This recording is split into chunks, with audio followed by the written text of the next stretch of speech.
We are the Autobots, mechanical autonomous life forms from the distant planet of Cybertron. On a tranquil night, guests from a far-off extraterrestrial world descended upon the ancient land of the East, marking the commencement of a collaborative endeavor across the cosmos. Megatron exclaimed, "Why has the combat prowess of the Autobots surged so dramatically? They are far more formidable than they were on Cybertron." Optimus Prime responded, "In earthly terms, this is the vast ocean of people's warfare." Shinjo remarked, "When friends arrive, fine wine awaits. Should wolves approach, we prepare our rifles. Cooperation and mutual benefit, united in purpose."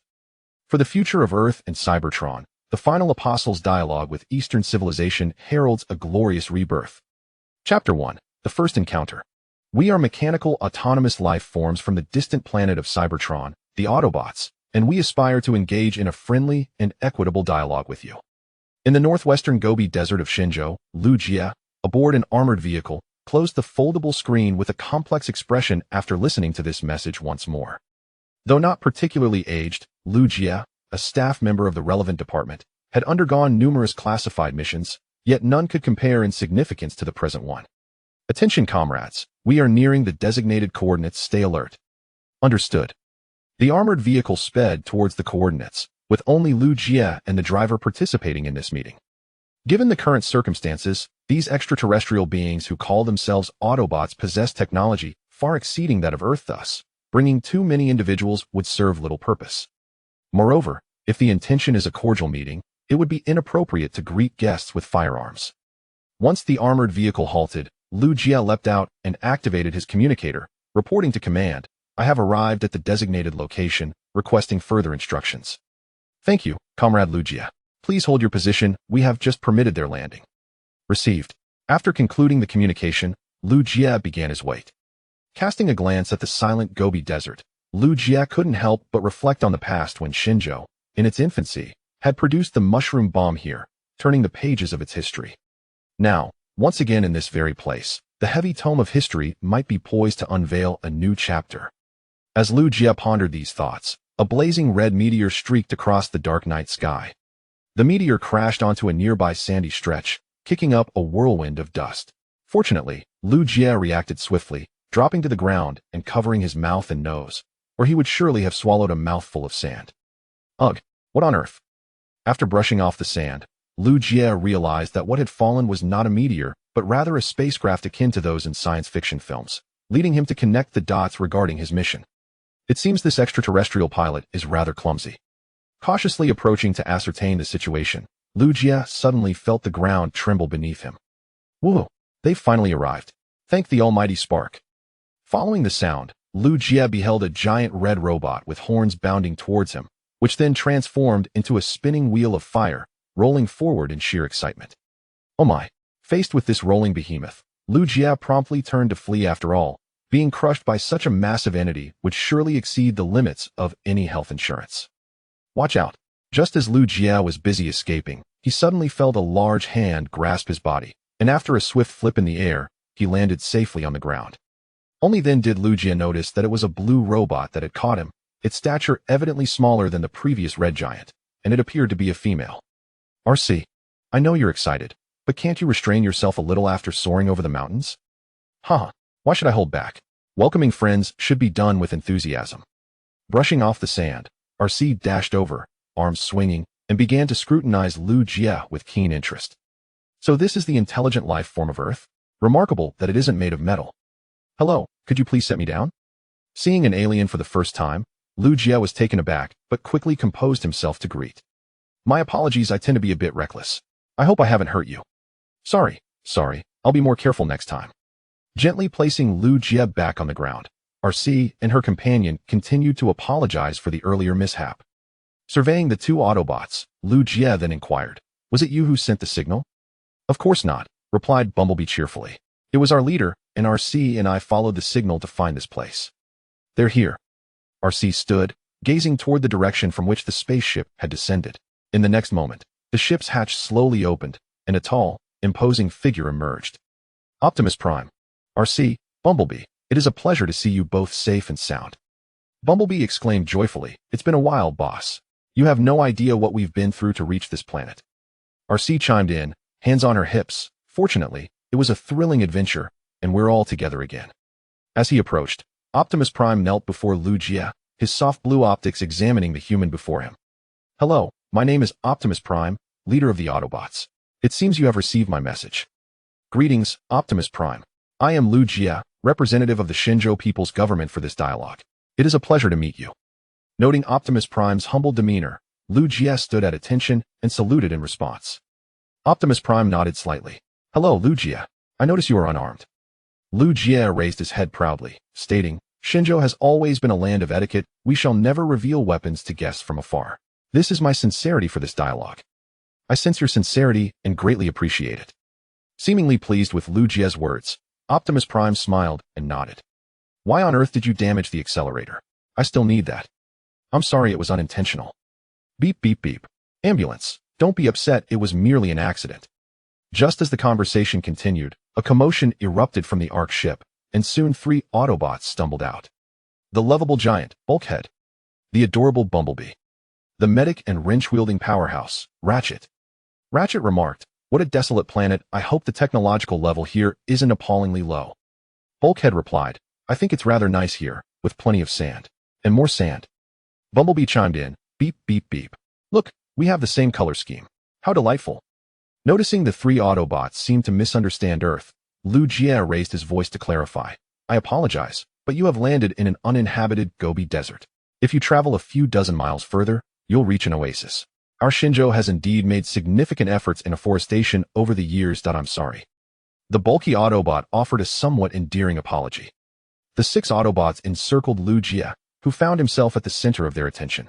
It would be a lie to say he was not nervous in the presence of such mechanical giants, however. He was now the representative of the Shenzhou People's Government, even speaking on behalf of all humanity.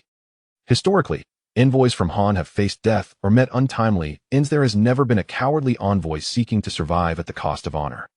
Steeling himself, Lu Jie took a deep breath to calm his racing heart, and with a demeanor of composed dignity, he addressed them. May I inquire, esteemed extraterrestrial visitors, what brings you to Earth from afar? What assistance can we offer you?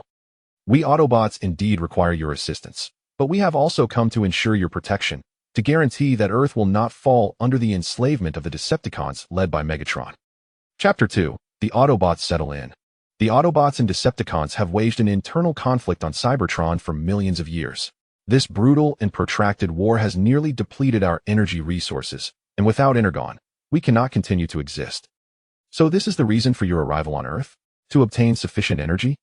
Upon hearing Optimus Prime's explanation, Lu Jie felt a pang of empathy. After all, no one understands the devastation wrought by war better than the people of Shenzhou. Earth possesses an abundance of Energon resources, rivaling those of Cybertron, making it a crucial factor in determining the outcome of this war for both Autobots and Decepticons.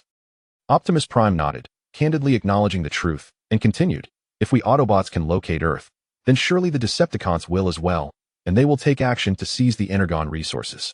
Therefore, I hope to establish an equitable agreement with you to safeguard Earth from destruction by the Decepticons while allowing us to harvest Energon. Lu Jie pondered this for a moment before raising his gaze to respond. I deeply sympathize with your plight, yet I lack the authority to decide. I will faithfully report our conversation to my superiors, and you shall receive a prompt reply. Optimus Prime nodded in appreciation. Thank you very much. Lu Jie added, in the meantime, we can provide humanitarian assistance. What aid do you require? Certainly, we need Energon. Our reserves are critically low. The imposing figure of Ratchet bluntly stated, if the outcome of your discussions is unfavorable to us, we kindly request permission to extract some Energon before departing, otherwise, we will face complete depletion along the way. Rest assured, we will provide a satisfactory resolution. After rendering a salute, Lu Jie turned and returned to his armored vehicle to report back. Once the vehicle vanished into the swirling sands, Ratchet spoke up, Optimus, I don't mean to question your judgment, but do you truly believe these local beings will accept our existence?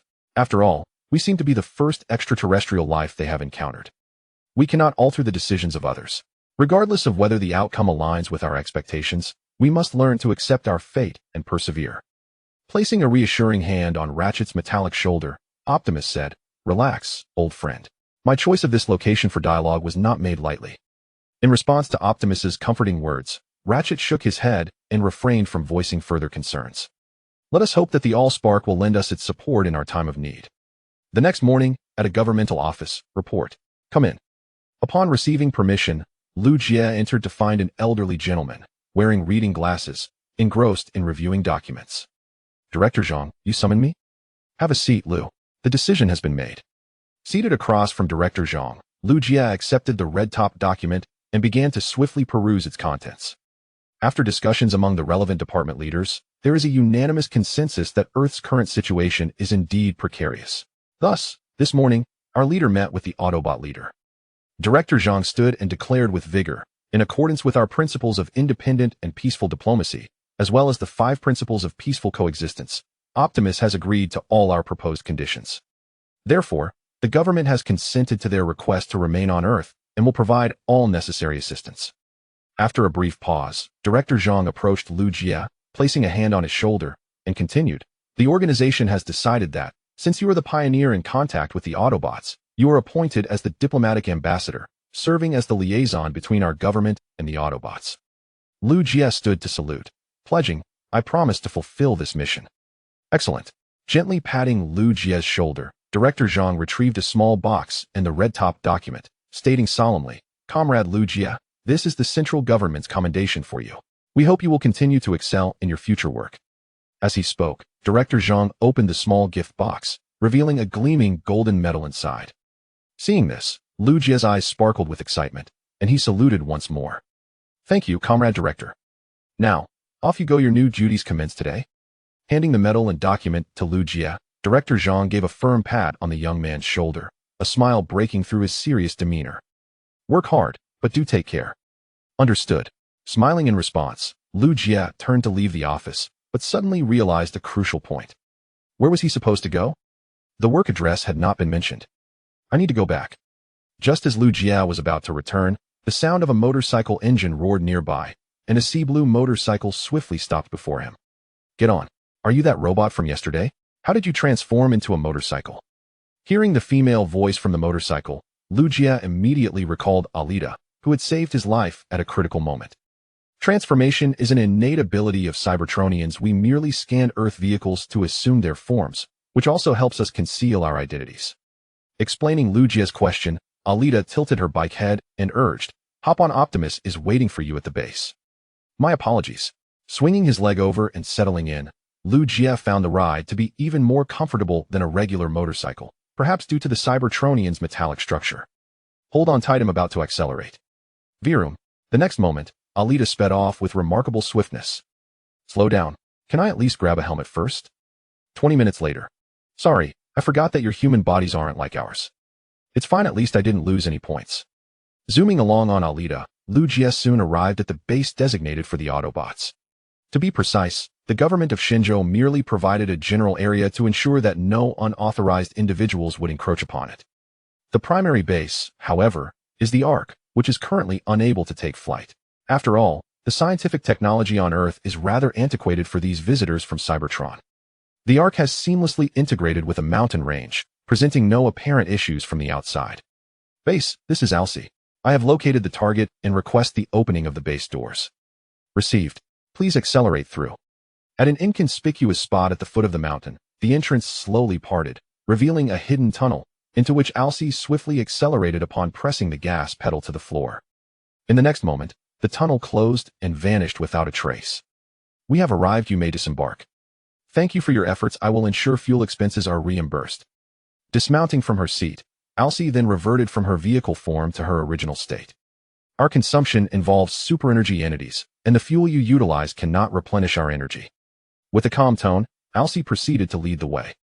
Optimus Prime, I have brought the individuals back. Thank you, Alcy. The elder brother, Optimus Prime, emerged and approached Lu Jie, squatting slightly before him, saying, We are grateful for your agreement to allow us to stay temporarily and for providing us with all the assistance we currently require. Lu Jie replied with a smile, No need for formality, mutual assistance among friends is only natural. Although your technology here is relatively underdeveloped, I must admit your attitude is quite endearing. At the very least, your sincerity is evident in your efficiency. Amidst a mountain of scientific instruments, the medic of the apocalypse sifted through and selected usable items, while the Partition and Bumblebee stood by to assist. What is this device? Curiously examining a handle-like apparatus in his hand, The clumsy partition applied a bit of force, inadvertently breaking it in two. Partition, I still need this. As expected, yet another minor incident unfolded among the three Transformers, though it would likely be forgotten soon enough. Returning to the main topic, Optimus Prime stated, Lu Jie, the purpose of inviting you here is twofold, to express our gratitude and to seek your counsel on a particular matter. Lu Jie inquired with curiosity, please, feel free to elaborate. We are uncertain when the Decepticons will arrive on Earth or what methods they will employ. Therefore, for your safety, I wish to select one of our warriors to protect you. Chapter 3. Guardian RC, do you mean to say that I will be assigned a bodyguard for my safety? Optimus Prime. Although this nation has implemented certain protective measures for you, I fear that they currently lack the strength to withstand the Decepticons. Should the Decepticons discover that you are our designated liaison with Earth, you may be in grave danger. Look who has returned. Just as Lu Jie was lost in thought, the roar of an engine suddenly erupted, and a dazzling, brand-new red BAD Zodiac Ox car made its grand entrance. Click, click, click. Sound effect. In a whirlwind of transformation, Bumblebee dashed over, eager to showcase himself. What do you think? This is the latest terrestrial vehicle I just scanned. Doesn't it suit me perfectly? Oh, ISNT, that the human from yesterday. I am delighted to see you again. There are so many wonderful things here. I absolutely adore this place. How about a drive? I promise to make your pistons and sensors tingle. Oh, forgive me, I forgot you lack mechanical parts. Faced with the overly talkative Bumblebee, Lu Jie felt a slight buzzing in his head and turned to Optimus Prime with a plea. Optimus, I mean no offense, but I prefer a quieter life. Is it possible for him to be excluded from consideration? Otherwise, my head might explode. Optimus blinked, then nodded solemnly. Every being has the right to make their own decisions, and I shall respect the choice you have made and vow to defend it fiercely. What? Are you whispering behind my back? How inconsiderate. Feeling somewhat neglected, Bumblebee wandered off, only to soon return to bother the ever-enthusiastic Bumblebee again. Remember to keep me in the loop. If I were to leave, at least half of the base's functions would come to a standstill. Wrench, the mighty medic, expressed his opinion without looking up, and indeed, Optimus had not considered the medic in his plans. After all, compared to the frontline battles, remaining in the rear to conduct scientific research was far more suited to the scholarly medic. May I volunteer? The large, cautious figure of Bulkhead raised his hand, stepping forward to attempt a brief, emotional connection, only to inadvertently damage some equipment in the process. Bulkhead, I'm sorry, I know you still need this. Bulkhead shrank back apologetically and then looked at Optimus with remorse. Sorry, boss, I tend to cause too much havoc, so it might be better to choose someone else. Beep. Beep, beep, what about me? May I?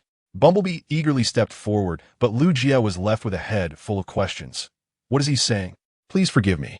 Bumblebee was inadvertently captured during a reconnaissance mission, and Megatron destroyed his vocalizer, rendering Bumblebee incapable of vocalizing like us. Although we can comprehend his thoughts, you humans may find it difficult to understand. After providing this context, Optimus Prime continued, I will ask Ratchet to create a translation device for you, enabling you to communicate with Bumblebee seamlessly. Thank you, Lu Jie replied with a smile and a nod. Now it remains for me to decide. What is your choice? After some deliberation, only RC remained. The Autobot maiden stood with one hand on her hip, tilting her head as she awaited Lu Jie's final decision. Non-disruptive, low destructive capability. Able to communicate effectively, and not excessively temperamental, Lu Jie concluded. If I must choose, it shall be her. Very well, Optimus Prime declared. RC, from this moment, you are responsible for Lu Jie's safety. Remember to maintain your vehicle form to conceal your identity. Rest assured, I am not a rookie on the battlefield, RC confidently proclaimed, transforming back into motorcycle form. Hop on. From now on, I will ensure your safety. Mutual care it is, Lu Jie replied, while he noticed that RC spoke little. He did not dwell on it. Instead, he turned to Optimus Prime to report. Could you provide some insights regarding the energon you require? I can relay the information to my superiors, ensuring that all national enterprises and military forces collaborate to guarantee an ample supply. Haha. I find you humans to be far more enthusiastic than I initially imagined. Ratchet chuckled heartily before adopting a serious demeanor to impart knowledge. Listen closely. Energon is a highly pure energy mineral, thus demanding stringent extraction requirements. For your safety, we shall undertake the extraction process.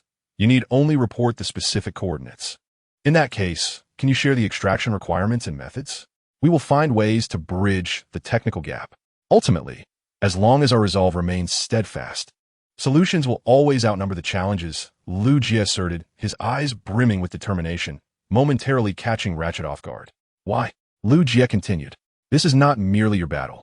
We share the responsibility and obligation to fight for the homeland in which our ancestors have lived for generations. With these words, Lu Jie mounted RC and departed from the Autobot base. Optimus, I must admit your discernment remains as impeccable as ever, Ratchet remarked, standing in silence for a while before turning to Optimus Prime. Everything happening on Earth may indeed determine the fate of Cybertron. Fortunately, it seems we have found a solid and reliable ally. I am pleased to see your perspective on Earth evolving. It signifies a deepening relationship between Autobots and humans. Placing his hand upon the shoulder of the ambulance, Optimus Prime's tone radiated profound satisfaction. Let us expeditiously restore the functionality of the land bridge. Without it, our forthcoming endeavor shall encounter considerable obstacles. Rest assured, I shall attend to it with utmost urgency, came the reply. Given that Lu Jie had been designated as the Earth liaison by the Autobots, the Shenzhou government had graciously facilitated his work. For instance, a large residence was allocated as Lu Jie's workspace, situated approximately 10 kilometers from the Autobots base. Fortunately, this arrangement was made in the sparsely populated northwestern region. Had it been the densely populated eastern coastal areas or the capital, securing such a space would have proven quite challenging. We have arrived. This is the location, Lu Jie announced. Shall we proceed inside? Upon unlocking the door and stepping in, a spacious courtyard unveiled itself before them. Lu Jie couldn't help but exclaim, indeed. In this vast yet sparsely populated area, property prices are remarkably low. Otherwise, this expanse would be worth millions. It appears that even you humans have your own troubles, Alcee remarked, transforming from vehicle to humanoid form and stretching her limbs. Thanks to the towering walls surrounding them, coupled with Alcee's stature not being as imposing as Optimus Prime's, there is little concern of being discovered. How do you find the environment? She inquired. It is quite satisfactory, far superior to the lifeless expanse of Cybertron, Lu Jie responded, noting a fleeting shadow of sorrow in Alcee's eyes. He understood her melancholy. Disregarding the towering forms and mechanical structures of the Cybertronians, they were, in essence, a group of unfortunate souls displaced by war. Stepping closer to offer solace, Lu Jie reassured her. Here, it is akin to being at home. In Shenzhou, we welcome friends with open arms. After all, it merely entails a few extra pairs of chopsticks and some gasoline. Alcee smiled. Only the energy of super-energy entities can sustain us. Traditional fossil fuels are insufficient, so it is best you keep them for your own use. At this juncture, Alcee paused, her expression shifting to one of confusion. Lu Jie, I hope you will speak candidly. Are you truly not the least bit fearful of our presence? To be perfectly honest, I felt a slight trepidation upon our first encounter. Yet now it feels rather commonplace, Lu Jie admitted with a shrug, embracing his honesty. What prompts your sudden inquiry? Upon your return, I inadvertently overheard a conversation between Optimus Prime and the ambulance. It seems we were not your first choice. Optimus had previously sent a similar message to a nation called Meili Jian. Chapter 4. The Decepticons have arrived. Ah, I see, Lu Jie remarked, understanding the implication. Certainly. It involves a series of egregiously humiliating treaties, and those who are currently fixated on political correctness have undoubtedly brought shame upon themselves on a cosmic scale. Lu Jie recalled his past experiences accompanying diplomats on international exchanges. Naturally, the so-called beacon of human civilization could not afford to fall short. At that time, the youthful Lu Jie was filled with curiosity, believing that the beacon of civilization was akin to a terrestrial paradise. However, upon arrival, he was met with a stunning disillusionment. It was hardly a lighthouse. It was even inferior to the most decrepit of places. The infrastructure was abysmal, and the streets were lined with lifeless figures resembling drug addicts. One might mistakenly think they had traversed back to the Qing dynasty. The reality stood in stark contrast to the glowing descriptions peddled by certain individuals. Moreover, the situation was dismal, but the lofty politicians carried themselves with an air of superiority, as if the world would cease to turn without their presence. Yet, the truth revealed that the esteemed leader was, in fact, a bumbling fool, while the so-called political elites were, for the most part, merely individuals who had connections with women, both above and below the bed covers. Given the political correctness of recent years, merely knowing a woman could qualify one as an elite, as gender had become akin to an armed helicopter. Rest assured, Alcee, since you have chosen us in Shenzhou as comrades in arms, We shall undoubtedly cooperate fully and continue to fight until the day of victory dawns. Thank you. Upon hearing Lu Jia's assurance, Alcye's lips curled into a faint smile, which swiftly transformed as she shifted into motorcycle form. Lu Jia, taken aback, asked, "Why revert?" "Optimus Prime's orders require me to maintain vehicle form for covert protection," she replied. Lu Jia chuckled in disbelief. "But there are only the two of us here. Is it really necessary to stay in this form?" Alcye, with stubborn resolve, insisted. "Though that may be the case, I must still obey orders." With a resigned pat on the head, Lu Jia gently nudged Alcye towards the house. "What are you doing?" she inquired. "The weather forecast predicts a minor sandstorm may arise shortly. Do you wish to be outside, choking on sand, or risk scratching your paint?" Alcye appeared conflicted. "That may not align with orders." Lu Jia clarified, "When on foreign soil, one must learn to adapt to circumstances. Otherwise, victory will remain elusive." Upon hearing this reasoning, Alcye ceased her resistance, allowing Lu Jia to guide her into the shelter of the house, evading the impending winds and sands. "All right, transform back," he commanded.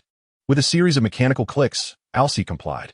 Though her stature did not rival that of Optimus Prime, she still exceeded the height restrictions of the ceiling, causing her head to protrude outside. "Alcye, I have exited the cabin. Visibility is excellent."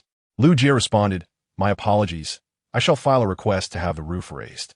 Dear comrades of the Decepticons, after enduring a prolonged journey across the cosmos, we have finally arrived at our destination. Gazing intently at the azure planet displayed on the screen, the red spider's narrow eyes momentarily flickered with an unusual glimmer, yet he swiftly concealed it with impeccable finesse. He then turned to address the assembled Decepticon minions with earnest gravity. "Our esteemed leader, Lord Megatron, continues his interstellar voyage. Therefore, the forthcoming operations shall be entrusted to me, Commander Starscream, his most capable second-in-command. What say you all?" "At your command, Commander Starscream," the minions readily acquiesced. While it was true that Starscream occasionally experienced lapses in his cognitive circuitry, his seniority, having followed Megatron through the trials of the Cybertronian War, afforded him a measure of respect. However, it was worth noting that there existed another, more qualified individual, though this figure seemed disinterested in the pursuit of power. Otherwise, it would not be Starscream taking center stage at this moment. At this juncture, Starscream continued his theatrical performance. "I hereby command all Decepticons to launch an immediate assault. Collect all the Energon reserves on Earth and present them to my illustrious master, Lord Megatron. Now, everyone, march forth." Before Starscream could finish his proclamation, a powerful stomp reverberated through the air, abruptly interrupting his orchestrated opportunity. "Soundwave, what brings you here?" Starscream inquired, turning slightly to see a slender Decepticon clad in a mask step forward. This was none other than Soundwave, the earliest follower of Megatron, who had even dueled alongside him in the gladiatorial arenas of Kaon, and was renowned as the Decepticons' most formidable combatant. Taking a deep breath to steady his emotions, Starscream adopted a facade of unwavering loyalty and approached Soundwave, stating, "You must be aware that the Energon reserves aboard the warship have reached critical levels. Thus, it is imperative to extract sufficient Energon. Otherwise, when Lord Megatron returns, before he could continue, Soundwave activated a playback of Megatron's message. Enough. My memory circuits are still intact. I am the commander of the Decepticons." Starscream interjected, feeling the atmosphere shift ominously, particularly as the formidable laser bird emblem on Soundwave's chest began to exhibit signs of restlessness. "Ah, what folly have I been spouting? Clearly, my logic circuits are malfunctioning. Lord Megatron's orders hold the highest priority. Thus, all Decepticons must unconditionally obey." Quickly altering his tone to offer a seemingly flawless rationale, Starscream then commanded the Decepticon minions, "Commence operations. Aside from necessary guards, all personnel are to immediately proceed with constructing the space bridge and harvesting Energon. Should anyone dare defy Lord Megatron's orders, I shall personally extract their spark." "Understood." A multitude of minions turned in unison to exit, dividing into two teams according to their respective professions to commence their tasks, for none wished to allow their spark to escape their bodies. As they watched the minions depart, Starscream approached Soundwave with a hint of obsequiousness, inquiring, "Well, Soundwave, may I ask if Lord Megatron has any further directives?" Soundwave said nothing and simply turned to leave. "Finally, he's gone. I nearly leaked my energy conduits," Starscream sighed in relief as he observed Soundwave exit the bridge. Though Soundwave was a bureaucrat, his combat prowess was not inferior to that of seasoned warriors, and he was one of the few confidants in whom Megatron placed unwavering trust. If he were to report the truth, Starscream shuddered, feeling the warm energy within him cool considerably. Curse you, Megatron! Even in your absence, you sent someone to spy on me. May your spark extinguish during your interstellar travels. He muttered angrily as he turned away from the bridge. Just wait, Megatron. One day, I shall become the true leader of the Decepticons. At that time, I will cast you into the farthest reaches of the cosmos to fend for yourself, allowing you to perish from lack of energy. As Starscream reveled in his vengeful ambitions, Soundwave stood motionless at the other end of the ship, a radar spinning rapidly above his head. While others bore mere tufts, Soundwave sported a rotating radar atop his head. One day, I will emerge as the new leader of the Decepticons. Soundwave replayed Starscream's words, then switched to a past message from Megatron. To aspire to be the leader of the Decepticons, Starscream, you are sorely lacking. You cannot even organize the simplest of picnics. After replaying Megatron's message twice, Soundwave retracted the radar and returned to his post to operate the ship. Chapter 5. Energon Vane's Evening. What are you doing? I am compiling reports, documenting the events that transpired, which will be classified and permanently archived. This is also part of my duties. After saving the day's events and personal reflections in digital form, Lu Jie turned to Alcee, who had transformed back into motorcycle mode, and said, just bear with it for one night. The construction crew won't arrive until morning at the earliest. Alcee tilted her head slightly. It's no trouble. This is far more comfortable than being in battle. At least there are no bullets flying. Upon hearing this, Lu Jie paused his typing, hesitated for a moment, and then earnestly requested, could you share some information about Cybertron with me? I believe it would assist us in our upcoming collaboration. Many details are hazy for me as well. The prolonged civil war has left us primarily versed in combat. Shifting out of vehicle mode, Alcee crouched to avoid hitting the ceiling. Nevertheless, even so, Alcee's head still made contact with the ceiling. In a most abrupt manner, her tranquil existence was shattered by the onset of war. Gradually, the conflict escalated, engulfing nearly all Cybertronians in a civil strife that ultimately claimed the lives of countless brethren, leaving Cybertron utterly devoid of vitality. I apologize. I did not intend to touch upon your sorrow. Observing the melancholic expression on Alcee's face, Lu Jie promptly offered his apologies. Alcee shook her head and replied, it's quite all right. If you truly wish to delve into the history of Cybertron, I recommend seeking out Ambulin or Optimus. They are our oldest members and undoubtedly possess more knowledge than I. That works perfectly, as I need to inquire about the methods for extracting Energon tomorrow as well. Stretching and closing his laptop, Lu Jie stood and remarked, you should get some rest. Sleep is essential for the journey ahead. Likewise, Alcee replied with a slight smile before transforming back into her motorcycle form. Lu Jie took a moment to admire the motorcycle version of Alcee before rising to turn off the lights in the living room. Sleep now. We can discuss matters tomorrow. The following day, this is the method for extracting Energon, which I have fully transmitted to your commonly used drive. The technological advancements contained within will propel you forward by at least 50 years. Thank you. After completing the transfer, Ambulin turned to calibrate the system before casually inquiring. I heard from Alcee that you wish to learn about our Cybertronian heritage, correct? Indeed. I am curious about the planet that could give rise to such advanced life forms as yourselves. Its technological prowess must surely be at the forefront of the universe. Huh, you possess keen insight. While we do not claim to be the pinnacle of the cosmos, our technological level is undoubtedly among the finest. When speaking of their homeland, Cybertron, Ambulin's tone brimmed with pride and admiration, evoking a deep sense of empathy in Lu Jie, who felt a similar pride for his own nation, despite its imperfections.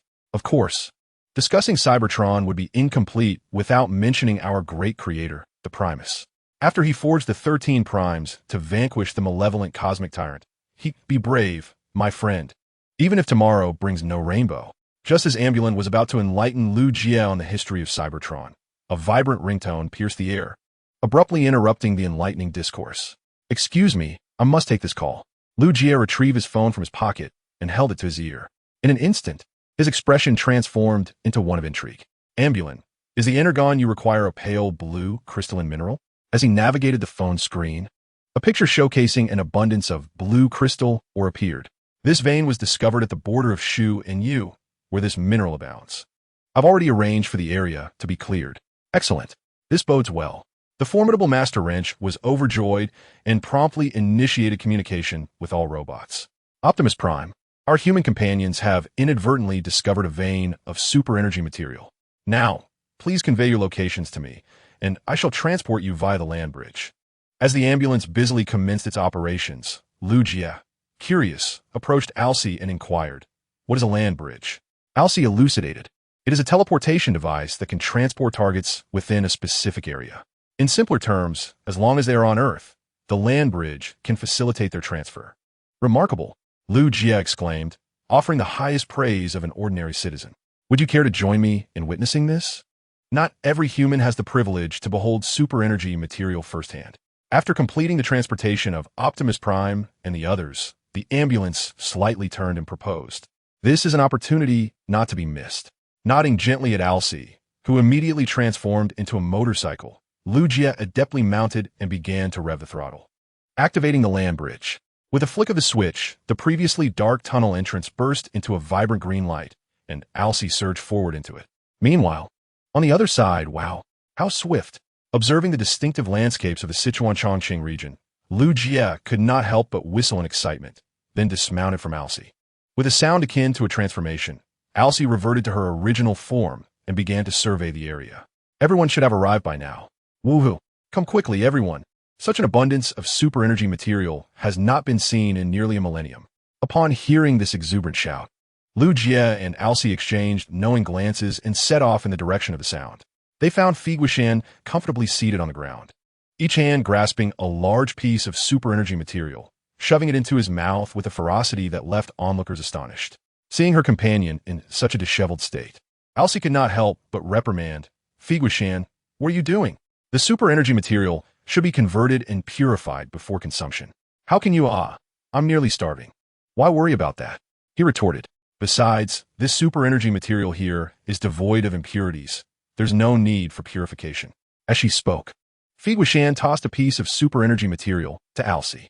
"Try this. It tastes absolutely divine." Gazing at the super energy material in her hand, Alcee felt the energy circuits within her stir with anticipation, for her intake of super energy material had been significantly below normal levels lately. Yet, indulging as Feiguishan did was indeed a challenge for her. "Give it a taste. This is Earth-esque flavor. Please, offer your thoughts on it." Lugia smiled, noticing Alcee's hesitance and providing her with a way forward. "Thank you. I shall graciously comply." As I gently took a small bite of the energon, a wave of long-lost comfort surged through RC's energy circuits, revitalizing her completely. Looking down at Lugia, she smiled warmly and said, "I am grateful for the bounties of Earth and for our steadfast human allies." Lugia shrugged with a chuckle. "Welcome, friend from Cybertron." At that moment, Optimus Prime approached, accompanied by Bumblebee and Ironhide. "Autobots, we shall commence the collection of energon now. However, I urge you to prioritize your safety and refrain from damaging the surrounding environment." "Understood. As you command, leader." Beep, beep, beep. "Finally, I can feast. I am famished." Optimus Prime's words carried significant weight, prompting all Autobots to begin their diligent work. "Thank you for your assistance, Lugia. This newfound energon is sufficient to alleviate our immediate crisis. There is no need for such formalities, Optimus. I've stated before that friends ought to assist one another, especially since we are comrades in the same trench now." Turning to observe the 4 Autobots engaged in extraction, Lugia inquired, "Isn't their extraction capacity somewhat limited with just the 4 of them? I could contact the nearby garrison for assistance." "No, there is no need for that," Optimus replied, shaking his head. He then knelt slightly to explain, "The extraction of energon will inevitably impact the surrounding environment to some degree. Hence we shall not extract at all, leaving a substantial portion to maintain ecological balance. A sustainable development philosophy. I did not expect you to be a genuine environmental protector." Optimus. Through their interactions, Lugia discovered that these towering figures were not as cold and unfeeling as their metallic exterior suggested. They possessed emotions and desires. For instance, Optimus Prime was a remarkably kind and approachable leader. Yet, one could not help but wonder about his combat prowess. Suddenly, amidst the tranquility, several fighter jets swooped down from the skies, transforming into robotic forms as they landed nearby. "I suspect they are not your allies?" Noticing the insignia emblazoned on the chests of the Decepticon grunts, A sense of foreboding gripped Liu Jie's heart. Quick, take cover. The moment the Decepticons appeared, the warmth and gentleness in Optimus's eyes evaporated, replaced by fierce determination. He positioned his formidable frame protectively in front of Liu Jie as his battle mask clamped shut, transforming his hands into a laser gun and a short blade. Autobots, prepare for battle. Annihilate the Decepticons. Chapter 6, The Battle for the Mine Ha. You arrive at just the right moment. Time to expend some excess energy. Watch as I crush you. Beep, beep, beep. Bring it on. Confronted by the advancing Decepticon foot soldiers, Optimus Prime and 4 other Autobots immediately shifted into battle mode, uniting to launch a coordinated attack. With a flurry of sounds, whoosh, clang, and crash, Optimus employed his left hand as a firearm for ranged assaults, while his right hand wielded a short blade, delivering precise strikes to the approaching Decepticon soldiers. Remarkably, he managed to protect his comrades even as he eliminated his foes, showcasing an extraordinary level of combat proficiency. His assault style was akin to his own nature, purely robust and relentless. The Decepticon soldiers' laser guns could hardly inflict any meaningful damage upon him. Bumblebee, embodying the exuberance of youth, engaged in battle with a lively, bouncing demeanor, taunting his adversaries before unexpectedly delivering a powerful uppercut. RC's performance, however, astonished Liu Jie, despite her smaller stature. She demonstrated agility and fierceness in her attacks that rivaled her companions, even holding her own in one-on-two encounters. Lastly, there was Flyover Mountain, who soared through the air only to be met with a fierce onslaught. Why do I say again? Perhaps it was due to unfortunate luck. As the 2 Decepticon soldiers he targeted seemed rather formidable and adept at coordinated strikes. In a surprising display of teamwork, they managed to send Flyover Mountain hurtling backwards, even breaking a portion of his horn. Curse you! Do you have any idea how difficult it is to maintain this horn? He lamented, touching the broken tip with frustration, only to be met with a swift response from the 2 Decepticon soldiers, who brandished their laser guns. Hey! Firing recklessly in an energon mine can have serious consequences. Flyover Mountain hastily sought refuge behind a large boulder, attempting to avoid the 2 bumbling Decepticons from detonating the energon mine. Yet this only resulted in him being unable to lift his head. Anyone, I could use some support right now. Boom, boom, boom, almost as if on cue. As Flyover Mountain's plea echoed, bullets suddenly struck the 2 Decepticon soldiers squarely in their faces, producing a crisp metallic clang. For Cybertronian life forms, a mere few bullets could hardly inflict significant harm, but the 2 Decepticons turned their heads curiously, only to discover Liu Jie standing a short distance away, arms raised and maintaining a shooting stance. Liu Jie shouted, "Earth welcomes you." With that proclamation, he promptly emptied his magazine. The 2 Decepticon soldiers exchanged glances, and without hesitation, they aimed their weapons at Liu Jie. Let's see how you fare against someone of your own height. In a moment of peril, RC transformed into a motorcycle and charged forward, executing a flying kick that struck one of the Decepticons squarely on the head. Meanwhile, Flyover Mountain erupted from his cover, charging forth like an enraged bull, colliding with the remaining Decepticon soldier, sending him flying. With a swift strike of her arm, RC dispatched a Decepticon soldier back to the Allspark, then nimbly leaped to Liu Jie's side for protection. Optimus instructed you to seek safety. I am aware. That is precisely why I am firing. As he rapidly reloaded his handgun, Liu Jie surveyed the surroundings cautiously, remarking, "At least we managed to escape over the mountains." "Did we not?" RC responded. "On that note, I must express my gratitude to you." Just as the Decepticon soldiers began to be gradually subdued, an errant shot from a particularly foolish Decepticon struck the energon mine, triggering a violent instability in the previously calm energon. The ambulance immediately deployed the ground bridge. Autobots retreat. Optimus Prime, seasoned by countless battles, widened his optics at the unfolding scene. After swiftly dealing with the Decepticon soldiers, he unhesitatingly issued the retreat order. In an instant, the ground bridge to the base was activated. The sound of transformation echoed as all Autobots rapidly shifted into vehicle mode. Liu Jie, too, mounted RC, who had transformed into a motorcycle, and they all surged into the ground bridge at breakneck speed. Just as the final barrier entered the bridge, the unstable energon erupted in a cataclysmic explosion, triggering a fierce detonation throughout the entire energon mine. All surviving Decepticon soldiers present were mercilessly engulfed by the blast, with flames even spilling into the ground bridge. Meanwhile, at the Autobot base, My backside! My backside! being the last to enter the ground bridge. The explosion's flames were inevitably absorbed by the considerable rear of the barrier. Thus, everyone present witnessed the barrier ablaze, being the first to soar into the base. It's so hot. Hold on, barrier. Beep, beep, beep. I shall assist too. Observing the barrier's charred rear, the ambulance and Bumblebee sprang into action. At this point, one might expect Bumblebee and the ambulance to produce some advanced Cybertronian technology to extinguish the flames instantly. Alas, what a grave misconception. The most effective firefighting required the simplest of methods. Stomp. Bang. Bang. Bang. At last, the flames were extinguished. Thank you, though it stings a bit, the barrier remarked, rubbing its ample posterior with a hint of grievance. The ambulance noted, it seems the operation did not go as smoothly as planned. Optimus Prime declared, with the Decepticons arriving on Earth, I fear Megatron will soon take action. We must implement measures to prepare for any unforeseen circumstances. After a brief explanation, Optimus knelt before Lu Jie and said, I sincerely apologize for the trouble we have caused you, but I hope you can relay the news of the Decepticon arrival to your leader, urging everyone to remain vigilant. Rest assured, I will report this immediately. Lu Jie nodded, signaling his understanding of what needed to be done. With a hint of concern, he asked, is your order to retreat due to the energy-rich nature of the super-energy bodies? If they were to be attacked, an explosion would ensue, and the devastation from such a vast resource would be utterly catastrophic. After listening to Optimus Prime's explanation, Lu Jie let out a long sigh of relief. Fortunately, the area had been evacuated in advance. Otherwise, the casualties would have been significant. Optimus Prime lowered his head, expressing remorse. I am deeply sorry. It was my negligence that led to this situation.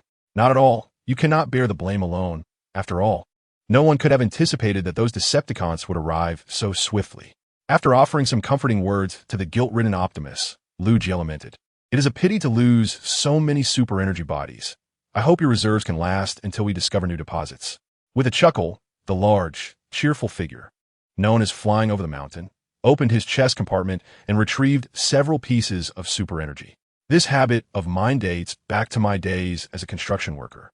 I always kept a stockpile of super-energy just in case. In fact, I have secretly stashed away a bit more. Following him, Flying Over the Mountain produced an astonishing number of super-energy pieces from various parts of his body, leaving even Optimus Prime momentarily speechless. Lu Jie stared in disbelief. Goodness. Are you a golden retriever in disguise? How can you conceal so much? Flying Over the Mountain inquired curiously, what is a golden retriever? Never mind. I'll explain it another time. Suddenly, Bumblebee also pulled out two pieces, albeit not many, but the effort was commendable. In contrast, RC's disadvantage became apparent at this moment. Looking down with a hint of guilt, RC confessed, I apologize, I didn't manage to get any. It's all right. Consider it as credited to my share. Lu Jie patted RC's mechanical leg and unhesitatingly claimed her portion. In response, RC placed her hands on her hips and smiled slightly. It seems I owe you a favor. Lu Jie mimicked her pose, replying, mutual debt. Did you not save me once as well? Suddenly, Lu Jie's cheerful ringtone echoed through the air, this time from his work-issued mobile phone. Remembering the prior explosion caused by the super-energy bodies, a pang of anxiety struck him, yet he swiftly answered, placing the phone to his ear. Hello, this is Lu Jie. Director Zhang. Lu, we've detected a severe explosion in the southwestern region. Could you please explain what transpired? Chapter 7. Intensifying cooperation to unite against the Decepticons. Director Zhang, you cannot fathom how dire the situation was. Those Decepticons were truly terrifying. Thankfully, Optimus and the others were there to assist. With the art of persuasion at his disposal, Lu Jie successfully convinced Director Zhang that the recent explosion was solely the result of the Decepticons' malevolence. Had it not been for the Autobots' assistance, the casualties would have undoubtedly escalated. The gravity of the situation weighed heavily on Zhang, who remarked, our radar systems are utterly incapable of detecting the Decepticons. Fortunately, you were here this time. But what if, rest assured, Director Zhang, the Autobot medic has expressed a willingness to assist. He provided me with a chip containing fundamental Cybertronian scientific knowledge. As long as we can comprehend and make breakthroughs, we need not fear facing the Decepticons. That's splendid. Please, Lu, expedite the delivery of that information. I shall commend both you and the medic for your efforts. Yes, I promise to accomplish the task. After ending the call, Lu Jie turned to Optimus Prime and the other Autobots, signaling that the matter had been amicably resolved. Optimus Prime, burdened by guilt, stated, "I apologize. Had I been more vigilant from the beginning, this situation might have been averted. It is not your fault, Optimus. It is the Decepticons' cunning that has led us here. Let us learn from this experience and ensure we decisively deal with them next time."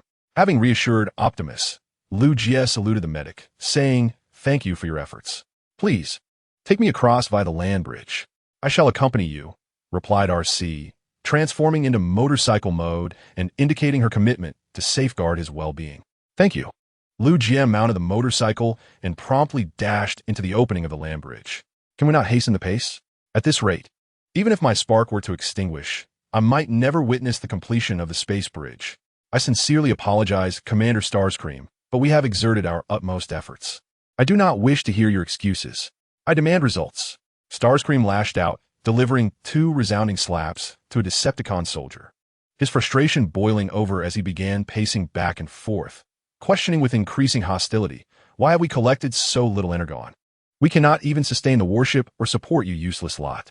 The soldier explained, "The mining team initially uncovered an energon vein, but the Autobots fortuitously arrived at the same location. Damn those Autobots! I yearn to extract their sparks."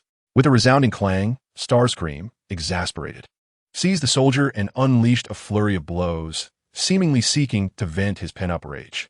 Just then, Soundwave, who had been piloting the ship, approached. "What do you wish to convey, Soundwave? Our current predicament as Decepticons is far from optimistic, especially in the absence of our esteemed leader, Lord Megatron. We remain indifferent to the performance of Little Red, who rivals an Oscar-winning actor." Soundwave stood silently, and then a map of Cybertron materialized on his visor. "What does this signify? Isn't this the site where the mining team collectively claims reimbursement?" "Soundwave, wait a moment."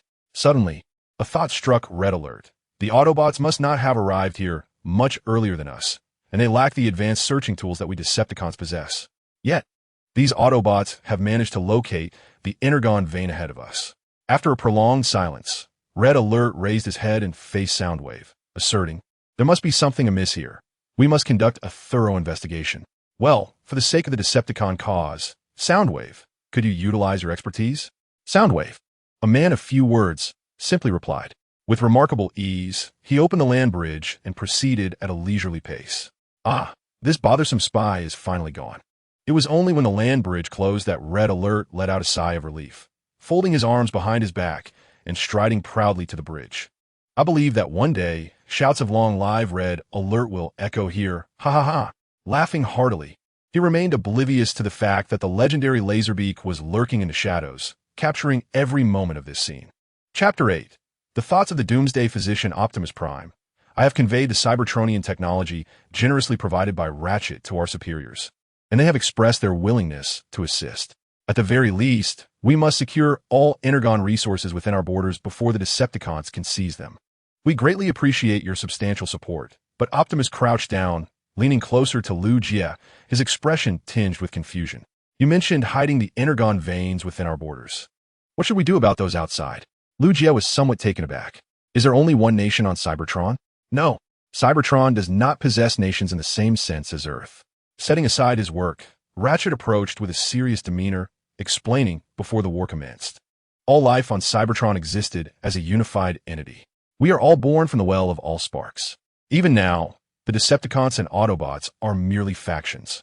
"If that is the case, I might understand better." Lu Jie lowered his head, contemplating deeply. He then looked directly at Optimus, responding, "Listen to me, Optimus. There are over 200 nations on Earth, each with its own government and laws. Our authority only extends to our territory. We are powerless beyond that." "I see," Optimus replied. "So, if we are to operate outside of our territory, we must exercise even greater caution." "Exactly." With a resigned wave of his hand, Lu Jie paused for a moment before continuing. "Though the circumstances may seem rather bleak, our Shenzhou is the 3rd largest country on Earth by land area, which suggests that there should be a considerable abundance of super-energy mineral veins. Furthermore, should you encounter difficulties abroad, we can leverage some influence to assist in extricating you from such predicaments. This is where the advantages of overseas military bases become apparent." As he contemplated the most significant shortcoming of Shenzhou, Lu Jie couldn't help but feel a pang of anxiety. If only we had overseas bases like that Certain Eagle. But alas, the drawbacks of these military installations are already beginning to surface, and inevitably they will become a noose around their necks, leading to their ultimate demise. Woohoo! Brothers, I'm back. The voice heralded the arrival of Feiguishan, who zoomed in like a streak of lightning, transforming gracefully midair. Upon seeing the hyper-energetic Feiguishan, the Doomsday Medic's ambulance suddenly felt a surge of pressure. Don't be like this, ambulance. Look what I brought back. Feiguishan opened the hollow area on his chest to reveal 2 super energy crystals, each larger than his own head. I took a ride through the underground tunnel and unexpectedly struck gold. Thank heavens, at least this trip yielded some results. The ambulance reached out to receive the 2 massive crystals. Although the base's current supply of super energy crystals could sustain operations for a considerable time, who would ever refuse an abundance of resources? Ambulance, let's discuss something, Feiguishan said, playfully wrapping his arm around the ambulance's neck and pointing to the broken horn atop his head. Could you help me repair this? It would tarnish my image otherwise. The ambulance responded coldly. I'm sorry, but we are currently quite short on raw materials, so you'll have to endure for a while. Undeterred, Feiguishan pleaded, think of something, doctor. I beg you, don't call me doctor. I am an ambulance. Ultimately, as anticipated, Feiguishan returned in disappointment. Hey, Feiguishan, come over here. What is it? Curious. Feiguishan approached Lu Jie, who was assessing the broken horn. After a moment of contemplation, Lu Jie inquired, would you be able to accept materials from Earth? I can request to have a new one crafted from pure gold. You mean that shiny yellow metal? How cool. I absolutely adore you. Upon hearing that he would soon possess a golden horn, Feiguishan was overjoyed to the point of overloading his energy circuits, immediately preparing to give Lu Jie an enthusiastic Cybertronian hug. However, as he drew closer, Lu Jie felt his pupils dilate, and he caught a glimpse of his grandmother's silhouette before him. Clang! In a moment of dire urgency, RC swiftly sprang into action, cradling Lu Jie in her arms before gracefully executing a backflip, evading danger with remarkable agility. Meanwhile, Feiguishan, propelled by inertia, landed flat on the ground. Are you all right? RC inquired with concern. I'm fine, just a bit thrilling, Lu Jie replied. Upon confirming that he was indeed unharmed, RC could not help but smile tenderly at him. She then turned to Feiguishan, reproaching him. Feiguishan, Lu Jie is not a Cybertronian. Your earlier actions could have crushed him. I apologize, I got a bit carried away, Feiguishan admitted, feeling remorseful for his near misstep. At that moment, Optimus Prime approached, extending his large hand to help Feiguishan up. I am pleased to see you, Feiguishan, forming a bond with our human friend. However, as RC mentioned, Lu Jie is quite fragile, and we must exercise greater caution, Optimus Prime stated. Understood, Feiguishan responded, bowing his head in acknowledgement of a need for increased vigilance. Let us go, Lu Jie. I will escort you home. Gently placing Lu Jie on the ground, RC transformed into a motorcycle, ready for her passenger. Goodbye, everyone. Feiguishan, rest assured, I can deliver him to you by tomorrow at the latest, she waved, departing without leaving a trace. Lu Jie promptly mounted RC and sped away from the base like a gust of wind. To be honest, I am somewhat concerned, Ratchet remarked. After all, Lu Jie is not constructed of metal like us, and if he were to stumble, then from this day forth, we must all be cautious of our footing, Optimus Prime replied. Sighing, Ratchet, reluctant to engage in further conversation, resumed his control over the base's equipment. However, if you permit me, Optimus, I could perhaps devise something. Although our stock of raw materials is quite limited, I can utilize Earth materials and Cybertronian technology to create a controllable alloy armor for Lu Jie. Chapter 9. Soundwave and Dog, I sincerely apologize, Lu Jie, for Feiguishan's behavior. It's all right. I can sense no malice from him. Merely an overabundance of exuberance, Lu Jie reassured. Under RC's swift speed, they soon arrived outside his residence. He pushed the bike into the yard and locked the door for safety. While securing the door, a hint of curiosity prompted Lu Jie to ask, has Feiguishan always been this talkative? I imagine he must have faced quite a few beatings with a personality like that. From what I understand, it is not entirely so, RC replied, reverting from her vehicle form and rising slowly, her tone heavy with gravity. During the War of Tigerneil, Feiguishan's unit was nearly entirely annihilated, and he himself sustained severe injuries while fleeing into the Rust Sea. And what transpired thereafter? At that time, nearly everyone believed that Feiguishan's fate was sealed, yet unexpectedly, He emerged from the Rust Sea, propelled by a meager reserve of energy. Throughout this arduous journey, he engaged in a continuous dialogue with his deceased comrades. Since then, Fi Guosheng has become remarkably loquacious. Upon hearing this, Lu Jie fell silent for a moment before responding, "I am uncertain whether the Cybertronians possess souls." Perhaps the miracle that enabled Fi Guosheng to escape was the assistance of the spirits of his fallen comrades, a phenomenon that has recurred throughout our history. Perhaps our souls as Cybertronians are akin to sparks. When one of us passes away, the soul returns to the source of the spark for a new beginning, Alki interjected, her expression grave. However, Cybertron has completely lost its vitality and is incapable of nurturing new life. The future remains uncertain. Cheer up, Alki. My mother used to say that as long as our thoughts do not falter, solutions will always prevail over difficulties. Gently placing his hand on Alki's large metallic arm, Lu Jie spoke earnestly. Our nation faced near annihilation over a century ago. At that time, our ancestors contemplated numerous strategies, but the one thing they never considered was surrender. Upon hearing this, Alki slowly raised her head to meet Lu Jie's steadfast gaze, nodding in agreement. The darkest nights come before the storm, so we must remain resolute now more than ever. And do not forget, you have the entirety of our homeland as your comrades. Lift your spirits and continue striving.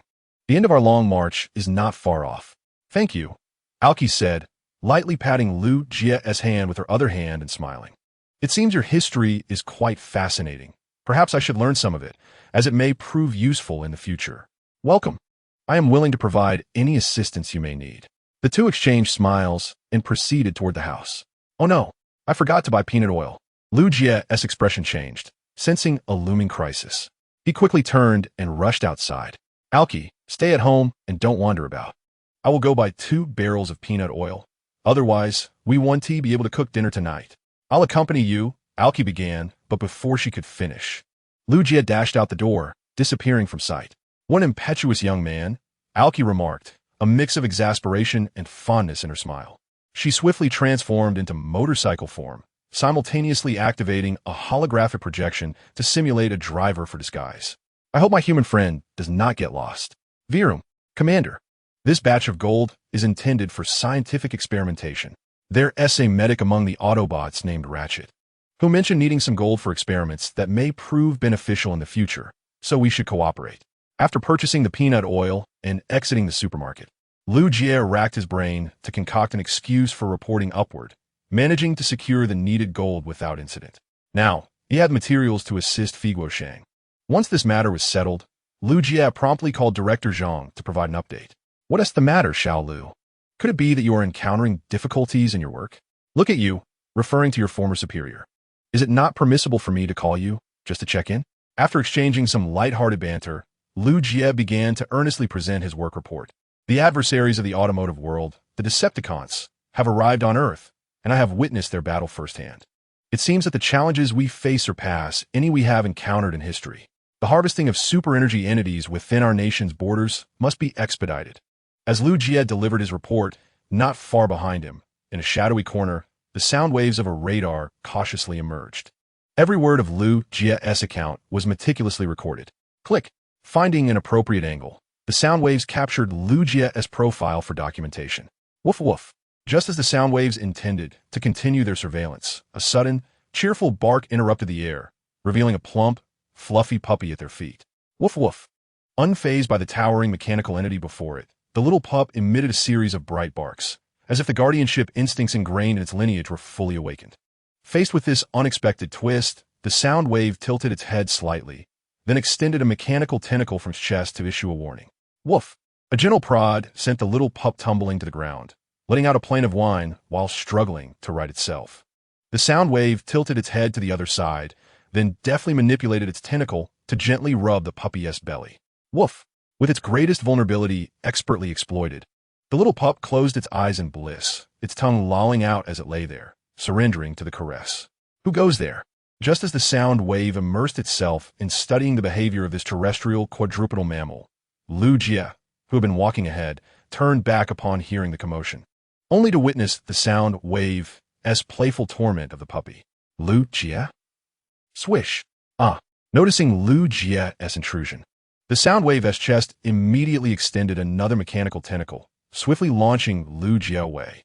He crashed painfully against the wall, contorting his face in agony while struggling to open his eyes. There stood the Soundwave, towering above him, its gaze devoid of any emotion. "You scoundrel! Buzz, buzz! Duck down!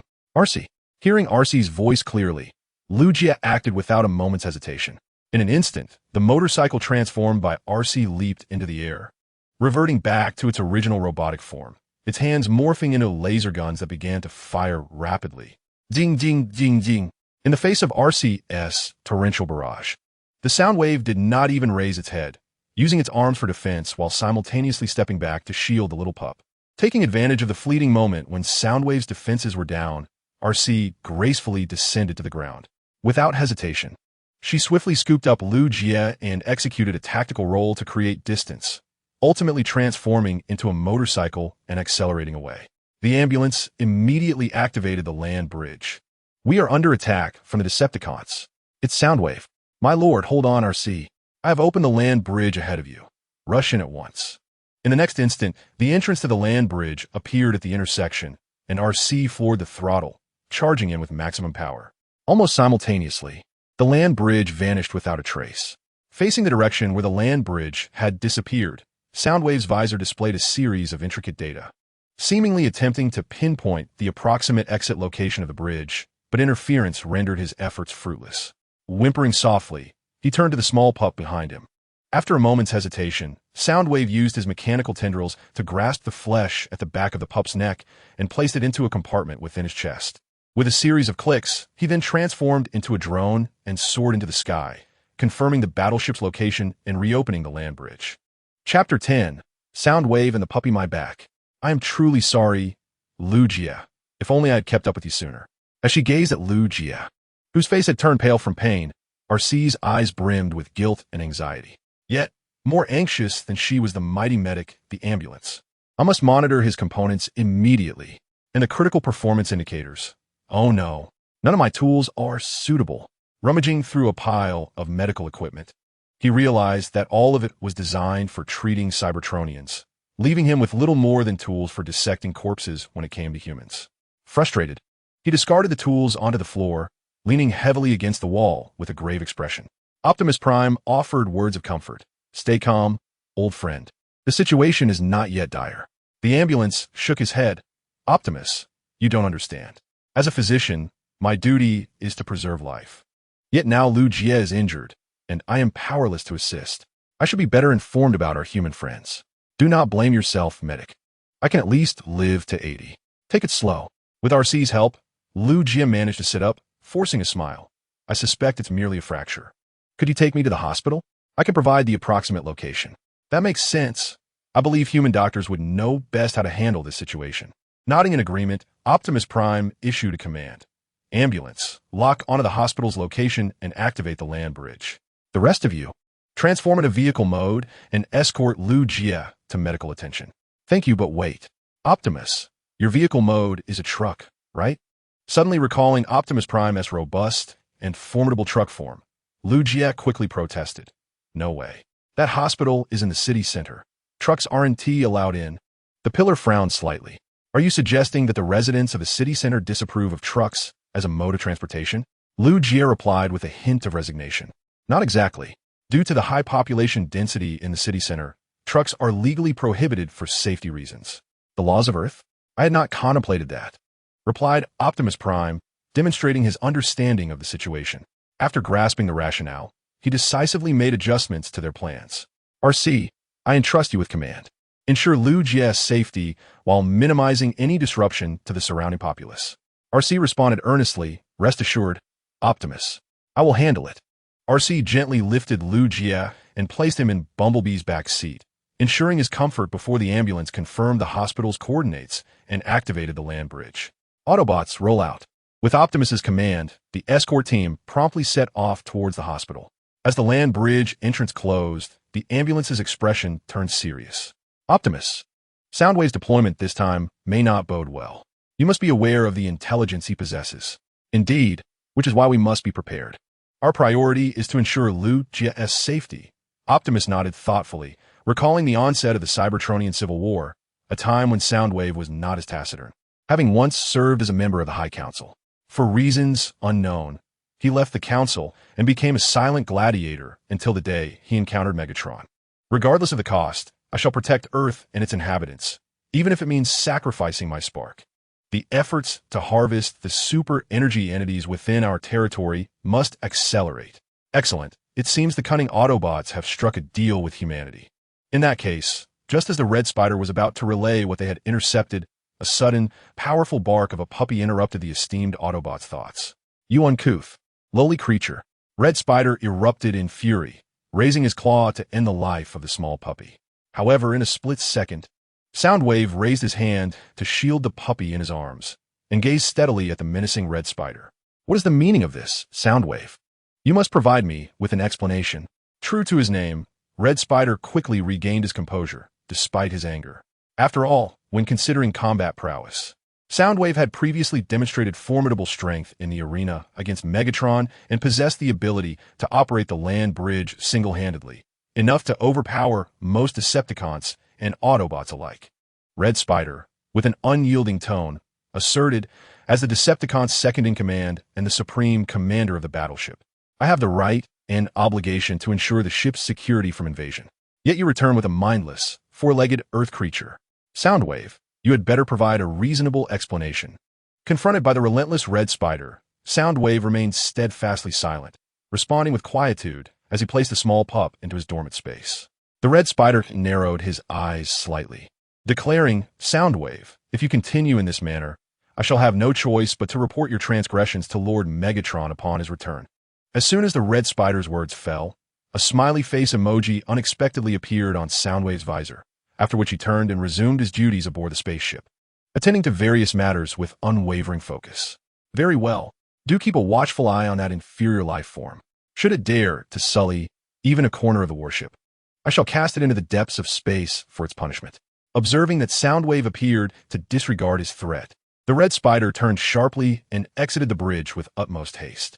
Soundwave, without needing to glance, was well aware that the Red Spider had departed, for the entire warship lay under his secret surveillance. No Decepticon was exempt from his watchful gaze. Releasing the small pup from the dormant space, Soundwave tilted his head slightly, assessing this new life form, while his sophisticated electronic brain pondered its thoughts. The little pup, feeling the unfamiliar surroundings, became anxious and emitted a series of distress sounds. Noticing this, Soundwave's mind began to strategize, subsequently activating the laser bird on his chest. With a swift motion, the laser bird descended gracefully, landing precisely before the small pup. The pup, intrigued, tilted its head and, perhaps due to teething, began to gnaw on the bird's wings. The laser bird attempted to resist, but bound by Soundwave's imperative commands. It reluctantly served as a teething toy while Soundwave continued to navigate the warship. After approximately half an hour, the little pup, exhausted, collapsed onto the ground and fell into a deep slumber, its tiny pink tongue protruding adorably. Turning to place the sleeping pup before him, Soundwave employed his formidable computational prowess to infiltrate the Earth's network, selecting a soothing melody to fill the air. Rest well, dear pup. Avoid strenuous activity during this time, echoed the gentle song. In a separate scene, following a session of therapeutic massage from a traditional Chinese doctor, Lu Jie felt relief from his back pain. After retrieving his medication using his health insurance card, he stepped out of the hospital. Upon his safe return, RC and the other Autobots, who had maintained their vehicle forms at the roadside, erupted in a chorus of honks, the atmosphere charged with exuberance. Lu Jie, bemused, covered his waist and limped over, whispering, "Tone it down. This feels akin to a state welcome." "Apologies," replied a playful voice from above, "but you appear to have returned unscathed." Indeed, fortunately, it was merely a case of a misplaced bone, a gentle adjustment from the master, and all is well. Gently patting his own back, Lu Jie commenced the selection of his Autobot companions for transportation. First to be dismissed was RC, whose 360-degree outdoor design posed a considerable risk for someone with his injuries. As for the others, just as Lu Jie was grappling with his indecision, a partition unexpectedly voiced its willingness to take on the task. "I am large and sturdy. Even an explosion would not faze me." "Very well, then," Lu Jie replied, assessing the partition's reassuringly robust exterior. After a brief moment of contemplation, he opened the door and took a seat. The instant he settled in, the seatbelt secured itself around his waist. There are countless roads, yet safety is paramount. Driving without caution brings tears to loved ones, he recalled the slogans he had seen along the way. Upon my return, I shall petition Optimus Prime to award you a commendation. Amused by the endearing bulkiness of the petition, Lu Jie gently tapped the steering wheel, causing the Autobot insignia to flicker briefly, as if the petition were feeling a tad bashful. Let us embark. We are headed home.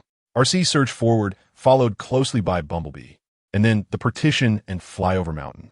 In essence, Lu Jie was deliberately shielded in the safest position. As they drove away from the city, the surrounding population began to dwindle, prompting RC to initiate contact. Ambulance, request, whoosh. Before RC could finish, beams of laser fire erupted from the sky, instantly disrupting the formation of the convoy, while several Decepticon drones transformed midair. Decepticons, we are under attack. Beep, beep, beep. Prepare for battle. Swiftly veering to the roadside, the 4 Autobots transformed back to their original forms, shortly followed by the Decepticons reverting to their robotic state. The Decepticons certainly had a knack for timing. Their antics remained unchanged even on Earth. With a rapid transformation, Flyover Mountain's hands morphed into 3-eyed laser guns, expertly laying down suppressive fire while the other 3 Autobots charged under his cover. With a leap from the ground, RC transformed into an unstoppable whirlwind, delivering justice upon the Decepticon drones, her arm blades gleaming with lethal intent. Crack! A precise strike to the head sent the Decepticon drone crashing to the ground, sparks flying as it succumbed to its fate moments later. Come on, watch me crush you all. With her left hand transforming into an energy hammer, RC disregarded the drone's fire, delivering a mighty blow that sent it off to the cosmic junkyard for recycling. Lastly, the adorable and spirited Bumblebee transformed into his vehicular form, darting around the Decepticon drones with remarkable agility, leaving them to futilely chase after him while firing wildly. Seizing the opportunity to maneuver behind, Bumblebee transformed and delivered a powerful kick, followed by an extensive barrage from his laser guns. In a short span, the once formidable Decepticon soldiers were reduced to mere scrap metal. The clattering of destruction echoed, with only 2 Decepticon soldiers remaining. Witnessing the tide of battle turn overwhelmingly against them, they wasted no time in transforming into their vehicle forms and fleeing. Swiftly they dashed away, these cowards. Despite the organized fire directed at them, misfortune allowed the 2 Decepticons to escape, their flight over the hills leaving Bumblebee somewhat discontented. Oh well, they were merely foot soldiers. Not worth dwelling upon, especially considering the fate that awaited them upon their return, given the Decepticons' nature. Disarming himself, RC turned to the partition and inquired, "Where's Lu Jie? Weren't you supposed to be protecting him?" "Oh no, I completely forgot about that." The slumbering bear jolted awake as the partition hastily opened its chest compartment, revealing Lu Jie, his face ashen, peering out. The sensation was more disorienting than piloting a fighter jet. Unable to contain his rising nausea, Lu Jie leaned forward, violently retching, even expelling the remnants of last night's meal, which unfortunately landed on the partition's foot. The partition expressed a hint of guilt. "I apologize, Lu Jie. Are you all right?" "It's nothing." Lu Jie weakly waved his hand, then added, "Please, take me back to the hospital. My bones have dislocated again." The Decepticons had already begun their assault, and our team responsible for transporting the Energon was under attack, placing our soldiers' safety in grave jeopardy. In a clandestine conference room, a dozen elderly individuals gathered for discussions. Their faces bore the marks of time, yet their eyes sparkled with vitality, rivaling that of youths barely into their 20s. According to the latest reports, the Decepticon strike teams consisted of 3 to 5 members. Thus, I propose we enhance our escort measures to ensure we maintain a numerical advantage. That won't do. Too many will easily attract attention, effectively signaling the Decepticons to snatch the Energon, one elder countered. The dilemma was clear. Too many would risk detection, while too few would leave them helpless against theft. As the conversation reached this impasse, a heavy silence enveloped the room. Frustration. It was utterly maddening. Back in my day, I never felt such vexation while battling those monkeys. A burly military leader suddenly rose, hurling his military cap onto the table with force before drawing a sidearm. To hell with the Decepticons or any other foes. They all share the same anatomy. 2 shoulders and 1 head, if only made of metal. I refuse to be daunted. This time, I shall ensure they understand that in a narrow encounter, the brave shall triumph. Calm down, Lao Li. This is not the time for impulsiveness. Observing Lao Li's rising temper, the political commissar quickly intervened, firmly restraining him from behind. Political commissar, everyone, this meeting is to discuss strategies. It is not an invitation for you to charge into battle. Oldly, I don't care. Old Zhao, you better let go quickly. Don't think that just because you are my political commissar, you are anything special. If you provoke me, good news. Tremendous news. Just as the martial arts film was about to premiere, a scientist clad in a white coat rushed in, cradling a computer in his arms. We have made progress. Comrade Liu Jie has achieved a significant breakthrough with the technology obtained from our Cybertron allies. What? Upon hearing this, the distinguished members in the conference room were left utterly speechless, then promptly rose in unison to crowd around the scientist, including Old Li and Old Zhao, who had almost come to blows moments earlier. What progress? Look, as the scientist's fingers danced rapidly across the keyboard, a series of models appeared on the screen, showcasing an army escorting a super-energy entity. The scientist explained, with the interference device we developed, we can perfectly shield the fluctuations emitted by the super-energy entity. And we have also conveniently created an invisibility device, truly a tangible form of invisibility. In a flurry, the scientist produced a metallic patch from his pocket and affixed it to the nearest leader, who then vanished from sight before everyone's eyes. The crowd gasped in astonishment. Not only that, but the capabilities of this invisibility device are remarkably powerful. It is completely undetectable by infrared and high thermal energy, allowing our scouts to navigate the battlefield as if it were uninhabited. With an excited tone, the scientist elaborated, adding, of course, that the Blue Army would have priority in its use, while the Red Army should simulate how to deal with such invisible foes. Oldly, I'm already up for an early start. This isn't even a match for Earth's difficulty level anymore. Chapter 12. Urgent action now that we possess Cybertron technology, and considering that the Decepticons dare to brazenly invade our territory, it is simply intolerable. Since they have come this far, let us not let them leave. Thus, after a series of amicable negotiations, several combat readiness orders were issued, instantly transforming the tranquil night into a hubbub of activity. These orders, akin to sharpening swords and lying in wait for battle, sent shockwaves across the globe. It is well known that our nation has always been celebrated for its love of peace, and these commands starkly contrast with past practices, leaving countless night owls and netizens in disbelief. Is this real? Are we actually going to fight aliens? Indeed, for I have already received my recall notice and am currently packing my belongings. Incredible, my friend. I must quickly indulge in a couple of celebratory smokes. Why hasn't TR Village been arranged for this? This is blatant discrimination. I demand a protest.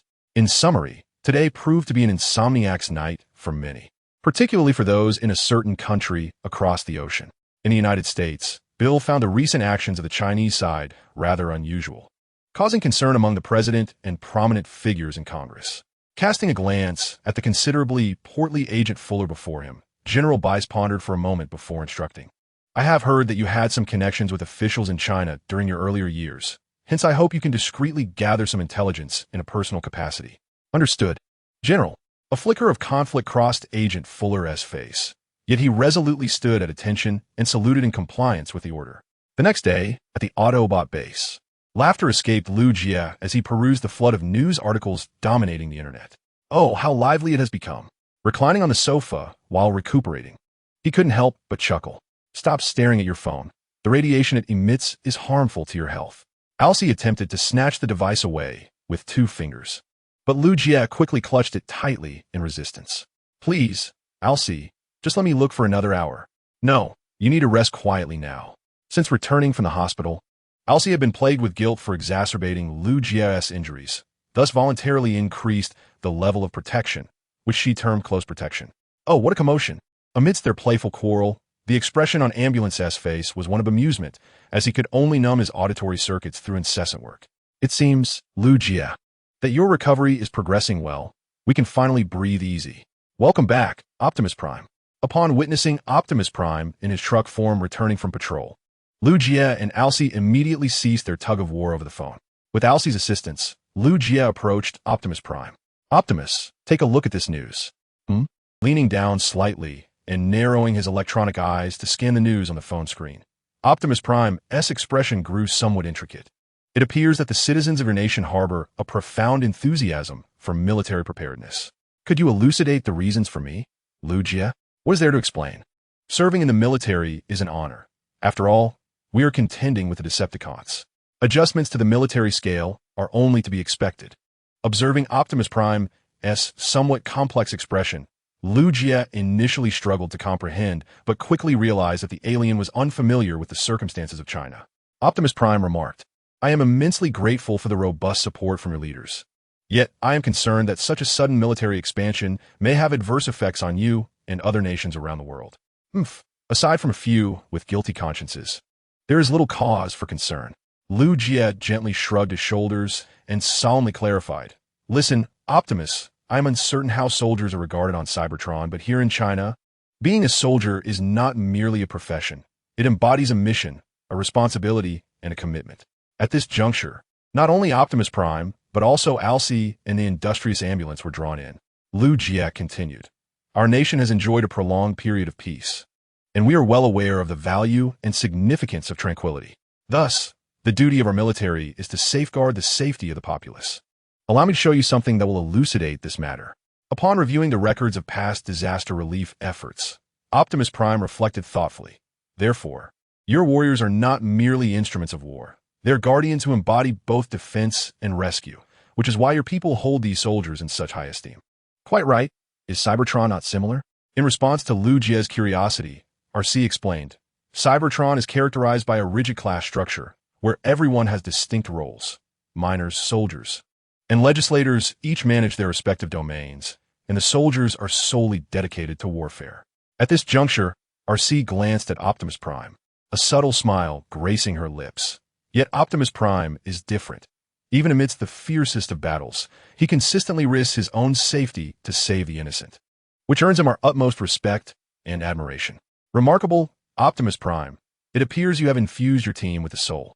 As soon as Lu Jie concluded, he offered a salute to Optimus Prime. With a smile, Optimus Prime returned the gesture. "Thank you, Lu Jie. I am delighted to collaborate with you, and I now possess a deeper understanding of a warrior's responsibilities. I shall hold myself to a stricter standard henceforth, striving to become a more competent soldier." Lu Jie replied with a smile, "You are not only a capable soldier, but also a magnificent leader. Therefore, I am confident, Optimus Prime, that you will restore your homeland." Chapter 13. The Return of Megatron and the Inconvenience of Starscream. Starscream, commander of the Decepticon warship, announced, "The construction of the space bridge has been completed and is ready for operation." "Excellent, splendid." Starscream's demeanor towards the successful completion of the space bridge was notably indifferent, even tinged with dissatisfaction and disappointment. After all, his current ability to control the warship was solely due to Megatron's absence. Once this true leader of the Decepticons returned, Starscream would have no choice but to obediently assume the role of second-in-command. Just then, as Starscream's mood soured, Soundwave approached without a care, and a series of signal information appeared on his visor screen. "Are you certain, Soundwave? You are aware that our supply of energon is far from ample," Starscream retorted, turning to face Soundwave, attempting to exert his authority as the acting commander. "This signal originates from outer space. Unless you can guarantee with absolute certainty that it is indeed Lord Megatron himself, I would rather not squander our energon reserves." Soundwave remained silent, merely nodding slightly. Nevertheless, his presence overshadowed Starscream's. Resigned, Starscream commanded the nearby soldiers. "Very well. Lock onto the signal's transmission coordinates and activate the space bridge immediately." "Understood." The soldiers operating the space bridge swiftly set to work, and before long, the space bridge was operational, vibrant green energy pulsating at its entrance. Whoosh! In the next moment, a fierce-eyed figure emerged from the space bridge with accelerated velocity. "Decepticons, your leader has returned." With arms outstretched and a thunderous roar, Megatron proclaimed his return like a sovereign claiming dominion over his realm. He truly has returned. Upon witnessing Megatron's arrival, the already guilty Starscream instinctively took a step back. However, as he realized that Soundwave was directly behind him, Starscream feigned nonchalance and cleared his throat. "Ahem, bring those two deserters here." In the next instant, the minions who had been frightened off by RC and the other Autobots were forcibly brought forward. "I express my gratitude to you both for your unwavering dedication to the Decepticon cause. History shall undoubtedly remember your names, like a leader drawing grand visions." Starscream turned his back, and in a sudden motion, his hands pierced the chests of the two minions, extinguishing their still flickering sparks. The unfortunate minions, until the very end, left no trace of their existence, They were but two among countless victims of the Cybertronian Civil War. I shall go to welcome the esteemed presence of Lord Megatron. Soundwave. Ensure the ship is in optimal condition. I do not wish for Lord Megatron to unleash his wrath upon his return. After briefly cleaning the residual energon from his hands, Starscream turned slightly to warn Soundwave, especially be cautious of that inferior Earth creature. Lord Megatron may very well crush it into a pulp. Watching Starscream depart, Soundwave remained silent in his place before turning toward his work area. Shortly thereafter, Soundwave returned to his station, only to find a small canine lying on the ground, failing to greet him with the usual exuberance. Observing this, Soundwave tilted his head and extended a mechanical tendril from his chest to gently prod the creature. Yet the small canine remained unresponsive. The dog must sing its song, woof woof woof woof. Soundwave approached and played music as he had done before. But the small canine continued to lie still, eyes closed, motionless. No vital signs detected, deceased from viral infection. After conducting a simple scan, a set of results appeared on Soundwave's visor. He stood in place for a moment, then gently lifted the lifeless body of the small canine with his mechanical tendrils. After gazing at it for a brief while, a sorrowful emoticon materialized on Soundwave's visor, and he proceeded to the adjacent laboratory with the cold body in hand. Placing the small canine's remains into a particular apparatus, Soundwave retrieved a piece of energon from the side to initiate the process. Meanwhile, Great Lord Megatron, you grow ever more formidable and robust. I am confident that the detestable Autobots, led by Optimus Prime, will be vanquished by you in due time. Leading the flight squadron to welcome, the moment the vehicle transformed, Red Spider greeted with the servility of a humble servant, entirely concealing the cunning demeanor he had harbored aboard the warship. Indeed, it had been quite some time since we last met, Red Spider. Observing this seemingly loyal yet secretly malevolent deputy commander, Megatron's expression was particularly intriguing, a blend of mockery and amusement, embodying a sense of disdain in various forms. Let us hope you bring me good news, and do not leave me disappointed, Megatron stated. Red Spider quickly adopted a sycophantic demeanor, replying, Rest assured, Lord Megatron. I have dispatched elite forces to locate a resource-rich super-energy vein, eagerly awaiting your esteemed presence. Very well. These simple words instantly elevated Red Spider's spark output. As he knew Megatron's temperament was notoriously capricious, though he appeared amiable now, he could easily unleash his wrath in the blink of an eye.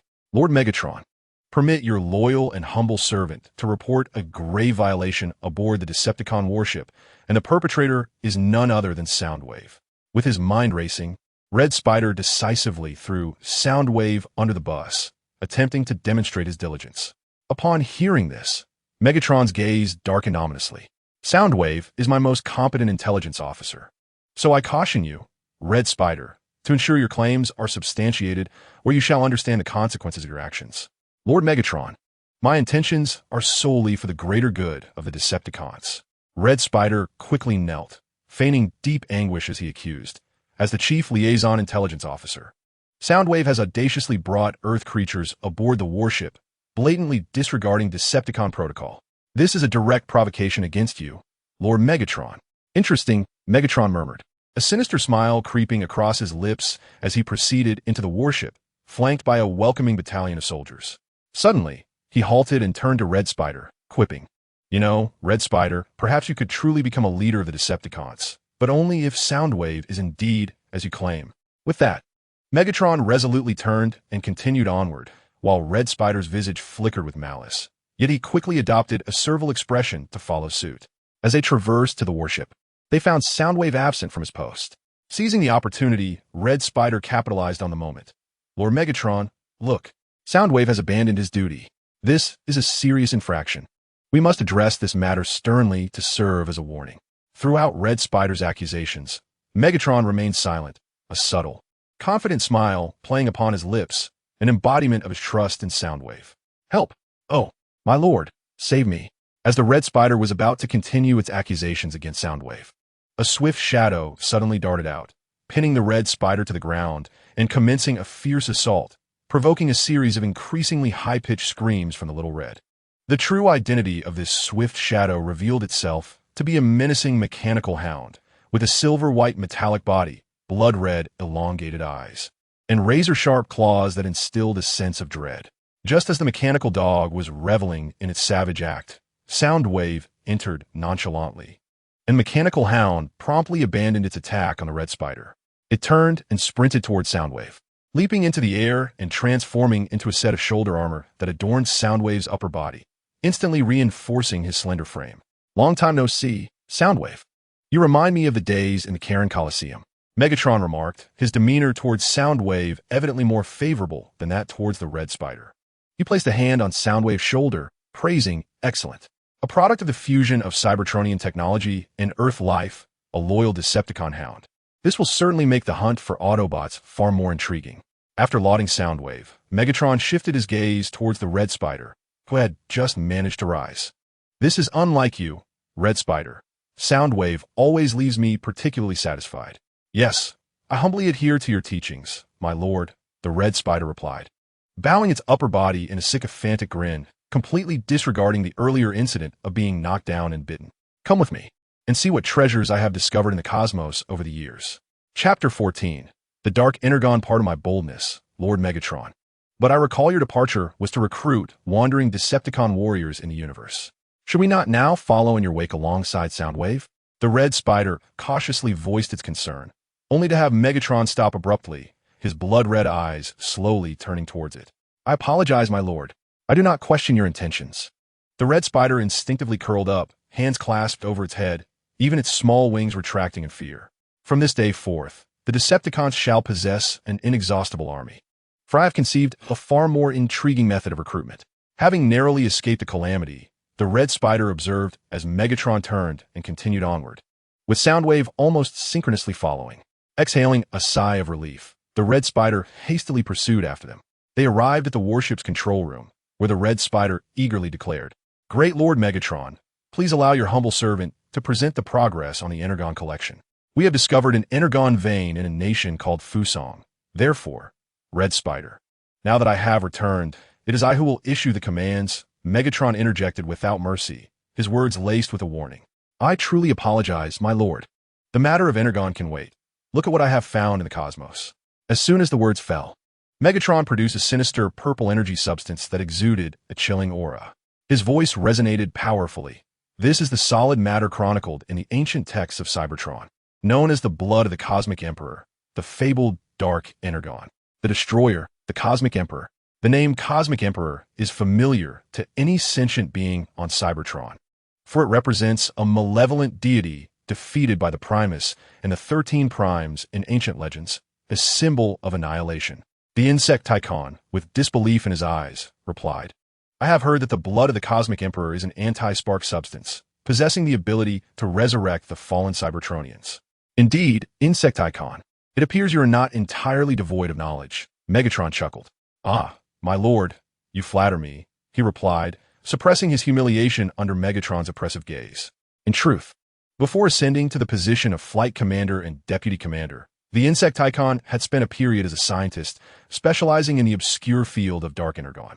This specialization was deemed obscure precisely because Dark Energon existed only in texts and folklore, with no tangible specimen available for experimentation.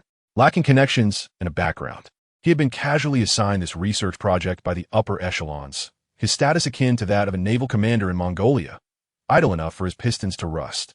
This uneventful past is precisely why the Insecticon now crave power so desperately, willing to resort to any means necessary to attain it. We require a corpse for our experiment. Insecticon, are you willing to make a sacrifice? Ah, I would indeed be willing to sacrifice for the cause of the Decepticons, but we have readily available materials. Feigning calmness, he commanded, bring forth the bodies of those two deserters. Lord Megatron is ready to commence the experiment. At once, in a matter of moments, the two Decepticon soldiers who had been executed were brought forth bound. The Insecticon ingratiated himself, saying, My lord, see how considerate I am. I have prepared the necessary materials for your experiment. Indeed, I have always been pleased with your attentiveness. Stepping forward to the corpses of the two Decepticon soldiers, Megatron split the Dark Energon in two. Let me witness firsthand whether the Dark Energon possesses the power to awaken the spark of the deceased. With that, he decisively plunged the Dark Energon into the extinguished sparks of the two soldiers, retreating with a calm demeanor. Instantly, the Dark Energon integrated into the sparks at a visible speed, an eerie purple light flickering across the bodies of the two Decepticon soldiers. In the next moment, The once lifeless soldiers stirred. Roar, roar, crack. The two resurrected Decepticon soldiers began to struggle, emitting feral roars akin to wild beasts, and soon broke free from their restraints. With a swift motion, the escorting soldiers switched to laser guns for defense. However, the two reanimated corpses appeared impervious to pain, lunging forward to subdue their former comrades and engaging in brutal hand-to-hand combat. Upon witnessing this harrowing scene reminiscent of a biohazard nightmare, the Red Spider was startled into a high-pitched yelp, swiftly retreating behind the sound wave for cover. Is this truly your plan, my lord? To resurrect the fallen Decepticons to attack us? What we face is no longer a Decepticon, but a mindless beast bent on destruction. Observing the vigorous display of the two undead soldiers, an energy cannon on Megatron's right arm elongated into a sword. In a swift motion, he extinguished one Decepticon's spark using brute force, yet one of the undead soldiers charged directly at him. With a flash of steel, Megatron cleaved the soldier in two. Nevertheless, the upper half continued to writhe and crawl. Excellent. This is the kind of soldier I require. Now I must devise a method to control them.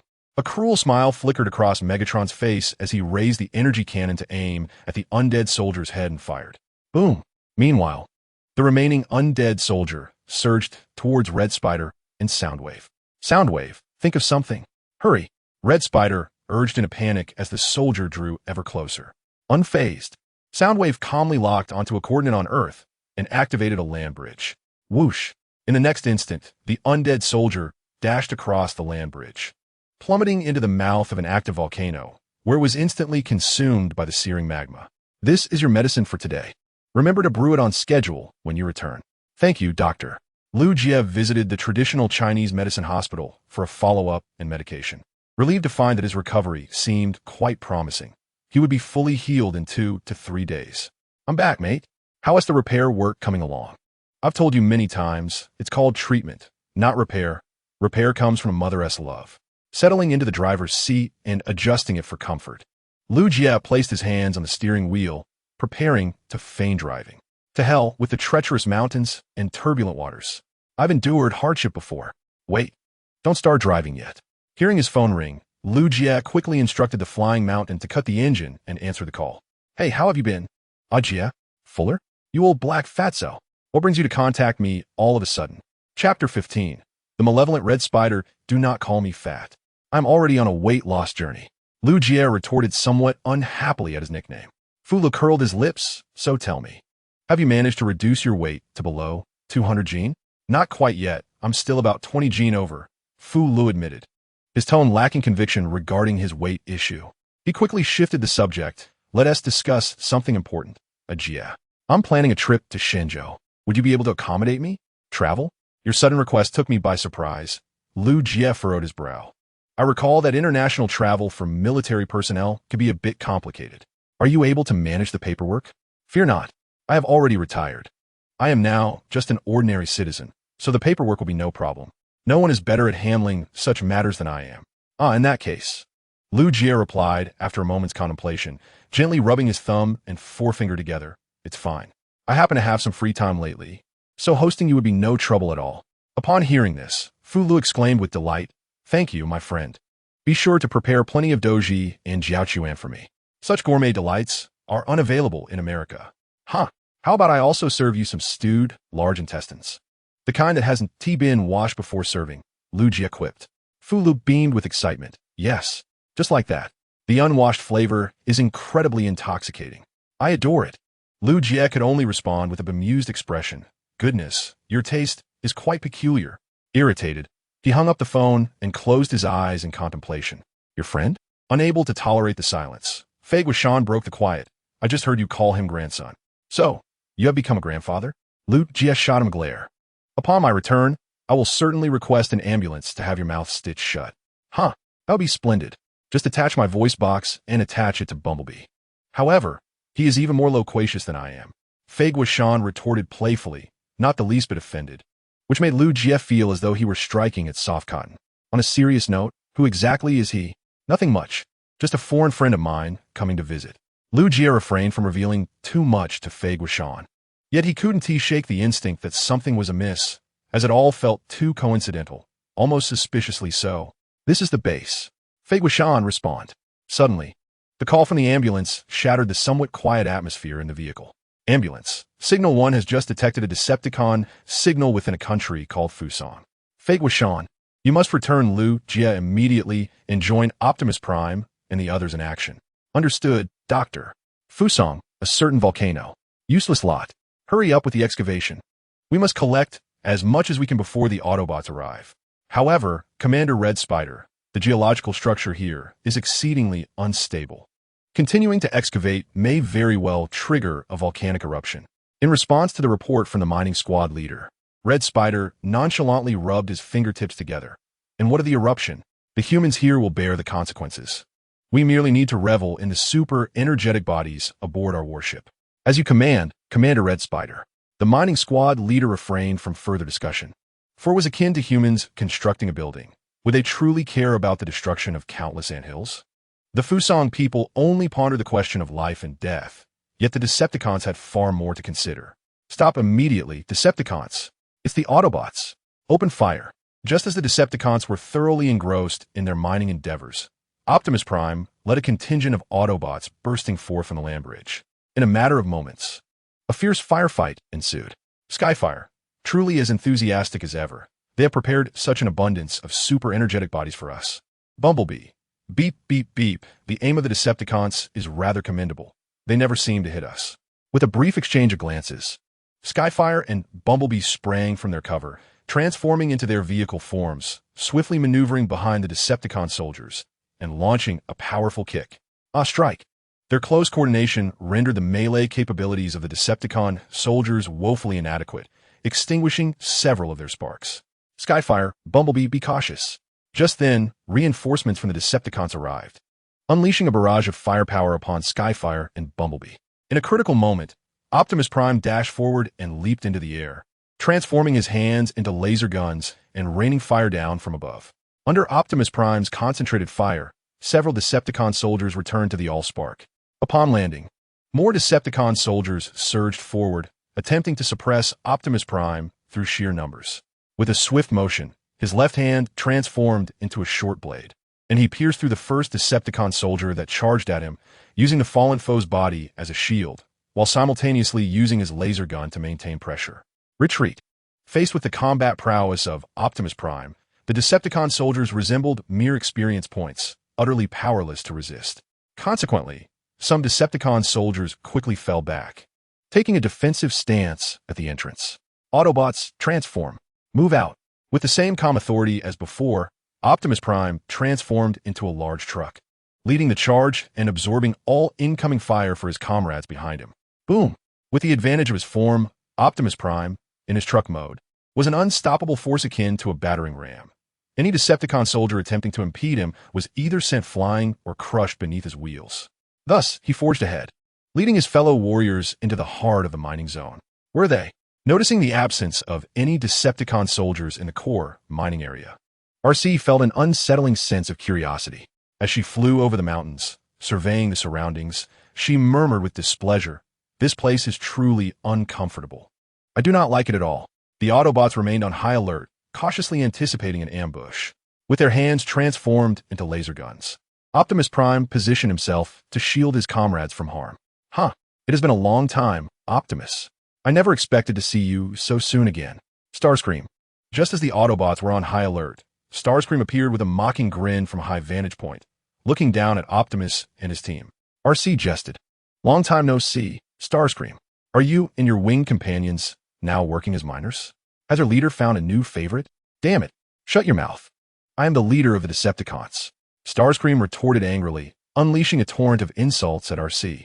Suddenly, he broke into a sinister laugh and leisurely produced a time bomb from behind him. Regrettably, I want to witness your return to the well of all sparks. As I fear bloodshed, haha.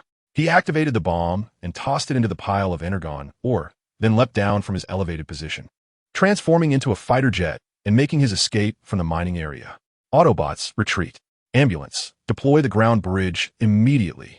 Realizing this was a trap, with Starscream intending to detonate the entire energon mine to extinguish their sparks, Optimus Prime decisively issued the retreat command and instructed the ambulance to activate the ground bridge. With a rush, the Autobots dashed into the ground bridge just as the explosive shockwave surged forth. Meanwhile, the long-dormant volcano awakened from its slumber due to the explosion's impact on the Energon mine. In the next instant, flames and molten lava erupted skyward, heralding the onset of the most exhilarating earthquake in history. Chapter 16. Without the might of great powers, how can common folk claim dignity? My backside.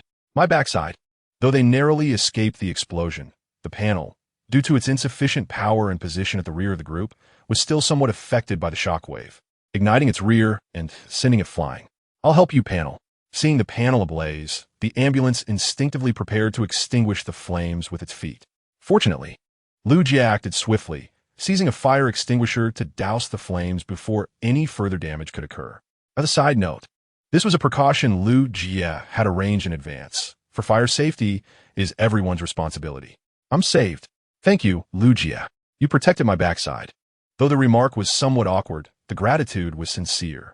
With a gentle fist bump against the panel's metallic rear, Lu Jie approached Optimus Prime with concern. Are you all right, Optimus?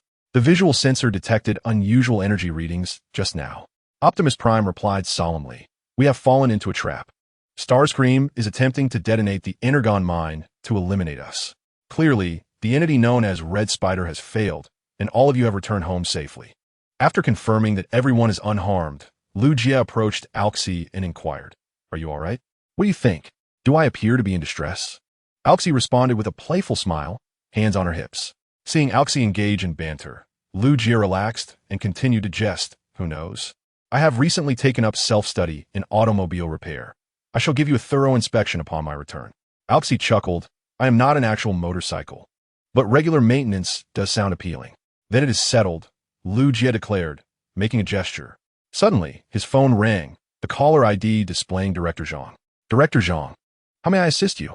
Xiao Lu, the volcano in Fusang has erupted. Upon hearing this news, a smile involuntarily crept onto Lu Jie's lips. Yet he maintained a serious demeanor. Director Zhang, allow me to explain. The situation is enough. I merely wanted to inform you to refrain from consuming seafood for the time being. We shall reassess later. I must collaborate with the superiors on the evacuation mission. Unless there is an emergency, you may handle the rest. Without allowing Lu Jie to finish, Director Zhang abruptly ended the call. Have we committed a grave error? A stoic Optimus Prime crouched before Lu Jie, his expression solemn. I sincerely apologize for dragging you innocents into this conflict. I feel it necessary to atone. No. Brother Prime, there is no need for atonement. It was all the doing of Red Spider. It has nothing to do with you. Next time, we shall capture him and dismantle him to fashion a toilet for public use. Noticing Optimus Prime's descent into despair, Lu Jie hurriedly employed every linguistic talent at his disposal to clarify. The volcano was bound to erupt. Nearly everyone in Fusang was aware of it. So this was entirely foreseeable. Optimus Prime remained burdened with guilt. But still, it is of no consequence. Failure is the mother of success. And we shall learn from this experience. Pausing for a moment, Lu Jie continued. The people of Fusang are exceedingly magnanimous. They will not be angered by such trivial matters. Everyone knows, quickly, let the elderly and children proceed first. One at a time, no need to rush. Although the passports of the Shenzhou cannot transport every citizen to any nation, they will undoubtedly rise to the occasion when danger looms, ensuring the safe return of every overseas compatriot. In the face of this calamity, the government of Shenzhou swiftly took action. Through naval escorts and the acquisition of all passenger aircraft and buses, they successfully evacuated all expatriates. Are you envious? This is the strength of our homeland. Witnessing the envious expressions of foreign tourists, the Shenzhou expatriates and visitors proudly lifted their heads, akin to children being collected by their parents after school. Motherland, I love you. Motherland, my mother. Motherland, my mother-in-law.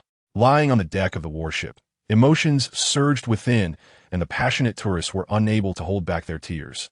A testament to the pride and confidence brought forth by the prosperity of the motherland.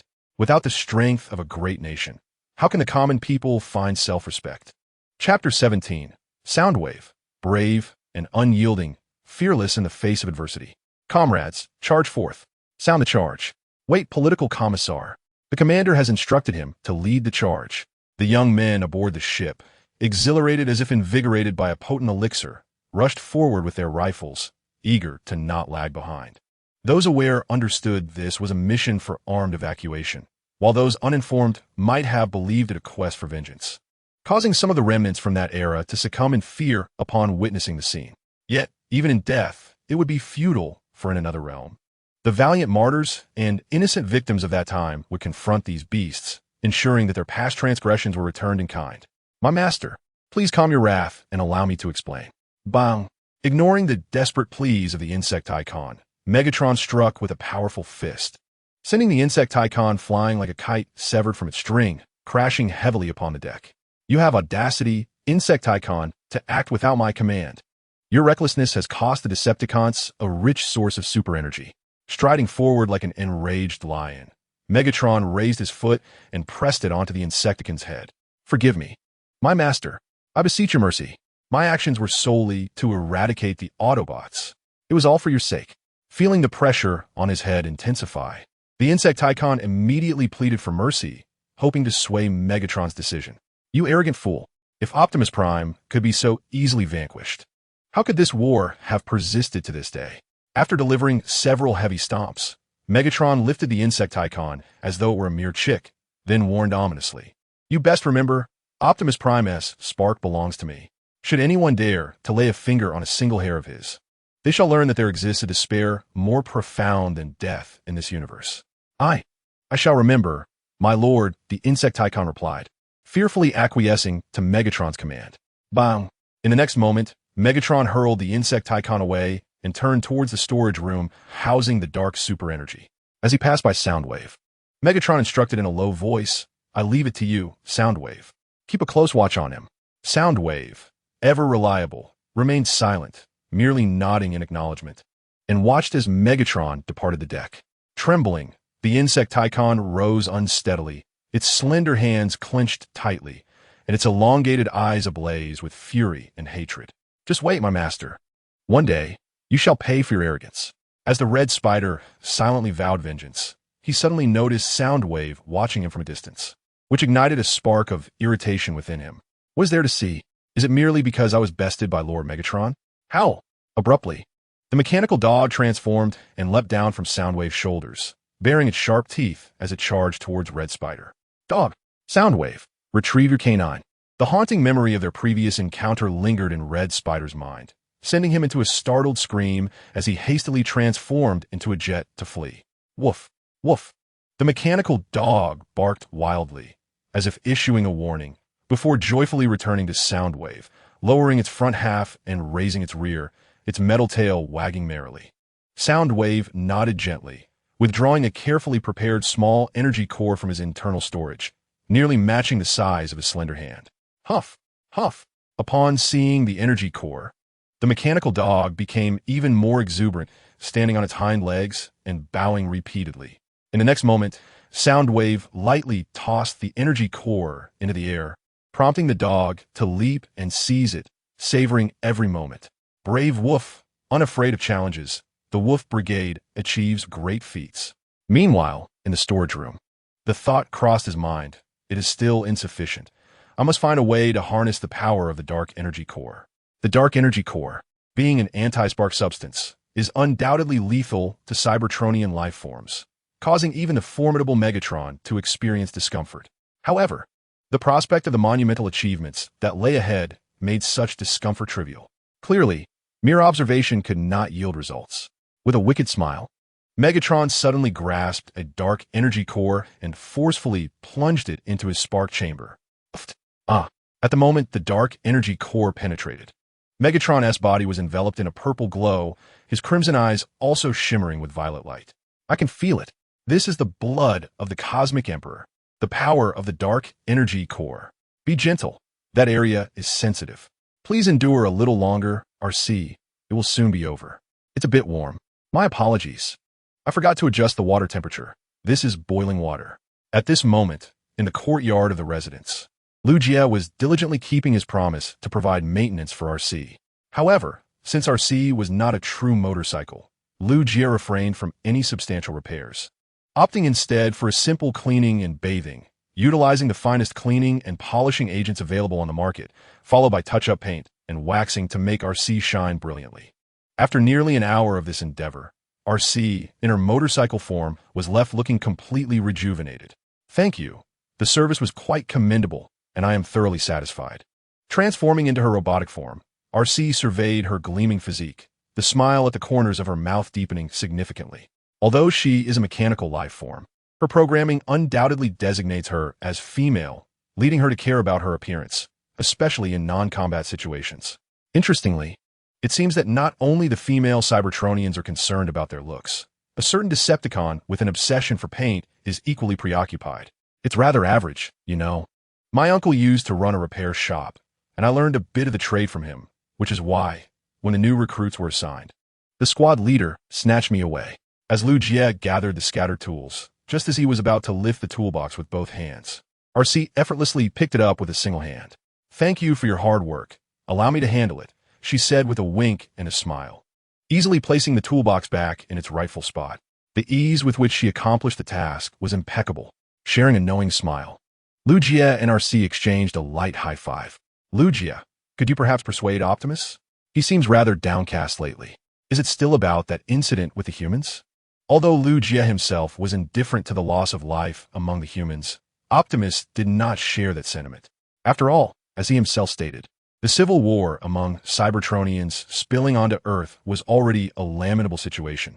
And now the unforeseen loss of so many human lives must weigh heavily on a noble leader like Optimus, despite the fact that the humans were not entirely virtuous. Understood. I shall do my utmost, Lu Jie replied, pulling out his phone to attempt contacting the ambulance channel. Meanwhile, within the base, ambulance, what are you doing? Quiet, Barrier. I'm studying the ancient medical practices of Earth. The ambulance and Barrier sat facing each other, as the apocalyptic medic placed a hand upon Barrier's wrist, eyes closed, focusing intently on sensing the energy frequency being transmitted between them. Barrier, your energy intake has exceeded the limit. You need to manage it better in the coming days. Chapter 18. The ever-redder Optimus Prime on a starry night. Standing atop a mountain, Optimus Prime gazed at the horizon with a hint of melancholy. Optimus, why are you up so high? Lu Jie, turning to see Lu Jie climbing up, drenched in sweat, Optimus inquired. Ambulance is busy, so I climbed up myself. I didn't want to trouble anyone for a land bridge. My apologies, I was unaware you would come. Stepping forward, Optimus half-kneeled to lift Lu Jie. Is there anything I can do for you? He asked with a blink. No, I just came to check on you. I heard you might be feeling a bit down. At the mention of this issue, Optimus's expression visibly darkened, and he gently set Lu Jie back on the ground. I have witnessed the twilight of Cybertron's golden age. Once a land of prosperity and beauty, it has been reduced to scorched earth by the ravages of civil war. Countless compatriots have perished or fled, and now, after the passage of millions of years, Optimus Prime paused for a moment, lowering his gaze towards Lu Jie, and continued. I am honored to have been chosen as the leader of the Autobots. Yet I have been unable to bring this war to a conclusion.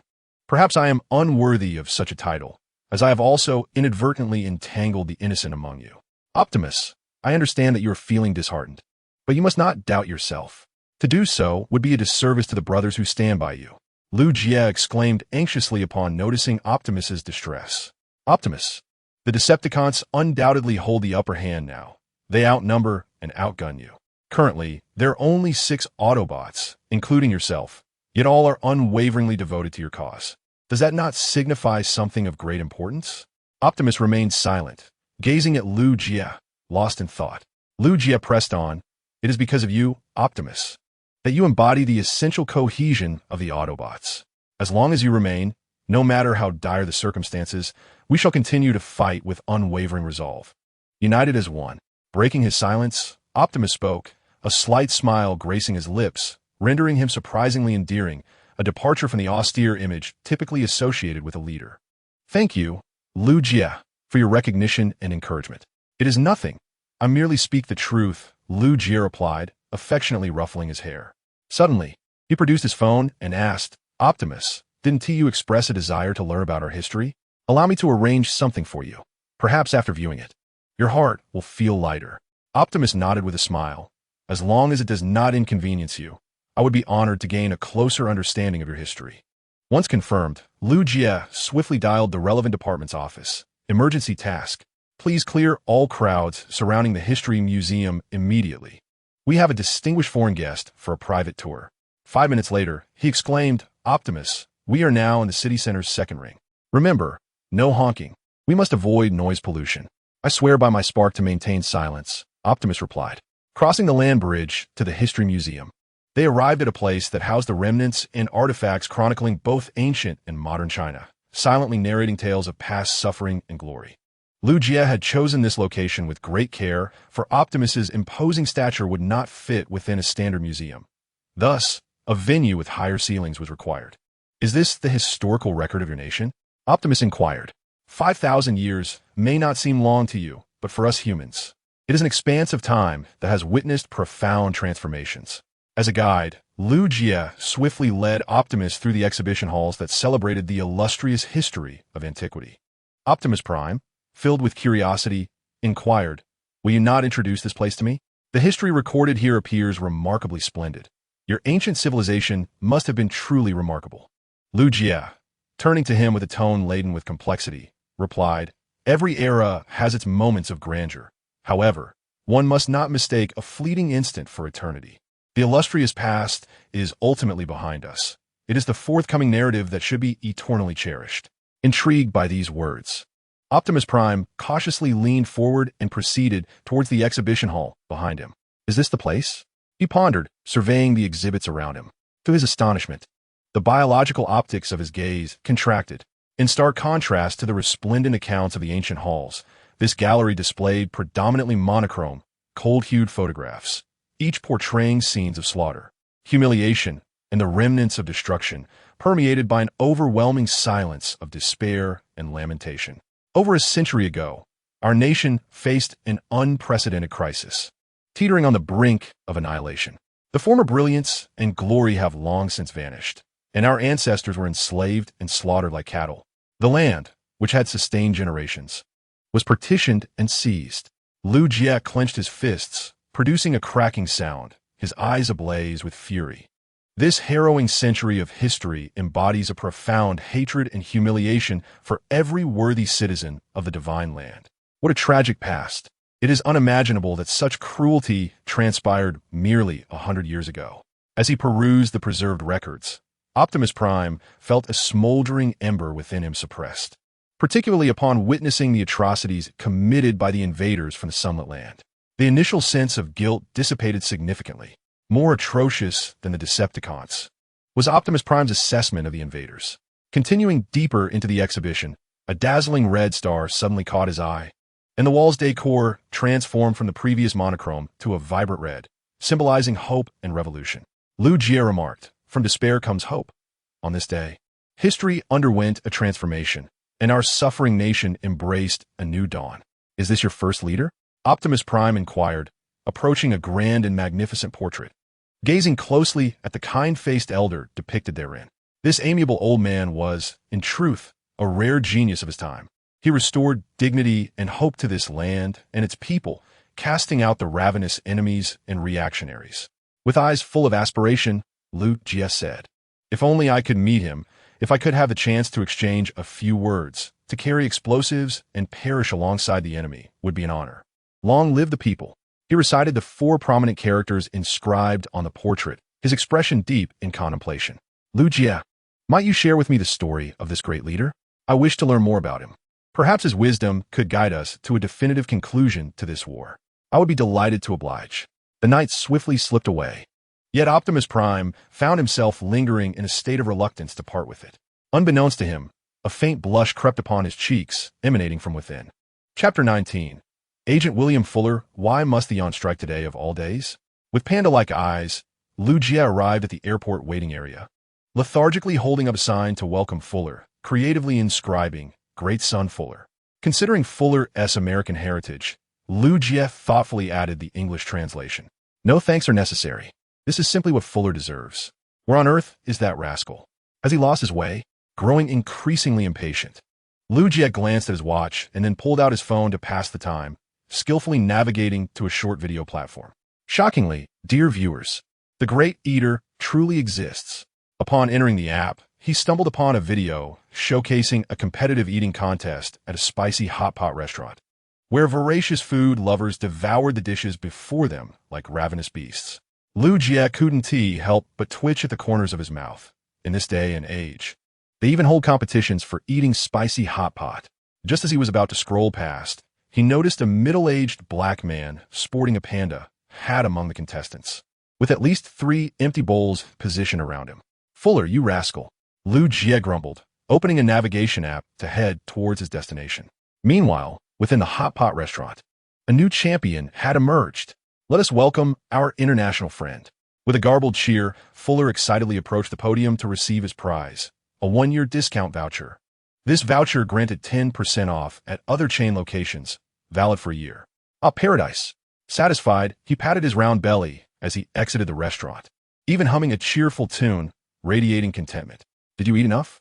"Of course," Fuller instinctively replied, only to quickly realize the inappropriateness of his response. He slowly turned to find Lu Jie leaning against a nearby lamppost, gazing at him. Lu Jie scoffed, "You gluttonous rascal. I skipped breakfast to come pick you up, and here you are, gorging yourself." "Ah, Jie, my friend." Unfazed by Lu Jie's eye roll, Fuller rushed over for a hearty embrace. "All right, you greasy glutton, keep your distance," Lu Jie exclaimed, attempting to extricate himself from the embrace. "Don't be like that, old friend. It's been years since we last met." After much effort, they finally parted ways. Lu Jie couldn't help but remark, "So, did you skip breakfast to catch your flight?" Fuller shrugged and chuckled. "Well, it's not entirely accurate. You know how bland white people's food can be." Indeed, Lu Jie still harbored profound reservations about the flavor of such cuisine. "I shall refrain from further commentary and simply inquire, which household serves toast that is so hard it could reverberate upon striking a table?" Were it not for the enthusiasm displayed by the visiting delegation, Lu Jie might have doubted whether he and his companions were being deliberately targeted. Who would serve their guests such brick-like bread? "It is no wonder you've developed such high blood pressure." Shaking his head in resignation, Lu Jie assisted in lifting Fuller's luggage as they summoned a ride. "Let us proceed to find a hotel to help you adjust to the time difference. Remember to choose one that provides meals. I am still quite famished." As he jested, Fuller silently pondered. Did he really come here without having breakfast? Is it possible that a Jie is engaged in submission? "Optimus Prime, what are you perusing?"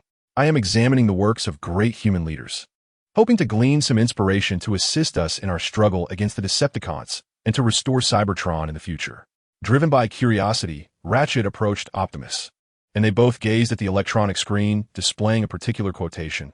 "Revolution is not a dinner party. It is a violent act of one class overthrowing another." How astute. Optimus Prime's optical sensors glimmered slightly as he murmured, "Indeed, the Cybertronian High Council was excessively corrupt. I merely wish to avert bloodshed. Yet we have arrived at this dire situation." "Wait, hold on. Optimus, what are you implying?" Ratchet exclaimed, taken aback. While it is true that the Cybertronian leadership was profoundly corrupt and the populace harbored deep resentment, the situation has not deteriorated to the point where war is the only recourse. "Ratchet, our perception of the severity of the situation is skewed. It is because we do not belong to the lower echelons of Cybertronian society and hence have not endured their suffering and harsh realities." Upon hearing this, Ratchet was rendered speechless. The miners are responsible for providing Cybertron with energon, yet they receive a mere pittance and endure discrimination and injustice. The gladiators offer entertainment to the Cybertronian populace, yet the majority are indifferent to their fates, merely desiring to witness the brutality of the performances. Optimus stepped towards the wall, recalling vivid memories within his bio-optic lenses. "Galvatron, I believe you will become a remarkable leader.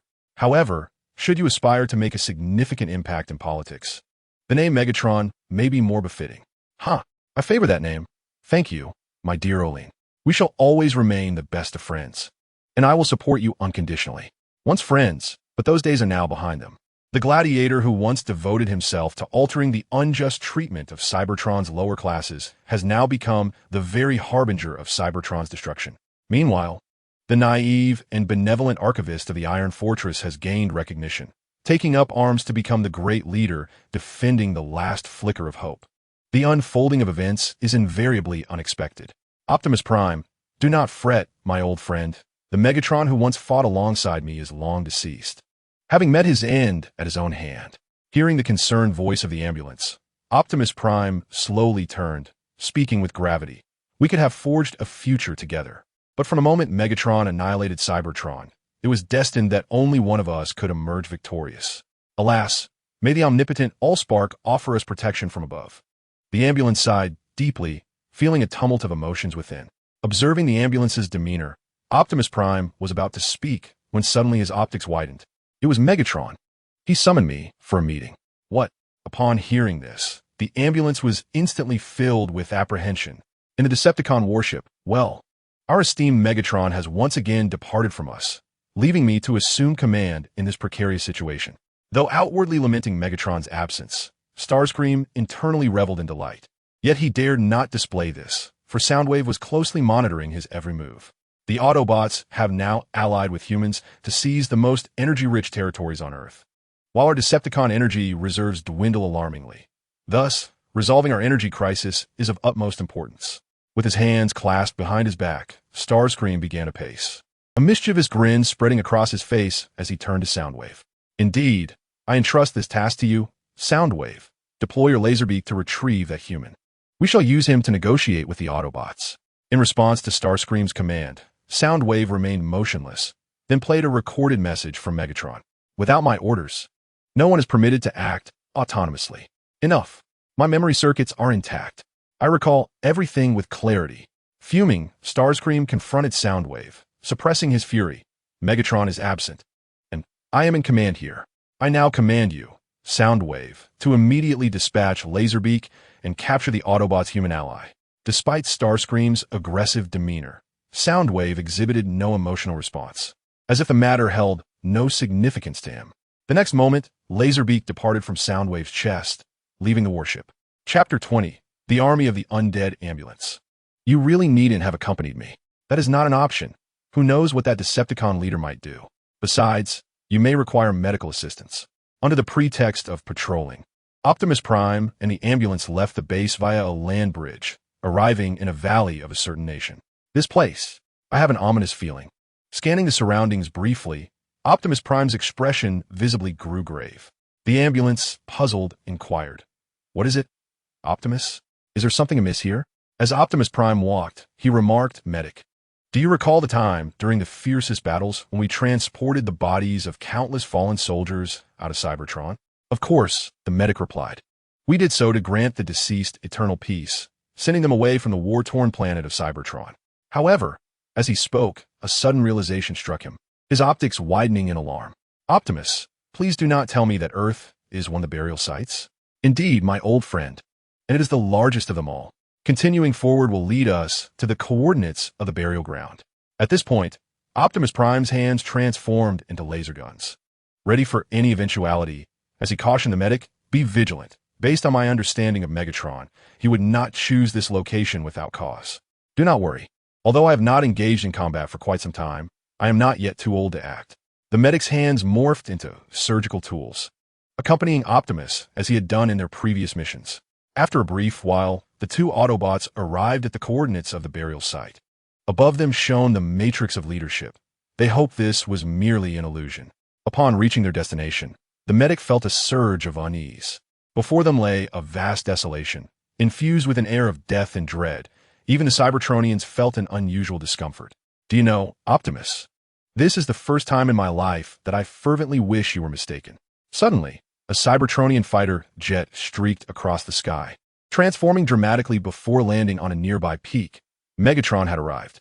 His eyes and the location of the Matrix were aglow with violet light, indicating that the dark energy had severely affected his form. "It has been a long time, Optimus. I did not expect you to bring your most loyal watchdog along. I thought he would be rusting away in your dilapidated abode." Faced with Megatron's taunts, the medic nearly short-circuited with rage and turned to Optimus with a complaint. "This bucket-headed fool seems to be malfunctioning. Perhaps you should call him down, and I can conduct a thorough examination." "What have you done to yourself, Megatron?" Optimus asked, activating his optics to zoom in on Megatron's condition, which appeared rather concerning. "Huh, you cannot hide anything from me, can you? You are always the first to express concern for my well-being, dear Orion Pax." Silence. With that, as Megatron finished speaking, Optimus raised his weapon and fired. However, due to the distance, the shot merely grazed Megatron's cheek, leaving a faint mark. "You have no right to utter that name. The Megatron I once knew has long since ceased to exist," Optimus declared, his tone laden with gravity. "Ha!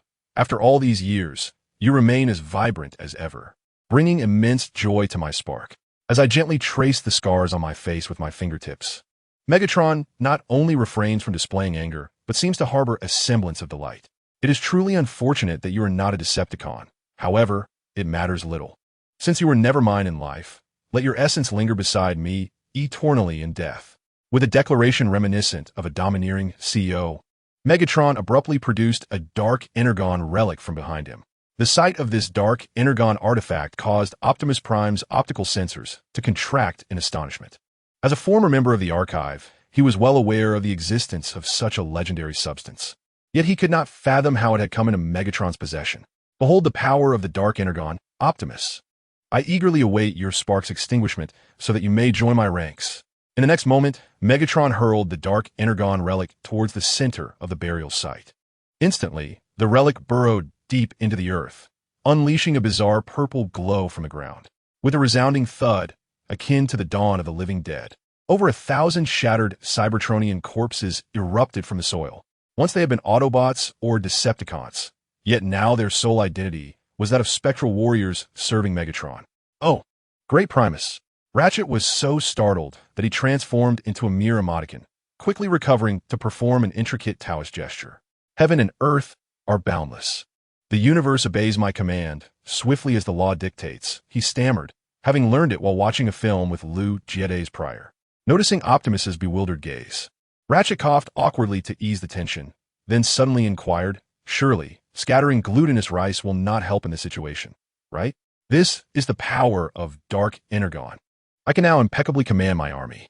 Relishing the surging energy within his spark, Megatron erupted into a maniacal laugh, then waved his hand to issue the command. Attack. My army. Tear them apart. With Megatron's command, the Cybertronian spirits advanced with a staggering gait, reminiscent of zombies unleashed. Ratchet exclaimed, "This madman not only desecrates our kind, but also the resting place of his own ancestors. This is utterly unforgivable."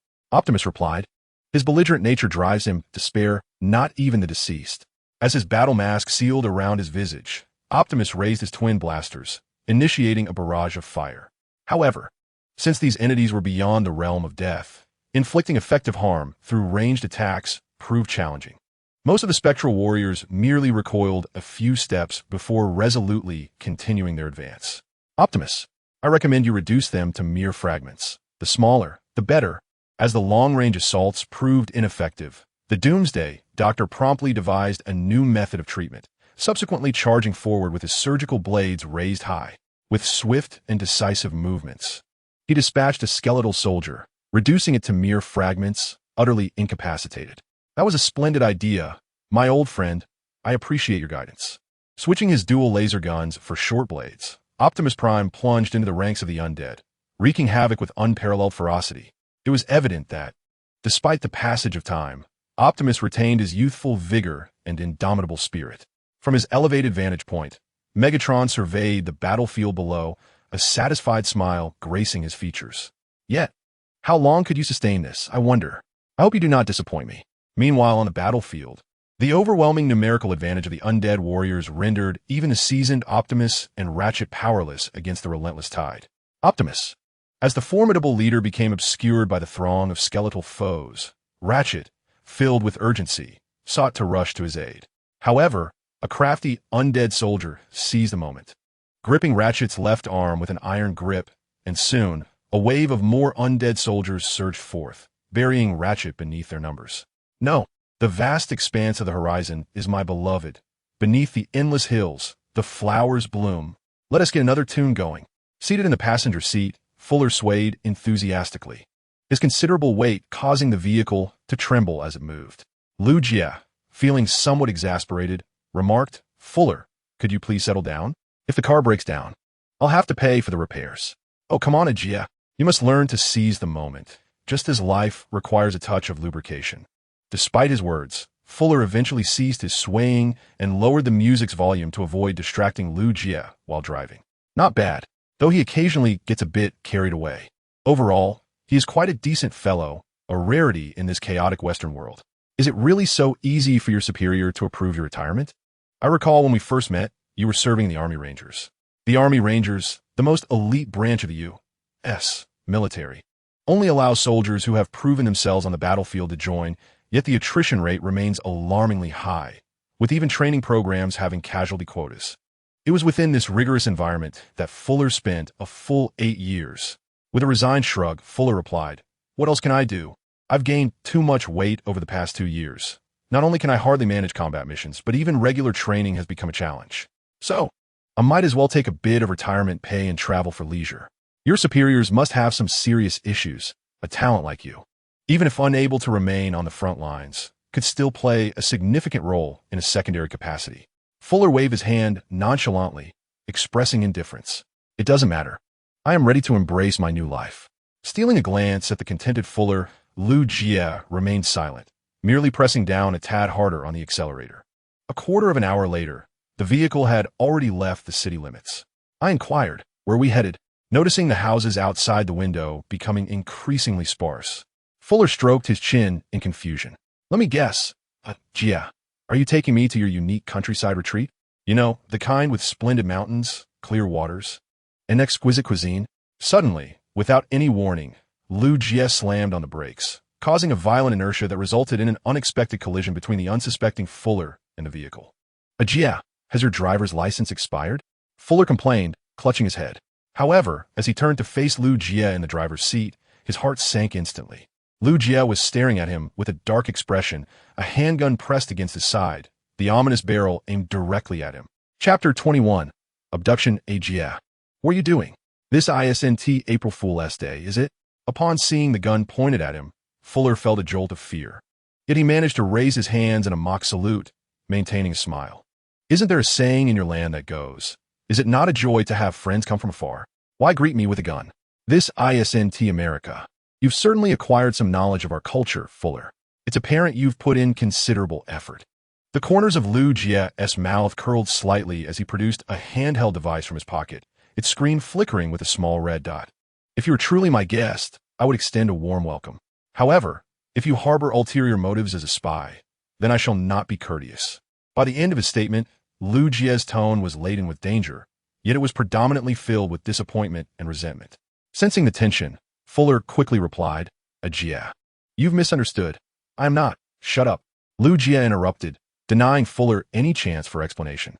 He gestured with the handheld device, clarifying, "This is the latest anti-tracking device developed by the Academy of Sciences.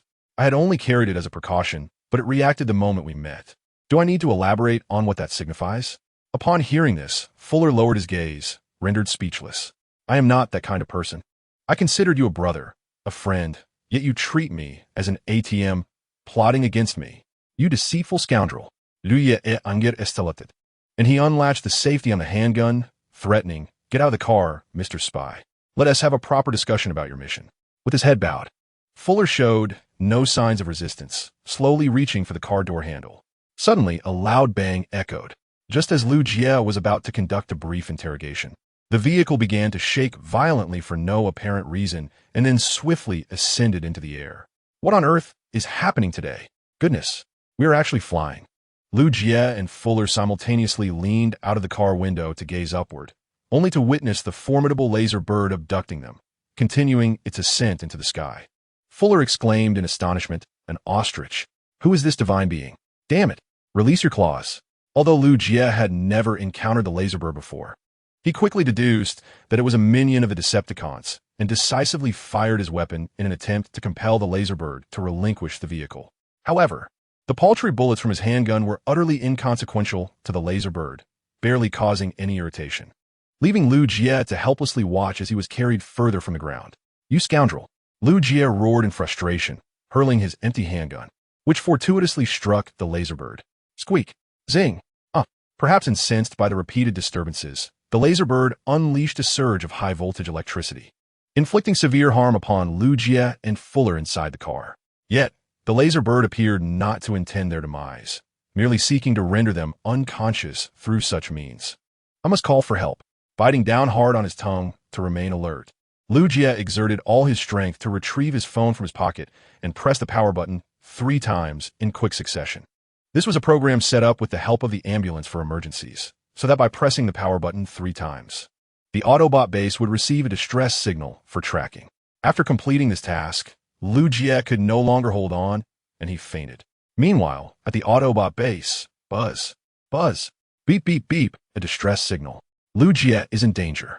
My goodness, what on earth has occurred?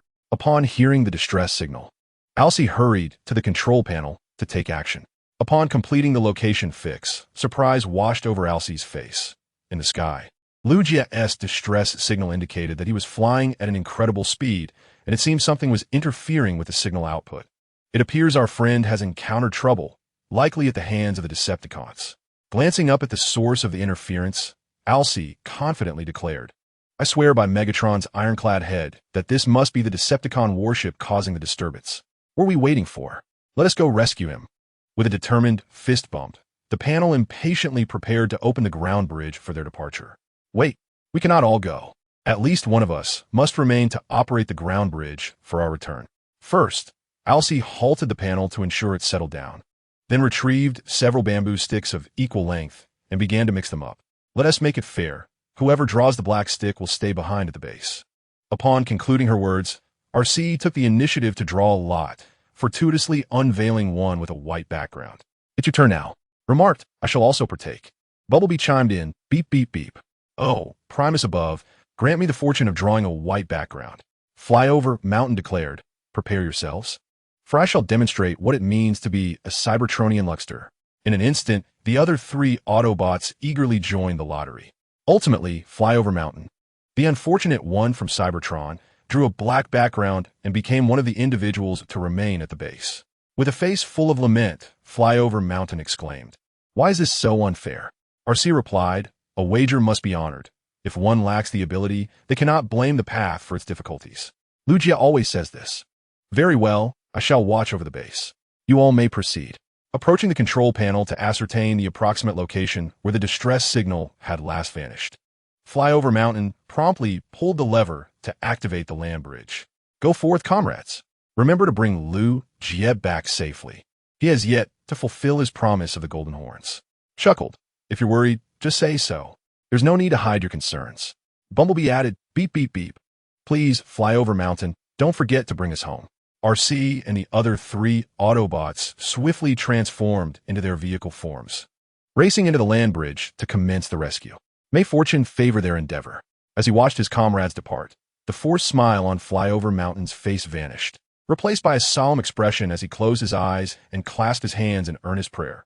Primus above, spark of life, safeguard our human friend on his return. I would willingly trade a millennium of misfortune for Red Spider.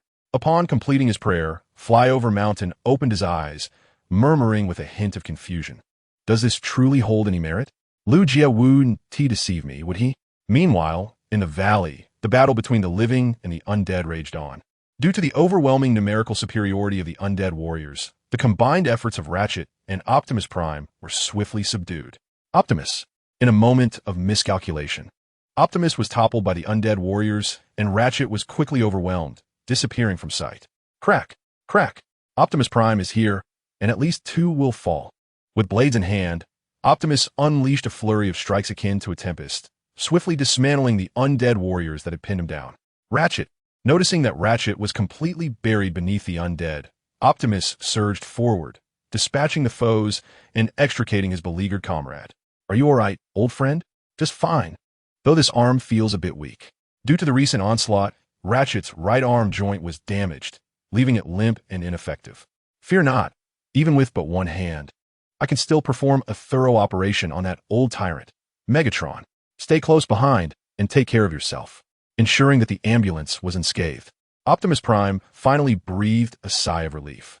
He then unleashed his commanding aura, launching a formidable assault against the remaining undead warriors with unparalleled bravery. Under Optimus's relentless offensive, the undead warriors were reduced to a mound of shattered fragments, and even the injured ambulance could contend with a few stragglers.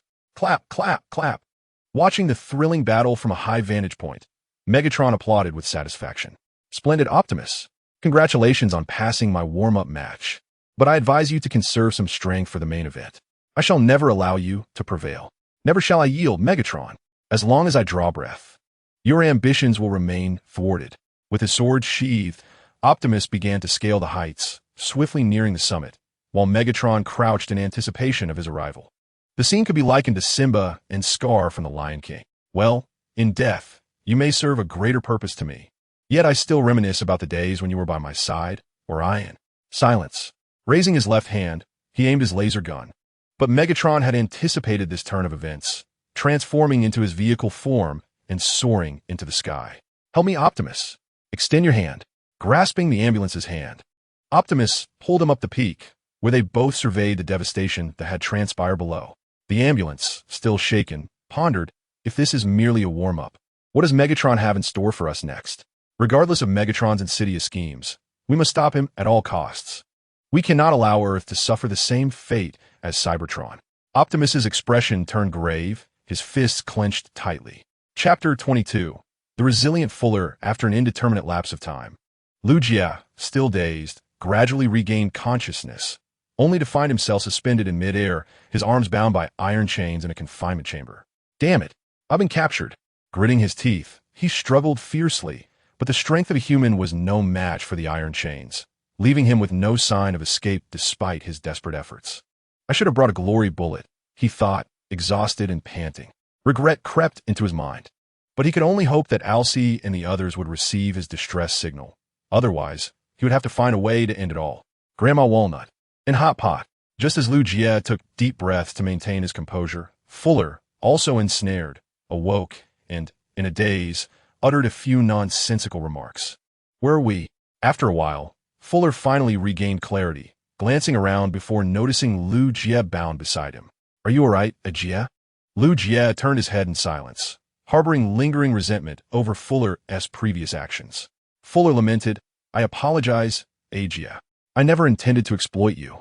You're my sole friend in Shenzhou. The Pentagon compelled me to act in this manner. Ah, so you admit to being a spy? Lu Jie retorted with a disdainful glance, continuing, no matter what transpires shortly, you must remain silent.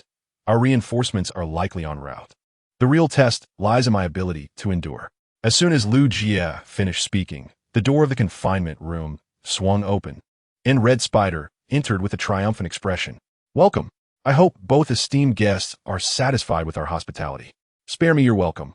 Your methods are excessively creative, and I can hardly endure them more than once. Lu Jie observed Red Spider for a moment before calmly inquiring, May I ask your name?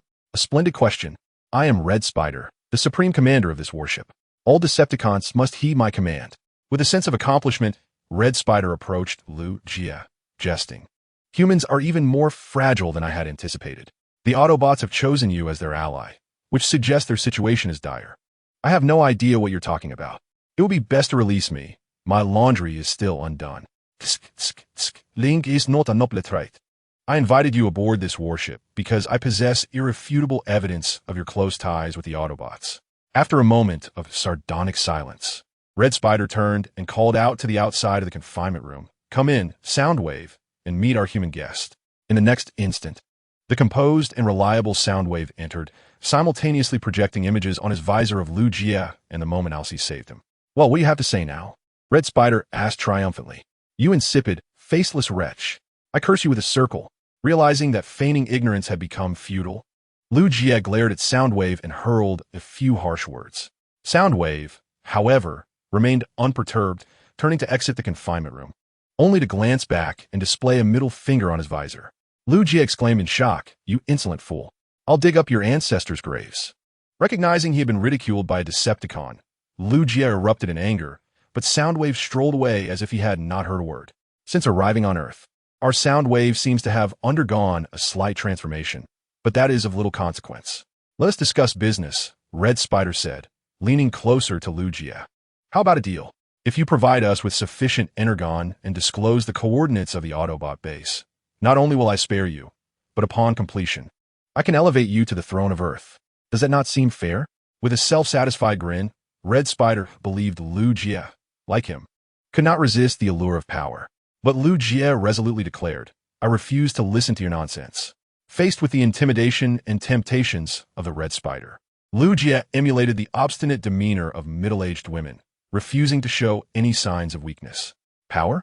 A renowned figure once remarked that one should face a multitude with a defiant brow and humbly serve the people. Those who hold the populace in their hearts will be elevated by them. Conversely, Those who trample upon the people shall meet a fate of irreparable ruin. In this scenario, the Red Spider's composure was immediately shattered. You uncultured, lowly creature of Earth. It seems you have chosen to reject my goodwill. Lu Jie, with a mischievous grin, replied, I am not particularly fond of alcohol, but I can manage at least 3 gin, so feel free to bring it on. Very well, you have brought this upon yourself. With a cold chuckle, the Red Spider seized an electric baton from the hands of a soldier outside. The moment the switch was activated, a purple current flickered ominously from its tip. The Red Spider sinisterly declared, the compatibility between super-energy beings and human neural pathways is non-existent. I hope you do not plan to short-circuit. Facing the approaching baton, Lu Jie disdainfully snorted, then closed his eyes in preparation for the impending shock. Wait, please. Do not harm me. I will tell you anything you wish to know. I implore you, put that thing away. At that moment, just a few centimeters from Lu Jie, Fuller, in a desperate outburst, cried out for mercy, leaving both Lu Jie and the Red Spider momentarily bewildered. What does he even know? On another note, what exactly are you? Could you possibly be an ally of the Autobots? Approaching Fuller, the Red Spider was about to wield the baton as a threat when the corpulent man hastily divulged everything. I am his superior. I am responsible for what you mentioned. I beg you, switch off the baton. You are his superior? The Red Spider raised an eyebrow and then turned to Lu Jie, demanding, is he your superior?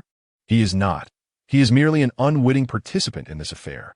After careful consideration, Lu Jie opted not to involve Fuller, for despite any prior manipulation, the man was ultimately innocent in this matter. Just as I suspected. The Red Spider let out a cold laugh and continued with a self-satisfied tone. Though you claim he is not your superior, this is merely a feigned tactic to lead me to believe he is uninvolved, thus allowing you to divert my full attention to yourself. Am I correct? Lu Jie.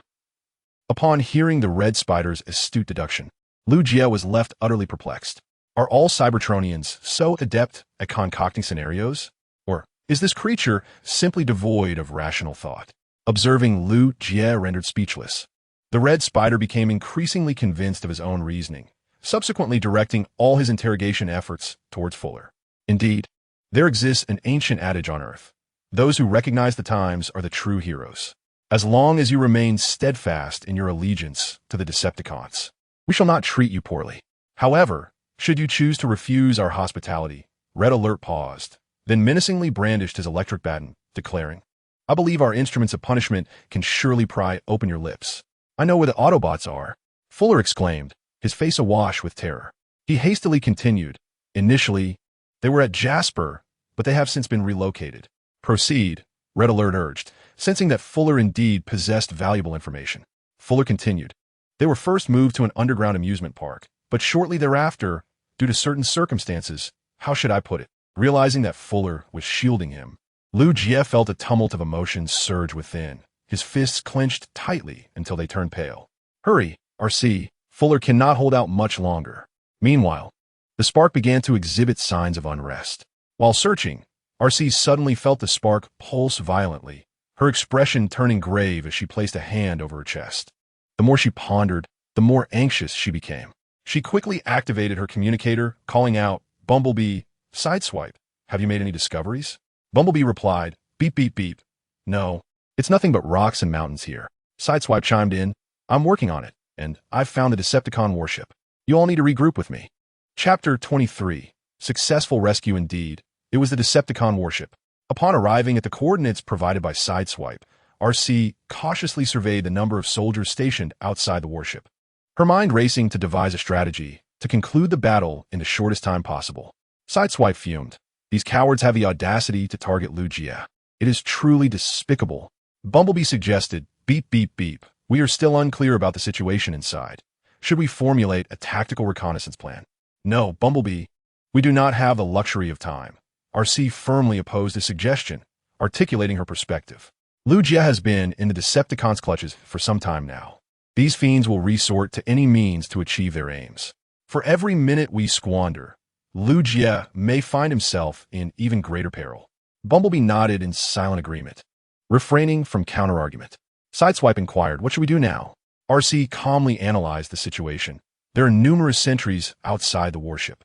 It is clear that the three of us cannot infiltrate silently. The best course of action is to execute a lightning strike, catching them off guard. Understood.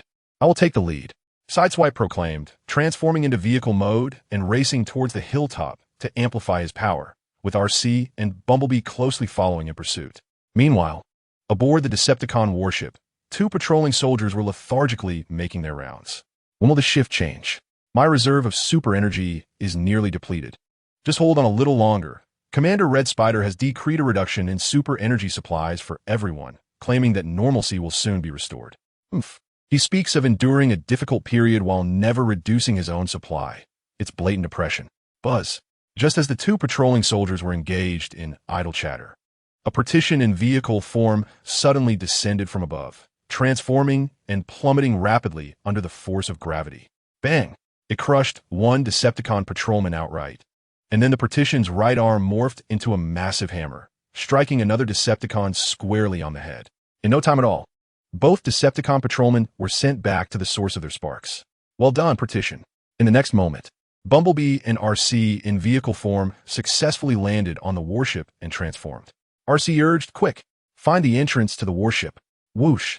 Just as the 3 Autobots were about to commence their actions, several Decepticon patrolmen emerged from the lift, followed by a relentless barrage of fire. Leave this to me. The partition, catching a glimpse of a large circular signal receiver nearby, forcibly dismantled it and hurled it as a weapon toward the Decepticon soldiers. Crash. A perfect hit. Quick, get in here. Before the lift could close, RC leapt in first, followed closely by Bumblebee and the partition. Autobots. Huh. Just as RC entered, a Decepticon soldier happened to pass by. Seizing the moment before he could react, RC pounced upon him, pinning him down with her arm blade against his neck. Coldly, she inquired, where are the human prisoners you have captured? In the detention cell, just walk straight down and take the first corridor to the right. Thank you.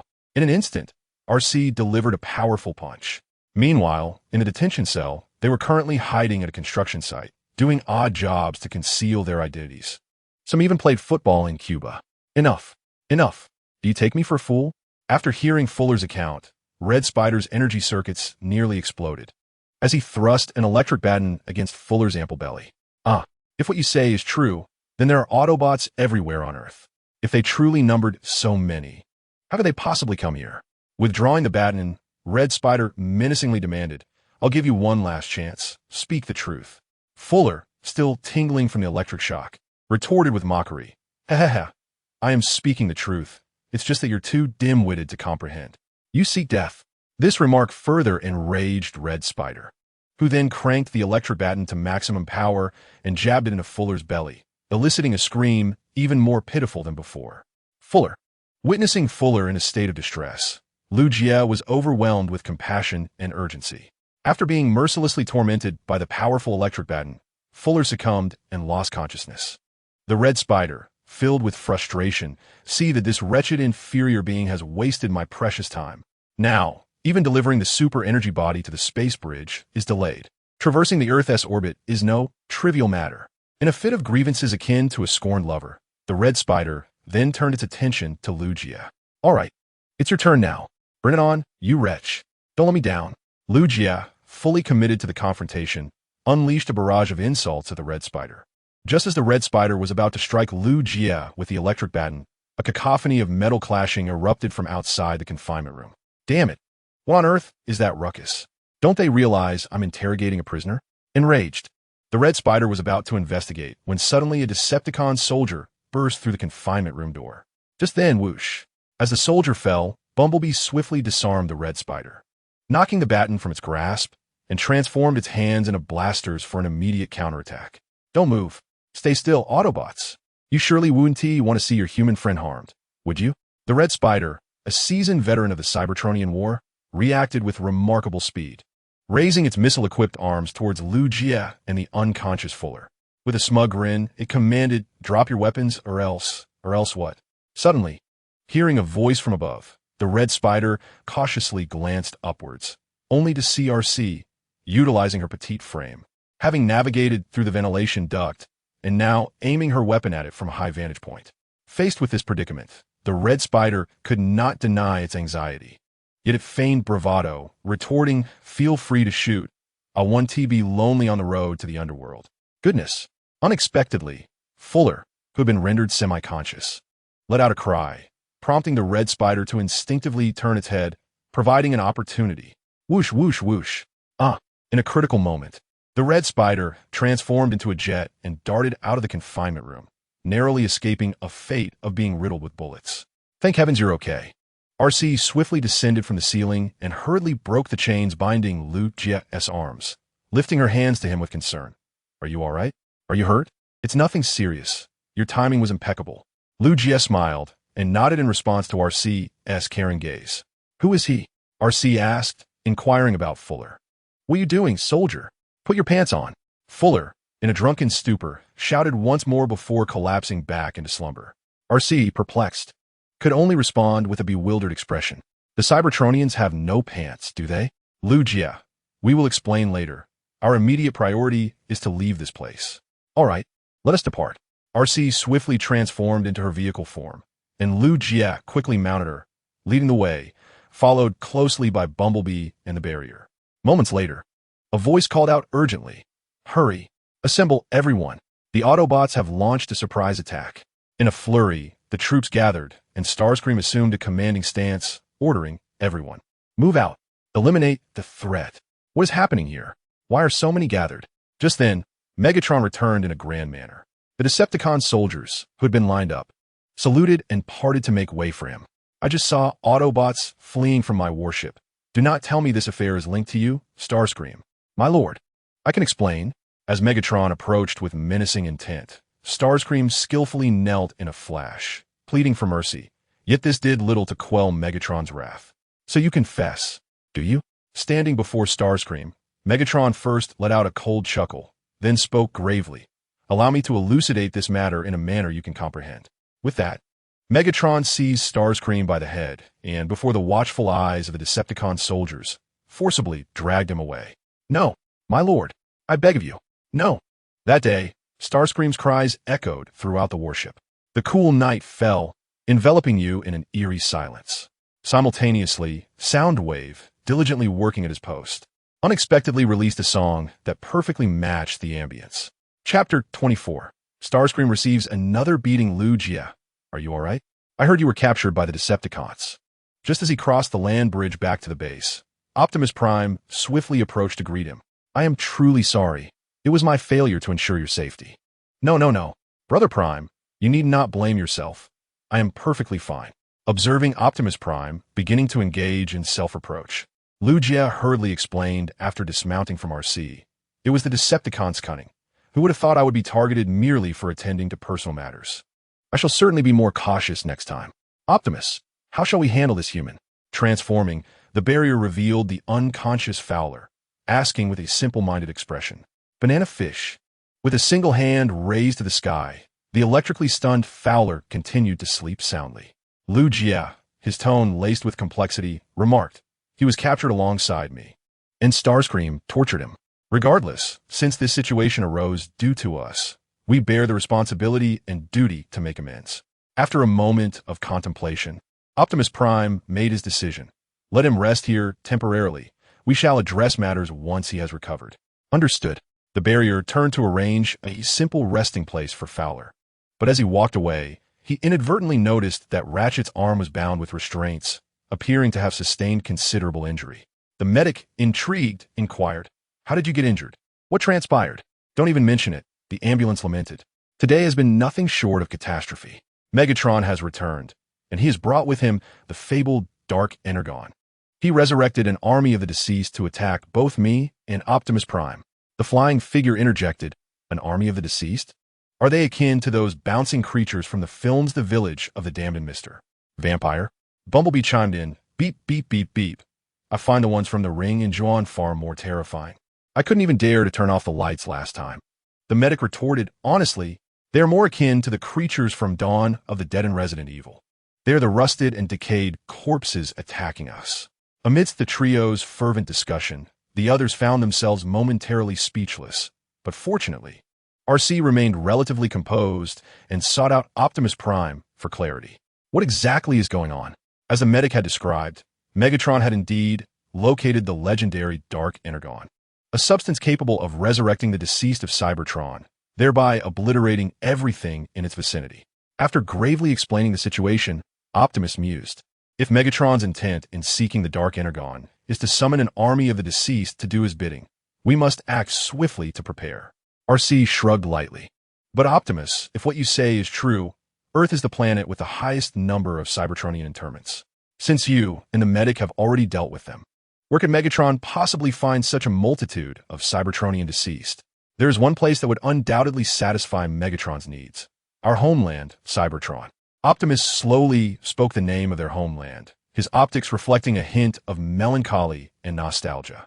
The mere utterance of Cybertron rendered the entire base silent, to the extent that the sound of a pin dropping could be distinctly heard, despite the homeland having been reduced to ashes. Every traveler far from home harbors a profound yearning for it, driven by an enduring love for that land. The silence lingered for a moment until the medic broke it. Optimus, I believe you need not worry. Cybertron is light years away from Earth. Unless Megatron possesses a space bridge, he cannot summon the army of Cybertrons deceased here. Wait a moment, interrupted Lu Jie, raising his hand to report a startling revelation, instantly capturing the attention of all present Autobots. Lu Jie nodded affirmatively. Yes.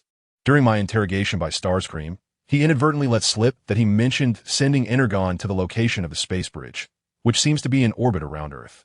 Silence lingered for a while, as the ambulance turned to Optimus Prime and inquired, is it not true that the Red Spider is an undercover agent sent by our side?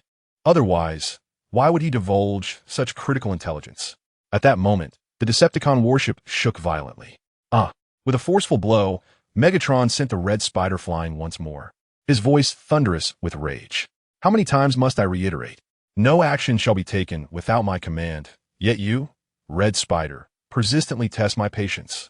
This time, you nearly jeopardized my warship. Master, please spare me. The Red Spider, battered and bruised, pointed accusingly at Soundwave, exclaiming it was Soundwave. He was the one who captured that human. It is all due to his negligence. Before the Red Spider could finish, Megatron seized his head and began to slam it forcefully, ultimately discarding him. You have indeed committed numerous errors, Red Spider, but to shift all blame on a Soundwave is your gravest folly. With a heavy foot, Megatron pressed down on the Red Spider's head, casting a knowing glance at Soundwave, who promptly began to play the recordings from recent events. Now that Lord Megatron is absent, I am the supreme commander aboard this warship. All Decepticons must obey my orders. If I were the leader of the Decepticons, this war would have long been concluded, and I would lead all Decepticons in the reconstruction of Cybertron. Let me contemplate what I should do once I ascend to this leadership. Yes, long live the Red Spider, ha ha ha. As the recordings continued to play, the Red Spider's face visibly paled, while a chilling smile crept across Megatron's visage.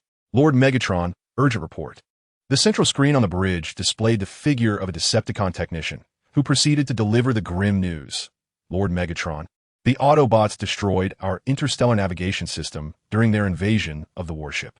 Despite our utmost efforts, we fear we cannot complete the repairs in a short time. Indeed, it is abundantly clear, Megatron retorted, lifting his foot from the Red Spider and pressing the barrel of his weapon against the latter's face.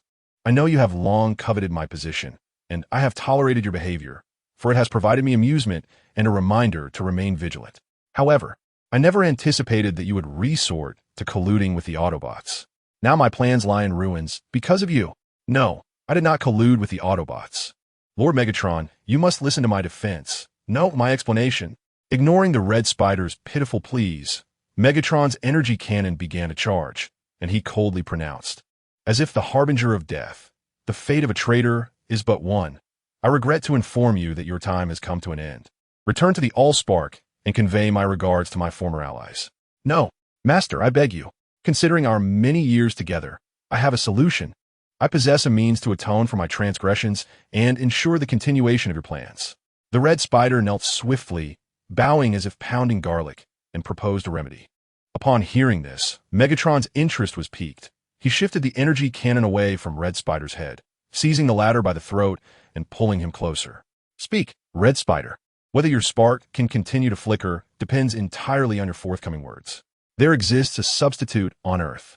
It can replace our device to recalibrate the space bridge to Cybertron. Chapter 25. The Great War Approaches. Indeed, Please instruct the personnel from the space station and satellite departments to mobilize immediately. Otherwise, we may find ourselves in a confrontation with the Cybertronian undead. What use is seeking Uncle Ing? His charms are ineffective against foreign specters, let alone extraterrestrial zombies. Annoyed, he hung up the phone. Just as Lu Jie contemplated reaching out to several other departments, Alcee approached, crouching slightly and resting a gentle hand on his shoulder. Hey, don't be so hasty. The situation hasn't deteriorated to its worst yet. My apologies, Alcee, for you to witness me in such a state. Rubbing the back of his head awkwardly, Lu Jie pondered for a moment before inquiring, how many deceased are there on Cybertron? Can you provide an approximate figure? Alcee shook her head. Cybertron is significantly larger than Earth, and the extent of lives consumed by war is beyond ascertainment, but is likely far beyond our imagination. Damn it! Tormenting the living is one thing, but now they are not even sparing the dead. Megatron would certainly excel at reanimating corpses. After a cordial yet sarcastic greeting to Megatron's ancestors, Lu Jie suddenly had a thought.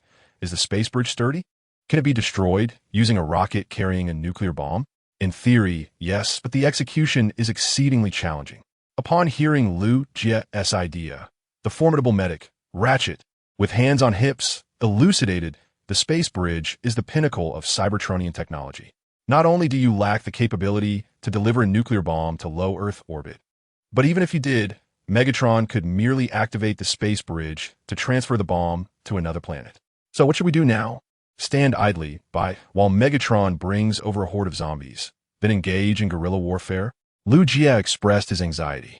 For even a hapless Megatron posed a greater threat than Captain Kai-Shin. Moreover, the technological gap was too vast. Old strategies would be utterly ineffectual. Unexpectedly, the Decepticons had indeed resurrected the technology of the space bridge, a long-lost art, operating the visual satellite to search low Earth orbit. Ratchet cautiously assessed Lu Jie behind him and leaned closer to Optimus Prime, whispering, Optimus, I must clarify that our ship has essentially lost its flight capability. Thus the space bridge may be our only hope of returning to Cybertron. Optimus Prime remained silent, his expression grave as he contemplated. Beep, beep, found it. I have pinpointed the exact coordinates of the space bridge. The coordinates of the space bridge appeared on the screen of the Xinjiang 1. Yet a pressing question remained. How to reach it? Ironhide shrugged. That's splendid, but how do we actually get there? Can we use a rocket? Please share your weights. He continued. Lu Jie initially considered utilizing a rocket launch to resolve the dilemma, but a sudden realization struck him. What about the return journey? He hesitated. Currently, our technology can only send you into space. The return poses considerable challenges. Lu Jie fell silent, yet when his peripheral vision caught sight of the land bridge, hope was rekindled. I propose we utilize the land bridge, he suggested. However, Ratchet interjected, the land bridge derives its name from its severely limited transmission range. Extending the distance this far could lead to a breakdown of the vortex, potentially leaving us stranded in space. Nevertheless, Megatron was likely already employing the space bridge for transportation, and the land bridge stood as their sole option. Thus, regardless of the peril, they had to take a leap of faith. Confronted with Ratchet's concerns, Optimus Prime made a decisive choice, signaling the team to proceed with the land bridge towards a geostationary orbit. Ratchet furrowed his brow. Optimus, are you truly resolute in this decision? In dire times, one must shoulder responsibility. I refuse to let Megatron turn Earth into a second Cybertron or allow innocent humans to be ensnared in this conflict. We must be courageous, Optimus asserted. Very well. Ratchet sighed, then gestured, let a few assist in retrieving the energon reserves. I will enhance the energy output of the land bridge to ensure the vortex safely transports you to geostationary orbit. Thank you, old friend. Optimus smiled warmly and proceeded to the warehouse to gather the energon, with Bumblebee and Ironhide following suit. Alas, Lu Jie began, but was interrupted by RC's inquiry. What is it, Lu Jie? As RC prepared to help with the energon, Lu Jie halted her with a sudden call. He hesitated, then recited a classic poem, longing for the returning boat beyond the horizon. May you soon cross the hills of sorrow. It was RC's first encounter with such an implicit Earth poem. While she found it somewhat perplexing, an inexplicable feeling resonated within her. Thank you, she replied, smiling gracefully, before turning to assist in the energon transport. Amit Ba, Guanyin Bodhisattva, Taishang Lao Jun, Jade Emperor, may all deities manifest their aid. Once this ordeal concludes, I shall offer incense and tributes. Faced with this cosmic conflict, Liu Jie felt utterly powerless. At that moment, as a staunch materialist, he found himself beginning to pray. Hey, let us not resort to superstition. We must believe in the power of science, he urged. Upon witnessing Liu Jie commence his prayers, the ambulance, which was adjusting the terrestrial bridge, could not help but express its discontent. Seizing the moment when no one was paying attention, it discreetly produced a string of cybernetic prayer beads and began to recite, "May the primordial celestial master bestow blessings, and may the omnipotent spark of life grant us the fortitude to navigate through this darkest hour. Once this ordeal concludes, I shall offer you a tribute of high-purity super energy." Indeed, seeking the divine intervention of the Cybertronian deities in matters concerning Cybertronians seems both reasonable and, to some extent, scientifically grounded. Chapter 26. The struggle for dominance. Fortunately, our supply of super energy is ample. We should be able to barely reach the vicinity of Earth's orbit.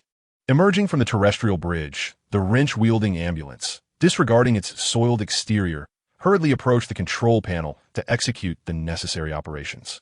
I have set the coordinates. Now it is up to you, Optimus Prime. No sooner had the words left its mouth than the ambulance activated the switch to initiate the terrestrial bridge. After completing these tasks, the ambulance turned to Optimus Prime and retorted, "Optimus, should you dare abandon me on this primitive planet teeming with humans, I shall never forgive you for the rest of my days. Rest assured, old friend." Nodding gently, Optimus Prime promptly commanded, "Autobots, transform and roll out. Engage maximum power for the space bridge." As soon as he spoke, Optimus transformed into a massive truck and surged ahead, followed closely by the other Autobots, who transformed and followed suit. "Keep it up, comrades. It is up to you now. Ensure your safe return." Watching the Autobots enter the terrestrial bridge to engage in their cosmic battle, Liu Jie stood at attention, saluting. Meanwhile, in Earth's orbit, Autobots activate the gravitational field.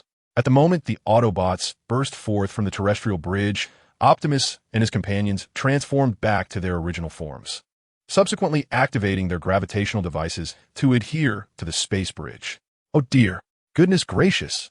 Due to their enormous size, the platform wobbled precariously, almost toppling over.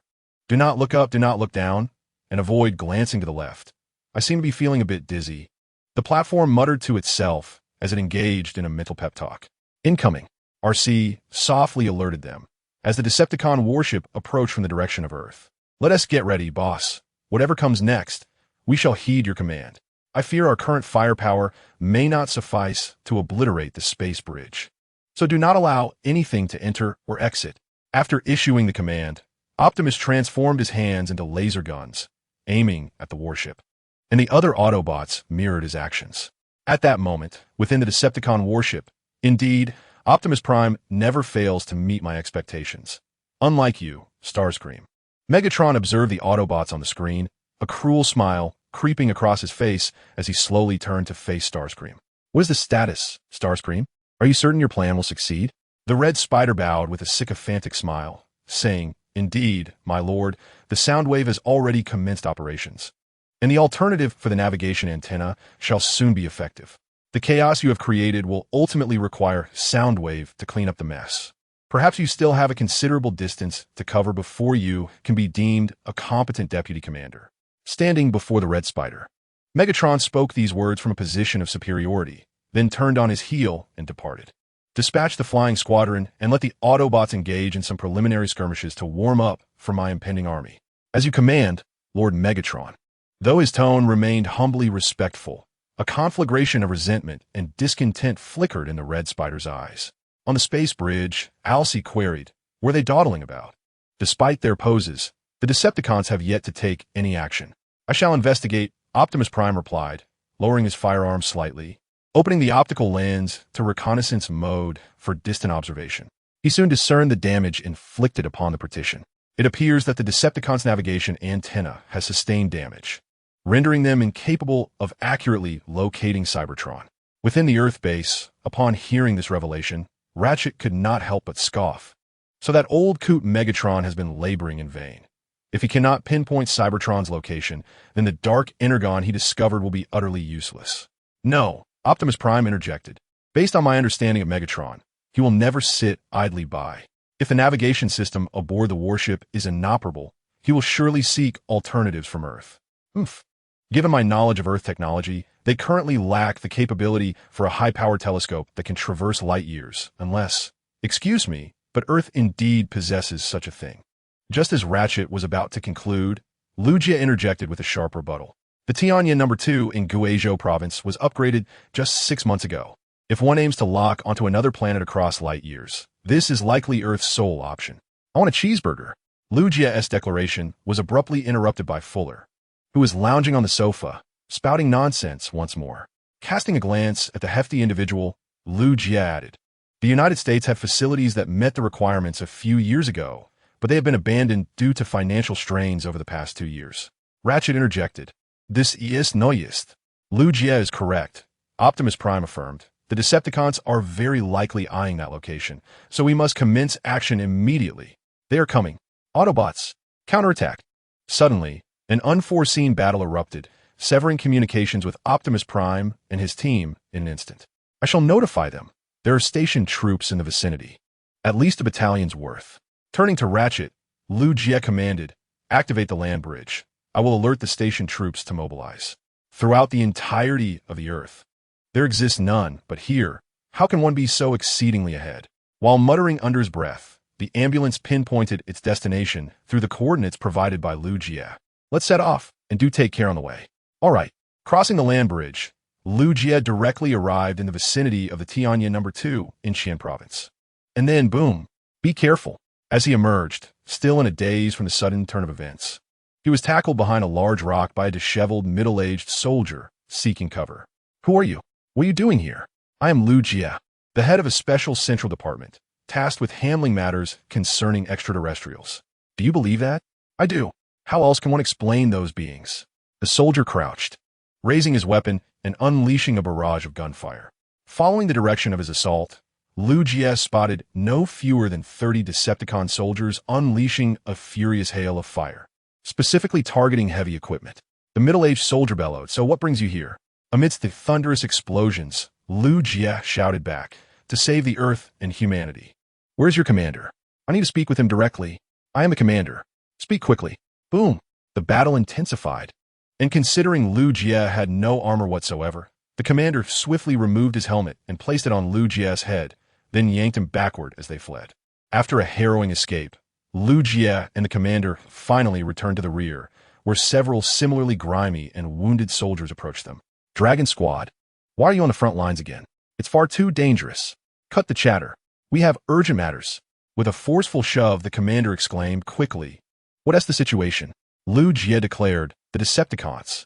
Those extraterrestrials have set their sights on Tianya No. 2. If they succeed, they will summon endless reinforcements right here." "What?" Upon hearing this, the crowd fell into stunned silence, and soon, the commander randomly snatched a helmet and donned it. "By God, today, we shall confront them. It's too dangerous, Commander. We should take charge." "Nonsense. Load your ammunition." The commander raised his weapon and shouted, "Sound the charge. At all costs, reclaim Tianya No. 2. All party members, follow me." "Yes." The chief of staff, with a bandaged arm, responded loudly, subsequently raising a horn to signal the charge. The resounding call echoed across the battlefield, awakening the warrior genes dormant within the souls of all soldiers, reminiscent of the ancestors who faced the 16 kingdoms without fear. Kill. Chapter 27. Illuminating the darkest moments with destruction, the success of this ambush was indeed substantiated, primarily because the Decepticon soldiers were clearly well prepared. Initially, they employed Cybertron technology to achieve comprehensive stealth, subsequently initiating a segmented encirclement tactic. They then unleashed overwhelming firepower to suppress the garrison surrounding the Eye of Heaven 2, rendering them incapable of raising their heads, while specifically targeting large weaponry, such as tanks, armored vehicles, and helicopters. It must be said that these arrangements were flawless. Yet they overlooked one formidable artifact of the Shinjo army, the charge horn. As soon as the horn sounded, the adrenaline of every Shinjo citizen, from 8 to 80 years of age, surged, granting them an epic enhancement. Charge! Kill! Let us confront them fiercely. Accompanied by the stirring sound of the horn, All soldiers instinctively formed a triadic formation to commence their assault. The bespectacled political commissar led the charge, continuing the advance with a spade and bayonet once his ammunition was exhausted. Come on! Clang! Clang! Like a monkey possessed, he ascended the head of a Decepticon soldier and brought down his spade with relentless ferocity. Witnessing this, other Decepticon soldiers rushed to assist, yet they found themselves encircled by even more soldiers. Dismantle him! By the heavens! Were you not so arrogant? Today, I shall dismantle you. Grenade! I've run out of grenades. Under the relentless onslaught, the Decepticon soldiers, who once held the advantage, were subdued, allowing Liu Jie and his comrades to seize the opportunity to breach the inner sanctum of the Eye of Heaven 2. Quickly, this way, with an assault rifle in hand, Captain Long led Liu Jie towards the control area of the Eye of Heaven 2. Upon their arrival, Liu Jie and his companions discovered that all the personnel inside were unconscious. Yet fortunately, there was no imminent danger to their lives. What on earth happened? The Eye of Heaven 2 has been activated. Liu Jie approached the central computer screen, where a flurry of codes and data flashed rapidly. Although he did not fully comprehend the intricacies, he could discern that the control system of the Eye of Heaven 2 had been engaged and was now locking onto the coordinates of Cybertron. Liu Jie gritted his teeth and cursed. Damn it, those outside are merely stalling. Their true objective is to cover the operation of controlling the Eye of Heaven 2. Captain Long urged anxiously, "Can you shut this thing down? If I could, I would. Where's the main power source? Turning off the main power could also thwart them." Liu Jie suddenly realized the crux of the matter. Regardless of the sophisticated apparatus, simply unplugging it would reduce it to a mere heap of metal. There was no need to engage in a battle of wits online. I know. Follow me. As a seasoned military commander stationed here for an extended period, Captain Long was entirely familiar with the locale, rivaling the knowledge of the staff. Together, they swiftly navigated through several doors and finally arrived at the power supply room. Here it is. This is the place. In an uncanny synchrony, Liu Jie and Commander Long simultaneously thrust their feet to kick open the heavy door, revealing a shocking sight. Sonic Wave was inside, extracting data and executing remote control. Sonic Wave, how dare you? Without a moment's hesitation, Commander Long lifted his assault rifle and unleashed a barrage of gunfire. Yet, such an attack was merely a trivial annoyance to Sonic Wave. With a resounding thud, a mechanical tentacle shot forth from Sonic Wave's chest, sending Commander Long hurtling through the air, leaving only Liu Jie standing resolutely. You insufferable, faceless fiend. I shall not back down. Grabbing a nearby fire extinguisher, Liu Jie charged forward, only to have the robotic dog transform from Sonic Wave's shoulder and adopt a menacing hunting posture, baring its teeth at Liu Jie. Stand down. With his movements completely restricted, Liu Jie swung the fire extinguisher with all his might, but the mechanical dog effortlessly swatted him away. He crashed heavily against the wall, feeling the familiar sharp pain in his ribs, as if they had broken anew. Awoo! Just as the mechanical dog prepared to advance, Sonic Wave slowly rose. Casting a glance at it, awoo! Though no words were exchanged, it was evident that the mechanical dog received a command from Sonic Wave. Leaping back to its master's shoulder, with a swift motion, Sonic Wave severed the data line to prevent any further manipulation, then transformed into a vehicle form to retreat. The ambulance mission had failed. They activated Eye of Heaven 2. At this moment, on the space bridge, whoosh, whoosh, whoosh, clang, Optimus Prime dispatched the attacking Decepticon soldiers with precision. And, just as he prepared to pursue the advantage, an urgent voice crackled through the communicator. This is bad, Optimus. Liu Jie just sent a message stating that Sonic Wave has personally activated Eye of Heaven 2, and the Decepticons are now targeting the planet Cybertron. What? Upon receiving this intel, Optimus Prime felt his spark tighten with dread, yet the worst was yet to come. Arise, my army. There stood Megatron, hoisting a dark, massive energy core resembling a small mountain outside the warship, then with immense force, hurled it towards the space bridge. I've always wanted to point this out. With such advanced technology, why resort to manual throwing? The regression in technology is alarming. This is dire. Witnessing this scene, Optimus Prime quickly raised his weapon to fire, but suddenly a Decepticon soldier lunged at him, momentarily restraining Optimus. The colossal dark energy core surged into the space bridge, en route to the now desolate planet Cybertron. Ha ha ha! You have lost, Optimus.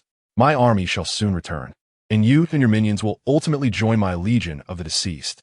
Upon witnessing the successful transmission of the dark energy entity, Megatron erupted into a thunderous laughter, subsequently transforming into his vehicle form to race towards the space bridge. Ratchet, we must obliterate the space bridge to avert the impending catastrophe. Do you possess any ingenious strategies? He inquired. I have unearthed some data regarding the space bridge. If the Decepticons constructed it according to this design, we might attempt to dismantle it through energy reversal.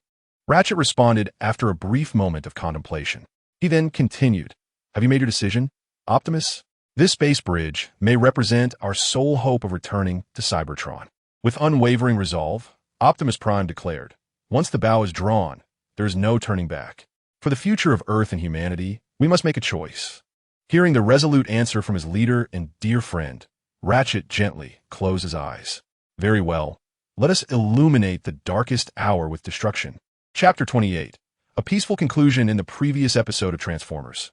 Ratchet's mission had faltered, prompting the Decepticons to activate Project Nemesis. Arise, my army, and I welcome you, Optimus, to join my Legion of the Fallen. Ratchet, we must devise a means to destroy the space bridge to prevent the ensuing disaster. Come on, Optimus.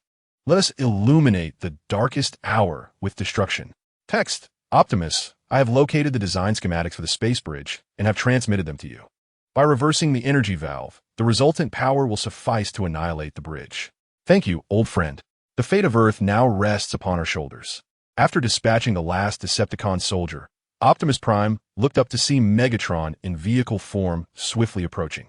A fierce glint flashed in his optical sensors, and he turned to Bumblebee and the others, commanding Autobots, proceed immediately to reverse the energy valve. I shall handle Megatron. Understood. Take care, boss. We'll regroup shortly. There was no questioning Optimus's decision, for Megatron had once been the champion of the Kaon gladiatorial arena, his combat prowess overwhelming the majority of Cybertronians. It was only Optimus, now a leader, who stood a chance against him. With a resounding crash, Megatron, influenced by the dark energy entity, executed a rapid 720-degree transformation, landing heavily upon the surface of the space bridge. He then cast a bloodthirsty grin at Optimus Prime. Once again, we meet Optimus. It seems your little minions are quite clever, knowing precisely when to flee for their lives. I am fully prepared to face your army, but perhaps I can capture the king before confronting his subjects. With that, Optimus transformed his hands into short blades. Ha ha! How amusing! Megatron bellowed with laughter, extending the cannon from his right arm to reveal a menacing sword. Let me witness once more the evolution of the indomitable Orion Pax, who once fervently rallied for me in the Colosseum of Kaon. Optimus Prime, today is not your time to perish. Megatron, nor is it mine. A brief stalemate ensued for several seconds, after which Megatron and Optimus Prime surged toward each other with great fervor. Clang! The sound of their blades colliding echoed, a crisp metallic resonance. Megatron executed a sweeping aerial maneuver, retracting his longsword while simultaneously launching a more powerful counterattack. In response to Megatron's adept combat skills, Optimus Prime was equally formidable, swiftly bending low to evade the onslaught, then unleashing a tempestuous barrage of strikes with his dual blades. Clang, clang, clang. With acute perception, Megatron swiftly raised his arms in defense against Optimus Prime's assault, seizing the moment while Megatron focused on parrying the dual blades. Optimus Prime delivered a rapid spinning kick that struck Megatron's exposed abdomen. The force of the blow compelled Megatron to stagger back, ultimately embedding his blade deep into the surface of the space bridge to regain his balance. Prepare to face the consequences, Megatron. Without granting Megatron a moment's respite, Optimus Prime charged forward, poised to deliver a decisive blow. Clang! Well done, Optimus Prime, but you were just a fraction too late. Megatron timely intercepted Optimus Prime's dagger, and after a brief standoff, he unleashed his full strength, propelling Optimus Prime backward. Seizing the initiative, he retaliated with a fierce strike. Crack! Instinctively, Optimus Prime raised his dagger in defense, but it was swiftly cleaved, leaving him vulnerable to a torrential assault. Bang! Bang! Bang! With deliberate intent, Megatron discarded his longsword and unleashed a flurry of powerful punches upon Optimus Prime, culminating in an uppercut that sent him flying. Taste this, Optimus Prime. Grasping Optimus Prime's foot, Megatron executed a brutal slam, ultimately tossing him aside. Following this relentless onslaught, the paint on Optimus Prime was thoroughly marred, and even his battle mask bore numerous scratches. Farewell, Optimus Prime. It is my honor to welcome you into my army of the deceased. Standing before Optimus Prime, Megatron raised his sword high, ready to deliver the final blow, when suddenly, an urgent communication from Starscream interrupted. My lord, Starscream, you had best have something of great importance. Upon hearing Starscream's insincere flattery, Megatron's anger surged. He had been on the verge of sending Optimus Prime back to the Allspark, only to be disrupted by this treacherous fool. Were it not for his prior knowledge of Starscream's character, Megatron would surely have suspected him to be a spy sent by the Autobots. Red Spider, my lord, I do not wish to question your supreme wisdom. It appears that those Autobots may have devised some cunning scheme. The ones that fled previously are now beneath the space bridge. Ah, it seems they're luring the tiger from its mountain lair. Astute as Megatron is, he immediately comprehended the situation, and with a hint of regret in his tone, he gazed at Optimus Prime and remarked, "It is truly unfortunate that you are not a Decepticon. I hope that in your next life, you will be reborn to stand by my side once more, as in times past." No sooner had he spoken than Megatron brought his sword down with a swift motion. Clang! Due to the time lost during Red Spider's earlier communication, Optimus Prime had regained some strength. Thus, at the crucial moment before Megatron could strike, he swiftly raised his short blade to block the attack. We are irreconcilable foes. Oomph. At this declaration, Megatron's expression shifted to one of evident astonishment, even causing him to falter in his grip. Seizing the opportunity, Optimus Prime forcefully pushed Megatron aside, transforming his short blade into a laser gun aimed at Megatron's abdomen. Whoosh! Struck by the blast, Megatron was propelled backward, rapidly transforming into his vehicle form as he charged towards RC and the others at the base of the space bridge. None of you shall escape today. Megatron seethed with rage, feeling more incensed than ever before in history. You guard my back, and I shall protect you. Thank you, great Lord Megatron. You will always be my idol and hero. I shall follow you forever. Haha. Thank you, my brother Paxis.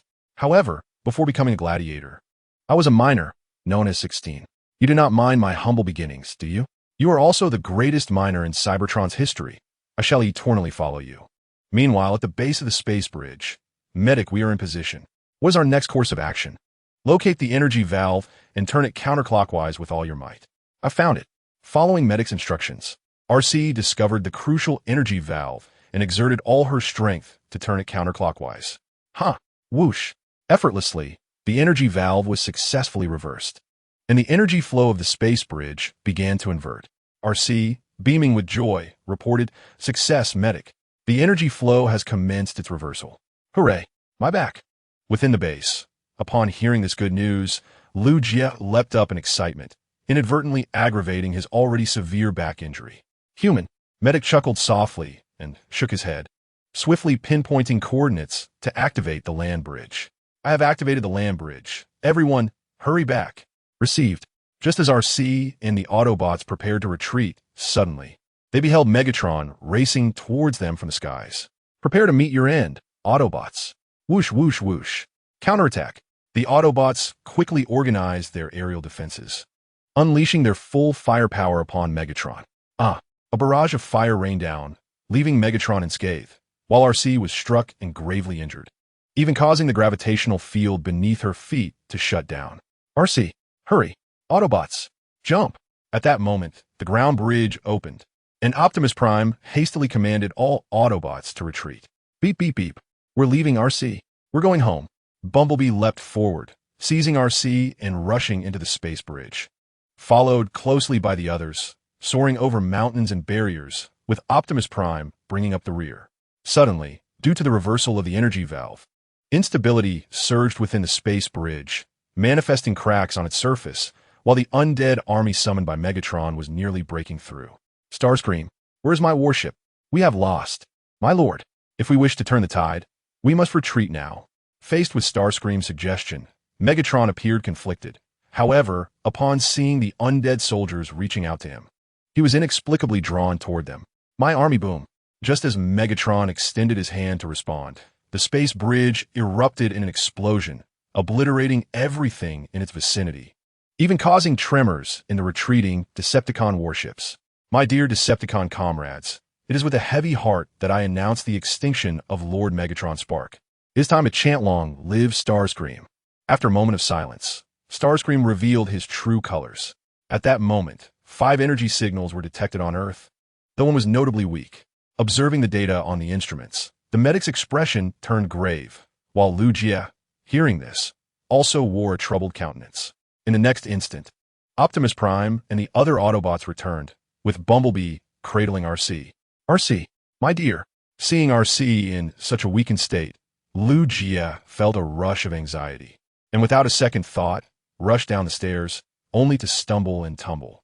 Yet, fueled by adrenaline, he pressed on despite the pain in his back. RC weakly opened her eyes, and upon seeing Lu Jie, whose eyes were red with worry, she couldn't help but find it amusing. Stay strong, Lu Jie. There are many motorcycles in this world, aren't there?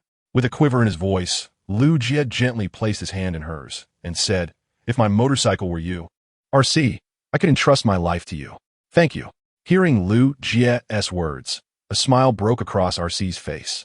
Fortunately, her injuries were not severe. After conducting a brief examination, the medic finally relaxed, relieved for RC's well-being. A simple treatment suffices. There's no need to dramatize it, as if it were a matter of life and death. By the way, Alcee, you have deceived me into shedding tears. Upon hearing that Alcee was out of danger, Lu Jie found himself caught between laughter and tears, only to inadvertently twist his waist due to his exuberance, leading to an uncontrollable flow of tears. The pain.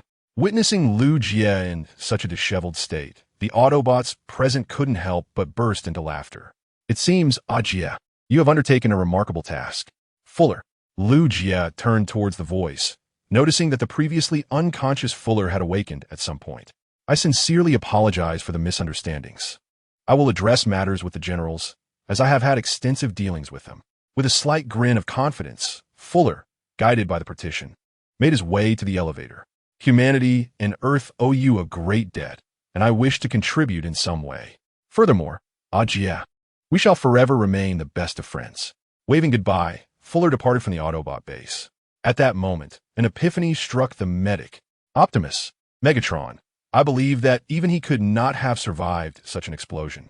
Affirming this, Optimus closed his eyes and silently reflected, farewell, brother. After offering a prayer in the unique manner of Cybertron, Optimus approached the console and composed a message. Though we are currently unable to leave Earth, we Autobots have forged a profound friendship with this nation known as Shinjo, drawing strength from its great leader and the people. They are truly remarkable warriors. Though humans may be physically fragile, their spirit is immensely powerful. I am Optimus Prime, and this is my declaration. Although remaining on Earth was not our initial choice, we shall undoubtedly guard this place for the long term. If you arrive on this planet with hostility, remember that we will defend the Autobots. We will also protect all of humanity. More importantly, we shall safeguard our home. With the final word typed, Optimus pressed the transmission key, sending this message through the first visual transmission to all surrounding civilizations. In plain terms, invaders coming to Earth will find no mercy. Your head shall roll. Chapter 29. The morale of the Decepticons in disarray in the previous episode of Transformers. My army. No, Decepticons, it is time to proclaim long live Starscream. I believe even Megatron could not have survived such an explosion. Thank heavens, it is all over. Text. Aboard the Decepticon warship. Fellow Decepticons who have valiantly fought in this uprising, I bear the heavy heart to announce tragic news. Our original leader, the great Lord Megatron, has regrettably returned to the Allspark due to the Autobots' treachery. This is an immense blow to us. Through the resonance of sound waves acting as a transmitter, Starscream proclaimed a declaration to all Decepticons aboard the warship. With a visage steeped in sorrow, Starscream lamented, Lord Megatron, who embarked on this grand endeavor, has met his untimely demise. Now, with both Autobots and Decepticons vying for supremacy, the future of Cybertron remains uncertain. In this moment of profound grief for our great leader's passing, we must inherit Lord Megatron's will and continue the relentless battle against the despicable Autobots. Therefore, it is time to elect a new leader to guide us onward. At this juncture, Starscream's ambitions were glaringly evident, nearly inscribed upon his visage, as if to declare, "Choose me." "Excuse me, Commander Starscream," a subordinate interjected. "What did you call me?" "Commander Starscream?" The soldier appeared bewildered, feeling he had uttered no error. Could it be that he was to refer to him as Blue Screamer now? Noticing the soldier's confusion, Starscream, eager to assert his dominion over the Decepticon hierarchy, suppressed his ire and advanced, insinuating, "When Lord Megatron was here, it was perfectly acceptable for you to address me as Commander. But now that Lord Megatron has departed from us forever, how should you address me?" Lord Starscream, recognizing the warning in Starscream's gaze, and considering the latter's seemingly insatiable thirst for power, the soldier hastily amended his address. Starscream nodded in satisfaction. "Very well, feel free to voice any concerns." "Lord Starscream, since under Lord Megatron's leadership we could not contend with the Autobots, who could possibly lead us to victory now? Indeed, if even Lord Megatron has faltered, what hope do we possess? Perhaps we should consider surrendering? This conflict has dragged on for so long that it seems futile. I long to return to Cybertron. I hear that Optimus Prime is rather benevolent. If we were to surrender, perhaps we might secure favorable terms." As one soldier took the initiative, the air filled with hushed murmurs among the Decepticon ranks, with some already contemplating the prospect of capitulating to the Autobots. "Silence. Cease this chatter at once. Whoever dares utter another word shall face the extraction of their spark."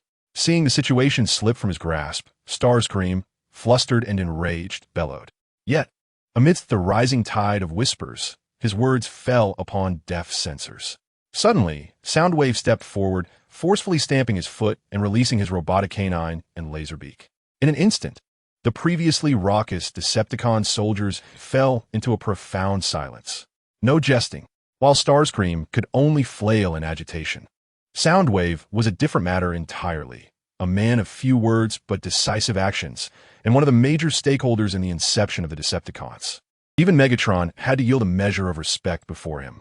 In the presence of such a distinguished and venerable Decepticon, all soldiers present fell silent, refraining from uttering any words that might shake their resolve. "Ahem! Splendid work, Soundwave. You have truly lived up to my trust in you."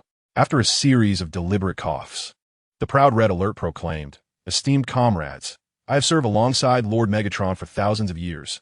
Thus, I am the most capable leader to guide you. I, Red Alert, am the true harbinger of destruction. Him? What a farce. It would be wise to surrender swiftly.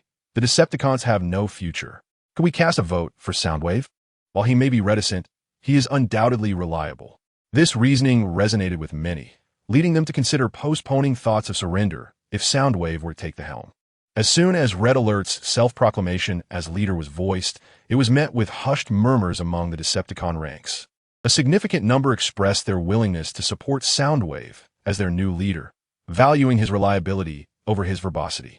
Hearing these discussions, Red Alert's countenance darkened further. His already fragile pride shattered into pieces, prompting him to storm away in indignation. "What use is a troop that neither respects nor obeys me?" In a fit of frustration, Red Alert stomped his foot, only to suddenly fall silent after a moment of venting. "Wait, there is a legendary warrior, said to be powerful, who resides on Earth. He is none other than Lord Megatron's pupil, Thundercracker." Turning to Soundwave, Red Alert commanded, "Set forth, Soundwave, and awaken our long-dormant warrior." "At the Autobot base, what troubles you, Optimus? You seem rather melancholic." Upon seeing Optimus Prime standing alone in a corner, Ratchet approached with concern. "We should feel elated, for neither Earth nor other planets will face the menace of that tyrant Megatron any longer. Our next step is to devise a way to return to Cybertron and rebuild our home." "I am well aware of that, Ratchet," Optimus replied, his tone layered with complexity, compassion, regret, and nostalgia intertwined, creating a melancholic atmosphere. "Yet, I still hope to persuade Megatron to abandon his malevolent ways rather than extinguish the spark within him." Upon hearing this, Ratchet's voice grew fervent. "Optimus, you must understand that it is not you who has caused Megatron's demise. It is his own arrogance and insatiable ambition that led to his downfall. He is a true miscreant. Forgive me, I had forgotten that you were once very close friends. The Megatron who stood by my side, devoted to transforming the unjust order of Cybertron, has perished. From a moment he chose to become a Decepticon and instigate this war. We were destined to never return to the past. After much contemplation, Optimus Prime turned towards the ambulance and remarked, with Megatron's demise, the Decepticons are undoubtedly in disarray. However, the presence of Starscream and Soundwave remains, particularly the latter. Before he could finish his sentence, a powerful explosion reverberated through the base, startling the two seasoned Autobots, who instinctively sought cover. It's the Decepticons. We are under attack. Autobots retaliate, with his hands transforming into short blades and a laser gun. Optimus Prime surged forward towards the source of the explosion, with the ambulance also transforming its hands into surgical blades and charging ahead with fervor. Damn, those Decepticons. I will dismantle you into toilets. Hold your fire. It's me. Just as the skirmish was on the verge of erupting, a panicked voice from Lu Jia emerged through the thick smoke of the explosion. Cough, cough. We have a minor issue. As the smoke began to dissipate, Lu Jia stumbled out from the chest of a gigantic robot, nearly the same height as Optimus Prime. Are you all right? Noticing Lu Jia's unsteadiness, RC promptly stepped forward to support him, her lips curling into a gentle smile. Failure is the mother of success. This is a commendable start. Lu Jia chuckled. RC, you have a knack for comfort. Perhaps you should pursue a psychology degree. What on earth are you all doing? What is this contraption? The ambulance approached the giant robot, inspecting it closely, then turned to Lu Jia and inquired, could you please enlighten me on the nature of this subpar toy? Lu Jia replied candidly, it is the latest masterpiece of our scientists. Following the last successful ambush by the Decepticons, the Central Command increased the military budget, hoping to create mech warriors to combat the Decepticons. This is the prototype, but you intend to use this against the Decepticons? Your courage is commendable, and perhaps it will indeed aid you in achieving victory, though it will come at an exorbitant cost. Gripping the prototype firmly, the ambulance began to assess its condition. The metal strength is acceptable, but the internal systems and energy supply are woefully outdated. It cannot sustain itself for long. After delivering his diagnosis, the ambulance nonchalantly stated, your scientists have much to learn. Allow me, as an expert, to impart a little Cybertronian shock to you. Lu Jia was incredulous. You can do that? Of course. The Cybertronians I have treated number in the countless. Earth technology is but a trifle. Just as the ambulance finished speaking, Transmission 1 suddenly emitted a signal. Optimus Prime declared, energy signature detected, and it is moving rapidly through the air. It appears the Decepticons are on the move. Chapter 30, The Foolish Thunder. What scheme are the Decepticons concocting now? Whatever it may be, it certainly cannot bode well. It is essential to conduct an investigation. After a brief moment of contemplation, Optimus Prime commanded, Ratchet, I require your assistance. I apologize, Optimus, but I am currently preoccupied. Perhaps you should seek out another companion, Ratchet replied, engrossed in enhancing the capabilities of the Autobot warriors. Very well, Optimus conceded, reframing his request. Bumblebee, you shall accompany me. Let us ascertain what has transpired. Beep beep. Understood. Optimus, we are ready to embark. As they activated the terrestrial bridge, just as Optimus and Bumblebee were preparing to depart, Lu Jia interjected with a suggestion. Optimus, it would be prudent to bring additional reinforcements. Why is that? The Decepticons are currently in disarray, yet we remain unaware of their true state. Bringing more allies will increase our chances of capturing a prisoner for interrogation, yielding valuable intelligence. That is a valid point. Upon hearing Lu Jia's counsel, Optimus raised an eyebrow and decided to enlist all Autobots, excluding Ratchet. During wartime, numerous Energon entities lay hidden on this desolate planet. Lord Megatron had dispatched the most formidable warriors from Cybertron to guard this place, and now they lay in slumber, awaiting their awakening. After a lengthy soliloquy, Starscream turned to Soundwave, who was monitoring with his radar. What do you perceive, Soundwave? Have you detected anything? Beep beep. It is impossible for us not to find him. He must be here. Amplify your sensor's power. Soundwave, undeterred by Starscream's demanding demeanor, obediently increased the sensor's output. Moments later, a coordinate appeared on his visor. Indeed, it is there. With a sense of accomplishment, Starscream expressed his satisfaction and promptly transformed, accelerating towards the designated location. In a swift flight, Starscream and Soundwave soon arrived at the site beneath the cliff. With no hesitation, Soundwave, upon completing his transformation, unleashed several mechanical tendrils from his chest, burrowing into the rock face. In a short while, he extracted a dormant pod. How ironic that Megatron, in his relentless pursuit of formidable warriors, overlooked the fact that the strongest had already been dispatched to Earth. Now I, Starscream, shall awaken him, receiving a high-purity energon shard from Soundwave. Starscream placed it within the dormant pod. In the next moment, the massive pod began to stir, its doors slowly parting. "It is working," Starscream exclaimed, filled with exuberance, and then spontaneously declared, "Awaken, warrior. Serve your new master with unwavering loyalty." "Serve me, Starscream. I serve only one master." As Starscream's words faded, a powerful response emanated from within the pod, followed by the emergence of a tall and imposing Decepticon warrior. Thunderquake, confronted by the towering and formidable Thunderquake. Red Spider feigned composure and remarked, "Excellent, Thunderquake. Your unwavering loyalty will serve as a commendable example for the Decepticons. There is no need for excessive formality. A casual bow will suffice. I believe you have misconstrued my intentions. My sole purpose in coming here is to serve my one and only master, Lord Megatron." Looking down at Red Spider with evident irritation, Thunderquake's tone grew increasingly agitated. Had it not been for the Decepticon insignia on Red Spider, he would have already delivered a severe lesson. Red Spider's expression soured at Thunderquake's frankness. Yet in order to subdue this powerful warrior, he suppressed his ire and stated, regrettably, "Lord Megatron has departed from us. You must accept this reality, for it was I, Red Spider, who sought you out and awakened you. Henceforth, I am your new master. You are courting death." Unlike Soundwave, Thunderquake was not known for his patience, and he clenched his fists, ready to impart an unforgettable lesson to Red Spider. "Long time no see, Thunderquake. How have you been?" "Optimus Prime." Just as Thunderquake was about to strike, Optimus Prime approached with the Autobots and Lugia. Upon seeing Optimus Prime, Thunderquake's demeanor shifted to one of complexity. Before the war erupted, they were both among Lord Megatron's most loyal followers and closest friends. Yet everything changed with the onset of conflict. Impatiently pushing Red Spider aside, Thunderquake stepped forward to greet. "It has been a long time, Optimus Prime. Since our battle at Tiger Pax, I have not seen you." Optimus Prime replied, "I recall that it was a brutal and intense battle, with both the Decepticons and Autobots deploying significant forces, resulting in mutual devastation.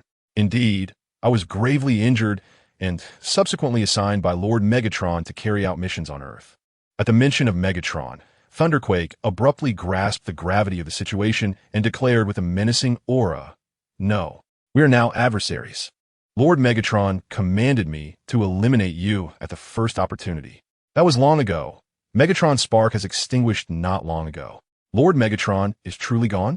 Thunderquake found it necessary to trust Optimus Prime's words, as his credibility far surpassed that of the scheming Red Spider.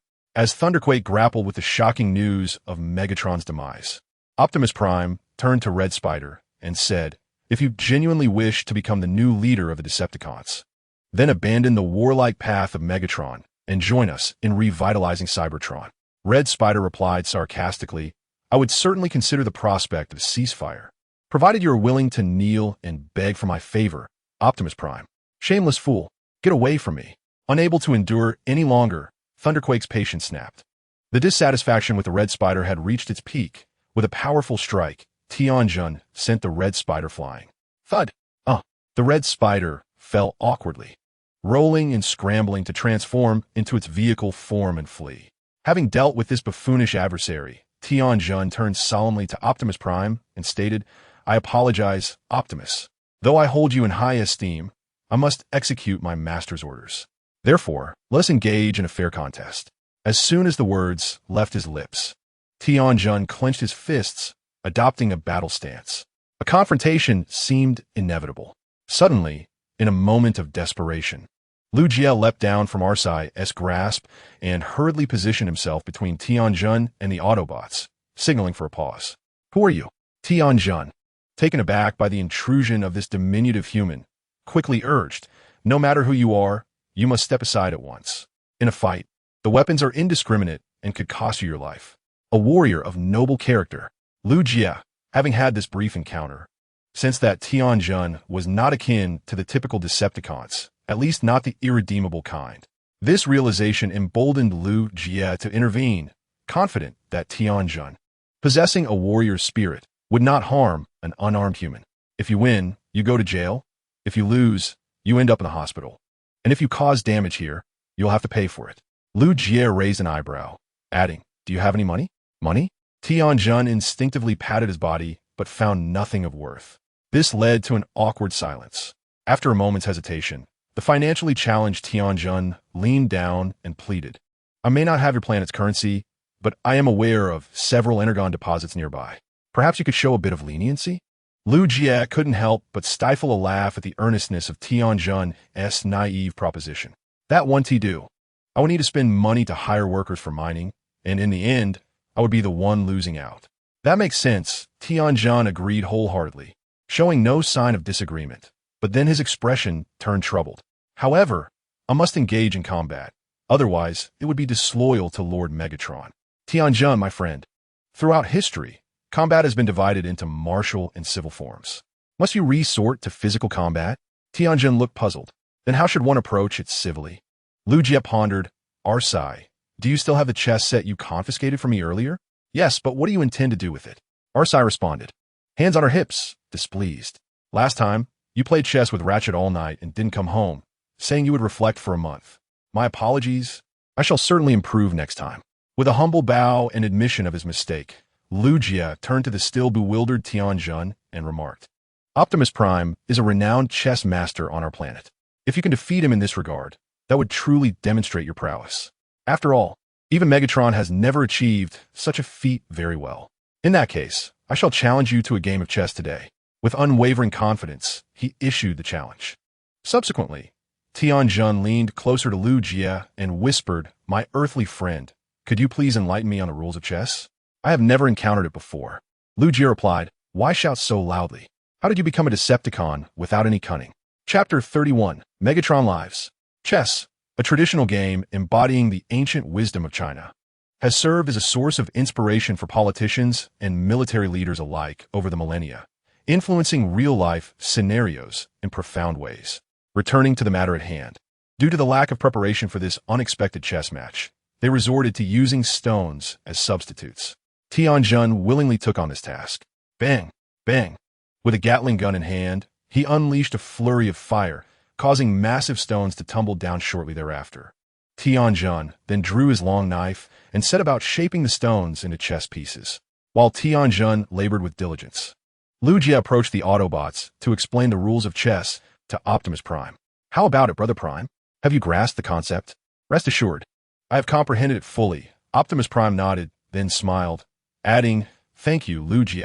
This way, we have averted a conflict." "You're welcome. I merely did my part," Lu Jie replied with a gentle wave of his hand, before glancing at Tianjun, who was still engrossed in crafting the chess pieces. "Now it's up to you, Brother Prime. Win back his dignity." Optimus Prime remarked. "It seems Tianjun is not as determined as I will be. Come on, Optimus Prime. Let us engage in a fair contest." At this moment, Tianjun had completed the chess pieces required for both sides and confidently pointed at Optimus Prime to initiate the challenge. "Very well, let us settle this peacefully." The boundaries of the Chu and Han rivers were drawn. Tianjun in black, Optimus Prime in red. First move the cannon. With both hands, Optimus Prime lifted the stone chess piece inscribed with the character for cannon and placed it on the designated line. Advance. Tianjun, unwilling to back down, pushed his pawn forward. At this moment, an intense battle devoid of gunpowder erupted in the valley. What on earth were they doing? From afar, atop a mountain, seeing the fierce chess competition between Tianjun and Optimus Prime, Black Arachnia erupted in furious exclamations. "Damn traitor! This is sheer betrayal. I shall extract the spark of the earthquake." Just as the red spider was in a state of despair, the previously silent sound wave suddenly stirred, revealing a new Decepticon signal on its visor screen. Another energy signal from the Decepticons? Was Earthquake not the sole Decepticon warrior present? This unexpected news left the red spider somewhat astonished. As he eagerly sought to uncover the whereabouts of his new warrior, he instead discovered that the signal was not on Earth, but in the geostationary orbit. Was that not the site of the space bridge explosion? A chill ran through the red spider at the thought. There could only be one Decepticon signal in the vicinity of the space bridge explosion, a presence he fervently wished to avoid. Megatron. Impossible. Absolutely impossible. No one could survive such an explosion. It must be a malfunction in your sensory system. Soundwave. You must shut it down immediately. This time, Soundwave disregarded the Red Spider's command. Instead of disabling the radar, he deliberately amplified its sound, while subtly raising his slender hands. What am I babbling about? My logic circuits must be malfunctioning. What does such an explosion signify for Lord Megatron? I should have anticipated this. Noticing Soundwave's subtle actions, the Red Spider hastily altered his demeanor, adopting a posture of earnest humility, and then proclaimed with unwavering loyalty, "I shall investigate forthwith," exerting every effort to bring back our great leader. No sooner had he spoken than the Red Spider leaped from the mountain in a faith-driven jump, swiftly transforming into jet form and soaring towards the geostationary orbit. As he watched the Red Spider depart, Soundwave turned to glance at Earthquake, who was now locked in a furious battle with Optimus Prime, and silently replayed the Red Spider's earlier words, "I shall investigate forthwith," exerting every effort to bring back our great leader. Without hesitation, Soundwave unleashed a laser bird towards the specified coordinates, subsequently transforming and departing the scene. As for Earthquake, my apologies, but for Soundwave, Megatron holds the highest priority. Moreover, if Earthquake is truly devoted to the Decepticons, he will undoubtedly choose to return willingly upon learning of Megatron's return, rendering any current concerns irrelevant. Optimus Prime, how bold you are! How dare you slay my steed? Prepare yourself, Earthquake. General, no, this round does not count. Let us have another. In the geostationary orbit, crackle, crackle, crack. Transforming back to his original form, the Red Spider meticulously examined the fragments of the space bridge surrounding him. Moments later, he could not help but chuckle to himself. I knew Soundwave had erred. Even Megatron could not have survived such an explosion. It seems I was worried for naught. As the Red Spider exhaled a sigh of relief, a faint yet unmistakably clear sound of breathing suddenly pierced the silence, instantly tightening the nerves within its mind. Who could it possibly be? Hastily, Red Spider adjusted the sensitivity of its sensors to the maximum, scanning the surroundings with urgency. Moments later, it discerned a floating figure not far away. Could it be? Clinging to the last shred of hope, Red Spider cautiously approached, only to discover that the figure was indeed the formidable Megatron. Though his body was charred beyond recognition, there was no doubt that Megatron still clung to life, albeit with a faint life signal. "Lord Megatron, are you all right?" Repeatedly whispering the name of the primordial celestial in its mind, Red Spider stealthily drew closer to inspect Megatron. Suddenly, with a gasp, Megatron sat up from his near-death state, seizing Red Spider's arms with an iron grip, startling the poor creature into emitting a dolphin-like shriek. "My lord, I apologize. I came to save you. I did not mean to abandon you. Please forgive me." Just as Red Spider braced itself for the impending wrath, Megatron weakly released his hold and slumped back, utterly drained. "My lord," out of the corner of its eye, Red Spider noticed a glow emanating from the core of Megatron's chest. Curiously, it leaned in closer and realized that it was the dark energy core Megatron had previously inserted into himself. At that moment, clarity dawned upon Red Spider. So that was it. The dark energy core possessed the power to resurrect the deceased. No wonder the explosion of the space bridge had not extinguished your spark. My beloved Lord Megatron. Perched upon Megatron's chest, Red Spider grasped the dark energy core within him and whispered softly into his ear, "Now all the Decepticons believe you have returned to the Allspark. How could I let them down, right, my master?" As the last words left its lips, Red Spider mercilessly extracted the dark energy core from Megatron's body. With the life-sustaining core removed, Megatron jolted upright once more, but soon began to topple backward as if stripped of all power. "Farewell, Megatron. May we never meet again in the next life."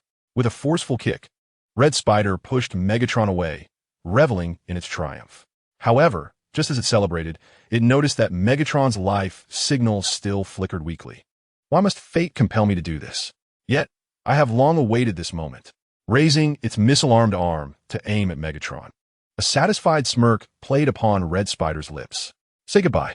Just as Red Spider was about to fire, a laser bird suddenly swooped in from afar, signifying that the sound wave would witness everything that was about to unfold. Damn it, so close. In his heart, Red Spider cursed softly and hurriedly feigned surprise upon discovering Megatron, exclaiming to Laserbeak, "Soundwave, I have located Megatron." However, his condition appears rather dire. We must swiftly contact the battleship for assistance. Yet, at the very moment the last word escaped Red Spider's lips, the Decepticon battleship burst forth from the Earth's atmosphere, racing towards them, while Laserbeak remained steadfastly by Red Spider's side, denying him any opportunity to strike. Cursed fate. So close yet so far. Red Spider fumed inwardly, oblivious to the fact that Laserbeak had discreetly recorded the dark energy core clasped in his hand. On Earth, no, this move does not count. I shall retract it. Very well. Thundercracker, but the next move shall be irrevocable. After 6 or 7 consecutive hours of play, the once clear blue sky had succumbed to a murky haze, and the Autobots, having traversed the mountains, sat exhausted upon the ground. Yawning felt more exhausting than combat itself. Ironhide rubbed his face vigorously, attempting to remain alert, only to catch a glimpse of the partition beside him where others had already succumbed to slumber, while Bumblebee lay on the ground, counting ants for amusement. As for RC, just a bit higher, there is still some area left untended. Rest assured, leave it to me. I guarantee exceptional service. Indeed, I shall grant you a 5-star review. Finding 2 smooth, flat stones, RC reclined upon them, indulging in the polishing services of Lu Jie as though it were a beauty treatment, while also applying some lubricant to ensure optimal performance. Ironhide's mouth twitched slightly, momentarily a loss for words. General, no, why must I lose again? I refuse to accept this. The 250th game concluded with Thundercracker once more falling to Optimus Prime's blade. The score now stood at Optimus Prime 249. Thundercracker won. Let's have another round. I shall surely win this time. Picking himself up from where he had fallen, Thundercracker rallied his spirits for another challenge against Optimus Prime. However, the next moment, Ironhide knelt dramatically between them, tears streaming down his face as he implored, "Gentlemen, the sky has darkened. Could we not postpone this? I had plans to watch Mr. Gui's comedy performance today. I beseech you, show some mercy and allow me to return to sleep. I cannot endure any longer." Chapter 32. Thundercracker's choice. Let us play one final game. I promise to uphold my word. My friend, is it truly necessary to continue this contest? You have lost over 200 games. A true warrior never surrenders until the final moment. Therefore, the battle must persist until the very end. Faced with Thundercracker's obstinate resolve, Ironhide felt utterly despondent, and his gaze quickly shifted toward Optimus Prime for help. "I care not. I must return. It is unbearably dull. I feel as though I am rusting. Do not raise your voice. Do you not fear summoning the wolves at this late hour?" With a disgruntled expression, Lu Jie hurled a stone at the mountain, then stood up to glance at his watch. Approaching Optimus Prime, he remarked, "Brother Prime, it's getting late. We ought to return and freshen up, or else we shall surely struggle to rise tomorrow." Optimus nodded in agreement, then turned to Thundercracker and inquired, "We are about to retire for the evening. Thundercracker, do you have any plans? Will you join us?" Thundercracker lowered his head in contemplation before slowly responding. "Although Lord Megatron is no longer with us, I still identify as a warrior of the Decepticons. Therefore, I appreciate your kindness, Optimus, but when we meet again, we shall still be foes." Ahem. Lu Jie cleared his throat emphatically. "Thundercracker, may I voice a thought, if I may?" "Please do," Thundercracker replied, squatting down with a sincere expression, ready to listen. Lu Jie continued, "You are an extraordinary Cybertronian, a remarkable warrior who has transcended base desires and possesses noble character. I hold you in the highest regard. In our homeland, we have an idiom specifically for individuals like you: unmatched loyalty and righteousness. Such flattery. I merely perform the duties expected of a warrior. I am unworthy of such praise," Thundercracker replied, slightly bashful at the alien's commendation.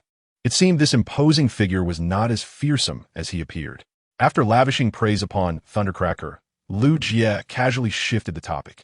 "Thundercracker, I am curious about the original intention behind the formation of the Decepticons." Thundercracker replied without hesitation, "To overthrow all inequality and establish a new Cybertron." "Excellent. However, the current leadership of the Decepticons rests with Starscream. Do you believe he is capable of achieving this?" "Impossible. Absolutely impossible," Thundercracker asserted with unyielding conviction. Even a moment's hesitation would be a disservice to himself. If Starscream were capable, I would willingly relinquish my spark. Seeing Thundercracker's reaction, Liu Jie felt a surge of delight and stoked the flames further. Starscream is hardly a commendable leader. If you return, you will be obliged to heed his commands, and he may compel you to engage in actions that violate your principles. How can one hope to elevate the Decepticons alongside such a creature? Indeed, it is utterly preposterous. That jester pales in comparison to Lord Megatron. If Soundwave were to lead, I would have no objections. Thundercracker's dissatisfaction with Starscream reached a pinnacle, and his feelings toward the Decepticons under Starscream's command began to shift in a manner he had never experienced before. After venting his frustrations, Thundercracker fell silent, his demeanor turning somber as he lowered his head. Yet, Starscream is, after all, the new leader of the Decepticons. If I were to return, I would be compelled to obey his orders. However, to abandon my allegiance to the Decepticons for a new leader would render me a despicable traitor.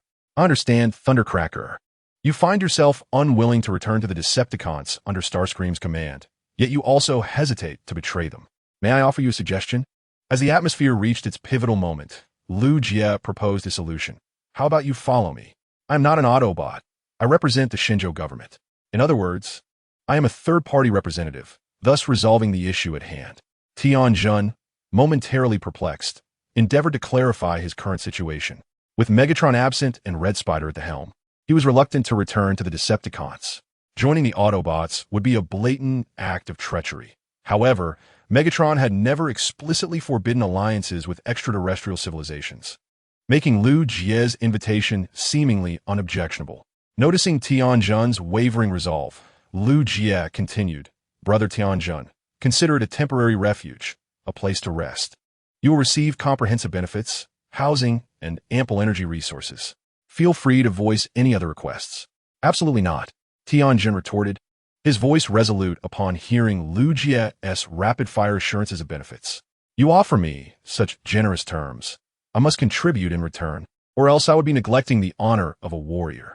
Liu Jie remarked, what a sincere individual you are. How did you end up as a Decepticon? Ultimately, after a bit of persuasion, Tianjun chose to accompany Liu Jie back to an Air Force base. Select a vehicle form you prefer. It will facilitate our future endeavors. Overwhelmed with gratitude, he vowed, I will repay your kindness. With a solemn bow, he began to sift through the array of aircraft in search of his desired vehicle. Though the old master, Bai Yi, still possessed vigor, it was time for him to retire gracefully, perhaps taking along some of the comrades from the Mig family. The flying shark seemed somewhat lacking. After much deliberation, Tianjun finally set his sights on the latest model of stealth fighter, the Blue Shark. This one will do. Initiating the scanning program to input the Blue Shark's system data, Tianjun turned to Liu Jie and inquired, what will my duties entail? After a moment of contemplation, Liu Jie produced a document and announced, Comrade Tianjun, after discussions at the Southeastern Theater's High Command, you are appointed as the commander of the patrol squadron, tasked with safeguarding the airspace along the southeastern coast from foreign incursions. It is my honor, Commander. I shall defend it with my life. Standing tall and straight, Tianjun was poised to transform and soar into the skies to fulfill his mission. But he halted and asked Liu Jie, how do I determine if an intruder is present? Simple. Upon detection, you shall inquire about their intentions. If they fail to respond, you are at liberty to act as you see fit. Deeply honored, I shall exert every effort. With another respectful salute, Tianjun swiftly transformed and ascended, heading towards his new operational area. Liu Jie smiled and shook his head. It seems that those ill-intentioned individuals are in for a rough time. After a prolonged period of rescue efforts, Megatron's vital signs were finally stabilized. Although his life frequency remained exceedingly faint, he was indeed alive, a truth as solid as iron. Congratulations on the return of our great leader.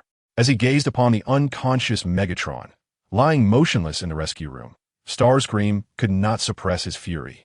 Megatron, even in a state of near death, his return instilled a sense of calm within the previously chaotic Decepticon ranks. No one dared to voice any thoughts of surrender, and they all dutifully returned to their posts. Starscream, once again, resumed his role as the second-in-command. Contact Soundwave and Shockwave. Hurry back and conduct a thorough examination of Lord Megatron to determine our next course of action.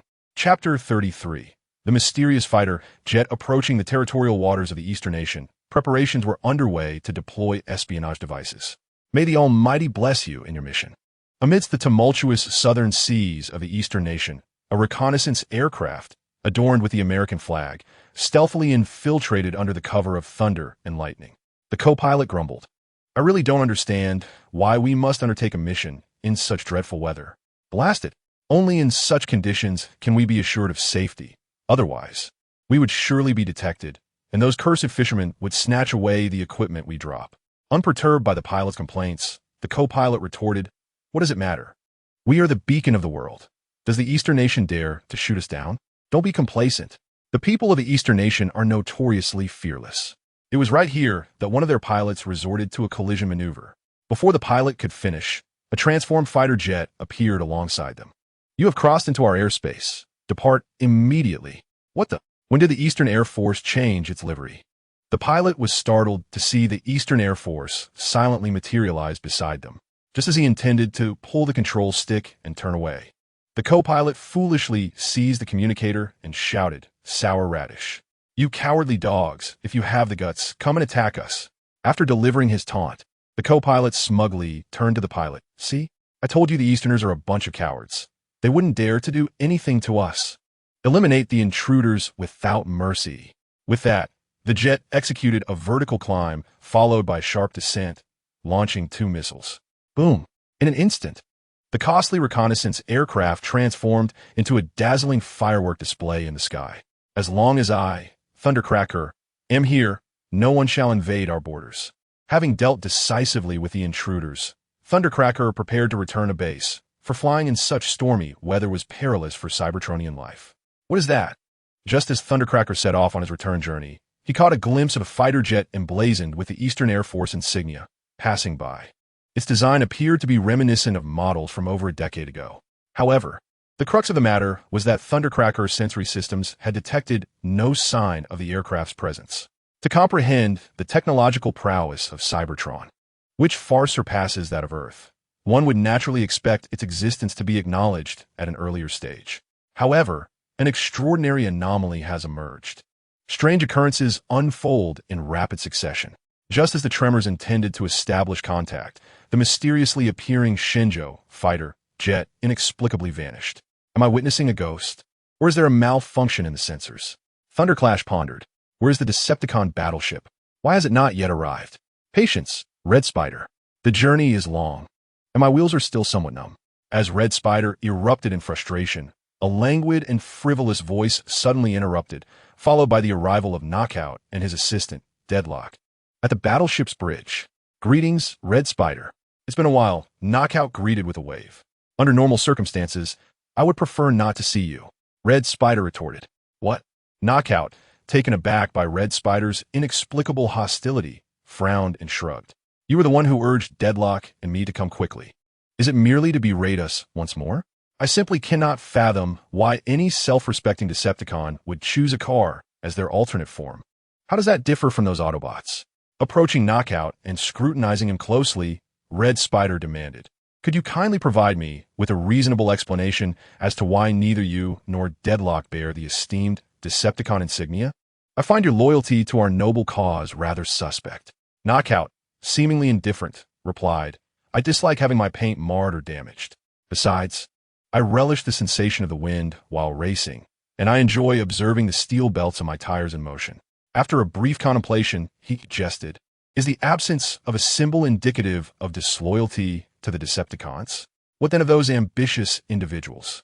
Enough. I did not summon you here to endure this drivel." With the spark within him stung deeply, Red Spider turned and led the way, visibly incensed. "It appears I may have struck a nerve," Knockout mused, glancing at his partner. Deadlock, as the 2-car-formed Decepticons followed him to the medical bay. At that moment, the unconscious Megatron lay surrounded by life-sustaining devices, his condition appearing rather grim. "Wow, Lord Megatron's paint is severely damaged."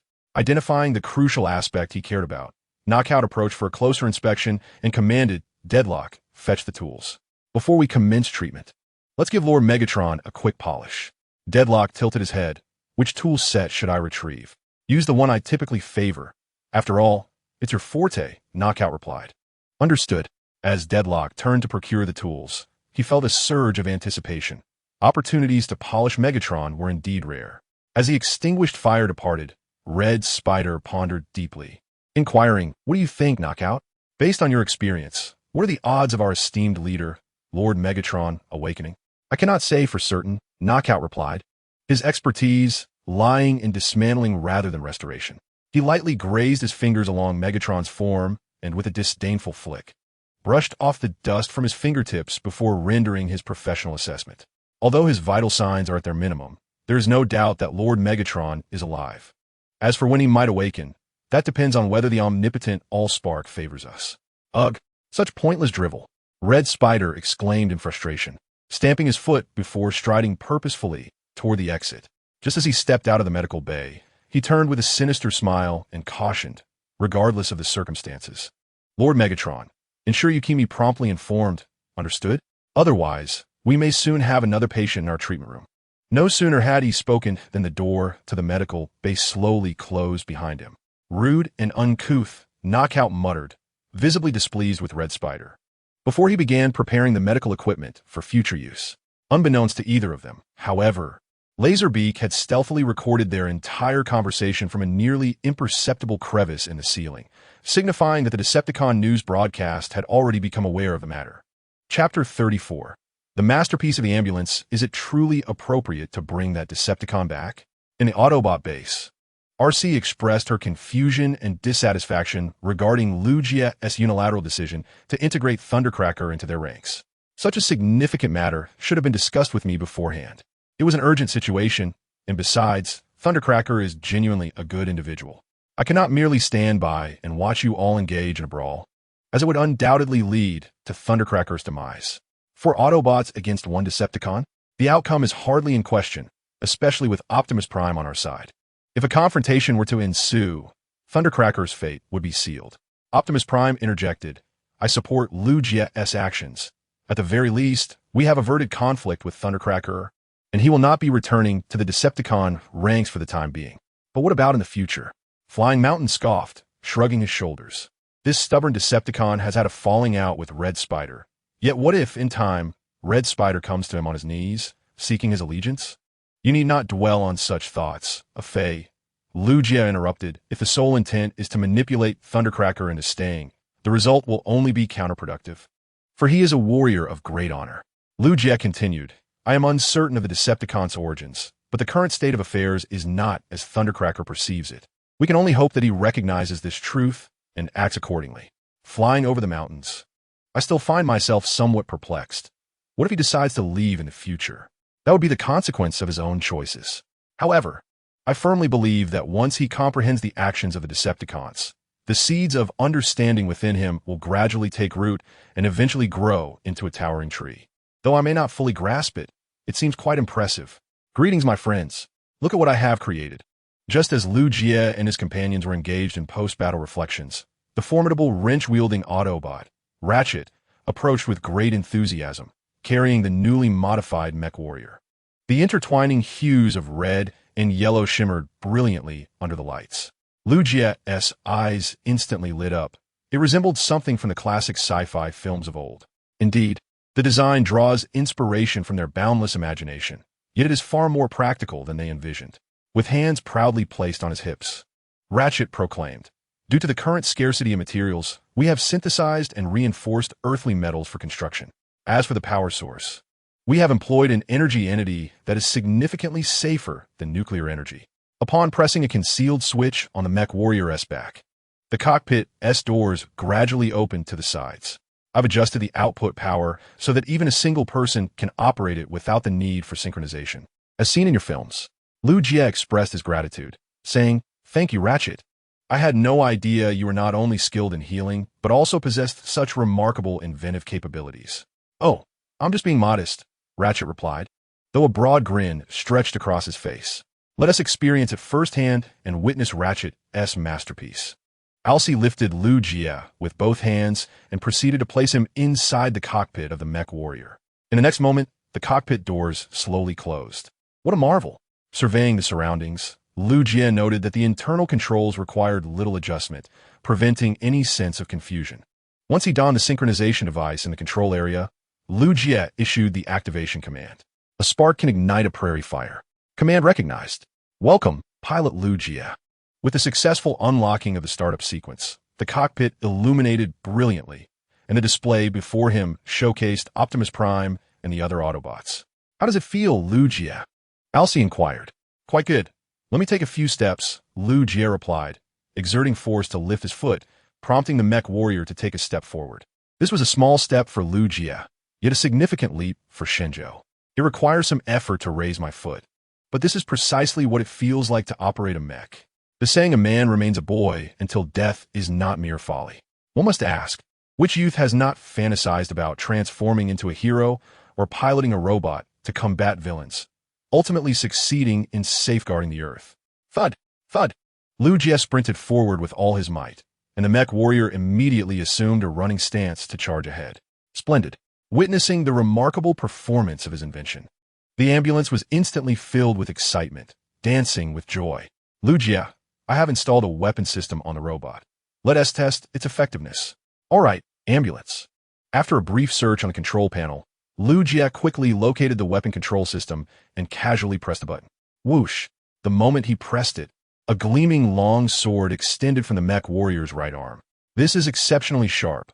I invested considerable effort into it, as if to showcase its prowess. The ambulance approached the mech warrior and urged, Come on, Lu Jie, reveal everything so everyone can witness the brilliance of my invention. Absolutely.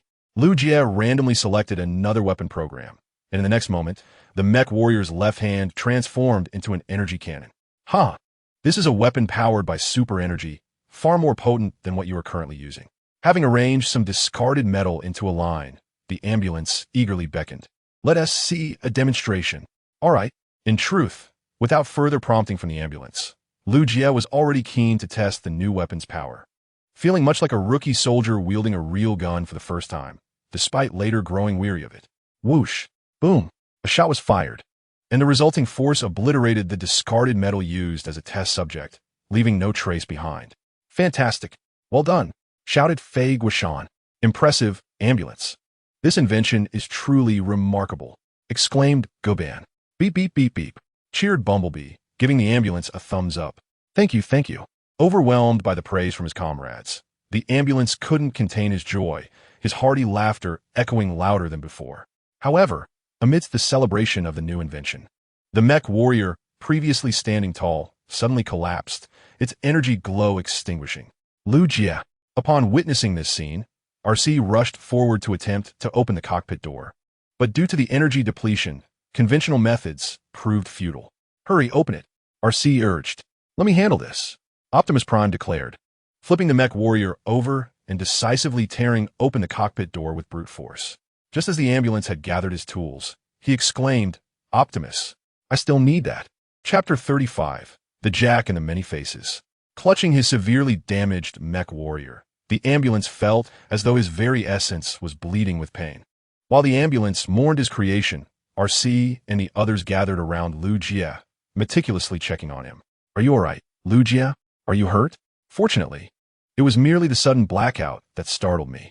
Gently tapping my head to maintain alertness, Lu Jie furrowed his brow in puzzlement. What on earth is happening? The energy should not be depleting at such a rapid pace. After all, it is a super energy entity. Optimus Prime remarked regarding this matter. I believe it would be more appropriate to leave it to the medic to resolve. Indeed, I must unravel the reason behind this. Setting down the armored warrior, the medic declared with fervor, I stake my reputation as the foremost healer of Cybertron. Regardless of the circumstances, I shall ascertain the cause of this accelerated energy consumption. Observing the medic's burgeoning enthusiasm, Lu Jie and the others exchanged silent glances, their hearts buoyed by the medic's vibrant demeanor. Beep, beep. It was the identification signal of the Autobots. Upon hearing the sound emitted by the Monitor 1, Optimus Prime and the other Autobots visibly approached with excitement. Lu Jie inquired curiously, So, there are other Autobots besides you? Alcee explained, as the war on Cybertron drew to a close. Many Autobots and Decepticons dispersed to various other star systems, subsequently losing contact. However, it cannot be ruled out that this signal is a fabrication by the Decepticons. Such occurrences were not uncommon during battles in the past. For precautionary measures, Optimus Prime initiated communication. Unknown spacecraft. This is Autobot Omega-1 Outpost. Please state your intentions immediately. How formal. The welcome I received from the Decepticons was far more enthusiastic than this. Jack, my heavens, is that truly you, old friend? Upon hearing the voice transmitted from the unidentified spacecraft, the typically composed and steadfast Jack was suddenly filled with excitement. Jack, is that genuinely you, my old comrade? I never anticipated finding you. The surprise and joy were palpable on both sides, indicating a strong bond between the two. Is he your friend? Asked Jack, tilting his head. Proudly, Jack straightened his chest and replied, We share a long-standing friendship. We fought side by side in the past, and I could trust him with my back.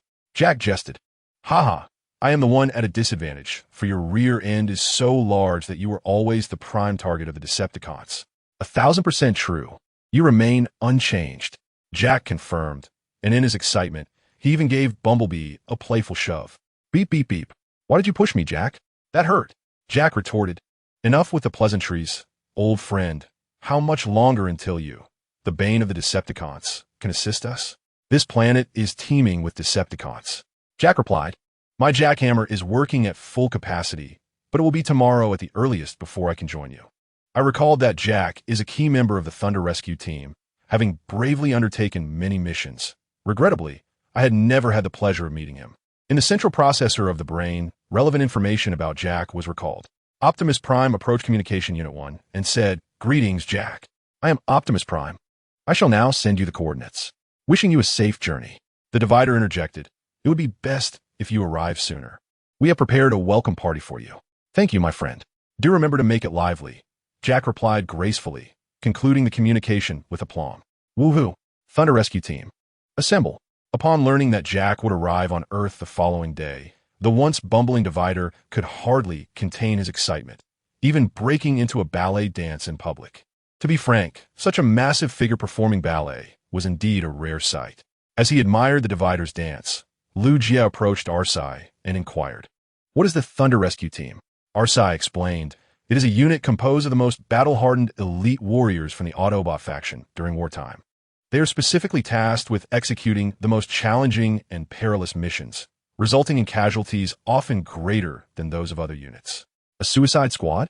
Upon hearing Arsai's account, Lu Jie was instantly reminded of that term and inadvertently recalled his late Uncle C, who had passed away 2 years prior. Lu Jie remembered a story his uncle had shared about his youth when he descended south with the army to combat monkeys. He recounted how there was a particularly difficult bunker to capture, and just as everyone was feeling despondent, an actor resembling the great leader arrived and lit a cigarette. Comrade, you are fighting exceptionally well. You are the true heroes of the people and the nation. The future belongs to you.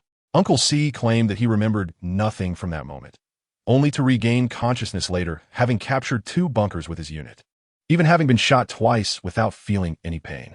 The bullets remained lodged within him to this day. Lu Jie murmured to himself, I would like to see him. I know it is not him, but I just want to see what he looked like. What is it? Arsai asked. Nothing, just talking to myself, Lu Jie replied, shaking off the reverie. He continued nonchalantly, If that is the case, then the Thunder Rescue Team is indeed a distinguished heroic unit. One could say that. Though they have their own issues, Arsai responded with a slight shrug of her shoulders, a hint of exasperation in her voice. The Thunder Rescue Team is comprised almost entirely of mavericks, often disobeying commands. In that case, that poses a significant problem.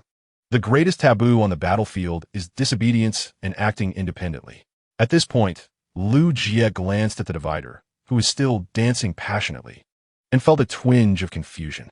The Divider doesn't seem like a maverick to me. He always appears to be the most obedient. The Divider is an exceedingly rare exception, and he later left the Thunder Rescue Team to join a unit directly under Optimus Prime's command. Moreover, Optimus entrusted the Thunder Rescue Team to a reliable commander thereafter. Ah, I see. After discerning the intricacies of the situation, Lu Jie gently nodded, feeling a sense of anticipation for his forthcoming encounter with the valiant Autobot, Jack. When will you, the nemesis of the Decepticons, finally arrive? This planet is teeming with Decepticons. By tomorrow at the earliest, my hammer is already working at full capacity, came the reply. As the chief intelligence liaison of the Decepticons, The dialogue between the Autobots base and Jack had been entirely intercepted. However, due to interference from the gravitational field, the sound waves failed to ascertain the Autobots' location. Jack, the renowned war hero among the Autobots, presents a splendid opportunity. Perhaps we can capture all Autobots in one fell swoop. With a sharp index finger and thumb pinching his chin, the Red Spider revealed a wicked grin. It is your time to shine, faceless one. Locate the coordinates of the Autobots and ensnare them all. No sooner had the Red Spider spoken than Soundwave swiftly turned to face the faceless one, concealed in the shadows. In the next moment, two mechanical tendrils extended from Soundwave's chest, plunging into the faceless one's specialized information interface, downloading a wealth of detailed information about Jack. Chapter 36. The True and False Jack. Now I understand. No wonder the energy consumption of the super energy body is so rapid. What have you discovered, old friend? Optimus Prime inquired, noticing that Ratchet seemed to have made a significant finding. I have uncovered the reason behind the rapid energy depletion of that mech. The core issue lies in the fact that it is not truly a Cybertronian life form like us, Ratchet explained, promptly operating the screen. The internal structure of a Cybertronian contains an energy regulation device to conserve energy in emergencies. However, the mech created by human scientists lacks such a system, resulting in an energy consumption rate many times greater than ours. After finishing, Ratchet added, if human scientists genuinely wish to overcome this issue, the simplest solution would be to find a Cybertronian and meticulously dismantle them for parts. Yet, it is evident that Lu Jie and his companions are incapable of such a cruel act. Optimus Prime cast a glance at Lu Jie, who was preparing a welcoming ceremony with RC and other Autobots, and smiled with appreciation. A drop of water shall be repaid with a fountain. Thus far, Lu Jie and his team have assisted us greatly, and we must reciprocate in some way. Rest assured, Optimus, I will take care of this matter, Ratchet replied, lifting his chin as he scrutinized the mech warrior on the screen before turning toward his laboratory. I am quite dissatisfied with this mech. I shall personally design a brand new one, ensuring it is flawless. Best of luck, old friend, Optimus said, watching Ratchet depart before joining Lu Jie and the others who were busy with the welcoming preparations. Lu Jie, you have made an error, a fey. The character for fortune is only used during the new year. Flying over the mountains. Is it really necessary? I find this vibrant red perfectly complements me. Alcy, be serious. Stop being playful. Bumblebee. Beep, beep, beep, beep. The bright red flower is truly beautiful. Just as Lu Jie completed a calligraphic welcome message, a sudden thought struck him. If the Jack is arriving in a spaceship, should I coordinate with the aviation department to avoid any issues? He contemplated, perhaps that isn't necessary, as the Jack will not be landing in Shenzhou. Optimus Prime explained, to ensure that the Decepticons do not trace the Jack back to the base. I have placed the coordinates on the opposite side of the Earth. We will bridge over land once the Jack contacts us. Lu Jie, impressed by Optimus Prime's foresight, gave him a thumbs up. Your strong sense of confidentiality deserves commendation, brother. Attention, the Jack signal is nearing the landing zone. Lu Jie exclaimed at last. Old Jack is on his way. Noticing the rapidly approaching Autobot signal on display 1, the barrier, in a fit of excitement, sent the ambulance flying with a swift tackle, then grasped the control panel and began to shake it vigorously. Old Jack, Lu Jie remarked, this is the first time I've seen the barrier this thrilled. Alcy responded, it seems he shares a significant bond with the Jack. Ambulance. Barrier, I still have some use left in these old bones. Beep, beep. Suddenly, several small red dots appeared on display 1, approaching the Jack at an alarming speed. The ambulance's expression shifted, and he quickly stood up, clutching his lower back. It's the Decepticons. They are tracking the Jack. Damn it. Scoundrels. The barrier huffed in displeasure and instinctively punched the control panel, causing display 1 to black out. Ambulance. Barrier. I still need that. Meanwhile, several Air Force Decepticon soldiers maintained their vehicle forms and began firing at the Jack. Whoosh, whoosh, whoosh, bam, under the relentless barrage. The Jack's engine was struck, and it plummeted toward the ground. Crash. The colossal mass, weighing nearly 100 tons, landed heavily, stirring up a massive cloud of dust. With a series of mechanical clicks, the Decepticon soldiers transformed and maintained a defensive stance, cautiously advancing. Whoosh.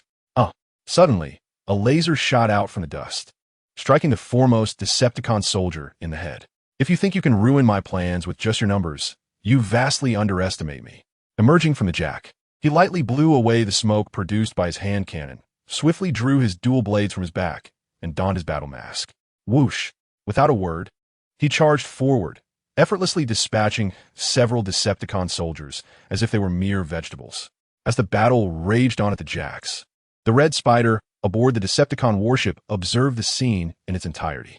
The Red Spider turned to Soundwave, urging, "Hurry. We must complete the swap plan before the Autobots arrive." Soundwave nodded slightly and then turned to activate the land bridge, heading towards the battlefield. Meanwhile, the Autobot base was not in dire straits and was already able to activate the land bridge to rush to the scene, under the emergency repairs of the skilled medic. After 3 minutes, the number 1 display was finally restored to functionality. As the land bridge activated, the medic stood up and said, "I will prepare the emergency tools." To save whom? The Decepticons? The old trickster has no need for such things.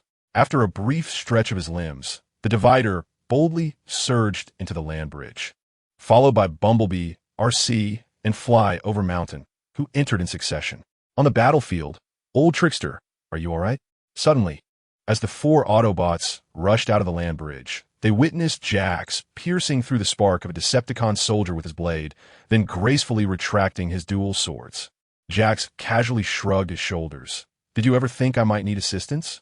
The Divider jested. "What for? To disrupt your grand display and spoil this splendid show?" After a brief exchange of pleasantries, Jax stepped forward, only to have a Decepticon soldier stealthily rise behind him, raising his weapon to aim. "Watch out!" Just as RC prepared to fire in support, Jax turned and swiftly dispatched the soldier with a well-placed shot. With a confident blow, he dispelled the smoke from his blaster, then turned back to join the Divider and the others. After surveying the group, Jax appeared somewhat disappointed. "If you're the only ones on this planet, then the situation is far worse than I imagined." "Ha! I missed you, old trickster." In the next moment, the Divider dashed forward and lifted Jax high into the air. "Ha ha, Big Iron Ball, you're just the same. Just be careful not to scratch my paint." Faced with the Divider's exuberance, Jax could only smile with a hint of something more profound in his expression. "Come with us, old trickster. The welcome party is all set. I hope it's as lively as I imagine, or else it would be a disappointment for me to have come all this way." Chapter 37. The Many-Faced Guest. In a state of panic. Look who has arrived. It's our old trickster, running swiftly across the land bridge back to the base. The Divider excitedly introduced Jax. "This is our base where we combat the Decepticons on Earth, and this is our leader, Optimus Prime. You've heard of him. Haven to you?" Optimus Prime stepped forward to greet him, saying, "Welcome, brother from afar. You must have had a difficult journey. It is an honor to meet you, Commander Optimus Prime." Upon the arrival of Optimus Prime, Jax swiftly returned the greeting and continued, "Before I arrived on Earth, I journeyed through numerous planets in search of companions or adversaries, and it appears I have found both." Optimus replied, "Indeed, we are currently short-handed. Yet each member is exceptionally skilled in combat. We have endured losses, yet we are continuously evolving and expanding. Thus we warmly welcome a new comrade to join our ranks." Jack nodded. "It is an honor, Commander. I look forward to fighting alongside you against the Decepticons. Let us set aside formalities for now. Jack, allow me to introduce my new friend, Lugia. He serves as a vital link between us Autobots and the Shinjo government." With that, he pulled Jack towards Lugia. Proudly introducing Lugia, "This is Jack, whom I mentioned. However, our friends affectionately call him Old Jack." Lugia waved in greeting, "Welcome to Earth, Jack. I've heard much about your esteemed reputation. Your arrival has certainly thrilled our friend here. He has always been this way, unable to conceal his thoughts, which is why he charges into battle alongside us. Now, Old Jack, please refrain from exposing my shortcomings in front of Lugia." With a hearty slap on Jack's back, he exclaimed, "Let us celebrate. That is precisely what I was waiting for." In the next moment, they collided chest to chest, the resonant clang of metal echoing throughout the base. Witnessing the joy of their reunion brought a genuine smile to Lugia's face, yet he felt a twinge of confusion. According to RC's earlier accounts, Jack, as a member of the Thunder Rescue team, should have displayed a more rebellious demeanor, yet thus far, he has exhibited nothing but the conduct of a model soldier. Could it be that his prolonged solitude in the cosmos has altered his personality? While such phenomena do exist from a psychological standpoint, Lugia couldn't shake the feeling that something was amiss. Once the chameleon passed over the land bridge, we lost contact, indicating that the Autobot base must possess some form of specialized signal jamming device. Therefore, we merely need to patiently await the chameleon signal. In the corridor of the Decepticon warship, Starscream and Soundwave walked in tandem until they reached the interrogation room. As the door creaked open, they beheld Jack suspended and restrained. TSK. How careless. Jack scoffed upon seeing Starscream and Soundwave enter, his disdain evident in his gaze. If you think that they couldn't discern the counterfeit, you are gravely mistaken. Oomph. The Autobots may boast now, but you should know that the chameleon's disguise is flawless. No one has ever managed to see through it. Before the Jack, the Red Spider declared with great pride, the Faceless One has successfully infiltrated the Autobot base. Once he activates the land bridge, the assault team I've arranged will eliminate those wretched Autobots without a trace. Such a plan indeed reflects the limited ingenuity of one of your caliber. With a raised eyebrow, the Jack retorted, "What of your master, Megatron? Can you truly take charge of such a monumental task? Is that old relic not coming to witness this himself? Are you still unaware? I, Red Spider, have usurped Megatron and now reign as the new leader of the Decepticons. Just you? Ha ha ha." The Jack erupted with laughter, as if he had just heard the most absurd joke. He then turned to Soundwave, who stood behind Red Spider, and said, "To speak candidly, though this Faceless One may be mute, if I were a Decepticon, I would undoubtedly choose him as my leader." After begrudgingly complimenting Soundwave, the Jack continued to mock Red Spider. "You are but a jester in this coup. You should take the chance to revel in your moment while you still can. For soon there will be no opportunity left. Enough. You are of no use now. Prepare to meet your end." Wounded deeply by the Jack's words, Red Spider raised his claws to seize the other's spark. Yet, in that perilous moment, Soundwave suddenly grasped Red Spider's claws with an irresistible force, subduing him. Thus, the atmosphere fell into a brief stalemate. Well, you have no future left anyway. Once the Faceless One activates the land bridge, you and those Autobots shall be sent on your way. Avoiding a direct confrontation with Soundwave, Red Spider sought an escape route and, in a huff, turned to leave the interrogation room with Soundwave. "You keep an eye on him. I wish to avoid any unforeseen incidents." "At your command, Commander Red Spider." The soldier stationed at the interrogation room promptly entered the confinement chamber and closed the door behind him. Hearing the title commander once more, Red Spider's anger morphed into bitter laughter as he clenched his teeth and muttered, "Just wait. Once I annihilate all the Autobots, no one will dare question my authority as the new leader. All Decepticons shall chant long, 'Live Red Spider.'" As Red Spider indulged in his manic laughter, Soundwave remained silent, meticulously recording every word spoken, awaiting the day to utilize this information. At the Autobot base, you cannot fathom the dire circumstances we faced. Ammunition depleted, reinforcements unable to arrive, and our Energon reserves dwindling. Following a warm welcome ceremony, Ironhide eagerly drew the Jack aside to recount the mission undertaken by the Thunder Rescue Team. When we were completely surrounded by the Decepticons, it was Old Jack who executed a maneuver that turned the tide. "Old Jack, please share your account." "There's nothing much to tell. I merely did what I excel at." Due to the absence of relevant documentation in the provided information, the chameleon could only feign calmness and gloss over the matter. The Divider passionately recounted the old cheat threw the last grenade into the main heat exchanger, and the ensuing explosion sent all the Decepticons soaring into the sky. Liu Jia nodded and gently applauded. Impressive, although a bit reckless. It was indeed an ingenious solution under those circumstances. The Divider chuckled. Indeed, the old cheat is always so creative. It's just unfortunate that several shards from the explosion got lodged in my backside. RC quipped, "That's only natural considering how large your backside is." Bumblebee chimed in with a beep, affirming, "RC is right." As the Divider and others exchanged banter, the chameleon-esque gaze kept darting towards the ambulance adjusting the land bridge. "I must find a way to quickly contact Lord Red Spider. This big fellow is far too loquacious, and if this continues, I fear my cover will be blown." "Old cheat, are you all right?" "Oh, what's wrong, Divider?" Turning to face the Divider, the chameleon forced a calm demeanor. The Divider inquired, "What's troubling you? You seem a bit off today." Upon hearing this, the chameleon felt a spark within stir almost to the point of revealing itself. Chapter 38, Liu Jie remarked, "A friend in death is better than a friend in life." "What is up, Divider? Why the sudden inquiry?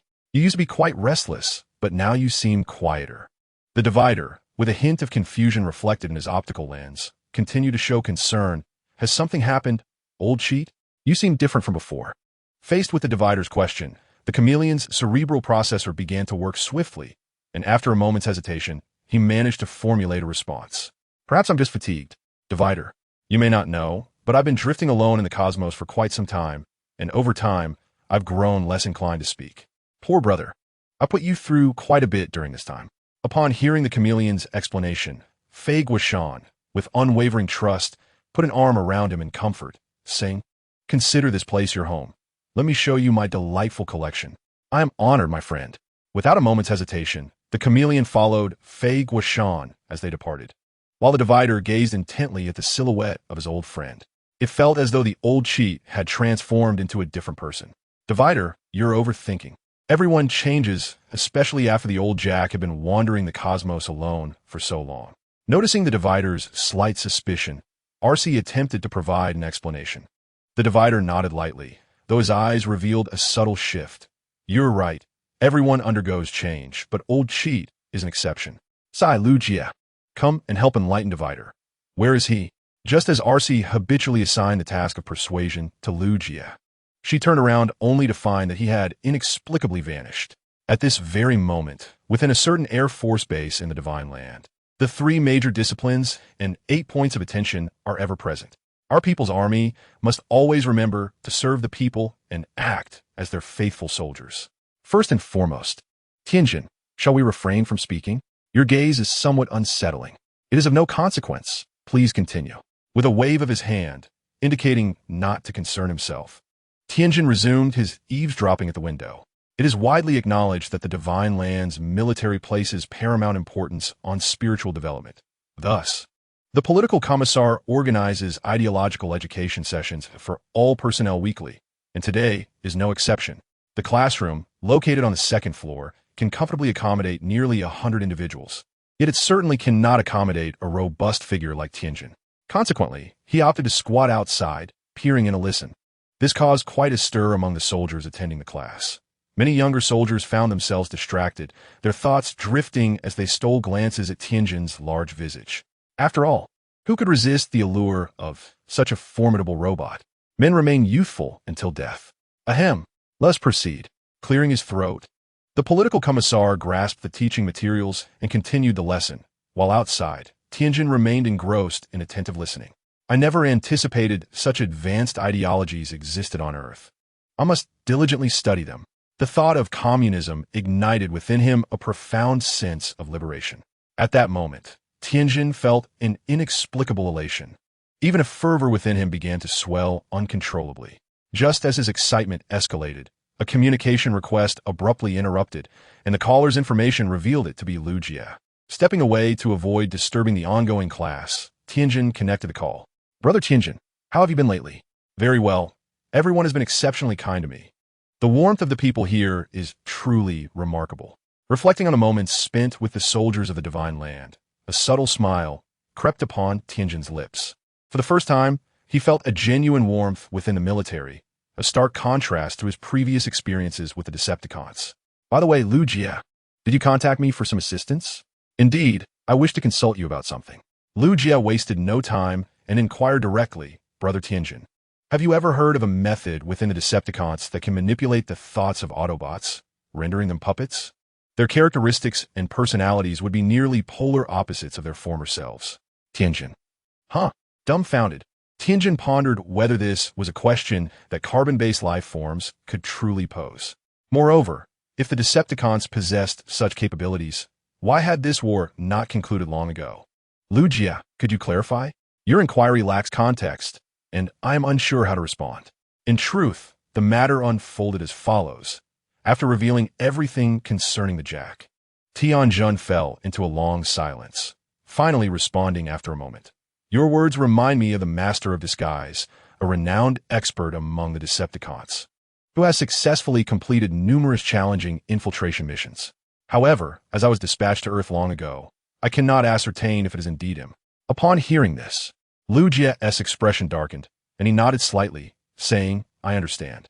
Thank you, Brother Tianjin, for your invaluable assistance. No need for thanks. It is only natural for friends to help one another. Moreover, I have heard that there is a procedure for joining the party here. If convenient, could you assist me with that? Lugia.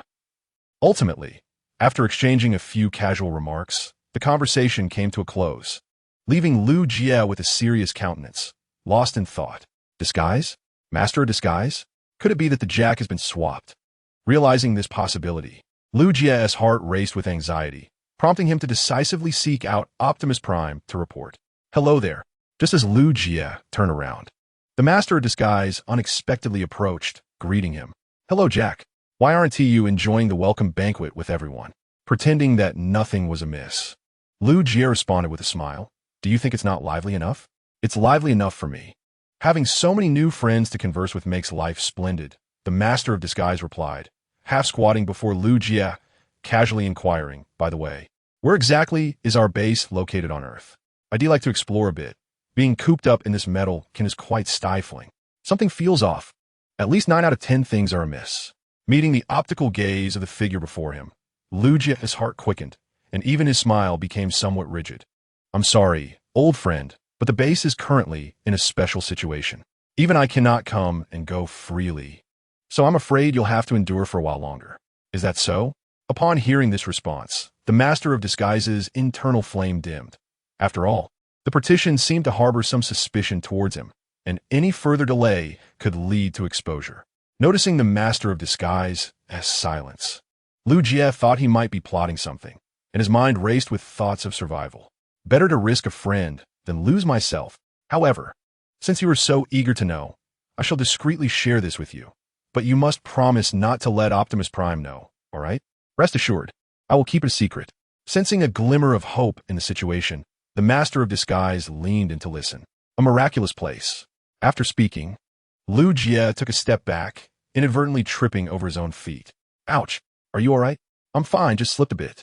Supporting the leg of the multifaceted guest, Lugia stood up and continued his forward march, a subtle curve of a smile gracing his lips. Now, I must devise a swift method to ascertain the true whereabouts of the Jack. Chapter 39. The Multifaceted Guest. I am the elite agent of the Decepticons. Hey, how about a chat? Don't you find it tedious just standing there? Or perhaps your central processing unit has malfunctioned. Casting a sidelong glance at the Decepticon soldier, who stood with his back turned, the Jack, endowed with a gift for language, began to provoke him relentlessly. After nearly an hour, the beleaguered soldier finally snapped. Shut up. You prisoner. If it weren't for orders, I'd blow your brains out. With his right hand transforming into a laser gun, the Decepticon soldier pressed it against the Jack's face. Cursing vehemently, after venting his frustration, the Decepticon soldier angrily turned to leave, unaware that the moment he pivoted, the Jack revealed a triumphant smirk. Take this. In a swift motion, the Jack raised his legs to ensnare the soldier's neck, beginning to apply pressure. Let go. Feeling the energy lines in his neck constricted, the Decepticon soldier struggled with all his might, causing his laser gun to fire uncontrollably. Whoosh, whoosh, whoosh. Amidst the chaotic gunfire, several laser beams struck the restraints binding the Jack's limbs, instantly granting him freedom. Thank you for your assistance. In gratitude for regaining his liberty, the Jack delivered a well-placed punch, inducing a physical slumber in the soldier, allowing him to escape fatigue. Now, I must find a way to reunite with the others. After stretching his stiff limbs, the Jack swiftly retrieved his weaponry and dashed out of the interrogation room. On the spaceship's deck, damn it. Why hasn't the multifaceted guest activated the land bridge? His disguise is indeed impeccable, but it cannot conceal him from the Autobots forever. Before the neatly lined up Decepticon soldiers, the Red Spider, agitated, clasped his hands behind his back and began to pace, muttering incessantly. What on earth is the multifaceted guest up to? Perhaps he has turned traitor due to their excessive enthusiasm. As the Red Spider teetered on the brink of an outburst, a light, taunting voice suddenly rang out. Turning to the source, he beheld the Jack striding forward with resolute steps. Enraged, the Red Spider exclaimed, Are you out of your mind? Can't you see how many of us there are? You're courting death. I only see a bunch of worthless insects and a barking mad dog. After briefly stretching his limbs, the Jack donned his battle mask and unsheathed his dual blades, charging forward. Attack! With that command, the assault team sprang into action. while the red spider skillfully sought refuge behind Soundwave. The pitiful red spider implored, "You must not proceed, Soundwave. You must protect me, the acting leader of the Decepticons." Soundwave replied, "Silence is the tranquility of tonight's Cambridge." Meanwhile, at the Autobot base, Ratchet inquired, "Lugia, are you absolutely certain? This is noist." RC affirmed, "Indeed. Could it be that the stubborn Thunderquake lacks the intellect for such matters?" Flyover remarked, "Something indeed feels amiss." He had been subtly probing about the base earlier, but I was too engrossed in conversation to pay him heed.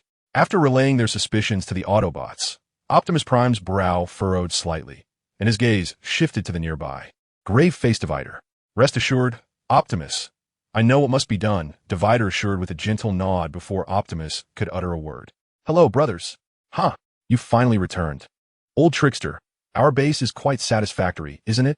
Upon seeing the Master of Disguise approach, the somber expression on Divider's face vanished instantly, replaced by the same warmth as before.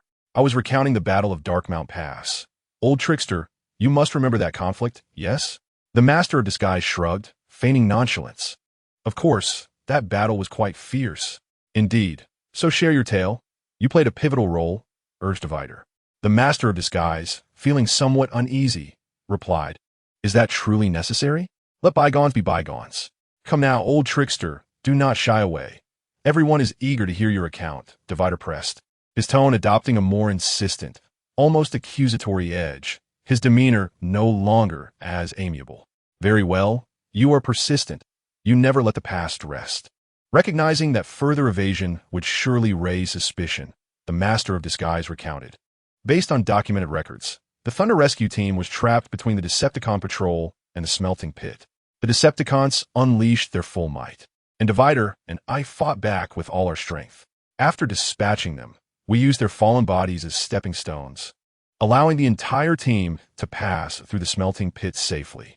Upon hearing the response, Divider's anxious heart finally found peace. That was indeed how it transpired, he confirmed. But there's one error. Divider, I was not part of the Thunder Rescue Team at that time. At this revelation, the Master of Disguise's expression darkened, and the atmosphere within the base grew tense. Divider glared. "I had already left the Thunder Rescue Team and joined Optimus's ranks. Your research failed to uncover the specifics of personnel at that time. Thus you miscalculated, Master of Disguise. Do not move, or we shall all return to the well of all sparks."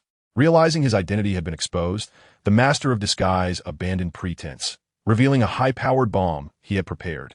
"Behave yourself, and do not move."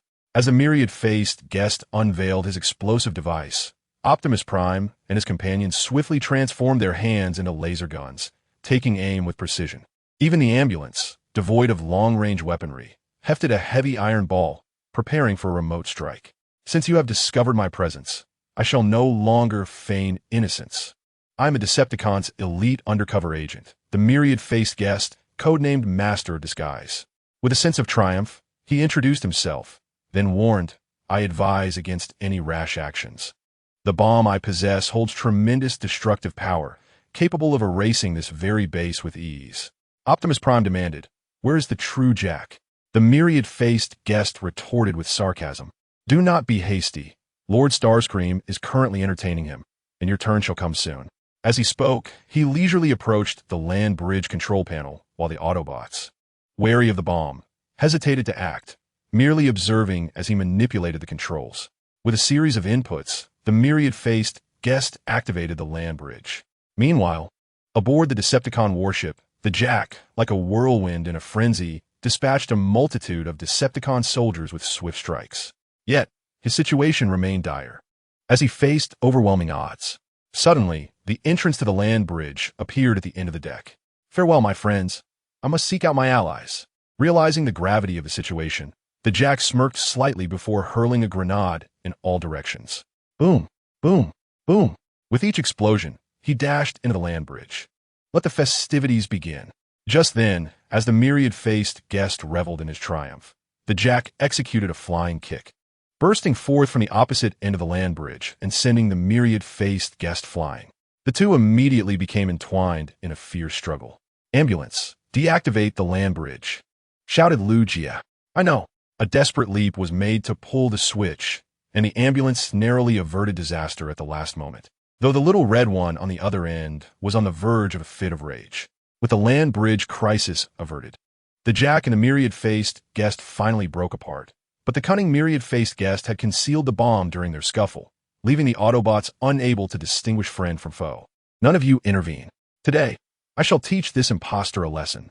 Almost simultaneously, the Jack and the myriad-faced guest drew their dual blades and began to circle one another like dancers in a duel. Amidst the tense atmosphere, Lu Jie suddenly shouted, "Make your move, RC. The one in front of you is a fake." Without a moment's hesitation, RC instinctively raised her twin guns and fired, sending the unsuspecting myriad-faced guest sprawling.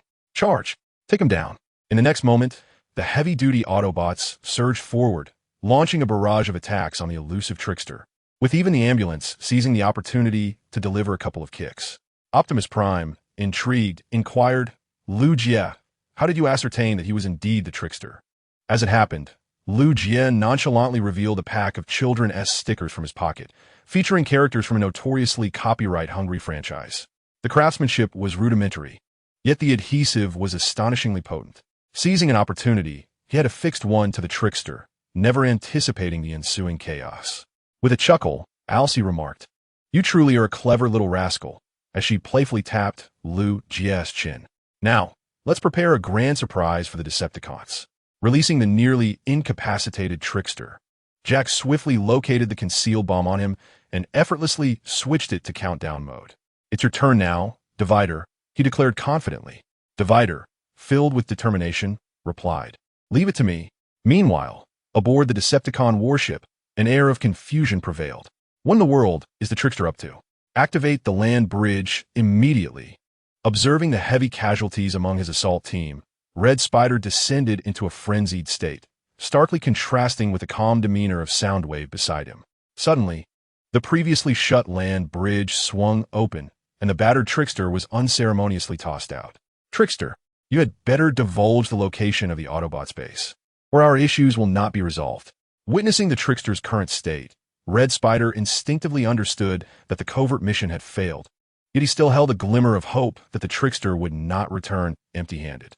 As the trickster struggled to rise, Red Spider noticed the bomb on him had entered countdown mode. "No, don't approach. Keep your distance," Red Spider exclaimed in alarm, swiftly transforming into a jet to evade the impending explosion. In a split second, Soundwave sprang into action, performing the work of two. Just as the bomb was about to detonate, Soundwave activated the land bridge, executing a random teleportation of the trickster, thereby preventing further damage to the Decepticon warship. This episode elucidates why Megatron places his trust in Soundwave, such as the extent of his capabilities. That very night, an explosion rocked the capital of a certain nation seeking to have its cultural heritage recognized by the universe, resulting in countless casualties and significant material losses. Congratulations, Coca-Cola. Chapter 40. Aiming at the Divine Land. After successfully handling the trickster, Lu Jie and his companions warmly welcomed the safe return of Jack, though it was somewhat regrettable that he did not intend to stay for long. Divider expressed his reluctance. "Old trickster, must you leave? Wouldn't it be better to fight alongside us? Thank you for your kind invitation, but it is not in my nature to linger in one place for too long. I yearn to traverse the cosmos, perhaps to reunite with some old comrades." At this juncture, the Jack sincerely proposed, "Would you care to join me? There is still a vacant spot on the Hammer. Even your ample frame could find accommodation." "Thank you, old Jack, but my presence is more urgently required here, and I cannot be so selfish." "Very well, I wish you the best, my friend." The Jack, respecting the decision of the partition, shrugged and then turned to Lu Jie. "Commending, you have exhibited commendable tactics, young lad. You resemble a member of the Thunder Rescue Team." "Thank you for the compliment. I merely fulfilled my obligations." Lu Jie replied with a courteous smile. He continued, "I have prepared some super energy substances for you. Don't deprive yourself out there, should you encounter any difficulties. Remember that Earth will always be your home, your safe haven." "Thanks, mate. I accept your friendship," Jack said, half squatting and extending his fist towards Lu Jie, smiling gently. "I assure you, I will return, and I shall strive to bring back some friends for you to meet. I eagerly anticipate that day. May your journey be smooth." Following this simple yet solemn farewell, Jack returned to the spaceship, the Hammer, where he was greeted by an overwhelming sight of super-energy substances. Even the co-pilot seat was filled to the brim. He nearly found himself with no place to land. A little? This is clearly a considerable fortune. Balancing on his toes, Jack painstakingly made his way to the pilot's seat. Goodness, this should last me for centuries. With a bemused expression, he adjusted the spaceship while casting a glance at Lu Jie and the others who were bidding him farewell, then raised his hand slowly in salute. Lu Jie, I believe the old comrades of the Thunder Rescue Team would appreciate a friend like you. Wait for my return. Whoosh! With the ignition of the engines, the hammer soared into the sky, breaking free from Earth's atmosphere, embarking on a voyage into the boundless universe. As Jack faded from view, Lu Jie pondered aloud. When will he return? The partition chuckled, who knows? Old Jack is like a wanderer. No one can predict his thoughts. He might even return tomorrow. The ambulance interjected, looking somewhat exasperated. Our bed spaces are quite limited. While having more friends is indeed a blessing, it means we will have to take turns resting. Simple. Just build a few more houses. This is hardly a monumental issue. Just as Lu Jie was about to inquire about the requirements of the Autobots, his work phone suddenly rang. Answering the call, Lu Jie calmly stated, "This is Lu Jie. How may I assist you? We have unearthed extraterrestrial technology in the Arctic glaciers. Indeed, it is uncertain how many years it has been since it fell. If convenient, could you bring it over for inspection?" After listening to the report over the phone, Lu Jie jestingly turned to Optimus Prime and said, "Should we don our down jackets or military overcoats? It seems we are destined to venture into the Arctic." Meanwhile, the Decepticon warship seethed with frustration. Damn it. We're on Earth is the Autobot base. Enraged, Starscream's voice rose above the din from within the control room. Just as Starscream was on the verge of losing his temper, Soundwave approached silently, beginning to transmit information through his cybernetic sensors. What? You mean the location of our first encounter? Upon receiving Soundwave's message, Starscream settled momentarily, then pondered. You make a valid point. We Decepticons possess warships capable of scanning, which is why we can locate energon deposits. Yet, the Autobots lack our technology, and yet they have managed to discover energon before us. This makes Shenzhou exceedingly suspicious. With this thought, Starscream's excitement surged, and he decisively commanded, "Troops, prepare to deploy to Shenzhou." Previously, Starscream's reckless escape had endangered the lives of all Decepticon soldiers on the deck, had it not been for Soundwave's timely intervention. In other words, Starscream's standing among the Decepticons had dwindled to that of a pariah, while the taciturn yet reliable Soundwave's reputation soared.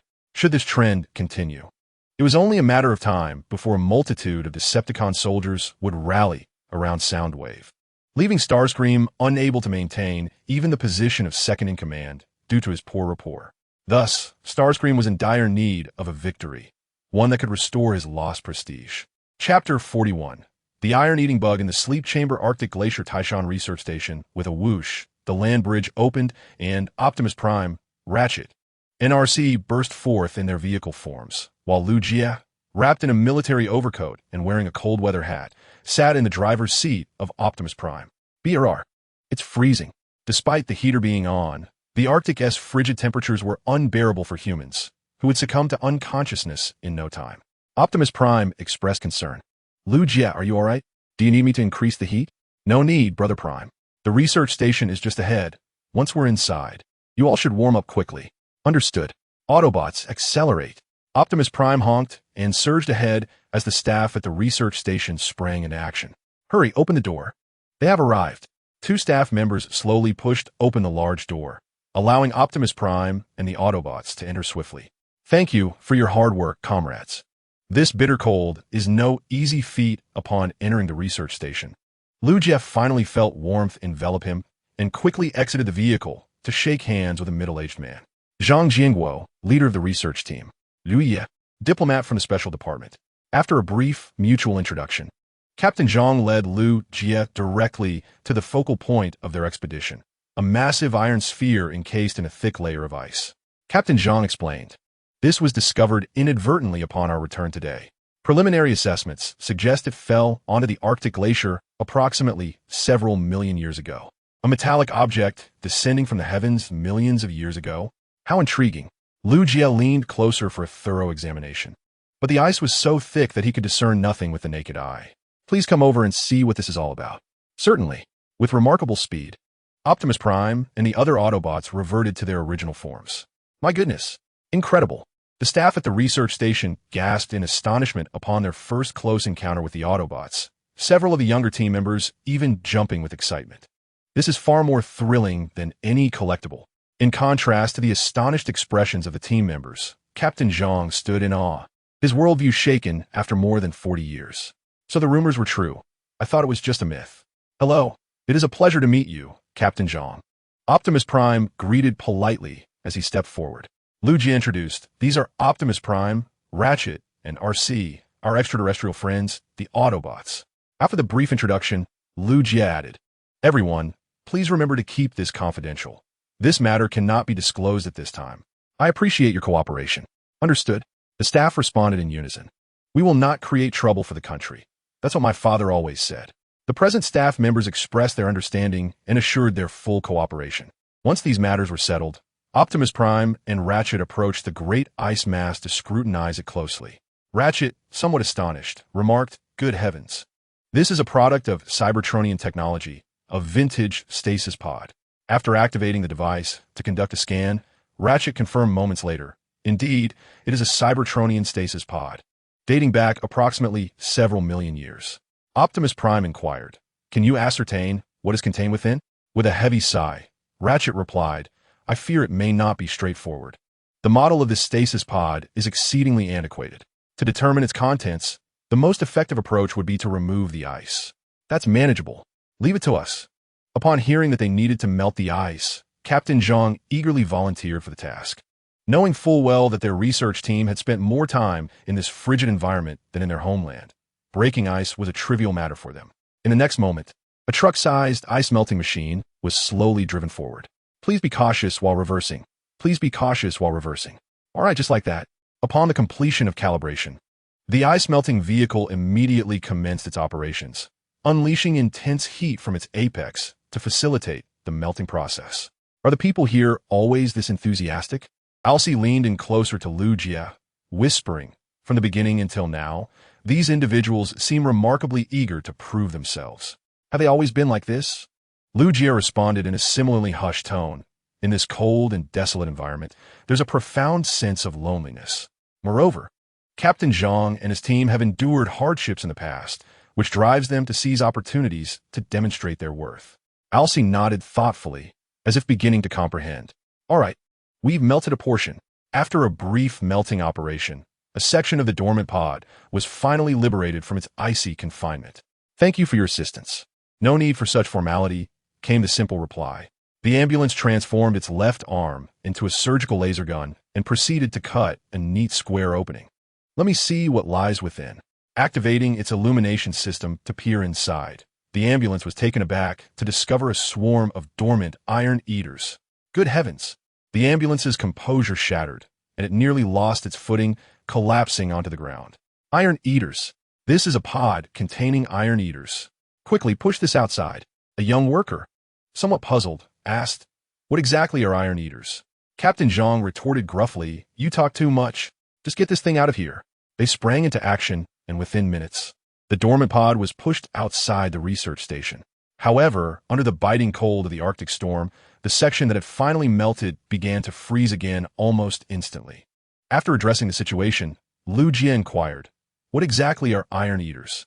Alcee replied earnestly, they are an extremely dangerous species from the planet Cybertron, feeding on metal, especially metallic life forms. Metallic life forms? You mean like you, Alcee? Realizing that the contents of the dormant pod resembled piranhas, Lu Jie and the research team felt a wave of relief. They were grateful that these creatures had landed in the perpetually frozen Arctic and that they had not recklessly proceeded with the melting. Otherwise, the consequences would have been unimaginable. Peeking out cautiously to ensure no iron eater had escaped from the pod, Lu Jie finally breathed a sigh of relief.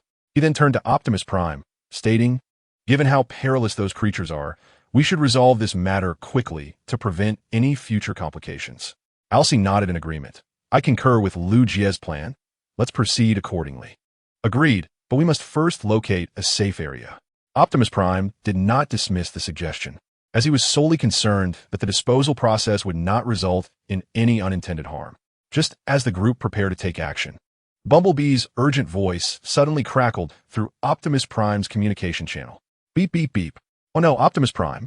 The Decepticons have suddenly launched a surprise assault on Shenzhou. Chapter 42.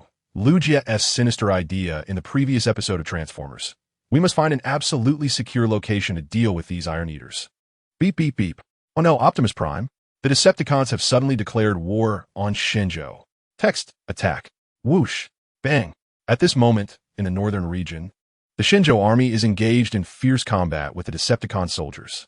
Under normal circumstances, the Decepticon soldiers, possessing technology far superior to that of Earth, should have swiftly secured victory.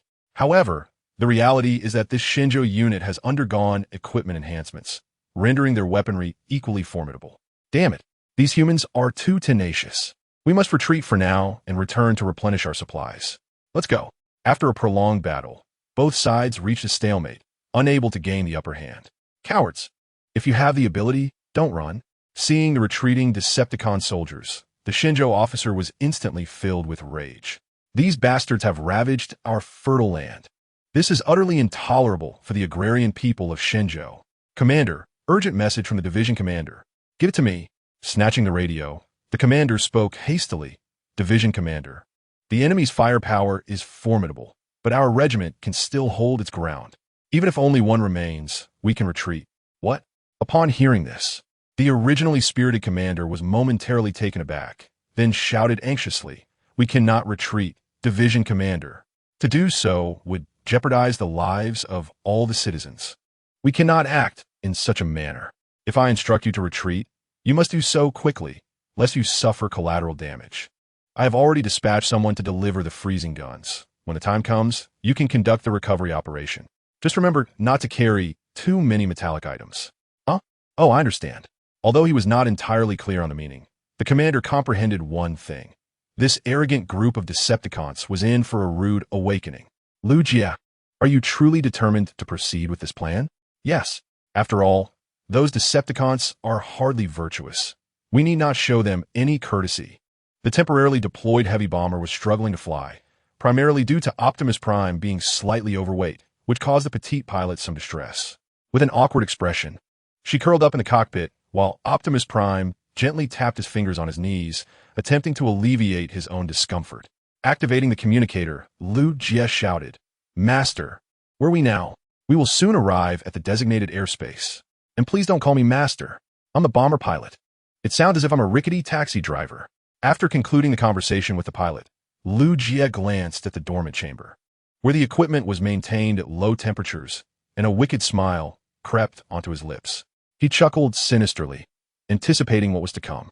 How delightfully malevolent. This is not a demeanor you should be displaying.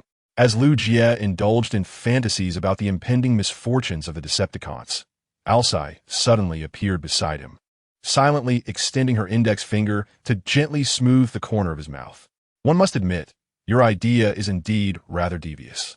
The Decepticons would never anticipate that Earth harbors such voracious metal-eating creatures.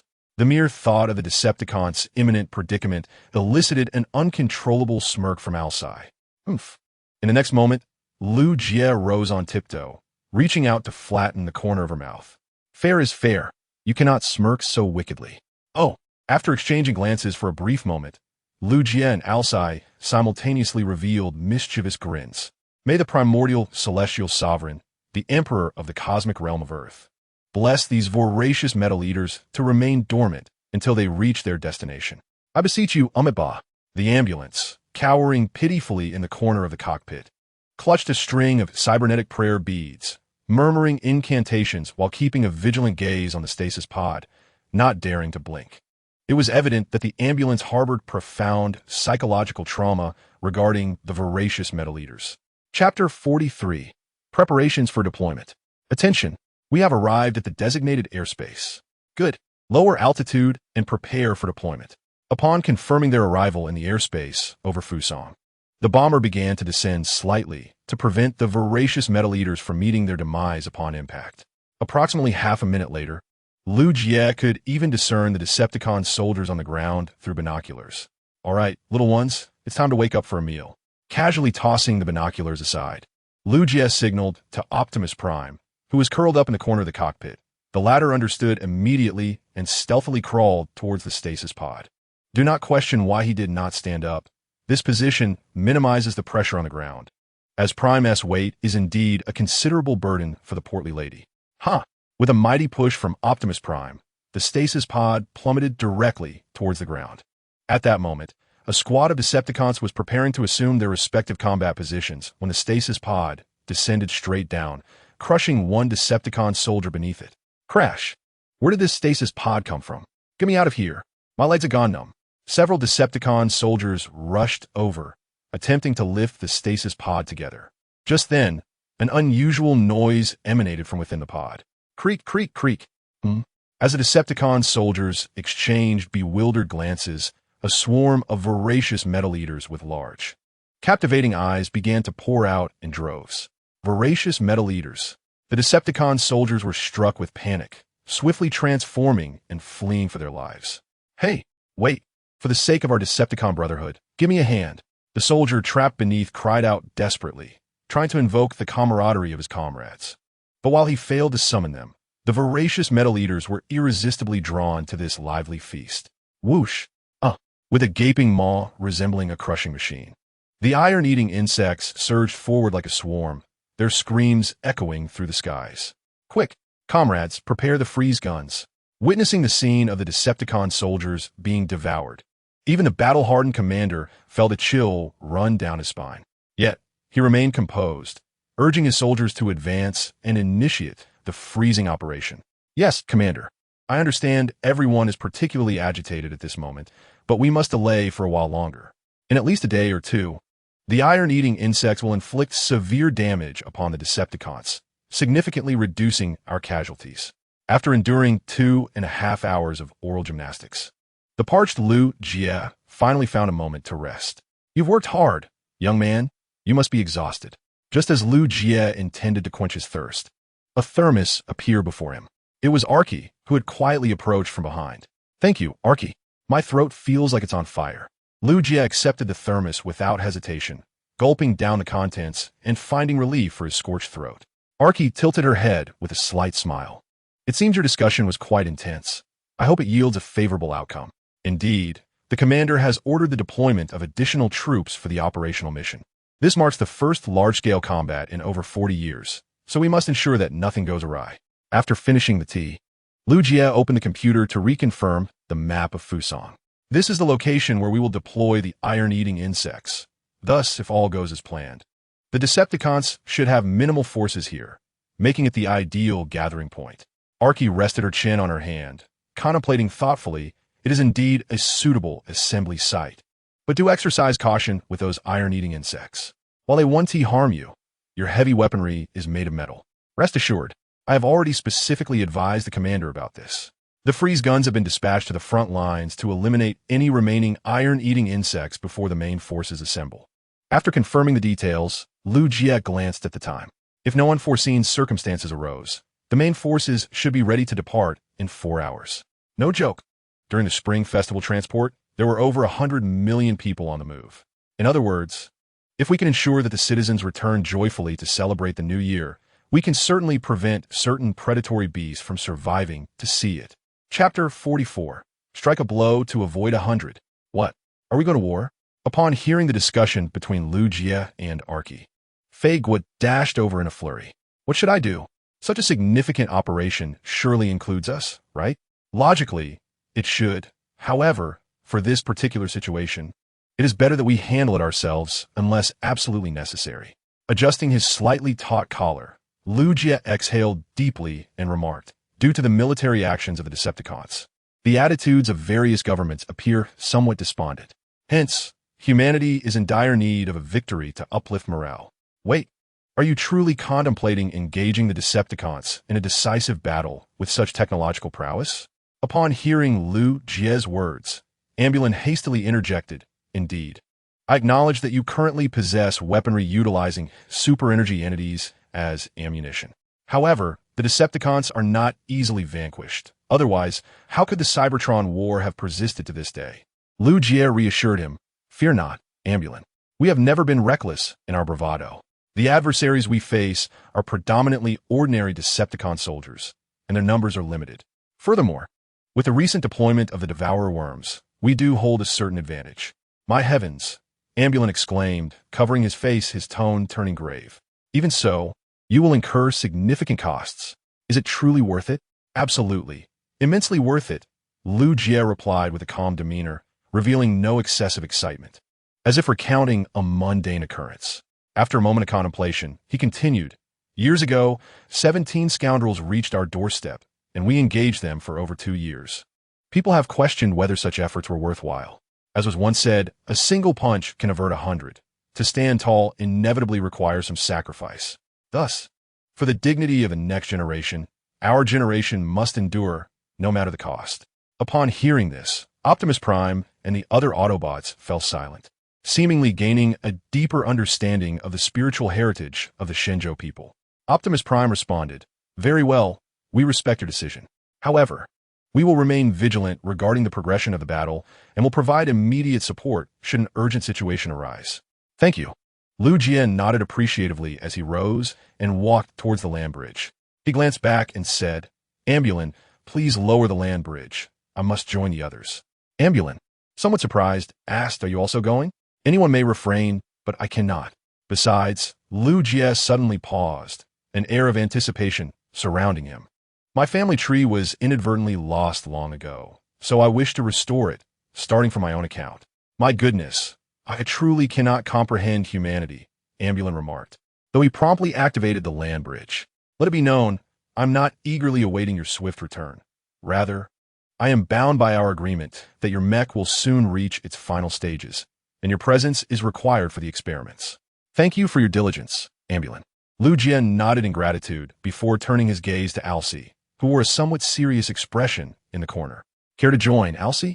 A full package of services awaits your satisfaction. Remember to leave a 5-star review. Alcy hesitated, still processing the words, when Lu Jie dashed into the land bridge, disappearing from sight.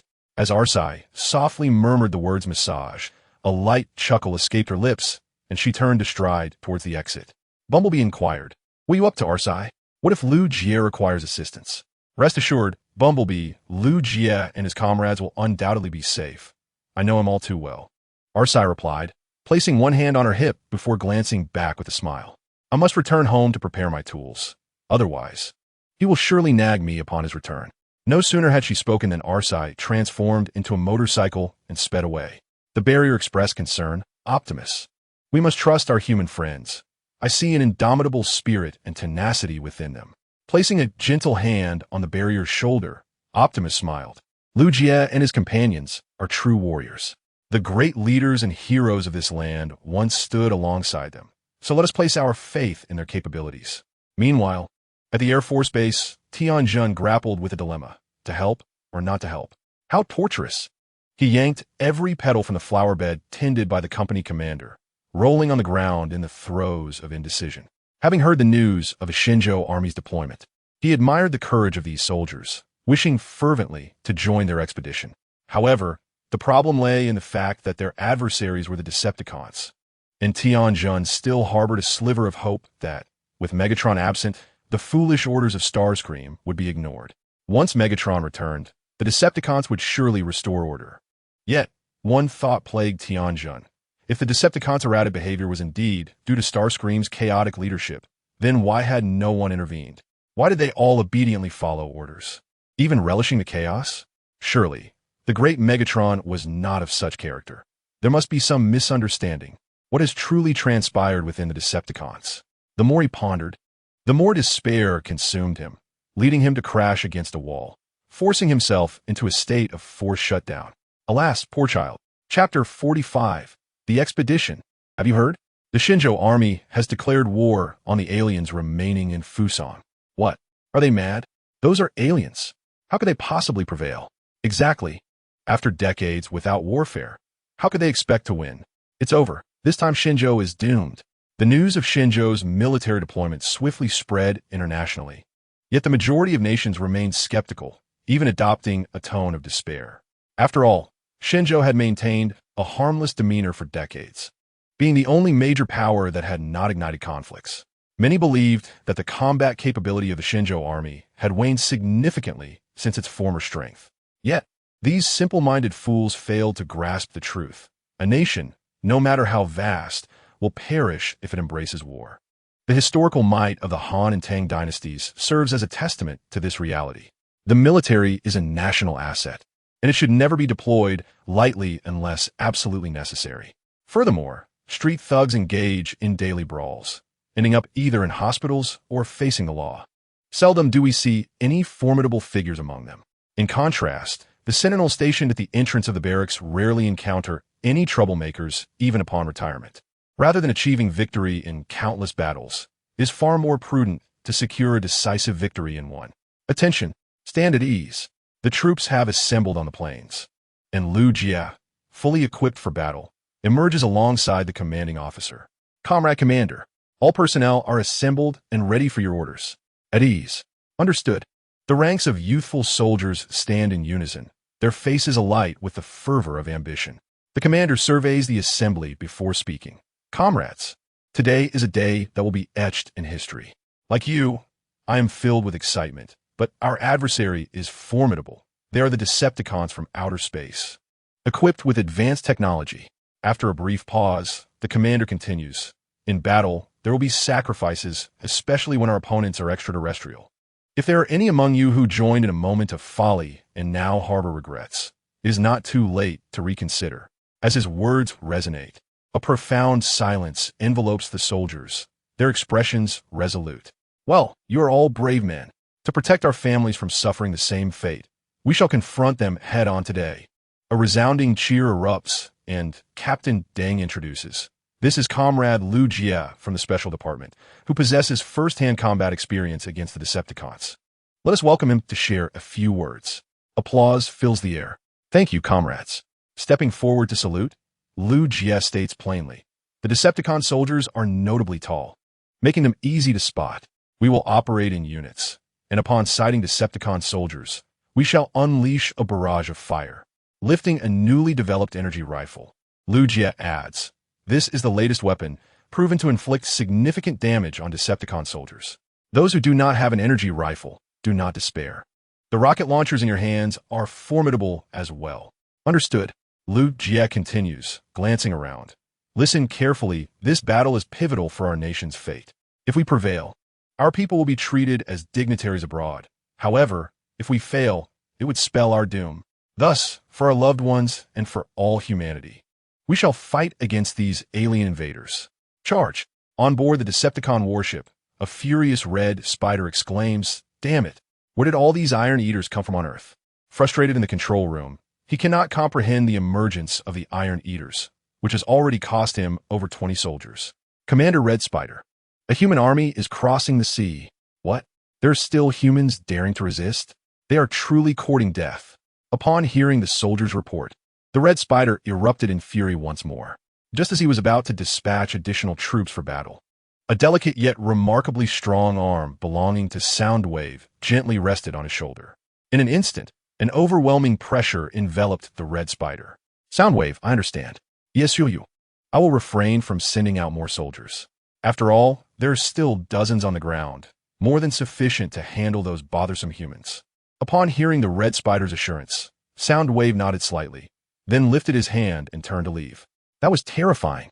At the moment the control room door closed, the Red Spider's legs gave way, and he collapsed to the ground in a duck-like sitting position, gasping for breath. At that moment, he felt an immense sense of relief, grateful that Soundwave had no interest in power.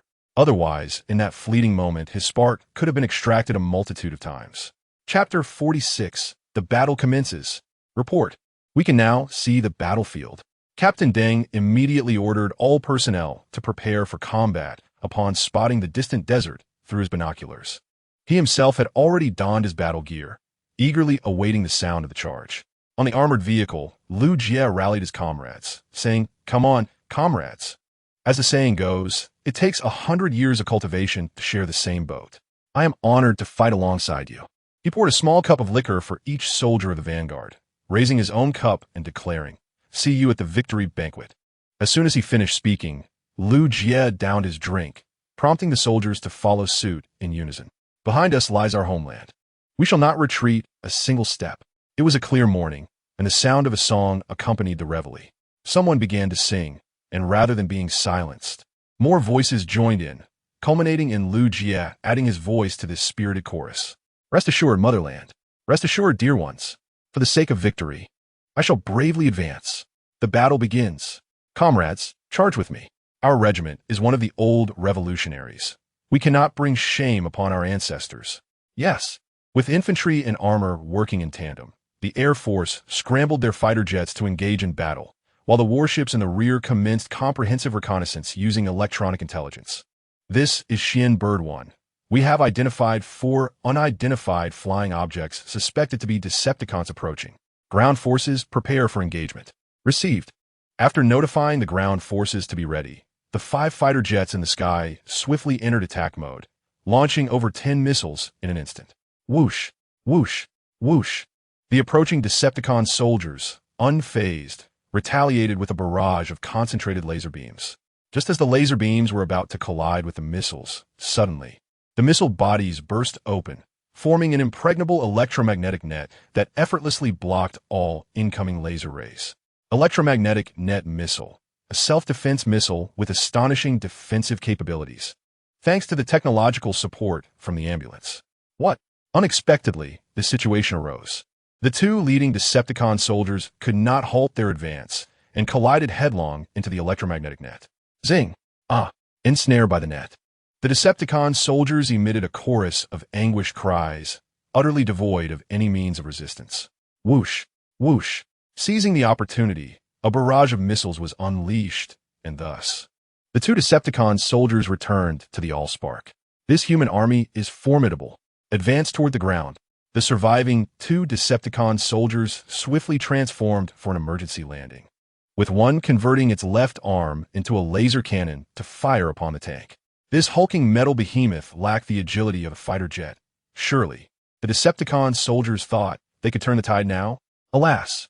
In the next moment, an energy shield materialized before the leading tank, rendering the Decepticons' assault utterly ineffective. Thanks to the ambulance's advanced technology, this special defensive apparatus was designed to withstand powerful attacks, consuming a super energy unit capable of functioning for 6 continuous hours. However, once the shield was activated, the tank was unable to retaliate, leaving the infantry or accompanying combat vehicles to engage the enemy. Armor not penetrated. What? Attack! Using the shielded tank as cover, Lu Jie and his comrades gripped their energy rifles and squeezed the triggers, unleashing a torrential downpour of fire upon the 2 Decepticon soldiers. Damn it! Don't fall behind! Taste my anti-tank cannon. To hell with you!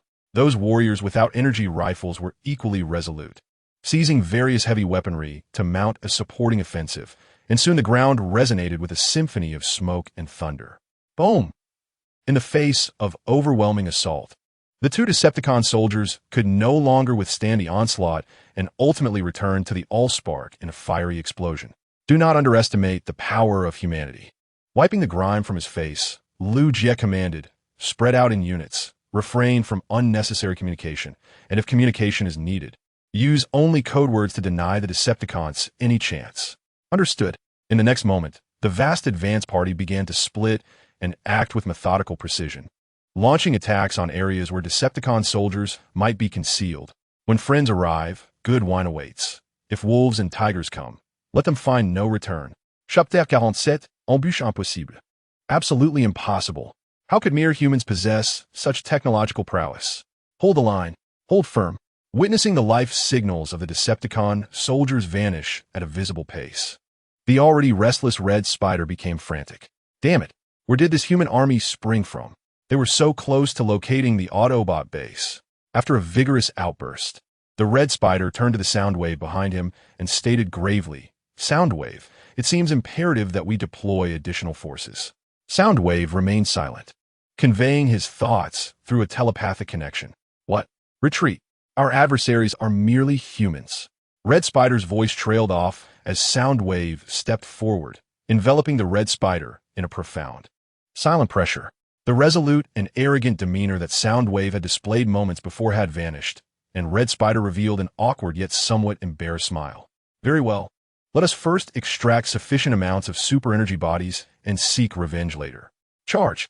Kill! Help! Two vehicles, the Decepticon soldiers, revved their engines and fled, pursued by no less than 2 companies of the Shinjo army, led by rival commanders from their initial days of service. Hurry! We cannot allow them to seize the opportunity. Everyone run. If the neighboring company gets ahead, it will be 10 kilometers of armed cross-country every day when we return. The 2 commanders led the charge at the forefront, while the soldiers behind them rushed forward, their speed befitting the strongest light infantry on Earth. The fleeing Decepticon vehicles were utterly bewildered, unable to comprehend why. Despite being from the same human army, the disparity was so vast. They had unwittingly become the hunted rather than the hunters. Thoughts raced through their minds. Yet the Decepticon soldiers maintained their acceleration, fearful of being captured. After a grueling 2.5 minutes of pursuit, they miraculously spotted a gas station ahead. An opportunity. The 2 Decepticon vehicles surged forward once more, and as they passed the gas station, they obliterated it, creating a wall of flames in an instant. At last, we are safe. Indeed, the human body could never revert back to its original form after transformation.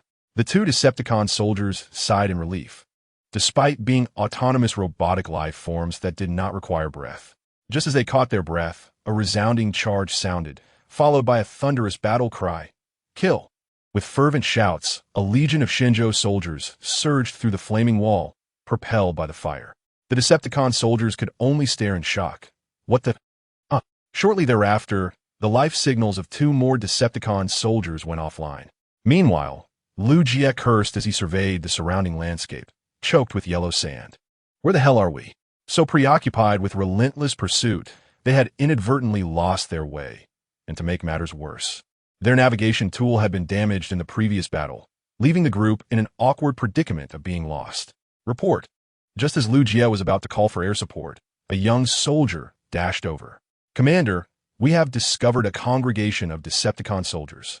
It appears they are extracting energon. Take me to observe. Yes, cautiously accompanied by several scouts.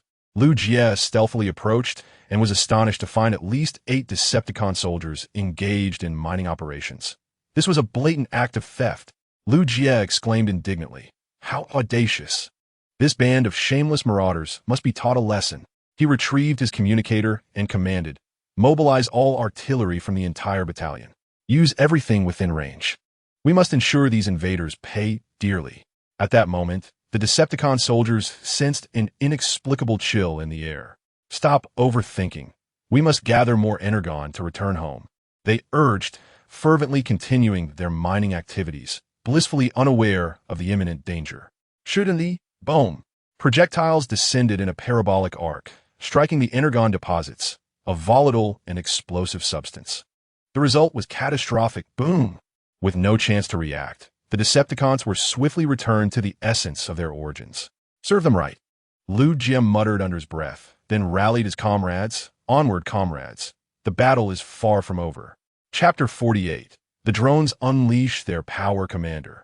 The 2nd Battalion has eliminated 8 Decepticons. Commander. The 1st Battalion just dispatched 10 Decepticons, though 3 managed to escape. Upon hearing the reports of success from various units, the commander's face broke into a smile, but he quickly inquired, "What are the casualty reports?" "This is the list of personnel losses. Please review it." Taking the list from the Chief of Staff, he was dismayed to see over 30 brave soldiers had perished, with at least double that number wounded. While such losses are minor in the grand scheme of a major conflict, the commander still felt a pang of sorrow. These are children born of mothers and fathers. Many are only children. Record the names of all the martyrs. Honor their sacrifice. Ensure their families and children are well cared for. "Yes, sir." They saluted. Pledging to fulfill his orders as the Chief of Staff withdrew to organize the subsequent combat arrangements. "Commander, we have detected a significant number of Decepticons approximately 3 kilometers ahead. It is likely their main force." 3 kilometers, he mused, sketching on the operational map. "Our new equipment has a range of 3 kilometers, which should suffice. Yet I do not wish for our soldiers to suffer further losses." After a brief contemplation, the commander decisively declared, "Deploy all drones in our arsenal. Let these Decepticons know that our nation is no soft target." Yes, at the Decepticon encampment, one soldier cried out, My leg. Give me the Energon. What manner of humans are these? They are even more formidable than the Autobots. Clusters of weary and battered soldiers gathered together, their spirits dampened by the heavy toll of war and dwindling energy that plagued their ranks. To put it bluntly, the morale of these Decepticon soldiers was nearly indistinguishable from that of the defeated Autobots of yore, teetering on the brink of collapse. Alas, we are unable to establish contact with the battleship. After numerous failed attempts to communicate, the squad leader clenched his fists in frustration. Damn that red spider. Has he truly abandoned us? I find myself yearning for Lord Megatron. Despite his fearsome reputation, at least we wouldn't be pursued by humans as we are now. Red Spider is utterly inept. Even Soundwave would command better. At least he wouldn't utter such foolishness as adjusting the barrel by 2 centimeters. Discontent and resentment festered in the hearts of every Decepticon soldier, once mighty warriors who had never known defeat in eons of conflict against the Autobots, now reduced to mere lost souls. Suddenly, a cacophony erupted. What is this? Human weaponry. We are under attack. Noticing the sky darkened by a horde of drones, the Decepticon soldiers hastily rose to retaliate, and soon a fierce exchange of fire commenced. Swish! Bang! Despite the overwhelming number of drones, our weaponry remained relatively outdated, armed with only a handful of missiles and machine guns. Yet it mattered not. While our firepower may be lacking, ferocity could compensate. For these drones were laden with volatile explosives. Boom! Boom! Boom! Be cautious. They are armed. Before the warning could fully escape his lips, a Decepticon soldier was hurled to the ground by an explosion, and more drones descended upon them like a swarm of locusts, overwhelming the soldiers in sheer numbers. In a short span, the Decepticon soldiers lay battered on the ground, while the drones had exhausted themselves through their suicidal onslaught. However, this was of little concern. Our industrial prowess was unmatched, and the moniker of Industrial Behemoth was well earned. At last, the ordeal was over. Struggling to his feet and surveying the wreckage of the drones beneath him, the squad leader felt an overwhelming sense of gratitude for the gift of life. Tat, tat, tat. Attack! Just as the squad leader allowed himself a moment of respite, a resounding charge echoed across the battlefield, and countless soldiers from the Divine Land surged forth with indomitable courage, their vibrant red banners shining brilliantly. Is this never-ending? Witnessing this scene, the squad leader could no longer contain himself. He raised his laser gun to his own spark and, without hesitation, pulled the trigger. Whoosh! Clang! Earth is perilous. It is best to return to the source of our spark. In my next life, I shall never invade Earth again, especially not the Divine Land. Chapter 49. Post-war arrangements. Ultimately, after 26 grueling hours, the Divine Land achieved its first minor victory against extraterrestrial forces. This news spread like wildfire across the globe, reaching every corner of the Earth. It was not until this moment that those lofty figures realized that this nation, which had refrained from military engagement for decades, still possessed a fighting spirit as resilient as that winter many years ago, perhaps even more so. Though often appearing jovial and harmless, their strikes could indeed inflict considerable pain, and could be quite lethal. Should any fool inadvertently cross the line, the youthful soldier's fervor for glory is no mere jest. Of course, we are merely a benign developing nation, averse to the brutality of warfare. Our sole desire is to cultivate our modest plot of land, though a more expansive one would certainly not be unwelcome. The valiant heroes who participated in the defense were duly rewarded, with a select few who distinguished themselves being immortalized in textbooks, awaiting mention in future history examinations. Ultimately, the matter of compensating the heroes was addressed. As the casualty count was significantly lower than anticipated, the remuneration for each martyr was doubled. With a keen focus on their living conditions. On the return journey, Director Zhang remarked, "Mission accomplished, Liu. You've done well and swiftly earned a promotion." Liu Jie understood that such success was largely due to the contributions of his esteemed colleagues. Without the technological support they provided, the campaign could not have concluded so favorably. As Director Zhang jested on the other end of the line, Liu Jie was acutely aware of the true benefactors behind their achievement and felt immense gratitude towards their comrades in technology, promising to collectively honor them later. A sudden wave of fatigue washed over him. After more than a day without sleep, Liu Jie felt his eyelids growing heavy. "All right, you should rest well. I need to attend a brief meeting. This situation seems rather significant, so unless it's urgent, please refrain from calling," Director Zhang advised. Yes, thank you, Director Zhang. Lu Jie replied, appreciating his concern and declining to dismiss the kindness offered. After a brief farewell, he mustered the strength to contact an ambulance. Please, I implore you, expedite my return via the land bridge. I am utterly exhausted, he pleaded. Could you kindly elucidate how you achieve this? How does your military maintain such formidable combat prowess? What tactics do you employ? To what extent has your technological advancement progressed? Might you consider sharing this knowledge freely? Facing some ill-intentioned foreign representatives, the delegates from the Middle Kingdom maintained a facade of polite smiles, while inwardly they cursed the ancestry of their adversaries. Ahem. Please, everyone, maintain silence, they urged, lightly tapping the table with a modicum of force. Instantly, the hall filled with over 100 representatives fell silent, attentively awaiting the insights of their esteemed leader. First and foremost, the victory in this battle is monumental and significant. It serves as a milestone for Earth and humanity in opposing the oppression of extraterrestrial invaders. Our warriors and commanders have displayed unwavering courage and resilience. We extend our highest respect to them. After expressing his respect, the representative found himself at a loss for words, uncertain of how to delicately navigate the ensuing conversation. He discreetly nudged the slumbering Director Zhang, Lu Jie's former superior, seated beside him. Director, it appears that this high-stakes meeting requires your intervention. Please remember to order the meal. Do include extra chicken in the spicy chicken dish. After a brief yawn, Director Zhang took the microphone with an air of composure, stating regarding the victory in this recent battle. It is not as the public has been led to believe. Our casualties were far more severe than the reported figure of less than 100. A reporter from the land of pickled cabbage interjected, Excuse me, how exactly did you cough? It seems I have yet to grant you permission to speak. My friend from the land of pickled cabbage, your behavior is quite impolite. Do you not realize that?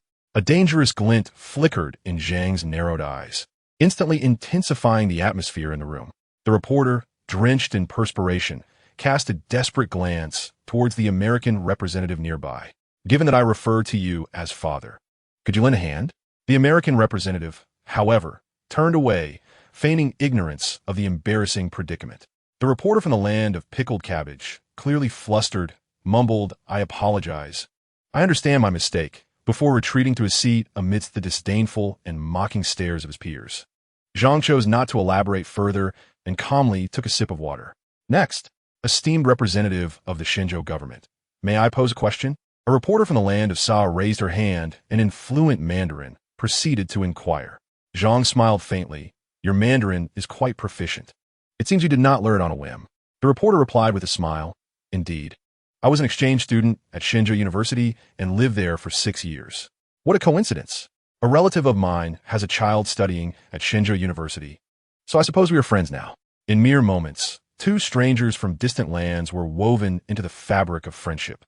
A testament to the cunning of this seasoned old fox who effortlessly bridged the gap. Please, go ahead with your question. I will do my utmost to provide an answer. Thank you. My inquiry pertains to the recent invasion by the extraterrestrial force known as the Decepticons. As the only victor on Earth, what measures will the Shenzhou government undertake in response? And what will become of the fate of Earth and humanity? Chapter 50. Oh, my dear. It is evident you have come prepared, and I am more than willing to address your inquiries. With a gesture signaling the reporter to take her seat, Zhang continued methodically. As for the reasons and objectives behind the Decepticons' assault, we currently remain in the dark. However, it is evident that they do not intend to keep humanity as slaves or pets. Thus, opportunists and surrenderists may rest assured. Upon the utterance of those words, several representatives from various nations present immediately lowered their heads in a display of unease, particularly the cunning nation that has been scorned for over a millennium. Gently tapping his fingers upon the table, Director Zhang continued, Esteemed colleagues, the fate of our planet and humanity is now rather grim. We are oblivious to what may transpire next. Therefore, the most prudent course of action is unity. Only through solidarity can we harness our full potential. To fight individually leads to inevitable demise. Indeed, well articulated, the representative from the United States clapped lightly, then, with a hint of malice conveyed through the simultaneous translation device, inquired, If unity is the goal, Might I ask if your esteemed nation intends to spearhead the formation of a new organizational alliance? And should one join this alliance, will your nation generously share its advanced technologies to contribute to the future of humanity? Ah, that question is quite intriguing. Reminiscent of the saying about the rich feasting while the poor suffer, Director Zhang replied, leaning back in his chair with a smile. While I do not wish to boast, I must say, in terms of contributions, there remains considerable room for improvement among all present, particularly our dear friend from the United States. Perhaps you could first attend to your domestic affairs before meddling in the matters of others, especially those that incite discord. Consider it an act of virtue for yourselves. Upon delivering this candid remark, the American representative's countenance shifted to one of profound discomfort, yet they found themselves at a loss for a rebuttal. Our nation has historically cherished peace. We abhor warfare. However, when the specter of conflict arises, we shall stand resolutely until the day of complete victory dawns. Pausing to sip water, Director Zhang tightened the lid and continued, as for the organizational alliance mentioned by our American friends, and the inquiries posed by the journalist from Serbia regarding future initiatives, I must state that we are at present merely an unremarkable developing nation, lacking the strength and capability to lead such efforts. Nevertheless, we shall spare no effort in fulfilling our responsibilities, providing support and assistance within our means to friendly nations. Ridiculous. A developing nation? Japan has long been classified as a developed country, and yet what is the current status? When did developing nations become so prestigious? Moreover, has China forgotten how it attained its current position? It was through genuine struggle that those who once occupied these 5 seats were defeated. Which developing nation has ever been so audacious throughout history? Disregarding the astonished gazes of the representatives from various nations, Director Zhang rose, straightening his attire. Let us pause here. It is time for lunch, and I too shall retreat for a brief afternoon rest. As he finished speaking, Director Zhang, accompanied by the official representatives from China, began to exit. Wait a moment. It is said that your government has stationed at least 2 divisions in Japan. When do you intend to withdraw? Japan has always been our neighbor. Given their unfortunate circumstances, we shall, of course, extend our utmost assistance. Moreover, there will be personnel dispatched to provide support in due course. After a light-hearted response, Director Zhang hastily led his team to evacuate, leaving the representatives and journalists from various nations in a frenzy of discussion. What shall we do? Is Shenzhou on the brink of rising? My heavens, the citizens of that nation are all militant. Chaos is imminent. We must not linger. Inform the homeland to take immediate action. We must deepen our relations with Shenzhou without delay. In the corridor, the director received news from his country stating that footage of the 6th-generation fighter's test flight had been captured by netizens. The younger generation seems to lack attention to detail. Even I, a retired elder, have been called back multiple times. With a hint of dissatisfaction, Director Zhang muttered before commanding, "Notify the comrades at the War Ignorance Bureau to work overtime. We must swiftly suppress this matter. Additionally, inform the relevant departments to ensure that such an incident does not recur with the 7th-generation aircraft."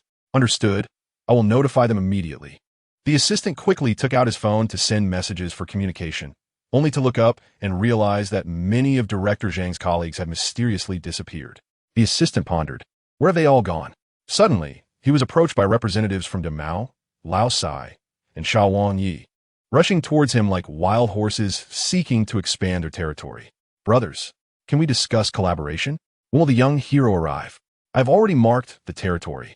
Our nations share a profound friendship. May we speak privately?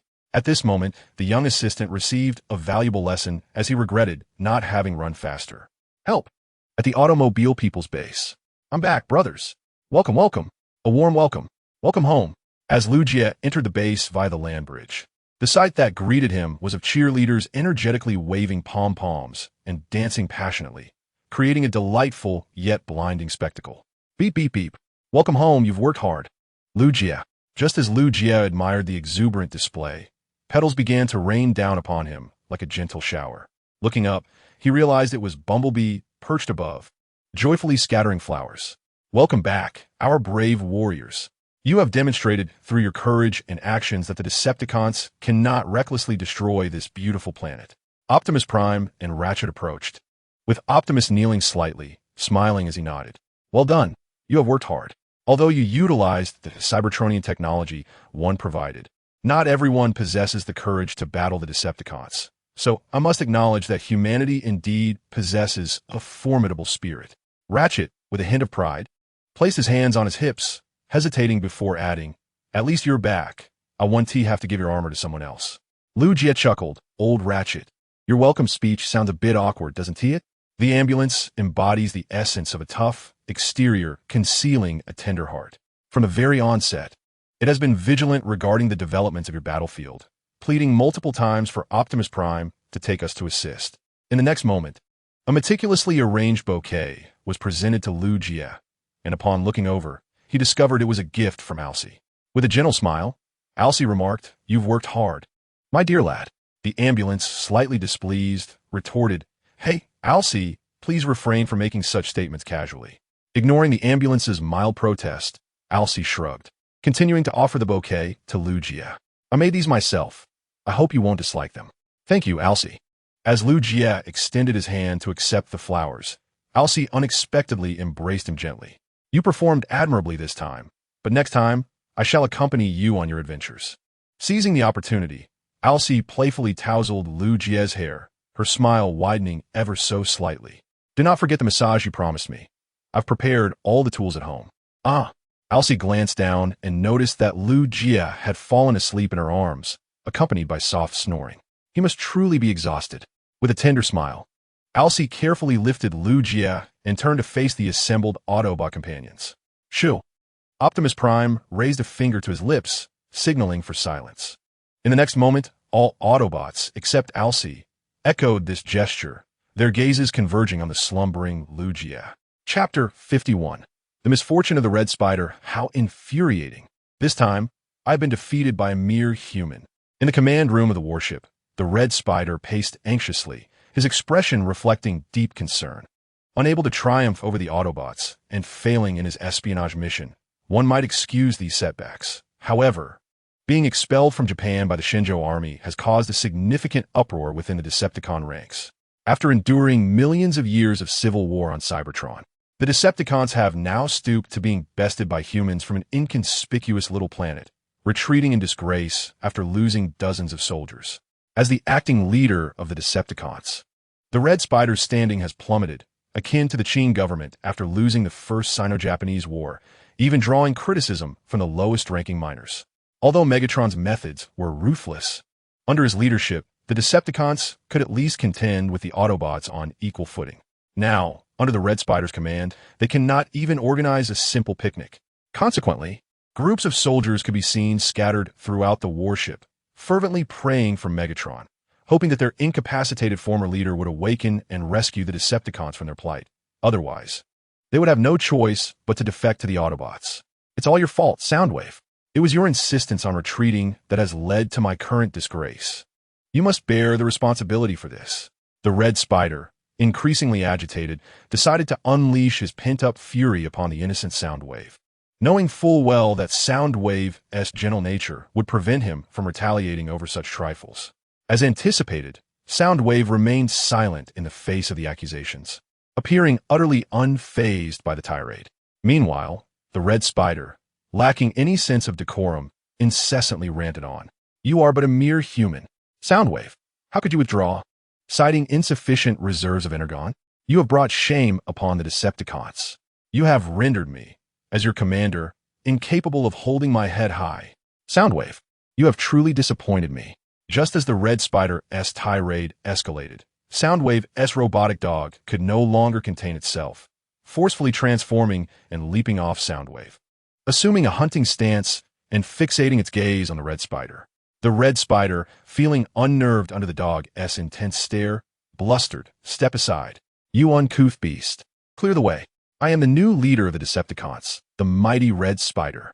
Do you dare?" Before the Red Spider could finish, the robotic dog lunged at him, tackling him to the ground and beginning to tear at him furiously, eliciting a cacophony of pained shrieks from the Red Spider. Soundwave, quickly. Get your dog away. Hurry." Yet, Soundwave maintained an unwavering silence, standing still as if he were an unperturbed sage, indifferent to the chaos unfolding around him. Driven by sheer survival instinct, the Red Spider managed to shove the attacking dog away and rolled out of the control room in a frantic escape, with the dog in hot pursuit, unwilling to relent. Moments later, the Red Spider's anguished cries echoed throughout the ship, followed by the triumphant return of the robotic dog, proudly clutching a piece of wing and presenting it to Soundwave. With a playful bark, the dog dropped the wing at Soundwave's feet, then sat obediently, tongue lolling, gazing up at Soundwave as if seeking a reward. Casting a casual glance at the wing, Soundwave reached down to gently stroke the dog's head, subsequently producing 2 small pieces of Energon snacks as a reward. The dog, exhilarated at the sight, barked joyfully and stood on its hind legs, leaning against Soundwave while eagerly devouring the Energon from his hand. Bite the Red Spider and receive a snack. Bite again and earn even more.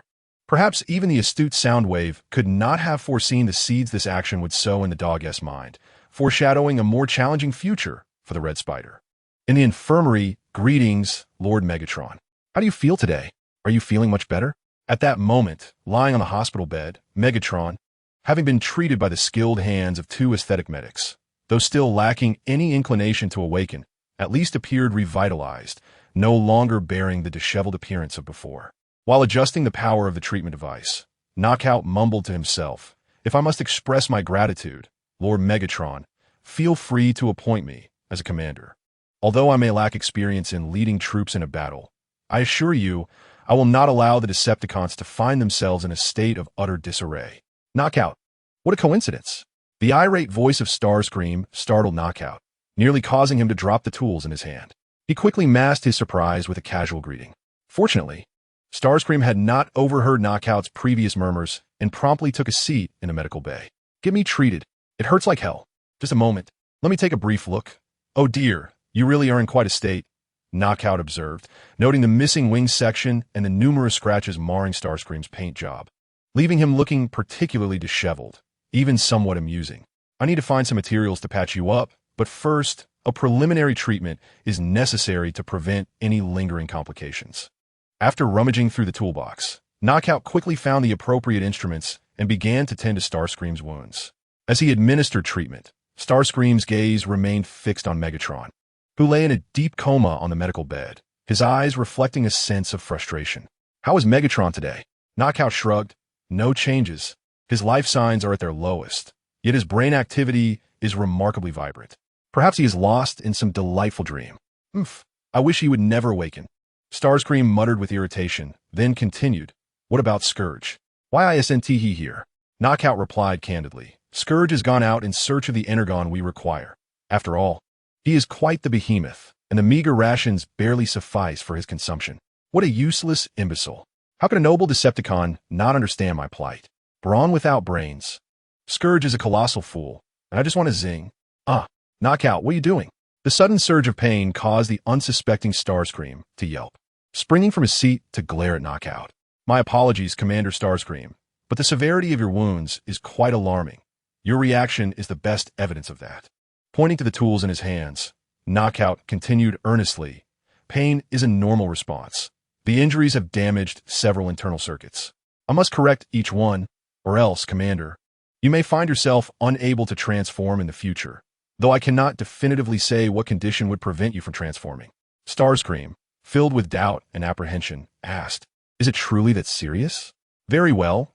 If you, Commander Starscream, do not trust in my medical expertise, then perhaps you should seek another practitioner. I have much work to attend to."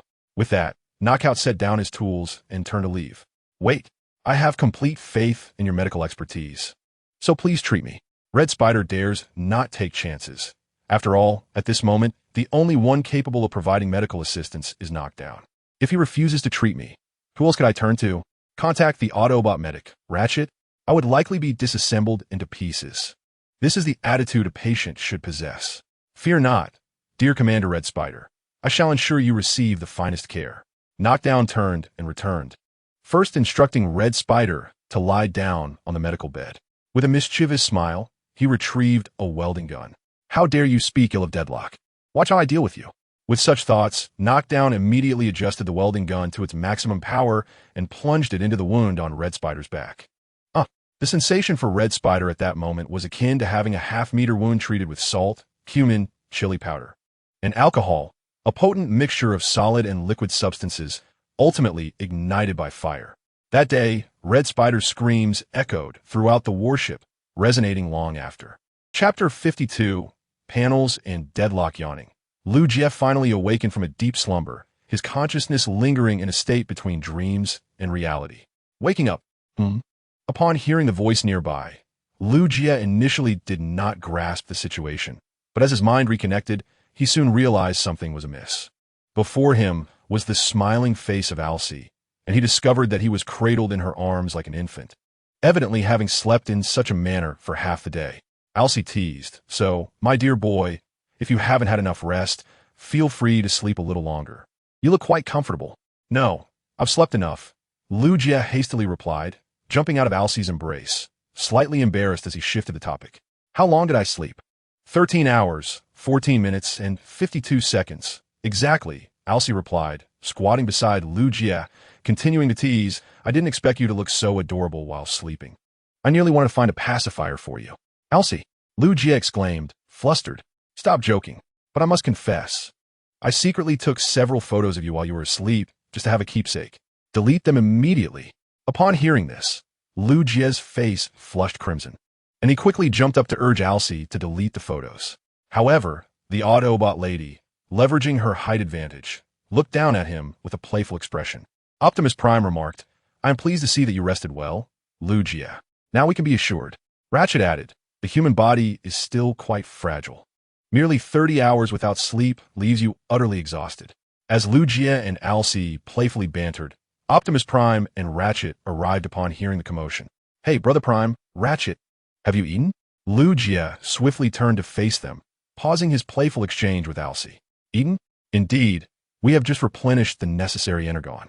After a brief moment of surprise, Optimus Prime swiftly realized that Lu Jie was referring to the concept of replenishing energon, akin to that of the Cybertronians. He promptly responded. Ratchet approached Lu Jie, hands on his hips, with an air of defiance. "Do not be lulled into complacency by a minor victory. The Decepticons are not to be underestimated.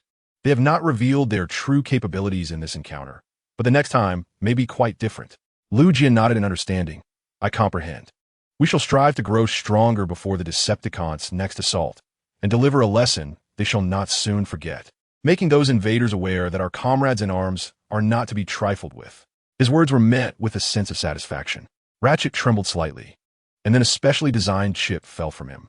"I shall not divulge that this contains technology you currently require, nor will I reveal that the extraction password is your date of birth, and certainly I will not disclose that the instructions are all contained within." After stating this, Ratchet turned to leave, but paused momentarily to add, "If anyone inquires, just say it was found outside. It has nothing to do with us, especially not me." With that, Ratchet vanished at lightning speed. Lu Jie couldn't help but grimace slightly. "Isn't it better to be straightforward? Must you be so contrived?" RC shrugged. "Ratchet has always been this way. Although he may appear difficult to approach, his inner self is quite different from his exterior." "I can hear you," Ratchet protested vehemently, his presence felt before he was seen. Optimus Prime, with a bemused tilt of his head, addressed RC.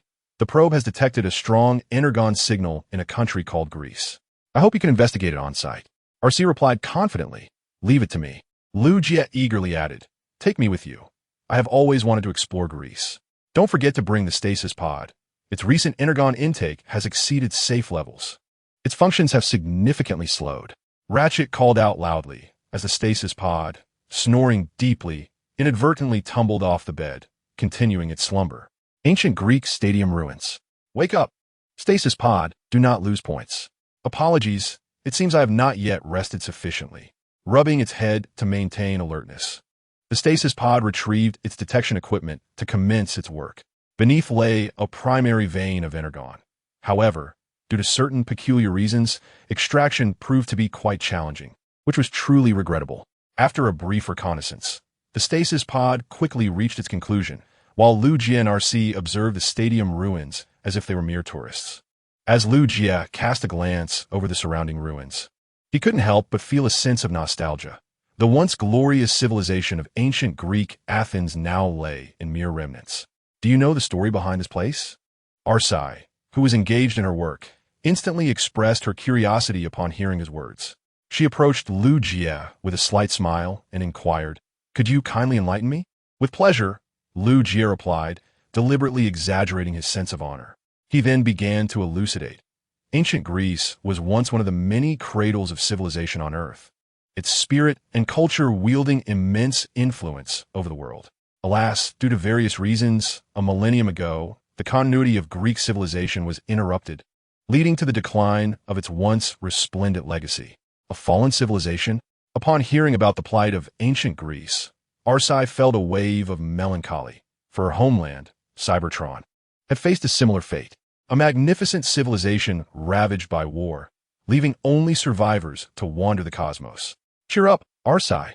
Cybertron still has a chance. Noticing the forlorn expression on Arsai's face, Lu Jie realized he had touched upon a painful subject and gently grasped her fingers in a gesture of comfort. There will be times when the winds will carry us forward. We must hoist our sails and navigate the vast seas. The darkest hour is just before dawn. You have a way with words, Arsai replied with a renewed smile, lightly brushing her fingers against Lu Jie's cheek, who maintained a warm smile in return. After a brief moment, the two resumed their work. Ah, this mural on the wall remains relatively intact. Observing the mural, Arsai's brow furrowed slightly, and her optical scanner began to scan the artwork. This is an artifact left by the ancient Autobots, indicating the coordinates of this ancient relic. Pointing to the golden sphere held aloft by the protagonist in the mural, Arsai urgently called out, "Jeopard, come over here. I made a significant discovery. I'm coming." Oh. In her haste, Jeopard stumbled and fell, inadvertently tripping over his own feet. With the force of gravity and inertia, he transformed into a massive iron ball that rolled swiftly toward them. Oh no!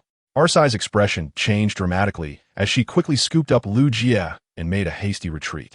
In the next moment, Jeopard's transformed form collided violently with the mural, shattering it to pieces. Jeopard, Sora, I know you could use this. Sitting up, covered in dust and debris, Jeopard wore a look of distress as he rubbed his head. Sigh, I really am too adept at destruction. Curse it, who set me up? Just as Jeopard lamented his misfortune, a head suddenly emerged from the rubble, colliding directly with his face. At that moment, the atmosphere grew undeniably awkward. Chapter 53. An advanced energy collector requires only simple means of transportation. Silence is golden. Silence envelopes tonight's Conchiao. In moments of profound astonishment, even the mechanical autonomous beings of Cybertron find themselves momentarily at a loss for words. Deactivation. Barrier. After a brief respite of silence, the commands erupted almost simultaneously, swiftly followed by a readiness for battle. Fate has brought us together again. I never expected to see you again, declared Barrier. I heard you joined the Thunder Rescue Team. I thought you had returned to the Allspark. I never imagined you'd still be alive. Do you two know each other? Lu Jie, cradled in Alcye's embrace, was evidently taken aback by the tension between Barrier and Deactivation. Barrier, with a serious expression, replied, "This fellow and I have had our differences. It wasn't a pleasant affair, and he later joined the Decepticons. Indeed, I found a job I enjoy, which allows me to continue repairing you as I once did." With that, Deactivation's left hand morphed into a metal hammer and charged forth. Bring it on. Barrier, undeterred, transformed his right hand into a massive iron mallet to counter the impending strike. The instant the hammer and mallet collided, a potent shockwave radiated outward, leaving Lu Jie, a mere human, with a ringing in his ears. 80, 80, 80, shouted Deactivation. 40, 40, 40, retorted Barrier.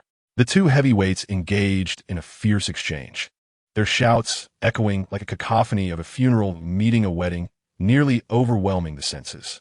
Alcye, understood.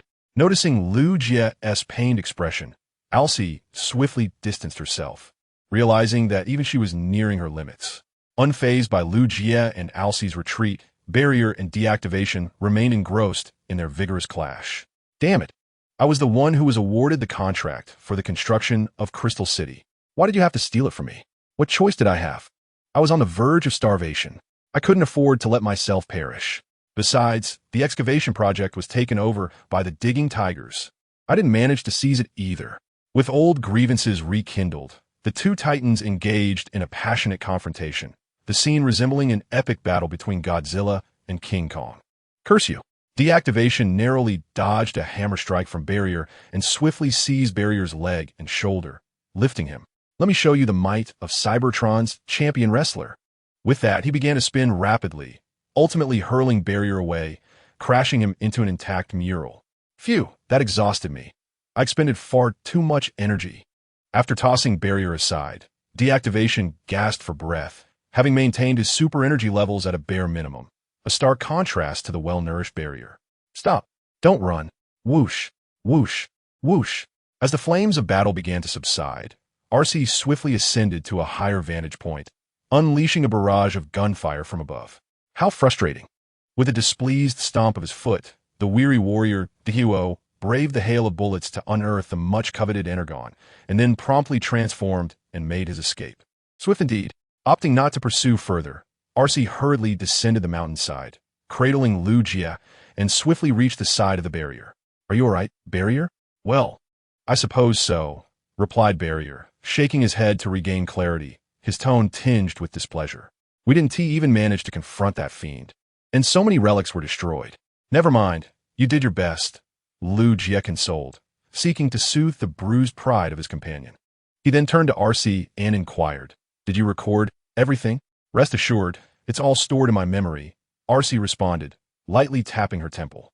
With a serious expression, she added, We must return promptly and report the emergence of ancient Autobots on Earth to Optimus Prime. Decepticon warship, welcome back, Dehuo. Here, quickly hide this before Red Spider notices. Just as they crossed the land bridge, Dehuo thrust 2 substantial pieces of Energon into the hands of the duty soldier. Leaning in to whisper, though it may not be much, it is certainly better than nothing. Distribute it among the brothers, but be cautious of that Red Spider. Fear not. I can handle him, the soldier assured as he received the Energon from Dehuo. Thank you. No need for thanks. After a brief exchange of pleasantries, Dehuo hastened towards the medical bay, arriving at his destination in no time. I'm back, Dehuo announced. Welcome home, Dehuo greeted Knockout, who was performing an examination on Megatron. His mood evidently brightened by Dehuo's return. He casually placed the medical equipment atop Megatron. I could have found more, but that damned Autobot interfered. With a hint of bitterness, Dehuo produced the last remaining piece of Energon, his tone reflecting a mix of reluctance and grievance. Well, something is better than nothing. And this piece is quite substantial. After a gentle reassurance, Knockout took the Energon from Dehuo and tossed it into the purification device to eliminate impurities, soon presenting a full cup of high-purity Energon liquid, freshly produced. You've worked hard, Dehuo, so here's your reward. Retrieving 2 injection guns. Knockout filled one completely and handed it to Dehuo, retaining just a small portion for himself. Observing this, Dehuo felt a twinge of reluctance. I don't need that much. No, Dehuo, you must learn to heed the doctor's advice. This distribution is entirely logical, Knockout insisted, a slight smile gracing his lips as he raised the injection gun. To our friendship, may you enjoy good health, my friend. Thank you, the same to you. The lifeless fire raised the injection gun in hand, gently clinking it against the fallen one, and together they began to replenish their energy. The invigorating rush coursing through their energy circuits was exhilarating. Have I forgotten something? After replenishing their energy, the euphoric fire suddenly sensed the emergence of something in his mind, yet the specifics eluded his memory. Never mind, it surely wasn't anything of great importance. Thus, the fire blissfully dismissed the ancient Autobot inventions depicted in the mural from his mind. At the Autobot base, this indeed was an ancient Autobot invention, a high-power energy collection device.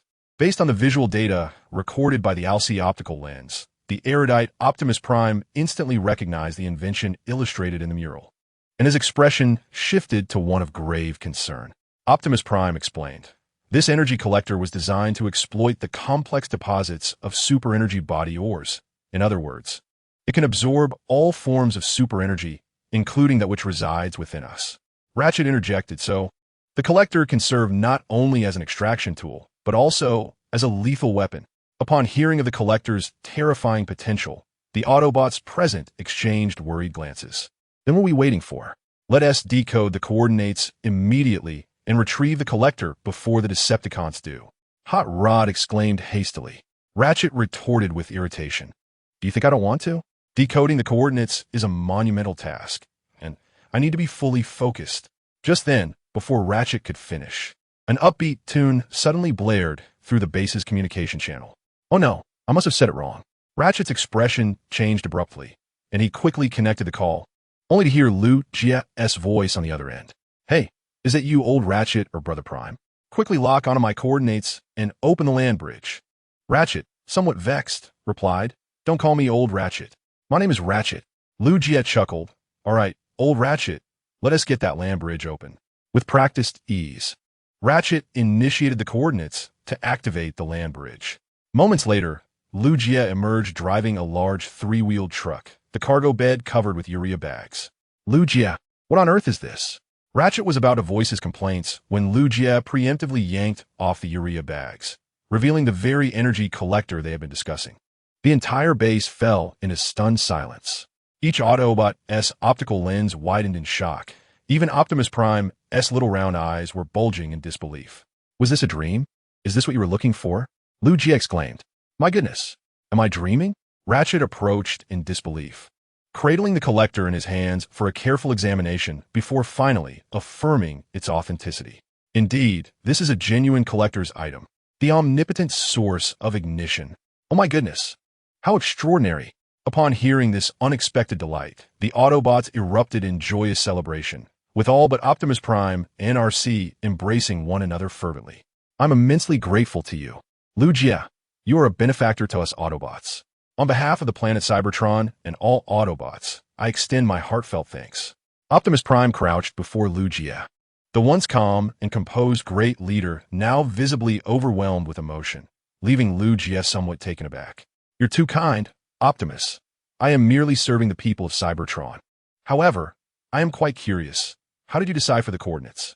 With a gentle embrace, RC smiled and inquired, My dear lad, please tell me how you accomplished this. Huh, RC, you overestimate my abilities. How could I possibly decipher your coordinates? Do you think I'm familiar with Cybertronian script? Reflecting on this, RC appeared somewhat perplexed. Then how did you find it? Please set me down, Lu Jia requested. I refuse. Very well. With no means to decline RC's insistence, Lu Jia recounted the events. 2 years prior, our country had extended an interest-free loan to Greece to assist with improving their economic conditions. Recently, with the global economy faltering, they found themselves in a tight spot.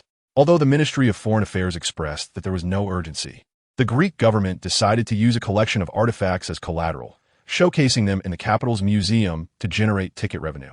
I was involved in the reception process, and upon seeing the mural, I felt an uncanny familiarity. It was only on my way back that I recalled a striking resemblance in the exhibition hall. So I decided to take a chance, and, to my astonishment, it was indeed the same. As I recounted this, I found it somewhat dramatic. Who would have thought that an ancient Cybertronian invention, which required such effort to locate, would be right in our museum, thus bypassing any diplomatic channels? Oh, I must create a replica to replace it. Otherwise, it would be challenging to report back to the Greek government. For no one understands the value of artifacts better than the people of our nation. In any case, as long as the collector's item is returned, the means by which it is achieved matters little. Rubbing his face against the smooth surface of the collector's item, Ratchet exclaimed with rapture, Truly, it is a testament to the ancient wisdom of Cybertron. Even after millennia, it retains a unique fragrance. I believe that is not the scent of the collector's item. Though reluctant to interrupt Ratchet's delightful reverie, Lu Jia revealed the truth. I merely intercepted a vehicle belonging to a fellow villager who cultivates watermelons. I suspect the urea bag contains fertilizer. In simpler terms, you understand.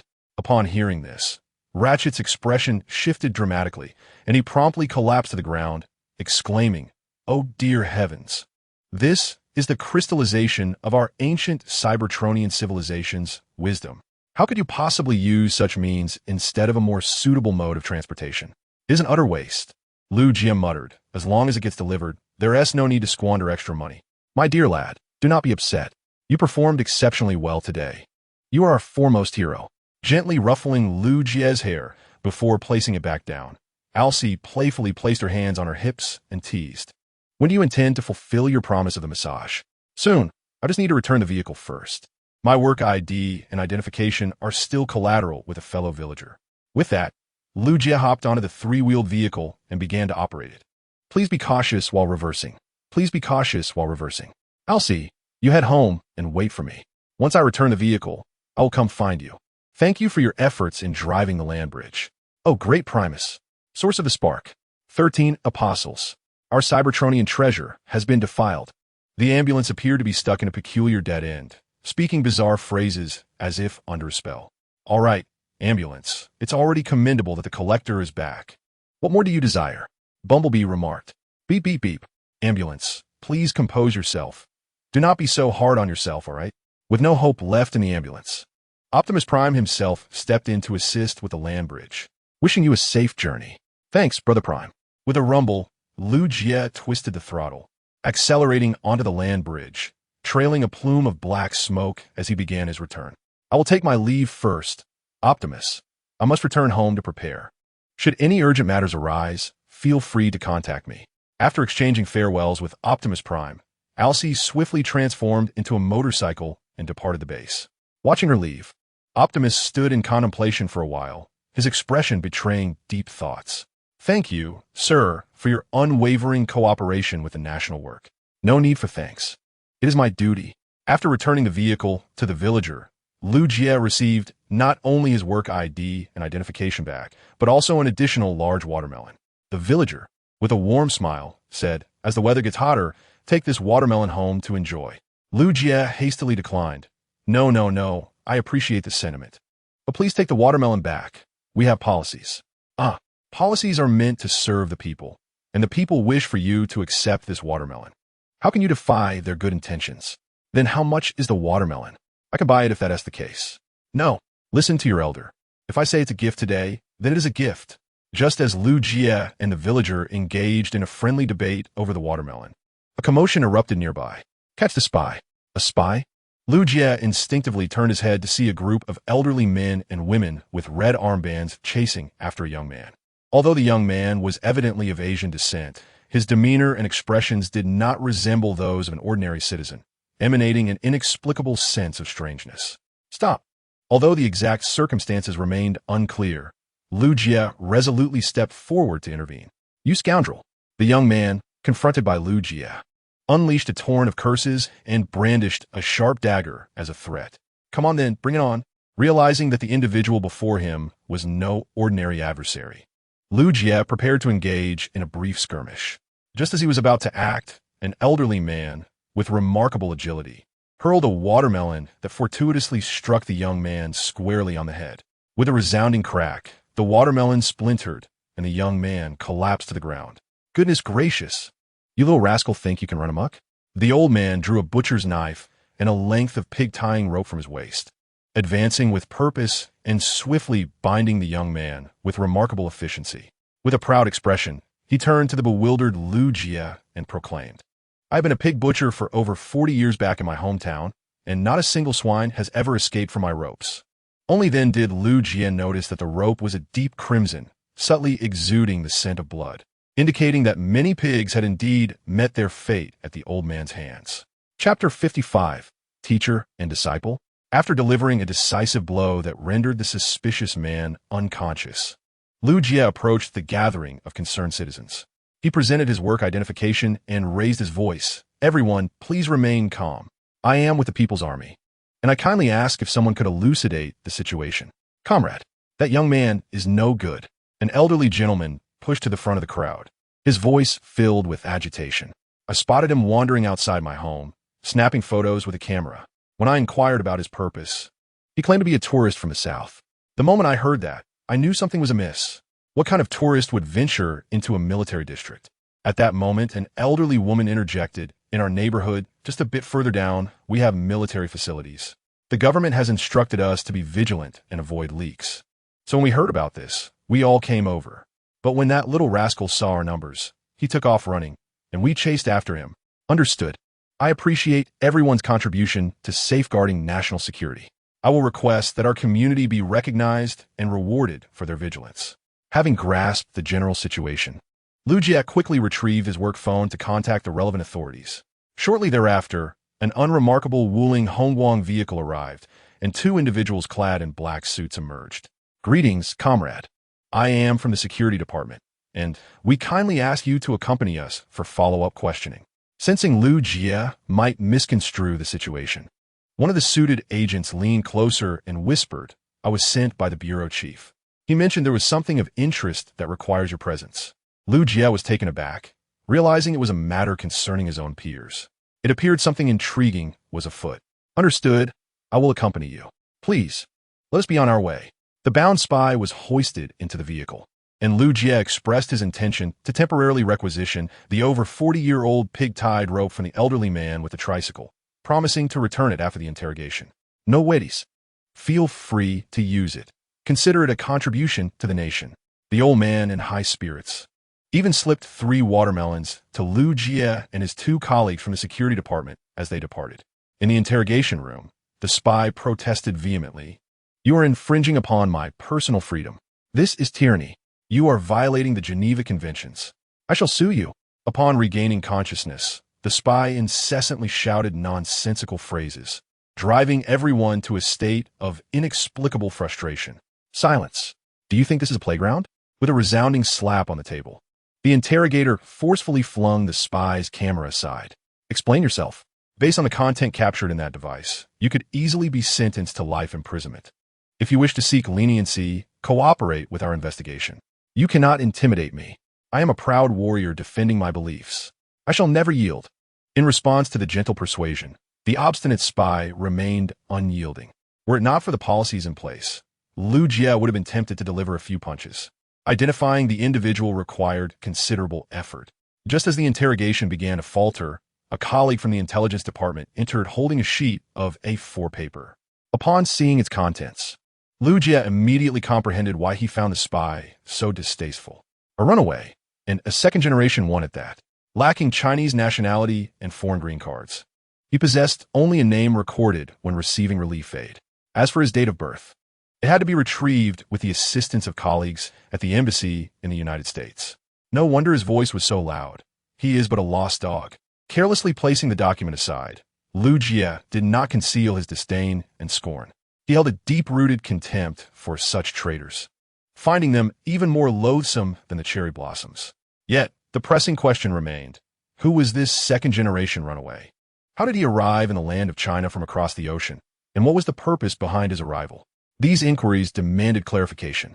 Shut off the surveillance. Rising to his feet, Lu Jie stealthily approached the runaway spy from behind, abruptly choking him, causing the wretched creature to struggle for breath. You are mistreating a prisoner. The spy gasped. Lu Jie coldly retorted, the Geneva Conventions apply to prisoners of war from recognized nations. Pray tell, which nation do you belong to? Therefore, you are unworthy of any preferential treatment. Only when the spy was on the verge of losing consciousness did Lu Jie release his grip, only to subsequently slam the back of the spy's head against the table with a resounding thud. Lu Jie wore a look of disdain. Let us apply some techniques of coercion on this fellow. I am eager to see just how resilient the mouth of a cornered dog can be. Just remember not to kill him. Rest assured, Comrade Colonel, we shall exercise restraint. From beneath the table, the interrogators retrieved a basin of water and several sheets of absorbent paper. They first laid the already restrained spy flat before covering his face with the water-soaked paper. In an instant, he found himself unable to breathe, and the spy began to thrash violently. The countdown of 1 minute commenced. From that point onward, Lu Jie was no longer responsible, for each professional has their domain, and it is prudent not to interfere with another's work. Senior brother, the director is looking for you. I'll guide you there. Just as Lu Jie exited the interrogation room, a staff member in a black suit from the security department approached. Thank you, but there's no need to call me senior brother. You appear more mature than I do. Assessing the face of the man before him, Lu Jie estimated him to be at least in his 30s, considerably older than himself, which felt rather peculiar. No, I entered the field later, so I must be your junior brother. Regardless of age, I must still address you as senior brother. We cannot deviate from tradition. The junior brother's demeanor was quite serious, and he then saluted. Follow me, senior brother. The director has been mentioning you for quite some time. Very well, I appreciate your assistance, junior brother. Lu Jie found himself both amused and bemused, ultimately choosing to follow the junior brother to meet the long-absent Director Zhang. Here we are. They arrived before an office door, and the junior brother gently knocked twice, only entering upon receiving permission. Director, I have brought my senior brother. It has been a long time, old leader. Upon seeing Lu Jie enter, Director Zhang, who was engrossed in scrolling through short videos, instantly broke into a warm smile and approached, gently patting Lu Jie's shoulders. "You look invigorated, young man. Quite impressive." With eyes full of joy, the director affectionately ruffled Lu Jie's hair and inquired, "Are you tired? Was this your first time participating in such a significant operation? Were you nervous?" Lu Jie lowered his head and chuckled awkwardly. "Not too bad, actually. It's easier than the previous confrontations with the Blue Army. At least I won't be wiped out by a nuclear strike at any moment." "Ah, you rascal." After a nostalgic exchange, the director turned to the junior brother and said, "Make sure to greet your junior brother. We are all family now. If any issues arise while out in the world, look out for one another." "Understood." The junior brother stood at attention and declared in a loud voice, "I am Ishin Kazuo of the Special Operations Team of the National Security Department, extending my greetings to you, senior brother." Upon hearing the name of his junior brother, Lu Jie's smile faltered slightly. "A little cherry blossom, huh?" Chapter 56, New Equipment. The Imperial Armor, what troubles you, Lu? Your expression resembles that of someone who has been robbed of toilet paper while in a restroom. Zhang, smiling, calmly addressed Lu Jie's look of astonishment. Etienne's great-grandfather was our comrade in arms, having crossed oceans to assist in the fight against invasion. Tragically, he sacrificed his life while covering the retreat of the main forces, and his child was subsequently taken in by the troops. Turning to Etienne Ichifu, Zhang expressed a tinge of sorrow. Etienne's grandfather fell during the Southern Campaign, and his father met with misfortune while rescuing civilians during a great flood. This child has faced hardships from a young age. Such simple words struck Lu Jie profoundly. What spirit is this? 3 generations have devoted their lives to this foreign land. This cannot merely be described as selflessness. It is nothing short of greatness. 3 generations of unwavering loyalty compared to those traitorous scoundrels. They ought to hasten to find a grave to bury themselves, for at least as fertilizer they might offer some benefit to the earth. Who claims they are foreigners? They are verily brothers of a different mother. In spirit, they are compatriots.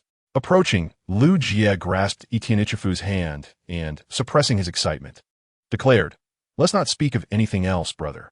Are you free after work today? I will treat you to a meal. Choose whatever you desire." Etienne Ichifu chuckled. "Senior brother, you are too kind. How about I treat you to a meal at the cafeteria?" "Absolutely not. Today I must treat you." Lu Jie insisted with unwavering resolve, refusing to allow his mentor to pay, for his conscience would not allow it otherwise. Seeing the camaraderie between the two, Zhang nodded with satisfaction. "Excellent. Witnessing your joyful interaction reassures me. From now on, we are all family. Indeed, we must be a family." After exchanging a few more pleasantries, Zhang stepped towards the exit. "Come, children, allow me to show you something new." Following Zhang, Lu Jie and Etienne Ichifu trailed behind like loyal sentinels until they reached the elevator. Observing Zhang locate a hidden button, the elevator began its descent into the depths. Lu Jie and Etienne Ichifu exchanged glances, each reflecting a hint of bewilderment. "Ding! We've arrived." Stepping out of the elevator, the scene before Lu Jie profoundly shook his worldview. Everywhere were countless high-end mechanical devices, with busy scientists and staff bustling about. Like an old woman stepping into a grand garden, Lu Jie was filled with curiosity. "Director Zhang, when was this place established?" "It has been here for quite some time, though we simply did not disclose it to you." Skillfully leading the way, they approached a gathering of several scientists clad in white lab coats. "Director, you have arrived. Thank you for making the trip." "No worries. A stroll after meals can extend life to 99. Smiling, he greeted the scientists. Then Director Zhang beckoned Lu Jie and Ishin Kazuo over, saying, "Come here, children. I have something to show you." While Ishin Kazuo exclaimed, "Oh my!" Before them stood a fully encompassing exoskeleton armor, reminiscent of futuristic warriors from science fiction films. This was the latest development in exoskeleton technology, named the Yuwujia Generation 1. Once donned, it significantly enhanced an individual soldier's combat capabilities, with firepower equivalent to that of several warriors combined. Director Zhang nodded toward a test pilot nearby, who understood the cue and approached to don the armor. With a burst of steam and white smoke, the pilot emerged, fully equipped in the Yuwujia armor. Vision? Clear, with a comprehensive view of the surroundings. Mobility? Remarkably light, imbued with a sense of strength. No sooner had he spoken than the pilot dropped to the ground. executing several push-ups before springing up to perform a sequence of calisthenics, commencing the strength test. Following the scientist's command, 2 staff members swiftly brought forth a hefty slab of marble, weighing a total of 500 pounds. The experiment commenced. The pilot approached, grasping the marble at both ends, and with a low growl, effortlessly lifted it, even performing 10 squats. Suddenly, he hurled the marble into the air, then, with his left fist clenched, met it mid-flight. With a resounding crash, the 500-pound slab shattered into countless fragments. Impressive. Lu Jie could not help but exclaim in genuine admiration for the Yuwujia's outstanding performance. Director Zhang teased. We're not done yet. Lu Jie, curious about what further tests lay ahead, watched as a team of staff members approached, carrying a Barrett rifle, a flamethrower, an assault rifle, and grenades. The air erupted with the sounds of rapid fire and explosions. Life signs of the test pilot are stable, with no danger, the scientist reported. This is akin to a humanoid tank. Stepping out of the safety zone for a closer look, Lu Jie noticed that, despite enduring such concentrated fire, the surface of the Yuwujia armor bore only shallow dents, nearly imperceptible at first glance. It was easy to envision that should such a formidable weapon be deployed on the battlefield, an ordinary soldier could easily hold off 10 adversaries, and with sufficient firepower, could even contend with 100. Lu Jie inquired of Director Zhang, when will such an exceptional piece of equipment officially be commissioned for our forces? Ishin Kazuo added, indeed, with such remarkable gear, who would dare to bully us in the future? Upon glimpsing the exuberant expressions of the 2 young individuals, the commander himself felt a slight smile tugging at the corners of his mouth. He then raised his wristwatch and, in a leisurely manner, announced, 5 days? 5 months? Just as Lu Jie and Yamada Kazufumi's curiosity piqued, the commander continued, for 3, 2, 1, step. With the countdown concluded in the next instant, dozens of mechanized battle suits began to move in perfect unison. The commander, with arms crossed, boasted, today, I've summoned comrades from the troops to commence the reception. For the time being, we have allocated a company for testing the effectiveness in an actual outdoor battlefield. As Lu Jie extracted the chip from the ambulance, he raised an eyebrow and remarked, Director Zhang, I personally believe this is somewhat outdated. We ought to expedite the development of the 2nd generation. You rascal. Our scientists are already facing a precarious situation with their hairlines. At this rate, a mere light in the lab will suffice. Despite his words, the commander's body was honest enough to accept the chip. After all, who would ever refuse an abundance of their own fine goods? Just as the old and young shared a tacit understanding, a young man in military attire rushed over. Report. The interrogation department has results. The spy has confessed everything. Yamada Kazufumi was somewhat astonished. Well, that rascal managed to hold out until now. He seems to possess some skills. The young soldier replied, No, he was just revived. He fainted less than 3 minutes after. Yamada Kazufumi exclaimed, Damn, in the interrogation room. Speak up, or we shall repeat the process. No. I'll confess. I'll confess everything. No longer exhibiting the previous arrogance, the subdued spy hung his head low. Yes, someone paid me to come to Shenzhou. They helped me smuggle in by sea and provided me with equipment, promising that if I could capture useful military facilities, they would help me obtain a U.S. green card. Who hired you? I don't know who they are, but on the way, I overheard them mention the Mecha Special Operations Team several times. Chapter 57. The Shattered Faith of the Heavens, the Mecha Special Operations Team? What was I daydreaming about? Turning slightly discontentedly towards Lu Jie, who was polishing his surfaces. Alcide gently lifted his chin. Focus a bit more. Otherwise, I shall refrain from giving a 5-star review. Sorry, what on earth happened? You returned, looking somewhat distracted. Noticing Lu Jie seemed preoccupied, Alcide lost her inclination to indulge in the service and stood up, stretching. I think you'd best speak up. Perhaps I can assist you. It's nothing much. Just some troublemakers have shown up. Lu Jie, not one for excessive chatter, candidly revealed the infiltration of the Mecha Special Operations Team into Shenzhou. Alcide furrowed her brow slightly. What is this Mecha Special Operations Team? A notoriously extreme violent armed faction. Upon opening the computer and connecting to the dedicated information database, data pertaining to the Mecha Special Forces swiftly materialized on the screen. The precise date of establishment for this formidable unit remains unclear, and its leader, known as Silas, though it is uncertain if this is his true name, commands a team composed predominantly of retired or active Special Forces soldiers from various nations.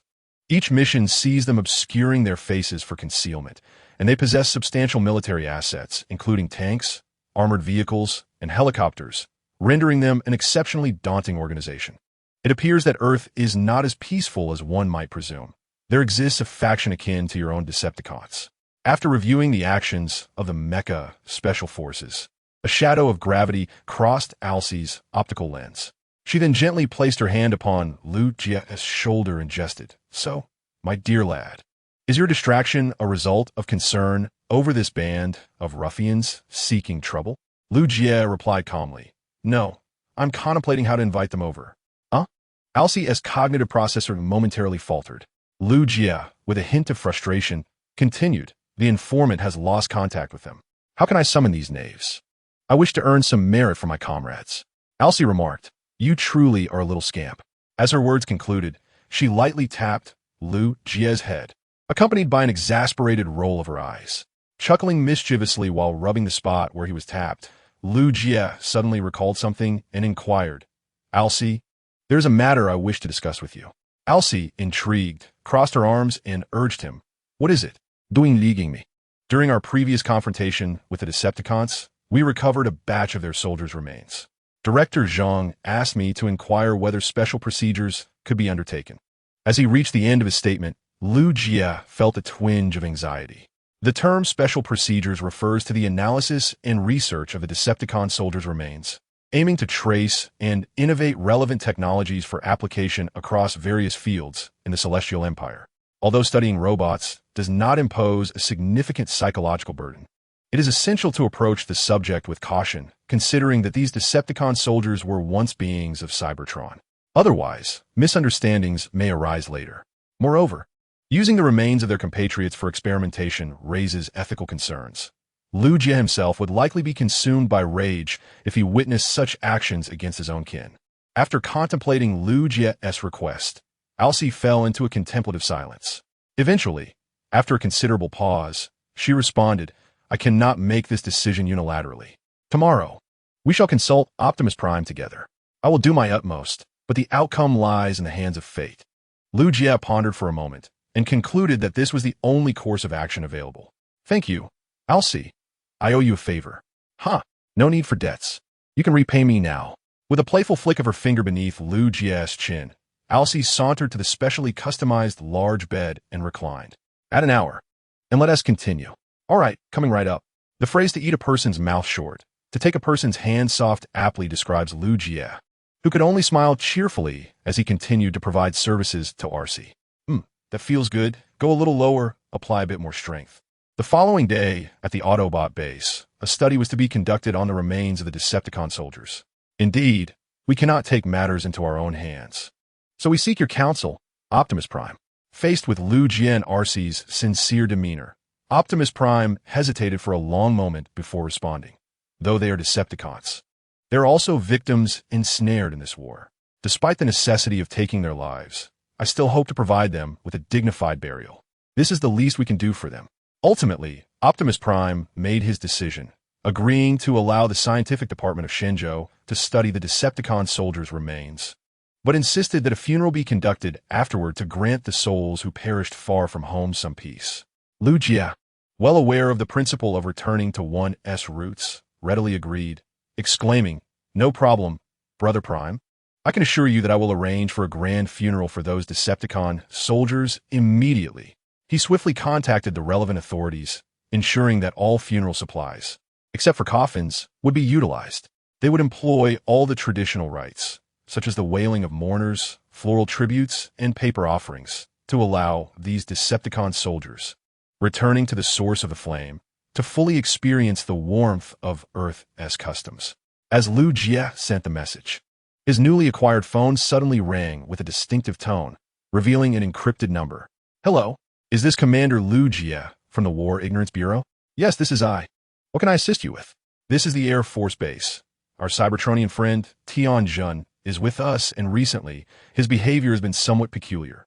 The report from the other end of the line caused Lu Jia's heart to skip a beat. "What's wrong with Tian Jun?" "Well, He uprooted all the flowers planted by our company commander a few days ago, and yesterday he pulled out the leeks and beans planted by the battalion commander. Now, he is peeling garlic and trimming scallions for the mess. Lucia. Ah, the mess at the Air Force Base? Good job, Ajun. You can finish early today. We owe you one. No problem. It's my duty.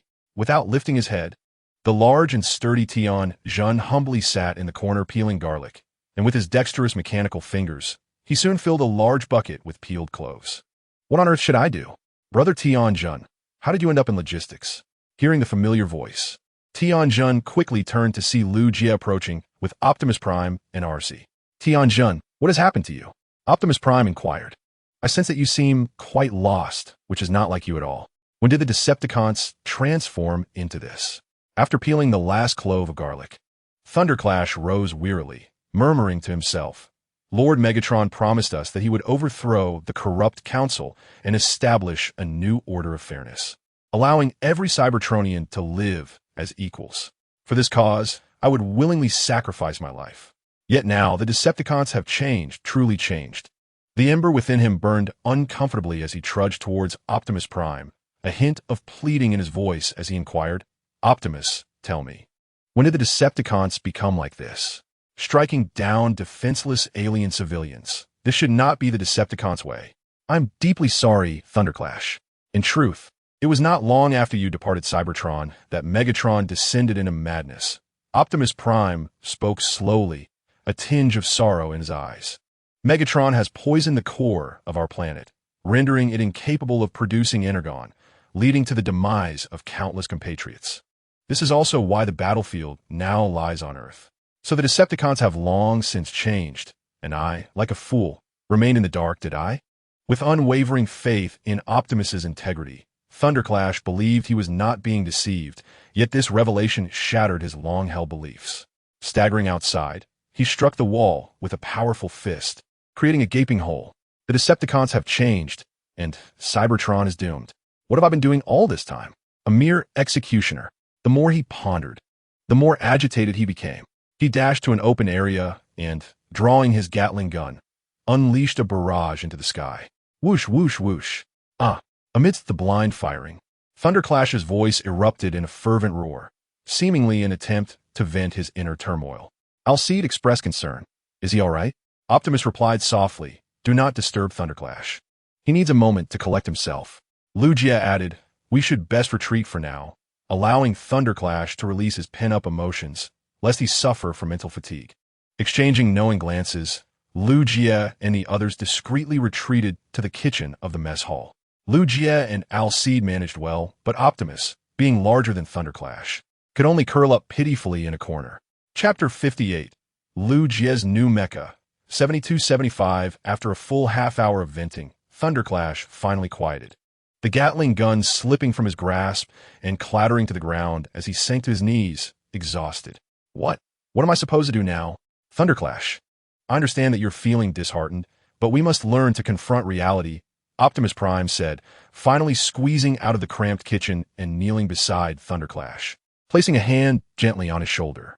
Let us join together to end this war, restore Cybertron to its former glory, and rebuild our home, where both Decepticons and Autobots coexist as equals, with rights belonging to every Cybertronian citizen. Optimus Prime subtly raised his head to glance at his companion, Thunderclash, whose optical lens was evidently filled with turmoil. My dear Thunderclash, I have recently heard that you have been attending classes, so I present you with this book, hoping it may offer you some guidance. At that moment, Lugia approached, presenting a book with a striking red cover adorned with golden lettering. Thank you, Thunderclash said, cautiously accepting the book from Lugia. He gingerly opened it with his index finger. After all, the book size was somewhat diminutive for a towering Cybertronian like him. Fortunately, his optical lens possessed an automatic magnification feature, alleviating concerns about visibility. The road is winding, yet the future is bright. The formidable barriers are indeed as tough as iron. Yet now we stride forth anew. To witness the great figures of our time, we must look to the present. Unbeknownst to him, Thunderclash found himself captivated by the book's contents, becoming engrossed in its pages, prompting Optimus Prime to join him in this enlightening endeavor. Optimus Prime remarked, "This passage holds significant wisdom. Be sure to highlight the key points." Indeed, it is of great importance, Thunderclash agreed. As an hour elapsed, he declared, I have decided. I shall commence my studies from the very beginning. With a sudden snap, he closed the book, and the clouds of doubt within his optical lens dissipated, replaced by an invigorated spirit. Quick, bring me a red scarf. I wish to start from the fundamentals.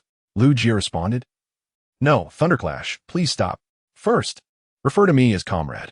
After a moment of silent contemplation and following a series of persuasive discussions, Thunderclash ultimately relinquished his intention to return to elementary school. Lu Jie served as his recommender, securing special approval for Thunderclash to become a probationary member of the party. It is my honor.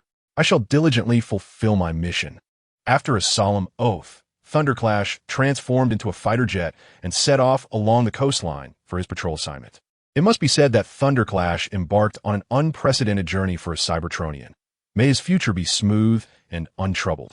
At the Autobot base, Lu Jie was enthusiastically ushered into a corner by the jubilant ambulance. Is this your latest creation? He inquired, observing a robust, mechanized battle robot before him. The robot was not particularly towering, standing at a height comparable to Alcee, and unlike the initial mech warriors, it lacked a head. Instead, it featured a singular, glowing eye situated upon its chest. With hands on its hips, the ambulance could hardly conceal its pride. This is crafted entirely from your Earth technology. It took me considerable effort. Muttering to himself, the ambulance retrieved 6 cylindrical green batteries and inserted them into the charging ports. In the next moment, the electronic eye sprang to life. I am 7274, a Vanguard class Titan. Please state your identity and purpose. The ambulance added, I have configured a slight intelligence program for it, so it may assist you in combat or emergencies. After a brief explanation, the ambulance produced a suit of armored battle attire. This was requested from your superior. I made a few adjustments to the helmet, allowing for a mental connection so that you may command it, ensuring your safety. Thank you, ambulance. You've been a tremendous help. Just remember that, the ambulance replied. Lu Jie donned the battle armor, and the cockpit gradually opened. Tianyu, please establish a mental connection with me. Understood. Lu Jie settled into the cockpit as the hatch slowly closed. With the connection established, the neural link was completed, confirming Lu Jie as 7274's Tianyu. Protocol 1, maintain the mission. Protocol 2, protect Tianyu. As the final prompt concluded, the surroundings brightened, and the cockpit appeared almost transparent, revealing the external environment. It seemed the ambulance had indeed put in considerable effort. How does it feel? The ambulance inquired. Lu Jie marveled. It's remarkable. I feel quite extraordinary. I share your sentiment. I'm delighted to fight alongside you, Tianyu. After the mental connection was established, Lu Jie maneuvered Tianyu through several tactical movements. Surprisingly agile and far from the clumsy appearance it presented. It seemed our ambulance's new invention was quite successful, and we were thrilled that our friend had gained new strength. Seeing the lively exchange, Optimus Prime smiled faintly and instructed, RC, the first visual has detected a source of super energy. Take Lu Jie to investigate and allow him to familiarize himself with his new companion, but do exercise caution. After issuing the command, Optimus Prime retrieved a replica created by the ambulance based on the collector, capable of easily gathering super energy from complex terrains, albeit with slightly reduced power and incompatible with Cybertronians. This was a precaution specifically requested by Optimus Prime to prevent any unforeseen incidents. RC smiled confidently. Don't worry, Optimus. Taking care of the young and conducting reconnaissance are my specialties. Lu Jie frowned. I am not a child. If you keep saying such things, I might just get upset. Tianyu, based on your previous statement, approximately 80 of your reaction seems to be childish. Ha ha ha. In a chorus of laughter, RC and the piloting Lu Jie embarked on their reconnaissance mission. Strangely, Lu Jie wondered why his eyelids were twitching incessantly. What is happening? Approaching the Optimus Prime was astonished to see the eyelids moving at differing speeds, appearing somewhat comical. Ambulance, please check and see if there's an issue with my wiring. Don't worry, I'll inspect it right away. After carefully examining with the equipment, the ambulance assured, there are no issues. You are in excellent health. The partition expressed its frustration. Why is my eyelid twitching?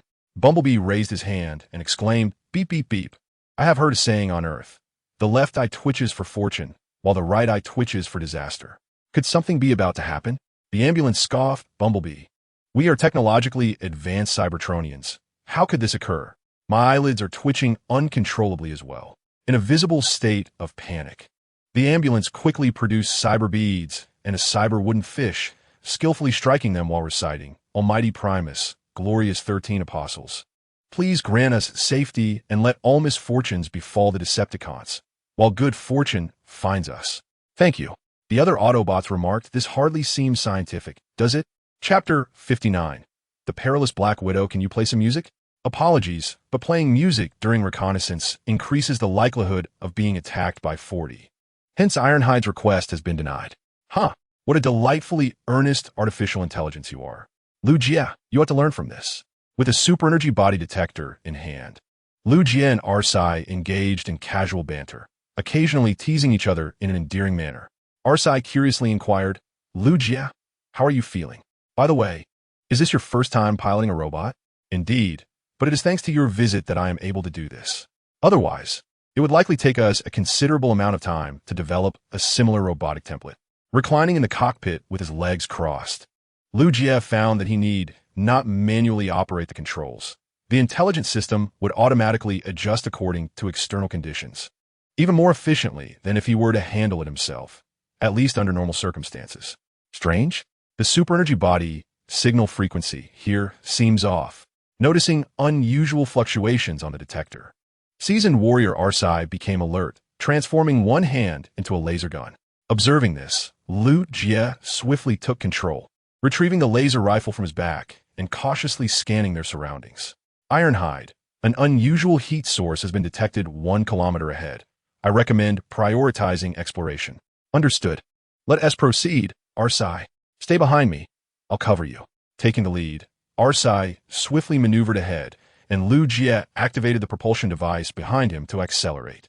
After about a minute, they arrived at their destination, discovering a spacecraft that had made an emergency landing. Arsai exclaimed in surprise, "It's a Cybertronian ship." Lu Jie quickly inquired, "Is it a Decepticon or an Autobot vessel?" Hard to say. During previous battles, there were instances of both sides seizing each other's ships. Stowing away the detector, Arsai transformed both hands into laser guns and turned to Lu Jie, playfully asking, "Shall we cover each other as we advance?" With unwavering determination, Alcee, proceed boldly ahead.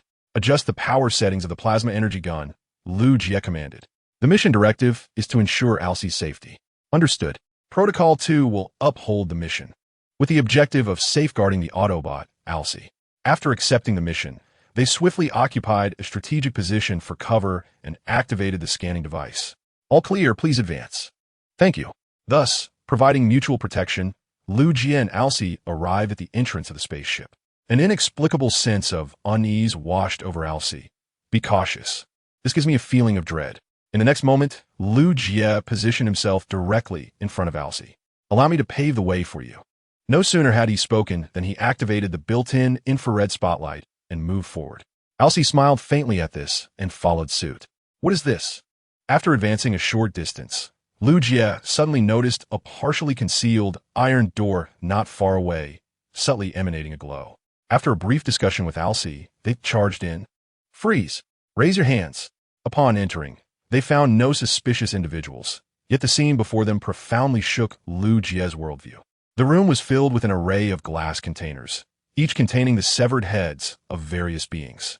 Organic life, metallic life. This was nothing short of a grotesque collection room for heads. Coupled with the eerie green light, it was utterly chilling. Lu Jie's expression grew serious. What manner of monstrosity is this? Thank goodness I hadn't tea at lunch yet, or I would surely be retching now. Turning to discuss their next course of action with Alcee, Lu Jie suddenly noticed that she appeared to be in a rather abnormal state. Alcee's optical sensors were wide open, her body trembling involuntarily. It was the first time Lu Jie had witnessed her in such a condition. In that case, witness how your dear partner meets the source of the flame. No. Alcee, what is wrong? Lu Jie hurriedly shook her shoulders, finally rousing her from a reverie. Lu Jie, filled with concern, asked, Alcee, what happened? It's nothing. I may just have an inkling of whose spaceship this is. Closing her eyes and taking a deep breath, when she opened them again, her gaze was unmistakably filled with fury and hatred. We must leave this place. Follow me. Grabbing him firmly, Alcee unceremoniously pulled him out of the spaceship and attempted to contact the base. The ambulance, damn it. This spaceship must be emitting interference signals. We're unable to reach the base. Frustrated, Alcee kicked the spaceship, her temper flaring, a stark contrast to her usual demeanor. Lu Jie, sensing the escalating tension, felt compelled to approach and inquire further. Arcee, don't come any closer. Stay away from me. With a forceful shove, Arcee pushed Lu Jie's outstretched hand aside and retreated. Her agitation evident. You must remain inside and not emerge. Quickly flee outside and contact the base to leave. Your presence will only hinder me. I do not wish to have you beside me. Arcee, leave. Hurry up. I do not want to see you again. As soon as the words left his lips, Arcee transformed into a motorcycle and sped away. Watching her retreat into the distance, Lu Jie felt no anger at her sudden outburst, only an unsettling sense of foreboding. Do Cybertronians experience menstruation? Upon analyzing Arcee's emotional fluctuations, I concluded that there is a 90% likelihood that her hysteria stems from fear and anxiety, indicating she suffers from significant psychological distress, exacerbated by certain stimuli. Psychological distress? Stimuli? Turning to gaze at the spaceship making an emergency landing behind him, and recalling the canisters filled with human heads discovered within the cabin, Lu Jie was gripped by an inexplicable sense of dread. He decisively issued orders. Prioritize executing Protocol 2. Protect Arcee at all costs and eliminate any potential threats to her. Confirmation complete, preparing to execute the mission. He returned his laser rifle to his equipment pack and retrieved a large-caliber ion cannon. The sight of such a formidable weapon provided Lu Jie with a measure of reassurance as he began to manually access the control system. Are you ready? It seems a battle is imminent.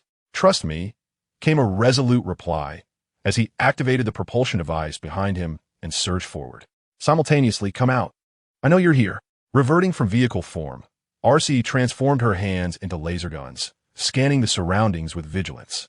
Swish! Huh!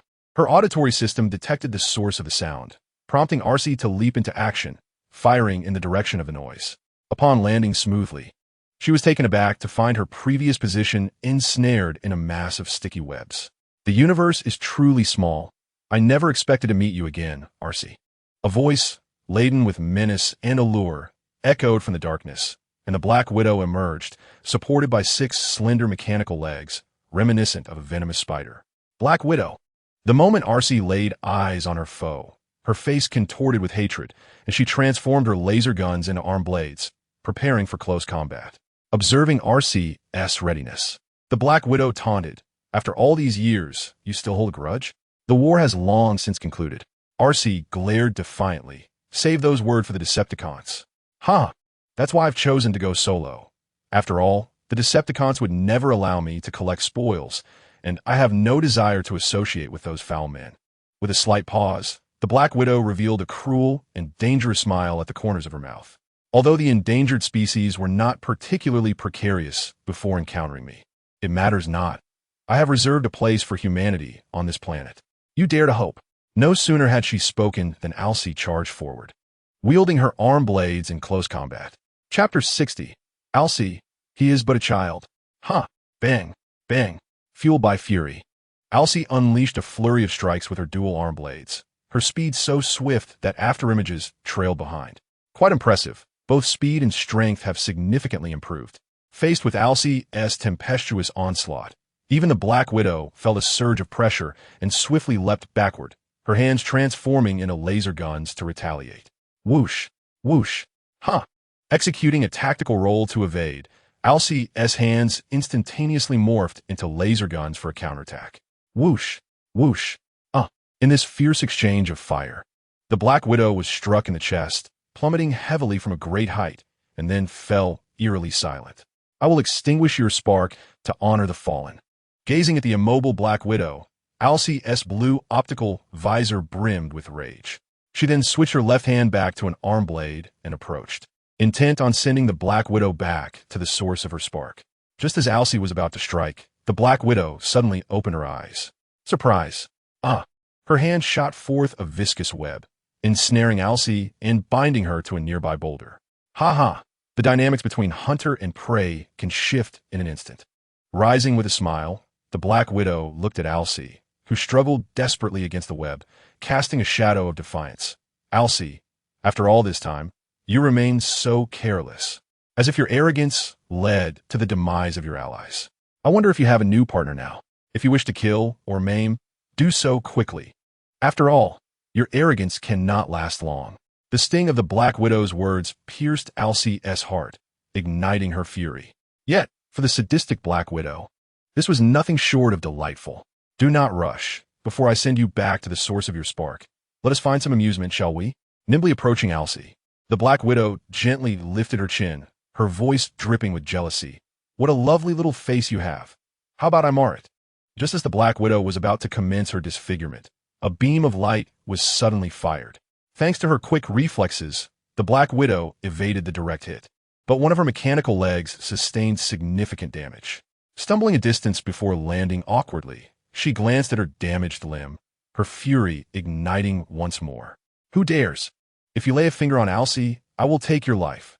In the next moment, the propulsion device was activated and the acceleration shield stood firm before Arcee. Execute Protocol 2. Protect the Autobot Arcee at all costs and eliminate any threats to her. No sooner had the command been given than 2 missile pods ascended from his shoulders. Fire the missiles. With a swift whoosh, over 20 missiles cascaded down upon Black Widow like a torrential downpour, followed by a series of increasingly deafening explosions. Arcee, are you alright? What are you doing back here? Continue suppressing fire on Black Widow. Lu Jie hurriedly leaped from the cockpit, drawing his dagger to sever the webbing that ensnared Arcee. Hurry! Your presence here will only hinder me. I don't need you. Arcee, fully aware of Black Widow's capabilities, knew that while the firepower appeared formidable, inflicting fatal damage on Black Widow was no small feat thus. Her sole desire was for Lu Jie to retreat as swiftly and as far away as possible for his own safety. What's wrong with you, Arcee? You've never acted like this before. What are you so afraid of? Lu Jie pressed on, his urgency evident as he continued to work on freeing her. No matter what happens, I refuse to abandon you. I would rather perish before you. No, I won't allow you to die. Arcee's tone softened, tinged with a hint of desperation as she implored Lu Jie. Black Widow is a lunatic, hunting the life forms of various planets as trophies. Everything aboard that ship is her doing, and now her target is humanity. Lu Jie, you are likely her next prey. Just then, with a sudden crash, Black Widow emerged from the ground behind them, launching a relentless assault that forced them back. This is perilously close, Black Widow thought, glancing at her own wounds, feeling a tinge of fear. Had it not been for her skill in burrowing, she might have sustained severe injuries by now. Seeing Lu Jie falter, she quickly unshouldered her assault rifle and began to fire in rapid succession at Black Widow. So, you are Arcee's new partner. I never expected her to ally with such a weak human. Your life ends here. With agile movements, Black Widow leaped onto a tree to evade the bullets, then unleashed her webbing, ensnaring Lu Jie's rifle to the ground. Interesting, she remarked with intrigue. You would make a fine addition to my collection. I shall take your head before Arcee's very eyes. Run. Lu Jie, you must flee. Arcee, witnessing the unfolding chaos, struggled fiercely against her bindings. But the webbing's adhesive strength was overwhelming. Despite Lu Jie's prior efforts to cut a small section free, she could not extricate herself in the short term. Just then, Black Widow leapt down from the tree, lunging at Lu Jie. Yet, in a surprising turn of events, the previously downed foe charged forward to restrain Black Widow. Agreement 3. Protect Iron Steed. Begone, you outdated scrap from Earth. As the struggling Black Widow fought fiercely, she exerted greater control, releasing high-voltage electricity. Zzz. Seizing the moment while Black Widow was temporarily occupied, I turned to Lu Jie and urged, please evacuate Iron Steed immediately. I shall handle this. Trust me. Arcee, equally anxious. Pressed, hurry Lu Jie. Run quickly. Wait, I have devised a plan. An ingenious strategy suddenly struck Lu Jie's mind, prompting him to decisively activate the propulsion system of the Armored Guardian, hastening his departure from the scene. Get away from me. Whoosh. After forcefully breaking free from her restraints, Black Widow wielded her razor-sharp mechanical spider legs to sever his limbs, rendering him immobile in an instant. Stay put, and I will ensure you join me on the journey ahead. Ignoring her own battered state, Black Widow swiftly pursued Lu Jie. Run faster. You are a significant collectible, and I will find you a prime spot. Black Widow, return to me. Witnessing Black Widow chase Lugia, Arsai was consumed with urgency, struggling fiercely as the adversary crawled towards her. My strength is waning, so please protect Iron Steed, I implore you. After uttering this, she struggled to raise a mechanical arm, releasing a laser cutter that swiftly severed the web, ensnaring Arsai. Thank you. I will assist you shortly. After expressing her gratitude, Arsai quickly transformed into motorcycle form, accelerating in pursuit. At that moment, within the dense forest, after a chase reminiscent of a hunt, Black Widow inadvertently found herself near her own spacecraft. There at the entrance, she discovered a dagger that appeared to be the one Lugia had used moments before. Good child, it seems you are eager to become my collectible. I shall cherish you, Lugia. Like a hunter with victory assured, Black Widow adeptly entered the opera house to search. Simultaneously, Lugia appeared behind the spacecraft's engine. Due to the emergency landing, a small amount of super-energy liquid fuel had leaked from the engine, a perilous and highly explosive substance. Go find Yama to keep you company. Retrieving 2 high-explosive grenades from his ammunition pouch, Lugia swiftly pulled the pins and tossed them into the engine's aperture, where the super-energy liquid fuel was stored. Lugia, sensing the sound of the pins being pulled, Black Widow was suddenly gripped by an ominous premonition. I've fallen into a trap. Boom! No. A towering explosion erupted, accompanied by the faint echoes of Black Widow's scream, while Lugia, having taken a head start, was violently thrown back, but fortunately remained unscathed, protected by the armored guardian. The wretched creature, you must be finished now. Sitting up and admiring the raging inferno before him, Lugia could not help but curse in satisfaction. He then stood up, preparing to seek out Alxi for a reunion. Whoosh! Goodness! Just as he took a couple of steps, a sudden web ensnared his left foot, causing the unsuspecting Lugia to tumble violently. How dare you destroy my spaceship and collection? I will take your life. Still alive. Upon witnessing the Black Widow emerge from the flames, engulfed in fire, Lugia felt a tempest of emotions surge within him and hastily drew his pistol for a desperate fight. Bang! Bang! Bang! Bang! As expected, it was futile. Buzz. Just as the Black Widow was about to deliver a fatal blow, Alxi charged in, executing a flying kick midair.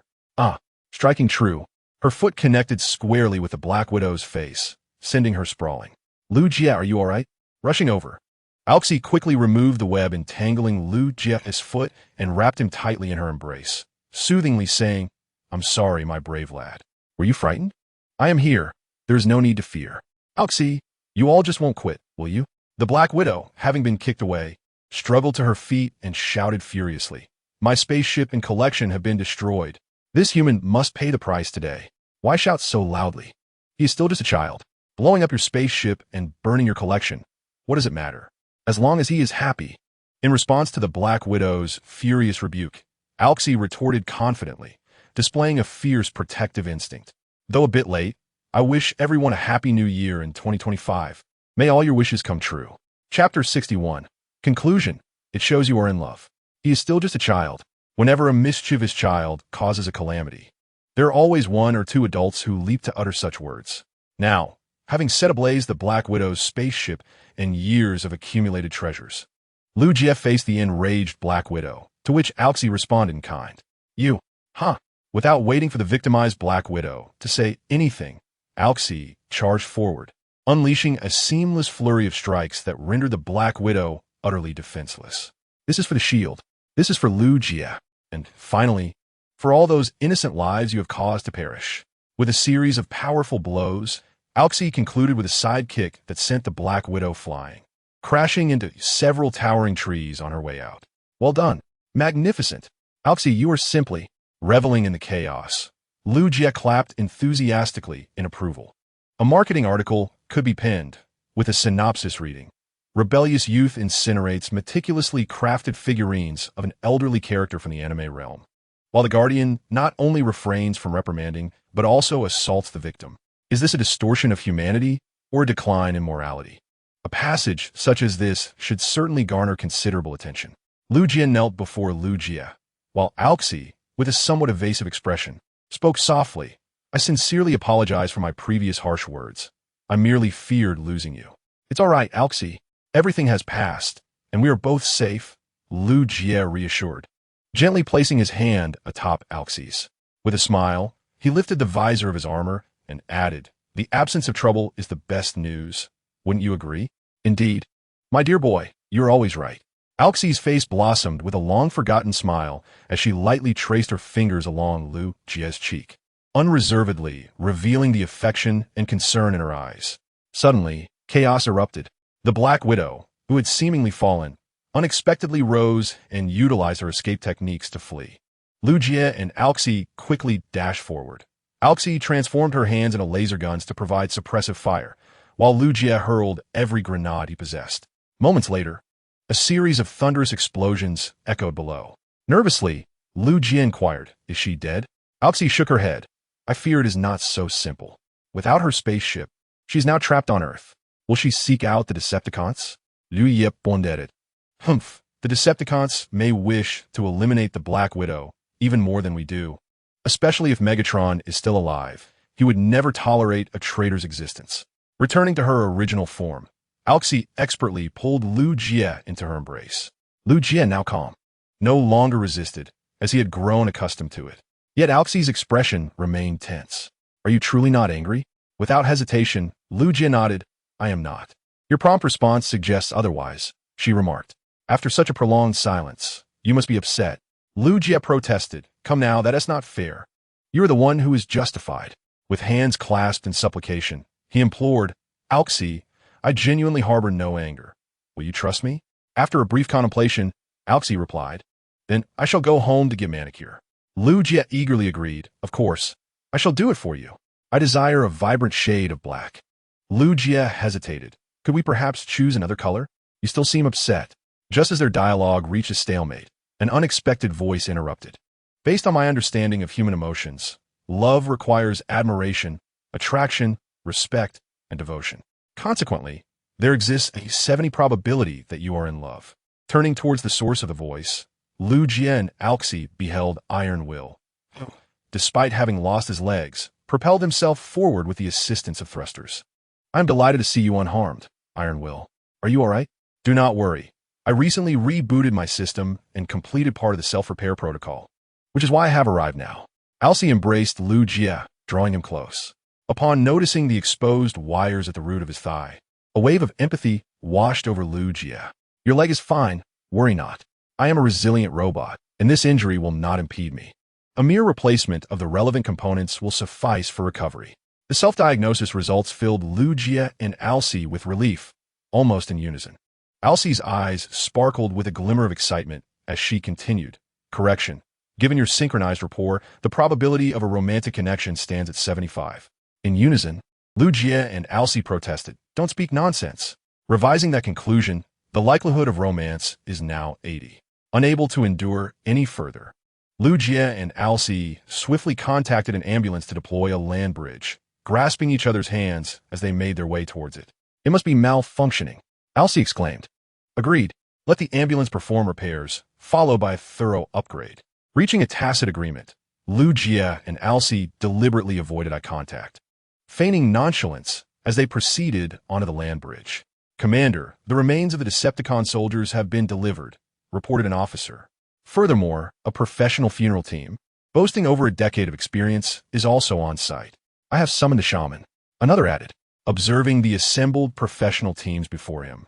Commander Zhang nodded in satisfaction and then raised his hand decisively, issuing the command, "Commence." "Yes, sir."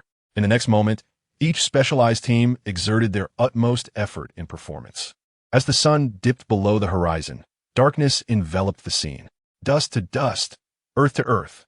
Life is indeed arduous. The Decepticon soldiers' remains lay in neat rows, perhaps unaware that their demise had brought about even greater commotion than their existence.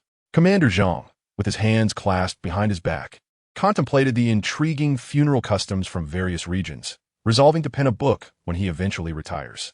"Commandez, urgente situation." At that moment, Etienne Ichiro leaned in, whispering in Zhang's ear, "The intelligence department has located the whereabouts of the Mecha Special Operations Team." "Oh, those fellows have finally decided to show up?" The report piqued Zhang's interest. It is well known that the land of Shenzhou has always been deemed a mercenary no-go zone, in the past. A few audacious souls had sought trouble, only to vanish without a trace, as if they had never existed. The Mecha Special Operations Team? Although comprised of retired or active special forces, equipped with tanks and armed helicopters, their prowess is only sufficient for intimidating certain smaller nations or rogue elements. Yet, should they dare to confront a major power, they would merely be offering an opportunity for young warriors to earn their military accolades. Kazuki Itada felt a twinge of embarrassment. Director, the members of the Mecha Special Operations Team are not foolish. They would not recklessly seek out trouble. With a hint of disappointment, he stroked his chin. The director, adopting a serious demeanor, inquired, "So, where exactly were they discovered?" "Near the residence of Lord Sand King. The Intelligence Department's personnel reported a sudden large-scale relocation to that vicinity." After a moment of contemplation, Director Zhang instructed, "For now, keep a close watch on them. Report any developments immediately. Additionally, notify the embassies of nearby nations to remain alert, ensuring the safety of every expatriate and overseas citizen." Kazuki Itada nodded affirmatively. "Understood. I will make the necessary arrangements. Also, instruct the naval forces to be prepared for a possible armed evacuation, deploying the mecha warriors as a precaution." "Understood." Chapter 62. Downfall. The humans here speak beautifully. I am utterly enamored. It's truly astonishing how things have deteriorated.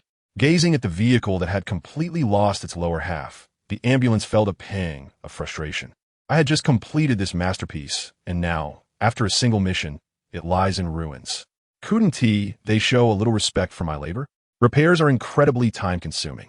With a sigh, the ambulance entered a temporary shutdown mode, rummaging through its compartments to retrieve tools for restoration.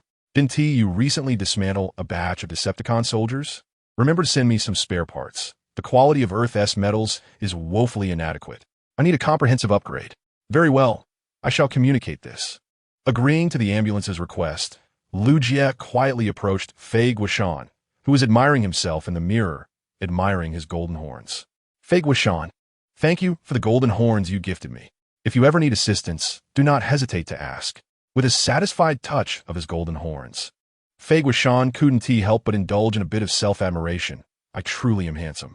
Lu Jie, somewhat exasperated by Fei Guishan's self-satisfaction, realized he had no time to dwell on it. "Fei Guishan, lower yourself. I have something to inquire." "What is it?" Fei Guishan obediently crouched down, and Lu Jie leaned in closer, whispering, "Do you know a Cybertronian named Black Widow?" "Black Widow? Have you encountered her today?" Upon hearing the name, Fei Guishan's demeanor shifted from carefree to serious as he hastily led Lu Jie to a secluded corner of the base. "Black Widow is a deranged psychopath. During the war, she worked for the Decepticons, but her actions were so extreme that even they could not condone them. It is said that Megatron has had several attempts to eliminate her." Lu Jie furrowed his brow. "Does she have any enmity with RC?" "The enmity is profound, bordering on a relentless vendetta. RC is perpetually preoccupied with extinguishing Black Widow's flame."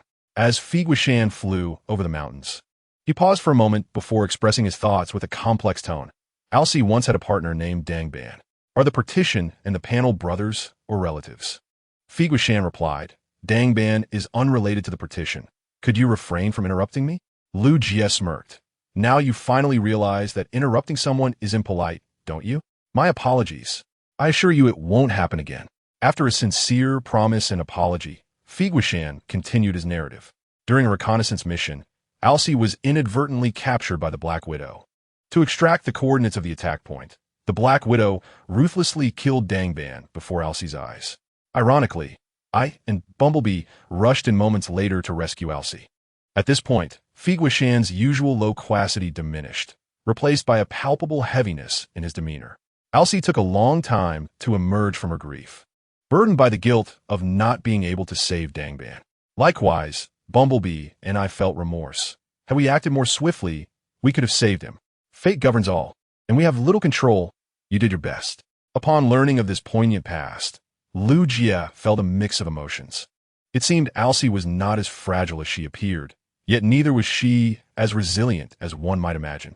Had it not been for the war on Cybertron, she might have merely been an ordinary, aloof beauty. "Thank you, Fei, for sharing this intelligence." Lu Jie expressed his gratitude before turning to leave. Fei Guishan inquired, What are you off to do? I promised Elsie a manicure. She wanted a vibrant shade of black, so I need to go buy some tools. Without looking back, Lu Jie waved his hand dismissively and strolled away with his hands in his pockets. Fi Guishan tilted his head, crossing his arms as he murmured, "What color is a vibrant shade of black? Where did you go, Knockout?" Red Spider was furious when he discovered your absence. "It's nothing, D. Huo. Red Spider is like a powder keg. He explodes every now and then, but we get used to it. Besides, I'm out for business." "Wow, what a stunning sports car." Just as Knockout and D. Huo were engrossed in conversation, an unexpected voice of delight broke through, followed by a gathering of young people around Knockout, who remained in vehicle form. "Incredible. This car is simply magnificent. It's the latest fiery red model. The owner has exquisite taste. Enjoy the view, but don't touch anything. Be cautious, the owner doesn't take kindly to it." Hearing the admiration from the passers-by, Knockout's modest vanity was instantly gratified. "You know, D. Huo, the aesthetic sense of these humans is quite commendable, and their compliments are delightful. I absolutely adore it here." Note: a temporary notice states that the outcome of the resurrection race is uncertain. The main issue lies in the chapters concerning the landing in Fusan. If modifications are necessary, it may affect the subsequent content. If it becomes unfeasible, I might have to start anew, keeping the protagonist theme unchanged, while attempting to set the plot primarily in the homeland. I kindly ask everyone to be patient for a while. Chapter 63. The captivating kidnapping of Lu Jie while the crowd lavished praise upon the vanquished. Lu Jie found himself in a nearby shop, selecting nail polish. "Excuse me, do you have a vibrant shade of black?" he inquired. The shopkeeper, with an appreciative nod, responded, "A man of taste. Is this for your girlfriend?" Young people today seem to adore such peculiar colors. Upon hearing Lu Jie's request, the proprietor effortlessly retrieved a bottle of deep black nail polish and jestingly remarked, "Be cautious, young man. Girls who favor such shades are often quite extraordinary, and you may soon find it hard to determine who holds the reins in your relationship." Feeling somewhat embarrassed, Lu Jie clarified, "You misunderstand. She is not my girlfriend, and she cannot be considered a young lady. She is even older than I am. Age is merely a number. As the old adage goes, love often lowers one's intellect. Even those in their 40s can behave like teenagers. Thus, there's no need for excessive psychological concerns." Gently patting Lu Jie on the shoulder, the shopkeeper raised a thumb in encouragement. "Keep it up, young man. Winning over someone older than yourself is a true skill. I have faith in you." Lu Jie replied, "You seem to have a story of your own, sir.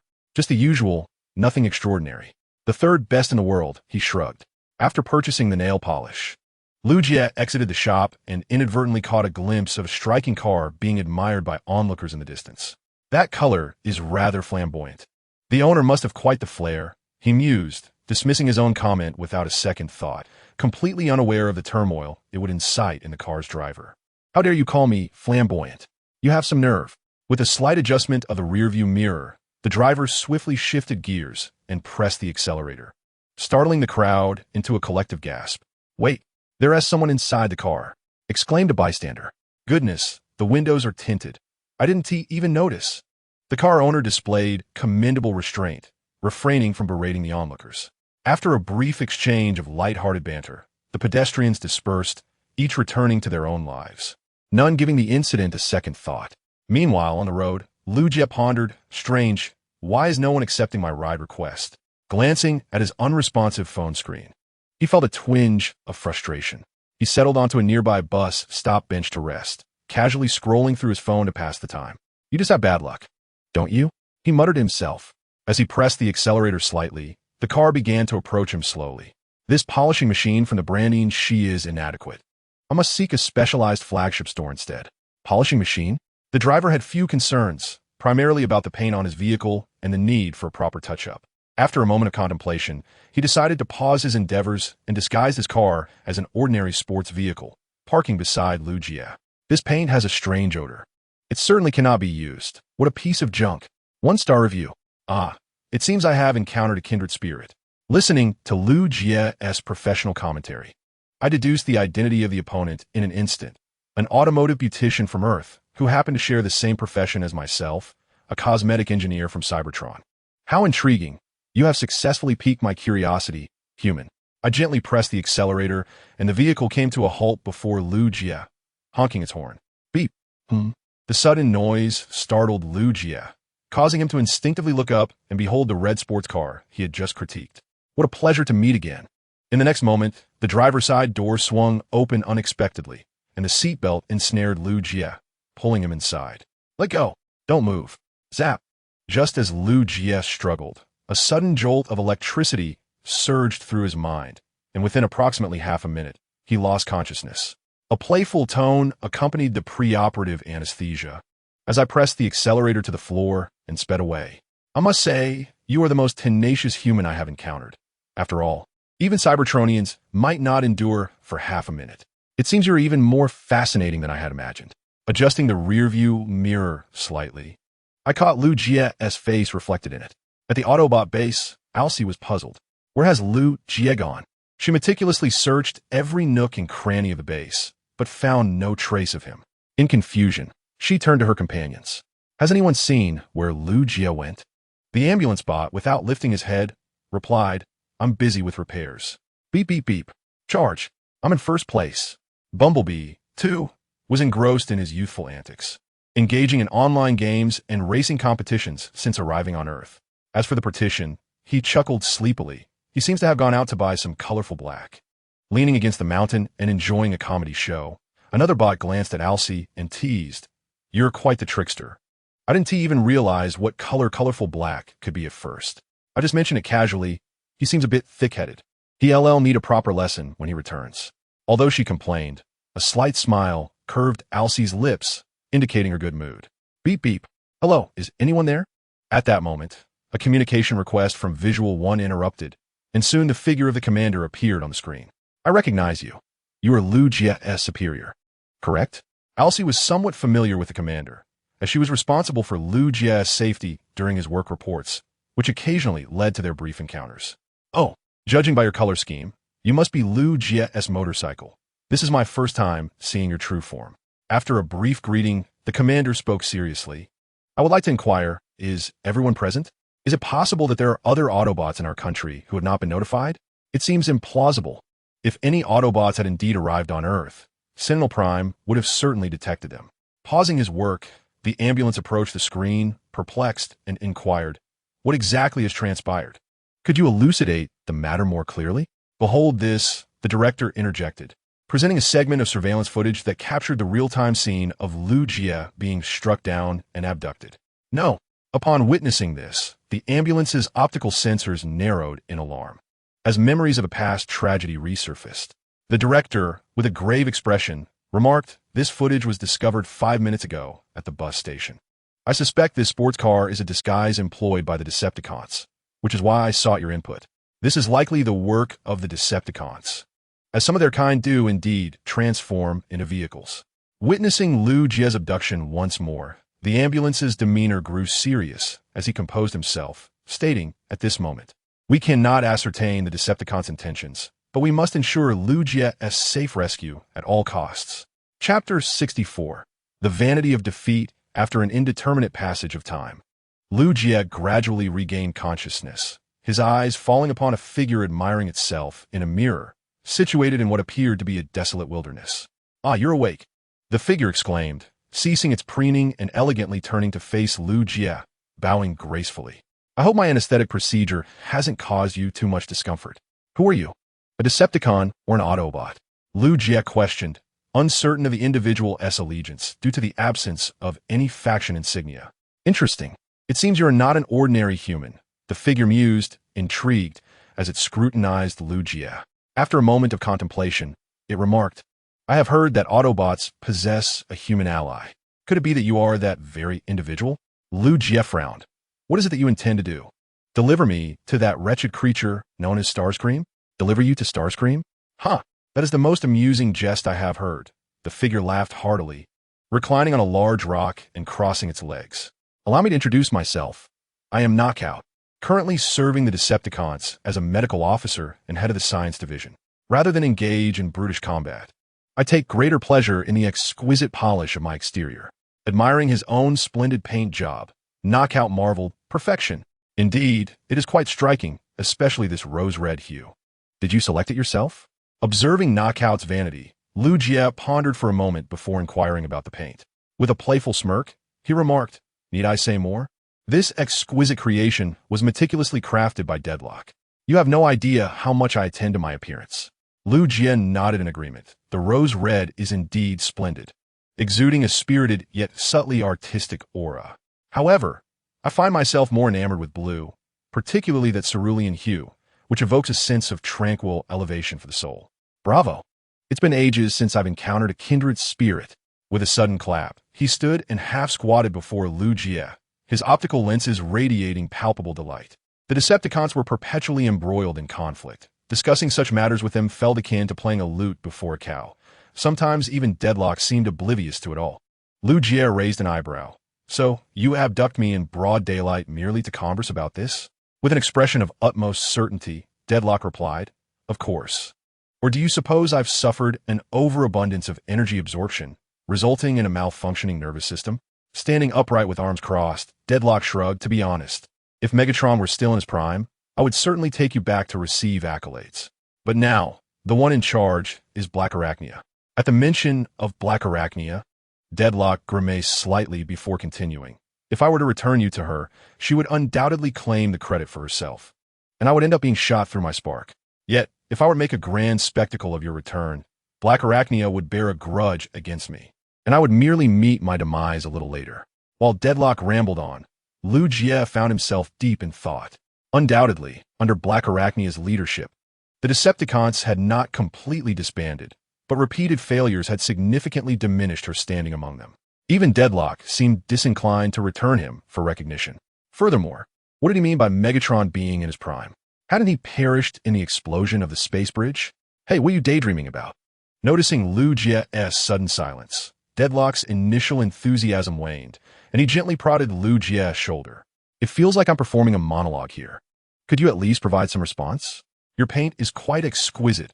I was just contemplating whether I should acquire a vehicle in the same color scheme as yours." "Huh, you have a good eye for aesthetics and a pleasant manner of speaking." Caught off guard by this compliment, Deadlock's vanity surged, and his earlier discontent dissipated in an instant. Recognizing that Deadlock bore no ill intentions, at least not like the other Decepticons who were bloodthirsty and combative, Lu Jie pondered for a moment before arriving at a decision. "Brother Deadlock, if you have no intention of returning me for accolades, I strongly suggest you make a hasty retreat.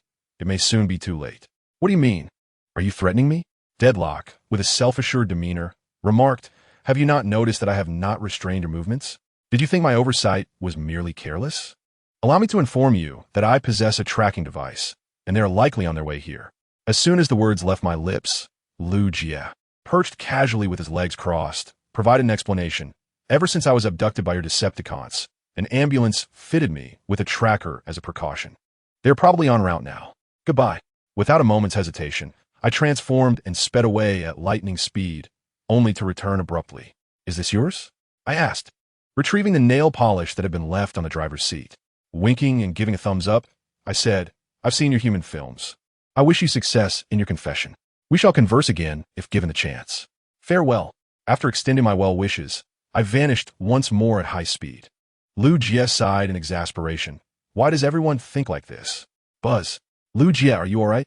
Just as Lu Jie intended to contact the base for extraction, the roar of a motorcycle engine echoed, and in an instant, Alcee appeared by his side, swiftly lifting him for inspection. "No injuries, mental state normal. Do you remember who I am?" "Alcee, please put me down. I'm fine." Thank goodness. Upon confirming Lu Jie's safety, Alcee's anxious heart finally found relief. Following her, Bumblebee, Ironhide, and Jetfire arrived sequentially. What on earth happened? Where did that Decepticon go? Upon seeing Lu Jie unharmed and alone, Jetfire expressed his confusion. "Did that Decepticon just release you and flee?" "I have no idea. Perhaps he heard your approach and fled in a panic." Lu Jie fabricated a casual excuse, concealing the incident with me. "As long as you are safe, that is what matters." Alcee, cradling Lu Jie, admonished, "Next time, remember to call me wherever you go. I do not wish for you to be abducted a third time." "Understood, Sister Alcee. I assure you I shall not dare again." "That is more like it," Alcee smiled, then proceeded to lead Lu Jie away. "Come, let us return home for a manicure." Aboard the Decepticon warship, Knockout, you had better explain your unauthorized absence. "My apologies, Commander Arachnid, but remaining cooped up in the ship would cause my paint to rust. Thus, I needed some fresh air. Faced with Arachnid's inquiries, Knockout refrained from revealing anything about Lugia, insisting he simply went out for a drive. Silence. Only I can declare your errors. You are not in a position to do so, and you should address me as Supreme Arachnid.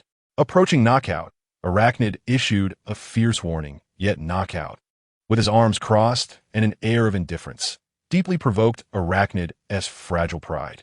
Well, Knockdown, as the leader of the Decepticons, I find it necessary to administer some punishment to you. Extending a sharp finger, Red Spider continued with a chilling chuckle. Do not be alarmed, Knockdown. My punishment shall only pertain to your appearance. What do you intend to do? Don't act recklessly. At this moment, Knockdown was finally gripped by fear. Yet he found himself with no avenue of escape, helplessly watching as Red Spider's sharp finger drew ever closer. I beg you, do not scratch the paint. ZZZZ. Chapter 65. The resolute Red Spider. How curious it is that the Decepticons brazenly abducted you in broad daylight, yet returned you without harm.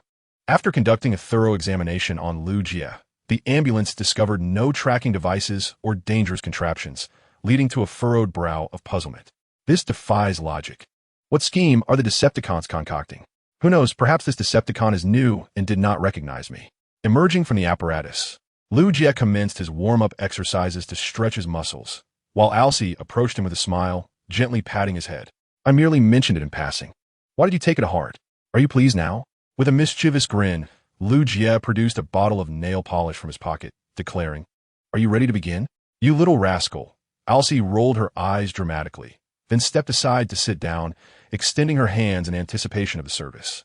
Do remember to be thorough. Otherwise, you shall see how I deal with you when we return home. At your command. Lugia exaggeratedly saluted before eagerly stepping forward to skillfully apply nail polish on Alcee's nails. The other Autobots exchanged glances, but soon returned to their tasks, as they had grown accustomed to such antics. Virum, I have returned. A powerful roar of an engine echoed as Optimus Prime, in his truck form, drove in, his exterior plastered with various missing child posters.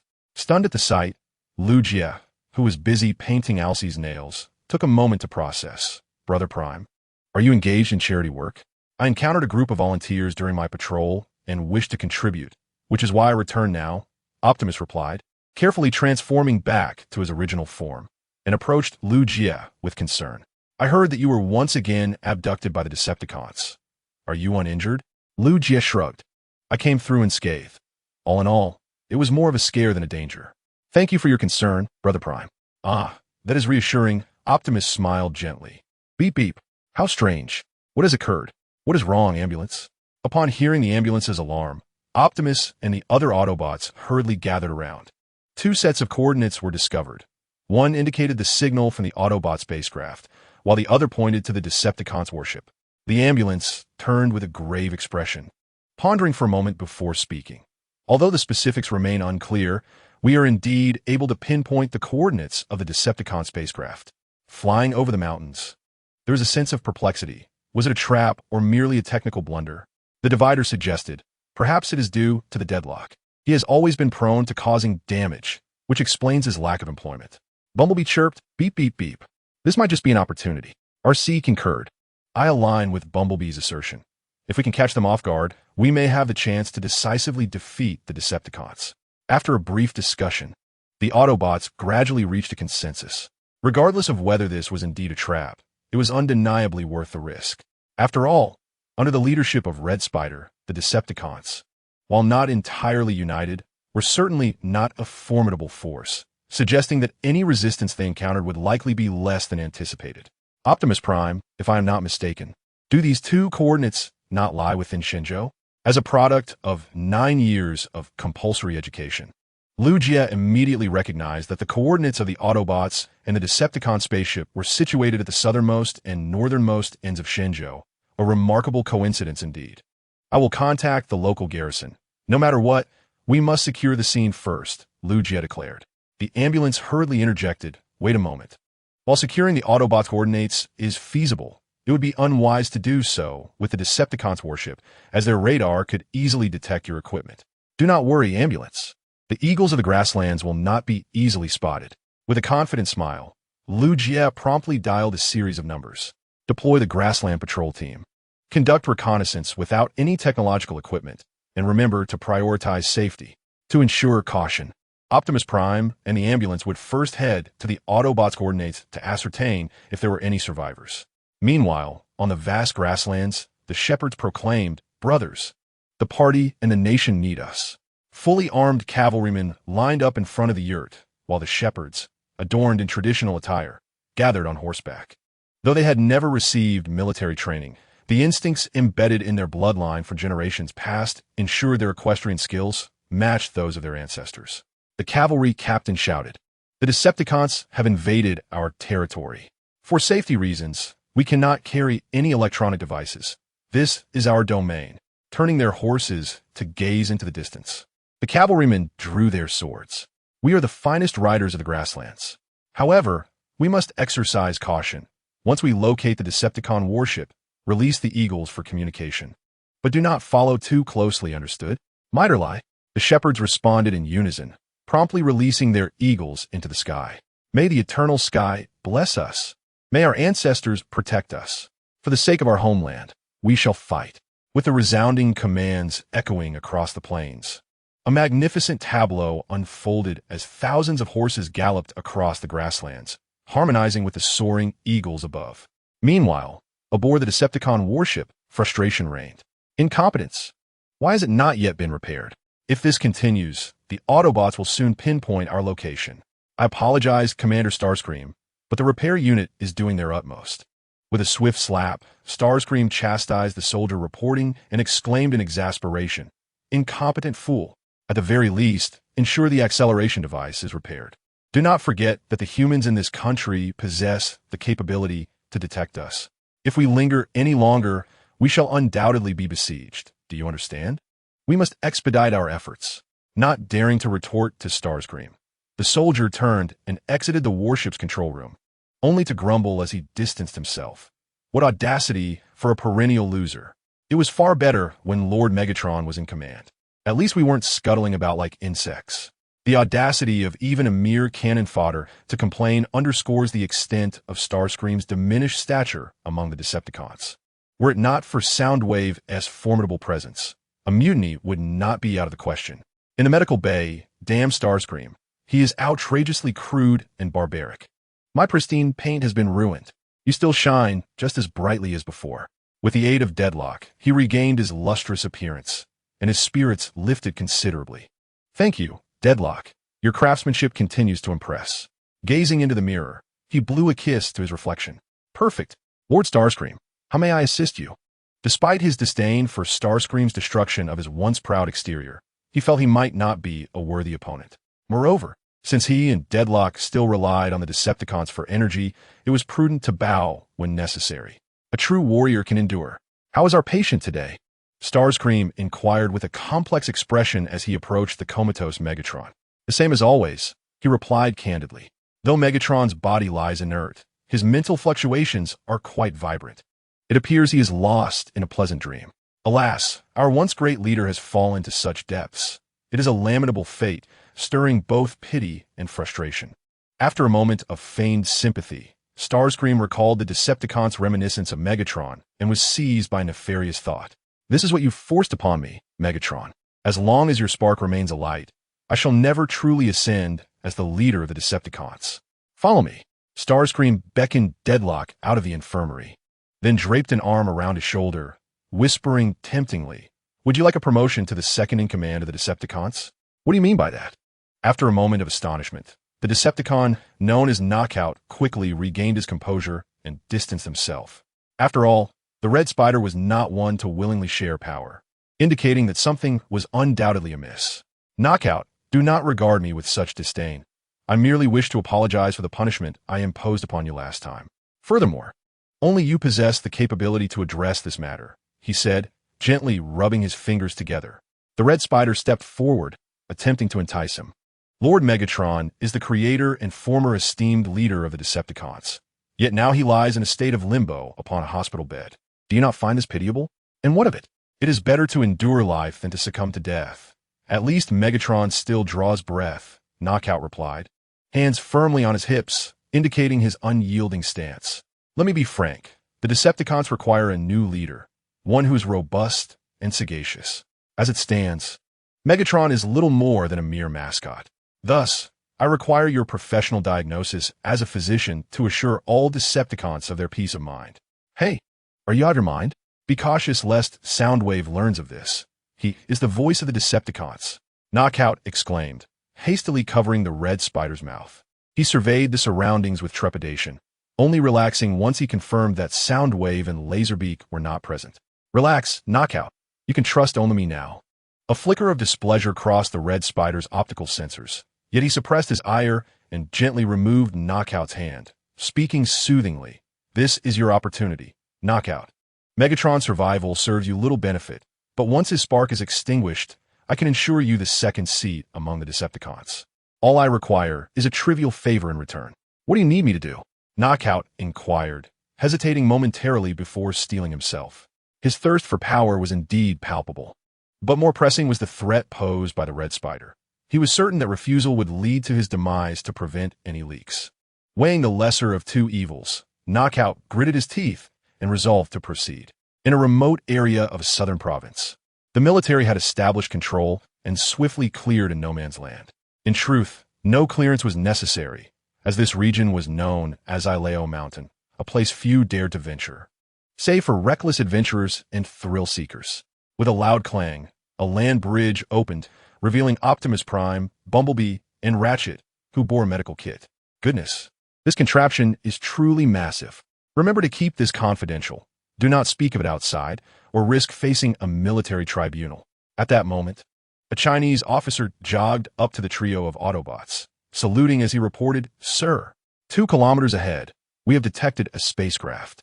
We dispatched personnel to communicate with it, but received no response." "Thank you, and I appreciate your efforts," Optimus Prime replied, returning the salute. He then instructed, "Ensure that the soldiers remain in a safe area. We will take responsibility for the ensuing events." Understood. The officer jogged back to the ranks to make arrangements, promptly opening the established roadblocks and signaling for entry. To prevent any possibility of getting lost, we had thoughtfully placed markers within, ensuring absolute safety. Medic, such thorough consideration. Bumblebee, beep beep beep. Thank you very much. Thus, under the foresight of the Shinjo army in paving the way, the 3 Autobots began their advance, tracking the signal, and shortly thereafter, they stumbled upon a long-forgotten Autobot spacecraft that had crash-landed ages ago. Beep beep beep. It seems rather aged. Medic, I can see that.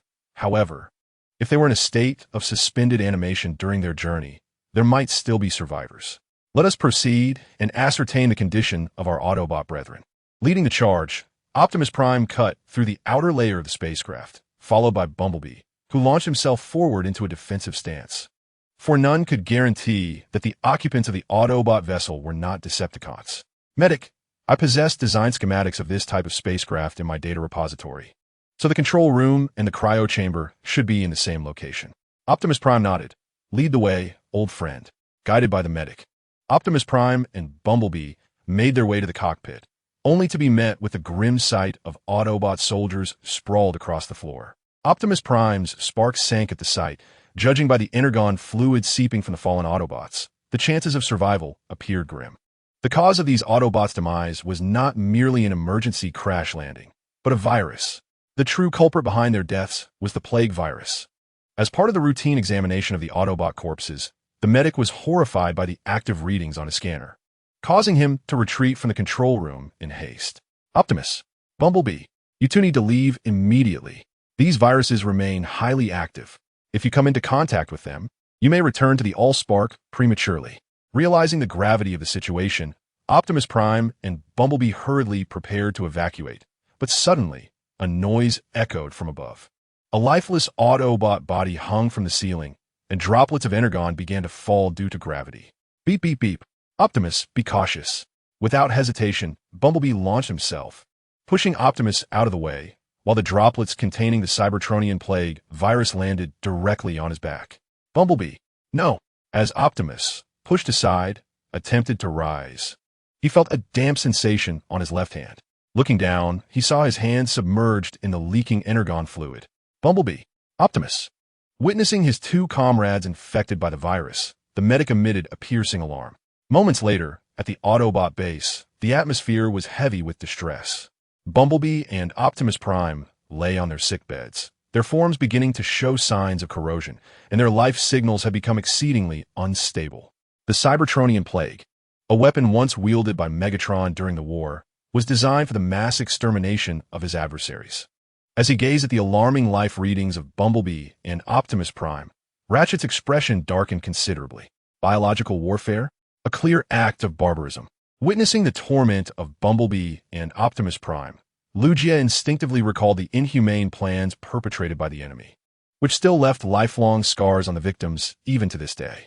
Dear readers, if you are here, allow a loud scoff before you proceed. Lugia hastily inquired. You can save them, right? Ratchet, you are the finest physician. Surely, you must have a solution. I'm afraid not. Lugia, Ratchet replied, his head bowed in despair, indicating his utter inability to combat this plague virus. Wait, this pathogen was developed by the Decepticons.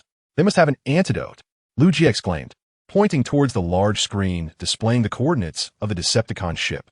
Since this virus was engineered by Megatron, he must have left behind data for a cure. What if he or Soundwave, another vital Decepticon member, were to become infected? Would they just await their demise? Apologies, everyone.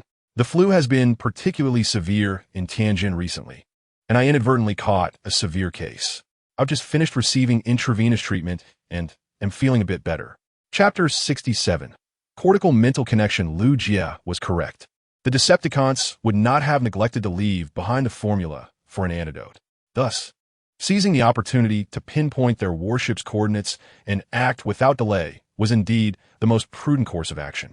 United in purpose, RC proposed a strategy to infiltrate the Decepticon ship and steal the antidote. Then what are we waiting for? Let's set out at once, exclaimed Sideswipe, brimming with enthusiasm. Calm down, Sideswipe. Our objective is to infiltrate, not to launch a violent assault, Lugia interjected, halting Sideswipe's eager advance. RC and I will infiltrate the Decepticon warship. We have just completed repairs and enhancements. Now is the perfect opportunity to mobilize. You? Ratchet hesitated at Lugia's self-nomination, initially inclined to refuse, but upon reflection, realized there were no more suitable candidates available. Sideswipe, being a member of the Thunder Rescue team, excelled in frontal assaults, but his physique and weight precluded any stealthy endeavors. The renowned reverse luck charm of Cybertron, who had drawn countless times in games without ever obtaining a single high-tier hero, would surely attract the attention of the Decepticons within mere seconds if he joined the mission. Very well, please make haste. For I fear Bumblebee and Optimus Prime may not endure for long. Rest assured, upon receiving the approved command, Lugia promptly donned his protective armor and initiated a mental connection. The mission protocol 3 was to safeguard Ironhide, with the task of infiltrating the Decepticon battleship to locate data on the antidote, avoiding conflict unless absolutely necessary. Understood, trust me. With a resounding clang, the land bridge accurately opened within the battleship, and Lugia, alongside Arsai, sprang forth. Safe, no patrols in sight. Be cautious. I recall that the battleship's data archive should be nearby. Maintaining a vigilant stance, they advanced carefully, narrowly evading the solitary Decepticon soldiers, ultimately reaching the battleship's data control center. Arsai, I've arrived at the database, ready to commence the search for antidote information. Placing her hands on the virtual keyboard, she began to type rapidly, meticulously sifting through the database. To her dismay, there was absolutely no information on the antidote. Is it possible the search method is flawed? Did you employ the quantum redundancy method? I know what to do without your prompting. Do you think you're the only one who cares about Optimus? Arsai anxiously explored various search techniques, but each yielded nothing. Damn it, where could they have concealed the antidote data? Lugia, come here. I believe I have found where the antidote information is located. What? Lugia, who had remained silent, suddenly spoke, drawing Arsai's attention. Where's the antidote? Look here. He pointed towards the adjacent room, and instinctively, Arsai followed his gesture, her optical lens retracting in shock. Megatron, what?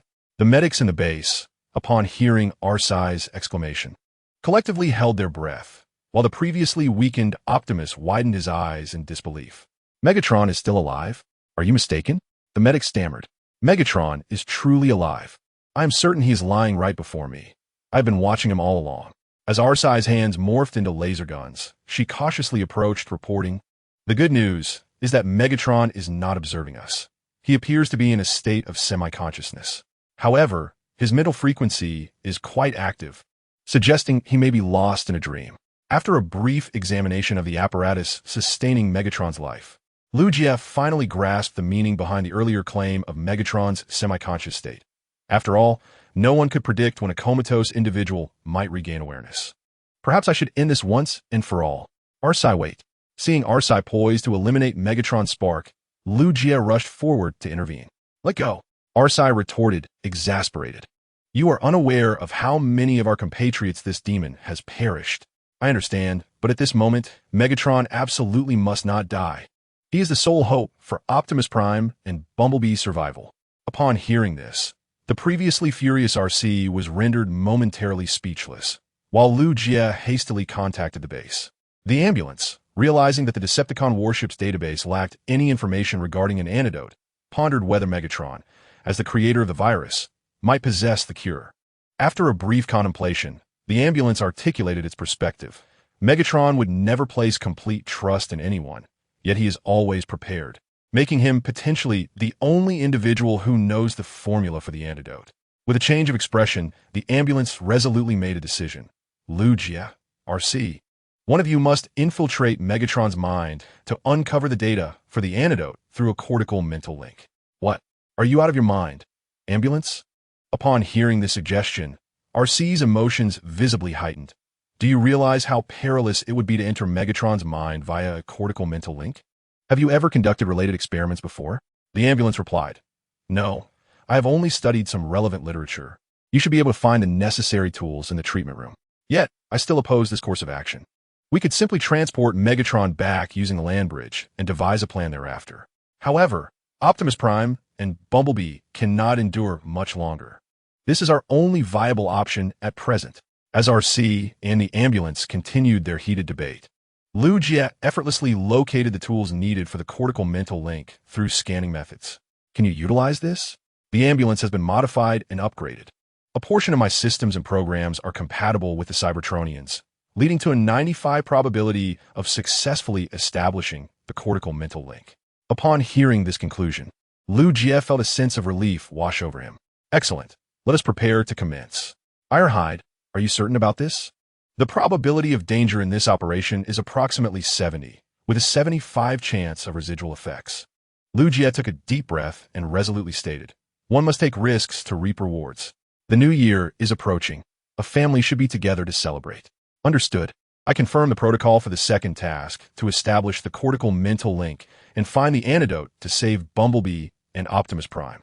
Without hesitation, the proactive individuals immediately began preparing for the cortical mental link, ultimately opening the Ocular Information Storage Center in readiness for connection. "Lu Jie, I'm here, what is it?"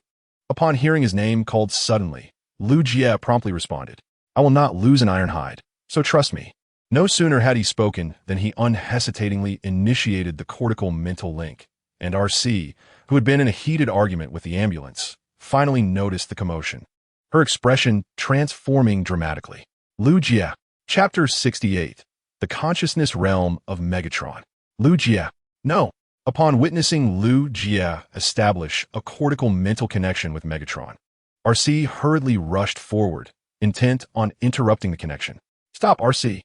Lu Jie has already entered Megatron's consciousness space. Your actions could jeopardize him." Just as RC was about to intervene, the urgent sound of an ambulance echoed through the communication channel, barely persuading her to halt. Yet, RC remained unconvinced. "But this is far too perilous. Lu Jie is merely a human. The cortical mental connection could very well—" "RC, listen to me. Lu Jie is a valiant warrior, imbued with the steadfast spirit of our ancient civilization. What we must do now is place our trust in him. Your duty is to safeguard Lu Jie, ensuring that the cortical mental connection remains undisturbed." After a long pause, RC nodded in agreement, then gently cradled the unresponsive Lu Jie and retreated to a corner for concealment. "You little rascal, when we return, you're sleeping on the floor for a week." "Lu Jie, if you can hear me, please respond." "Optimus, awaken swiftly. Our mission is not yet complete." Amidst the persistent calls echoing in his mind, Lu Jie gradually regained consciousness, his head throbbing painfully. My head feels as if it might burst. Jie, you have successfully entered Megatron's consciousness space. I am communicating with you through my special communication equipment. You must swiftly locate Megatron. The hopes of Bumblebee and Optimus rest upon you. Understood, but where exactly am I? Surveying his surroundings, Lu Jie beheld a technologically advanced mechanical city, more surreal than anything depicted in old sci-fi films. Particularly striking was the grand structure before him, reminiscent of the Roman Colosseum, which left him in awe. This is Kaon, the Kaon Colosseum, one of Cybertron's most renowned cities and iconic structures. And this is how it appeared before the outbreak of civil war.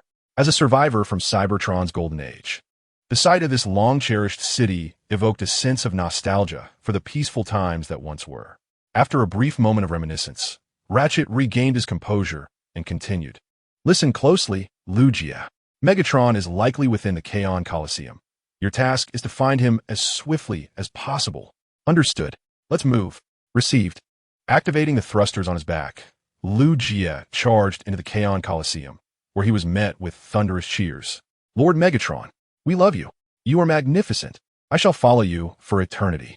The overwhelming roar of adulation enveloped him as he spotted a diverse assembly of Cybertronian civilians in the stands, fervently cheering for the gladiator at the center of the arena, Megatron. Though there were some differences in appearance, the optical lens was also blue. Yet Lu Jie immediately recognized the gladiator battling in the arena. It was none other than the formidable Megatron himself.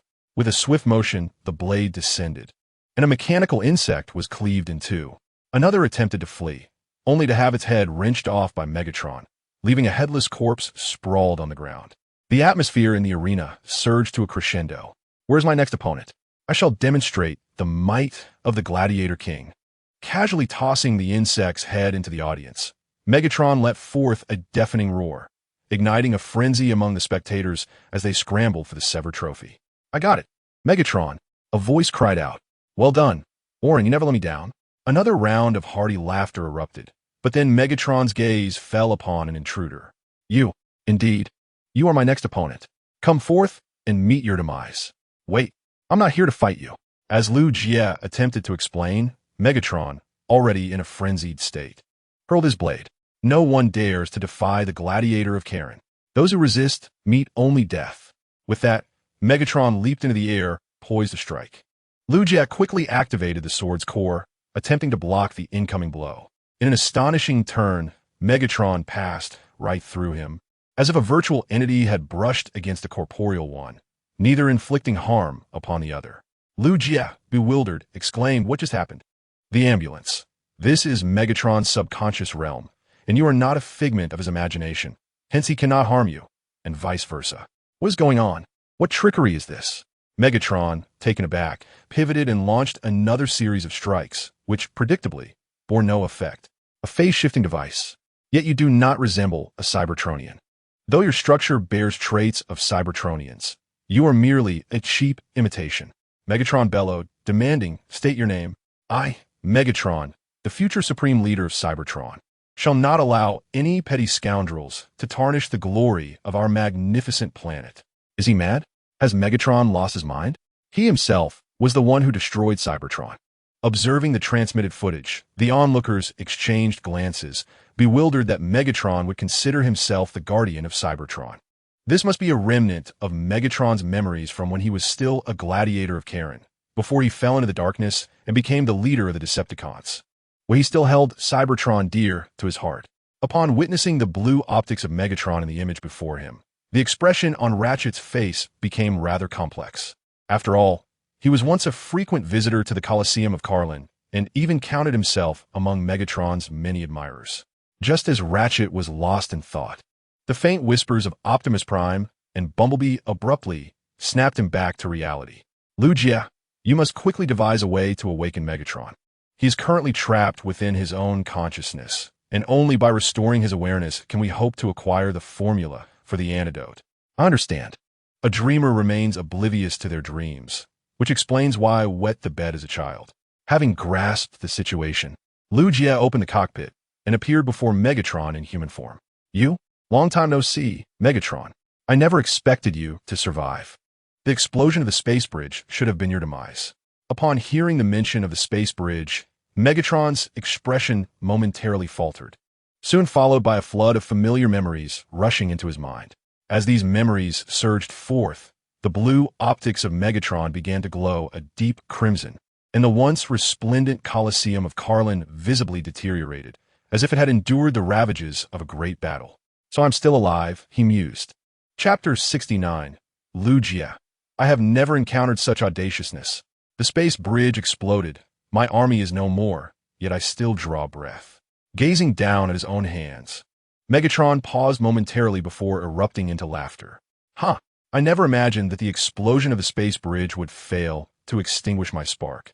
This only reinforces my belief that I shall lead the Decepticons to ultimate victory. His delusions were indeed remarkable. Back at the base, Ratchet and the others, upon witnessing Megatron's brazen demeanor as he regained consciousness, could not help but wear expressions of displeasure. However, for the sake of Bumblebee and Optimus Prime's safety, they had no choice but to suppress their anger. If I am not mistaken, you are the human ally of the Autobots, correct? Megatron looked down at Lugia with an air of arrogance. Pitiful, feeble lower life form. What treacherous intent drives you to invade my mind? Nothing nefarious. I merely wish to borrow something from you.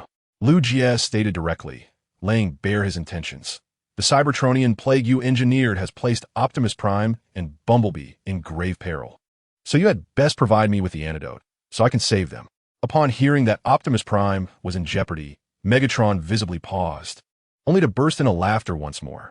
Who would have thought that the vainglorious Optimus Prime could fall victim to a mere virus of my creation? This world is indeed fascinating. After a fit of hysterical laughter, Megatron gradually quieted down, then leaned toward Lugia, questioning with a hint of jest. The antidote indeed lies in my possession, but why should I assist you? Optimus Prime is my sworn enemy, and I yearn to extinguish his spark with every fiber of my being. Lugia responded, You need not provide it, for I have allies outside. With but a signal, she could shatter your skull, sending you back to the Allspark in utter finality. Very well, in that case, I would merely be preempting Optimus in returning. I am certain our reunion at the sacred Allspark will be quite delightful. Observing Megatron's nonchalant demeanor, Lugia felt a cold sweat trickle down his brow. After all, the pressing matter was to secure the antidote to save Optimus and Bumblebee, not engage in a perilous exchange. I regret to inform you that it seems you lack the leverage to persuade me. With a dismissive gesture, Megatron turned away, stating, You may return now and inform your comrades to extinguish my spark completely. I shall await Optimus at the Allspark for a nostalgic reunion. Hurry along, my dear lad. Duasting. This is not a time for endurance tests. As Lugia remained silent, RC, the embodiment of urgency, grew increasingly anxious. Yet, as fate would have it, calamity struck unexpectedly, bringing forth the most unwelcome scenario. Knockdown. Please elucidate the current predicament of Lord Megatron. In simpler terms, Megatron's condition is rather grim, likely to leave him in a state akin to a living corpse perpetually by our side. Red Alert, Knockdown, and Soundwave, 3 mid-ranking Decepticons, entered the infirmary, seemingly to discuss Megatron's ailment. Damn it! Upon witnessing this unforeseen circumstance, RC's heart sank, hoping Lugia would expedite his efforts to regain consciousness. Otherwise, she would erase every game from his computer upon his return, including those on his phone and tablet. Did you hear that, Soundwave? This is the diagnosis from our professional Decepticon medical team. Approaching Soundwave, Red Alert spoke with a tone of grave concern. I understand this decision is arduous, but we must empathize with Lord Megatron's suffering. If he could voice his thoughts, he would surely wish for a swift resolution. In response to Red Alert's appeal, Soundwave remained silent, pointing toward the life support apparatus monitoring Megatron, revealing his cognitive activity was surprisingly vibrant. Soundwave's stance was unmistakable. Red Alert, exasperated, implored, Listen, Soundwave. Active consciousness does not guarantee recovery. It is entirely possible that Lord Megatron may never awaken. Can you bear the thought of him living the remainder of his days in a state of unlife? Soundwave lowered his hand. It is a simple matter. A mere withdrawal of the tubes would liberate Lord Megatron from his prolonged suffering, granting him complete release. grasping the tube firmly in his palm. Red Spider hesitated to make the final decision, fully aware that any reckless action on his part would undoubtedly lead to Soundwave, sending him back to the Allspark before the mighty Megatron. Just as the tension in the atmosphere escalated, Soundwave abruptly raised a finger to a corner in silence, revealing a small portion of a data line connected to a cerebral cortex mental interface.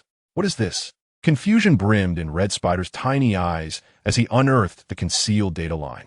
A cerebral cortex mental connection? Following the direction of the data line, Red Spider soon realized that Megatron's occiput was already connected to it. But who was establishing this cerebral connection with him? Hurry up, my good lad. Faster, don't dawdle. Alcye's spark sank at the sight, and without hesitation, she transformed her hands into laser guns, preparing for a final desperate struggle. Meanwhile, within Megatron's consciousness space, a smirk crossed his face. It seems Optimus Prime misjudged you. Megatron, you are not as formidable as you appear. After a brief silence, Lu Jie spoke again, turning towards Megatron's silhouette and igniting the flames of provocation. This must be our first encounter. Optimus has mentioned you, describing you as a formidable adversary. Yet, it seems even he can be blind at times. You seek death.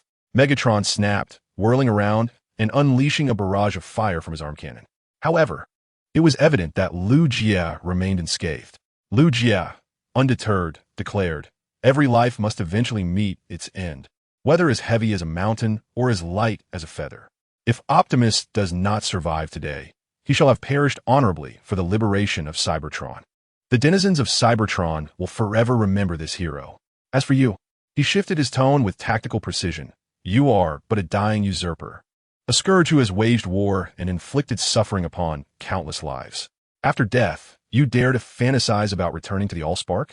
What face do you have to present before the ancestors of Cybertron? I have never encountered such unabashed shamelessness. Enough. Enough. You wretched human. I yearn to crush you into dust. Perhaps due to a lack of cultural refinement, Megatron's defenses faltered after experiencing Lu Jie's linguistic prowess, causing the frequency of his spark's pulsation to escalate dramatically, nearly bringing his adversaries to their knees in fear. Observing that Megatron's psychological defenses were crumbling, Lu Jie added fuel to the fire. You are merely afraid of Optimus, cowering here in your delusions. Megatron, you are nothing more than a pitiful solitary creature. Enough. I know you seek to provoke me. The formula for the antidote lies here. Megatron's left hand opened to reveal a complex array of virtual equations, projecting the very formula that had claimed the lives of countless Cybertronians. Lu Jie couldn't contain his delight. Ah, it seems you possess some courage. I will grant you the antidote formula, but only on the condition that we strike a deal. Suddenly retracting the equation, Megatron harbored ulterior motives. I can ensure Optimus Prime's survival, but it is imperative that I extinguish his spark myself. In other words, you must awaken me.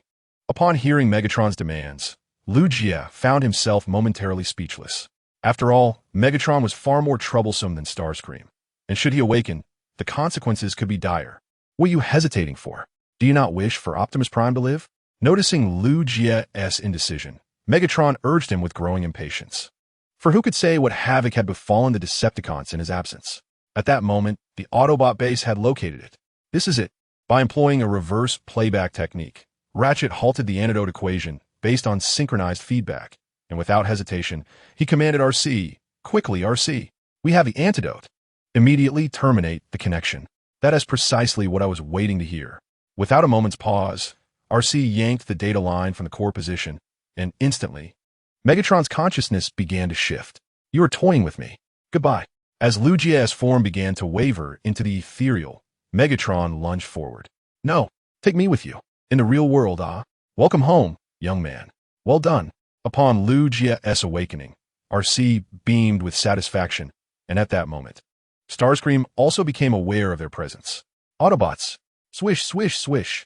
Almost simultaneously, RC and Ratchet unleashed a furious barrage of firepower, overwhelming Starscream and preventing him from lifting his head. Guards. Soundwave, come protect me. Seizing the opportunity, Ratchet activated the land bridge, and Lu Jie and RC hurriedly leapt inside. With a final shot, RC struck Megatron's spark, instantly stabilizing his vital signs. Chapter 70. Is Megatron dead? Congratulations, you are safe.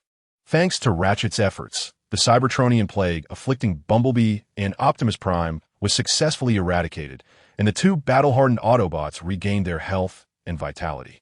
Thank you, Lugia. You are our hero. I am profoundly grateful for your rescue of Bumblebee and me. Kneeling before Lugia, Optimus Prime expressed his heartfelt gratitude, while Bumblebee bounced with excitement. Beep, beep, beep. Thank you. I truly appreciate it, Lugia. Next time, I'll take you for a joyride. Lugia, hands on his hips, smiled and replied, "It's nothing. After all, we are comrades in arms, and helping each other is only natural." With that, Lugia turned to Ratchet and said, "Please, old friend, send me the antidote formula. I'll have the warriors clean that spacecraft. We might uncover something useful." "No need. I'm already transmitting it to your team." Without turning back, he raised his hand, and the ambulance unexpectedly delivered two powerful blows to the first subject. Why was it moving so slowly? Was it also affected? After spending too long on Earth, the ambulance had resorted to the most rudimentary and brutish method of repairing its equipment, striking it. "Well done, young man. But you must not act on your own accord again." Approaching Lugia, Alcee lightly tapped his forehead and half-jokingly remarked, "If you dare to take such risks again, I shall format your computer and erase all your hard-earned achievements." Upon hearing this, Lugia's expression instantly changed. He realized his mistake and vowed never to repeat it. You better keep your word." With her hands on her hips, Alcee seemed to be in high spirits. "All right, Alcee, Lugia is indeed our remarkable hero this time. You needn't frighten him any longer." At that moment, flying over the mountains, a comrade came to diffuse the tension, expressing excitement. I absolutely loved Lugia's words. That line about never having encountered such audacity. It felt like Megatron's head was about to explode. Ha! Truly exhilarating. The memory of Megatron's flustered expression caused the ambulance and other Autobots to burst into laughter, yet Optimus Prime wore a look of deep contemplation. Had Megatron truly extinguished his spark? "I believe so," Alcee explained. "Megatron was already on the brink. I delivered another shot before his departure. In that state, his chances are grim." Optimus Prime nodded gently, choosing not to elaborate further, though an unsettling feeling stirred within his spark. At that moment, aboard the Decepticon warship, what was the status of Megatron? The outlook was not optimistic. It was unclear what the Autobots had done, but Megatron's once vibrant consciousness had vanished, and his body had grown lethargic.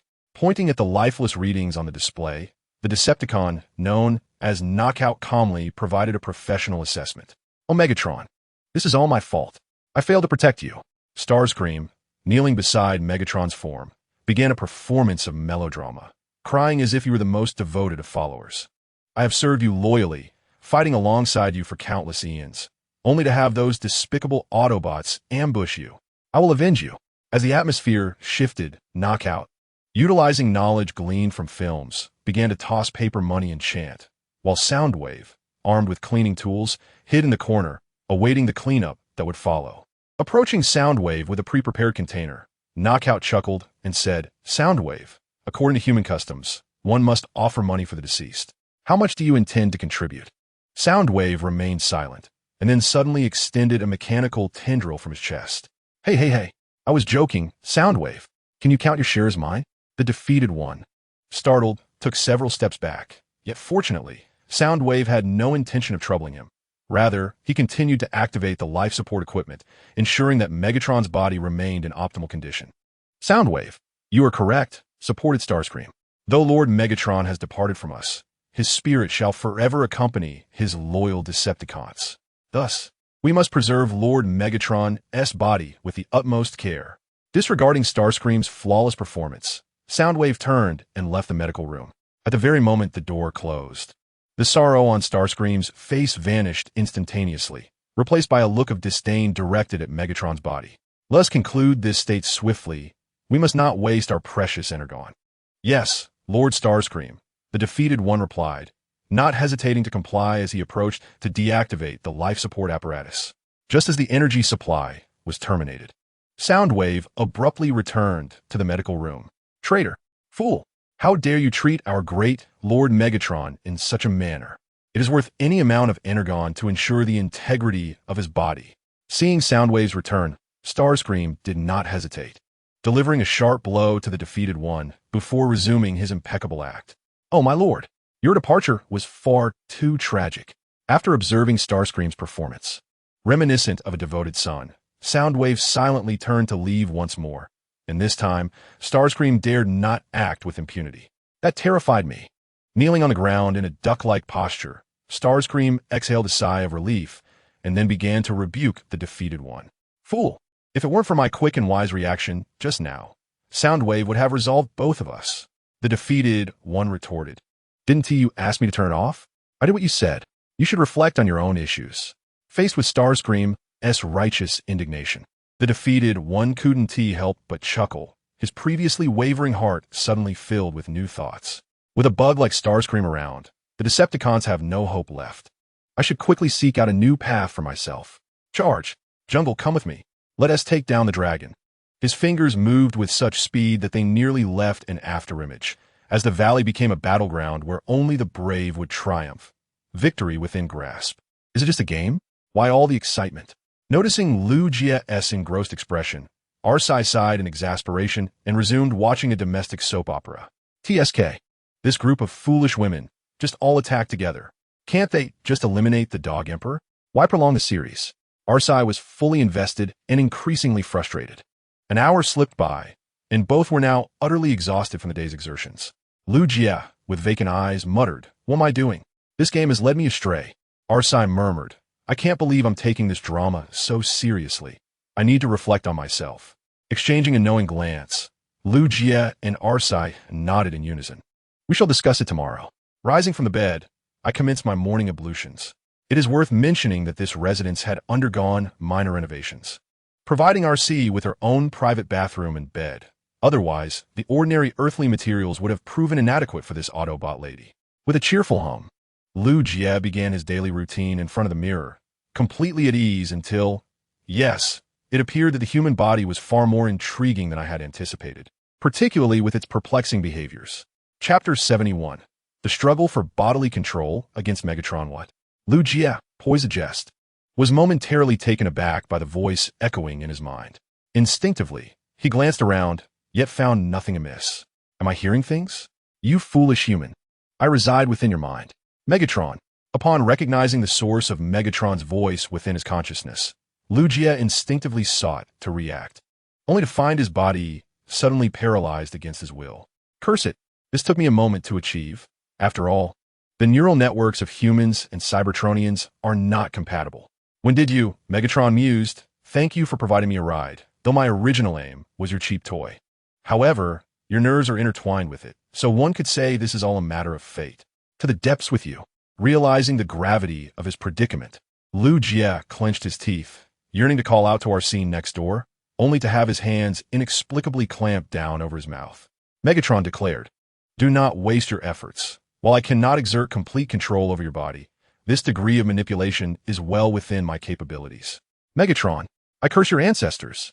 Muffled, as Lu Jia and Megatron engaged in their struggle for dominance over his body, a sudden voice rang out from outside the bathroom.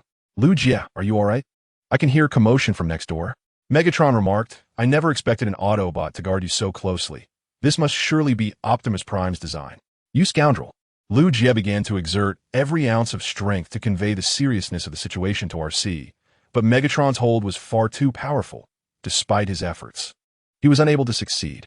With a crash, in his frantic struggles, Lu Jia inadvertently knocked over a rinsing cup beside the sink, shattering its porcelain upon the floor. Lu Jia, what is going on? I'm coming in. Hearing the commotion, RC immediately grew anxious, and the sound of the bathroom door rattled. Megatron said, Excellent. It seems we shall have an additional spectator. You shan't prevail. Uncertain of Megatron's intentions, Lu Jia was resolute in preventing this madman from harming RC. Thus, he resolved to take drastic measures. Biting his tongue to regain clarity, Lu Jia hurled himself against the edge of the sink, plunging into darkness as he lost consciousness. Megatron. Humanity is quite intriguing. Were it the inhabitants of Cybertron, he could seize control of Lu Jia's body and bend him to his will.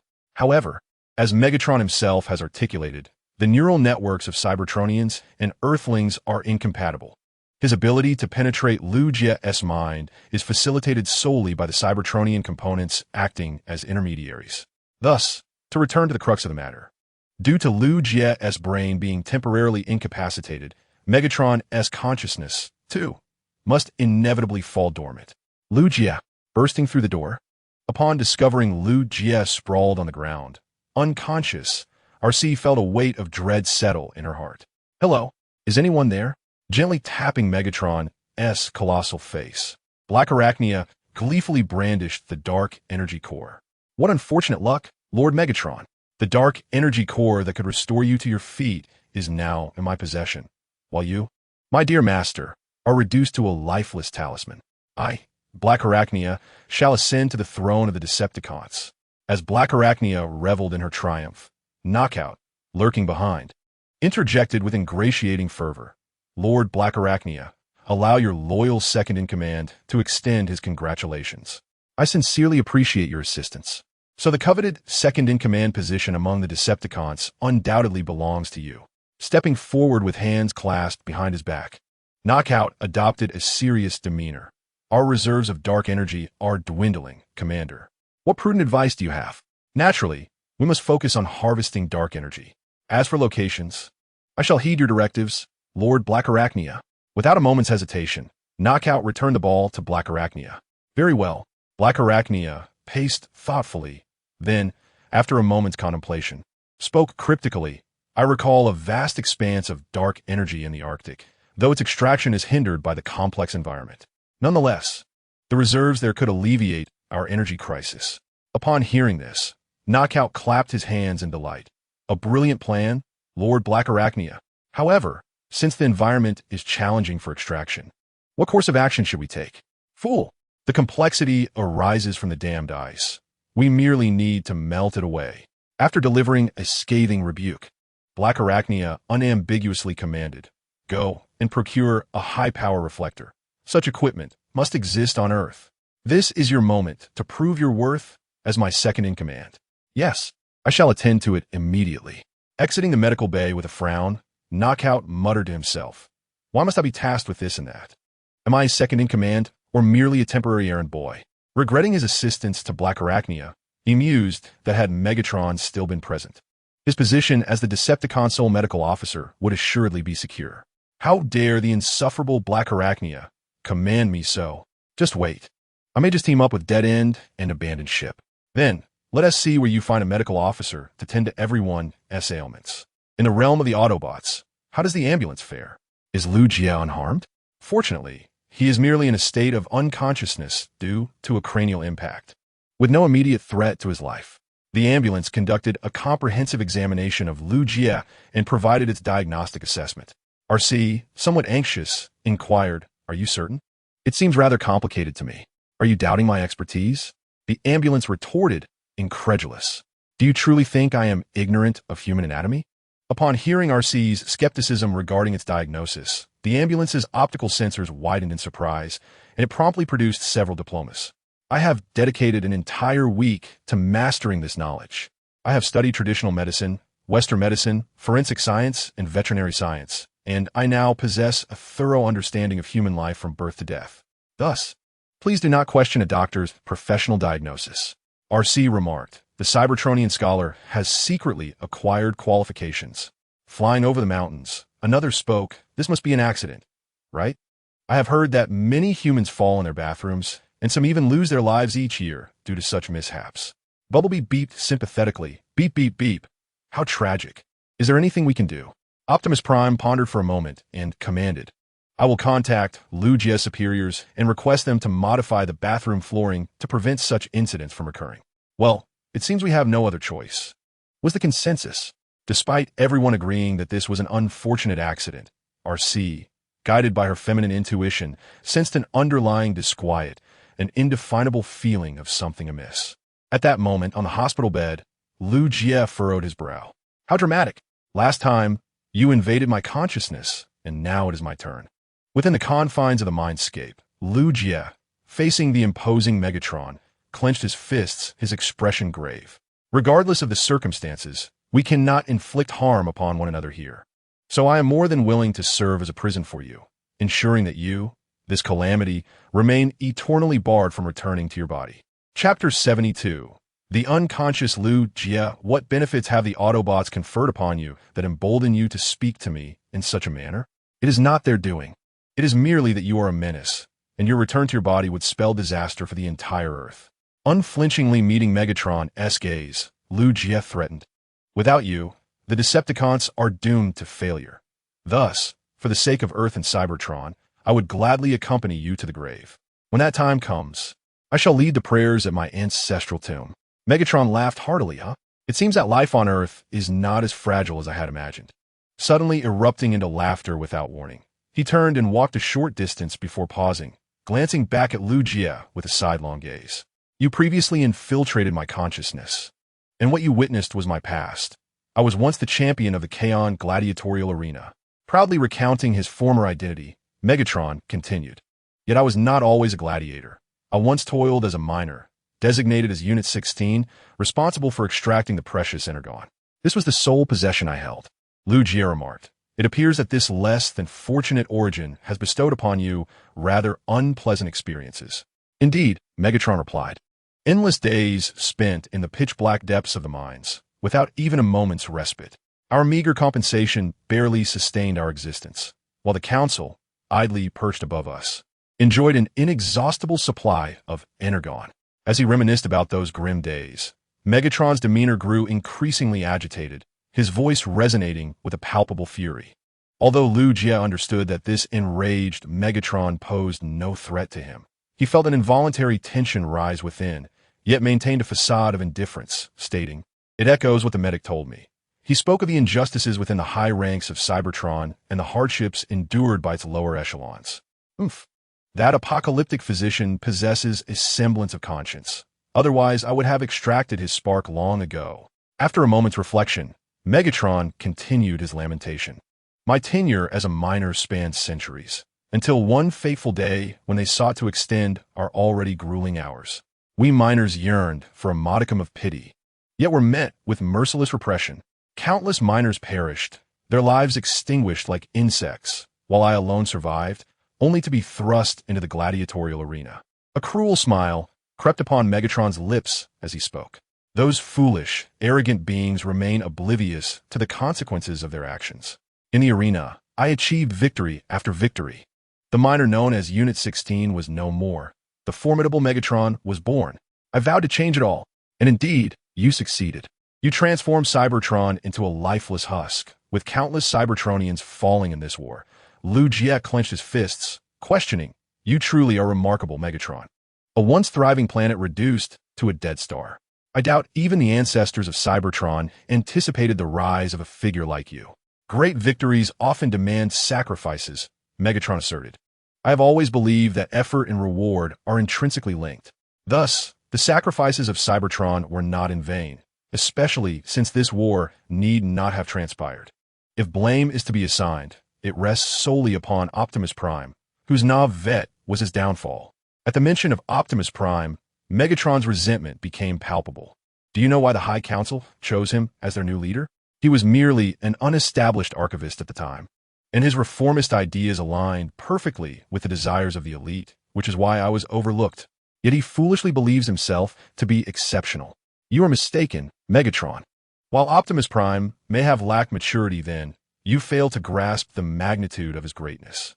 As Lu Jie approached Megatron, he spoke with firm conviction. The most compelling evidence lies in the fact that the Autobots, regardless of the myriad challenges they face, will unfalteringly follow Optimus Prime. Even I, a mere Earthling who has known him for a brief time, am willing to risk entering your consciousness to obtain the antidote. Now, if the roles were reversed, which Decepticon would go to such lengths? Upon hearing these words, Megatron's expression momentarily faltered, quickly followed by clenched fists and gritted teeth. Outside the realm of consciousness, a sense of unease arose. Why hasn't he awakened? Noticing Lu Jie's furrowed brow and prolonged unconsciousness, RC's face was visibly etched with concern. She gently placed her hand on his forehead to gauge his temperature. Medic, what has happened to Lu Jie? This defies logic.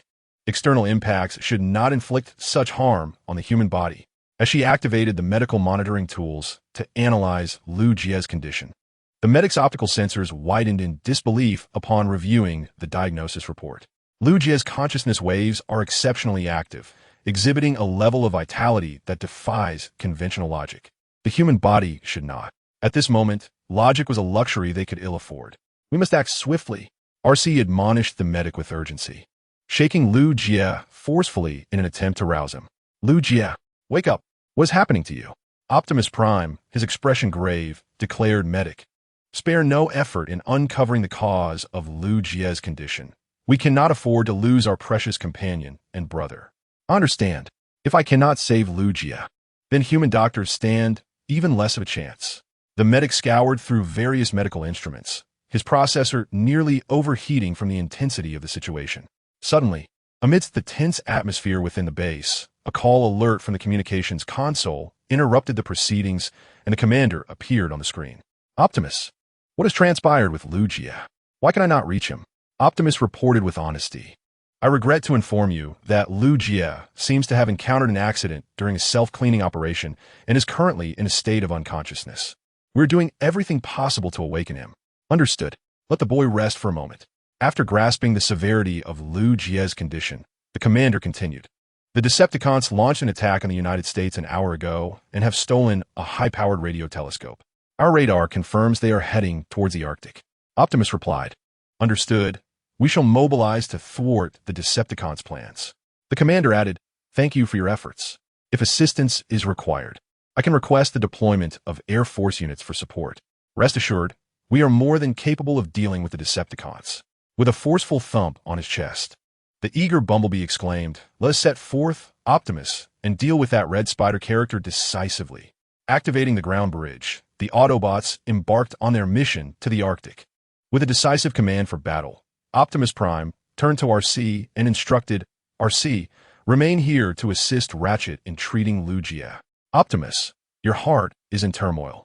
As a warrior, if you cannot devote yourself entirely to the battlefield, not only might this mission falter, but you could also jeopardize your own life. Rendered speechless by Optimus's words, RC chose to withdraw in silence.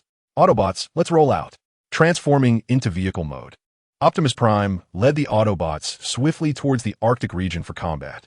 There was no alternative now. This was the only way forward. After rummaging through various items, Ratchet managed to find an ensemble for himself. With a wooden sword in his left hand, a Cybertronian wooden fish in his right, and a shaman's decorative hat atop his head, he appeared quite peculiar. Ratchet, what on earth are you doing? RC asked, bewildered.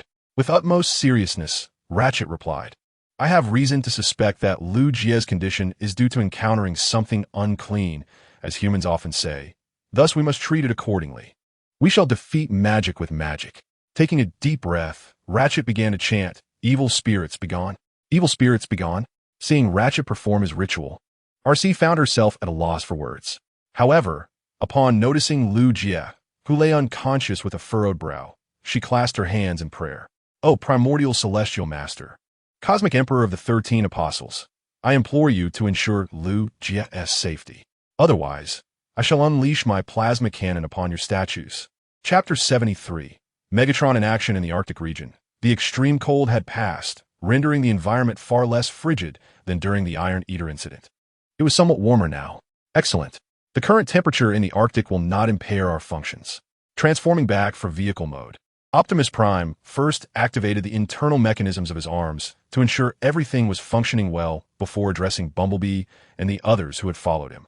Autobots, commence search and reconnaissance operations. We must locate the Decepticon spaceship. Boss, I believe we may not need to go through all that trouble, said Jetfire, who was observing from behind an ice mountain, gesturing for Optimus and the others to come closer. What is it? Asked Ironhide, his eyes widening in disbelief.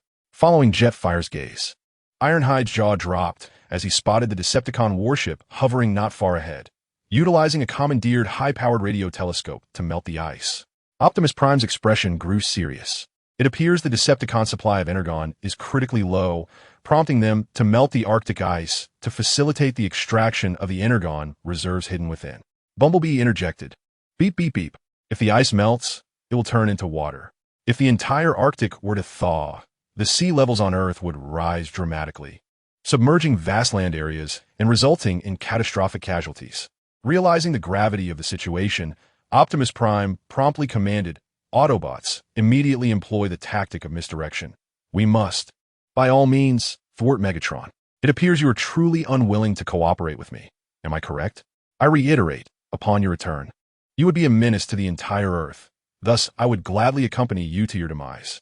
With a resolute demeanor, Lu Jie locked eyes with Megatron, determined to sacrifice himself rather than allow this malevolent tyrant to return.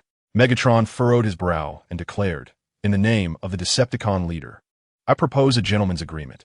If you assist me in reclaiming my corporeal form, I shall refrain from causing trouble for your nation. Lu Jie scoffed.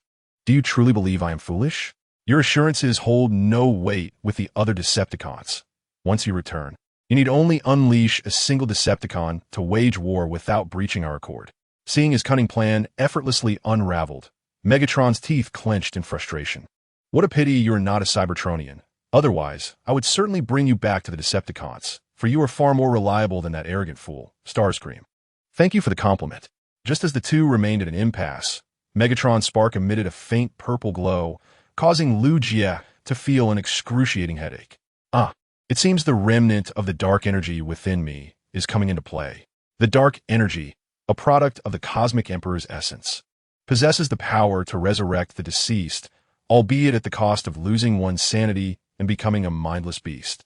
Although Megatron currently existed only as a consciousness, his spark and soul had been tainted by the dark energy, allowing it to manifest even in this ethereal state.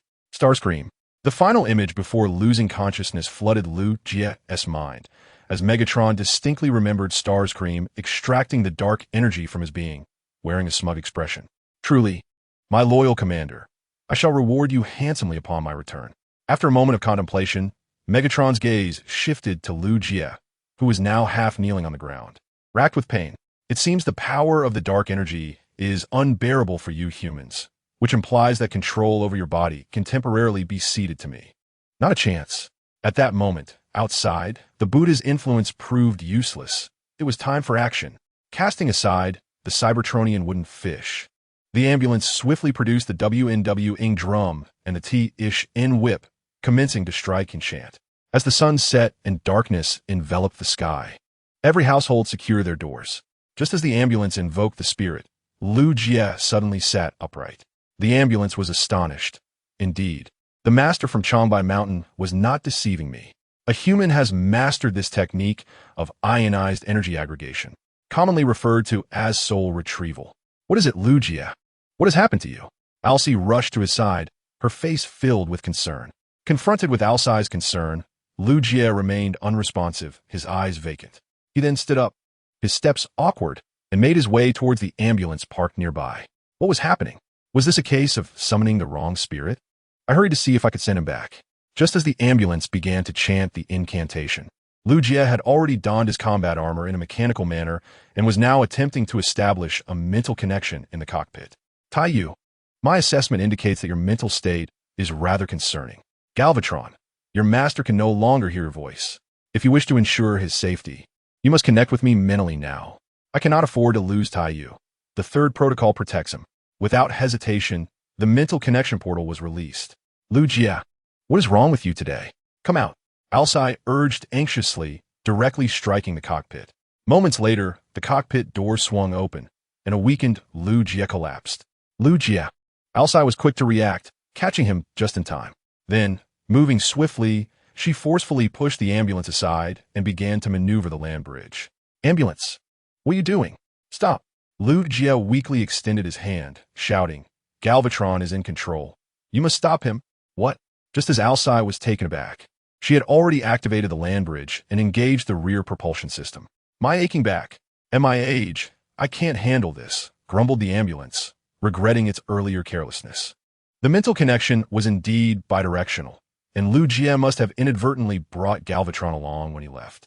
Due to their mental link, Galvatron had taken refuge in Lu Jie's mind. Cradling Lu Jie, Alcee asked anxiously, now that Galvatron is in control, what is his purpose in activating the land bridge? The three of them turned to the land bridge's exit, revealing the very site where Galvatron had previously summoned the Cybertronian undead. The burial site has been located. Indeed, some remnants remain. Utilizing his keen perception of dark energy, Galvatron quickly identified a piece of dark energy that had not been exhausted during the last encounter. It was likely that even a cunning being like Galvatron could not foresee that his earlier actions would eventually save him now. Soundwave, I have returned. Immediately activate the land bridge to transport me back to the warship. Chapter 74. Galvatron approaches his body. Galvatron, halt. You thief. Return what you have taken. Luya. Slow down, don't fall. The trio swiftly traversed the land bridge, only to find themselves on the verge of entering another. Luya infuretet svotet Galvatron. Return what is mine, or I shall send you to Chengdu's Lan Kwai Fong. You will regret it. Get in the vehicle. Alcee swiftly transformed into vehicle mode, immediately followed by Lu Jie, who leapt aboard with remarkable speed, while the ambulance also surged forward, accelerating. Just in the nick of time, the trio successfully traversed the land bridge without a hitch.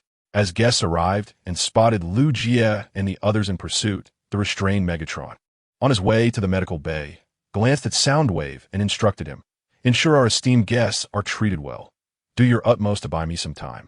Soundwave nodded subtly and then stepped forward, blocking Lu Jie and his companion's path with an imposing presence reminiscent of Guan Yu during the Huai-Rome passage. Once again, it's you, masked man. Be cautious. Soundwave's strength is unfathomable. Do not underestimate him. Transforming back to their original forms, the ambulance and Alcee assumed combat stances to prepare for confrontation. In stark contrast to the Autobots' readiness for battle, Soundwave appeared remarkably relaxed, standing still with an air of calm. For Cybertron, the ambulance, the Doomsday Medic, charged first, transforming his hands into surgical blades and lunging at Soundwave.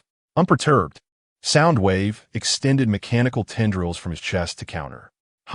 Alcee leapt into the air, seizing the high ground, and unleashed a barrage from her arm-mounted laser cannons, compelling Soundwave to adopt a defensive stance. Clang! The ambulance deftly immobilized Soundwave's limbs from behind, boasting, "How about that? Looks like you're out of luck now."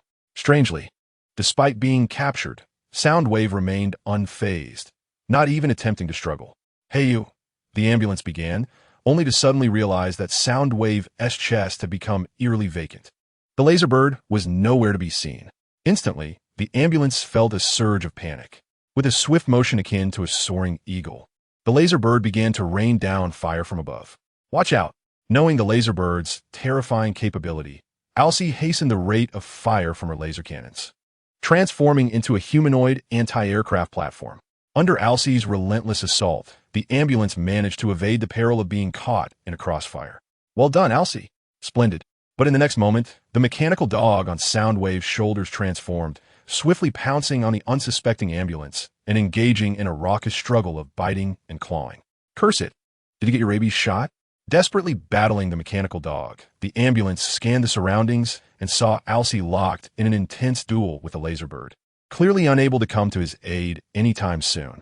"Lu Jie, hurry and stop Megatron. We'll handle things here." Allowing the mechanical dog to latch onto his left arm, the ambulance gritted through the pain, rose to his feet, and charged Soundwave, aiming to clear a path for Lu Jie. "Hold on, I'll be back soon." In a bid to honor the invaluable opportunity that the ambulance and Arcee had fought for on his behalf, Lu Jie hurriedly raced toward the infirmary, recalling the layout from his previous visit. At this moment, outside the warship, everything seemed splendid. If this momentum were to be maintained, soon the entirety of the Arctic super-energy resources would belong to my esteemed Lord Red Spider. Indeed, long live Lord Red Spider. Observing Red Spider's unabashed avarice, Knockout, though slightly displeased, complied and clapped to foster the atmosphere. "Knockout, look over there." Following the direction indicated by Dead End's finger, Knockout was taken aback to discover a vehicle-formed bumblebee accelerating towards them from across the mountain. "Autobots, we are under attack," Knockout exclaimed in alarm. "Calm down. Merely 3 Autobots are nothing but insignificant pests," Red Spider scoffed, deriding Knockout's timidity. With a wave of his hand, he commanded, "Air Squadron, deploy and eliminate the Autobots." In an instant, over 20 airborne Decepticons took to the skies, launching an assault against the approaching Autobots. "Looks like the Decepticons have come to welcome us," Bumblebee exclaimed. "Beep, beep, beep. Make a ruckus. We must buy Optimus enough time." "Don't worry, kid. Destruction is my forte." Transforming back from vehicle mode, The three Autobots immediately engaged in fierce combat with the Decepticon Air Squadron. Despite being outnumbered, the seasoned warriors held their ground, proving their combat prowess rivaled that of the clone soldiers. Damn those Autobots. How dare they disrupt us at such a crucial moment? Red Spider's expression soured as he sensed the battle's precarious balance shift. He glanced back at Knockout, who appeared indifferent. Knockout, as the esteemed second-in-command of the Decepticons. Do you plan to merely stand by and do nothing? Huh. Realizing Red Spider's insinuation, Knockout quickly responded, Rest assured, my Lord Red Spider, as the Decepticon second-in-command. I will certainly take action. No sooner had he spoken than Knockout decisively turned to Dead End, instructing, Go, Dead End, annihilate those detestable Autobots. Understood. The obedient Dead End made no complaints, leaping from the warship to join the fray. Woo! Here I come. Upon seeing Dead End, Ratchet's expression shifted to one of fierce determination. Long time no see, Fatso. Let's duel properly. With those words, Dead End transformed his left hand into a massive iron hammer and charged aggressively toward Ratchet. Bring it on. Ratchet retorted, transforming his right hand into a colossal mace, ready to confront Dead End head-on. The clash of these heavyweight warriors erupted with a thunderous noise, causing several glaciers in the vicinity to collapse under the shockwaves of their battle. As the Autobots clashed fiercely with the Decepticons, one could not help but wonder, what was Optimus Prime up to? With great effort, he was seen scaling a nearby iceberg beside the Decepticon warship, embodying the relentless spirit of a mountain goat. Alas, this exemplified the greatest shortcoming of the Autobots. Meanwhile, within the confines of the warship, the atmosphere was tense. Excellent. We are but a final step away, Megatron declared, preparing to insert the dark energy matrix into his own lifeless form lying on the medical bed, ready to initiate the final procedure for the cerebral psychic connection. Breathless, Lu Jie rushed into the infirmary, only to be met with the unsettling sight of Megatron's body already connected to the psychic data lines, mere moments from completion. Do not worry. I shall return your little toy shortly. Chapter 75. Megatron returns. I demand you return it. Lu Jie seethed, his fists clenched tightly, rushing forward to thwart the cerebral connection. However, in the next instant, an ambulance came crashing down before him. The ambulance!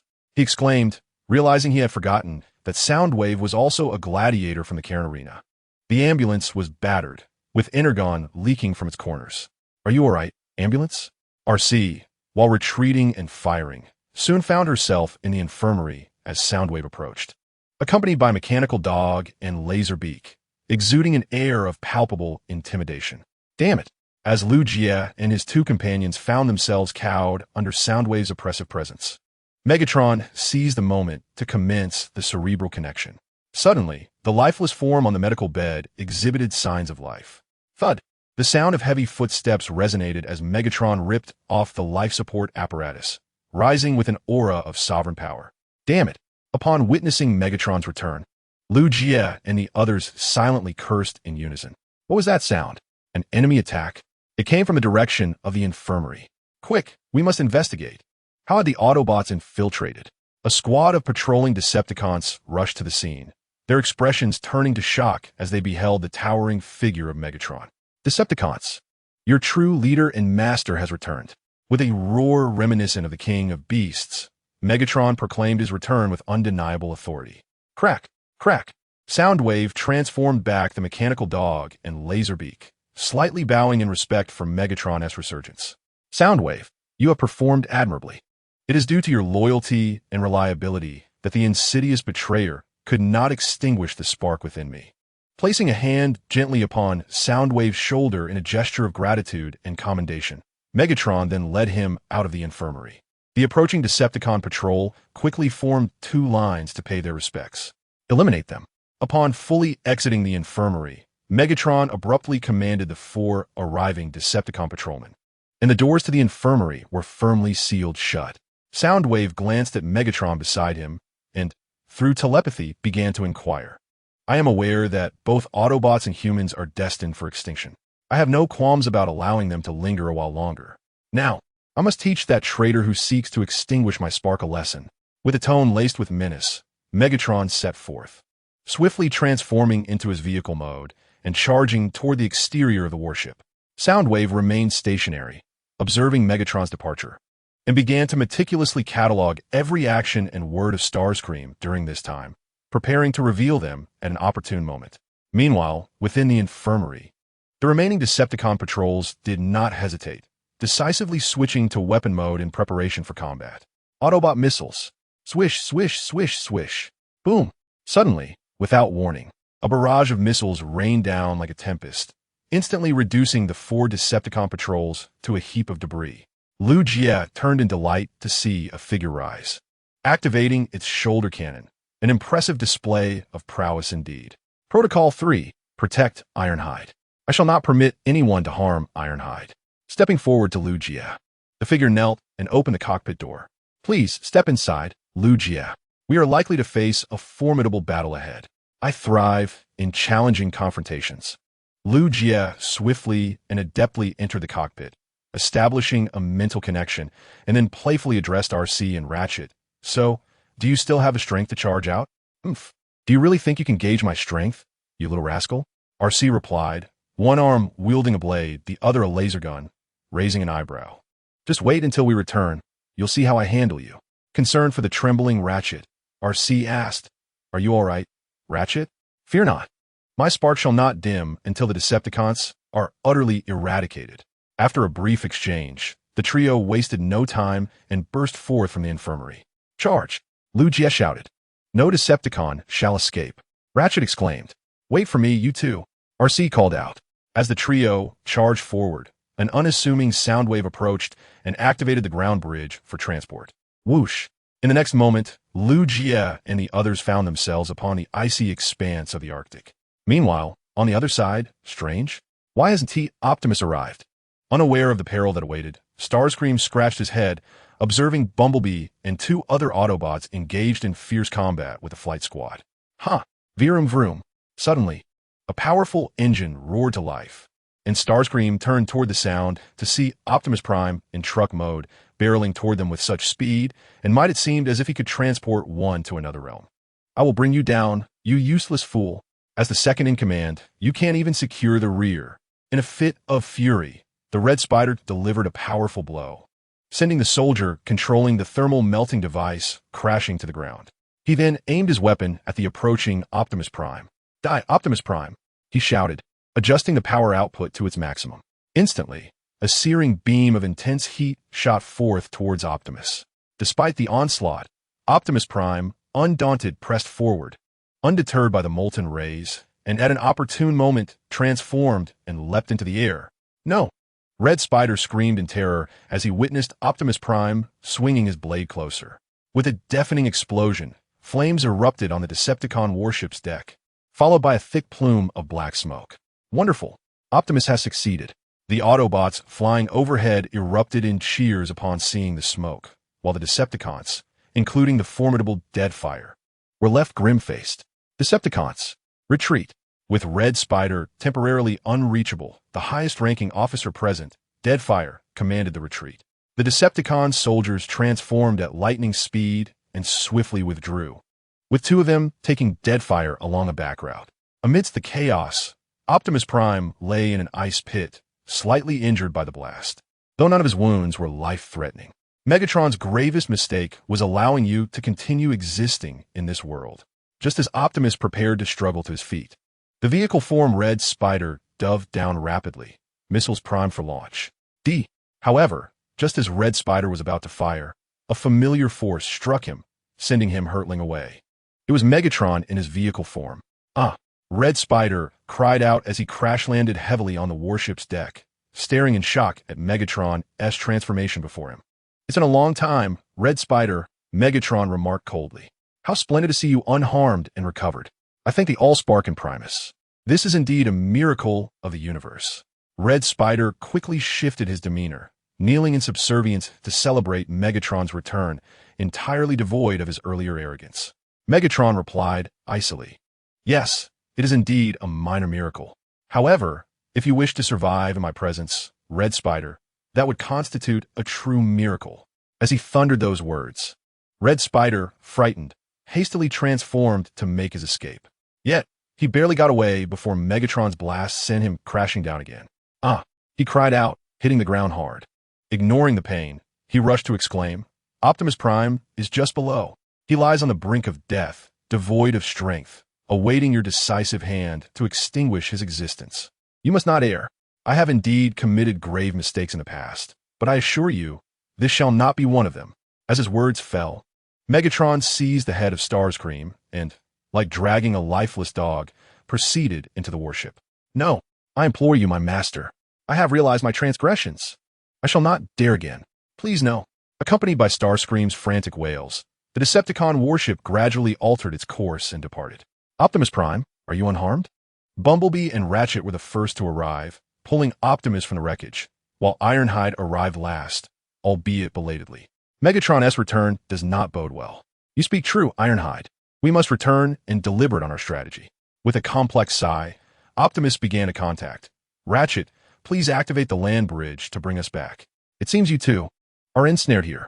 Ratchet and the others ambled out from behind the iceberg, and upon their meeting, an inexplicable awkwardness enveloped the atmosphere. "Lu Jie, General, please summon 2 strategic transport aircraft to the Arctic, for Optimus must have one to himself. Otherwise, we cannot all return. A new Autobot is set to debut in the next chapter. Can you guess who it will be?" Chapter 76, New Autobot Allied Decepticons. Your true leader and master has returned. Long live Lord Megatron. In the presence of the returning sovereign, all Decepticons aboard the warship knelt in unison to express their respect. Without a hint of hesitation, a stark contrast to their previous treatment of Starscream. "I commend you all for your perseverance during this time." Satisfied with the attitude of the many Decepticons, Megatron proceeded to deliver a speech. "I must admit that during a considerable period, due to certain errors, we Decepticons have endured unnecessary losses, even causing instability within our ranks. This is the darkest hour we have faced since our inception." Upon hearing this, the expressions of many Decepticons became complex, with several who had contemplated fleeing now feeling somewhat guilty as they hid at the back. "Many among you were the earliest to rally to my cause. Why did you follow me without reservation?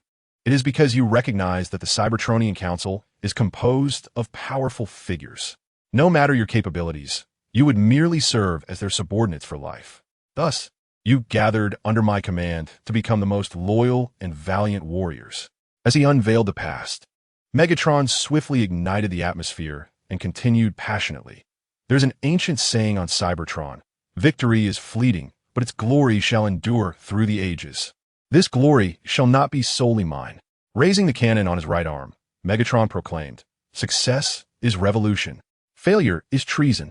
To rectify the corruption of Cybertron, a thorough cleansing is imperative. Since you dare to follow me despite the grave consequences, I shall lead you back to Cybertron as heroes.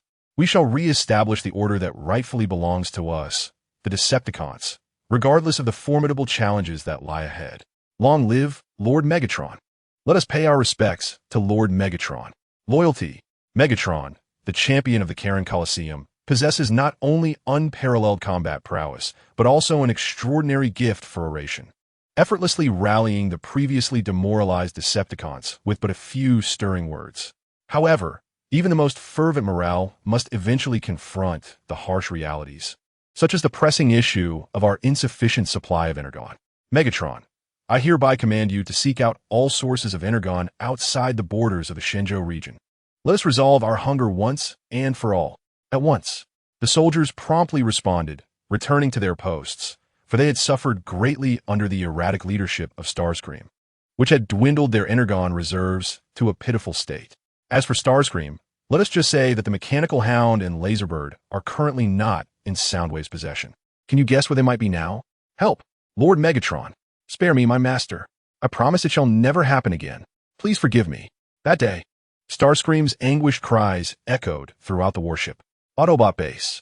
Fortunately, the Arctic region has not yet succumbed to extreme cold, sparing us from any detrimental effects on our functions.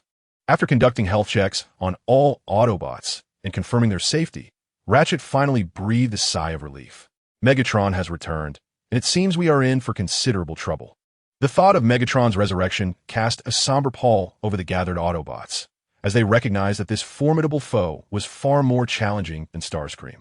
Forgive me, said Lugia. You need not apologize, Lugia. You have performed admirably.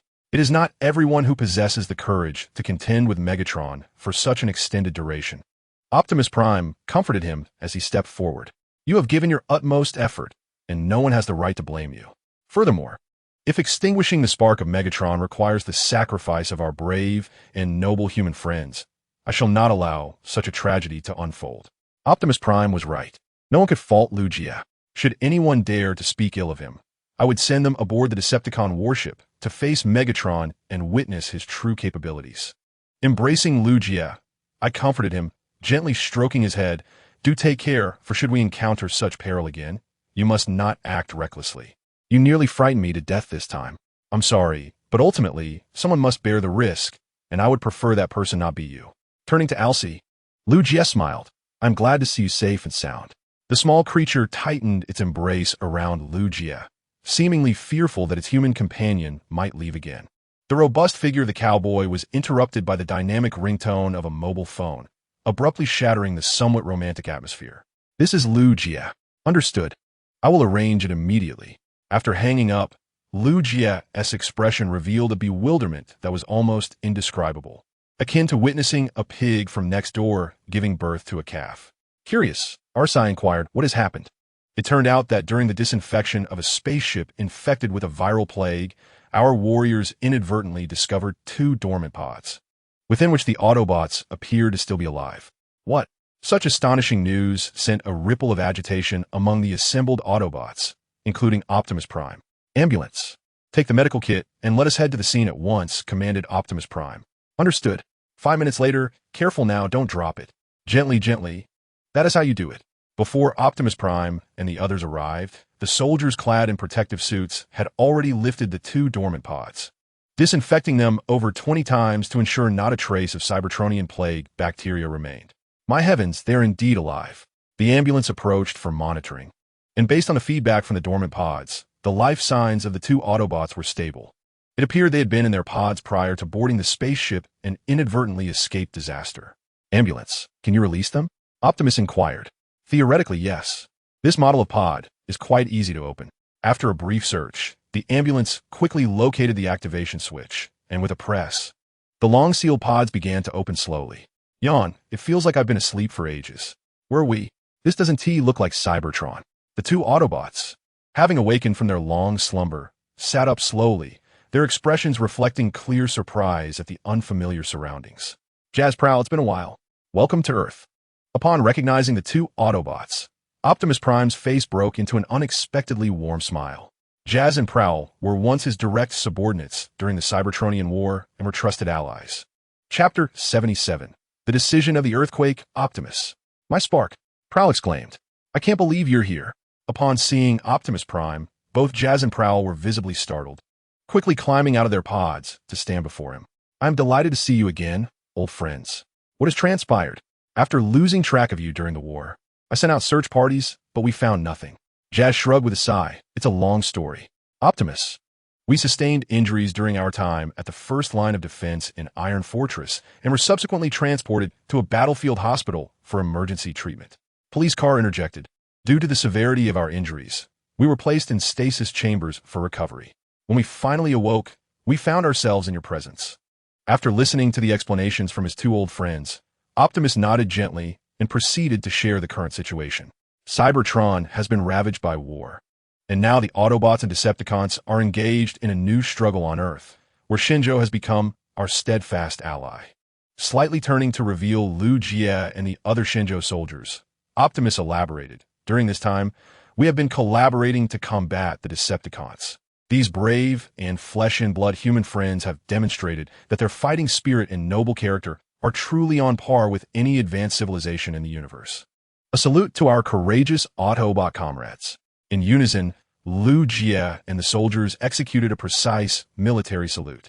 Observing this, Jazz and Police Car quickly raised their hands in return. Too courteous.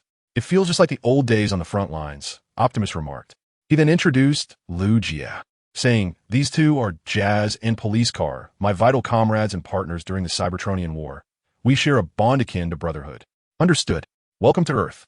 Shinjo embraces our brave and kind Autobot friends. Lowering his raised right hand, Lu Jie smiled. I will contact the relevant departments to prepare suitable vehicles. You may choose any style you prefer. Jazz chuckled. Thank you, you are exceedingly warm-hearted. Police car chimed in with a beaming expression. We are grateful for our amiable human friends. Don't hesitate to call upon us whenever you need assistance. Hey, you too. Don't just chat with the new friends. We old ones shouldn't be neglected. Unable to bear the feeling of being overlooked, Flyover Mountain zoomed over and lifted Jazz high into the air. Long time no see. Jazz, old friend, I missed you dearly. Haha, it's been too long, Flyover Mountain. You haven't changed a bit. Police car exclaimed. Ambulance, you're here too. And Bumblebee, I've missed you, brave little bee. The joyous reunion of comrades, once thought to be separated by fate, transformed the atmosphere into one of familial warmth. As these emotionally vibrant metal beings began to embrace each other enthusiastically, Lu Jie reflected, indeed, a hug is the purest form of emotional expression. Oh, is that so? RC silently approached Lu Jie from behind and suddenly wrapped her arms around him. She teased, how does it feel to be embraced? Hey, RC, hold on tight. Although this was not the first time he'd been lifted, Lu Jie was still startled and, in a flurry of panic, instinctively clutched RC's neck. Alxie was momentarily taken aback, and after a considerable pause, she gently patted Lu Jie on the back. It's all right, I won't let you come harm. I have faith in you. Eventually, after some time had passed, Alxie slowly set Lu Jie down. As he surveyed his surroundings, he suddenly realized a pressing issue. Everyone is here, but who is operating the land bridge back at the base? Alxie responded with a slight embarrassment, scratching her face as she recognized this trivial oversight. Oh dear, how awkward. Ultimately, with no other option, she called for the super flying bomber. However, before returning to the base, Lu Jie needed to make a brief detour. Alxie, you don't have to accompany me, do you? That's out of the question. I know you trust Tianjun completely. But no one can guarantee that he won't have other thoughts upon learning that Megatron is still alive. Midway through their parachuting, they arrived at the Air Force Base where Tianjun was stationed, just in time for lunch. Let us warm up with a song before the meal. Ready? The two battalions faced each other at the cafeteria entrance, while Tianjun stood at ease in the rear of one battalion, without an air of discord. Prepare. Unity is strength. Unity is strength. Unity is strength. This strength is iron. This strength is steel. Harder than iron, stronger than steel. In the end, as expected, the 2nd Battalion, where Tianjun was stationed, won the privilege of being the first to enter the cafeteria due to their loud singing. 2nd Battalion is outstanding. Charge. If you're not enthusiastic about your meal, there's something wrong with your mindset. Dozens of youthful and vigorous young men surged into the cafeteria like wild stallions. Notably, the cafeteria had undergone minor renovations to ensure Tianjun could confidently enter, taking a seat at a specially arranged chair. Super energy fluid. While the other soldiers busily stuffed their mouths with buns and steamed buns, Tianjun leisurely savored a large cup of high-purity super energy liquid. There is no greater joy in life than this. Tianjun, it appears you've been living quite well recently, Lu Jie remarked as he and Alxie entered. Tianjun, upon seeing them, stood up in surprise and greeted them warmly. Thank you for your care. I can't believe they even expanded the cafeteria for me.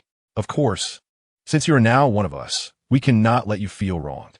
After a brief exchange of pleasantries, Lu Jie waved his hand, saying, Tianjun, could you step outside for a moment? I have something important to tell you. Sure, just a moment. Downing the super energy liquid in one gulp and returning the cup to the recycling area, Tianjun followed Lu Jie out of the cafeteria. What is the matter? Megatron has returned. The explosion of the space bridge did not extinguish his spark.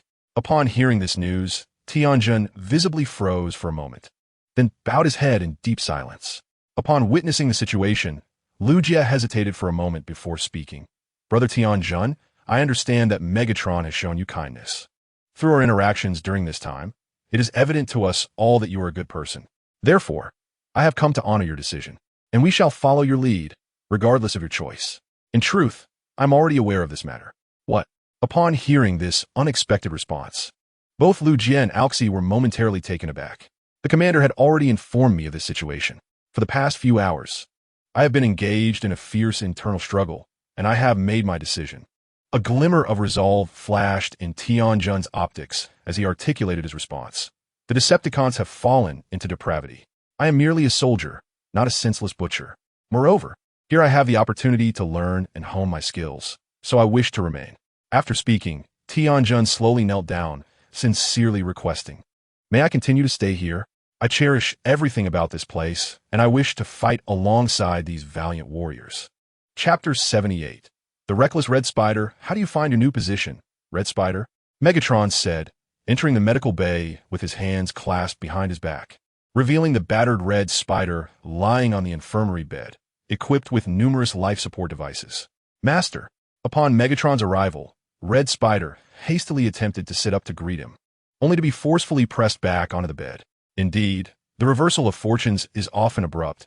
It is hard to fathom that not long ago, it was I who lay in that bed. And you, oh, how close you were to achieving your goal. Alas, Red Spider, you shall never ascend to the position of leader among the Decepticons.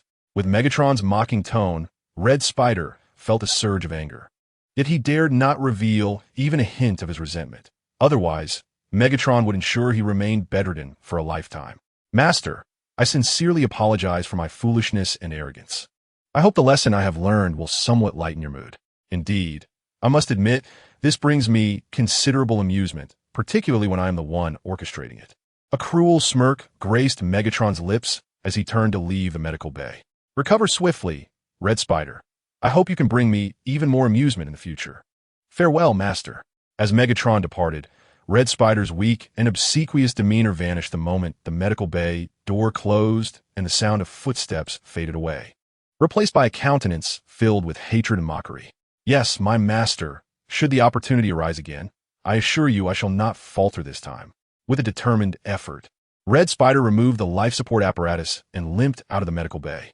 Outside the medical bay, a scene unfolded where the defeated were engaged in a seamless mental escape, akin to what Earthlings refer to as mindlessly browsing videos. It must be said that the merit of mechanical life forms lies in their ability to resolve issues without the need to extract a mobile device. The internal reflection of their optical mechanisms suffices. It is no wonder that some individuals aspire towards mechanical ascension. As I was toppling vehicle after vehicle, the Red Spider limped into view. Startled by the sight, I quickly ceased my idleness and approached to say, "Hey, Red Spider, what are you doing out here? Your condition has yet to stabilize."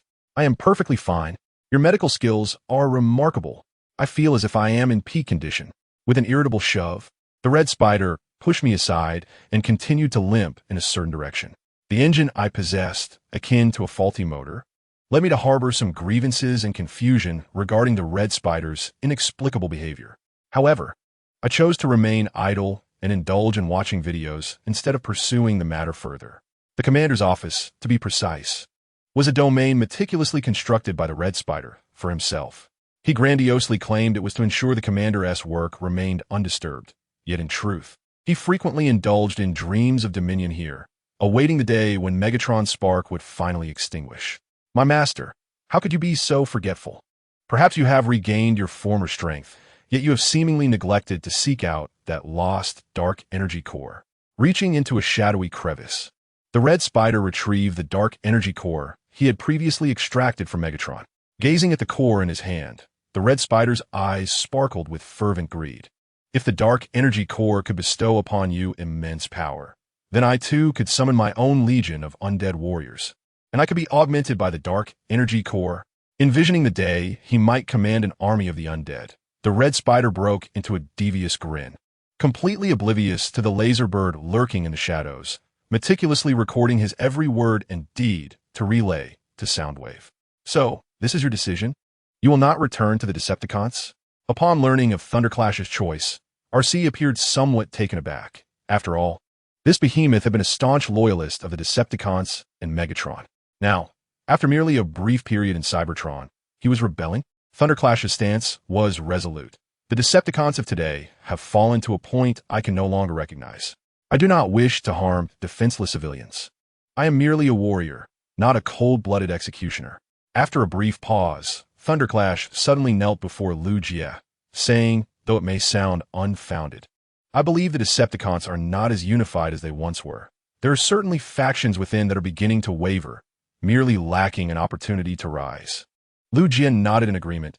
"You speak wisely, Thunderclash. Do you have any suggestions? I do not. Strategy is not my forte. But I've been learning from the political commissar during this time. Thunderclash humbly admitted his shortcomings while expressing his determination to continue his studies. Very well. It is evident that you have indeed been diligently learning. Lu Jie and Alxi applauded in acknowledgement. But if what Tianjun stated is true, then this presents a splendid opportunity, a chance to thoroughly dismantle the Decepticons from within. Regrettably, Megatron has returned. If it were still Starscream in charge, Lu Jie would be absolutely confident in persuading some Decepticons to join their cause. As for the methods, the manual outlines everything. Any sensible individual would know what to do. Alxi, please respond if you receive this. I'm here. Is there a situation with the ambulance? The communication channel crackled with the ambulance's call. Alxi promptly replied. Ambulance. Signal 1 has just detected a Decepticon signal. Based on predictive analysis, the destination is approximately a mere 10 kilometers away from your location. Alxi, somewhat perplexed, inquired. So you wish for US to investigate first? Why not send the police car and Jazz to familiarize themselves with the environment? The ambulance remained silent for a considerable time before responding with a tinge of grievance in its voice. Jazz insisted on showcasing his subwoofer, which unfortunately damaged the land bridge. I'm currently in the midst of repairs. The ambulance emitted a roar from the depths of its core, followed by its characteristic catchphrase. Jazz, we still need that land bridge. Alxi fell silent, then resolutely terminated the communication channel, subsequently reporting the situation to Lu Jie and Tianjun present. That area is under my jurisdiction. I recall a small island on that stretch of sea. With a sudden clap of his hands, Tianjun declared with fervor, Damn it. No matter who approaches, I shall teach them a proper lesson this time. Tianjun, I will accompany you to investigate. Just as Tianjun was about to transform and depart, Lu Jie urgently called out to halt him. This could be an opportunity to glean insights into the Decepticons' internal affairs. My eloquence should suffice to extract some information. That makes sense, Tianjun considered, acknowledging Lu Jie's point, and swiftly transformed into jet mode. It is an honor to fight alongside you, Commander. Our unit does not employ such titles. We're simply comrades. Quickly entering the cockpit, Lu Jie waved at Alxi on the ground, saying, Alxi, wait a moment. I shall return shortly. Commence. With the engine power cranked to maximum output, Tianjun and Lu Jie vanished into the sky in an instant. Alxi, feeling somewhat displeased, thought they left me behind. Just because they can fly doesn't mean they're superior. I can run just as fast as they can fly. Humph. Kicking a stone into the air, it collided with a passing seagull, and Alxi stormed off in a huff. You little scoundrel, just wait until you come back. Chapter 79, The Wrath of Tianjun upon arrival. This is the place. After disengaging from vehicle mode, Starscream stumbled onto the ground, arriving at a mound on the island. Lord Megatron, you have been rather careless. The Earth is not merely home to a solitary burial site, although the number of deceased Cybertronians interred here is not substantial. The potential utility of their remains is intriguing. Just as Starscream indulges in his self-satisfied musings, an unexpected turn of events occurs. Raise your hands and place them atop your head. Do not move. What?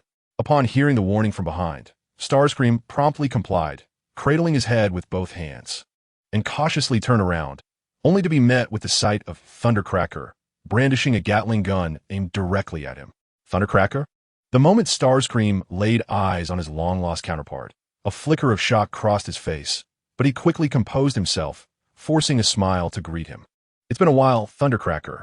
You have certainly grown more formidable. It seems life has been treating you well. Perhaps we had a misunderstanding before, and I hope you can forgive my momentary lapse in judgment. However, Thundercracker's expression remained grim, offering no response, his finger resting ominously on the trigger of the Gatling gun. Sensing the imminent danger, Starscream hastily continued, You may not be aware, but Lord Megatron has returned safely, triumphant, as his devoted student and an esteemed warrior. You should rejoin the Decepticons and aid us. In due time, apologies, Thundercracker has the autonomy to decide his own course of action. You possess no authority to make choices on his behalf. As Starscream continued his verbal assault, Lu Jie emerged from behind Thundercracker with his hands in his pockets, waving dismissively at the astonished Starscream. Well, if at ISNT you, that cunning little spider. Human, how dare you, a base creature, be here? Upon spotting Lu Jie, Starscream instinctively exclaimed, only to feel a bullet graze past his feet. Thundercracker's voice turned menacing. Mind your demeanor. If you dare speak ill of my human comrade again, I assure you that the next bullet will extinguish your spark. What? Thundercracker, you threaten me, a fellow Decepticon, for the sake of a human? This is treachery, a crime deserving of execution. If collaborating with humans is a capital offense, then what judgment should befall you, the relentless executioners who slaughter the innocent? In response to the accusation, Thundercracker retorted with righteous indignation. The Decepticons were founded to save Cybertron, yet you now mercilessly attack unarmed human civilians. You are unworthy of the title of warrior. You bring shame upon all Cybertronians. As his words hung in the air, Thundercracker stepped forward, taking careful aim. You would do well not to act recklessly. Our policy favors the humane treatment of captives. Should you fail to cooperate, do not blame me for the severity of my actions. Turning slightly to Lu Jie, he inquired, Commander, would capturing this individual alive earn me a second-class merit? Without hesitation, Lu Jie replied, at the very least, a first-class merit. Thank you. Seeing that Thundercracker and Lu Jie were now deliberating his worth, Starscream could no longer contain his fury. Enough. You two truly underestimate me. It seems I must show you a glimpse of my true power. With a flourish, I brandished the Dark Energon, just as the Red Spider was about to revel in his triumph. Without hesitation, I pulled the trigger. Bang! Due to his already grievous wounds and lack of adequate healing, the Red Spider's right arm, clutching the Dark Energon, was violently blown off, sending him hurtling into a nearby grave mound. I had warned you against reckless actions. This is the consequence of your own folly. As I observed the writhing Red Spider in agony, I was about to subdue him when a chilling purple light suddenly erupted from the grave mound. What is happening? A sense of foreboding washed over me, prompting me to leap in front of Lu Jie for protection. The Dark Energon reminded me of the events that transpired in the realm of consciousness, and Lu Jie quickly retrieved his phone to contact the base for reinforcements. An ambulance. Is a land bridge repaired? We require immediate support. The ambulance. 3 minutes. Just wait for me a maximum of 3 more minutes. Thud. As Lu Jie was on the phone, influenced by the power of the Dark Energon, the long-resting inhabitants of Cybertron, who had lain undisturbed for eons, began to rise from their graves. Although not as numerous as those summoned by Megatron previously, there were still dozens. I was astounded. These are the fallen warriors from the great battles of yore. How could this be? The Dark Energon is a substance discovered by Megatron, capable of resurrecting the deceased of Cybertron, but at the cost of turning them into mindless, attacking undead. Upon hearing Lu Jie's explanation, my optical sensors filled with an array of emotions. The sanctity of the resting souls is being desecrated. Faced with the approaching undead warriors, I roared and squeezed the trigger, unleashing a torrent of firepower. You have long since returned to the Allspark. You no longer belong to this world. My former comrades have now become mindless husks, and I felt my spark aching to the brink of explosion. At this moment, I longed to understand one thing. Where has the once just Megatron gone? Why will he not spare even the souls at rest? The more I pondered, the more distressed I became, and I resolved to cast aside my Gatling gun. Drawing my sword from my back, I charged forward. Clang! Clang! I am the proud warrior of Cybertron, Thundercracker, for Cybertron, for Earth. May you all find peace. Fueled by rage, my combat prowess surged. With each swing of my sword, an undead soldier was utterly obliterated. My heavens, we must flee. Witnessing the summoned undead warriors being dispatched as easily as chopping vegetables, the already grievously wounded Red Spider wasted no time and sought refuge to contact the ship. Battleship. I am the commander of the Red Spider. Immediately activate the terrestrial bridge. Meanwhile, at the Autobot base, it is finally complete. After much toil, the ambulance has successfully repaired the terrestrial bridge and subsequently locked onto the coordinates provided by Lu Jie to initiate the bridge. As if by prior arrangement, both Autobots and Decepticons activated the terrestrial bridge switch simultaneously. Chapter 80, The Eternal Spirits, Red Spider. You cunning coward, where shall you flee? With a furious swing, I cleaved the spectral soldiers, blocking my path into fragments. Enraged, I stormed toward the Red Spider's hiding place, as if I yearned to dismantle him piece by piece. The Red Spider, witnessing this, was paralyzed with fear, fervently hoping for the terrestrial bridge to open swiftly. Otherwise, his life would be forfeit today. In an instant, the two terrestrial bridges opened almost simultaneously, exerting a tremendous effect on the small island. My goodness, are you all right, Commander? Realizing Lu Jie was merely flesh and blood, I hastily rushed back to grasp Lu Jie protectively, while the Red Spider seized the opportunity to leap into his open terrestrial bridge. What is happening? The winds are growing stronger. Do not fear, Commander. I, Tianjun, shall ensure your safety. Forming a protective space with my hands around Lu Jie, I hesitated for but a moment before plunging into the terrestrial bridge activated by the Autobots. Boom! In the next instant, a powerful shockwave engulfed the entire island. Several minutes later, Commander, are you well? Cough, cough. I am fine, Tianjun. And you? Rest assured, I am unharmed. As Tianjun released him from his grasp, Lu Jie instinctively surveyed his surroundings. He found himself and Tianjun still on the small island, albeit the environment had turned somewhat gray and hazy, reminiscent of a colorless black and white television. Is it overcast? Gently placed on the ground by Tianjun, Lu Jie was intrigued by the unfolding situation when suddenly, Optimus Prime and a host of Autobots emerged from the terrestrial bridge. Lu Jie exclaimed with joy, Brother Prime, you have finally arrived. The signs of a fierce battle are evident. It seems a conflict has transpired here. As if deaf to Lu Jie's voice, Optimus Prime led the Autobots in a scattered search and reconnaissance. Jazz approached the burial site and lamented, My heavens, the graves of fallen warriors have been disturbed. It appears unimaginable events have transpired here. Bumblebee chirped, beep beep beep. It is the dark Energon entity. It seems the Decepticons still possess some reserves. Let us speak of nothing yet. I have an appointment with the corpse handler of Xiangxi today to learn the craft. As if oblivious, Optimus Prime and the Autobots continued their search. Optimus Prime, we are here. Tianjun stepped forward, intending to tap Optimus Prime's shoulder as a reminder, when something miraculous occurred.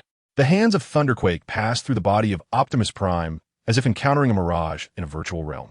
This moment left Thunderquake momentarily stunned, only to see the mountain fly by effortlessly through its form, showing no signs of irregularity. What on earth was occurring? Witnessing Thunderquake's predicament, Lu Jie felt a jolt of anxiety, prompting him to attempt to make himself known to the Autobots. Yet his efforts proved futile. Cold sweat dripped from Lu Jie's forehead. Optimus, hey, what is going on in this shadow zone? After a moment of contemplation, Thunderquake suddenly uttered those three words, then approached Lu Jie to elucidate. While on Cybertron, I heard from a friend that if two land bridges are sufficiently close, there is a probability that those who traverse them will be transported to alternate spatial domains, collectively referred to as the Shadow Zone. Are you implying that we are currently in another spatial domain, able to see and hear everything in the real world, yet remain undetectable ourselves? Realizing the precariousness of their situation, Lu Jie was drenched in sweat and hastily inquired of Thunderquake, Is there a way to escape from here? Apologies, Thunderquake replied, lowering his head in shame, his demeanor silently conveying all that was unspoken. Meanwhile, aboard the Decepticon warship, Starscream was fortunate enough not to be transported to the Shadow Zone, but instead returned successfully to the ship, albeit collapsing to the ground in a heap. Damn it, that hurt like hell, he groaned, lifting his head only to find a low-ranking soldier staring at him in astonishment. You must not speak of this to anyone, especially not to Megatron or Soundwave. Starscream threatened the soldier fiercely before turning to leave, grumbling as he went. What a string of misfortunes. Nothing has gone right today. Suddenly, with a collision, he felt as though he had run into something solid. Just as he was about to voice his displeasure, he looked up to meet the blood-red gaze of Megatron. Lord Megatron, I received a report stating that you left the infirmary without permission. Can you provide me with a reasonable explanation? Circling around Starscream, Megatron queried mockingly, How is it that you are missing an arm? Did you lose it while flying too fast?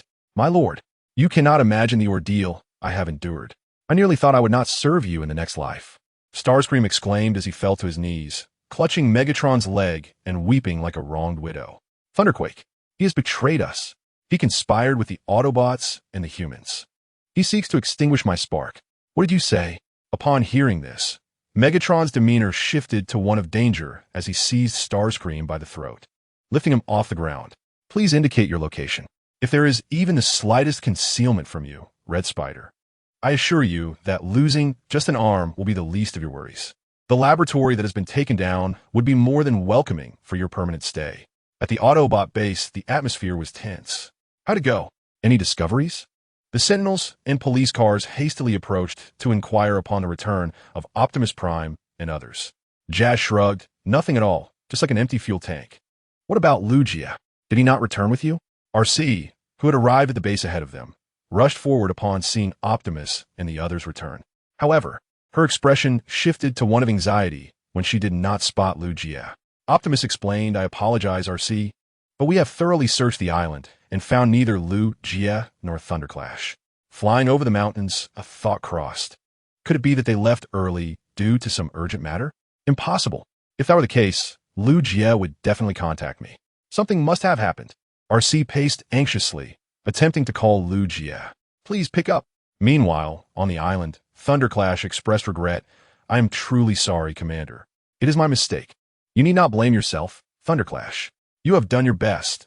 Now, we must accept whatever comes our way, Lugia said, having come to terms with their entrapment in this alternate space. He chose to recline on the beach, closing his eyes to rest. Almost an hour had passed. I hope RC and the others can uncover something. The most romantic notion I can conceive is to grow old alongside you. Suddenly, the vibrant ringtone of his phone shattered the silence, and Lugia quickly sat up to retrieve it. Great. It's about time. He promptly answered, hello. RC, can you hear me? RC, Lugia, can you hear me? Why are you silent? The hope was met with disappointment as they called out to each other. It could not hear the other's voice. Wait. The line being connected means there's a signal. It's just that we cannot hear each other. Noticing the full signal strength, Lugia quickly composed a message detailing their predicament in the Shadow Zone and sent it to RC. With a sigh of relief, Lugia remarked, all right, that's done. Another aircraft. What? Following Thunderclash's gaze, Lugia was astounded to see a fighter jet swiftly soaring through the sky. The issue was that this model of aircraft had long been retired to museums. There was no reason for it to be in this location, let alone at such an astonishing speed. Something is amiss, Thunderclash. Understood. Transforming swiftly, Thunderclash allowed Lugia to board, and then he accelerated in pursuit. Lugia called out, this is the Shinjo Air Force, requesting the aircraft ahead to immediately identify itself. Repeat, please identify yourself at once. Shasha, please respond. This is Navy Aviation, Shasha number 81192. Upon hearing the reported number, Lugia felt a surge of energy, quickly leaning in to observe closely, only to discover that the aircraft's side number, though dimmed, still burned bright in crimson. In that fleeting moment, Lu's vision blurred, and an indescribable heaviness settled in his chest. Chapter 81. The Hero's Vigil 81192. A number etched into the hearts of countless citizens of the Shinjo, symbolizing the unwavering resolve of heroes defending the nation's skies. From that day forth, the farcical notion of April Fool's Day ceased to exist in Shinjo. Only a sacred day of remembrance for those safeguarding the homeland's airspace remained. Forgive me, for I am a man prone to tears. I cannot help but weep whenever I reflect on this moment. After a lengthy pause to quell his emotions, Lugia shakily picked up the microphone, his voice thick with emotion. 81192, the motherland awaits your return. We are all here, eagerly anticipating your homecoming. You may return at any time. Shasha, I've already lost the ability to return. Please continue onward. Repeat, please continue onward. Received. Wiping away his tears, Lu silently recited a heartfelt prayer. O benevolent Earth Mother, may the souls of our heroes find eternal peace in your embrace. Taking a deep breath to steady himself, Lu resumed communication in a soldier's tone. 81192, we have been ordered to take over your patrol and escort duties. Furthermore, we now possess aircraft carriers, and in the future, there will be more and better. Received. In the next moment, the speed of the 8th aircraft surged dramatically, its engines unleashing a golden blaze. I see it. Our nation shall no longer be bullied, and there will not be a second me. So return home, dear child. The future of our country and our people needs you. Clear words resonated through the communicator. Lu then beheld the lead 8th aircraft, which suddenly transported him into a vibrant, multicolored passage. Safe travels. The eighth aircraft slowed, drifting alongside, and Liu vaguely discerned a figure within the cabin of 81,192 waving at him. He promptly raised his hand in salute in response. 81192. Anticipate the prosperous future ahead. Suddenly, a brilliant flash of light enveloped him, and Liu realized the surrounding world had regained its colors. He and Tianjun had returned to the realm of reality. At that moment, the Autobot base came alive as Liu's mobile signal and Tianjun's life signal reactivated, indicating they had exited the Shadow Zone. Observing the display on Vision 1, the Autobots, having flown over mountains, erupted into thunderous cheers. Characters like Jazz and Sideswipe, true to their natures, embraced one another joyously. The police car placed a hand on the shoulder of the ambulance, exclaiming, "Impressive, ambulance. Your skills remain as formidable as ever." What? I haven't even finished the positioning work yet? The ambulance, bewildered, scratched its head, utterly perplexed by the unfolding events. Do not linger. Hasten to activate the land bridge. The anxious Alcai forcefully pushed aside the obstructive ambulance and swiftly pinpointed the coordinates to initiate the land bridge. Alcai remarked, "You should join me. It has been quite some time since you last took action." Understood. We are back. As Liu Jie surveyed the expansive blue sky, white clouds, and the vast ocean, he felt an unprecedented appreciation for these colors, which were as soothing as Alcai herself. "Commander, that individual must be the hero who once sacrificed himself in these waters." Tianjun, who had remained silent, suddenly spoke. "During my patrols, I encountered him on several occasions. I initially believed he was trapped in the Shadow Zone, but it appears that is not the case." Liu Jie reflected. Indeed, the hero is safeguarding this place in a different manner, protecting the homeland for which he dedicated his life. After a brief pause, Liu Jie continued, "When we return, you may consult the political commissar.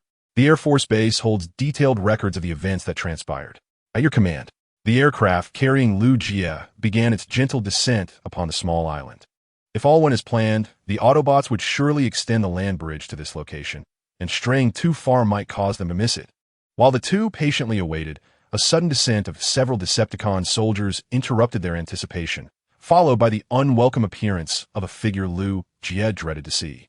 "It has been a while, Tianjun. I am pleased to see you awaken from your long slumber." Upon the arrival of Lord Megatron, Tianjun visibly faltered, instinctively lowering his gaze to avoid meeting Megatron's eyes. "You have done well, Tianjun, preparing me a rather valuable gift." Noticing Liu Jie beside him, Megatron's lips curled into a mischievous smile as he extended his hand and demanded, "Come now, my loyal warrior, present this detestable human to me personally." "My lord, what do you intend to do?" Without hesitation, Megatron declared, "This loathsome human is an ally of the Autobots, and we share a minor grievance. Thus, he must pay the price. I want those humans to understand that opposing the Decepticons leads to eternal damnation." Upon hearing Megatron's final verdict, Tianjun clenched his fists, bowing his head in contemplative silence.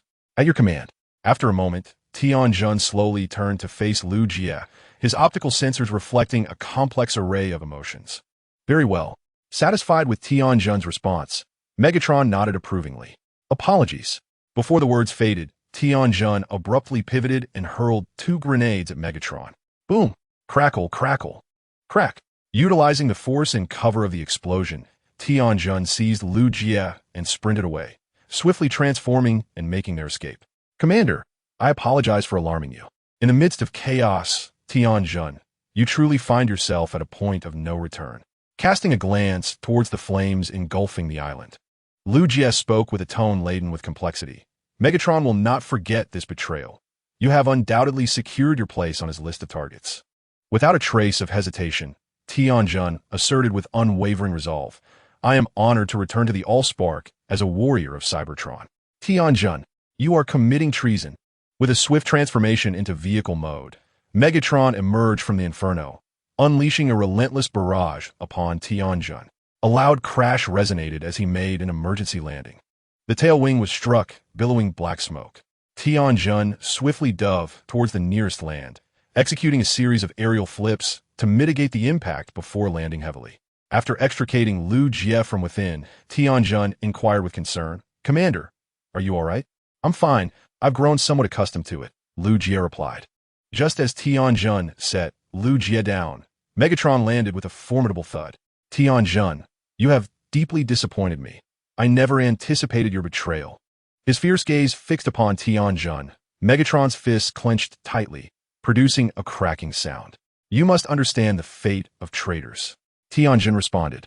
I am sincerely grateful for your past guidance and trust, my lord. However, the original intention of the Decepticons was not to incite endless war, nor to attack defenseless humans. Such actions are not befitting a warrior. And what of it?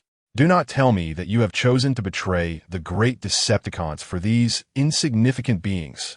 Faced with Megatron's furious glare, a fleeting complexity flashed in Tianjun's eyes, but it quickly transformed into steadfast determination as he drew his sword and assumed a battle stance. Megatron, you wretched demon intent on annihilating Cybertron and invading Earth. I, Tianjun, a soldier of the Maritime Aviation Forces, shall not allow you to act with impunity, nor will I permit you to harm my comrades. Chapter 82.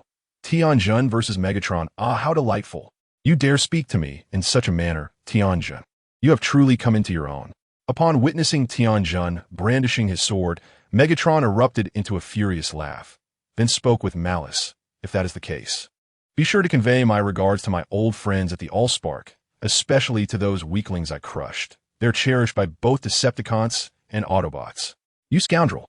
The last remnants of respect and admiration for Megatron evaporated from Tianjun's heart.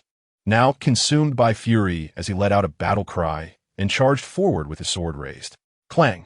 Without evasion or retreat, Megatron nonchalantly raised his sword to block Tianjun's attack. With disdain, he remarked, do not forget that all your skills were learned from me. I could anticipate your moves even with my eyes closed. Crash! Before Megatron could finish his sentence, Tianjun delivered a decisive kick that struck between Megatron's legs. Though Cybertronians are not inherently vulnerable in that regard, it did not prevent Megatron's expression from being utterly entertaining. Silken and swift, each move strikes true. In the face of such a cunning assault from Thundershock, even the formidable Megatron must tread carefully. Fortunately, the inhabitants of Cybertron are mechanical beings. Otherwise, Megatron might have faced dire consequences. With pride, Thundershock lifted his chin and declared, "This is what our commander taught us." I graciously acknowledge the southern style of MO family fist. Lu Jie remarked, "This Thundershock, with his thick eyebrows and bright eyes, resembles an old, faded golden retriever, all innocence yet brimming with mischief. It appears you've mingled with humans quite a bit, Thundershock. Hence, allow me to personally clear the paths."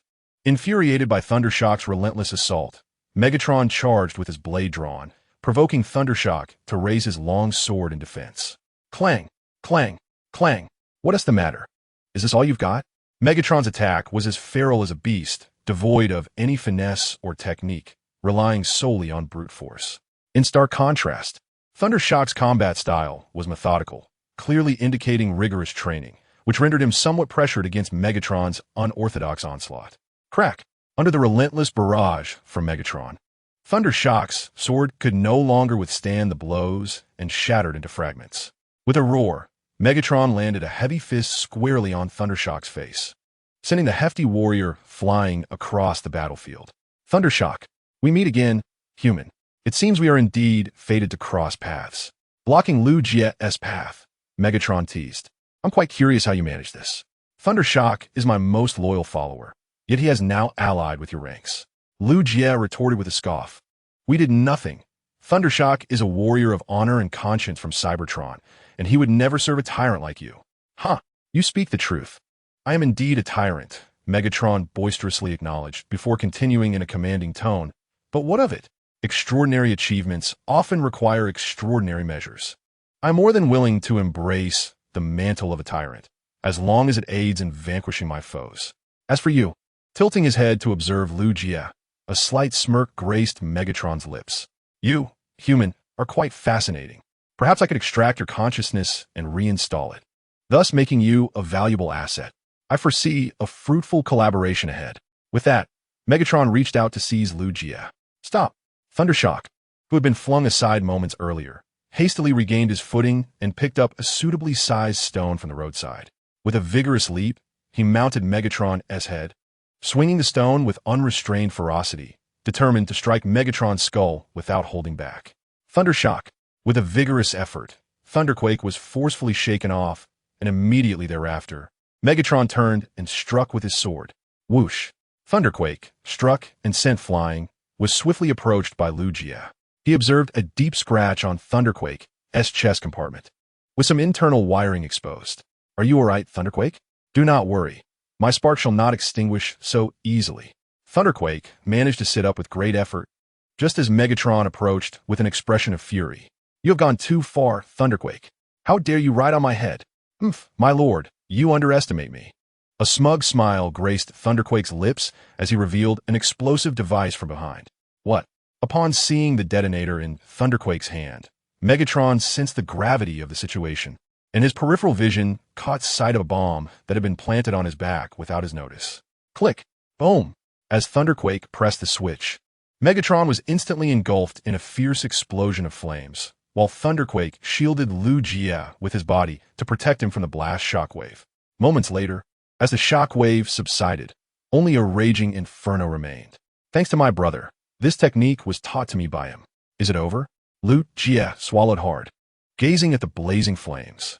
Just as he held his breath in anticipation, a charred Megatron emerged from the fiery chaos. With a glare filled with murderous intent, Megatron declared, "I initially intended to leave your corpse intact, but it seems that is no longer necessary. I am pleased to return to the Allspark as a noble Cybertronian warrior rather than as a henchman of the Executioner." Thunderquake showed no fear, dismissing Megatron's death threat as he regretfully addressed Lu Jie. "I apologize, Commander, for not being able to protect you." Lu Jie smiled lightly. "It is an honor to fight alongside such a brave comrade." Buzzing. Just as Megatron advanced to deliver a lethal blow, a powerful roar of engines erupted from all directions. "This is the territory of Shenzhou. You have crossed the line." In the next moment, armed helicopters, tanks, and armored vehicles bearing the Shenzhou flag surged in like a tidal wave, swiftly encircling the area. "Drop your weapons and do not move. You are surrounded." A group of armored warriors armed with heavy weaponry leaped from the vehicles, swiftly forming a defensive perimeter around Thunderquake, as their Justice cannons aimed directly at Megatron. Months. Surprised by the sheer number of humans confronting him, Megatron's expression shifted momentarily, but he soon erupted into a derisive laugh. "Ha ha! It seems, Thunderquake, that you have befriended these humans well. But if you think this can intimidate me, you greatly underestimate me, the leader of the Decepticons." "And what about us, Megatron?" Upon hearing a familiar voice behind him, Megatron instinctively turned around, only to find Optimus Prime and a host of Autobots approaching, their hands transformed into gun barrels aimed directly at him. Protocol 3. Protect Ironhide. Without hesitation, they seized the moment while Megatron was momentarily stunned and unleashed the lethal rocket headbutt, striking Megatron squarely in the abdomen and sending him flying. Fire. Without a trace of doubt, everyone on the scene concentrated their full firepower upon Megatron, and the air was soon thick with the acrid scent of gunpowder. Swoosh! Cursed be the foe, for Megatron remarkably transformed into his vehicle mode and barreled through the barrage of fire, vanishing without a trace in the blink of an eye. "Are you all right, Ironhide?" Optimus Prime, having deactivated his weapons, rushed to Ironhide's side, assisting him to his feet while offering words of comfort. "Hold on. The medic will fix you up." Ironhide, filled with shame, replied, "Optimus, I'm truly a fool." "It's all right," Optimus reassured him. "After all, you're not the only one who once placed blind faith in Megatron." Extending his hand towards Ironhide, Optimus removed his faceplate and smiled. "Welcome, my friend." "Thank you." Without a moment's hesitation, Ironhide clasped hands with Optimus. Chapter 83. The Eternal Spirit. Fortunately, the injuries were not severe. After conducting a thorough examination and confirming that Ironhide was largely unscathed, the medic sighed in relief and began to prepare his tools for treatment. "Thank you for your efforts, Doctor." Lying on the hospital bed, Ironhide glanced at the busy medic and expressed his gratitude. "I truly appreciate your ability to put aside past grievances. As for what transpired before, well, let bygones be bygones. Moreover, I am grateful for your protection of our important human allies." No sooner had he finished speaking than the medic produced an oversized syringe, the needle itself measuring over 2 meters in length. The medic smiled. "Now it's time for a shot to perform an internal disinfection," Ironhide exclaimed. "I suddenly feel fine." Your medical skills are truly remarkable. I just remembered a Haven T completed today. S-Work summary. Farewell. With that, Ironhide promptly attempted to flip over and flee, only to be firmly pressed back onto the bed by a partition and the medic, who had swiftly intervened. Cooperate, please. The medic 1T let you escape. Indeed. The medic concurred. Rather than receive an injection in front of so many human allies, you might as well endure it here. An injection? Turning stiffly to regard the medic approaching with the enormous syringe, Ironhide felt an overwhelming sense of dread, deeming this medic more fearsome than Megatron himself. No, I refuse the injection. I have served humanity. I have bled for the Autobots. You cannot treat me this way. Optimus. I demand to see Optimus. Apologies, but in the realm of medical authority, my command supersedes that of Optimus. Cradling the large syringe and taking aim, the medic grinned maliciously. Don't worry. This will be quick. Just endure it. It will soon be over. The hardened warrior, Tian Jun, emitted a piercing wail. Meanwhile, on the other side, Alxi reassured, I'm truly fine. Could you please relax a bit? No way. This time, you ventured into the shadow zone. You nearly scare me to death. She held Lu Jie tightly, her expression tinged with lingering fear. For the shadow zone was a place from which one might never truly escape. By the way, how did you manage to leave the shadow zone? The ambulance hasn't completed the land bridge's adjustments yet. That's a long story. Lu Jie began to recount the events surrounding 81192, leaving Alxi in contemplative silence. This reminds me of an old record from the Iron Fortress archives, though no one has truly witnessed it. Coincidentally, Optimus Prime happened upon their conversation and, reflecting thoughtfully, shared a record he had inadvertently encountered. It is said that when a true warrior or leader's spark extinguishes, they do not immediately return to the source of their spark. Instead, their soul continues to guard the places where they fought during their lifetime, albeit in another dimensional space, making them generally undetectable. Alxi, somewhat perplexed, remarked, but that pilot was human. The legends of Cybertron might not apply here. Optimus Prime spoke earnestly. Alxi, whether human or Cybertronian, each possesses a unique soul. When a person's soul is noble and great enough, they achieve a form of immortality, living on in the hearts of everyone. After a pause, he added thoughtfully, I believe that not only the pilot, but also that aircraft has acquired its own soul, accompanying the pilot to safeguard this place until their wish is fulfilled. I understand. Lu Jin nodded gently and proceeded to contact the bureau chief. Chief Zhang, I have an update. The following day, he reported everyone has arrived. Good. Let's commence according to the predetermined plan. The three principal aircraft carriers of Shenzhou converged in the southeastern seas, accompanied by their armed guards. Their immense scale and power could effortlessly obliterate a medium-sized nation from the Earth, though this assembly was not intended for combat. Report. The fighter jets have assembled on the deck and are ready for takeoff. All personnel, prepare for deployment. Yes. At the command, the sixth-generation fighters that had long awaited on the deck soared into the sky, their engines roaring in a manner that brought a sense of reassurance and comfort. Particularly to the people of Shenzhou, others were advised to keep their distance. 81192, the deck is clear. Please return. All warships echoed the command. And soon the soaring pilots reported, I see him. The coordinates are at 8 o'clock. Without a moment's hesitation, all aircraft surged towards the designated coordinates, where they faintly discerned a shimmering golden-hued aircraft, advancing with a velocity that far exceeded its designated limits. Even the sixth-generation fighters required maximum thrust to keep pace. The conspicuous number 81192 emblazoned on its fuselage brought tears to the eyes of the pilots present, who felt the enduring spirit of loyalty safeguarding their beloved homeland. 81,192, we have been ordered to take over your patrol duties. 81192, this is the sixth-generation squadron. The era of the 8-for-1 has become a thing of the past. Now it is your turn. 81192, we now boast 3 aircraft carriers and no longer need to transport tanks and artillery on ships for counterattacks. 81192, please respond. How long until you can return home? Each pilot voiced their sentiments until the last one finished speaking, when a resonant voice echoed in every communicator. Received. It brings me joy to see such excellence in you. I entrust the skies and seas of our homeland to you, while I shall continue my vigil here. Slowing down to join the sixth-generation fleet, a figure was seen gently waving from within the cockpit. The new aircraft is impressive. but our camaraderie will not be overshadowed by your youth. Thus, I hope you soar faster and further. Please, continue your journey.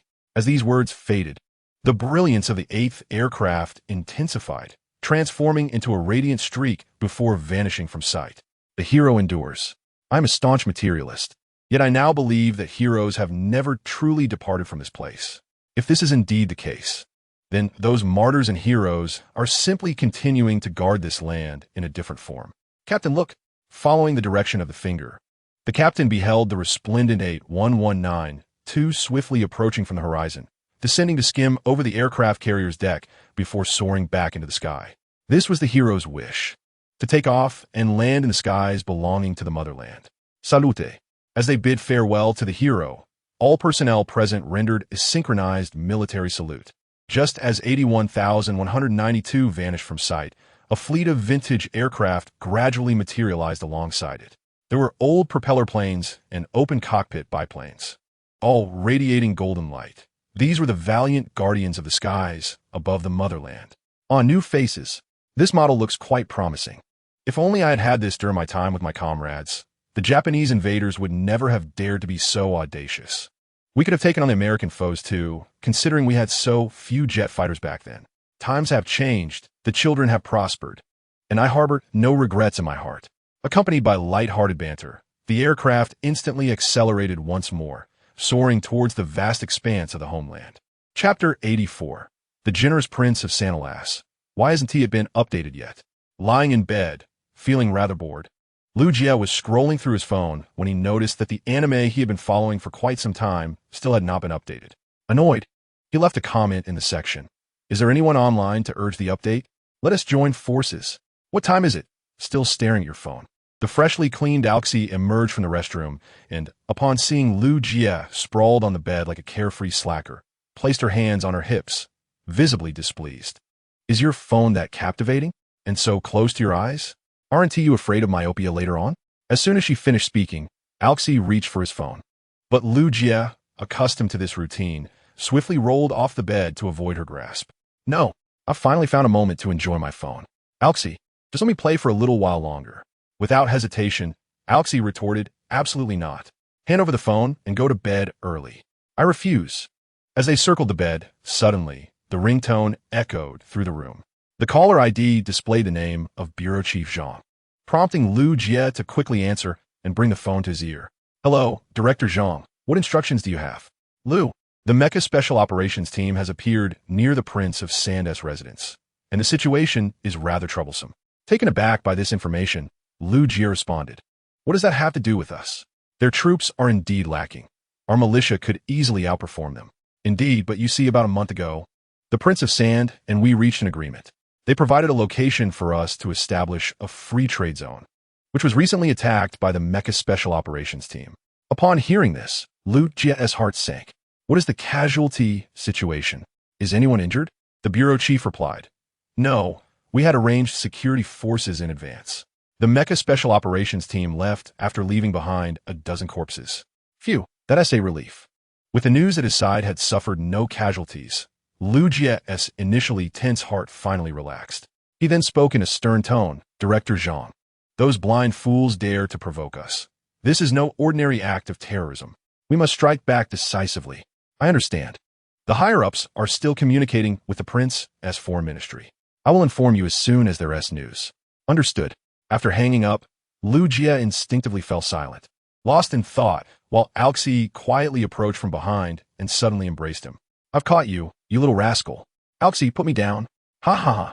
Just as Lu Jie struggled, Alxi's fingers lightly grazed the ticklish spot at his waist, causing him to burst into uncontrollable laughter.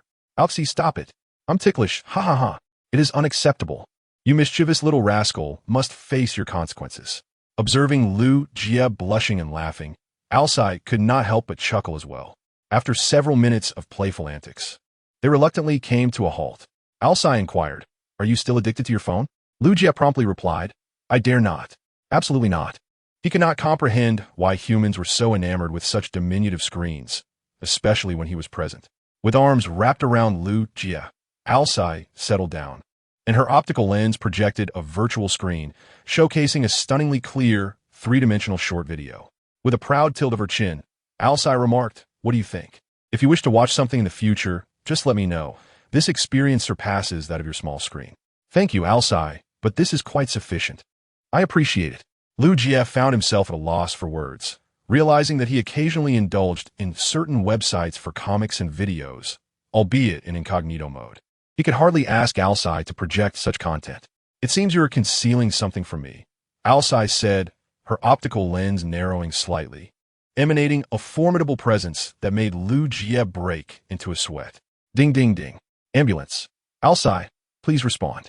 "I'm here. Is there another issue?" Display 1 has just discovered an energy vein at Lord Sand's residence, along with life signals from the Decepticons. Those rascals certainly know when to strike. With a displeased huff, Alcai shot a piercing glance at Lu Jie before responding to the ambulance. "Please provide me with the coordinates. I will accompany Lu Jie to investigate, as he also has matters to attend to." "Understood. Fortunately, only the partitions and Jazz remain in the base. You all can proceed together." At Lord Sand's residence in the Free Trade Zone. "Hello? May I inquire what transpired?" It's a long story, but it transpired quite swiftly. Through discussions with the Free Trade Zone's supervisor, Lu Jie grasped the situation. In brief, as the construction in the Free Trade Zone was nearing completion, a group of mechanized special forces in off-road vehicles and armored cars suddenly appeared and opened fire, prompting a self-defense response.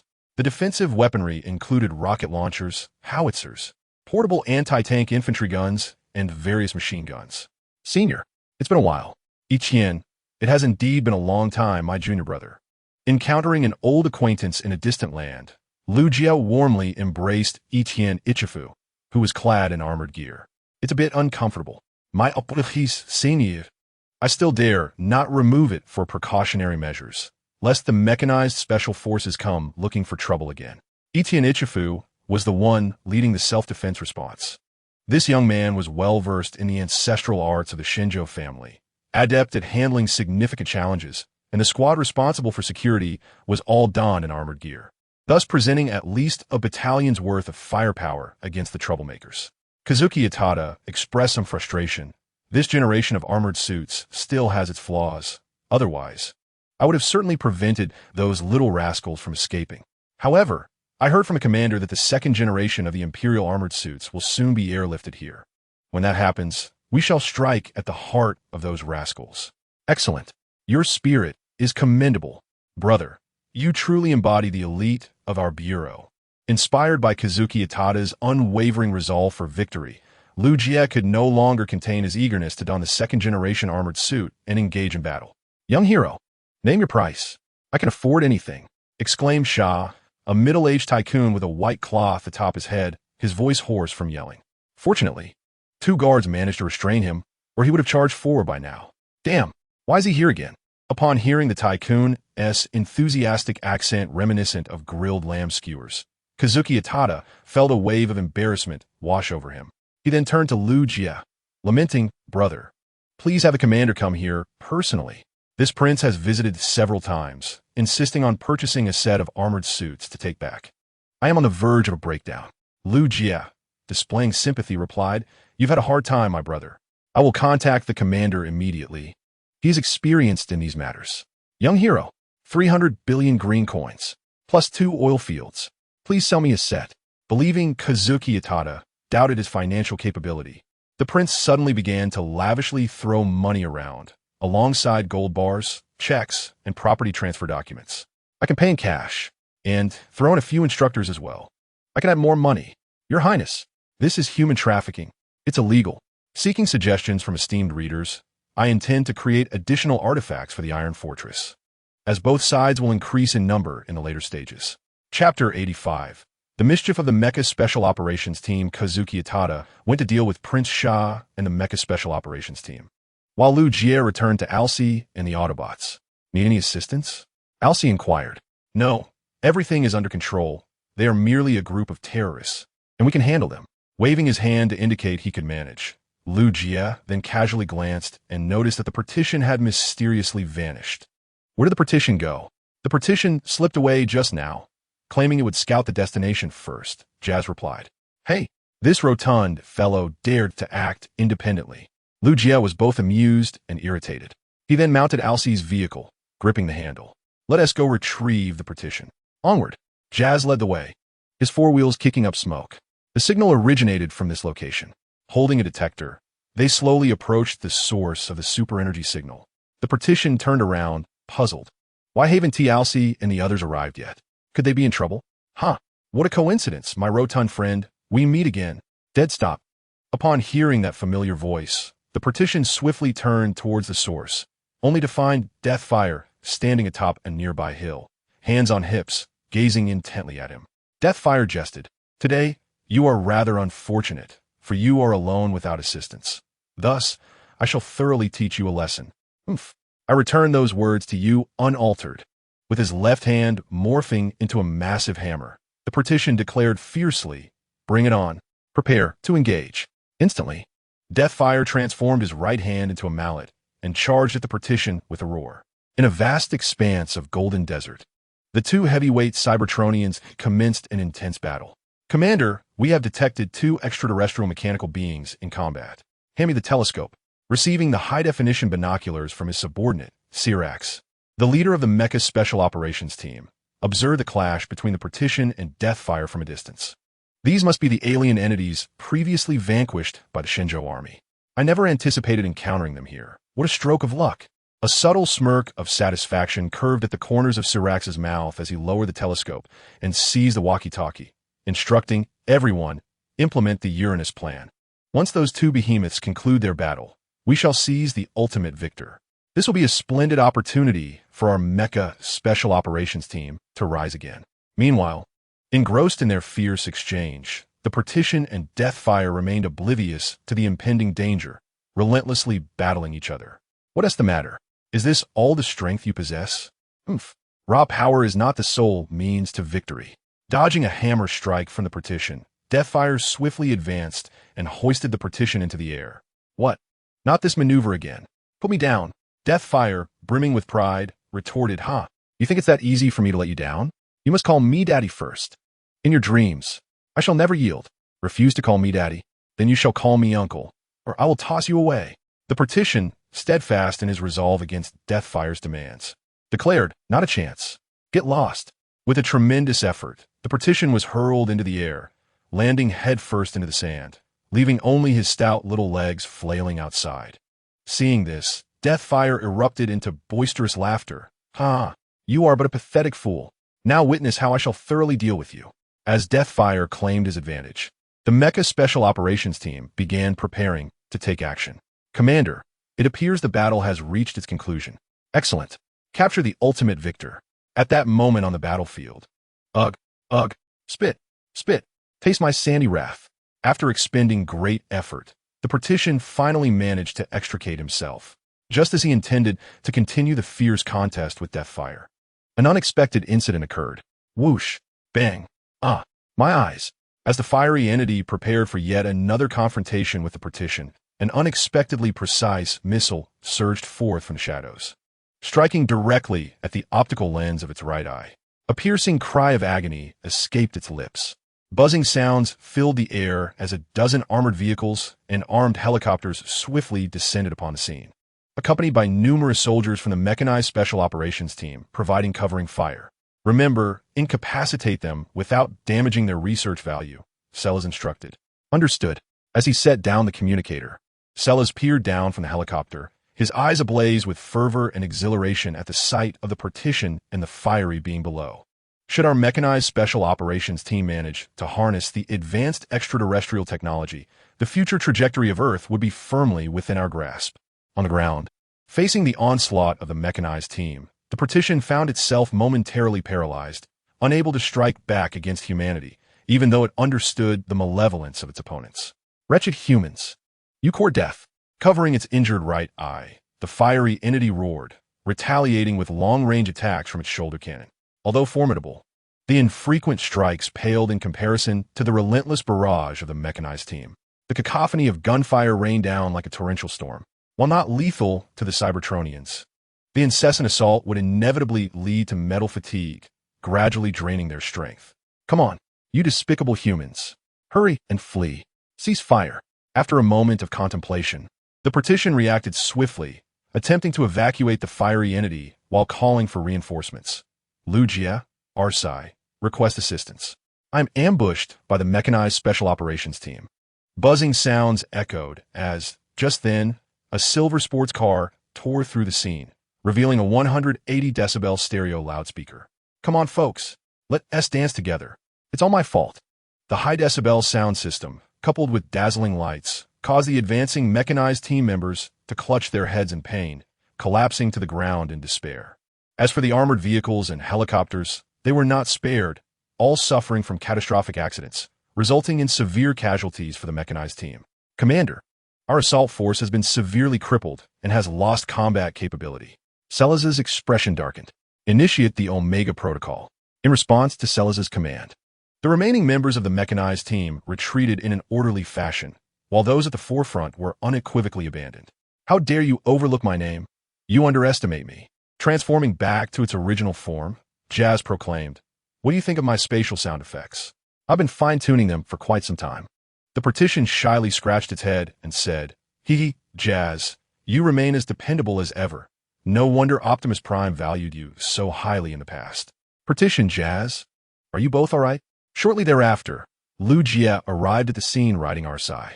Upon seeing the fallen members of the Mecha Special Forces, Lugia was momentarily at a loss for words, but when he noticed the unconscious figure of Deadlock, he found himself utterly speechless. How should one handle this behemoth? Chapter 86. Optimus Prime, we are kin no. Let me go. Stay still. Your arm might still be salvageable.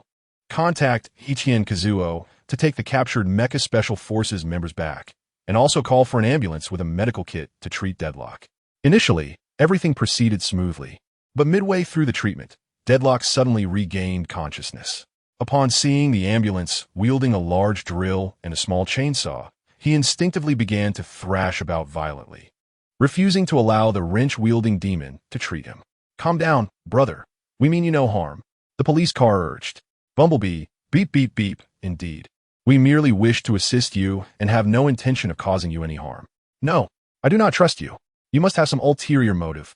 Completely disbelieving Bumblebee and the police car's reassurances, the obstinate Deadlock shouted while struggling, "You must intend to dismantle me. Extract my spark. Disassemble my transformation gears. Help! I want to return to the Decepticons." Deadlock possessed an astonishing amount of strength, making it impossible for the heavy police car and Bumblebee to restrain him.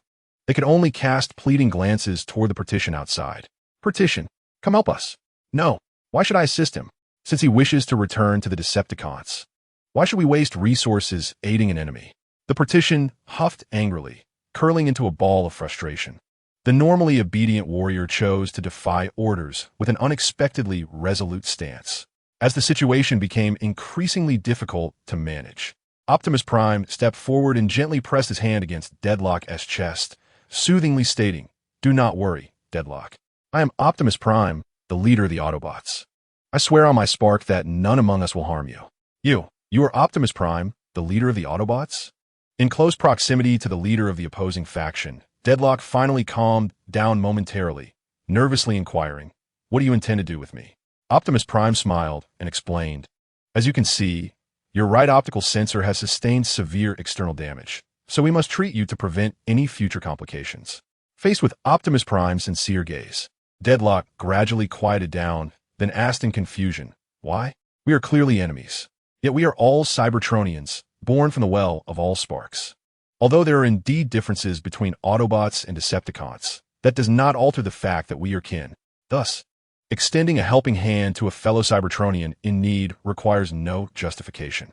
Upon hearing Optimus Prime's words, Deadfire appeared momentarily stunned, gradually allowing his body to relax. Optimus Prime reassured him, "Do not worry. Ratchet is an experienced physician, and he will undoubtedly heal you." After speaking, Optimus turned and departed, while Deadfire finally consented to receive treatment. Ratchet lamented, "Alas, this injury may be fatal. It seems I must sacrifice the vehicle to save the commander." No sooner had he spoken than his left hand transformed into a scalpel. The Divider, noticing Optimus Prime approaching, awkwardly lowered his head and inquired, "Why assist him? The Decepticons will surely provide care as well, and our resources are limited." Optimus patiently elucidated, If Megatron discovers that Deadfire was blinded by humans, his future among the Decepticons will be bleak. Therefore, we must take action. Placing a hand on the Divider's shoulder, Optimus comforted him. I understand there has been past animosity between you and Deadfire, but the Decepticons and Autobots merely represent our respective stances. This does not signify anything more. Remember, even noble warriors like Thundercracker have served in the Decepticons. The Divider pondered for a moment before responding, albeit awkwardly. Then let us heal him quickly and send him on his way. Just one more glance at him infuriates me. Understanding, Optimus nodded with a smile and added, nonetheless, you were the first to attempt to take Deadfire away, indicating that your discord is not irreconcilable. The Divider bowed his head in silence. Ouch! Can you inept doctor, be a bit gentler? Endure it. The debris is scattered everywhere. If you wish to avoid future malfunctions in your central processing system, you must grit your teeth and persevere. Help me. Meanwhile, it was clear that the consequences of remaining silent would be dire. After enduring dual punishment from Shinjo and the Sand King, the mech special forces could no longer withstand the pressure and chose to cooperate. Lu Jie inquired, what is your purpose in infiltrating the Sand King's territory? Why did you attack the free trade zone? We were hired by the Eurasian Ren. It was said that they were willing to exchange certain advanced technologies if we assisted them with some illicit activities. Those rascals are still up to their old tricks. It's no wonder they wandered for over a millennium. Utterly despicable. Upon hearing the intel shared by the mech special forces, Lu Jie and the other Shinjo warriors darkened in countenance, their eyes brimming with fury. After all, the actions of the Eurasian Ren over the past 2 years had indeed tested the limits of human decency. Were it not for the stringent international laws in place, one might have wished to remind these beasts of the history of soap.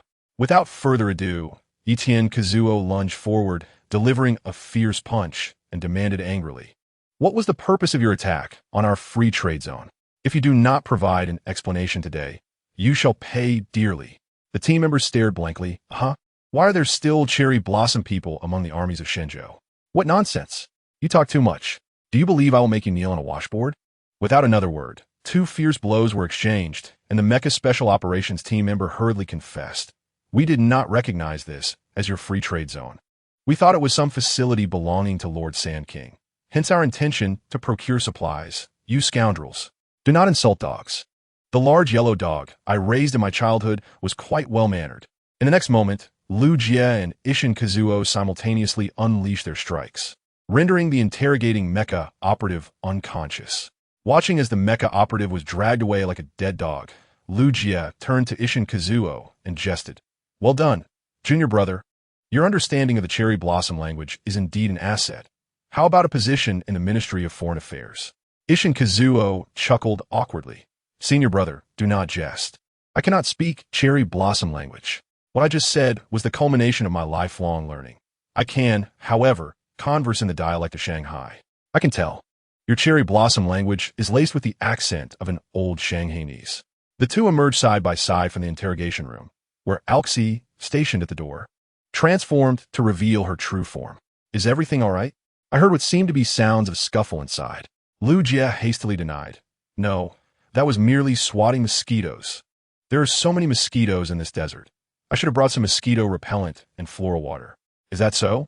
Through the subtle expressions on Lu Jie's face, Alxi sensed that he was not being entirely truthful, yet she chose not to expose him in front of their many colleagues, as she wished to spare Lu Jie some face.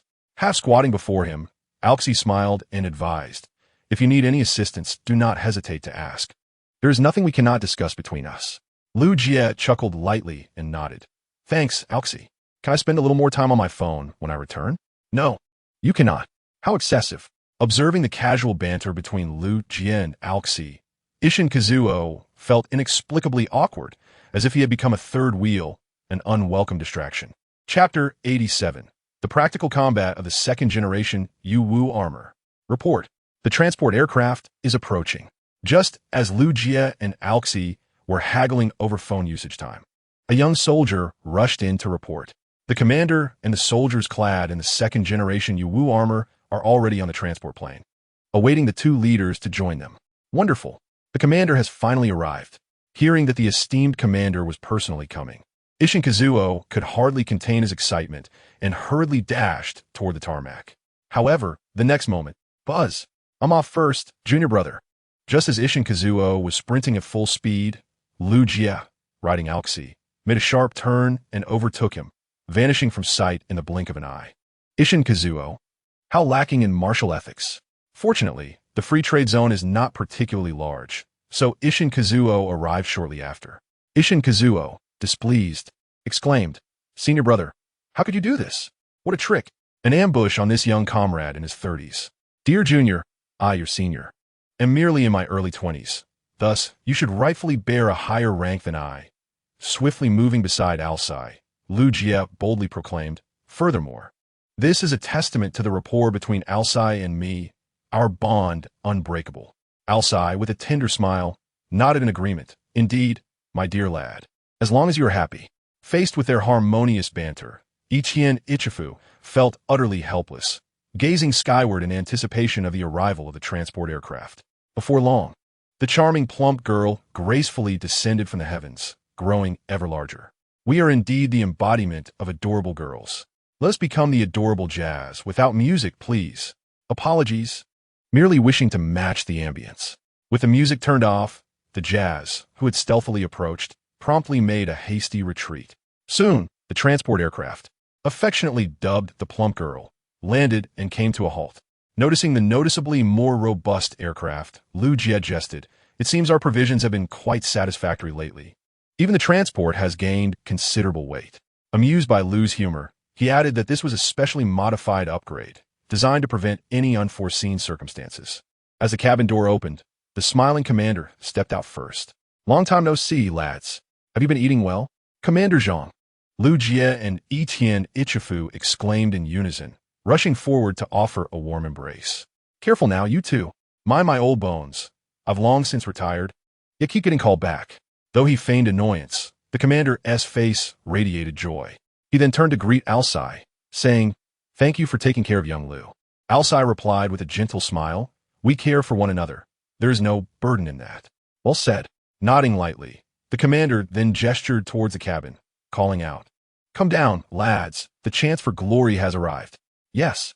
In the next moment, nearly 100 armored soldiers emerged, marching with resolute strides. Unlike the dark attire worn by Lu Jie and the others, these soldiers donned a serene light blue reminiscent of the ocean, exuding both authority and an inexplicable sense of reassurance. The commander, with a pleased expression, introduced, These are the newly deployed second-generation armored soldiers, with performance and combat capabilities several times greater than the first generation.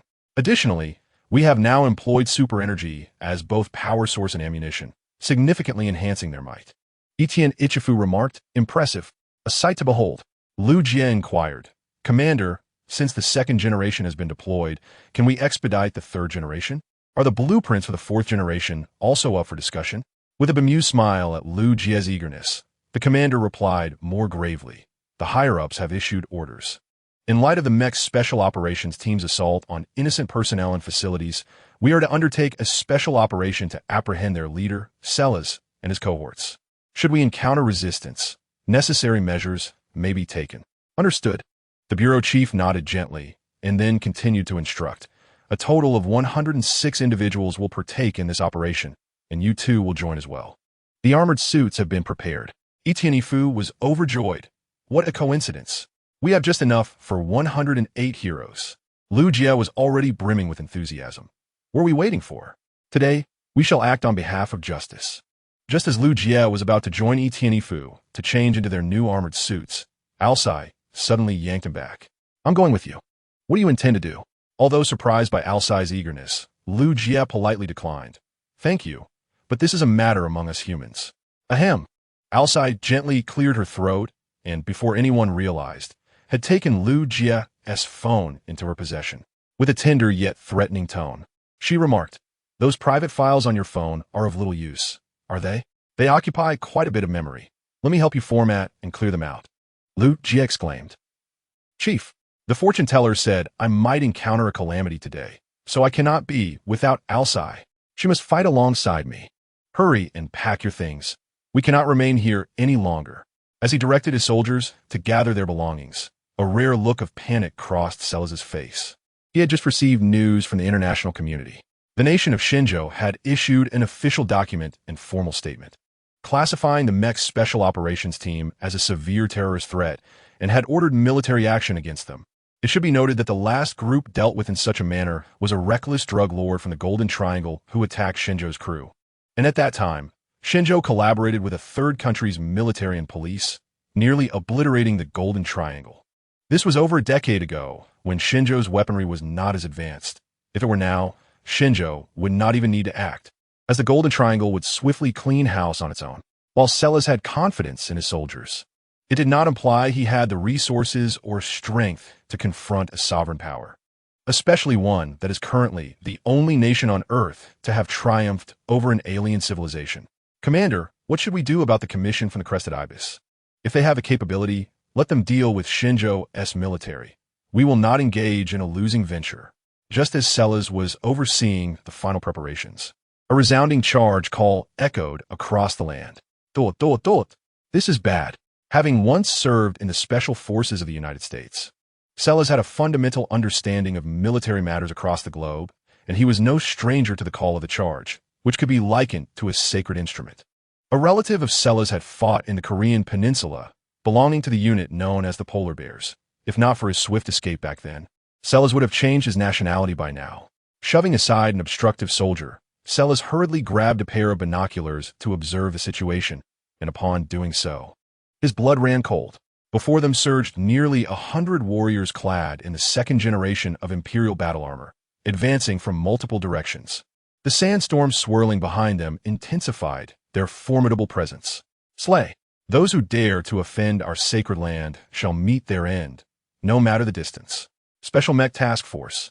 Do not flee. I count on your military achievements. Today has been a series of vexations, and I am utterly preoccupied. I shall strive to complete another chapter soon. Chapter 88. The Shaken Heart of Desolation. Quickly. Organize a counterattack immediately. As a seasoned senior officer, Silas swiftly regained his composure to orchestrate the deployment. All tanks, armored vehicles, and helicopters unleash every ounce of heavy firepower to thwart their advance. We cannot allow them to draw near. Understood. With Silas's orders disseminated, every heavy artillery piece within the base pivoted in unison, targeting the charging forces of the Divine Land Army. Boom, boom, boom. Activate the protective shields, utilizing the built-in special visual system of their helmets. Liu Jie and his comrades perceived the incoming projectiles as if in slow motion, promptly activating the defense systems integrated into their battle armor. In an instant, ethereal blue shields enveloped each soldier in protection. Bang, bang. The shells collided with the shields, exploding upon impact, yet failing to even jolt the barriers, let alone inflict harm upon the warriors within. Riding Alcai, who had transformed into a motorcycle, Liu Jie undoubtedly led the charge at the forefront. Comrades, charge with me. Let us demonstrate our nation's might in this battle. With that, Liu Jie urged Alcai, hurry Alcai, let us strive for first place. Leave it to me. Alcai roared to life, creating a notable distance between them and the rear forces. But the shells are futile against this group of Divine Land warriors. They are upon us. As Liu Jie and his fellow soldiers activated their shields and launched their assault, the mech task force responsible for forming the defensive line stood in stunned disbelief, quickly scrambling to mount a counteroffensive with their machine guns. Then slay. With ease, they toppled the armored vehicles forming the defense line, unleashing a torrent of fire from their energy weapons. Whoosh! Boom! What do you think you're running, coward? A shoulder-mounted cannon overturned a heavy tank, and suddenly a soldier from the Shaanxi region felt a jolt at his back. Turning, he discovered a soldier from the mech task force launching a surprise attack with a rocket launcher, igniting his fury. I shall borrow your head. Activating the propulsion device beneath his feet, the Shaanxi soldier charged forward with a punch. Thud! Though he did not exert his full strength, he still knocked the mech task force soldier unconscious, proudly becoming the first captive of this battle. Congratulations to the Shaanxi soldier for securing the first achievement. I have succeeded, informed the old man. I'm no coward. Elated, he looked to the heavens and began the pursuit of his next captive. The battle raged on with fervor.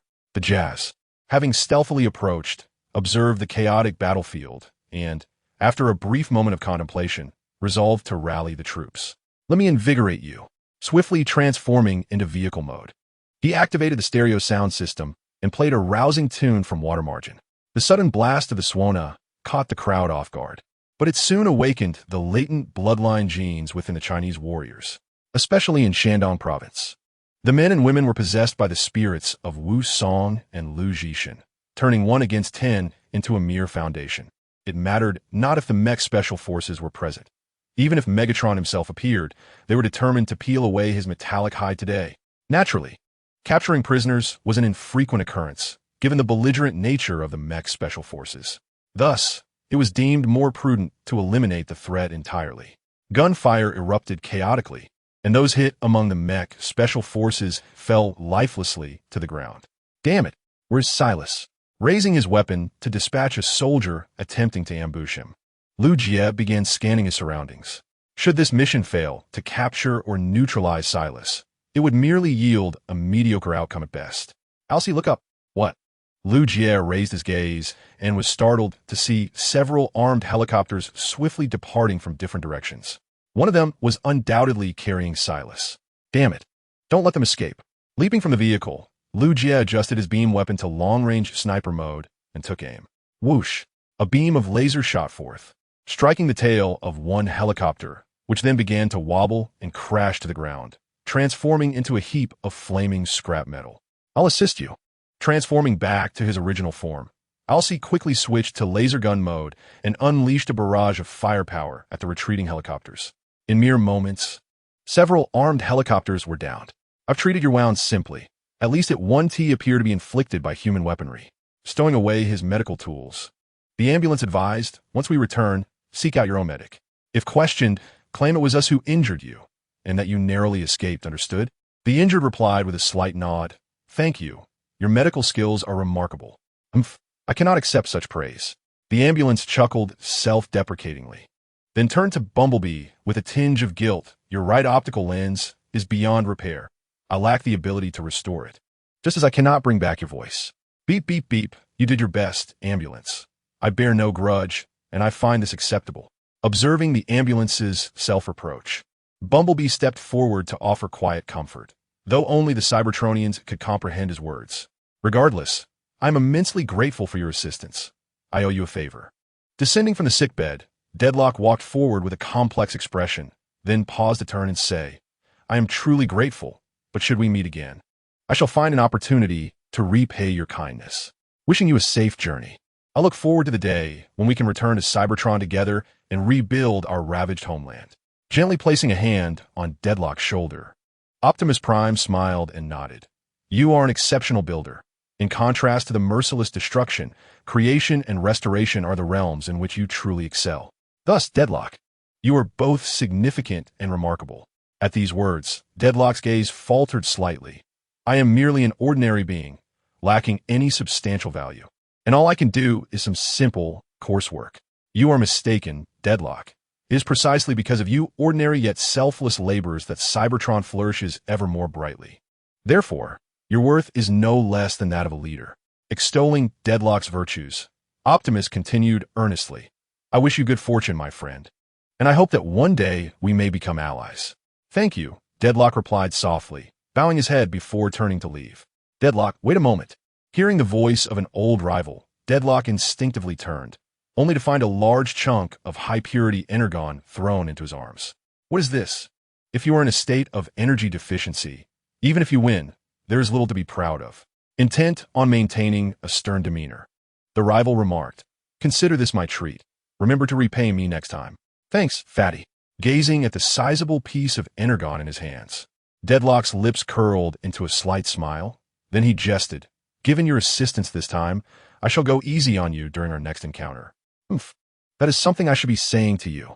After exchanging a series of friendly banter, Deadlock transformed and sped away with the energon. Watching Deadlock depart, the rival rubbed his head in frustration. What was I thinking, giving a portion of today's share to that guy? Now I must wait until tomorrow. Chapter 89. Wounded, yet wishing to shield others' report. Analysis of the corpses found in the helicopter wreckage has been completed.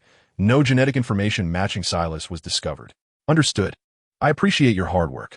Saluting in response, Lu Jie felt a wave of annoyance. What a sly character, employing the tactic of hiding in multiple burrows.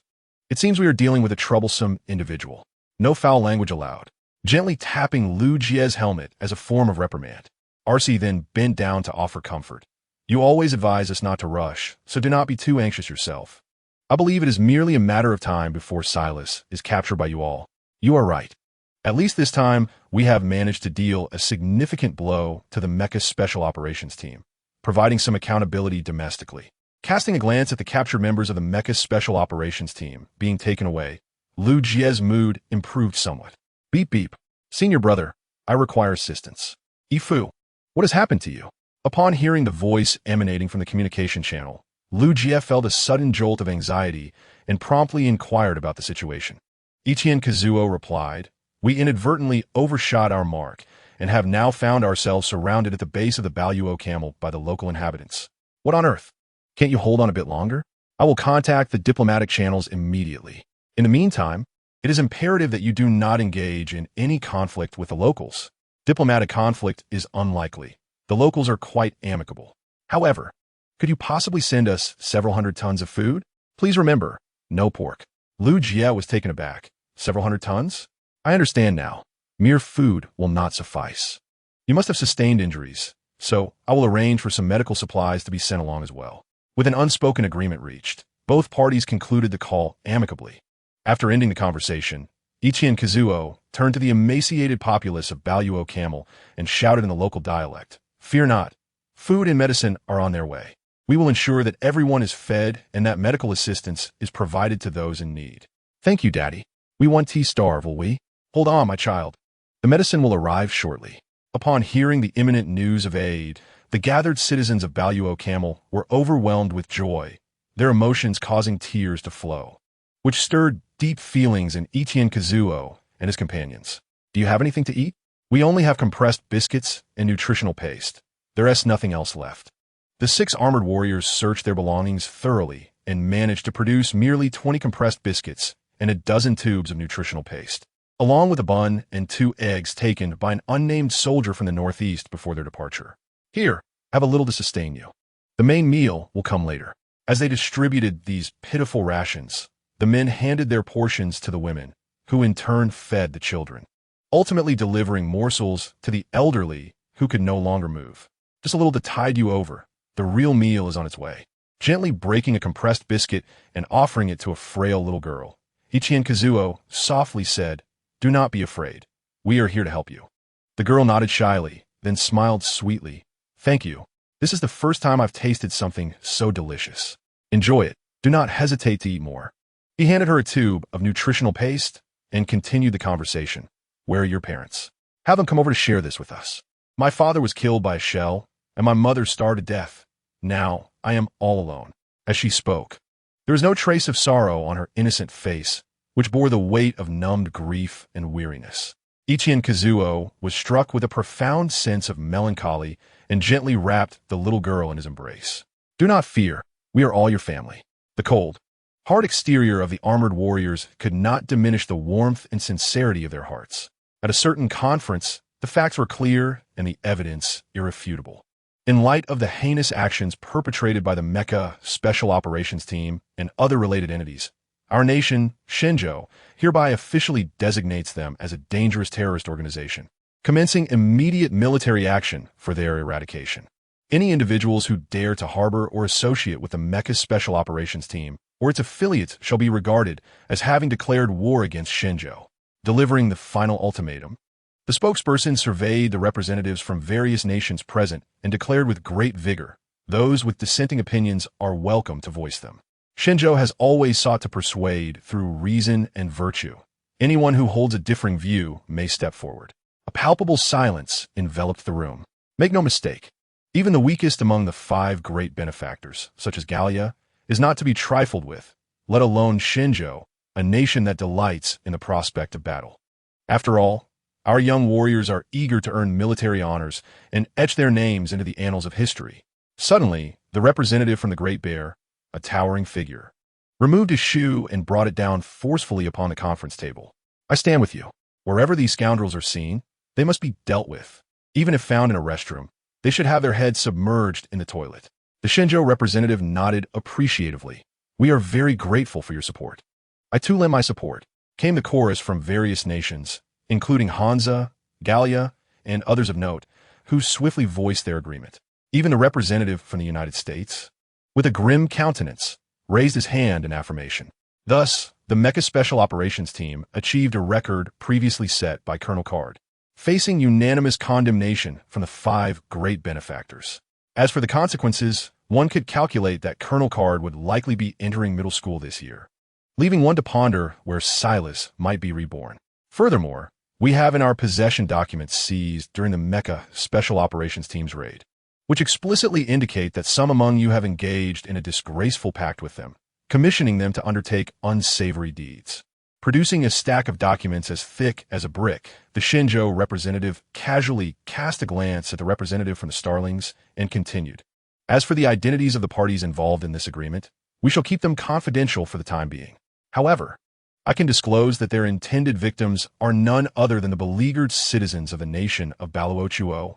These words nearly exposed the identity number of the Starlings representative, and in an instant, he was met with scornful and hateful glares from many, with several representatives from the nation of camels nearly rushing to deliver a beating. Shameless wretches. Bah, the Shinjo representative remarked. The citizens of Baluochuo are innocent. They have no justification for enduring such suffering. Thus, the Shinjo government announces its intention to provide economic assistance and armed protection for Baluochuo until stability is restored across the nation. Of course, this has already been agreed upon by the government of Baluochuo, and we look forward to our forthcoming collaboration. As the final words echoed through the hall, a profound silence fell over the assembly. I protest. That land was bestowed upon us by God. It is recorded in the Holy Scriptures. The representative of the Hupu was the first to react, immediately unleashing a torrent of frantic shouts. In response, the representative from Shinjo calmly produced the classic of mountains and seas. Let not be said that we are bullying you, if myths can be used as evidence. We might as well claim sovereignty over the earth, the sun, and the moon. If that fails, I possess maps of territories for various dynasties. Strike him. Before the words of the Shinjo representative could fade, representatives from numerous Northern Hemisphere nations surged forward, without hesitation, to physically assail the Hupu representative. The existence of God is a debatable matter, yet it is an undeniable fact that Shinjo has cultivated these lands in the past. Moreover, they truly possess the capability to send those they find displeasing to meet their maker. Come, my friend, let us discuss matters of assistance. Without a glance at the chaotic scene that had devolved into turmoil, the Shinjo representative and the representative of Baluo embraced each other and departed. Why do you help us so? The representative of Baluo inquired, a hint of confusion mingling with gratitude. For the distance between their two nations made any profound connection seem somewhat strained. In response to the inquiry, the Shinjo representative replied gently, because you remind me of someone I once knew. Who? Us, over a century ago. Chapter 90.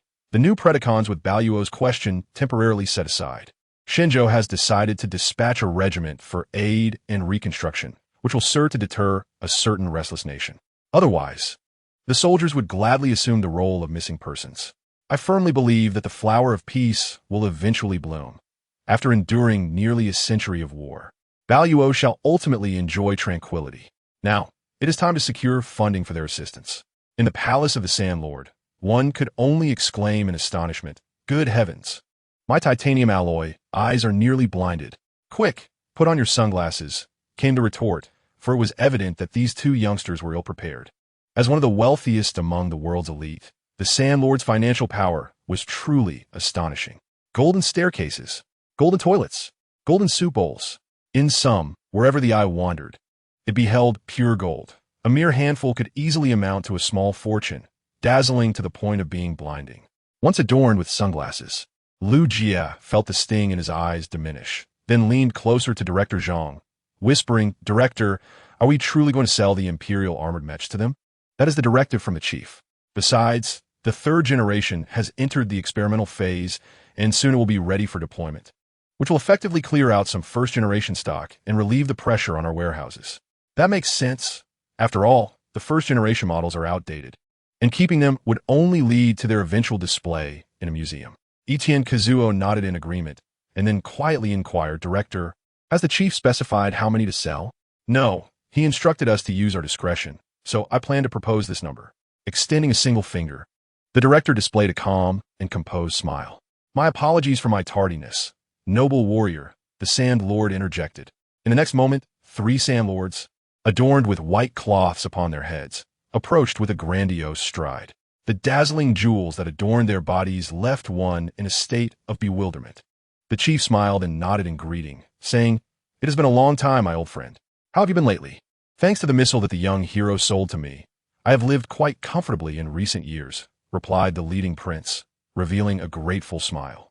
He then cut to the chase, stating, Let us speak plainly. I am quite intrigued by your new weapon, so please, name your price. As soon as he finished speaking, the prince placed a briefcase on the table and opened it to reveal it brimming with gold cards.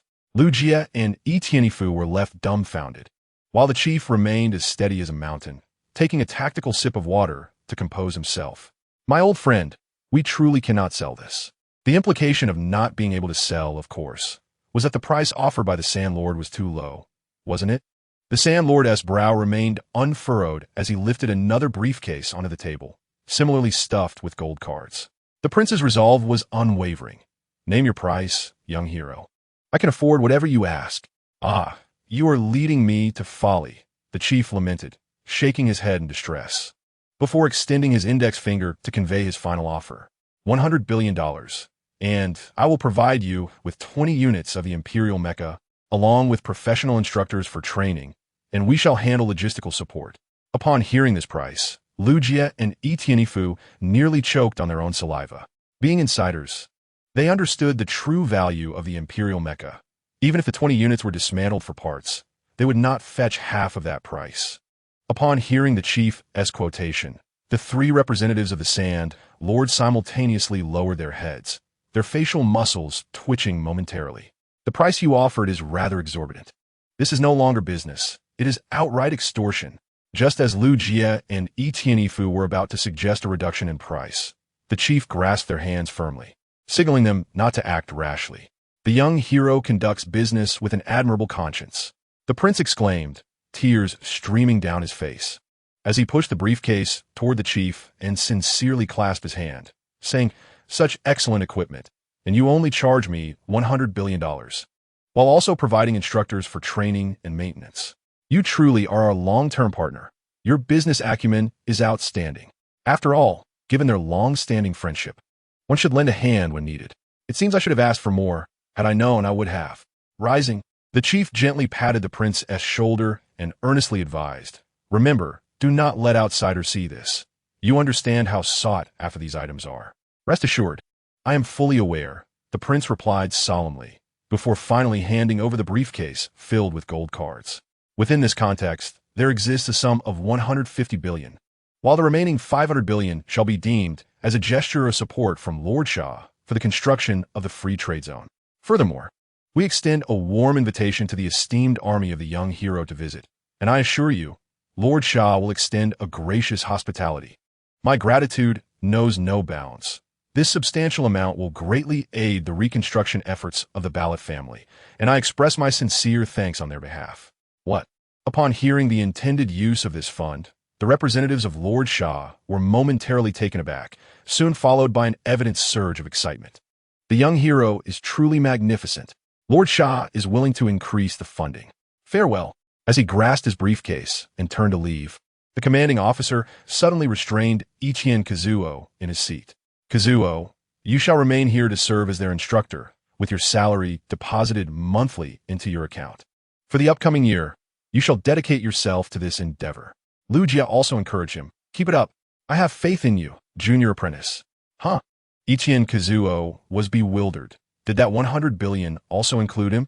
Why had no one mentioned this? Before he could process the situation, the commanding officer and Lu Jie swiftly departed, while Prince Qin pursued with another briefcase, insisting on delivering the entire sum of $150 billion. Come, young hero. You are now one of us. Let's dine on roasted camel and indulge in skydiving this evening. Help!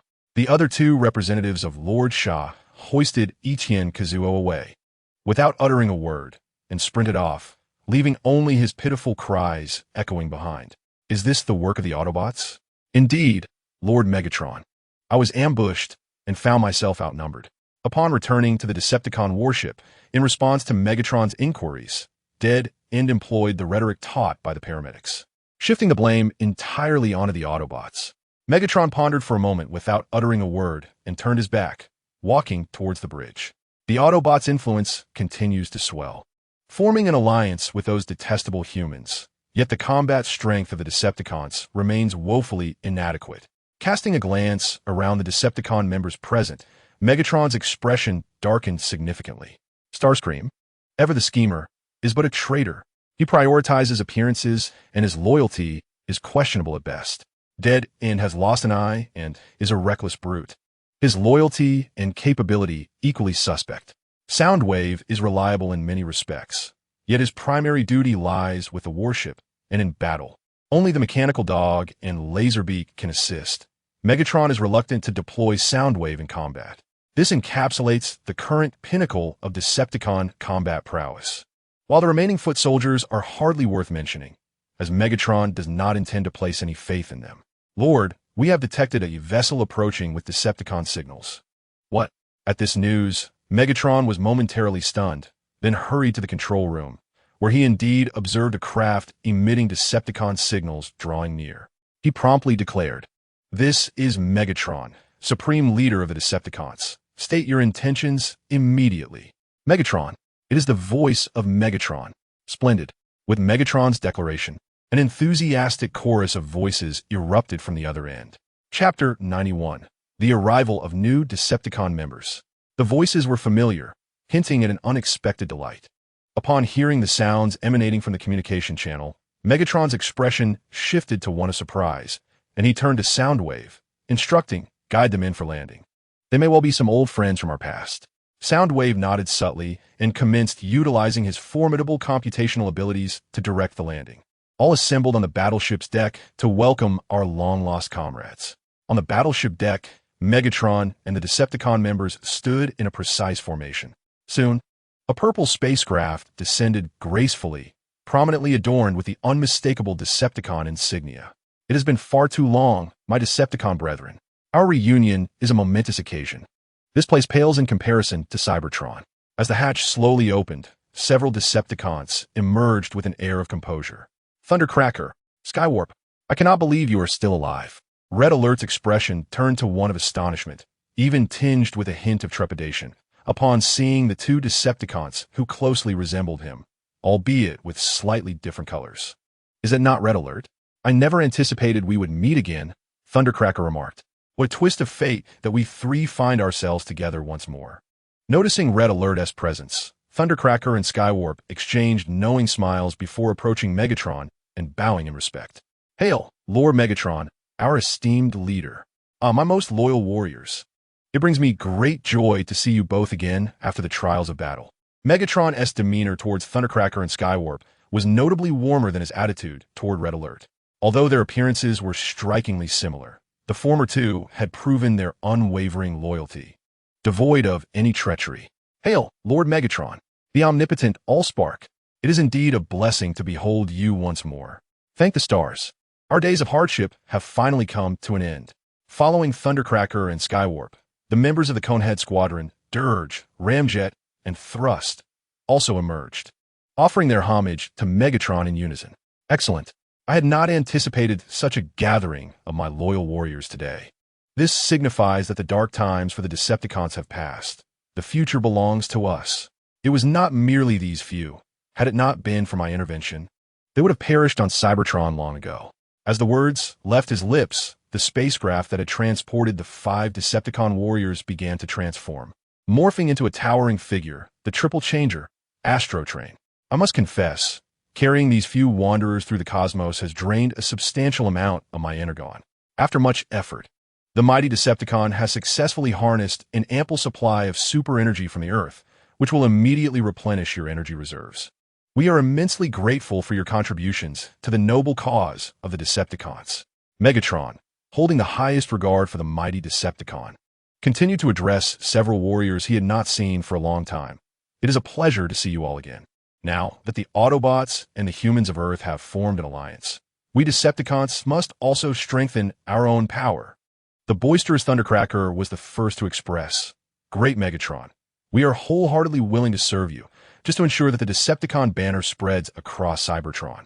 Immediately, Skywarp echoed, "We are ready to serve you, as we did in the past, but first, please allow us to reminisce with our old friends." Of course, Megatron readily acquiesced to this modest request, then cast a sidelong glance at a certain individual attempting to sneak away at the back, Starscream. "You three were my esteemed aerial commanders during the Cybertronian War. Now that we are reunited, let us share the loneliness and solitude we experienced during our time apart." As soon as Megatron's words fell, Thundercracker and Skywarp seized Starscream, forcibly ushering him toward the warship's interior. "No, please, my lord, save me."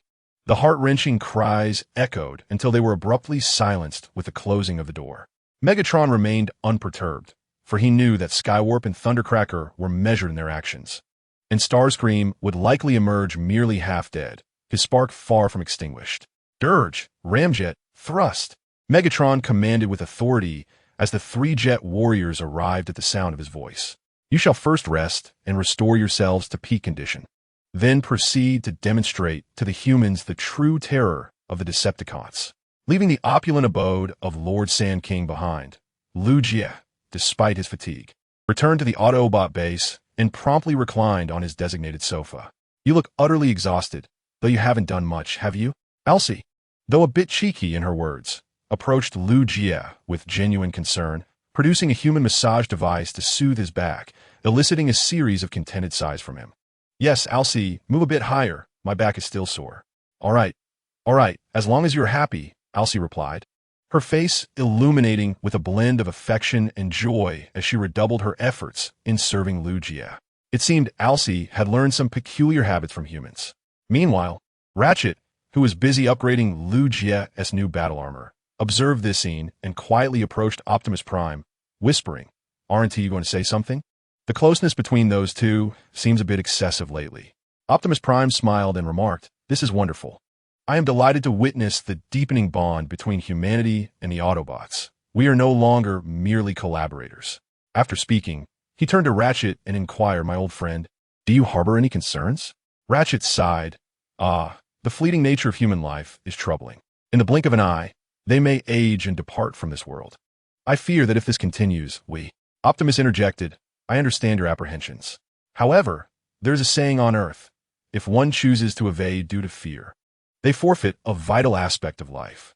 Whether in meeting or parting, these events are part of a greater design and trial." Placing a gentle hand on Ratchet's shoulder, Optimus nodded with a smile. "Regardless of what the future holds, we shall never regret our encounter today, even if the day of separation comes.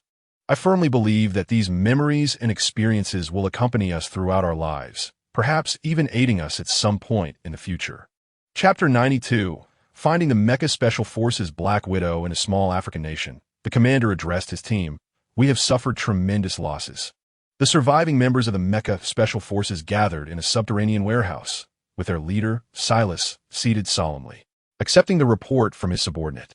Silas could not suppress a gasp, even though he had braced himself for the news. The losses among combat personnel exceeded 50%, and the destruction of weaponry and equipment was beyond measure. More alarmingly, the Shinjo had issued a global manhunt, prompting all nations eager to curry favor with Shinjo to spring into action. The Mecha Special Forces outposts worldwide faced devastating assaults, leaving the remaining survivors to congregate in this pitifully small African nation, clinging to survival. "This is the darkest hour for our Mecha Special Forces." Silas pounded the table in frustration, taking several deep breaths to regain his composure. Although the losses were indeed significant, Silas, having founded the Mecha Special Forces, knew that success was not achieved through sheer force and isolation alone. He had established connections and resources that would allow for recovery. This was merely a matter of time. The immediate priority was to replenish personnel and armaments. During this period, Everyone must remain discreet and conserve their strength. Understood, Commander. Suddenly, without warning, the lights in the underground warehouse flickered and extinguished, plunging the surroundings into an impenetrable darkness. Do not panic. It is merely a equipment malfunction. As a commander seasoned in combat strategy, Silas swiftly grasped his firearm and drew his tactical flashlight to illuminate the area while reassuring his startled subordinates. Two of you, activate the backup power. Engineers, check the generator. Yes, sir. As the engineering troops prepared to embark on their mission to rectify the malfunction, an inexplicable noise suddenly emanated from the ceiling above. In an instant, a dark figure plummeted downwards. What is that? Open fire. Rat-tat-tat. These are no mere conscripts. After a brief moment of chaos, everyone present fired their weapons preemptively. The result? Whoosh, whoosh. In the next moment, viscous strands of white webbing erupted forth, ensnaring all, including Silas, in an instant. Quite the brutish method of greeting. No wonder I prefer to keep my distance from those brutish Decepticons. The shadow finally revealed its true form. It was the long-missing Black Widow. Indeed, just as Alcee had foretold, this twisted old woman was not so easily vanquished by the Allspark. What do you want? What is your objective? Silas, unable to extricate himself despite exerting all his strength, resignedly accepted his predicament and inquired about the Black Widow's intentions. I seek nothing in particular. I merely wish to locate a few energy beings. However, it appears I have stumbled upon an unexpected opportunity. Approaching Silas unhurriedly, the Black Widow casually released him with a flick of her sharp finger and then seductively proposed, I have heard of your exploits. Would you be interested in studying a living Cybertronian? What did you say? Silas could scarcely believe his ears upon hearing the Black Widow's proposition, though he felt an involuntary stir of excitement. Yet, he was well aware that there is no such thing as a free lunch in this world, and the Black Widow must surely have ulterior motives. What do you truly desire? I prefer conversing with intelligent individuals to avoid any potential pitfalls. Leaning closer to Silas, the Black Widow ominously articulated her terms. I require a human, and I wish for him to witness the disassembly of his beloved motorcycle into mere scrap. I intend for him to endure a lifetime of torment. Achoo! Achoo! Lu Jie inexplicably sneezed several times in succession, suddenly feeling a chilling sensation, as though some malevolent force had set its sights on him. Cocooned in his blanket, he grumbled, What on earth? Why is it suddenly so cold in the middle of summer? It must be a heat-induced cold, or perhaps I've contracted some bacteria from battling across climate zones. Activating the scanning function of his ocular optics, Alcee conducted a comprehensive examination of Lu Jie, and upon confirming that her dear companion was free of any viral infection, she finally breathed a sigh of relief. She then reached out to check his temperature. You have no fever. You are healthy and robust. With a trace of a relaxed smile, Alcee advised, go take a hot shower and then get some rest. No, it's too cold. Besides, one night without washing won't hurt. The head shook like a rattle drum, and Lu Jie decisively expressed his unwillingness to take a bath. Upon hearing this, Alcee's expression instantly soured. Lu Jie, daily hygiene is crucial for the restoration of bodily functions. Even we Autobots pay heed to this. Lu Jie retorted, in truth, you're the only one who bathes daily. Optimus and the others hardly wash as frequently. Don't think I can be easily deceived. Very well. So the little one has developed a bit of audacity, has he? I may not be able to manage Optimus and the others, but I certainly can you. Alcee exclaimed. What are you doing, Alcee? Before he could react, Alcee scooped him up along with the blanket, and despite his instinctive struggles, he was ultimately transported to the bathroom. Get in and wash, or else I shall assist you. As she turned on the faucet, Alcee slightly raised her chin, signaling Lu Jie to hurry inside. Fine, I'll wash, Lu Jie muttered reluctantly, casting the blanket aside and preparing to unfasten his belt. However, out of the corner of his eye, he noticed that Alcee was still standing behind him, arms crossed, showing no intention of leaving. Alcee, why aren't you going? He questioned. Why should I leave? You, little rascal, are full of tricks. What if you try to fool me? Therefore, I must supervise your cleansing process. Alcee stated with conviction, completely oblivious to any fault in her reasoning. Lu Jie, upon hearing this, became increasingly agitated. No way. I protest, he asserted vehemently, although he had already shared a bed with Alcee. He simply lacked the courage to expose himself unreservedly in front of an alien female. Love truly requires courage to believe that we will be together. Turn off the music. In a swift motion, Alcee seized Lu Jie, who attempted to flee, and this time she refrained from idle chatter. Her formidable metallic hands sprang into action. "Help!" he cried. "Scream all you want. The more you do, the more excited I become." Suddenly, an inexplicable wave of exhilaration surged through Alcee's core processor, causing it to momentarily overload, and she tightly embraced Lu Jie as she sank into the bathtub. Splash! As Alcee settled into the water, a faint white steam began to rise above her head. Comforting. Chapter 93, The Damocles Satellite Commander. We have finally uncovered some information. After a Herculean effort, the intelligence officer of the Mecha Special Operations Team managed to find a meager lead. Name: Lu Jie. Gender: male. Occupation: officer in the People's Liberation Army of China. Unit and rank unknown. Accompanying this was a photograph, clipped from a newspaper featuring an act of bravery. Is this all there is? Silas furrowed his brow and turned his gaze toward the Black Widow, reporting from a distance.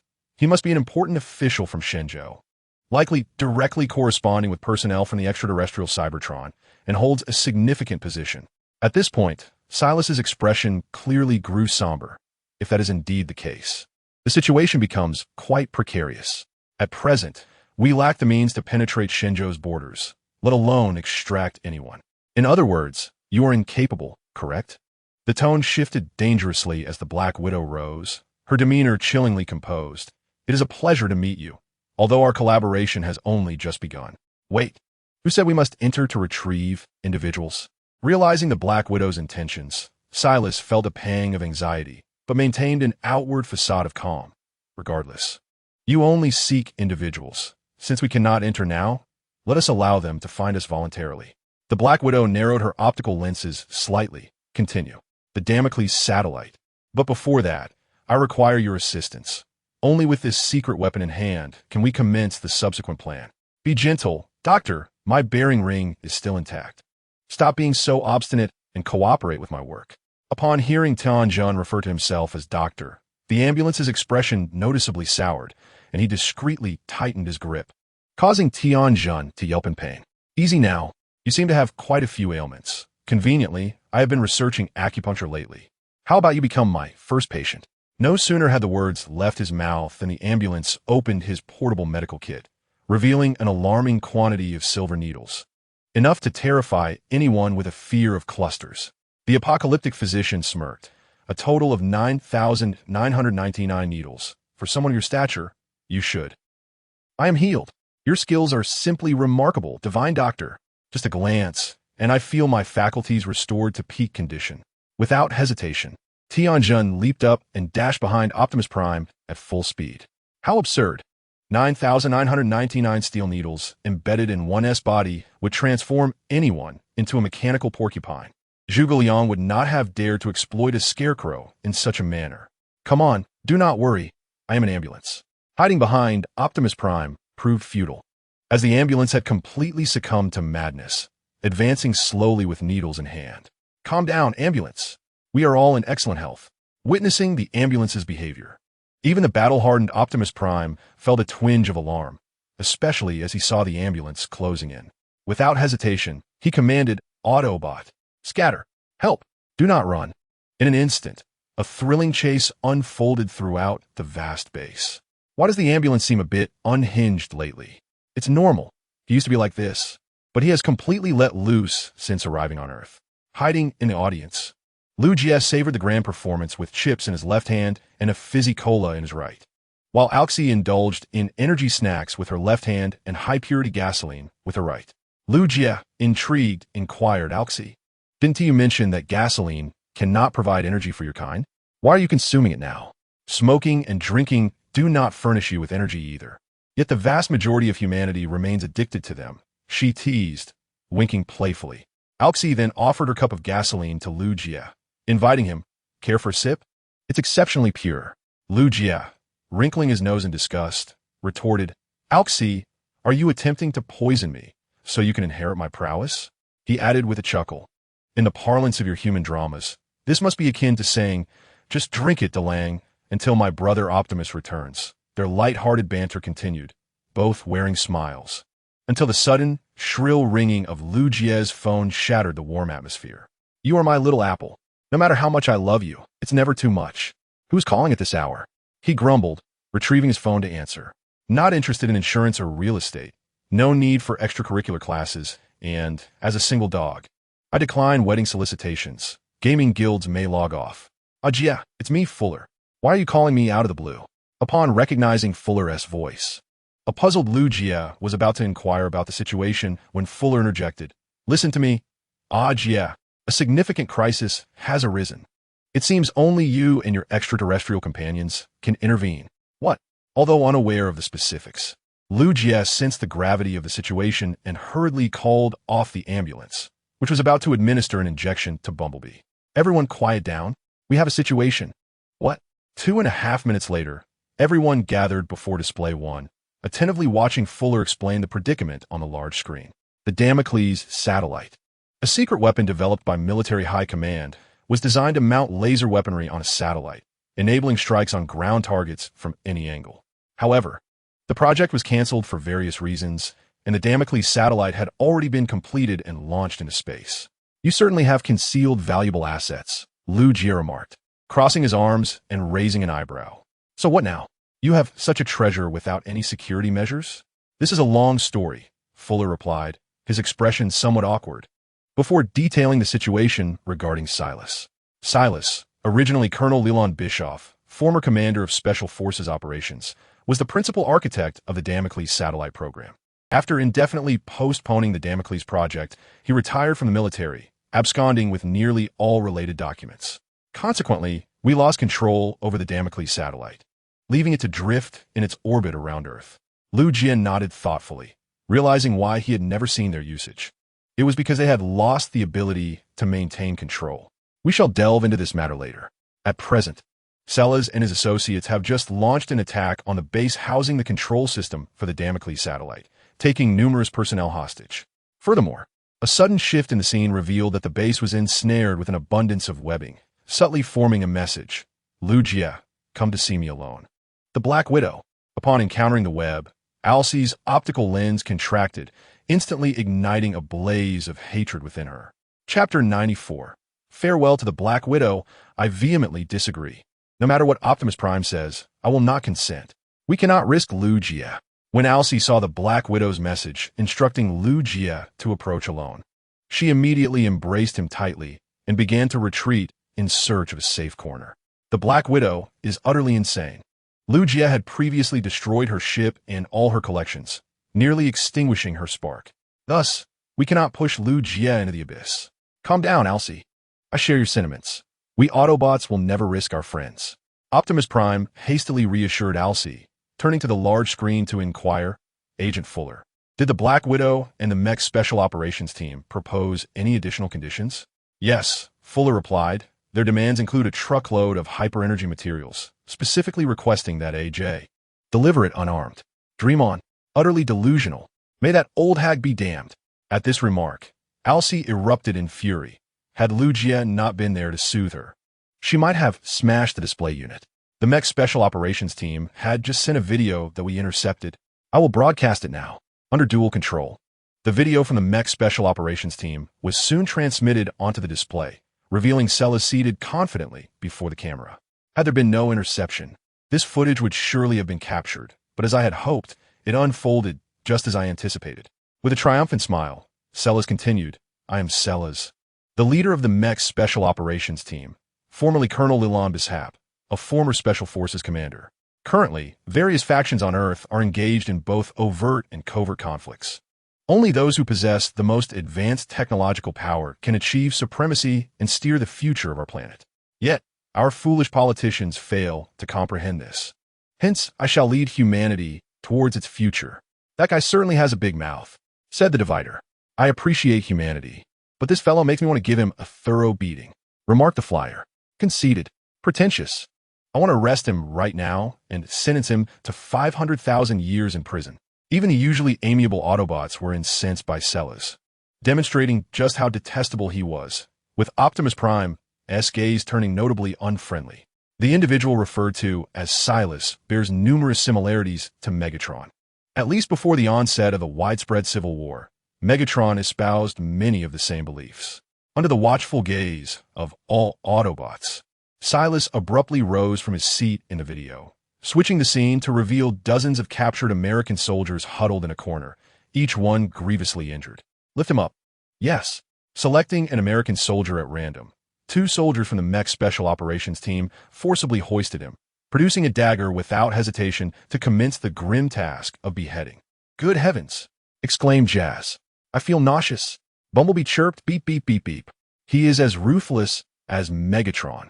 Do not look at such horrors. The ambulance swiftly positioned itself in front of Lu Jie, while RC hastily covered Lu Jie's eyes, fearful of exposing him to such a brutal and bloody spectacle.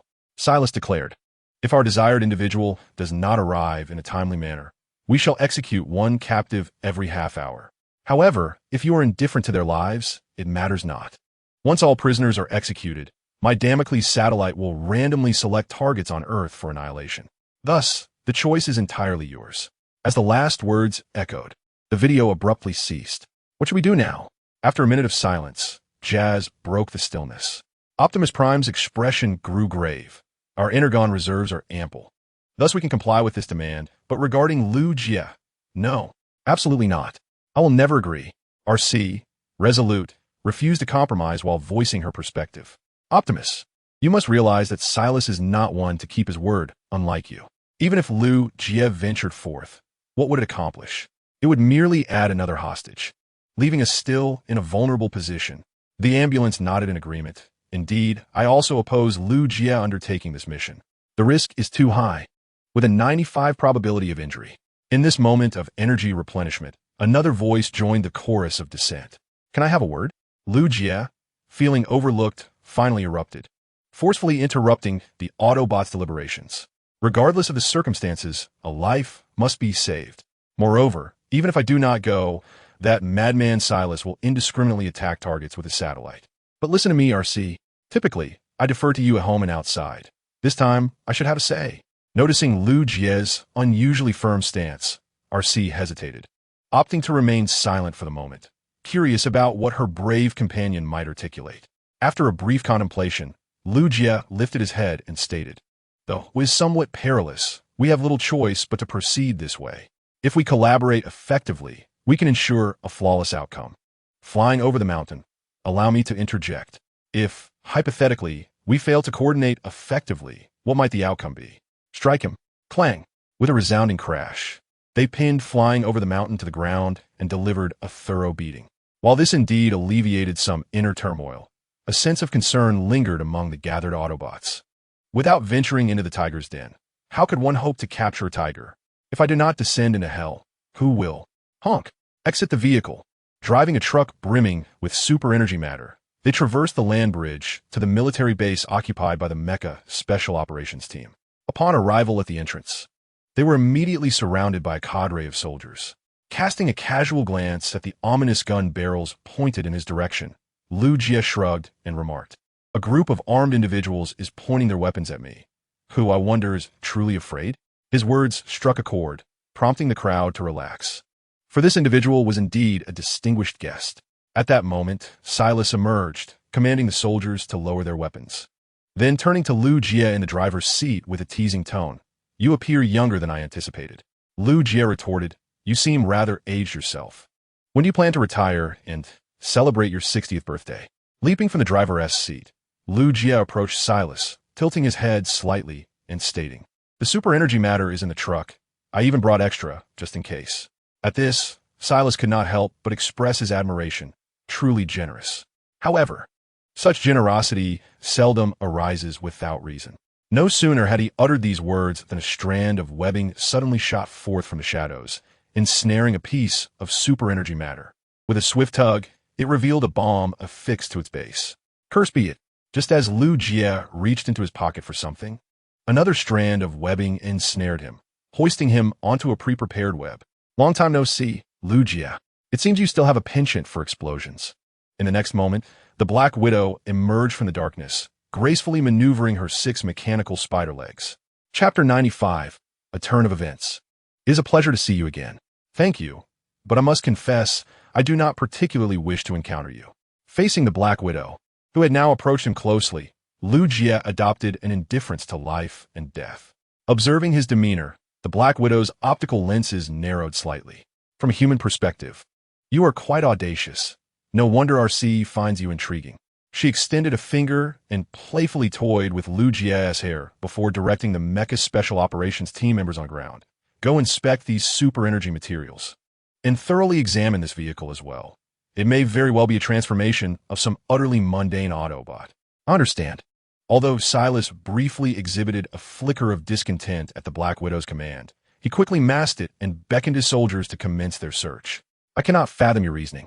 To willingly walk into a trap, considering how far you are from your base, is beyond me. Gently think, Liu Ye, Efin. The Black Widow spoke with a teasing tone. Pray tell, Lu Jie, why are you willing to risk everything for these strangers? Surely, there must be some animosity between your two nations. Indeed, there were grievances, and my disdain for them was real, but compared to these congenital imbeciles, I detest you ruffians even more.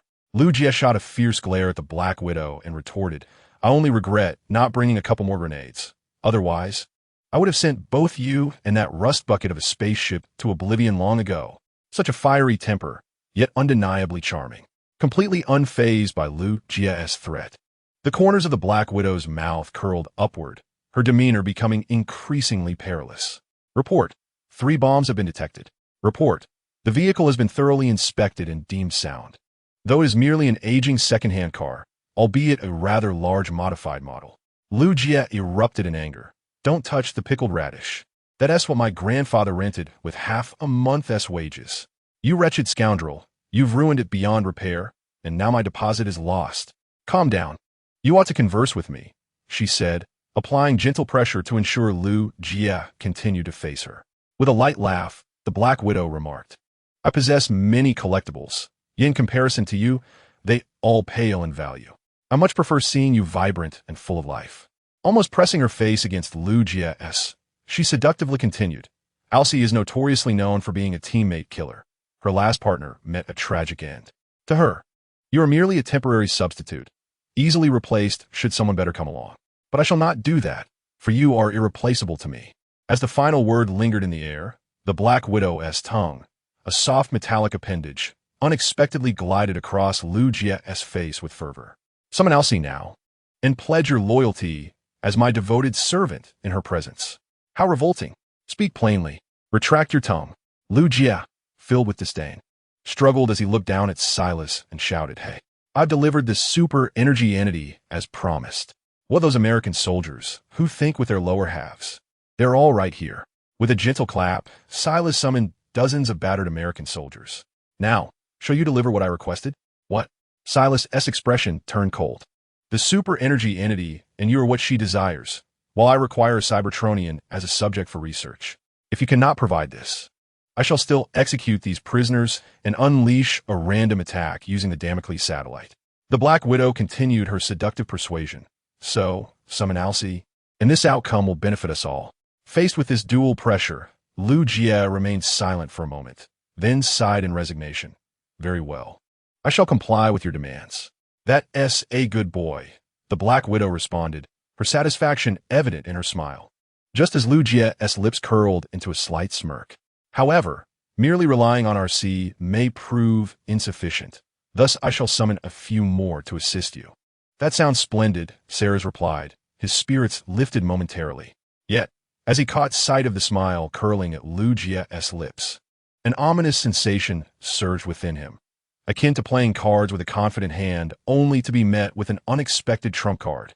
Suddenly, the powerful roar of an engine reverberated through the air.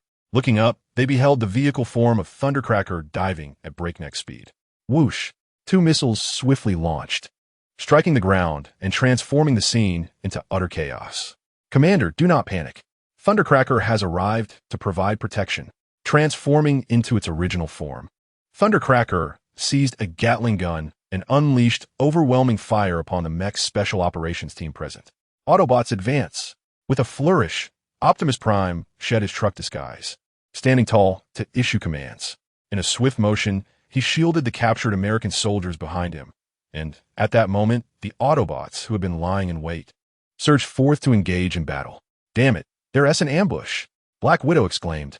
Just as she was about to lead Lu Jie to safety, RC, in her motorcycle form, erupted from the shadows, delivering a swift kick to Black Widow's head.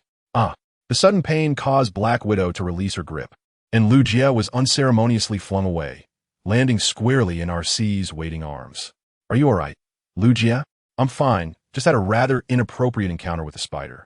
He replied, wiping the slimy substance from his face with evident distaste, while RC's eyes blazed with fury.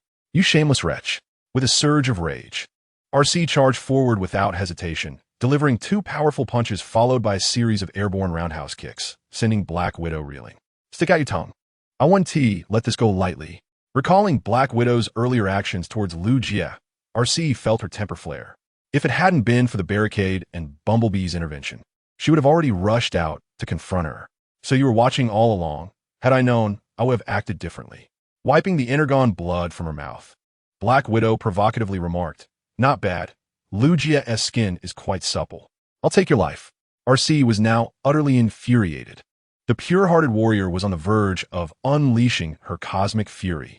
In an instant, the 2 female Cybertronians engaged in a fierce battle, employing a myriad of underhanded tactics, such as the return my beautiful fist and dragon claw grip.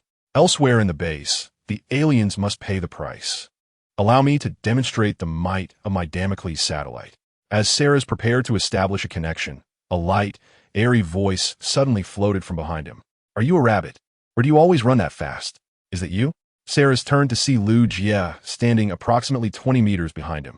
Silas proclaimed with pride, You have arrived too late. As long as the Damocles satellite remains under my control, the Mecha Special Operations Team still has a chance for redemption. Fool! Who bestowed upon you the audacity to utter such words? In the face of Silas's confidence, Lu Jie continued with the gaze of one who looks upon a frog at the bottom of a well. Have you not pondered why I have come in person? Moreover, what gives you the audacity to believe that this obsolete satellite could threaten us? Surely, you do not overestimate your own worth. Silas furrowed his brow. What do you mean? The time was drawing near. Glancing at his watch, Lu Jie revealed a victorious smile. At this moment, in low Earth orbit, the Ho-E spacecraft detected the target satellite and immediately commenced its obliteration. Not far from the activated Damocles satellite, a crimson gold Shenzhou satellite began its adjustments, followed by the activation of its energy discharge port for energy replenishment.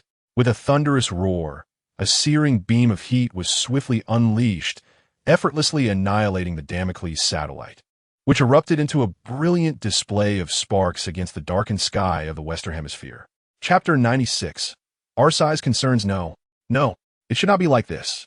Witnessing the total loss of control over the Damocles satellite, Silas visibly panicked, desperately attempting to re-establish contact with the satellite as if possessed. However, his efforts were destined to be futile. By now, his prize satellite had likely disintegrated into meteoric fragments descending through the atmosphere. Impossible. How could you accomplish this? He exclaimed. The Damocles satellite was crafted with all my diligence. It is the most advanced and formidable weapon on Earth. In a fit of rage, Silas smashed the control system into ruins and turned to Lu Jie, who wore a smirk tinged with disdain, demanding, What means did you employ? Has your mind been cloistered? Lu Jie retorted mockingly, You dare to claim this nearly decade-old relic as the most powerful weapon on Earth? Folding his arms, he gazed at Silas and continued, To be frank, we possess satellite weaponry as well, but we deemed its power insufficient and shelved the project. It appears that old me is indeed a waning generation. At these words, Silas was instantly incensed, his face flushed with rage, nearly rivaling a crimson hue. If that is the case, then why did you not employ the satellite weaponry from the outset? I refuse to believe your intentions were solely to rescue those captives. Rescuing them is one aspect, but more so, it is a precaution. You are a cunning individual, and thus I must ascertain with my own eyes that you are destined for the underworld. As Lu Jie finished speaking, he produced a red document from his pocket and succinctly recounted its contents. The leader of the Mecha Special Operations Team, Silas, is a criminal of the highest order, condemned by the Shenzhou government to death, to be executed immediately.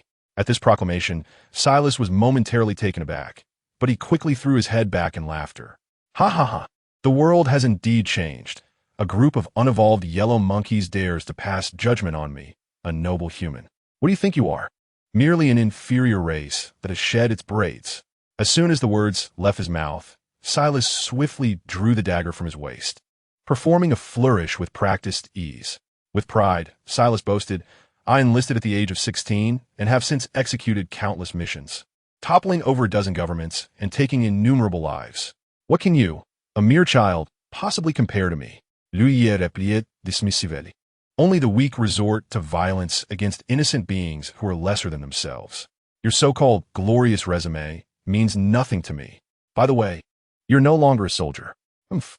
A murderous intent filled Silas's gaze, and he lunged forward. Liu Jie, however, remained unfazed, placing his hand over his chest. Just as Silas's dagger was about to pierce Liu Jie's throat, Liu Jie suddenly grasped Silas's arm, revealing that his mechanized armor had enveloped him. What? In disbelief, Silas watched as the armor completely covered Liu Jie like memory metal. With a sharp twist, Liu Jie applied pressure, contorting Silas's arm into a grotesque shape, followed by a swift kick that shattered Silas's thigh, rendering him immobile. Thanks to the ambulance's assistance, donning this armor will be much easier now. You cheated. You only rely on alien technology. Have the courage to fight me fairly. Silas, enduring excruciating pain and driven to madness, screamed. With a scoff, Liu Jie lifted Silas from the ground and drew his submachine gun, pressing it against Silas's heart without hesitation, pulling the trigger. Tot, tot, tot, tot. Silas's eyes widened in horror. He could hardly fathom that he would meet his end at the hands of someone he had always looked down upon. In the past, you opened our gates with your formidable ships and cannons. Did you ever think of fairness then? Casting Silas aside like refuse, Liu Jie watched as the once mighty leader of the mechanized special forces faced his demise. He mercifully adjusted his aim to Silas's head. And one last thing, that was in the past. Boom. Meanwhile, Alcee, with a flurry of strikes from her arm blades, launched a fierce assault, landing a spinning kick squarely on the Black Widow, sending her crashing against a boulder. Today you seem particularly strong, Alcee. What has transformed you so? Rising unsteadily, the Black Widow feigned jest as she glared at the furious Alcee. I've heard that human tongues are quite soft. Perhaps next time, I can ask little Liu Jie to verify this. Get away from me. As soon as the words left her mouth, Alcee's fury, already simmering, ignited into a blazing inferno. Her hands swiftly transformed into laser guns, ready to unleash a barrage. With her remarkable agility, the Black Widow darted through the shadows, quickly seeking refuge behind a massive boulder. It seems you have developed peculiar sentiments towards that human. Initially, I presumed you regarded him merely as a pet, but upon reflection, this world indeed holds intriguing tales, stories of silicon-based life and organic beings. Alcee, you might very well be the first of Cybertron to experience such a connection. Peering cautiously from her hiding spot, she observed Alcee still poised and vigilant, her aim unwavering, prompting the Black Widow to resume her verbal onslaught. Congratulations, Alcee. But it appears you have overlooked a critical issue. The lifespans of Cybertronians and humans are not even remotely comparable. Perhaps in a mere blink of an eye, Liu Jie could become naught but ashes scattered by the wind. When did you become so verbose? Are you merely skilled in the art of rhetoric now? The pointed remark struck a nerve, causing Alcee's composure to falter, her dual guns trembling slightly. Yet, she quickly regained her calm, unhesitatingly directing her wrath toward the Black Widow. Step forward and allow me to grant you a swift return to the Allspark, to seek repentance for the Cybertronians you have condemned. Very well, but should my spark extinguish, your last hope will vanish entirely. Upon hearing this, Alcee's brow furrowed in confusion. What do you mean? The Well of Transformation. A legendary site where one can freely transition between silicon-based and organic life forms. Coincidentally, I have come across some clues suggesting it may reside right here on Earth. A few simple words sent shockwaves through Alcee's heart, yet she maintained a facade of nonchalance, questioning, how can I trust you? Lying bears no consequence for you. Perceiving Alcee's inner turmoil, the Black Widow replied leisurely, suit yourself. After all, there's no remedy for regrets once the deed is done. You shall witness your little human friend take the first step. Her face contorted with conflict, Alcee ultimately resolved her internal struggle and disarmed herself. Let be known, if you dare deceive me, today shall mark your return to the Allspark. Chapter 97. The mischievous trio of Decepticons regarding the Black Widow, a deranged killer. Alcee harbored an intense desire to reduce her to ashes. However, given that the adversary possessed the vital information she so desperately needed, despite its dubious nature, Alcee resolved to take a chance. She simply could not bear to watch Lu Jie become nothing more than a mound of earth. Upon witnessing Alcee disarm herself, the Black Widow wore a triumphant smile and stepped out from behind the boulder. Just then, the roar of jet engines filled the air, and the Decepticon trio descended from the skies. How fortuitous! I never anticipated stumbling upon a lone Autobot. The Elegy eagerly prepared for battle, while Charge noted the presence of the Black Widow on the other side. It was not just the Autobots he faced, but also a treacherous traitor. Jetfire declared, "You two handle the Autobots. I shall deal with this traitor myself." Swiftly assigning their roles, Charge and Elegy engaged Alcee, while Jetfire confronted the Black Widow alone. "Ah, the traitor again. I have long awaited this day." With his right hand transforming into a firearm, Jetfire unleashed a barrage of shots, forcing the Black Widow to evade continuously.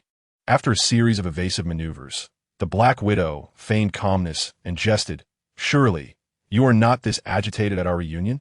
After all, I merely left you at the epicenter of an explosion." Jetfire, incensed by the reminder, retorted, "You wretched bug, my spark nearly extinguished that day. Today, you shall experience the agony I endured." Without missing a beat, Jetfire intensified his assault. Meanwhile, Charge and Elegy executed a flawless offensive against Alcee. Having exhausted considerable strength in her previous encounter with the Black Widow, Alcee struggled to withstand their relentless onslaught. "Damn," Charge remarked smugly. "It seems this little one is on the verge of collapse." Elegy chimed in, "Perhaps we can find a small bowl to contain her and present her to Megatron as a gift." Just as Elegy finished speaking, an energy laser beam shot from the shadows, striking Elegy down with precision. "Ah, why not repeat that little quip?" Lu Jie emerged, furious, standing protectively in front of Alcee. "Do you prefer a coffin with a flip top or a sliding lid? Choose wisely." The insidious Earth bacteria hastily assisted the injured Elegy, prompting Charge to feign nonchalance despite his rising tension. "Oomph, it's merely an added human. They are no match for us." Then what of me? In an instant, the truck-shaped Optimus Prime charged forward, prompting Charge to abandon Elegy without hesitation. Poor Elegy was sent spiraling through the air, landing awkwardly upside down, legs dangling. "This is Agent William Fuller. You Decepticons are surrounded." Fuller, the stout and timely reinforcer, arrived with a squadron of armed helicopters to the rescue. "Jetfire, we must retreat swiftly. Their reinforcements are overwhelming." Rushing to pull Elegy from the ground, Charge delivered 2 hefty blows. "Hey, are you still alive?" Elegy, dazed, inquired, "Where am I? Wasn't I battling the Dark Lord? I was so close to reuniting with the princess. Why did you bring me back?" Charge simply replied, "Game over." Once again evading the jet's assault, Black Widow noticed the helicopter circling overhead. Her optical lenses emitted scanning beams to assess the vehicle. "Alas, I've been caught." Fuller cursed as he obtained the vehicle's form. In an instant, Black Widow transformed into an armed helicopter, accelerating into the night's embrace. Decepticons retreat. Recognizing the situation's dire escalation, the jet decisively commanded a withdrawal, and in a heartbeat, the trio swiftly transformed and vanished into the shadows. "It's over." Observing the Decepticons' hasty escape, Lu Jie sighed in relief as he leapt from the cockpit and hurried to Alcee's side, expressing concern. "Are you all right? You arrived just in time. As always when I needed you."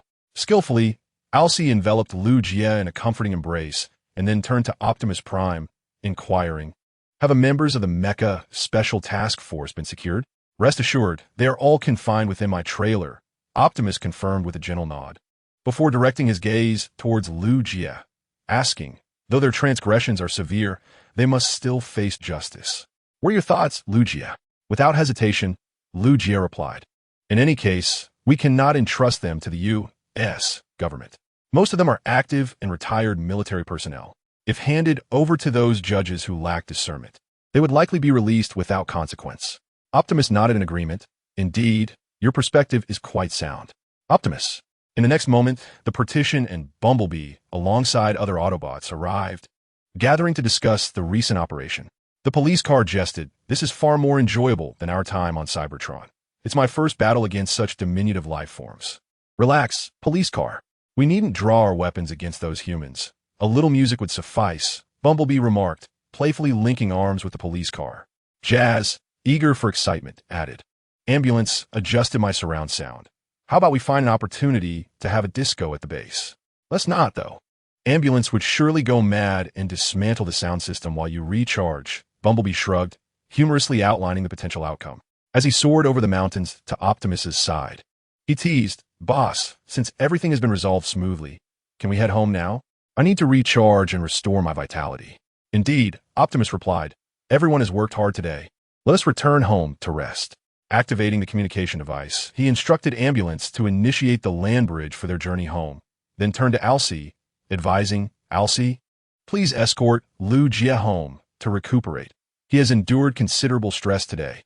Perfect timing, as I was about to suggest that myself. My brave young lad is utterly exhausted, she said with a satisfied smile. Transforming into a motorcycle, Alcee approached Lu Jie and invited, hop on, my courageous young man. Thank you for removing the burdensome armor. Lu Jie skillfully mounted his steed and then turned to wave, saying, I will take my leave first, everyone. You have worked hard. It's no trouble at all. I wish Tai you and Alcee sweet dreams.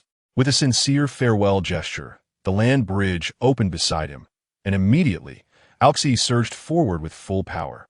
Does the transforming spring truly exist on Earth? Is Black Widow deceiving me?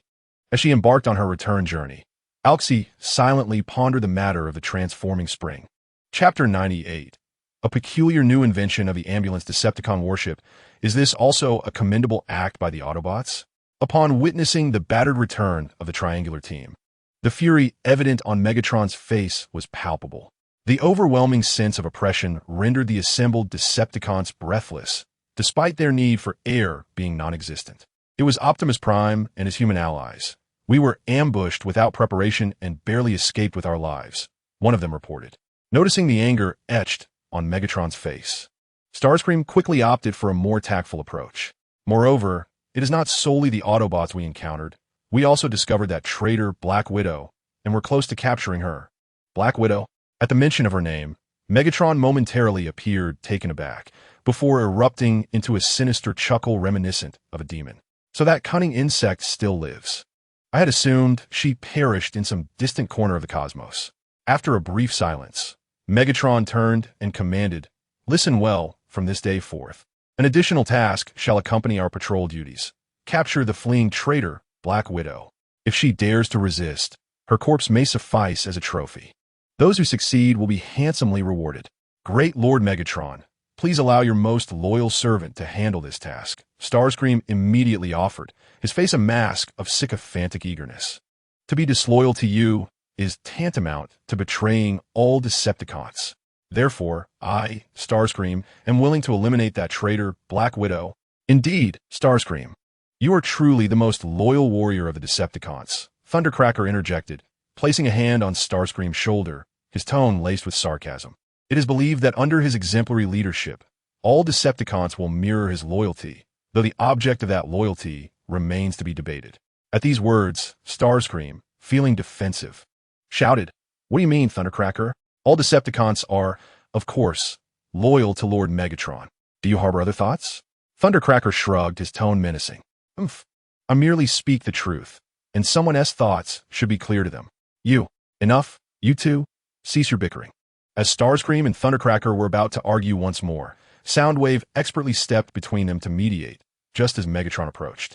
Excellent, well said.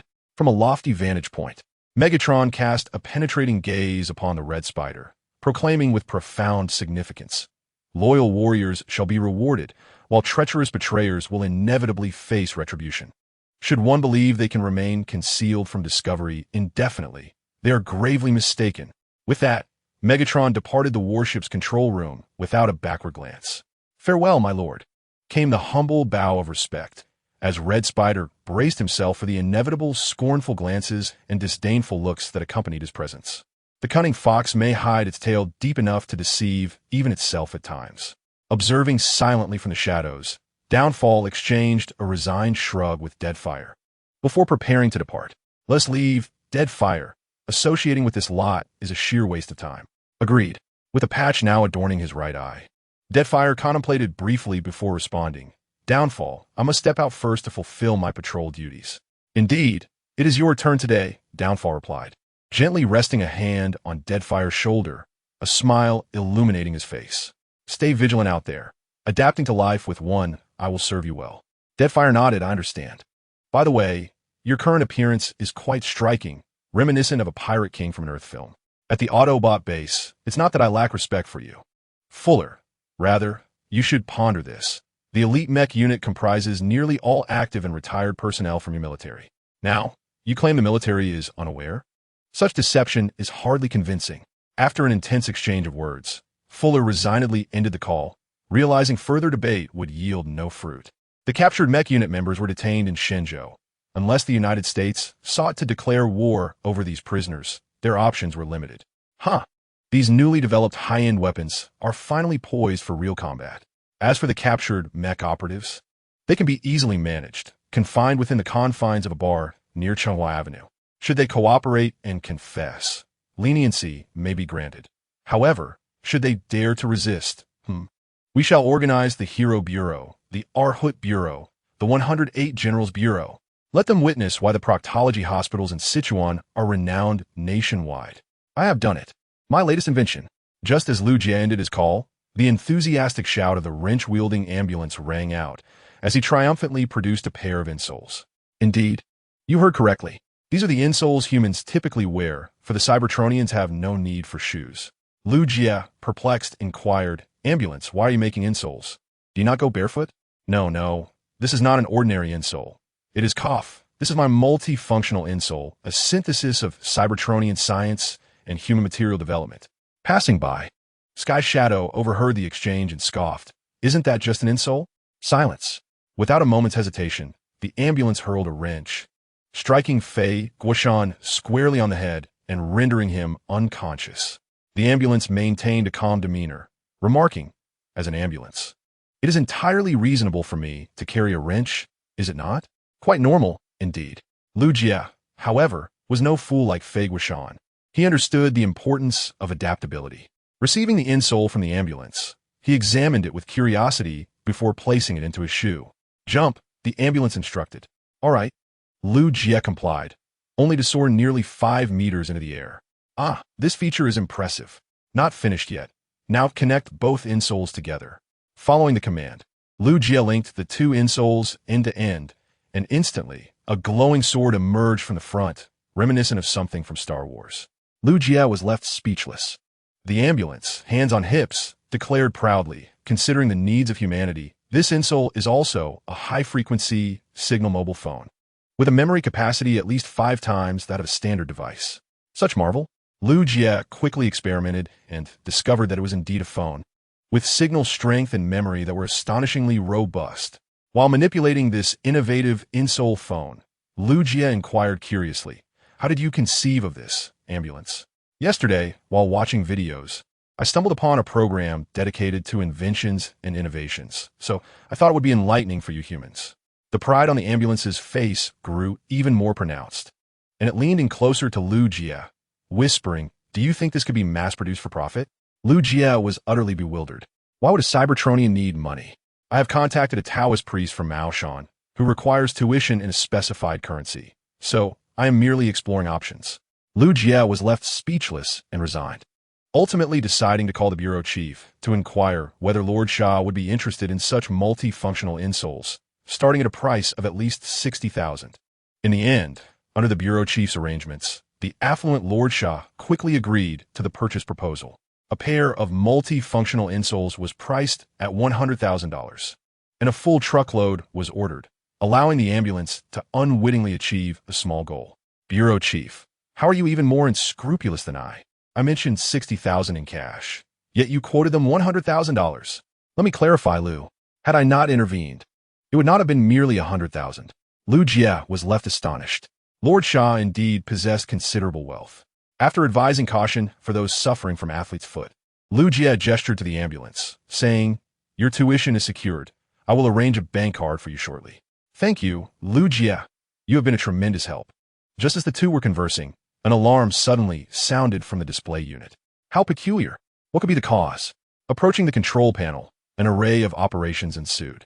Observing the anomalous readings on the screen, The ambulance expressed its astonishment. This magnetic field signal is quite unusual. No celestial body in the entire solar system possesses such erratic magnetic force. It appears an investigation is warranted. Acquainted with the procedures, Lu Jie promptly volunteered. I shall accompany RC for the investigation. Is there anyone else you wish to assign to join us? The ambulance surveyed the surroundings, noting the sleeping partition, Bumblebee engrossed in a racing game, and the unconscious Overdrive, who had knocked himself out with a wrench.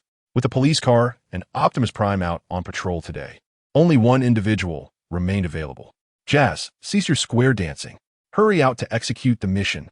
Meanwhile, aboard the Decepticon warship, Megatron mused. I believe I recognize this magnetic field signal. It is the remarkable scientific achievement of the Decepticons. After scrutinizing the captured sound waves, he affirmed his conclusion and commanded, notify the nearest Decepticons to proceed immediately. We must retrieve this formidable weapon at all costs. This is my command. In the desolate expanse of the American West, Lu Jie reflected, this landscape is indeed barren. It seems the United States grapples with uneven regional development. Stepping out from the land bridge, he surveyed the desolate terrain and shook his head in dismay. My analysis indicates that this land has suffered environmental degradation due to overexploitation and will require at least a century for recovery. The optimal conclusion is to abandon it. Your perspective stems from big data analysis. Yet from the viewpoint of us Chinese, abandonment and evasion merely address temporary issues, rather than placing all hope on future generations. We ought to take the first step ourselves and set an example for our descendants. After imparting this philosophical insight, Lu Jie involuntarily remarked, only knowing how to plunder and pillage, yet oblivious to the need for restoration and rebuilding, it is time for the Americans to reflect. Suddenly, Jazz rushed in and playfully slapped Lu Jie on the back, causing him to lose his balance and tumble to the ground, inadvertently dragging Lu Jie down with him. My apologies, I did not mean to cause any trouble, Jazz quickly said, realizing the unintended consequences of his actions. He helped Lu Jie up and, with a friendly demeanor, suggested as compensation, how about I take you out for a night of dancing? I discovered a square where the dance is quite lively during my last patrol. Jazz, you are being a nuisance again. Observing Jazz's tendency to become overly relaxed, RC impatiently pushed him aside, extending her hand toward the cockpit, allowing Lu Jie to land securely in her grasp. The entire sequence unfolded with a fluidity that revealed it was not their first encounter. With a gentle admonition, RC cautioned, this mission may entail certain dangers. Be sure to remain within my line of sight. Lu Jie expressed his frustration. I have been a soldier on the battlefield. Alcy, could you please refrain from treating me like a child? How old are you this year? 23, Alcy replied, nodding. Even a bumblebee is older than you. On Cybertron, you're merely a juvenile. No sooner had she spoken than Alcy wrapped Lu Jie in her embrace. Let us go. The ground here is uneven, and I would hate for you to stumble. Put me down. Can't hear you.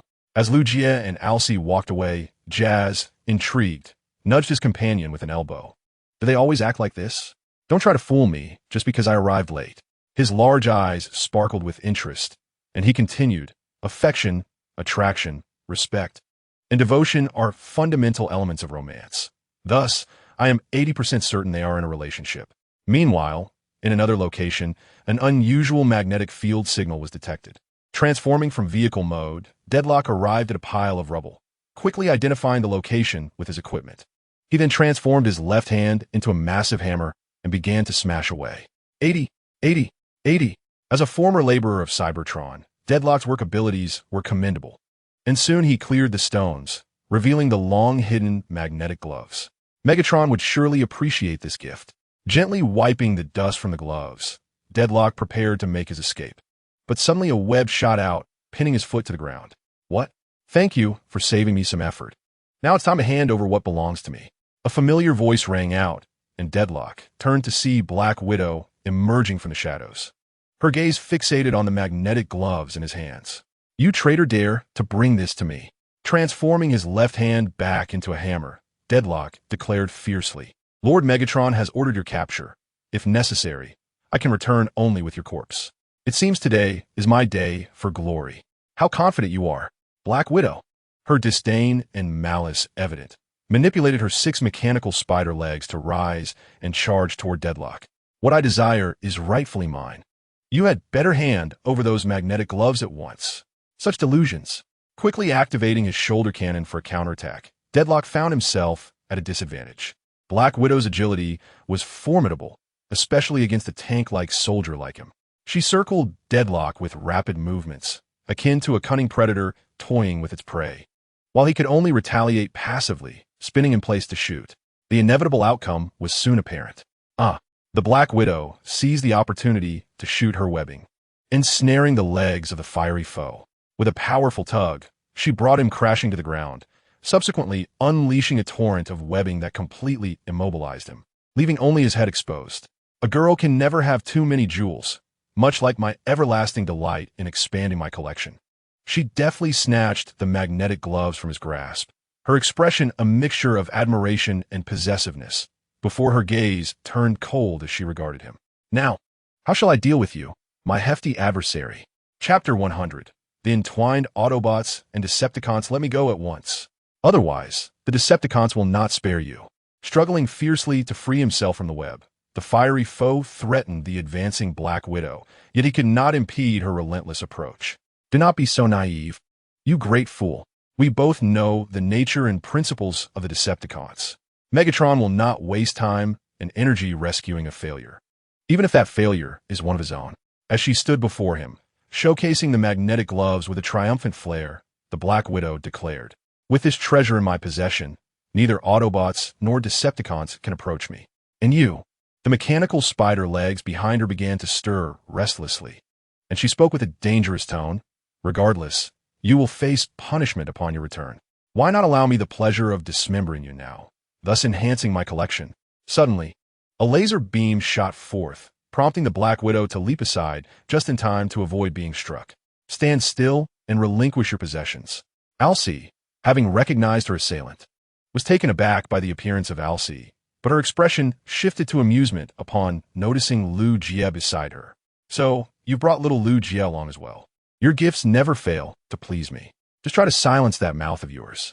Alcee interposed herself in front of Lu Jie, her hands transforming into laser guns, unleashing a barrage of firepower that forced the Black Widow to evade. It's you again, big fellow.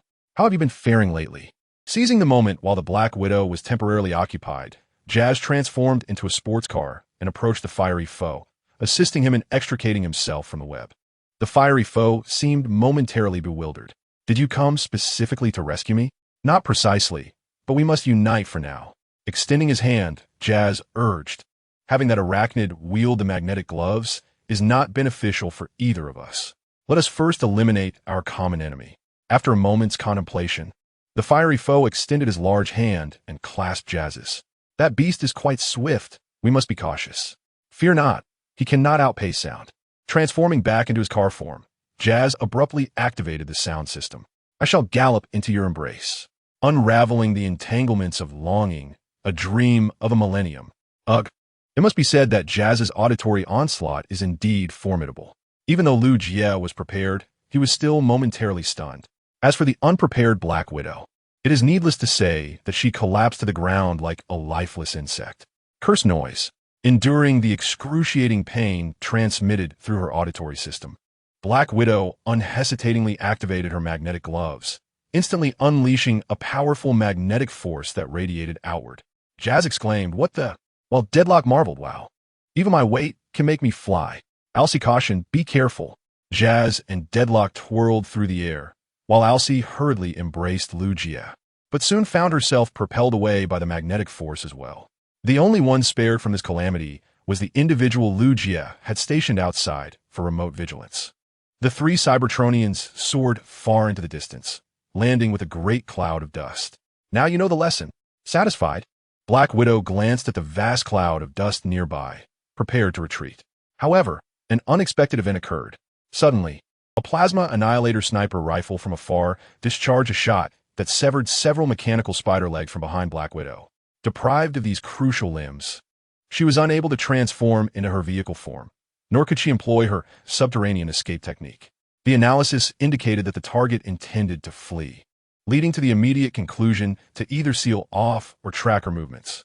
A swift plan was devised, and they resumed their relentless long-range sniping. Due to the considerable distance, Black Widow's magnetic gloves proved ineffective, rendering her a mere target. Remember this, barely evading a laser beam, Black Widow relied on her exceptional agility and swiftly vanished from sight. The target has disappeared. Protocol 3 activated to protect Ironhide. Rather than continue the relentless pursuit of Black Widow, they activated their rear propulsion devices to reach the site where the 3 Autobots had fallen. Lugia, please respond. How do you feel? I'm well. Your timing is impeccable. Thanks to Alcie's protection, Lugia felt only a slight dizziness. Alcie, how are you? I'm fine. Fortunately, the ground here isn't too hard. With her central processing unit restored, Alcie turned to Jazz and Deadlock behind her, asking, how are you two faring? Jazz replied, yeah. Deadlock exclaimed, my rear end hurts. As he stood up to rub his metal backside, Jazz and Alcie, who were pressing against him, rose simultaneously. So heavy, with an unsteady center of gravity. Deadlock promptly sat back down. Alcie and Jazz were equally perplexed. What has happened? How are we stuck together? Realizing their predicament, the 3 Cybertronians began to struggle vigorously. But despite their combined efforts, none could extricate themselves. Lugia, dumbfounded, stared in disbelief for a moment before hastily contacting the ambulance. Oh no, this is a serious situation. After a brief explanation lasting a minute, the knowledgeable ambulance provided clarification. It is likely due to the residual magnetic force from the magnetic gloves that still lingers on the 3 of them, resulting in this peculiar situation. Lugia hurriedly inquired, is there a way to separate them for now? The only solution would be to locate the magnetic gloves to demagnetize them. Or perhaps I could procure a high-temperature electric saw and resort to more forceful means to separate the 3. Lugia's communicator was on speaker mode, allowing RC and the others to hear everything clearly, and they simultaneously expressed, we will retrieve the magnetic gloves and ensure the ambulance does not come here. Truly, the master of wrenches, the Doomsday Medic, had managed to unite the Decepticons and Autobots in common purpose with just a few words. My weapon has a tracking feature. The target that was shot still possesses some residual energy, and my sensory radar confirms she hasn't gone far. Then what are we waiting for? Let us go capture that mother spider. With fervor, Deadlock rose, only to suddenly realize he was carrying 2 Autobots on his back. After a brief moment of hesitation, he sheepishly asked, I expected to carry both of you for the entire distance? Chapter 101. The Struggles of Deadlock. How much further do we have to go? Come on, you can do it, Deadlock. Struggling under the weight of Jazz and RC, Deadlock was already out of breath. Had it not been for his previous labor on Cybertron, he probably wouldn't have been able to take more than a few steps. As for RC, her petite frame was no match for the challenge, and Deadlock simply could not bear the thought of a young girl carrying him. As for Jazz, let us just say the weight comparison was akin to Tyson meeting a featherweight. Jazz simply collapsed onto the ground, leaving only Deadlock to continue trudging forward. Let's take a break. I can't go on any longer. The circuits were overloaded, and on the verge of collapse, Deadlock plopped down onto the ground, gasping for air. Observing this, Lugia quickly signaled for a spray gun to cool him down. After a cooling session, Deadlock's previously overheated body finally returned to a normal temperature. Thank you. He nodded in gratitude, then asked, how much farther do we have to go? Not far now. Approximately 10 kilometers, came the reply. Deadlock exclaimed in exasperation, like a groundhog-esque cry. With a weary roar, he collapsed onto the ground, immediately causing RC and Jazz to be pinned beneath his weight. RC grimaced in distress. Get up. You weigh a ton. Jazz struggled beneath him. Buddy, can you roll over? I feel like I'm being crushed. I can't speak ill of my friends. Deadlock, looking utterly defeated, replied, but I truly cannot move. I need to rest. You can't rest. Deadlock, if we don't retrieve the magnetic gloves, you'll have to return home with us. And then the ambulance will have to use that high-temperature electric saw to cut you open. Please assist in flipping over the side pressing against our side. Sir Jazz, bear a little more pressure while Lugia contemplates the next course of action. Jazz, is there no one considering a voice for me? After all, if this continues, even if we were to catch up with Black Widow, we would hardly pose a threat, let alone reclaim the magnetic gloves. Lugia inquired, Brother Deathfire, how were wages calculated during your time as a laborer on Cybertron? Deathfire, with a weary tone, replied, 2 units of energon for a day's work, roughly the size of my fist. I shall give you 5, considering the unforeseen circumstances that may arise during missions. The ambulance was equipped with a storage space specifically designated for emergency energon. Lu Jie retrieved 2 units of energon and placed them before Deathfire, wearing a look akin to a wronged roommate. One who, in their moment of dire hunger, is faced with a roommate savoring a bowl of spicy hot pot brimming with meat, deliberately making noise. Here you go, Brother Deathfire, these are all yours. The energon, having traversed great distances, had depleted Deathfire's energy significantly. Now, upon encountering such pure energon, the temptation was akin to a dying traveler stumbling upon an oasis. He devoured the 2 units ravenously, and then Lu Jie entered the cockpit, securing the remaining 3 units behind him. Come on, hungry one, the energon is right here. Whoosh! In the next moment, he activated the acceleration device behind him and sped away. Jazz was left bewildered. What is going on? Energon! Deathfire, startled awake, leapt to his feet and sprinted forward like a sprinter in a 100-meter dash. Slow down. Too fast. My parts are about to fly off. Meanwhile, damn it, how dare they ambush me? Covering the energon, fluid dripping from his severed limb, Black Widow's mood was evidently sour. However, upon seeing the magnetic gloves she had acquired, a satisfied smile crept onto her face. Excellent. Next I need to find a place for self-repair. Stop. Huh. Turning at the sound, Black Widow saw Lu Jie accelerating towards her, stopping 100 meters away. Immediately, he jumped down from the cockpit, deactivating the armored suit. After all, wearing metallic equipment within the range of the magnetic gloves was not a prudent choice. What delightful surprises today, one after another. Upon seeing Lu Jie, Black Widow's expression turned playful, and she stepped forward, saying, in such haste to catch up with me, are you hoping for some gifts? After feigning realization, she displayed the magnetic gloves, saying, I believe this is what you seek, right? I'm afraid, dear child, I generally do not share my collectibles. Lu Jie coaxed gently. What use do you have for that? Do you truly believe the Decepticons or Autobots would be at your mercy? 2 parties possess the means to extinguish your spark without approaching you. Yet, despite this, you still arrived, indicating your desire for this treasure. With an air of smugness, the Black Widow revealed a sinister smile. I could grant you this item, but only if you accompany me for a few nights. If you manage to please me sufficiently, I might consider bestowing this weapon upon you as a prize. In response to the Black Widow, whose demeanor echoed that of a debt collector possessed by cherry blossoms, Lu Jie scoffed sarcastically. Auntie, at your age, watching those kinds of movies does you no favors. Besides, if Archie were to find out, you'd be in quite a predicament today. What does it matter? We can simply keep it from her, she retorted, slowly extending her hand towards Lu Jie, when suddenly the ground began to tremble violently. Step! Step! The super energy entity is fleeing. What?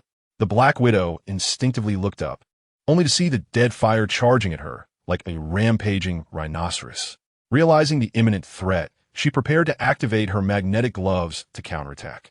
At that moment, Lu Jie swiftly donned his combat armor and leapt into action, channeling all his power to prevent the Black Widow from activating her gloves. Received. The propulsion device behind him activated, unleashing a rocket-powered strike. The Black Widow stumbled backward in pain, inadvertently releasing her grip on the magnetic gloves, causing Lu Jie to be hurled into the air along with them. I've got you, Iron Control, just in the nick of time. Reliably jumped up to catch Lu Jie with both hands. Well done. Smiling, Lu Jie gave a thumbs up to the radiant-eyed companion. Roar. Crash.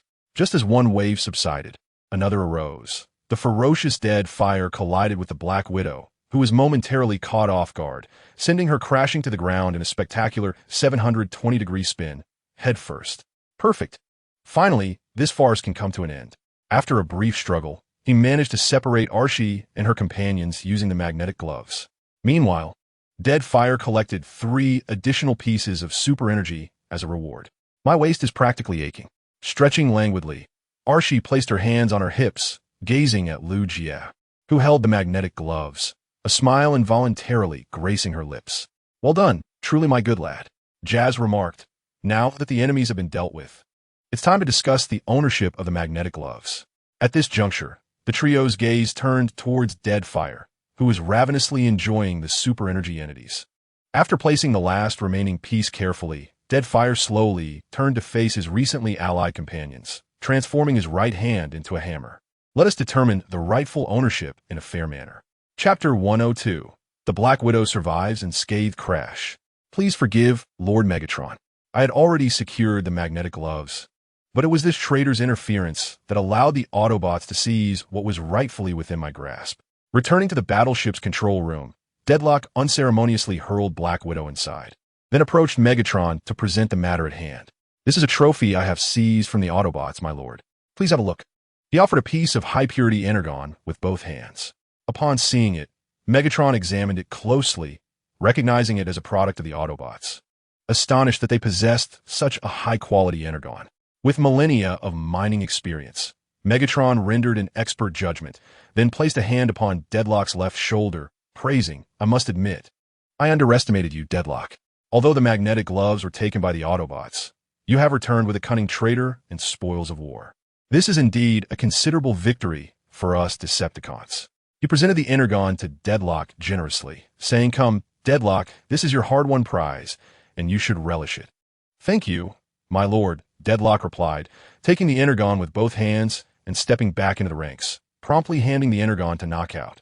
Such selfless conduct immediately earned Deadlock considerable favor in Megatron's eyes.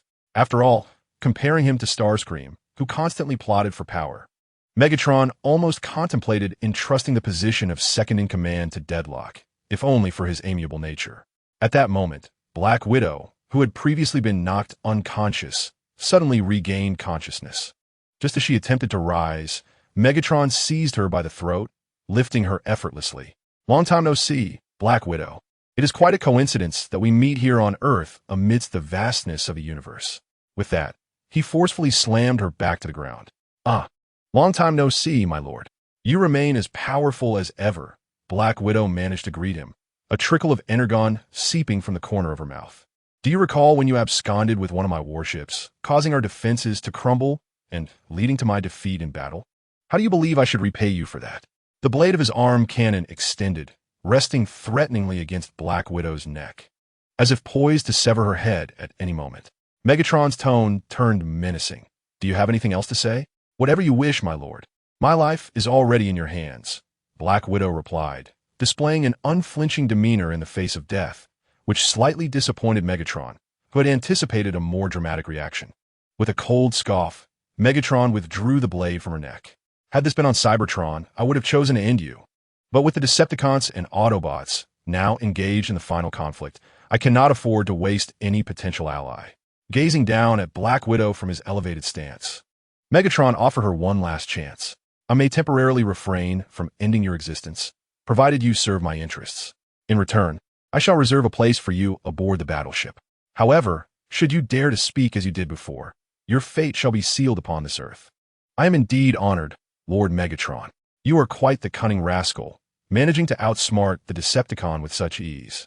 With arms crossed, RC scrutinized the magnetic gloves that had been properly arranged, a playful smile creeping across her face as she turned toward Liu Jie, who had taken on a rather smug demeanor. He proudly declared, This is not trickery, it is strategic finesse. To wager and accept the outcome is far better than engaging in a brutal struggle. At that moment, just as both parties were poised on the brink of conflict, Liu Jie, struck by a sudden inspiration, boldly stepped forward and employed his renowned technique, the game of rock, paper, scissors. In contrast to Liu Jie's cleverness, the Decepticon, lacking in wit, wielded a hefty hammer in a feudal contest, ultimately losing almost everything, including his dignity. True to his word, the Decepticon surrendered the magnetic gloves and fled with Black Widow, insisting on returning with an explanation. Otherwise, he would struggle to survive among the Decepticons in the future. Liu Jie was utterly delighted, having long heard from RC of Black Widow's betrayal of the Decepticons. Given Megatron's temperament, it would be mild to say he would peel away her layers. You have performed exceptionally well this time, Liu Jie, Optimus Prime praised, approaching with a beaming smile. Not only have you successfully retrieved the magnetic gloves, but you have also averted a conflict. I'm proud of you. Optimus picked up the magnetic gloves, reminiscing about their origins. These gloves, a testament to the ancient wisdom of Cybertronians, were initially designed for the ease of transporting massive machinery, yet in Megatron's hands, they had transformed into a weapon. Liu Jie remarked, It is of little consequence, The purpose of a tool is bestowed by its wielder. Much like how the inventor of pesticides could never have foreseen their application in self-harm. Though unfamiliar with pesticides, Optimus nodded in agreement. You're correct, Lugia. As long as we can wield our tools wisely and benevolently, we shall not follow Megatron's path of turning the magnetic gloves into instruments of death. Entrusting the gloves to Ratchet for safekeeping, Optimus continued, My comrades, considering the recent emergence of a mournful trio, I fear there may be rogue Decepticons wandering in the cosmos who have returned to Earth, potentially rejoining Megatron's ranks as formidable combatants. What does it matter? Bring on as many as they wish. I shall deal with them decisively before tossing them into the scrap heap. The boisterous bulkhead, having indulged in food and rest, was eager to find two unfortunate Decepticons to engage in a warm-up before returning to his leisurely pursuits. This was the simple, yet fulfilling life of Bulkhead. Enough, Bulkhead. Sometimes, brute force alone does not resolve issues. You must employ your intellect, much like Ratchet, or you shall forever be destined to charge into battle as a mere soldier. The police car playfully nudged the barrier, subsequently jesting towards the recently arrived ambulance. The barrier, bearing a look of exasperation, responded, Use my brain? But all I know is destruction and restoration. Each individual possesses their unique areas of expertise. It is unreasonable to expect everyone to be flawless. Just as the barrier may not excel in scientific exploration like the ambulance, he is undoubtedly a loyal and courageous warrior. Placing a hand on the barrier's shoulder, Optimus Prime smiled and said, It's nearly time, Barrier. Your favorite show should be starting shortly. Thank you, Optimus. I almost forgot, the barrier exclaimed, as if awakening from a dream, and hurriedly dashed to the television to watch the program. Toot toot toot, Moose Action, Chapter 103, Special Edition. Happy New Year, Lugia. What are you doing? Upon returning from patrol, Optimus Prime was surprised to find Lugia, under the guidance of RC, adorning the entrance of the base with spring festival couplets. Lugia, brimming with joy, replied, Welcome home, Brother Prime. Today is the joyous occasion of the new year. According to our national tradition, pasting couplets and the character Fu will bring fortune in the coming year. RC sighed. He woke up early today and has been busy. After finishing up at home, he is now here decorating the base. The customs of Shinjo? Upon learning the reason behind Lugia's actions, the ever-curious Optimus Prime expressed evident interest. After pondering for a moment, he added, Since today is peaceful, let us embrace the traditional festivities of Shinjo together. A little while later, inside the base, Lugia declared, Allow me to showcase my success in calligraphy, having prepared handmade ink. The ambulance grasped a mop with 2 fingers and began to elegantly craft characters on red paper. Done. The proud ambulance proclaimed, What do you think? Am I not comparable to your calligraphers? While the quality of the writing may be questionable, Lugia lamented the unfortunate splattering of black ink upon his new clothes, reminiscent of a patient who, upon seeing a restroom, could no longer contain himself, feeling utterly disheartened. The barrier interjected, Bumblebee, you've pasted it incorrectly. The character Fu is upside down. Bumblebee replied, Toot toot toot. It's not upside down.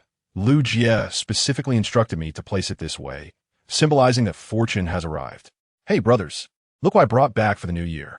Bursting into the base in a vibrant display of red, Flying Mountain joyfully unveiled his bounty.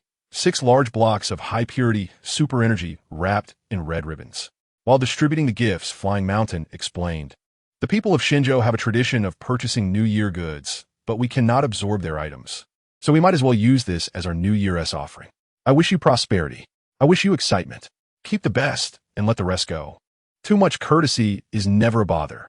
Noticing the somewhat mundane atmosphere within the base, Jazz promptly activated the sound system to enliven the mood, nearly transforming the once serious base into a vibrant marketplace.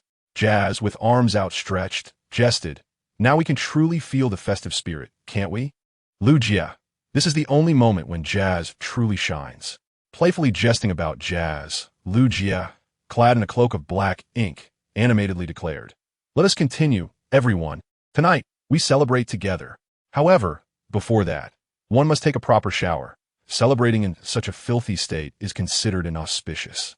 With practiced ease, Alcee raised Lugia and led him into the shower to cleanse the inky residue from his body. It's too hot. Alcee, could you adjust the water temperature? Be patient. High temperatures are necessary for disinfection. Half an hour later, I never knew that an energy being could also make dumplings. Less talk, more action. Employing a unique technique to alter the appearance of the energy being, it was fashioned into the shape of dumplings. It was said that to better embrace local customs, one of these energy beings contained a lucky coin. Whoever found it would be deemed the fortunate one of the new year. It appears the energy dumplings are all prepared. Casting a glance at the small mountain of energy beings, Optimus Prime raised his hand and declared, "In that case, I hereby announce the first annual Autobot Spring Festival officially begins." Charged, like high school students rushing for lunch, the Autobots dashed towards the energy beings, absorbing them at the quickest pace possible, eager to discover the lucky coin first. After a fierce skirmish, only the final energy being remained on the ground. And the answer was evident. "It's mine," shouted Flyover Mountain. "Nonsense. I saw it first," retorted the police car. "Whoever grabs it first gets it." In a moment when comrades, who once entrusted their lives to one another, were now embroiled in a fervent contest, Bumblebee stealthily snatched the energy being while the trio were engrossed in their fray. Ding, ding, ding. "Wonderful. I am the luckiest Autobot of the new year." "Hey, kid." The barrier reached out and gently poked Bumblebee on the shoulder. Then, as Bumblebee turned, swiftly produced a gong and struck it. Clang. Oof. Bumblebee collapsed, stunned. The barrier chuckled foolishly. "They say fools have good fortune. It seems my luck is quite splendid." Just as the barrier prepared to indulge in the energy being, the ambulance suddenly unleashed dozens of steel needles, striking the barrier's rear, rendering him dazed and sprawled on the ground. My studies in traditional Chinese medicine have not been in vain. The Wrench King transformed into an ambulance and arrived just as the victor was about to relish the spoils, when suddenly, Jazz and the police car unleashed sonic cannons and paralysis lasers, employing a surprise attack to bring down this apocalyptic medic. Watching the chaotic melee from the shadows, Lu Jie couldn't help but smile mischievously. What a spectacular and thrilling scene. It's far more entertaining than the Spring Festival Gala. I told you, you're a little rascal, playing such pranks during the festive season. Kneeling beside Lu Jie, Alcee skillfully wrapped her arms around his neck and jested. "If they discover that the coin wasn't actually enclosed, I may have to whisk you away to evade the storm." Lu Jie shrugged. "Shall we then watch the Spring Festival Gala?" He reconsidered. "Never mind. Let us enjoy their performance. By the way, Alcee, happy Spring Festival." Lu Jie produced a red envelope from his pocket, smiling as he said, "Money may hold little value for you. So I asked the bureau chief to arrange a card for you, granting you complimentary gasoline in the future. What a precious New Year gift." Without much hesitation, Alcee graciously accepted the envelope and, with a satisfied smile, inquired, "You've given me such an extravagant present. How can I repay you?" "You have already done so." "When?" Just as Alcee looked on in confusion, Lu Jie suddenly declared, "Your arrival is the finest gift. What a charming little rascal you are." At this moment, at a certain Air Force base, cheers erupted. "Woohoo! Bravo, Thunder! Do it again! Incredible!" Thunder transformed into a fighter jet, executing a series of complex aerial maneuvers, eliciting applause from the soldiers below. In truth, Optimus Prime had informed Thunder of the festivities. However, this loyal Cybertron warrior could not bear to leave his comrades, understanding that they had sacrificed their chance to reunite with family for the sake of serving their country and fellow citizens during the holiday. Here's to the highest respect for those dedicated workers and soldiers who remained steadfast during the Spring Festival. After much contemplation, Thunder ultimately chose to stay at the base to celebrate the new year with everyone, knowing he could not return to Cybertron anytime soon. The base commander, moved by Thunder's decision, arranged a generous supply of super energon for the New Year's feast. Experiencing a slight energy overload, Thunder transformed and soared into the sky to perform stunts, expressing his New Year wishes to the soldiers in his own unique way. With a dramatic increase in thrust from his rear engines, Thunder left behind 4 luminous characters in the sky. Happy New Year! Chapter 104. The Red Spider's Misfortune Yawn. After a night of celebration, the Autobots lay sprawled on the ground, not due to a severe energy deficit, but rather the overwhelming state brought on by the extravagant Energon feast. Flying over the mountains, they gazed vacantly. How long until the new year arrives again? Ambulance replied weakly. According to the Earth calendar, approximately 365 days, or 1 year. For the first time, I find a year to be so interminable, sighed the police car. who had lived for millions of years. What a marvelous Cybertron. The moon composed of metal. The jazz musician, sprawled on the ground in an upside-down position, suddenly murmured in his sleep before shifting to a different posture and continuing his deep slumber. My goodness, was that an earthquake? Early in the morning, I took Alcy back to the base, and upon witnessing the chaotic scene that lay before us, it was evident that not only Lu Jia was unsettled. Even Alcy doubted whether her optical lens had malfunctioned. After escorting Lu Jia out and then re-entering, the disarray within the base remained unchanged. What on earth transpired last night?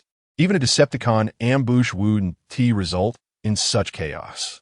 Alcy fumed, immediately contemplating selecting a random individual for a reprimand, but thankfully the only one among them still conscious.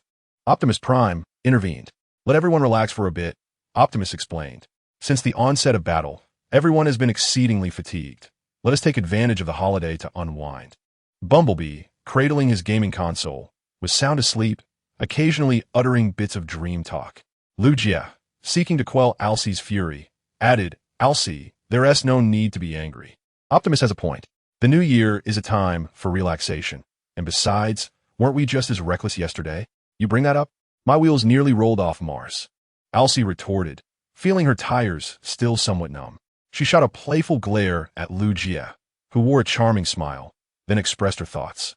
I do not oppose everyone relieving their stress, but the issue is that only the three of us remain alert. What if the Decepticons decide to attack at this moment? Do not worry. Let us not forget our comrades. Earth is not solely under your watch, Lu Jia confidently replied, addressing Alcy's concerns. He then speculated, I wonder if the Decepticons considered taking advantage of the situation last night. Several regions were not prohibited for fireworks. Meanwhile, in the Decepticon warship, Starscream, covered in smoke and debris, faced the laughter of his fellow Decepticons with great difficulty, even Megatron seldom revealing a smile. My lord, the people of Shenzhou are exceedingly cunning. They ensnared us with traps, Starscream awkwardly explained after wiping the grime from his face. I heard yesterday was a traditional festival in Shenzhou, and I assumed their defenses would be lax, which is why I brought Thundercracker and Skywarp for reconnaissance. Skywarp, looking visibly exhausted, added, however, we never anticipated that as soon as we approached the coastline, we would be met with overwhelming concentrated fire, though the explosions were rather ordinary. The sheer volume and interference left us no chance to retaliate. Thundercracker, filled with ire, exclaimed, what infuriated me most was that after we barely escaped the fire net, we encountered that traitor tidal wave. Had we not submerged in time, it would have been a troublesome return. Underestimating the enemy comes at a price. I trust that the three of you have learned your lesson. As he approached the Red Spider, Megatron loomed above, his voice resonating with a chilling authority. I have previously issued a command forbidding any approach to Shenzhou without my explicit permission, yet you, Red Spider, have audaciously defied my orders. My lord, I beseech your forgiveness. I truly recognize my transgressions. Sensing the ominous tension in Megatron's tone, the Red Spider hastily knelt and prostrated herself on the ground, her slender form trembling like a leaf in the wind. Faced with such a terrified Red Spider, Megatron remained motionless, his gaze fixated upon her, a dangerous smirk curling at the corners of his mouth. Lord Megatron, may I be granted a moment to speak? As the atmosphere grew increasingly tense, Havoc hesitated for a considerable time before ultimately deciding to intercede on behalf of Red Spider. Speak. With permission granted, Havoc ventured. Indeed, Red Spider has transgressed your command, my lord, yet her intentions were noble, and I believe that a mere reprimand would suffice. Furthermore, we require all the strength we can muster to combat the Autobots. Thundercracker chimed in, exactly. Besides, this is not the first time Red Spider has faltered in her duties. I implore you, Lord Megatron, to show her mercy once more. Please, Lord Megatron. The ever-compassionate Deadlock, unable to suppress his empathy, joined in the plea. With his support, Knockout naturally aligned himself alongside him. As one of the most well-liked warriors among the Decepticons, a significant portion of the soldiers aboard the warship rallied to Deadlock's cause, collectively beseeching Megatron for clemency. We implore you, Lord Megatron, to show mercy. If you must, a light beating would suffice. After all, Red Spider can indeed be quite formidable at times. Indeed, let Red Spider live a while longer. In the face of the Decepticons' fervent entreaties, Megatron could not suppress a laugh. In truth, From the very beginning, he had no intention of ending Red Spider's life. He merely relished the sight of her pitiful supplication, which afforded him a modicum of amusement. Very well, since all of you desire for me to spare Red Spider, I shall acquiesce. However, just as Red Spider exhaled a sigh of relief, Megatron's tone shifted abruptly. There's an ancient Earth saying, a death sentence may be avoided, but the living must pay for their transgressions. Red Spider must face the repercussions of her failure and disobedience. Gazing at the assembled Decepticons, Megatron struggled to contain his amusement as he delivered his final decree. With a swift motion, he seized Red Spider by the head and, without another word, hurled her down repeatedly, leaving indents in the floor. Master, please spare me. With a relentless fury, Megatron continued his assault in silence. How brutal! Witnessing such a thrilling spectacle, Knockout's expression morphed into one resembling a meme, and he called out to Soundwave in the distance. Soundwave, you must intervene and persuade Lord Megatron. It's not worth jeopardizing his health in anger. Soundwave remained unresponsive. As the formidable Megatron was reveling in his triumph, Soundwave unexpectedly intervened, abruptly halting his advance. Suddenly, a set of coordinates materialized on the visor's display. Chapter 105. The storage tank. That being said, now that we have the magnetic gloves in our possession, why not mass-produce them as equipment? This would undoubtedly facilitate our confrontation with the Decepticons. You think I don't wish for that? The reality is, it's simply unattainable at the moment. In response to Lu Jia's inquiry, Ratchet replied with a hint of resignation. Cybertron possesses exceptionally advanced technology. But everything has changed since the onset of war. The knowledge and culture inherited from ancient times have been ruthlessly consumed by the flames of conflict. The technology we currently wield pales in comparison to Cybertron's golden age. Indeed, we barely grasp a fraction of it. After voicing his thoughts, Ratchet resumed his work, muttering complaints under his breath. If this continues, even if we manage to win this war and restore Cybertron, what shall we do about the lost scientific advancements? Noticing Ratchet's familiar lamentations, Lu Jia wisely chose silence and discreetly slipped away. After all, when the solitary old medic was in a mood, even Optimus Prime would choose to steer clear. Divider. This year's Spring Festival was enjoyable, but the gala left much to be desired. Jazz. Perhaps our sense of humor is simply different. Regardless, I find it hard to laugh. Flyover Mountain. How about we perform a show next Spring Festival? Let us give the people of Shinjo a taste of Cybertronian humor. The three Autobots, still somewhat nostalgic, sat on the ground, animatedly discussing arrangements for the upcoming Spring Festival. Beep, beep. My goodness. This signal frequency. Upon seeing the frequency displayed on the monitor, Ratchet was taken aback, quickly typing on the keyboard to confirm. Optimus, we have a major situation. Monitor 1 has detected the signal of the data storage tank. Ratchet, activate the land bridge immediately. Autobots roll out. Optimus Prime, ever decisive, commanded the transformation and deployment via the land bridge. By the time Lu Jia processed what had transpired, the once bustling base felt eerily vacant. Lu Jia, bewildered, pondered. What on earth just happened? The data storage tank is a vessel containing the scientific essence of Cybertron's ancient wisdom. Stepping out of the disinfection chamber, the Radiant RC explained. This container was specially created during the Golden Age to preserve the wisdom of our ancient ancestors. It holds information that is among the most vital to Cybertron's scientific culture, especially now, as war has led to the loss of vast scientific advancements. The knowledge contained in this storage tank could significantly enhance our current capabilities and potentially shift the tide of this conflict. With a grave expression, Ratchet remarked, if I'm not mistaken, the Decepticons have surely detected the signal of the storage tank as well. We can only hope to secure it before they do. Protocol 2. Mission to recover the storage tank. Upon learning about the significance of the storage tank from the ambulance, Lu Jia wasted no time in donning his battle armor and summoning his allies to take their positions. Let's go, Alcy. The storage tank must not fall into the hands of the Decepticons. What a spirited young man. I admire your attitude. Alcy replied with a smile as she watched Lu Jia ascend to the cockpit. The two then hurried across the land bridge, leaving only the solitary old ambulance to guard the area. I must do something as well, the ambulance muttered, rummaging through its belongings and swiftly locating its equipment.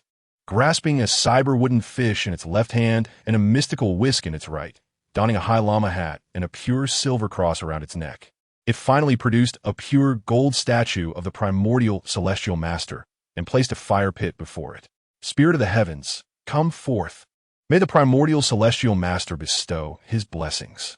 Today, the storage tank shall be ours. On the battlefield, the air filled with the sounds of combat. Everyone advance. Secure the storage tank.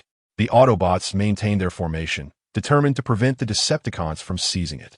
A fierce battle ensued around the storage tank, with bullets flying and flames erupting everywhere. The combat oscillated between the use of firearms and hand-to-hand combat. Come to daddy. Crash. Go home and find your mother. Call me uncle, or I'll flatten your nose. Your grandfather is here. Beep, beep, beep. The mighty Megatron has arrived. The hierarchy seemed a bit tangled. After the fray devolved into chaos, both sides, exhausted, sought cover for a brief respite.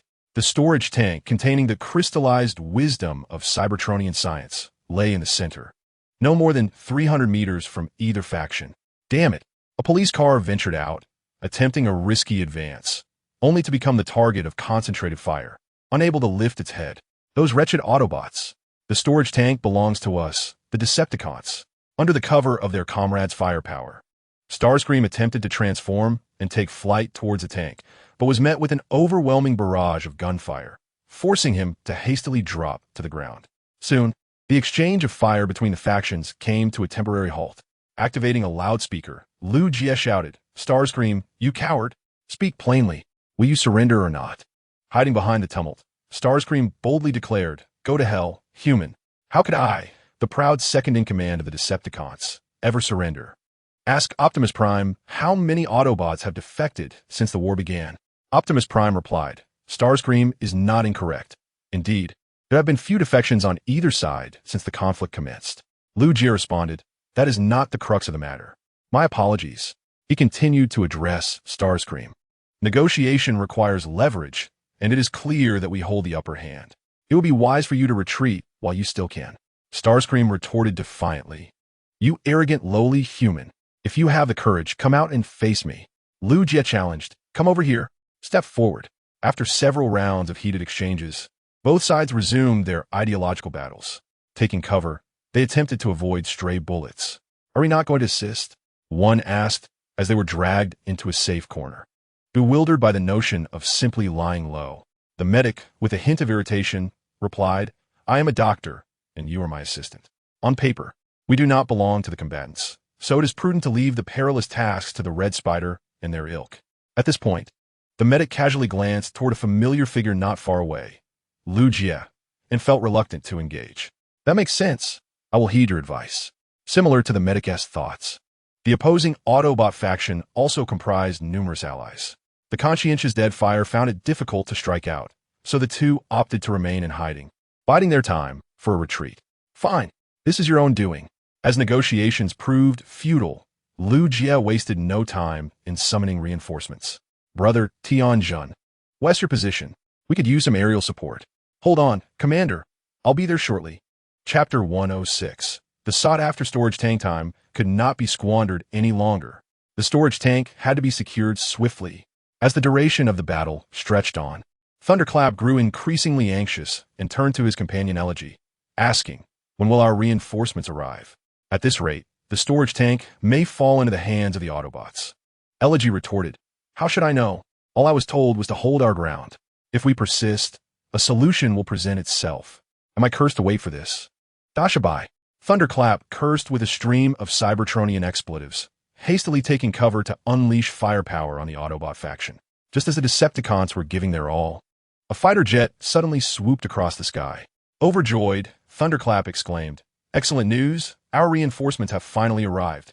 Rushing forward, he queried, "That doesn't look like the big train, does it?" In the next moment, a torrential downpour of bombs fell from the sky, landing precisely in the Decepticons' vicinity. Boom! Boom! Boom! In an instant, vibrant flames erupted into the air. "What should we do, medic?" "Fear not, I am well prepared."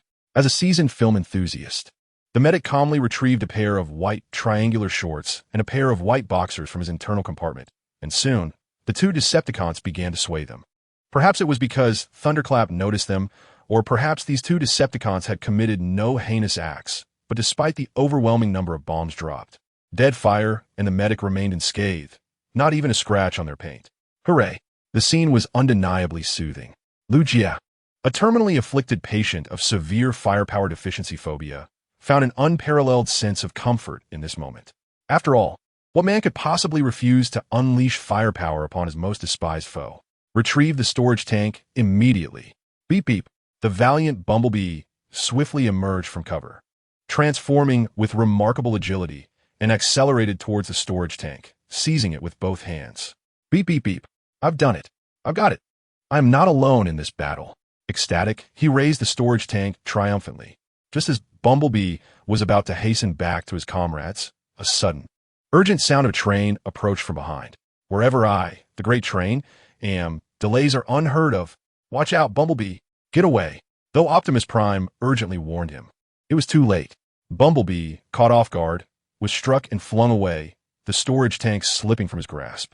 Thank you for your contributions, Autobots. After the Decepticons conquer the universe, we shall remember your sacrifice.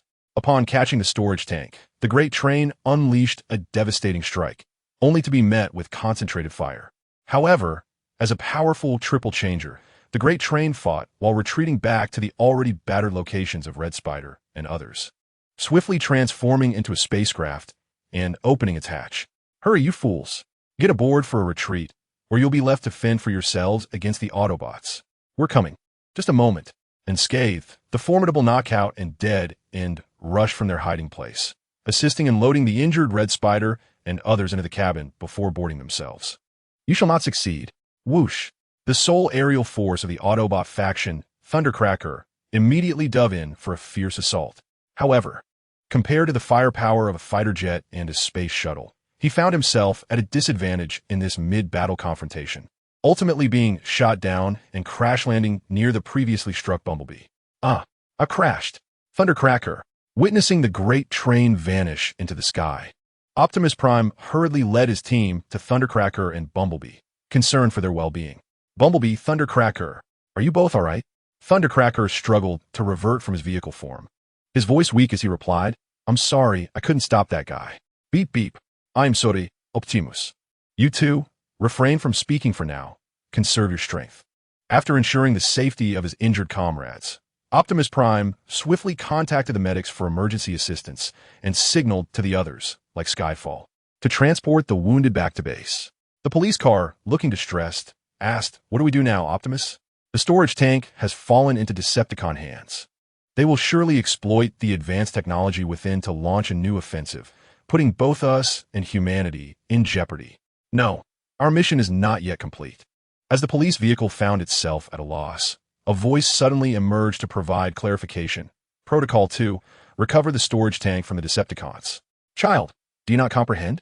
The storage tank has already been seized by the Decepticons. Our mission has failed. Initially suspecting a malfunction with the data line, the individual slammed the panel a few times atop his companion's head, only to hear further remarks. Wind force 274, distance 95 meters, mass 65 kilograms. Trust me. Wait, isn't that Lucia's weight? What do you mean by that? With a keen sense of something amiss, RC leapt forward, employing forceful measures to pry open the cockpit door. Upon catching sight of the cockpit's interior, RC's heart sank. Lucia was nowhere to be found. Ouch, ouch, ouch. It hurts. Hold on. I'm treating you now. Unable to endure the shrieking of the Red Spider, the individual swiftly produced a specialized electric baton and administered a preoperative anesthetic without hesitation. Amidst the chaos, the individual expressed frustration. But let us be honest. Why are the two of you unscathed while we nearly face disaster? To this, the individual shrugged nonchalantly. Good fortune and good character. It's as simple as that. Frustrated, another retorted, I suspect you are maligning me, but I have no evidence. Thus, under the leadership of the Great Train, the injured party managed to return to the Decepticon warship, relatively unscathed. Enough with the dramatics. You merely have superficial wounds. Find a place to recuperate for a while. After obtaining the storage tank and inspecting it thoroughly, the individual proceeded towards their work area with a sense of determination. I shall study this item first. I will report my findings to Lord Megatron afterward. With those words, the duo vanished around the corner. The individual, visibly agitated, exclaimed, How infuriating. We fought tooth and nail to acquire it, Yet they have it so easy. Thunderous Roar retorted, enough.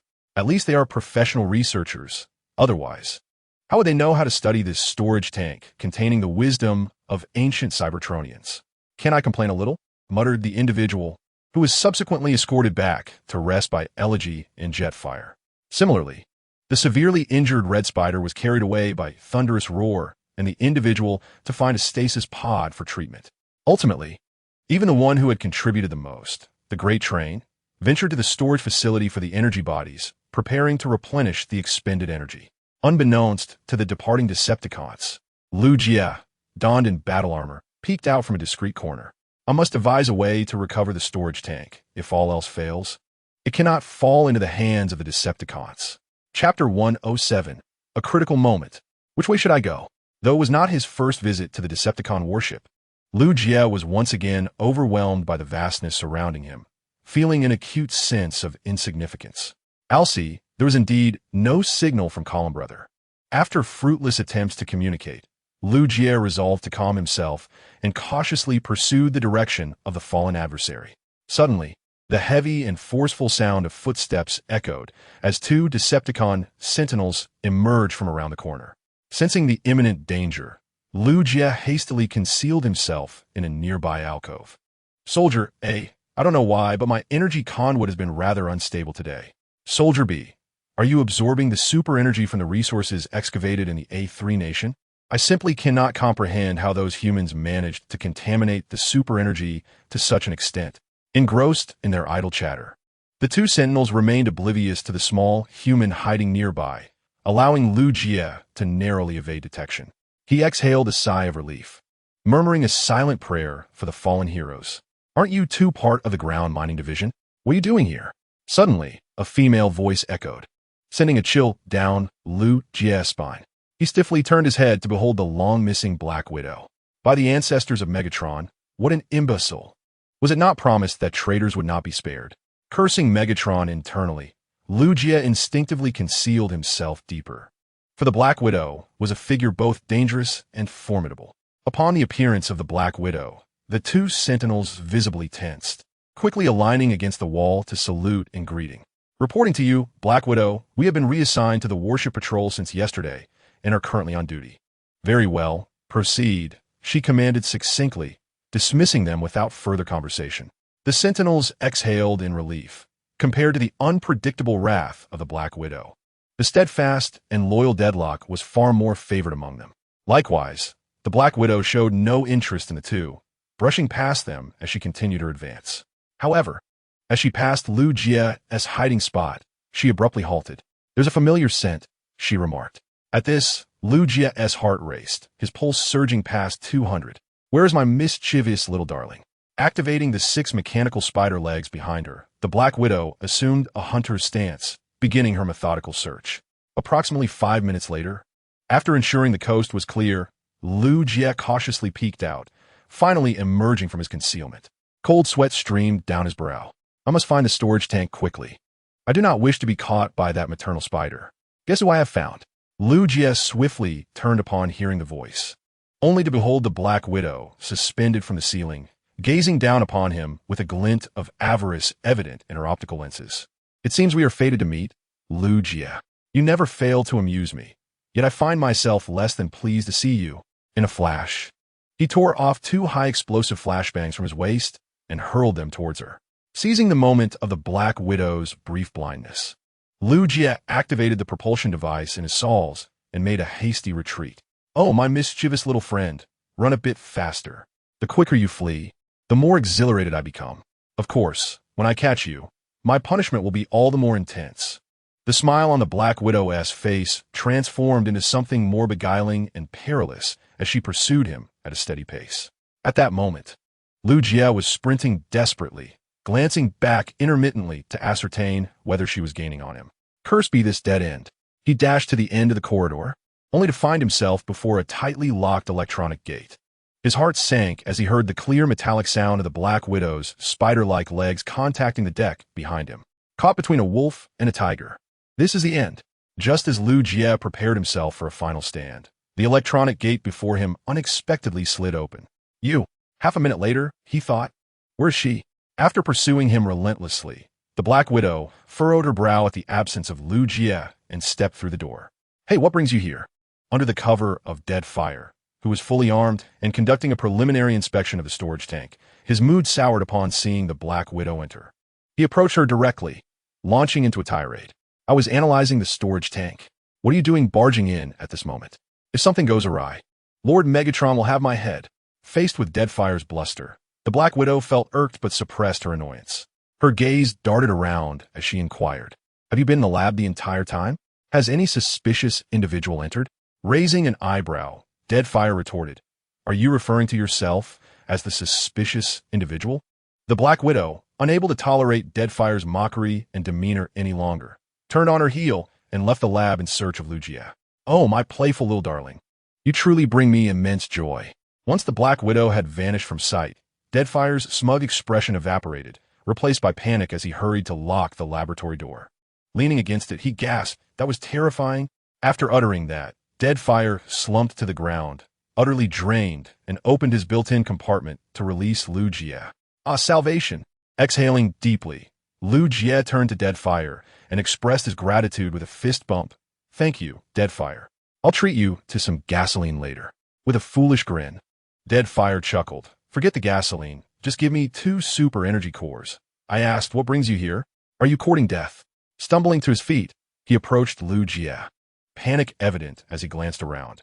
"You should consider yourself fortunate that the sound wave is not present. Otherwise, the moment you stepped onto the warship, you would have been discovered. We must act swiftly. I need to find an excuse to use the land bridge to send you away. Thank you for your kindness, Brother Jidao. But we may evade danger for a moment, yet not for a lifetime." Supported by Deadfire, Lu Jie spotted the storage tank on the experimental table nearby. Pointing directly, he declared, "I came for this. So, Brother Jidao, what will it take for me to take the storage tank with me?" Chapter 108. The Limits of Negotiation with Jidao. What? Have you lost your mind? Upon hearing Lu Jie's intention was the storage tank, Jidao felt as if his entire world had crumbled. He quickly dashed forward to shield the tank. No way. Other items could be negotiable, but the storage tank is absolutely off limits. Don't be so stingy, Brother Jidao. I'm not asking for your help for free. As soon as he finished speaking, Lu Jie produced a golden card from his storage bag. "This is my newly issued lifetime VIP card for the 4S shop. From now on, car washes, paint jobs, and maintenance will all be complimentary. It's the utmost luxury." Wow. Upon hearing this, Jidao's eyes sparkled with anticipation, but he quickly reconsidered. "I still can't give it to you. If Megatron finds out that the storage tank was lost from my hands, even 100 heads wouldn't suffice for him to take." The thought of Megatron's wrath caused Jidao to shake his head vigorously, refusing to agree. Nevertheless, Lu Jie noticed a fleeting glimmer of hope in Jidao's eyes, prompting him to sweeten the deal. "I also have the latest edition of the Car Beauty Guide and the collector's edition of the Global Automotive Fashion Compendium. Furthermore, if any fashionable cars come up in the future, I can inform you first." Jidao hesitated. "Oh dear, is there anything in my lab that you desire? I could package it up and send it to you." Lu Jie pressed on. "Additionally, I have the latest automotive maintenance tools, specifically designed for high-end vehicles, with a global limit of no more than 100 sets. I can also arrange for a professional technician to provide one-on-one service." Thud. Jidao knelt. Deadfire grew concerned. "Jidao, are you all right?" "I'm fine. Perhaps a screw just got loose." With difficulty, Jidao stood up, adopting an almost humble tone as he pleaded with Lu Jie. "Can we negotiate? Could I offer the Red Spider set for you to take back to the Autobots?" Without hesitation, Lu Jie replied, "No, the Red Spider isn't worth much. I want that storage tank." "Oh, my primordial celestial sovereign," he lamented, utterly defeated, as he lay prostrate on the ground, facing Lu Jie. "It is not that I am unwilling to assist you. I would gladly contribute to the Autobots. However, I have come to a realization, not that I wish for death." Pointing towards the sole entrance of the laboratory, he continued helplessly, "This storage tank is no trifling matter. You may be able to slip in unnoticed due to your diminutive stature, but the storage tank is another story altogether. The Decepticons patrolling outside are neither deaf nor blind. The moment you step out, you will undoubtedly be discovered." After a brief pause, he posed a more direct question. "This warship is currently miles away in the heavens. even if fortune favors you and you manage to exit with the storage tank undetected? How do you intend to contact the Autobots for rescue? Lu Jie shrugged his shoulders in earnestness, confessing, I had not considered these aspects. I merely wished to secure the storage tank first. Nonetheless, Lu Jie took to heart the concerns raised by his companion. The storage tank towered over him significantly. Even if he could manage to carry it with the power of his armor, the thought of encountering a Decepticon, or even Black Widow, sent chills down his spine. Perhaps you are overcomplicating the matter? Noticing the tension in the air, the previously silent Firebrand suddenly spoke up, offering a solution. The storage tank contains data. If our human friend truly desires it, we could simply copy the data and transmit it to him. Astonished, Lu Jie exclaimed, I never anticipated that beneath your rugged exterior. Firebrand lay such keen intellect. He quickly inquired, is that feasible? Let me see. After taking the storage tank in hand and scrutinizing it for a moment, he received a reassuring confirmation. This is indeed possible. We merely need to find a suitable data storage device to safely synchronize and transmit the data. Following this exchange, he turned to Lu Jie and asked, do our prior arrangements still stand? I will provide you with a card. Do you have a mobile number for the magazine you requested? You can scan my QR code. I just set up a WeChat account a couple of days ago for video streaming. As he opened his palm, a virtual QR code was projected before them. Lu Jie was taken aback. Isn't this a bit too Earth-like? Ultimately, he scanned the QR code and added him as a WeChat friend, only to discover that this fellow had named himself the most glamorous sports car in the universe. With a smug grin, he declared, isn't it quite tasteful? Lu Jie was left speechless, then turned to the side to address Firebrand. You don't have one too, do you? Chuckling sheepishly, Firebrand scratched his head and conjured his own virtual QR code, which, upon scanning, revealed the name The Wealthy Contractor. With utmost sincerity, he stated, I am hardworking and can handle any laborious task. I kindly ask you to take care of my business. Lu Jie remarked, I initially believed that Tianjun was unparalleled. Yet I never expected that you two, the hidden talents, would surpass even him. You truly are the most unique among the Decepticons. I searched diligently for a suitable data storage device, rummaging through various items, only to discover that nearly all I had were tools specifically designed for the Cybertronians. Moreover, without exception, they were all of a stature comparable to Lu Jie, making the risk of being discovered exceedingly high. Observing this, Lu Jie proposed, why not utilize my armor of dominion? The ambulance has upgraded it with Cybertronian technology, which should be capable of receiving data from Cybertron. You Autobots truly possess an abundance of talent, I jested after some banter. Together, we found a data cable, connecting one end to the storage tank's receiving port, and after a brief period of searching, located the information port on the armor of Dominion. Your storage capacity seems a bit insufficient. What exactly have you been storing? Wait. Noticing that the memory space of the armor appeared to be quite filled, curiosity compelled me to open it for inspection, only to find it brimming with photos of RC. Wow, I exclaimed, what a stunning young beauty.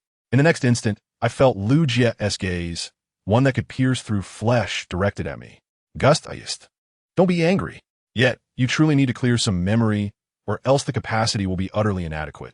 Very well, he replied, gritting his teeth through tears as he commenced the memory cleanup, thankfully knowing it could be restored within a fortnight. With memory space now available, we resumed the task of data transmission and copying. As for the ever-vigilant Deadlock, he was dutifully stationed outside the laboratory to watch for any potential threats. For should a Decepticon happen upon us, it would spell dire consequences. While Deadlock was diligently fulfilling his duty, an unwelcome figure appeared on the scene, none other than Megatron himself. Deadlock, why are you standing outside the laboratory? Seeing Megatron approach with an imposing gait, Deadlock momentarily lost his composure and hurriedly stepped forward, proclaiming loudly, to the mightiest ruler of Cybertron, I extend the highest respect to the great Lord Megatron. Let us not forget, he is also the future ruler of the universe. Though somewhat perplexed by Deadlock's reasoning, Megatron was indeed flattered by such flattery, though he maintained his authoritative demeanor. I have heard that the storage tank containing the ancient scientific essence of Cybertron has been successfully reclaimed.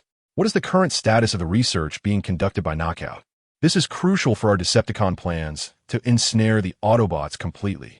He's working diligently. In response to Megatron's inquiry, Deadlock's life signal frequency fluctuated wildly, akin to a roller coaster. He, who was not adept at deceit, found himself fabricating a response. The storage tank has a slightly perilous defensive mechanism that Knockout is currently working to disable. So we require a bit more time. I kindly ask for your patience, Great Lord Megatron. Megatron remained silent, leaving Deadlock in a state of heightened anxiety. Very well. I can wait for a while, but do remember to act swiftly. Thank you, Lord Megatron. We shall certainly exert ourselves doubly. As Megatron turned to leave, the anxious heart of Dead End was momentarily eased, and he intended to resume his vigil at the gate. Clang! Long live the invincible Lord Megatron. Just as Megatron had taken a couple of steps outside, he unexpectedly collided with Barricade, who emerged from around the corner, thus creating a rather awkward atmosphere. Megatron's voice took on a dangerous tone. What brings you here, Barricade? Shouldn't you be in the stasis chamber for self-repair? My lord, I have come solely for you. For the entire Decepticon faction. Almost succumbing to muscle memory, Barricade knelt in a pitiful manner and said, "The storage tank is the key to our victory. So I wish to inform you of the good news at the very moment we achieve success." I see. Upon hearing Barricade's explanation, a slight smile curled at the corner of Megatron's mouth, and he seized Barricade, turning to stride towards the laboratory. I too wish to witness the fruits of the ancient Cybertronian wisdom, so I shall await the surprise that Knockout will present in the laboratory. My lord, Dead End felt an immediate surge of anxiety, yet he was powerless to stop Megatron, watching helplessly as he entered the laboratory. This is bad. Dead End covered his eyes, unable to bear the sight. Knockout, how is the progress? So far, it is proceeding relatively smoothly, my lord, but it will require some additional time. After all, the data inside is quite fragile.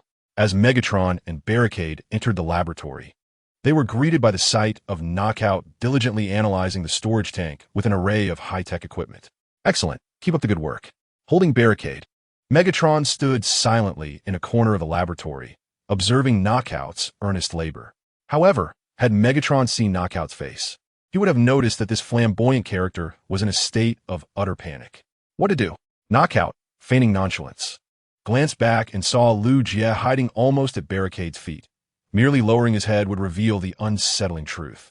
Of all times to come, in stark contrast to Knockout's terror, Lu Jie was filled with both anger and frustration. The data in the storage tank had barely been downloaded halfway, and, judging by Megatron's demeanor, he would not be leaving anytime soon. In other words, if he were to be discovered, all their efforts would be for naught, and he would be putting Knockout and Dead End in jeopardy. Amidst this awkward and tense atmosphere, time ticked by, and Megatron's patience was wearing thin. Knockout, have you not yet completed the task? Is the security measure of this storage tank truly so formidable? The tone of Megatron was evidently displeased, prompting Starscream to chime in. It seems your skills in subduing are rather lacking. Perhaps it would be best to leave this to Soundwave, as it is his area of expertise. No sooner had he spoken than Starscream stepped forward, intending to seize the storage container. No. There is no need to trouble Soundwave. I can handle this myself. Upon witnessing Starscream's actions, Knockout felt his heart leap into his throat and hurriedly moved to contest him. Do not move recklessly. The storage container is quite fragile, Starscream retorted, somewhat irked, then simply hand it over to me. Absolutely not. This is my laboratory, and I am in charge. Amidst their shoving, Starscream inadvertently left a shallow scratch on Knockout's paint, prompting a furious response. You just mar my finish. I will not let this go. You think I fear you? Come at me if you dare. Clang. Crash. Observing the two grappling on the ground, Megatron's expression darkened palpably, followed by a roar reminiscent of a beast. Have you two finished your antics? Cease this at once. Daring not to offend Megatron, the two begrudgingly stood up, their faces etched with discontent. Megatron issued a stern ultimatum. Knockout, I will allow you some more time. If you cannot resolve this, I will have to assign it to Soundwave. As you command. Lord Megatron, where did the storage container go? In the blink of an eye, Knockout realized that the container, once on the lab table, had vanished. A swift glance around revealed Lu Jie, pushing the storage container towards the laboratory door. Human. We meet again, Megatron. Upon being discovered, Lu Jie politely turned to greet them, which made Starscream panic. Where did you come from? Release the storage container. No sooner had he spoken than Starscream raised his hand and launched a missile aimed at Lu Jie, who was attempting to escape with the container. However, Thanks to the capabilities of his armor and Lu Jie's quick reflexes, the missile missed its target and struck the storage container lying nearby with precision. Consequently, the vessel, which housed the ancient wisdom of the Cybertronians, was obliterated in an instant due to Starscream's reckless action. Marvelous! Now we are all without it. As the objective was achieved, Lu Jie revealed a mischievous grin, turning to the visibly flustered Starscream and offering a salute. Well done, Starscream. Upon your return, I shall recommend you for the honorary title of Autobot from Optimus Prime. I have received your token. Seize that damned human. At this moment, Megatron was utterly enraged, issuing a furious command. Aware of the calamity he had caused, Starscream was the first to charge forward, but Knockout would not allow him his way. I will assist you, Starscream, and I shall join as well.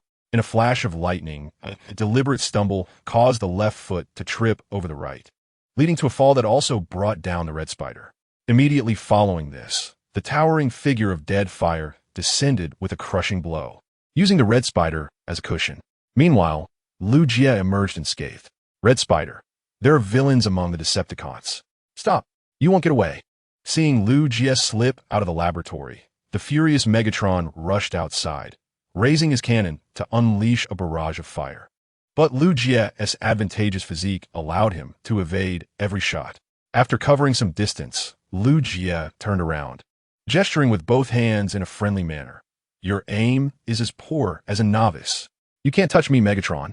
Chapter 110. Escape from danger, how dare you? Wretched Earthling, to insult me aboard my warship.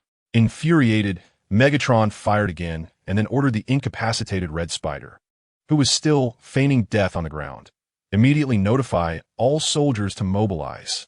I intend to dismember this detestable human today. As you command, Lord Megatron. As Megatron pursued, the incapacitated Red Spider quickly rose to the control panel, skillfully severing several wires before connecting to the broadcast frequency, declaring, "Bold human, how dare you infiltrate our Decepticon warship? Don't think that disrupting our signal jamming device means you're safe. I warn you, do not attempt to escape through the second small path on the left to the energy storage warehouse. You will not summon the Autobots for rescue. If you have the guts, don't let me see you. If I do, I will eliminate you in an instant, understand?"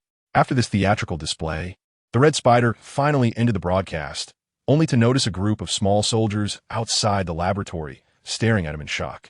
With righteous indignation, he exclaimed, "What are you looking at? I will never coexist with humans. Hurry and apprehend him."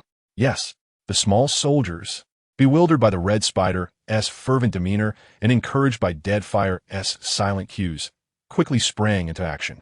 Good heavens, that was terrifying. After several deep breaths to calm his racing heart, the Red Spider then noticed the Red Spider on the ground, unconscious from the combined weight of himself and Deadfire. Without a second thought, he delivered 2 kicks. This is the consequence of scratching my paint. Meanwhile, at the Autobot base, Lu Jie's signal reactivated. "Where are you?" Upon seeing Lu Jie's signal back online, the previously anxious Autobots perked up, with RC rushing to the control panel, kicking the ambulance aside. "Can you hear me, Lu Jie? If you can, respond." "I can hear you just fine, RC. No need to shout so loudly. You almost ruptured my eardrums." Hearing Lu Jie's playful banter, RC sighed in relief and quickly instructed, "Hold on a little longer. We will contact Jetfire to bring you back." "What's the situation on your end?" A slight discomfort lingered, and if Tianjun could not arrive within a minute, it would be futile. Simultaneously, on the deck of the Decepticon warship, buffeted by fierce winds, one could see a vast expanse of pristine white clouds below, a testament to the terrifying altitude. "Human, you have nowhere to flee," declared Megatron, exuding the arrogance of a conqueror as he gazed upon Lu Jie, who was cornered and desperate. "Among your kind, you are indeed courageous. However, it is unfortunate that humans lack the ability to fly. This height is utterly fatal for you." Stepping closer, Megatron began to entice, although our interactions have been less than pleasant. "I genuinely admire the bravery and skills you have displayed. If you reveal the whereabouts of Optimus Prime and his allies, I can offer you the position of Vice Commander." Replacing the Insecticon, the Black Widow, accompanying him, chimed in, "This is a splendid deal. I am certain we would make excellent colleagues."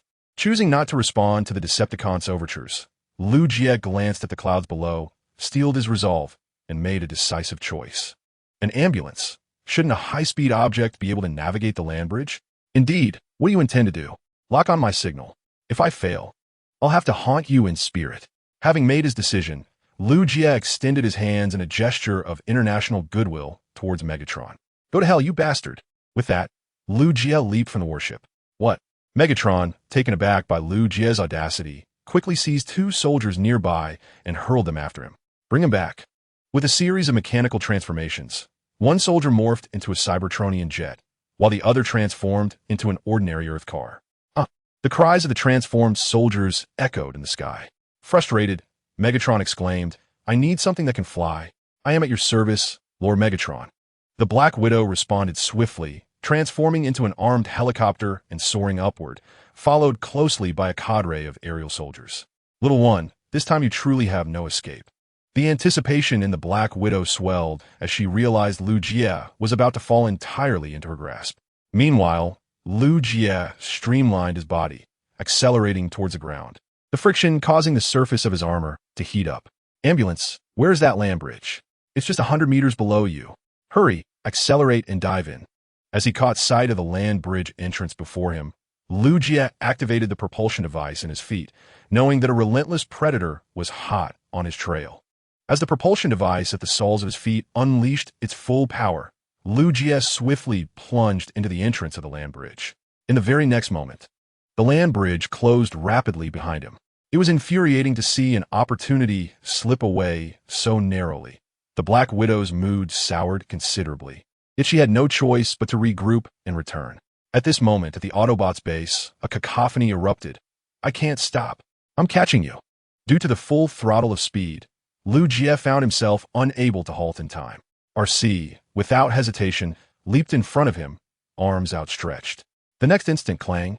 Both of them were propelled outward, though RC firmly clung to Liu Jie. Stop. Ultimately, after sending RC flying at least 40 meters away, Liu Jie finally came to a halt, thankfully unscathed. Wow, you got quite a bit of strength, little one. RC exhaled a sigh of relief and tightened her embrace around Liu Jie, as if fearing he might disappear again. Why can't you ever learn to listen?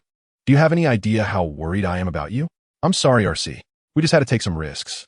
Turning towards Optimus Prime, who approached with a look of concern, Liu Jie promptly reported the storage tank was partially destroyed, but the Decepticons did not obtain it. I asked a friend to help copy some data, but it's only half complete. Thank you, Liu Jie. You've done well, but I hope you won't take such risks again in the future. Kneeling slightly to meet Liu Jie's gaze, Optimus Prime continued. I can accept the loss of the storage tank, but I cannot accept that an exceptional partner faced danger. This sentiment is shared by all of us. With Optimus Prime's words, all the Autobots gathered around, silently acknowledging their agreement in their collective gaze. Thank you. It's truly wonderful to have you all. Chapter 111. The formula for synthesizing super energy bodies in the previous episode of Transformers. It was unfortunate that humans cannot fly. Such heights are utterly lethal for you. Go eat dirt, Darshabi. Welcome home, but I hope you won't take such risks again. Thank you. It's truly wonderful to have you all. Text. Just as the storage tank was about to be seized by the Red Spider, I seized the moment while he was distracted by the fallen adversary and stealthily took the storage tank. I then deliberately provoked the Red Spider, inciting him to destroy the tank himself. Brilliant. One exceptional tactic. Upon hearing Liu Jie recount the events, the members of the Thunder Rescue Team erupted in applause, praising him. Well done, Liu Jie. Your strategy is akin to ours in the Thunder Rescue Team. No wonder the old con man always said you made him feel comfortable before setting out. It turns out we are kindred spirits. Liu Jie chuckled, spreading his arms in a gesture of humility. I can't take credit for being a commando, and if there had been another way, I might not have risked it. Regardless, what you did was truly remarkable. Just like our Thunder Rescue Team. With exuberance, the panel stood up, exclaiming, once the old trickster returns, we shall unite to form a new Thunder Rescue Team, and together we shall thrash the Decepticons just as we did in the past. Upon hearing these words, Liu Jie felt a surge of anticipation. He declared, regardless of the endeavor, as long as it involves taking down the Decepticons, I am wholeheartedly in. However, his enthusiasm was met with a firm dissent. Just as Liu Jie was about to collaborate with the panel on their new Thunder Rescue Team, Alcee suddenly seized Liu Jie by the shoulder, pulling him back, and sternly admonished, Have you completed your reflection? Have you recognized your mistakes? I'll get right to it. Lu Jie replied. Though Lu Jie's recent actions had indeed earned him commendations, Alcie's ire was directed towards his covert undertakings behind her back. Thus, she immediately assigned him a 1,000-word reflection as a form of punishment. Not only Lu Jie faced this reprimand, even those who assisted him were penalized, with one individual now single-handedly scrubbing the floor while writing 1,000 times, "I shall not dare to do this again. My apologies, I inadvertently got you into trouble." Lu Jie lamented. "No worries, Iron Trail. I am simply relieved that you returned safely." Observing Lu Jie in the corner, diligently penning his reflection, Skyfire attempted to intercede, saying, "Alcie, is it necessary to escalate matters so drastically? Lu Jie has proven himself a capable warrior. Perhaps you are being overly protective? Overly protective? Do you comprehend the peril he faced?" Alcie retorted with a grave tone. "We are all aware of the Decepticon's ruthlessness. Lu Jie was fortunate to remain undetected. But had there been even the slightest misstep, the consequences for him would have been unthinkable." "Calm down, Alcie, do not act impulsively," urged the other Autobots present. Recognizing Alcie's wavering emotions, while Skyfire wisely chose to discreetly exit the scene. Meanwhile, amidst the commotion, Optimus Prime and Ratchet were meticulously analyzing the data Lu Jie had retrieved. Good heavens! This is indeed the fabled synthetic super energon, utilizing the formidable computational capabilities of Teletron. 1. Ratchet swiftly deduced that the storage tank contained what was once believed to exist only in the legends of Cybertron, the synthetic super energon. Synthetic super energon? Optimus repeated the term several times before stating, "I heard of this during my time at the Iron Fortress archives. Our planet once faced an energy crisis in the distant past, and the ancient Cybertronians created an artificially synthesized super energon. However, for various reasons, the energy crisis was later resolved, rendering these synthetic energons obsolete and left to gather dust." After meticulously rereading the data, Ratchet shook his head in disappointment. "Regrettably, we only possess half of the data. To fully replicate the formula for the synthetic super energon will require considerable time. Yet, this partial formula was acquired by Lu Jie at great personal risk, and while we may only have half, the Decepticons possess none." Placing a hand on the shoulder of the ambulance, Optimus Prime reassured, "Moreover, our current reserves of energon are quite ample, affording us enough time to pursue the synthesis of a new energon body." He was correct. Had we been facing an energy shortage, we would have had to risk developing a subpar synthetic energon to compensate, with results likely to be unfortunate. Let us ensure that the data for the synthetic energon is backed up multiple times, the ambulance sighed deeply before continuing. "Now, Cybertron has utterly lost its vitality, particularly the energon that sustains our lives, which has been entirely depleted. Even if we were to transport all of Earth's energon back, it would be of no avail. Thus, synthetic energon may be our sole hope." As for the Decepticons, today was undeniably a day deserving of being nailed to the pillar of shame. Megatron began his reprimand with a heavy tone, while behind him, Starscream trembled as if caught in a vibration mode. Is what that human said truly accurate? The second in command, I personally selected, a pivotal figure in the Decepticon hierarchy, is, in fact, a spy sent by the Autobots? My lord, this is a grave injustice. Upon hearing this, Starscream, whose legs had already turned to jelly, fell to his knees and hurriedly prostrated himself at Megatron's feet, professing his loyalty. "I have always been unwaveringly loyal to you. From the day you rose to power, I have been by your side, serving faithfully. How could I possibly be an Autobot spy? You know my fidelity. Loyalty? Humph." Megatron scoffed at the label Starscream had affixed to himself. Calmly, he stepped aside and pulled a lever, causing a deluge of energon to cascade down. Starscream's face turned an even paler shade, despite its inherent whiteness. "Does this seem familiar to you? Did you think I was unaware?" Turning to face Starscream, Megatron roared like an enraged lion. "During my absence, you hoarded vast quantities of energon for your own use, while the majority of the Decepticons struggled to survive on minimal resources. Yet you, the revolting and greedy parasite, brazenly reveled in a continuous supply of energon." As Starscream attempted to justify his greedy actions, Megatron's next words plunged him into despair. "Starscream, not only are you greedy and arrogant, but you even harbor the ambition to usurp my position as the Decepticon leader. You would go so far as to extract the dark energon from within me, even daring to extinguish the last spark of my life. What explanation can you offer for such treachery? Chapter 112. Starscream's narrow escape. How did you know? Realizing that his greatest secret had been unveiled, Starscream could not contain his scream. With a condescending demeanor, Megatron mocked, "Soundwave is my most competent scout. Every move of the Decepticons is observed by him. And for you to believe you could deceive him is nothing short of foolish arrogance." Confronted by the relentless advance of Megatron, Starscream found himself unable to remain prostrate in submission. Instead, he lay on the ground, laboriously attempting to crawl backward, yet unable to effect any change. "Do you comprehend, Starscream? Despite your arrogant treachery, I have repeatedly shown you clemency, for witnessing your torment after failure brings me a modicum of amusement. However, your recent lack of originality has rendered you rather tiresome, and thus you have squandered your final value." As soon as the words left my lips, Megatron raised his cannon and pressed it against Starscream's head. "Your time has come. Farewell." "No, I beseech you, my lord. Grant me one more chance." Facing the charged cannon, Starscream hastily knelt and clung to Megatron's leg in a desperate plea for mercy. At first glance, his tear-streaked visage might suggest he had suffered grievously. With oil flowing like tears, Starscream lamented, "I have indeed committed egregious transgressions in the past, but I have repented and reflected. Moreover, I am of value to the Decepticon cause and to you." Megatron remained silent, yet a faint smile curled at the corners of his mouth. Starscream quickly continued, "My lord, you are magnanimous and wise, destined to be the heroic leader who saved Cybertron. Some matters should not tarnish your hands, should they?" "Proceed," Megatron commanded, lowering his cannon and gesturing for Starscream to continue.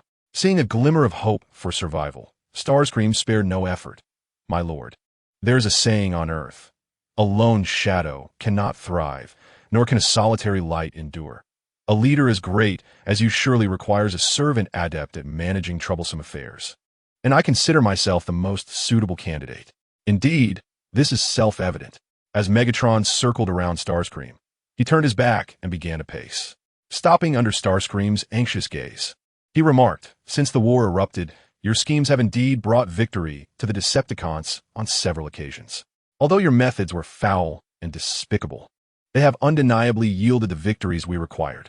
Turning to face Starscream, Megatron delivered his final verdict. "Very well. Perhaps the ideas that occasionally spring forth from your mind hold merit. I shall permit you to live temporarily to atone for your sins." "Thank you. I am grateful to the omnipotent Primus."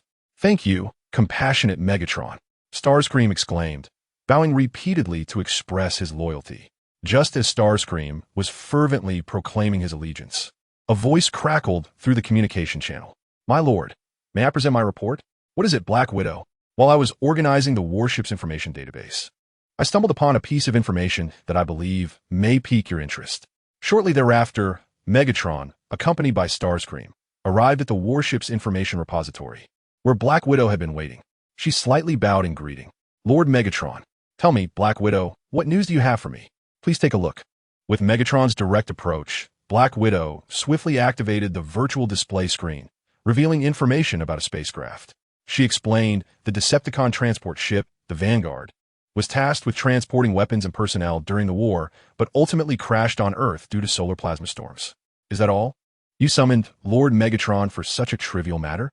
Red Spider interjected, hands on hips, brimming with pride.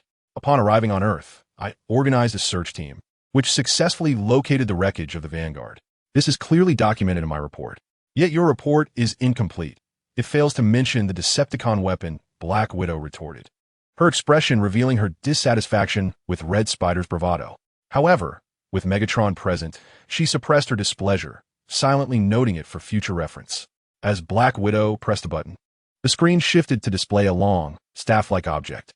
The locking staff, the culmination of our scientists' efforts. According to reports, it was located within the Vanguard's hold. With a hint of mockery, Black Widow extended her hand toward Red Spider, asking, "Why is the locking staff absent from your report? Could you provide an explanation, Commander Red Spider?" Megatron, astute as ever, quickly grasped the underlying truth, casting a dangerously warning glance in Red Spider's direction. Confronted by the penetrating gazes of both formidable figures, Red Spider's central processing unit began to work rapidly, and after a brief pause, he offered a seemingly plausible excuse. I forgot. Megatron? Black Widow. The simplicity of those 3 words left the 2 seasoned Decepticons momentarily speechless. Red Spider, oblivious to their astonishment, continued, based on my observations. The Vanguard split in 2 while making a forced descent through the Earth's atmosphere. Since I did not find the locking staff in the Part 1 located, it must be in the other section. Suppressing his rage, Megatron demanded, Do you even know where the other part of the Vanguard is? Red Spider nodded eagerly. Yes, yes. I actually have the coordinates for the other section, but I've been delayed by certain matters. Then speak the coordinates immediately. Have the Constructicons and the Insecticons retrieve the locking staff. We cannot allow this Decepticon weapon to fall into Autobot hands. Indeed, the report was written with sincerity. Of course, we have received training.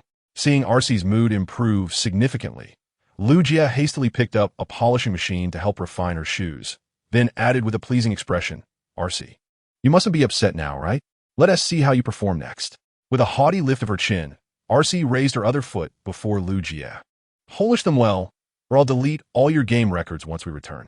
Please, please, have mercy, my lady. In order to preserve the hard-earned game records, Lugia hastened to serve with even greater diligence. Observing Lugia's meticulous demeanor, RC's smile gradually blossomed into a radiant expression. This time I must give you a proper lesson, she thought. I will wait for 1 minute, perhaps just 1 more minute, as she caught sight of his reluctant gaze. The phone rang. Lugia quickly answered and placed it to his ear, whereupon the familiar voice of the commander resonated from the other end. Xiao Lu, you may need to accompany Optimus Prime and the others on a trip. Our friends in the Psi State just contacted us, reporting the discovery of a spaceship wreckage. Chapter 113. Journey to the Psi State. The Psi State, much like the land of the Arctic bear, bore the emblem of a 2-headed eagle and had once left a significant mark in history. Unfortunately, the romance and glory of yesteryears have now vanished. The nation has entirely disappeared from the Earth, fracturing into numerous smaller states that coexist, yet the older generation of the Shenzhou people still holds fond memories of them. For instance, one might recall waking from a dream one morning to the invaders storming into their homeland. Little Tiger, my friend, can't you give me a different nickname? Faced with the enthusiastic embrace of the Psi State soldiers, Lugia, though feigning a hint of complaint, wore a genuinely radiant smile. It has been a long time, Zavadoni.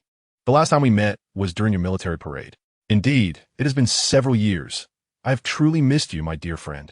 The nearly 2-meter-tall Zavadoni easily wrapped his arms around Lugia's neck and, with a look of envy, remarked, I saw the news. Your Shenzhou is truly remarkable, managing to turn the tables on those extraterrestrial invaders. I have been eager to join in. Very well, let us fulfill your wish this time. Gently nudging Zavadoni's abdominal muscles with his elbow, Lugia stated seriously, You must have heard about the mission, right? We are to search the fallen Decepticon spaceship, and there may be dangers involved. At this, Zavadoni's expression brightened with excitement.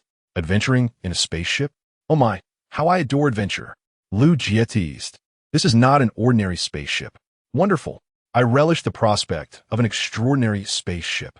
With his face alight with joy and excitement, Zavadoni quickly waved to the side. Bambino, come over and greet Lugia. He is indeed an extraordinary individual. Doesn't he seem much older than me? Doesn't he look frightening at all? As Zavadoni called out, a noticeably youthful soldier jogged over, his eyes filled with curiosity as he looked at Lugia. Zavadoni, feeling slightly displeased, remarked, Do you even know what frightening means? Quickly go fetch some drinks. There are none left. Not a single bottle. Bambino shook his head as if it were a rattledrum. None at all. You drank the entire crate. You are deceiving me. Hurry and bring some. With effortless ease, the micro-expressions revealed that Bambino was lying. Zavardoni, both coaxing and pleading, urged the other to bring out the remaining wine. Zavardoni introduced, Bambino is my capable assistant. Our destination is particularly close to his hometown, so I intend to have him accompany us as a guide. Very well. Let us hasten our departure, Lugia said, turning to beckon behind him. The Autobots, already in optimal condition, emerged slowly from the land bridge in their original forms. Zavardoni stood in astonishment. My goodness, Lugia continued. These are the guides prepared by the representatives from Seguo. It is said that this route is littered with landmines and bombs left from the war. With their assistance, we can avoid some troubles. Optimus Prime interjected. We are immensely grateful for the help. We must depart immediately. We need to complete our search ahead of the Decepticons. No sooner had he spoken than Optimus Prime swiftly transformed into his truck form, and the remaining Autobots followed suit, morphing into their vehicle shapes. Get in, guide. We are ready to set off. Lugia helped open Optimus Prime's door for Zavardoni and Banbing-Nuo, while he himself skillfully mounted RC, poised for action. May I inquire about the route we should take next? Optimus Prime asked. Zavardoni replied, Banbing-Nuo. First, proceed straight for 3 kilometers. Then turn left at the site of a dead tree. Autobots, let's move. It appeared that this was the coordinate indicated by the red spider. As the trio emerged from the spaceship-like massive train, they began surveying the barren terrain, quickly spotting the half-wreckage of the Vanguard. Wanga expressed delight. This is wonderful. It has come without any effort. Eager to claim the first achievement, Wanga immediately headed toward the Vanguard, but after taking only a few steps, an explosion erupted beneath his left foot. Bang! What was that? Caught off guard, Wanga fell onto the ground, only to be swiftly lifted by his companion, Charge. It seemed that these were bombs planted by the local humans. Activating the optical scanning system, Jetfire surveyed the area and discovered a dense array of landmines. Their sheer number enough to induce panic in anyone with a fear of tight spaces. Jetfire could not help but remark, the last time I saw so many landmines was when the Autobots set up defenses outside Carlin City. It seems the humans here are not so different from us. After saying this, Jetfire called out to the massive train behind him. Come on, my friend, clear a path. No problem, witness my prowess. Although he could have flown over directly, the conspicuous giant train would not miss any opportunity to showcase its strength. Thus, it transformed into its vehicle train form and surged forward at full power. Boom, boom, boom, with the train's thunderous passage. The landmines buried here for nearly 30 years were almost entirely swept away. Human technology is hardly remarkable. The vehicle transformed back to its original form, and the mighty train looked back at the trio of sharp-headed individuals, beckoning them. What are you 3 dawdling for? Are you waiting for the Autobots? That guy is too arrogant, exclaimed Charge. We must seize the opportunity to give him a good beating, added Elegy. Let us make sure to hit him hard, and later blame it all on the Autobots. Jetstream chimed in. The trio reached a unanimous agreement and prepared to join train for exploration. Decepticons, stand down. You are surrounded, just as 4 Decepticons were about to enter the Vanguard. Optimus Prime charged forward, transforming mid-leap to gain a vantage point for his assault. Whoosh, whoosh, whoosh. It's Optimus Prime. Quick, retaliate. Caught off guard by this unexpected turn of events, Train and the Decepticons hastily attempted to counterattack. However, the Autobots, including Bulkhead, Ironhide, and Jazz, quickly took their positions. Behold my might. The brave Bumblebee was the first to charge, heading straight for the massive train to launch an attack. Yet, the disparity in size and strength proved overwhelming. Despite Bumblebee's valiant efforts, he could not budge Train. You little pest. It seems you are eager to meet your end. Train bellowed, seizing Bumblebee and lifting him high. I'll crush you like the bug you are. Hey, bullying a child isn't an impressive feat. Allow me to be your opponent, shouted the police car, firing laser beams to suppress Train. Meanwhile, the barrier took advantage of the chaos and delivered a heavy blow to Train. In pain, Train instinctively hurled Bumblebee away. Watch out! The police car leaped to catch Bumblebee, then half-jokingly remarked, Your courage is commendable, little bee, but perhaps a tad imprudent. Beep beep, I was merely being careless. Just wait until I show him my sliding tackle. Chapter 114. The Art of Psychological Warfare. Curse those Autobots. Let me show you how to deal with you. Infuriated by the relentless attacks from the 3 Autobots, Train charged forward, eager to demonstrate his might. Crash! Optimus Prime descended from above, blocking Train's path with his arms transformed into short blades for defense, effectively halting Train's advance. Don't you dare harm my brother. Get out of my way. With a powerful shove, Optimus sent Train sprawling, following up with a series of precise strikes. For the record, Optimus had mastered the Black Dragon 18 techniques, a combat manual adapted for military training, emphasizing speed, precision, and ferocity. Despite Train's formidable prowess as a triple-changing powerhouse, he could not withstand Optimus's fierce onslaught. Soon howling as he was sent flying. Charge! Beep beep! Watch my sliding tackle prowess. Behold my strength. Take advantage of his weakness. Upon their arrival on Earth, The Autobots began to immerse themselves in the local culture. Bumblebee and two other Autobots charged forward, delivering a hearty thrashing to a massive train. It was not just Optimus Prime who was showcasing his prowess. Thunderclash surprisingly joined in the collective effort. This brawny figure, with his expressive features, had mastered the Southern Pie MO family martial arts to perfection.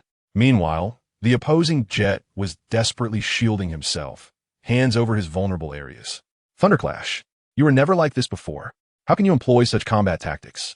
Thunderclash, with a serious demeanor, replied, enough with the chatter. Our commander has instructed us that as long as we can defeat the enemy, the means are inconsequential. No sooner had he spoken than he launched another fierce counterattack. Crack! My energy conduit is shattered. The Jet's agonizing scream echoed through the air. Jazz exclaimed, come on, buddy. Let's give him a little massage. Ironhide added, no problem. I hope you enjoy this experience. Ironhide and Jazz flanked their opponent, Whale, and then proceeded to mercilessly trap him. Whale, in sheer agony, cried out, stop. Enough. I surrender. Ironhide pretended to be oblivious, saying, what did he say? My audio receiver seems to have malfunctioned. Jazz played along. Whale claims he refuses to submit and challenges us to show our true abilities. Very well. A valiant man indeed. Let us oblige him. Without further ado, they slammed Whale to the ground, and Ironhide and Jazz lifted their feet to rain down upon him. Meanwhile, Charge was crouched in a corner, desperately trying to avoid detection. He forced himself to ignore the anguished cries of his companions as he dreaded the thought of losing feeling in his lower half. Just as he contemplated fleeing alone, he caught sight of Zavadoni and Bambino emerging from the vanguard. Zavadoni remarked, this alien spacecraft is truly magnificent, large enough to host a party. Bambino added, too bad there are no restrooms. I had to handle my business in a corner. As the two soldiers marveled at their new surroundings, they inadvertently noticed Charge nearby, creating an awkward atmosphere. You feeble humans are finished. With the skies clear and the rain ceased, Charge felt emboldened. If he couldn't take down Optimus and the Autobots, preying on these small humans would be a piece of cake. Prepare yourself, alien scrap. Zavadoni reacted swiftly, unfastening a grenade from his belt and hurling it toward Charge. However, the outcome was predictable. A mere grenade posed no threat to the mechanical life forms of Cybertron, leaving only a small, charred mark. Charge seethed with rage. Damn Earth germs. I'll take you down. Hey, who was that? Your grandfather is here. Turning his head towards the sound, one could see Lu Jie, clad in formidable armor. Standing in the cabin of a Vanguard, his arms crossed, gazing down at Chongfeng with an air of superiority. Come over here. He beckoned provocatively, his tone dripping with arrogance, inciting Chongfeng's fury. Damn it, I will crush you into a pulp. Casting aside Zavadorni and Bambino, Chongfeng charged fiercely towards Lu Jie, just as he was within mere inches. Arsai appeared behind Lu Jie, brandishing a locking rod. Stay right where you are, she warned ominously, raising the rod to aim. Thud! With an unyielding resolve, Chongfeng could not halt his momentum and fell to his knees, yet his expression remained defiant. If I call you Andy, will you spare my life? Lu Jie replied with a smirk. Beg for mercy from me, and who knows, I might be in a good mood to intercede on your behalf. Chongfeng scoffed, you, a mere lowly human. Dare to speak to me? Clang! Before Chongfeng could finish his retort, Arsai swung the locking rod down upon him. He was sent sprawling, the rod disintegrating into fragments around him. Lu Jie stood in shock. Arsai, this thing might still be needed for the ambulance. Arsai, with a single hand on her hip, playfully brandished the remaining parts of the locking rod, smiling as she posed her question. Lu Jie, keenly sensing the underlying implication of her words, pointed furiously at the unconscious Chongfeng and exclaimed, this is outrageous. You broke the locking rod. I saw him slam his face into it. How utterly shameless. Arsai nodded in satisfaction. Indeed, that is the truth. Thus, with the disintegration of the locking rod, this righteous brawl came to a peaceful conclusion. Aside from the unconscious Chongfeng, the other three were left incapacitated. Notably, the large train had been quite ungracious, having leapt onto his face, leaving his head somewhat squished. Optimus Prime inquired, you have lost. We Autobots show mercy to captives. The large train dismissed him. Spare me the platitudes. You're merely a crowd bullying the few. If we had been prepared, it would be you languishing as captives today. What a brazen fellow. Let me show you a thing or two. The partition transformed its right hand into a massive hammer, ready to teach the large train a lesson, but was halted by Optimus Prime. Stop, partition. But Optimus, I know. Yet the toll of this war has already been too great. With a heavy heart, Optimus Prime personally released the Decepticon captives from their shackles, earnestly advising, though there indeed exists a philosophical divide between the Decepticons and Autobots, we are all Cybertronians. What could be gained from such fratricidal violence? I hope that upon your return, you can convey my words to Megatron. Let us both take a step back to rejuvenate Cybertron. And as for the future leadership, it could be entrusted to Megatron, provided he ceases his relentless warfare and destructive ideologies, allowing every inhabitant of Cybertron to live in peace and prosperity.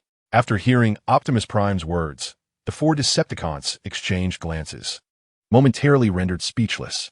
Finally, the massive train transformed into a spacecraft, and the trio of jets silently entered the cabin before igniting the engines for takeoff. The police car expressed concern. Optimus, is this truly wise? After all, should the situation reverse today, they would not extend us the same courtesy. Optimus replied, I am acutely aware of that, but resolving issues solely through violence will only invite harsher violence in return. Therefore, one party must be willing to yield. As for the outcome, that lies in the hands of fate.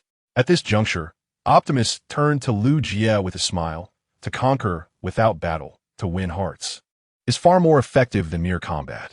Impressive, Brother Prime.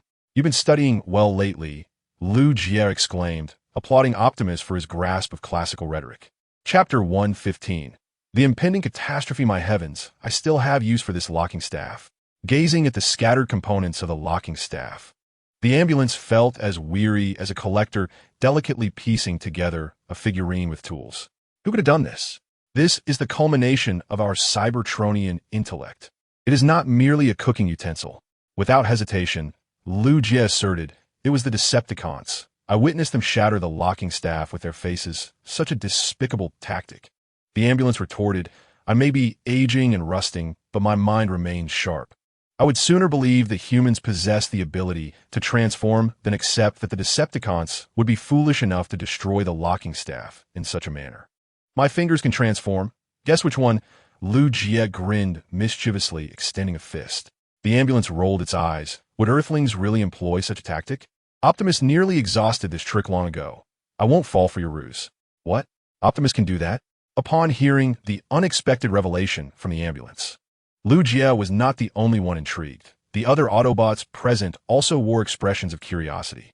After all, their acquaintance with Optimus had primarily begun during the outbreak of war, with only the ambulance and Optimus sharing a longer history. Indeed, Optimus was not always the figure he is today. The eruption of war thrust upon him an overwhelming burden of responsibility, transforming him into the capable leader he has become. As the ambulance reminisced, a complex melancholy flickered across its visage, recalling how they had never anticipated that once inseparable friends would become irreconcilable foes. The partition expressed curiosity. What was Optimus Prime like in the past? The police car echoed in agreement. We primarily became acquainted with Optimus Prime during wartime. Surely his illustrious past as a great leader must be quite remarkable. As certain texts suggest, individuals of extraordinary birth often find themselves aided by benefactors, and those who revel in the spectacle of chaos seem to thrive in such environments. It is as if one has distilled the patterns of gratifying novels into a singular insight. However, I must clarify, in Cybertron, no one is born great. Even Optimus was once an ordinary being. His closest companions could scarcely have anticipated the heights he would eventually reach. Pausing from his tasks, the ambulance pondered, in truth. Optimus's past bears a striking resemblance to yours. Me? Lu Jie was momentarily taken aback, unable to fathom any connection between himself and Optimus Prime. Indeed, you share many similarities. Disregarding Lu Jie's bewildered expression, the ambulance continued, you are passionate, brave, benevolent, and imbued with a sense of justice. Occasionally, you engage in antics that leave others perplexed, and at times, you may act impulsively. Yet, when it comes to friends, you are genuinely willing to make sacrifices. After a brief silence, the ambulance turned to Lu Jie with a meaningful gaze. Perhaps you too might evolve into a remarkable leader in the future. However, had you been a Cybertronian, I am certain Optimus would have devoted significant effort to nurture your potential. Enough with that, ambulance. I am acutely aware of my own limitations. The notion of leadership is far beyond my aspirations. I would be content to attain a modest position before my retirement. Lu Jie promptly dismissed the ambulance's remarks. For the title of leader is not one easily bestowed upon just anyone. Moreover, were it not for the unforeseen conflict on Cybertron, it is unlikely Optimus would have ascended to the role of Autobot leader. I firmly believe that, given the choice, Optimus would unhesitatingly relinquish his leadership in exchange for enduring peace on Cybertron, choosing instead to live as an ordinary individual. As they conversed, Optimus Prime entered with a grave expression, clearly troubled by some pressing matter. Jazz approached him with concern. What troubles you, Optimus? You appear to be preoccupied. The outside world seems to be in disarray. Calamities abound. Calamities? Upon hearing this, Lu Jie swiftly accessed the news on his phone and was immediately met with a barrage of reports detailing various natural disasters. Earthquakes, tsunamis, volcanic eruptions, massive landslides, and even small meteorite impacts. Fortunately, they either missed their targets or fell into the sea. Lu Jie furrowed his brow. What on earth is happening this year? The frequency of these disasters seems alarmingly high. I suspect these calamities are not mere coincidences, but rather the result of some force drawing them to occur upon our planet. After a moment of contemplation, Optimus Prime spoke with a grave demeanor. It is inscribed within the covenant of Cybertron that when 47 planets align, an eternal conflict shall commence in a world forged from chaos, where the weak will forever perish in the shadow of the rising darkness. Such a legend indeed exists, though it may well be mere folly. Bumblebee, scratching his head, added in a somewhat naive manner, back when I worked on the construction site, everyone discussed these tales, but no one took them seriously. One cannot dismiss it so lightly. At least some events recorded in the Covenant have indeed transpired, remarked Ratchet, his expression solemn. I had always believed the prophecy referred to our homeland, Cybertron, yet it has now met its demise, suggesting it is not the prophecy's intended subject. Optimus Prime replied, I suspect the prophecy pertains to Earth.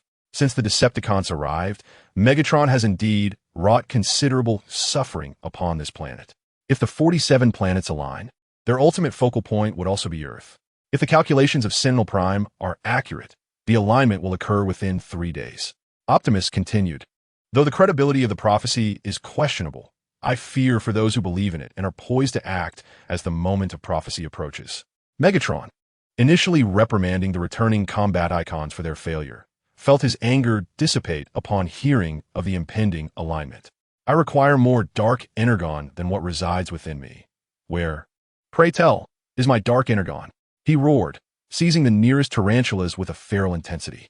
In a vast cosmos, countless dark energon entities await your command. After a period of deep thought, tarantulas offered little of substance, prompting Megatron to release him in silence. To rebuild my army of the dead and conquer the universe, I must acquire more dark energon infused with the blood of cosmic emperors. I can already envision the future's outcome. I am the shadow that rises from the darkness. Chapter 116. The heartbeat within Earth, Lord Megatron. I do not wish to question your supreme wisdom, but the dark energon substance is so scarce in the universe that it is nearly non-existent.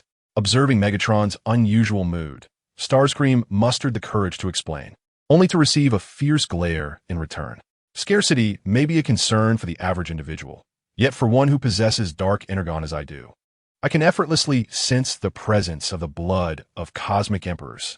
Just as Megatron was passionately delivering his speech, a hazy visage of a large head inexplicably materialized before him, particularly those violet eyes that rendered him momentarily speechless as the dark energy within him stirred to life. Lord Megatron, are you unwell?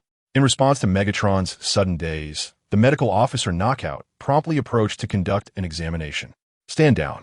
With an order that brooked no dissent, Megatron slowly lifted his head.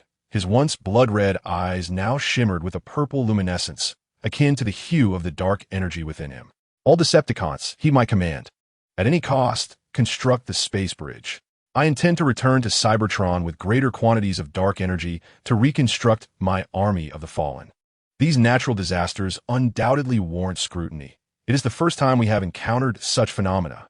Clad in a muddy battle suit, Lu Jie hurriedly joined others in transporting relief supplies to the vehicle, subsequently entrusting them to Optimus Prime for delivery to the disaster-stricken area.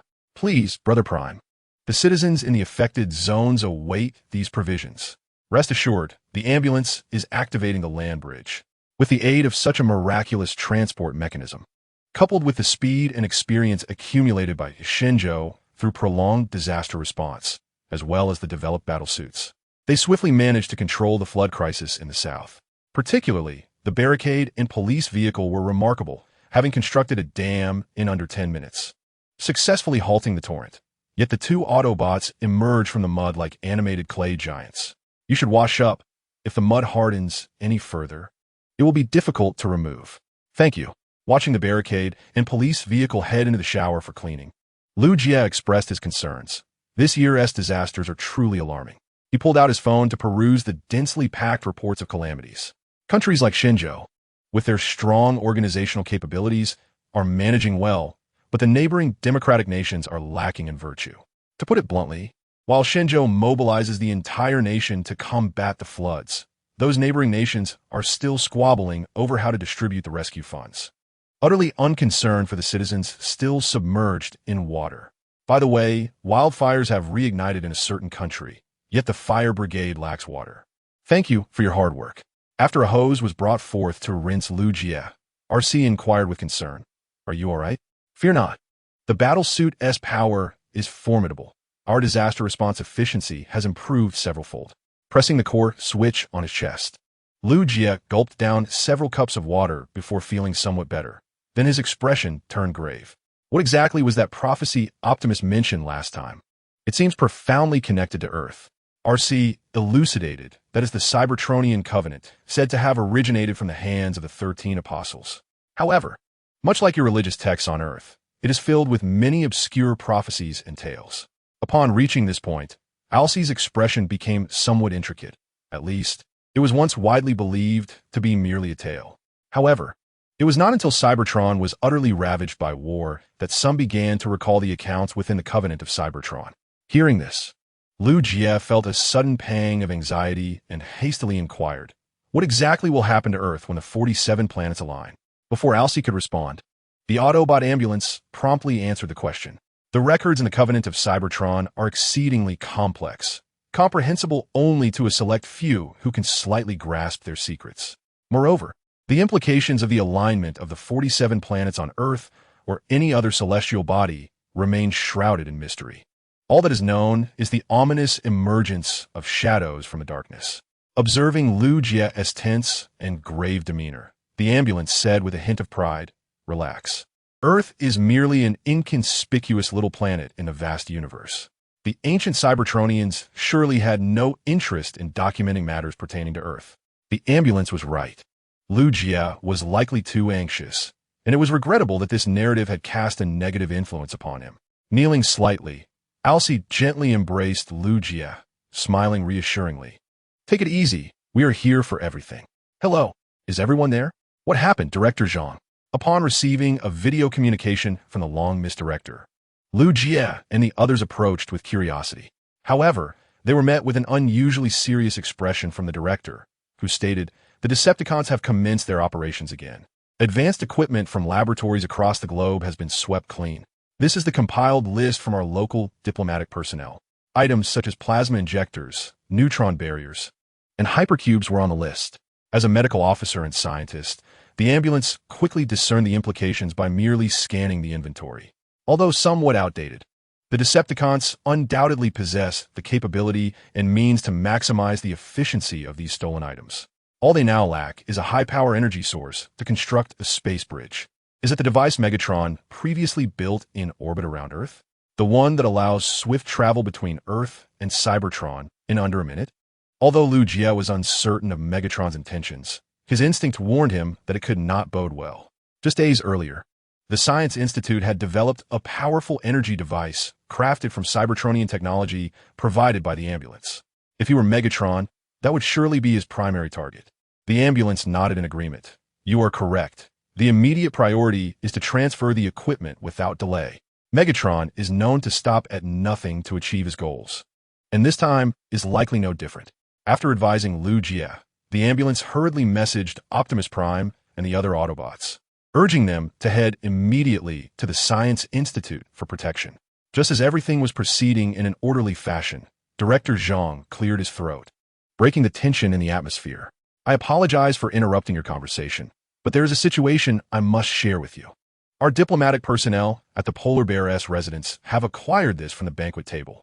As the director's words faded, a recording suddenly began to play. Thud, thud, thud, what is that? It sounds like a heartbeat. Listening to the distorted and noisy sound of the heartbeats, Lu Jie lifted his gaze toward the director on the screen and inquired, Director Zhang, where did this recording come from? The director replied, do you remember the deep pit that the Mao bear excavated during his time? This recording is said to have originated from there. Chapter 117. The enraged Optimus Prime, all Decepticons, he my command. Seize the energy device. Heavy fire suppression.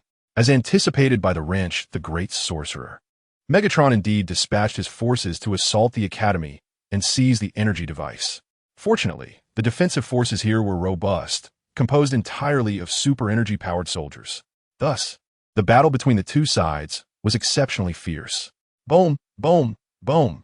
The super energy soldiers launched a barrage of missiles from their shoulder cannons, collectively neutralizing several advancing Decepticons, while technicians in the rear released the latest smart mechanical dogs to execute suicide attacks. Find a friend, find a good friend. Boom. Accompanied by the catchy tune, the released smart mechanical dog, having navigated through a barrage of fire, unhesitatingly charged into the nearest Decepticon soldier. Red Spider, in a fit of rage, exclaimed, these detestable humans are like cockroaches. Infuriating. Indeed, such spirit deserves emulation by every Decepticon. Yet regrettably, they have chosen to oppose me. Just as the two sides engaged in a stalemate, Megatron descended dramatically, raising his hand cannon for a targeted strike. Boom, boom, boom. Spread out. Don't concentrate. Don't become live targets. It was evident that Megatron's command prowess surpassed that of Red Spider. Under his leadership, the scales of battle, previously teetering, began to tilt in favor of the Decepticons. Stop, Megatron! Just as the forces of the Shinjo army were being progressively eroded, suddenly, the Optimus Prime truck burst forth from the land bridge, crashing into Megatron and sending him flying. Crash! With a swift transformation back to his original form, Optimus Prime swiftly morphed his hands into short blades, slicing through the surrounding Decepticons with the effortless grace of chopping vegetables. Swish! Swish! In a fluid display of offensive prowess, Optimus Prime cleared a substantial area, prompting the remaining Decepticons to retreat decisively. It has been a long time, Optimus Prime. You remain as vibrant as ever. Megatron, your hands are stained with the blood of your Cybertronian brethren. Are you now unwilling to spare even the innocent Earthlings? Casting a glance at the fallen Shinjo warriors around him, a rare and fierce bloodlust flickered in Optimus Prime's eyes, as if he were on the brink of unleashing his wrath at any moment. Confronted by Optimus Prime's fierce gaze, Megatron nonchalantly chuckled, and what of it? Those who obstruct my path shall meet their demise. If I can extinguish the spark of my own kin, why should I hesitate before this mere flesh-and-blood humanity? At this juncture, a cruel smirk graced Megatron's lips. By the way, Optimus, your human allies exhibit remarkable tenacity. To personally snuff out their lives would bring me a long-lost joy. Perhaps they could join my legion of the damned. Megatron, you wretched fiend. Lu Jie, along with other Autobots, emerged from the land bridge, their fury ignited upon hearing these words. Lu Jie unleashed a missile from his shoulder cannon, only for Megatron to effortlessly neutralize it. It appears you have all gathered, Megatron remarked, casting an eager glance over the fully armed Autobots and the forces of Shinjo, his optical lenses shimmering with a deeper hue of purple. Excellent. Today marks the fulfillment of prophecy. I shall rise as the shadow from the darkness and bring an end to the last apostle.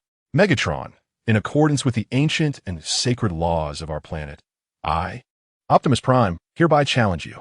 Witnessing Megatron's complete descent into madness, the last vestiges of Optimus's hesitation vanished. He resolutely raised his short blade, declaring his challenge. What? The words left Megatron momentarily stunned, before he erupted into uproarious laughter. Ha ha ha. You possess considerable courage, Optimus. I am a champion of the Karen Coliseum. Today, you dare challenge me? Very well. I shall grant you this honor. With a flourish, the blades of his arm cannon extended, and Megatron roared like a furious lion. All Decepticons, heed my command. Optimus Prime's spark is mine. Should anyone dare to interfere in this sacred duel, should they lay a finger on Optimus, I shall show them the true meaning of death's release. Do not intervene. This must be a one-on-one battle between Megatron and me. We must settle this today. Wait, are you suggesting that, as a dear friend and brother, Ratchet sensed the latent menace in Optimus' words? For Optimus, who had long sought reconciliation with the Decepticons, such a declaration carried an entirely different weight. With a grave expression, Optimus replied, I am fully aware of my intentions, old friend. In the past, I was naively idealistic. As long as Megatron exists, there can never be peace between Autobots and Decepticons. Thus, I must resolutely bring this to an end. Casting one final glance at the fallen warriors of Shinjo, Optimus, fueled by rage, strode toward Megatron. Megatron, you shall pay for your atrocities against Cybertron and all humanity. Ha!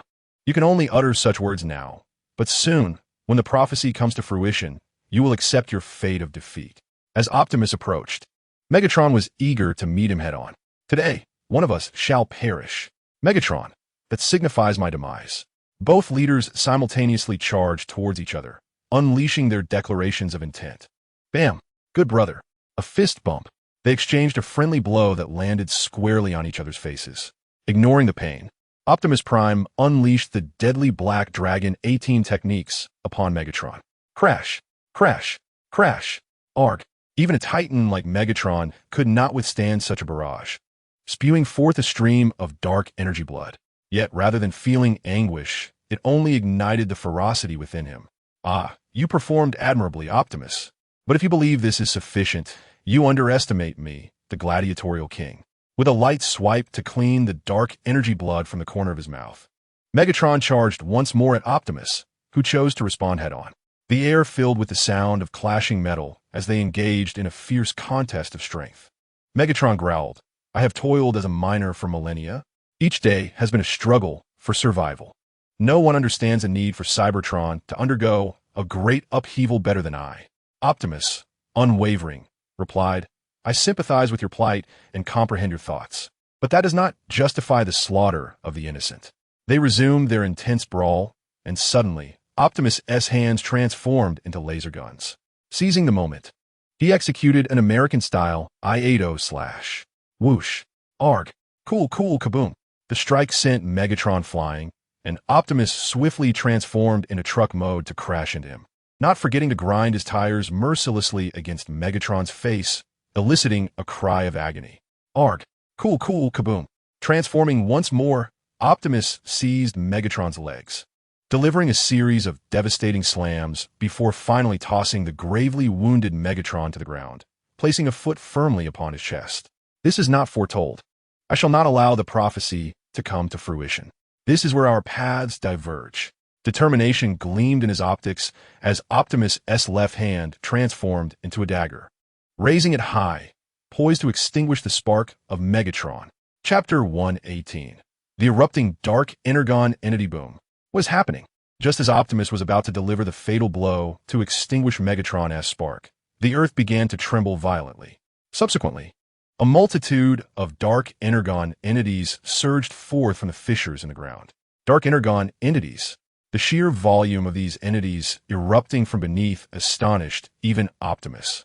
After all, Megatron had searched the cosmos for countless years, ultimately discovering but a minuscule fragment of dark Energon.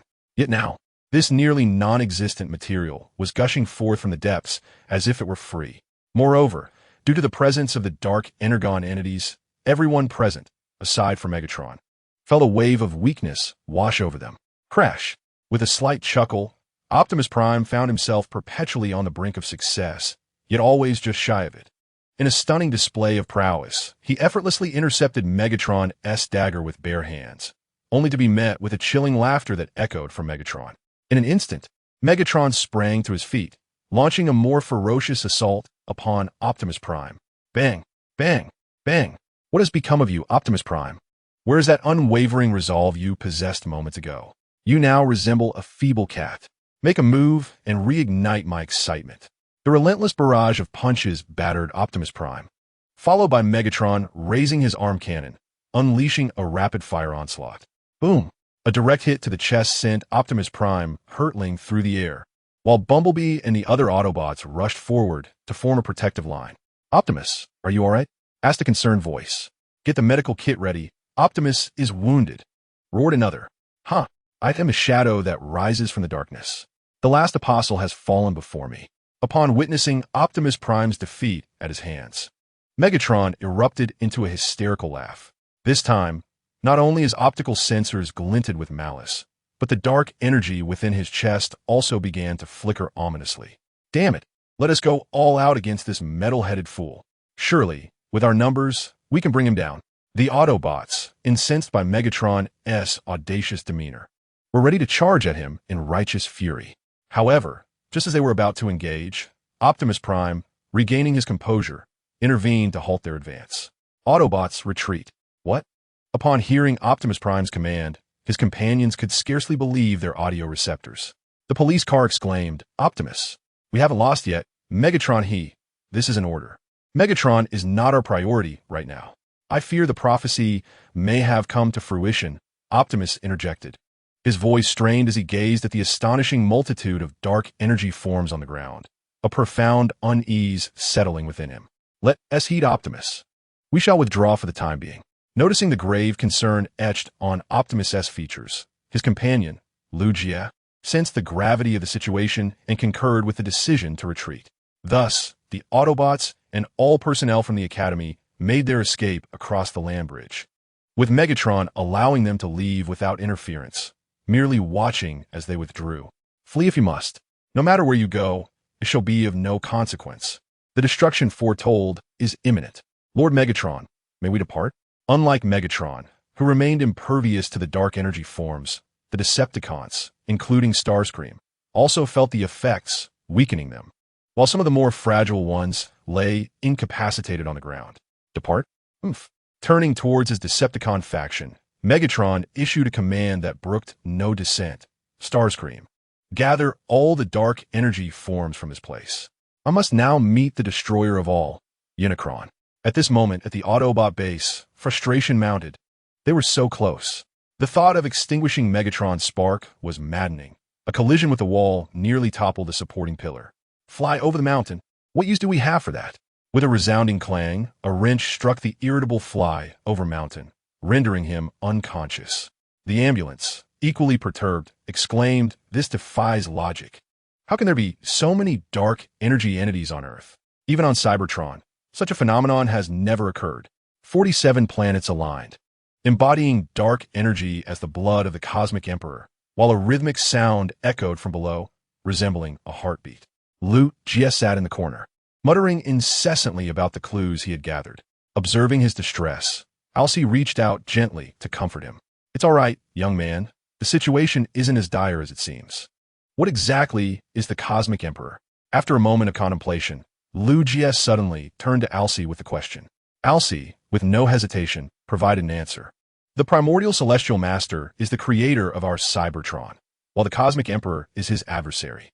Throughout the ages, they have engaged in countless battles, each claiming victories until the primordial celestial master created the 13 apostles, the earliest ancestors of the Cybertronians. Together, they combined their powers to defeat the Cosmic Emperor and banished him into the cosmos." Lugia quickly inquired, "And thereafter, there were no further sightings of the Cosmic Emperor?" "Indeed, since then, there have been no tales of the Cosmic Emperor," Alcee confirmed with a nod. However, Lugia's anxiety deepened. With the Cosmic Emperor's whereabouts unknown, and now the dark energy entities, symbolic of his blood, appearing in abundance on Earth, this surely cannot be mere coincidence. Just then, as Alcee pondered how to respond, the urgent ringtone of the communication device echoed, signaling a call from the commander. "Optimus, Lugia, whoever it is, quickly activate the land bridge. The coordinates are at the Polar Bear Nation. What has happened? We've already dealt with enough today." Though his words were brusque, the ambulance complied and activated the land bridge according to the coordinates.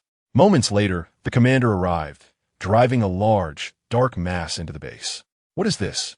The ambulance furrowed his brow, advancing to activate the scanner for diagnosis. Upon seeing the results, his expression shifted to one of shock. This is an antibody life form, infused with the power of dark energy. What? The others gasped in astonishment. The object, roughly the size of Jeep, was merely a cellular antibody. One could only imagine the size of the body it was meant to defend. Rushing to the commander, the ambulance, visibly anxious, asked where did you find this? It did not come to us. Rather, it sought us out. As the door of the vehicle was shut, the commander's expression turned grave. When the great bear roamed the earth, it aspired to pierce through the very core of the planet, yet ultimately abandoned this ambitious endeavor. This substance has emerged from that very pit. Chapter 119. The vengeful Megatron. I could scarcely believe my ears. My worldview had been profoundly shaken. An ambulance sat in the corner, the paramedic muttering to himself while fiddling with cybernetic prayer beads.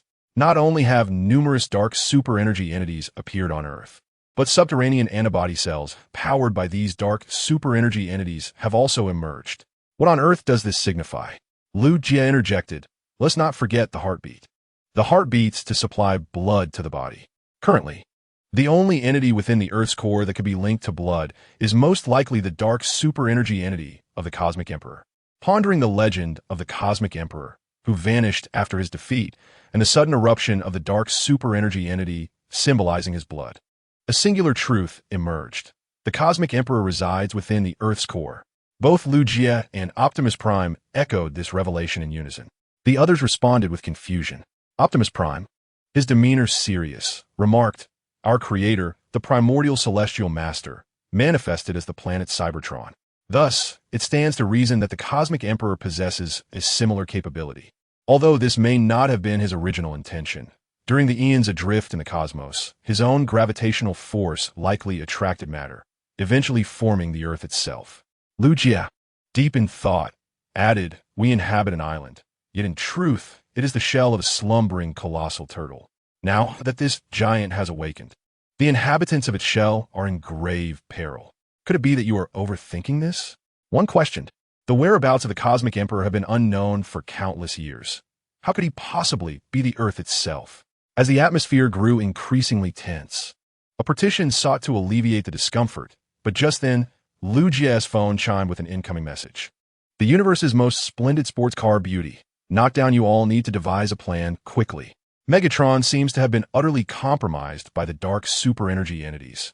Claiming he wishes to meet the Cosmic Emperor, it appears that this legendary destroyer is right here on Earth.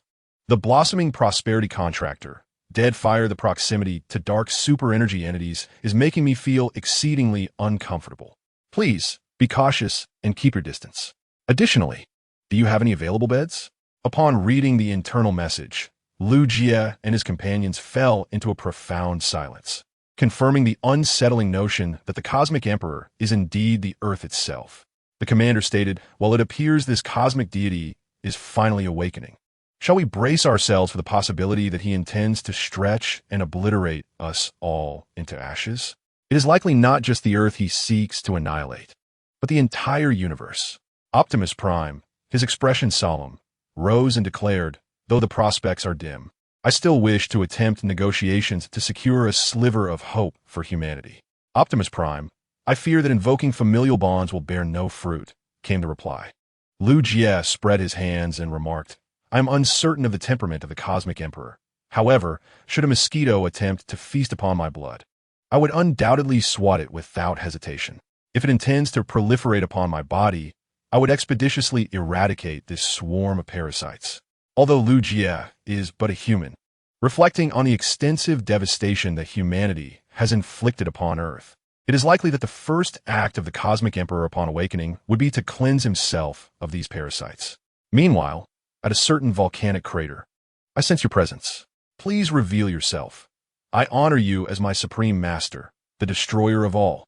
Should the likes of the Red Spider or other Decepticons witness Megatron in such a state, they would surely be rendered blind by disbelief. Once a figure of towering authority, Megatron now found himself in a half-kneeling, humble posture, devoid of his former grandeur. "Who calls upon me?" A voice, resonant and imperious, echoed from the ancient god. Subsequently, a dark mist ascended from the volcano, gradually forming the visage of the Cosmic Emperor.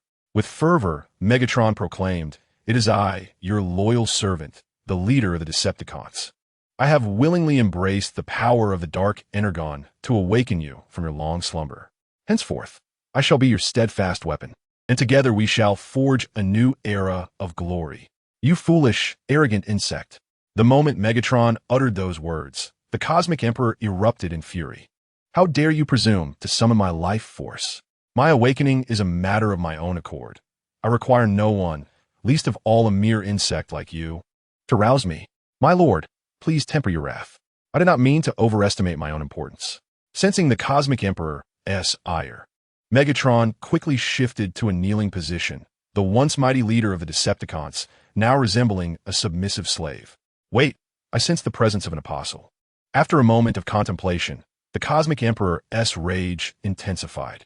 "What is happening? Why do I sense the apostle's presence upon this very planet that I have transformed? Is this your notion of loyalty?" Megatron hastily explained, "That is Optimus Prime, the leader of the Autobots. He is our mutual adversary. Grant me some time, and your devoted servant shall personally deal with him, presenting his severed head as a trophy for you. If you possess the capability to eliminate the apostle, then you should bring his corpse to me." The Cosmic Emperor's disdain for Megatron was palpable. "I have grown weary of your ineptitude. I shall personally resolve the matter of the last apostle of the primordial celestial." With relentless reprimands, the dark mist, an embodiment of the Cosmic Emperor's consciousness, retreated into the volcano, and only when the mist had completely dissipated did the purple glow of Megatron's optical sensors dim slightly. "What am I doing?" Awakening as if from a dream, Megatron realized his prostrate position and quickly rose, striving to recollect the events that transpired. Yet he could only recall that, upon the emergence of the Cosmic Emperor, he had felt as though he were possessed, utterly beyond his control. Could it be that the dark energy entity is influencing me? Lowering my gaze to the flickering purple spark within me, Megatron swiftly deduced the reason behind the peculiar event that had just transpired. Indeed, Megatron could command the undead warriors through the dark energy entity for his own purposes, and similarly, the Cosmic Emperor possessed the ability to control any being harboring the dark energy entity within. In other words, when the Cosmic Emperor truly awakens from his prolonged slumber, regardless of Megatron's willingness, the Emperor could effortlessly dominate him, just as Megatron commanded the undead warriors to sacrifice themselves. "I shall never be subjugated by anyone, not even the Cosmic Emperor." With a mighty fist, he shattered the stone pillar beside him, turning away in fury. "The spark of Optimus Prime belongs solely to me. Not even the Cosmic Emperor can lay a finger on him." Having declared his intent, Megatron cast his gaze towards the impending eruption of the volcano, a glint of peril flashing through his optical visor. "Just wait, Cosmic Emperor. This matter is far from over, and I shall ensure you pay the most excruciating price." Chapter 120. The Great Wall awaits. Activation. "I sense it. The presence of the Cosmic Emperor is palpable here. Optimus Prime, I must admit this is your most perilous endeavor yet." Following Optimus Prime across the land bridge into a valley, Liu Jie surveyed the surroundings and couldn't help but murmur, "Do we have a plan?" After locating the Cosmic Emperor, shall we attempt to keep him immobile in slumber? The difficulty of that would be astronomical. I understand, but hiding indefinitely is certainly not a viable strategy. Removing his combat mask, Optimus Prime explained, "The Cosmic Emperor is, in essence, the Earth itself. Thus, no matter where we conceal ourselves, we shall be discovered. Rather than being completely reactive, it is far better to take the initiative now. There is still hope." "That makes sense." Acknowledging the truth in Optimus Prime's words, Liu Jie glanced around before activating the loudspeaker. He bellowed at the top of his lungs, "Cosmic Emperor, where are you? We come to negotiate." The echo reverberated through the vast valley, lingering in the air. "Who calls upon me?" As the reverberation ceased, a pair of purple eyes emerged from the stone wall nearby, followed by the Cosmic Emperor, sculpted from rock. Liu Jie exclaimed, "This cannot be the true Cosmic Emperor, can it?" Optimus Prime replied, "I fear the Cosmic Emperor is not yet fully awakened, but his formidable mental control is sufficient to manifest his essence in stone, allowing him to converse with us in this manner. Ikan sensaite. It is the apostle of the primordial celestial." Noticing Optimus Prime immediately, the Cosmic Emperor declared with malice, "Prepare to be annihilated. apostle of the primordial celestial. With a powerful swing of his robust arms, he charged forward to attack, prompting Optimus Prime to swiftly transform his hands into short blades, firmly restraining the ancient dark deity. Indeed, as Optimus Prime had surmised, the Cosmic Emperor had not fully awakened. The being before them was merely a stone shell fashioned from the very essence of the universe. In a matter of moments, he was repelled by Optimus Prime. "I beseech you to lend me an ear, O great Cosmic Emperor," Optimus Prime declared, disarming his hands in a gesture of respect, a mere junior paying homage to an elder. As the apostle of the primordial celestial venerable, "What counsel do you wish to impart?" Observing Optimus Prime's demeanor, the proud Cosmic Emperor refrained from launching a surprise attack and instead loomed above him. Surveying from a position of dominance, Optimus Prime spoke earnestly. "My presence before you is not solely for my own sake, but for the very planet that bears your essence. All beings upon this world rely upon your existence as the foundation of their lives." With that, he gestured for Lu Jie to approach. "Esteemed Cosmic Emperor, it is an honor to behold your visage," Lu Jie stated, adhering to Optimus Prime's earlier instructions. He opened the cockpit to greet the Cosmic Emperor courteously, despite his inner desire to obliterate the ancient being. Optimus Prime continued, "These are the higher sentient beings known as humans, who have emerged and evolved through your benevolence. However, your sudden resurrection threatens the very existence of this species called humanity." The Cosmic Emperor replied, "Are you suggesting that this species known as humans is my progeny?" "Indeed," Optimus Prime affirmed. "The primordial celestial venerable has manifested as the planet Cybertron, while you have taken the form of Earth. Thus these humans may indeed be considered your descendants." Stepping closer to Lu Jie, the Cosmic Emperor scrutinized him for a moment before commanding, "Little human, I grant you the privilege of revealing your name to the great Cosmic Emperor." "Esteemed Cosmic Emperor, my name is Lu Jie," he succinctly introduced himself, then cut to the heart of the matter. "As Optimus Prime has articulated, your awakening has indeed caused us considerable distress. Might I implore you to remain in slumber for a while longer? A gesture of mercy, perhaps?" The Cosmic Emperor retained his haughty demeanor. "I may fulfill your wish, but you must prove your worth. The Cosmic Emperor requires no weaklings, even if I have created you." Pointing at Optimus Prime, the Cosmic Emperor issued an irrefutable command: "Execute the last apostle. Prove your loyalty and strength to me, and I may consider allowing humanity to persist." Upon hearing this, Lu Jie was momentarily stunned, but soon closed the cockpit and produced a plasma blaster from behind him. The Cosmic Emperor nodded in satisfaction. "Very well." Boom! In the next instant, the Cosmic Emperor erupted in a cataclysmic display. Lu Jie remarked coldly, "You truly take me for a fool, Ancient One. We are not the likes of those simpletons. This ruse has grown stale." It seemed that further negotiation was now rendered unnecessary.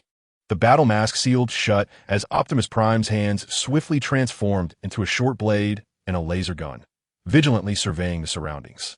"Arrogant parasite, you shall endure the most excruciating punishment alongside the apostle of the primordial celestial. Prepare to be annihilated." A frenzied roar erupted, followed by the emergence of more stone Cosmic Emperors from the valley. "Before your utter destruction, do you have any final words to impart?" Lu Jie, "A true man knows when to act and when to refrain." Optimus Prime, "All beings must eventually face their demise, but today is certainly not our end. Energy charged, bullets loaded, let the battle commence." Whoosh, bang, bang, bang. Faced with the stone avatars of the Cosmic Emperor, Lu Jie and Optimus Prime fought back to back, unleashing a torrent of firepower. Though these stone soldiers were pitifully fragile, their numbers were overwhelming, resembling an endless swarm of flesh-eating ants. "Optimus, we may need some external assistance." A destructive beam cleared the battlefield as Lu Jie immediately called out, "Alcy, please come and provide support." "Received. We are on our way." The land bridge opened, and Alcy, along with other Autobots, charged forth, immediately unleashing havoc upon the stone soldiers. "Taste the rhythm of pop music, old man." Transforming into a sports car, Jazz cranked the volume to the maximum. The Wooming Mountains connect to the mountains beyond. The moonlight spills over the roaring waters. Under Jazz's full protection, countless stone soldiers were reduced to mere fragments. Autobots, retreat, aware that the Cosmic Emperor could create endless duplicates. Optimus Prime decisively ordered a withdrawal to avoid a futile war of attrition. In the blink of an eye, Lu Jie and the Autobot ranks accelerated in their escape. Stop. Don't even think about running. The stone soldiers pursued, but their path was suddenly obstructed by the opening of a land bridge, from which a multitude of explosive-laden robotic dogs leaped forth. Finding friends, finding a good friend, accompanied by the catchy tune of childhood innocence. The robotic dogs surged toward the stone soldiers in a wave of suicidal attacks. Boom, boom, boom.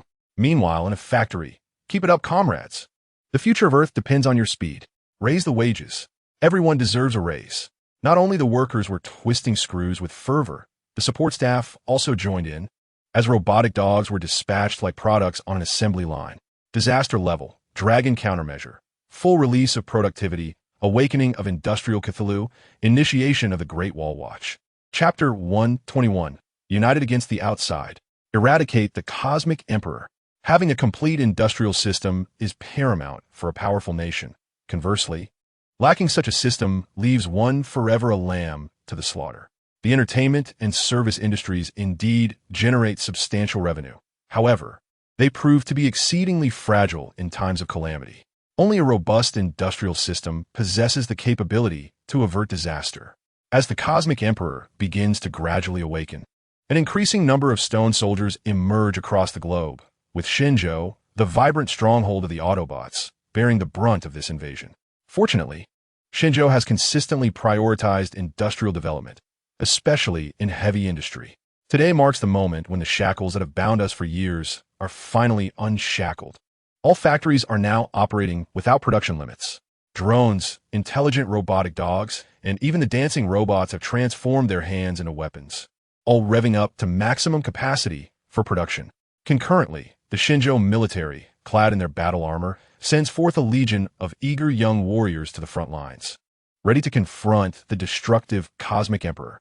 Though this battle is destined to be brutal, we are more than willing to exert our utmost effort for the homeland where our ancestors have lived, as well as for the family and compatriots we cherish. Comrades, the time has come for us to be tested by the party and the people. Davarish, the Arctic warriors are invincible in the icy expanse. Hurrah! The call to arms sounds. True champions dare to confront the torrents of bloodshed.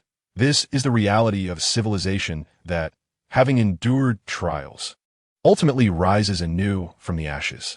There will always be a courageous and unyielding group willing to bear the burdens of progress. Meanwhile, Optimus Prime, hold your ground. I'm adjusting the land bridge. Ambulance, do not fret. We can manage. We shall retreat while fighting. As Optimus Prime and his comrades suppress the tide of stone soldiers with overwhelming firepower. Foolish apostles, did you think this was all my power?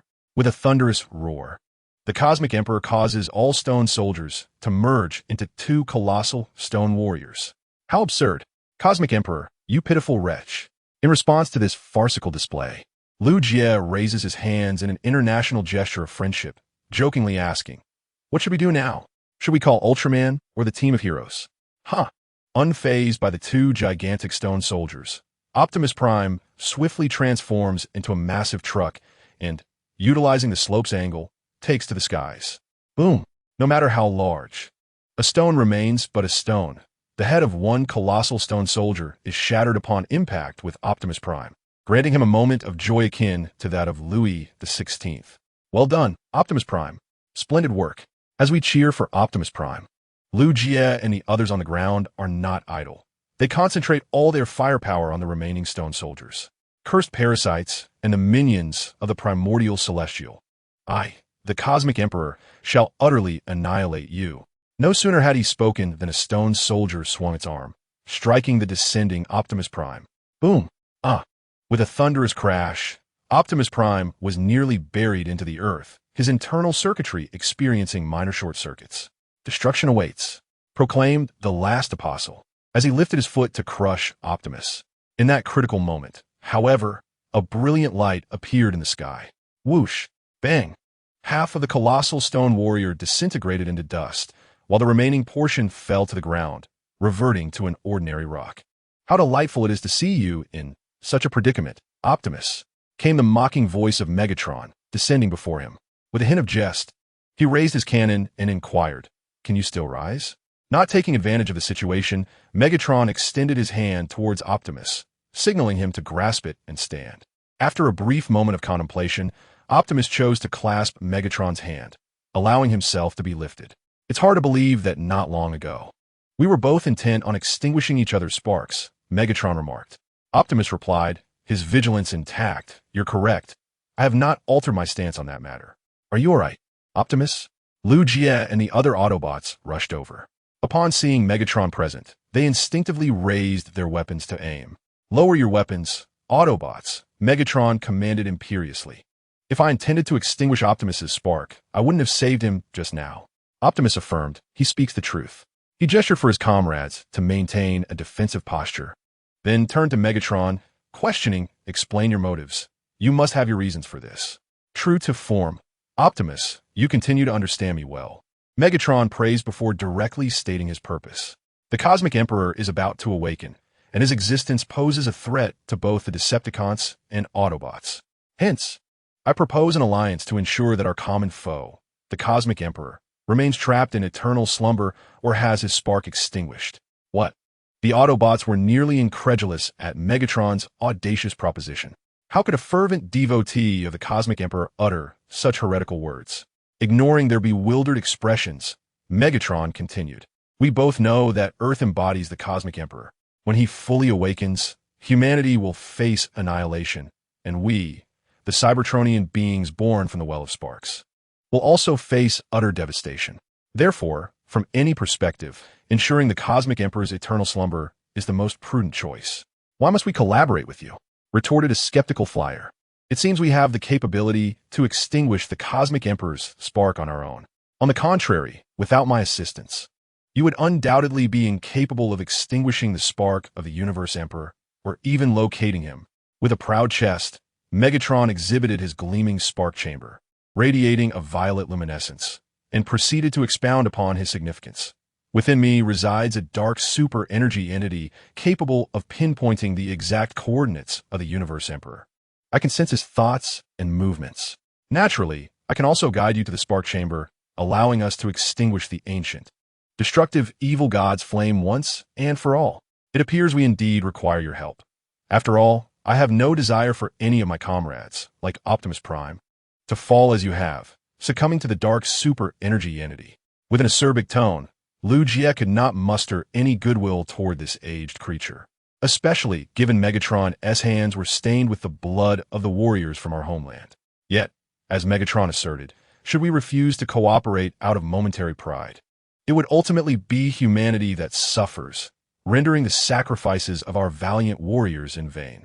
Taking a deep breath to steady himself, Lu Jie continued, "What must we do to extinguish the Universe Emperor's spark entirely? I could apply for several hundred hydrogen bombs if time permits. Such measures are unnecessary. The method to return the Universe Emperor to slumber is quite simple." Casting a glance at Optimus Prime, Megatron's tone turned complex.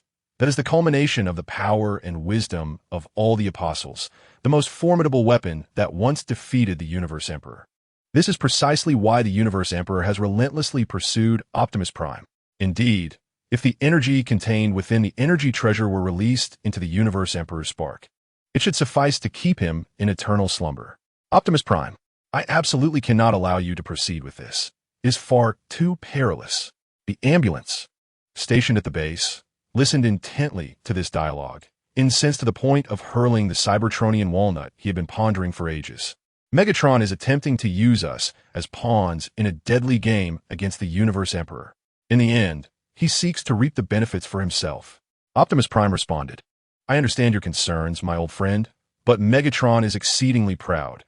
He would never permit his ambitions to be compromised by anyone, even a Universe Emperor." After addressing the ambulance, Optimus Prime locked eyes with Megatron and queried if the Autobots and Decepticons were to reach an accord. "How long do you think our peace would endure?" Megatron candidly replied, "As long as it serves the interests of both parties, our cooperation can certainly continue indefinitely." "And what of our common foe, the dark evil god, the Universe Emperor, once he is vanquished?" Megatron answered bluntly, "Then our partnership would no longer be necessary. I would pursue my own methods to conquer Earth, while you, Optimus Prime, would undoubtedly strive to thwart me. Everything would revert to the way it was. To Megatron's blatant honesty, RC could only roll her eyes. You are hardly a hypocrite. Thank you for the compliment. As we both understand, the nature of Megatron is clear. Promises hold no value for us, and only power and strength are our unchanging pursuits.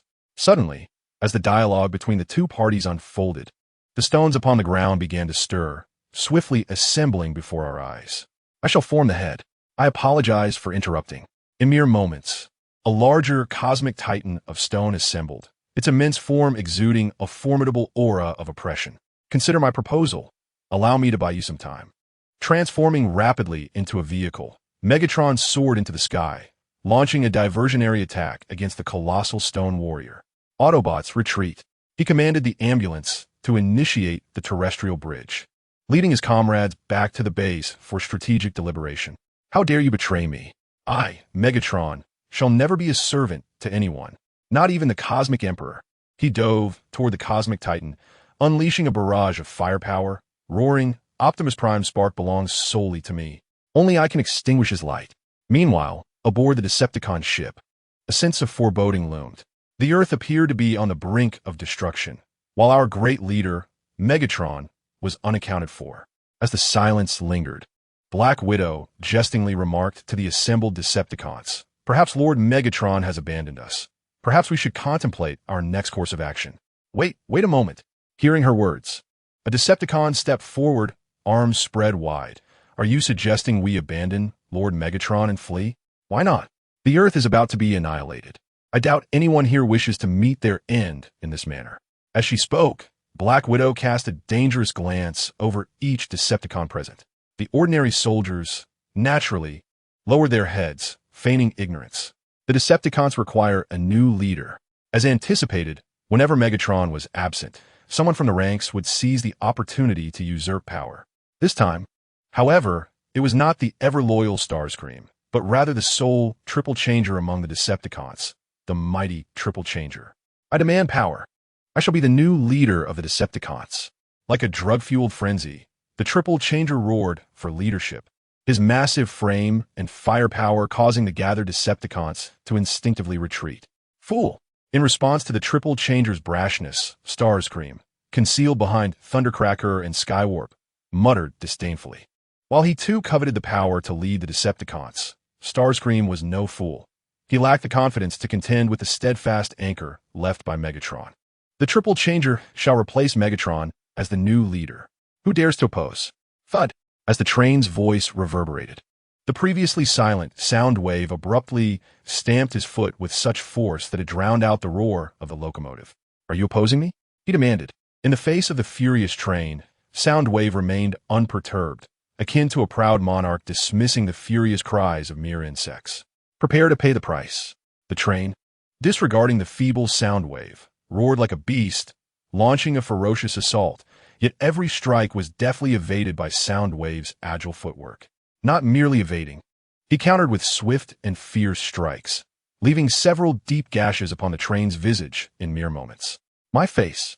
cried the train, clutching his visage in agony. "I will reduce you to scrap."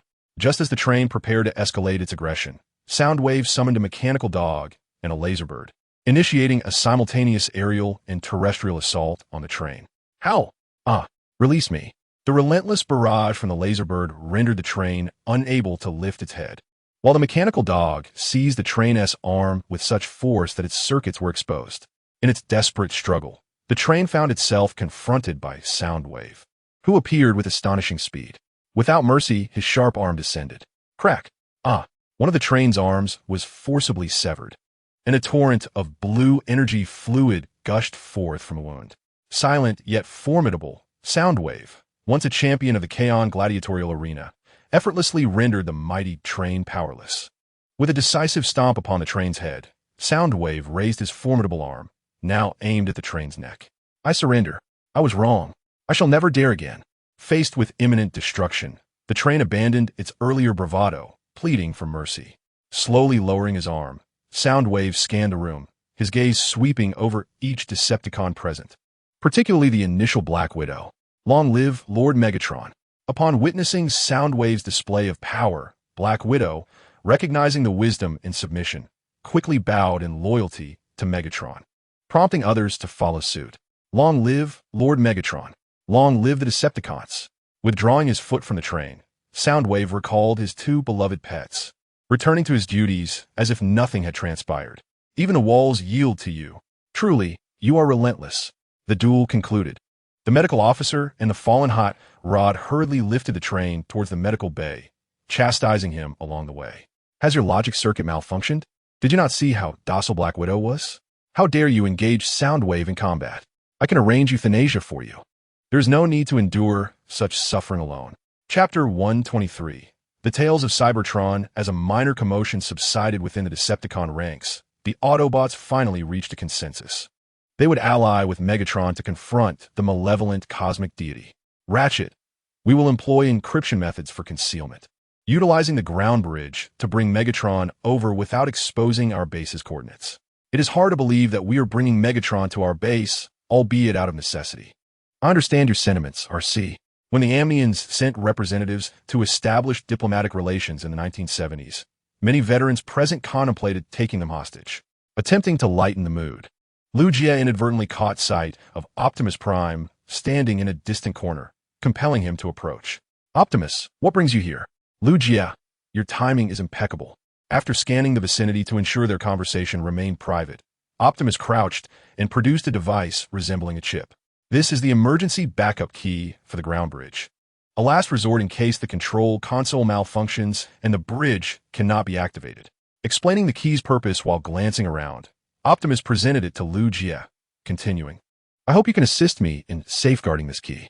Over time, I have witnessed your capabilities and growth.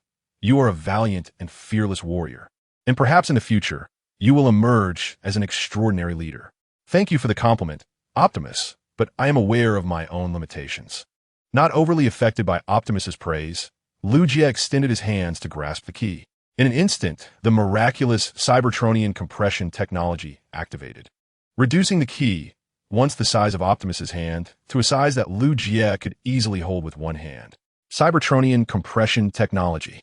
Rest assured, Optimus, I will keep the key safe. I trust you. Nodding with a smile, Optimus then stood and approached Ratchet, instructing, you may activate the ground bridge to bring Megatron over. Understood. Reluctantly, Ratchet initiated the ground bridge, while Optimus used a former communication channel to convey, Megatron, we have activated the ground bridge. Please proceed to join us. I knew you would do this, Optimus. You haven't changed a bit. Megatron laughed heartily, charging boldly into the ground bridge entrance. Meanwhile, the Autobots at the ground bridge stood on high alert, raising their weapons. After all, the leader of the Decepticons was not to be underestimated. It seems this is where miracles are born. Amidst the tense welcome from the Autobots, Megatron soon emerged, chest puffed out, and upon witnessing the interior and equipment of the base, he could not help but exclaim, what a wreck. Though humble in appearance, the warmth of family reunification here surpasses that of your dilapidated spacecraft. It seems destined that Lugia is at odds with Megatron.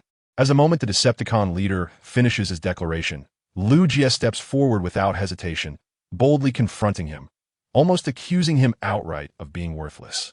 Noticing Lugia's presence, a glint of coldness flickers in Megatron's optical sensors, and he approaches Lugia, stating, you have repeatedly trespassed upon my warship and publicly humiliated me as the Decepticon leader. I must admit, you have accomplished what even Optimus Prime could not. Step back. Keep your distance from him. RC interjects, positioning herself protectively in front of Lugia, her hands poised with her laser guns ready. With a stern expression, she warns, retreat, or I shall obliterate your spark. As you wish. With a slight bow, Megatron complies and steps back, then turns to Optimus Prime and inquires, where's my former student, Thundercracker? Why do I not see him? Optimus Prime solemnly responds, Thundercracker is currently fighting alongside the Shinjo army, so abandon your plans, Megatron. I will not grant you any opportunity to betray him. You indeed understand me, Optimus Prime. It is a pity that we have ultimately taken divergent paths. With a hint of nostalgia, Megatron commands the medic stationed at the Ark to prepare for departure. Let's move. Medic, I will provide you with the coordinates of the Cosmic Emperor. Now activate the land bridge and commence our battle. Do not address me as medic. I regret not rendering you incapacitated in the Karen Coliseum, Otherwise, Cybertron would not have fallen to such a state. I shall spit on your metallic head. With a disgruntled tirade, the medic swiftly positions the land bridge according to the coordinates provided by Megatron. The positioning is complete. You may depart. Pulling the switch to activate the land bridge, the medic glances at Megatron and curtly states, "You may go first." Gladly. Without further argument, Megatron obediently steps into the land bridge, followed by Optimus Prime, Ratchet, and Bumblebee.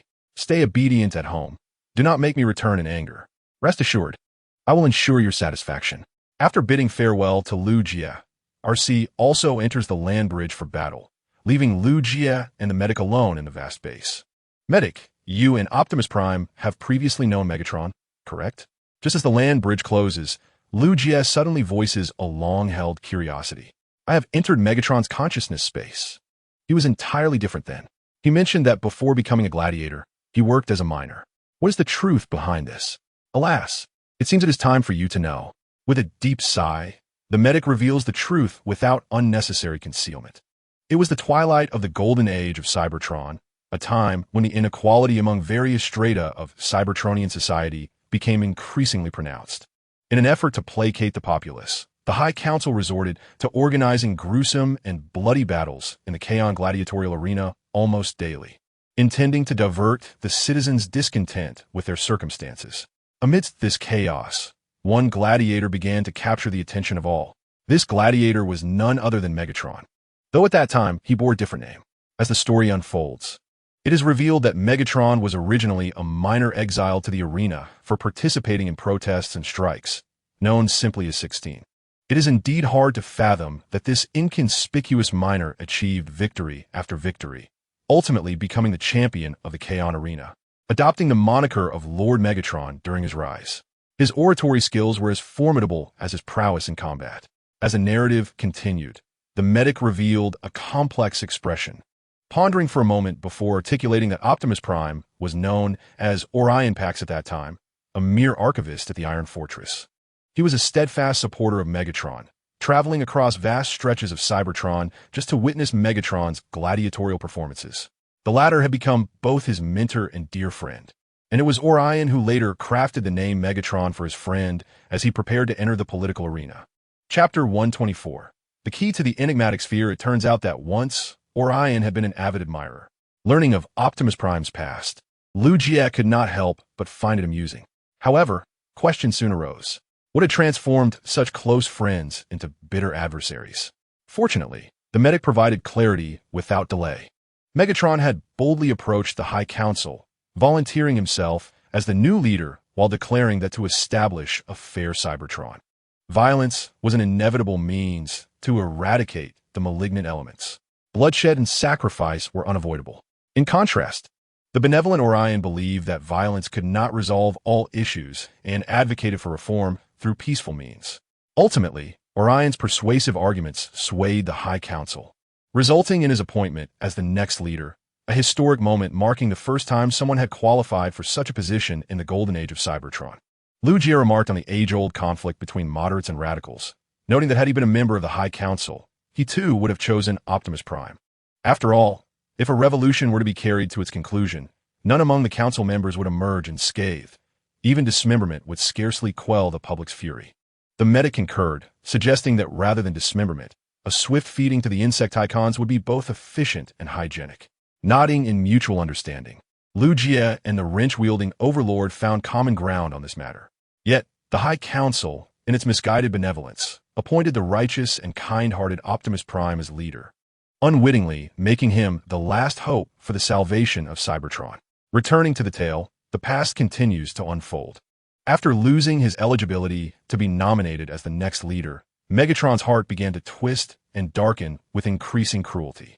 He rallied all his supporters and declared war on all who opposed them, marking the nascent formation of the Decepticons. Liu Jie elaborated that the protracted civil war on Cybertron erupted as a result, though even Megatron could not foresee its prolonged duration. Indeed, the war engulfed the entirety of Cybertron, even corrupting the very core of our planet. In desperation, Orion Pax ventured alone to the core, hoping to alter the dire situation, only to confront the great creator of our world, Primus himself. Sensing Orion's inherent goodness, the weakened Primus officially bestowed upon him the matrix of leadership. Thus, Orion transformed into Optimus Prime, the last apostle and the final hope in the shadows, amidst the astonishment of others and his own humility. After listening to the epic tale narrated by Ambulin, Liu Jie fell into a prolonged silence, lost in thought. Eventually, he produced the key that Optimus had entrusted to him. This cannot be the key to the terrestrial bridge, can it? After spending so much time with you, I have yet to hear that the terrestrial bridge requires a key. He paused. This is the key to the Allspark, one of the most vital relics of Cybertron.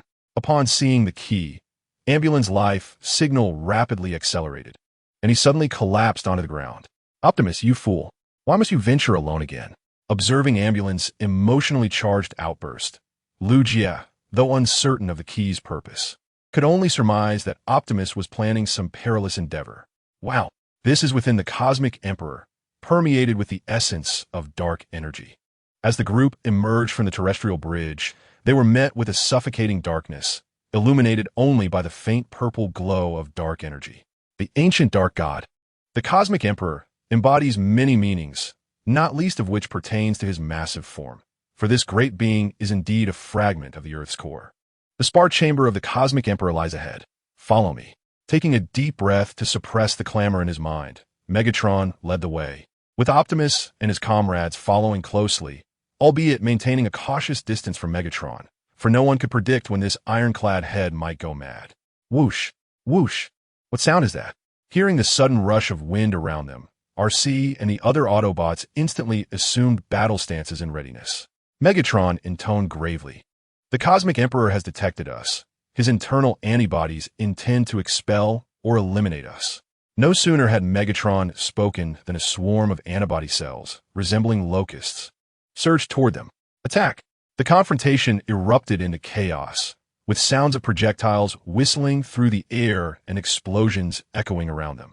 With a commanding voice, Optimus Prime instructed everyone present to immediately raise their laser guns in retaliation. In an instant, countless mechanical antibodies erupted in explosions. Yet an even greater number surged forward in close combat. The proof of leadership, clang clang. Clang clang clang, come forth. I shall crush you all. His hands transformed into colossal hammers, relentlessly pounding the barriers.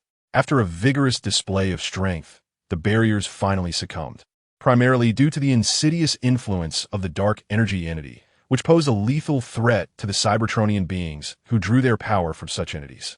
Among those present, only Megatron and Optimus Prime were completely immune to the debilitating effects of the dark energy entity. Megatron inherently possessed the dark energy entity within him, while Optimus Prime was shielded by the power of the Allspark, a crystallization of the combined might of the 13 primes, protecting him from the malevolent forces of the Unicron. Snap! Whoosh! Like a battlefield waltz, Optimus Prime and Megatron fought back to back, annihilating any antibody cell daring to approach. Hold on, Megatron. They're merely insects, unworthy of my concern. As he swung his blades with fervor, a voice echoed in Megatron's mind, the voice of Unicron. Eliminate the primes. Eliminate the primes. Get out of my head. Under the influence of Unicron, Megatron suddenly fell to one knee in agony, mustering all his strength to resist the cosmic tyrant. Megatron, what ails you? Noticing Megatron's distress, Optimus Prime hastily supported him while simultaneously launching a counteroffensive against the relentless antibody cells, unaware that the optics of Megatron's eyes had completely filled with a sinister purple light. Eliminate the primes. Eliminate the primes. Ah, with a frenzied roar, Megatron's blade extended from his arm cannon, forcefully pushing away the supportive Optimus Prime. Whoosh!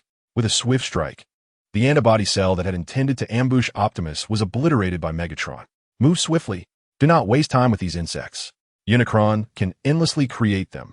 Jazz. Understood. Responding to Optimus Prime's call, Jazz quickly transformed into vehicle mode, cranking up the sound system to maximum output. When the east is dim, the west shines bright. I bask in sorrow under the setting sun. Having endured 20 years of mental turmoil, he could no longer bear it. The previously overwhelming assault of the antibody cells suddenly diminished, while Megatron seized the moment to pull Optimus Prime forward toward the massive door that loomed ahead. Optimus Prime inquired urgently, "What must we do to gain entry?" Quite simply, We need to convince Unicron that we are no threat. Gritting his teeth, Megatron focused intently. The core within his chest erupted with a chilling purple glow, and the massive door slowly creaked open. The essence of Unicron lies within. Victory is but a step away.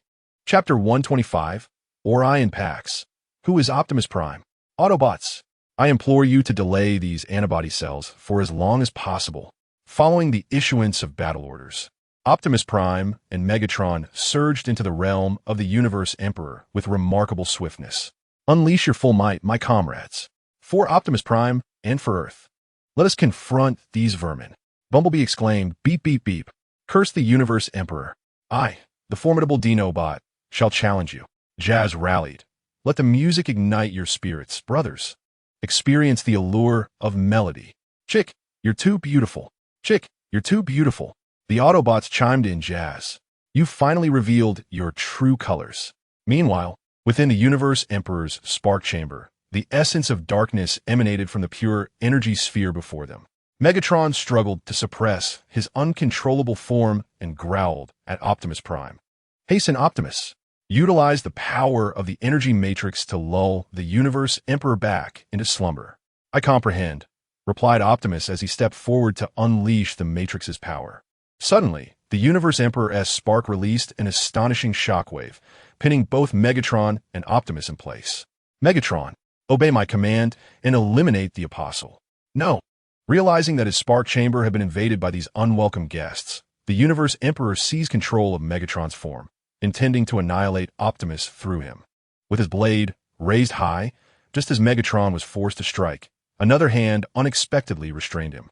Megatron shall never heed anyone's commands, not even the Universe Emperor. With a sword plunged deeply into the ground, Megatron roared with all his might. Hurry, Optimus. Use the energy matrix to ensure the Universe Emperor remains in eternal slumber. Energy matrix, illuminate our darkest hour. Opening the front compartment of his chest, he revealed the crystallized power of the 13 apostles, the energy matrix. In an instant, the matrix radiated a brilliant beam towards the Universe Emperor's spark. Boom! No! The steadfast Universe Emperor emitted a piercing wail as his spark began to extinguish. Concurrently, the calamities afflicting Earth dissipated at a visible pace, and the previously overcast sky transformed into a serene expanse. We succeeded. As the Universe Emperor's spark was entirely extinguished, the antibody cells, which had once fervently resisted, fell lifeless to the ground, disintegrating into fragments. Woo! Yay! Optimus Prime is incredible. Realizing they had accomplished the monumental task of extinguishing the Universe Emperor's spark, all the Autobots embraced one another in celebration. However, RC quietly retreated to the side and activated her communication device. We have succeeded, Lugia. The Universe Emperor's spark has been extinguished, and Earth is safe at last. Thank you for your hard work, RC. Please head home early. Upon your return, I shall prepare a polishing and waxing for you.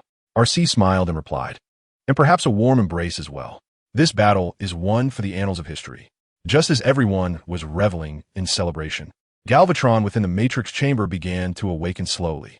With the Cosmic Emperor once again plunged into slumber, the dark energy within Galvatron had finally stabilized, evident from the absence of the purple glow that had previously surrounded him. Rising to stretch his weary limbs, Galvatron turned his gaze towards the unconscious Optimus Prime lying nearby, a dangerous smile curling at the corner of his lips. Soundwave, prepare to activate the ground bridge. I intend to return with a most extraordinary trophy. After issuing his command, Galvatron stepped towards Optimus Prime. It has been a pleasure collaborating with you, Prime, but alas, this is where our journey ends.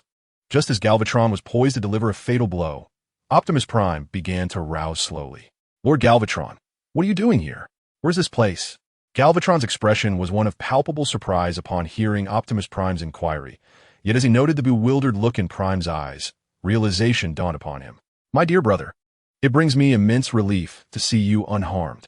The dangerous demeanor that had graced Galvatron's face evaporated, replaced by genuine warmth and concern, as if they were long-lost friends reunited after a lengthy separation. It is a lengthy tale, but regardless, your safe return, Orion, is the greatest news in the universe to me. With a friendly arm around Optimus Prime's shoulders, Galvatron referred to the former archivist of Iacon, a friend he could never forget. "Are you all right, Prime?" Just as the two were about to further express their camaraderie, RC and a group of Autobots burst into the Matrix chamber. Upon witnessing Galvatron and Optimus Prime in a brotherly embrace, their expressions mirrored that of someone witnessing an improbable scene, akin to a dramatic tale from ancient lore. "Optimus, what has Galvatron done to you?" the police car exclaimed anxiously. "Optimus, are you calling me?" Optimus Prime, bewildered, looked around. "You seek Optimus Prime? What concern is that to Orion Pax? And who exactly are you?" "They are our mortal enemies. You were previously captured by these vile Autobots." At that moment, Soundwave activated the ground bridge, prompting Galvatron to assume a valiant posture and urge, "Hurry, through the ground bridge. You will find your freedom. I will provide cover for you." As his words echoed, Galvatron unhesitatingly turned to unleash a barrage of fire upon RC and the other Autobots, feigning effort as he urged, "Go, Orion. I cannot hold out much longer. Do not concern yourself with me." Beep, beep, beep. As Bumblebee counterattacked, his eyes, filled with a pleading innocence, gazed at Optimus Prime, conveying a heartfelt request. In that moment, Optimus, or Orion Pax, found himself in a quandary. Ultimately, he urged, "Megatron, we must move swiftly." Grasping the hand of Megatron, who was providing cover, Optimus unhesitatingly propelled them both into the land bridge, vanishing in a glimmering flash before the multitude of Autobots. At that very moment, the Decepticon ship burst forth from the land bridge. Concerned, Optimus inquired, "Megatron, are you unscathed?" "Thanks to you, Orion, you remain as steadfast as ever," Megatron replied. Gently placing his hand on Optimus's shoulder, a rare smile of genuine warmth gracing his face, to which Optimus responded with a smile of his own. "No matter what transpires, I shall steadfastly support you, unwaveringly. You shield me, and I shall protect you. No one shall inflict harm upon you." As the words echoed, Optimus and Megatron shared a subtle fist bump, reminiscent of the ambitious young warriors they once were on Cybertron, determined to transform the injustices of their society. Yet, everything had irrevocably changed. Chapter 126. The Path to Cybertron. How could such a situation arise? After hearing the accounts from RC and the others upon their return, Ratchet began to pace, his expression grave, before articulating the most plausible truth. It was due to Optimus releasing the Allspark that not only were the wisdoms of all the Primes unleashed, but also Optimus's own memories were set free, leaving him with recollections of Orion Pax, the archivist from the Iron Fortress. This meant that Optimus had amnesia, and the naive Orion Pax had been deceived by the shameless Megatron, still believing he was the same gladiator devoted to Cybertron. Following Ratchet's reasoning, Lugia realized that Optimus's current state was akin to simple amnesia in humans. Yet for these mechanical beings, it was tantamount to a deleted file, necessitating a means to restore the lost data. He retrieved the key Optimus had entrusted to him before his departure. Although uncertain of the purpose of this so-called magical orb, Lugia was confident that Optimus would not undertake a venture unprepared. "Ratchet, could this key that Optimus entrusted to me be the key to our breakthrough? Or perhaps Optimus had foreseen such an occurrence?" "Indeed," Ratchet replied, rarely sharing good news. Proceeding to elucidate the key's function, the magical orb stored the collective wisdom of all leaders, including Optimus himself. Possessing this key would grant access to the orb, enabling the retrieval of the stored information to be returned to Optimus. This was likely the contingency plan he had devised. Excellent. At least we still harbor hope. Upon hearing that there was still a possibility for a twist in the situation, Lugia felt a slight easing of his tense heart. He then looked around and inquired, "Where's the magic sphere? I have been at the base for so long, yet I have never seen it." "My dear lad, you have underestimated the complexity of the matter," Alcee, half crouching beside Lugia, replied with a grave expression. "The magic sphere is not merely a portable laptop. It is the source of the mysterious power of ancient Cybertron, which means the sphere resides on our home planet, Cybertron. Decepticons, come forth to welcome our esteemed guest." As they beheld Optimus Prime standing alongside Megatron, the assembled Decepticons were momentarily rendered speechless, with several even pinching themselves to ascertain whether their optics were malfunctioning. "Allow us to introduce our distinguished guest, the irreplaceable pillar of the Decepticons, Orion Pax, to greet everyone." Megatron shot a menacing glare at Starscream, who nearly uttered Optimus Prime's name, and then donned a congenial smile, urging Optimus to take his place and address the assembly. Optimus, with an innocent and somewhat bemused wave, Greetings, everyone. My name is Orion Pax, and it is a pleasure to meet you all." What a refreshingly unadorned speech that elicited applause. Megatron was the first to lead the enthusiastic clapping, and the other Decepticons soon followed suit, though their expressions remained steeped in confusion, which did not escape Optimus's notice. After all, amnesia does not equate to ignorance. Why do they regard me with such peculiar glances? Relax, old friend. You were captured by those wretched Autobots and forced into stasis for far too long, leading us to believe you had returned to the Allspark. But today marks the most glorious moment for us Decepticons, for the irreplaceable Orion Pax has returned among us. With a speech reminiscent of a grand oration, Megatron's persuasive rhetoric quelled Optimus's doubts, and he also became aware of the Decepticon insignia emblazoned on Megatron's chest, symbolic of the 13 Primes, a mark of the mighty Megatronus. Indeed, this was the gift you once bestowed upon me. It was one of my happiest and most unforgettable days. With a friendly smile, Megatron continued issuing commands. Knockout, dead end. My dear Orion is currently quite weakened. I order you both to attend to our esteemed guest and ensure all his needs are met. Stepping forward to the two medical personnel, Megatron discreetly warned, "Do not speak of anything superfluous. Orion requires rest. Furthermore, eliminate any traces left by his capture at the hands of the Autobots. He now belongs to the great and noble Decepticons." As Megatron's words faded, Soundwave subtly turned his head, the implicit warning clear. "At your command, Lord Megatron." Faced with the dual pressure from Megatron and Soundwave, Knockout's energy conduit nearly leaked, prompting him to hastily usher dead end to Optimus's side. "Right this way, Lord Orion," the attendant said, leading the way for Optimus Prime to his studio.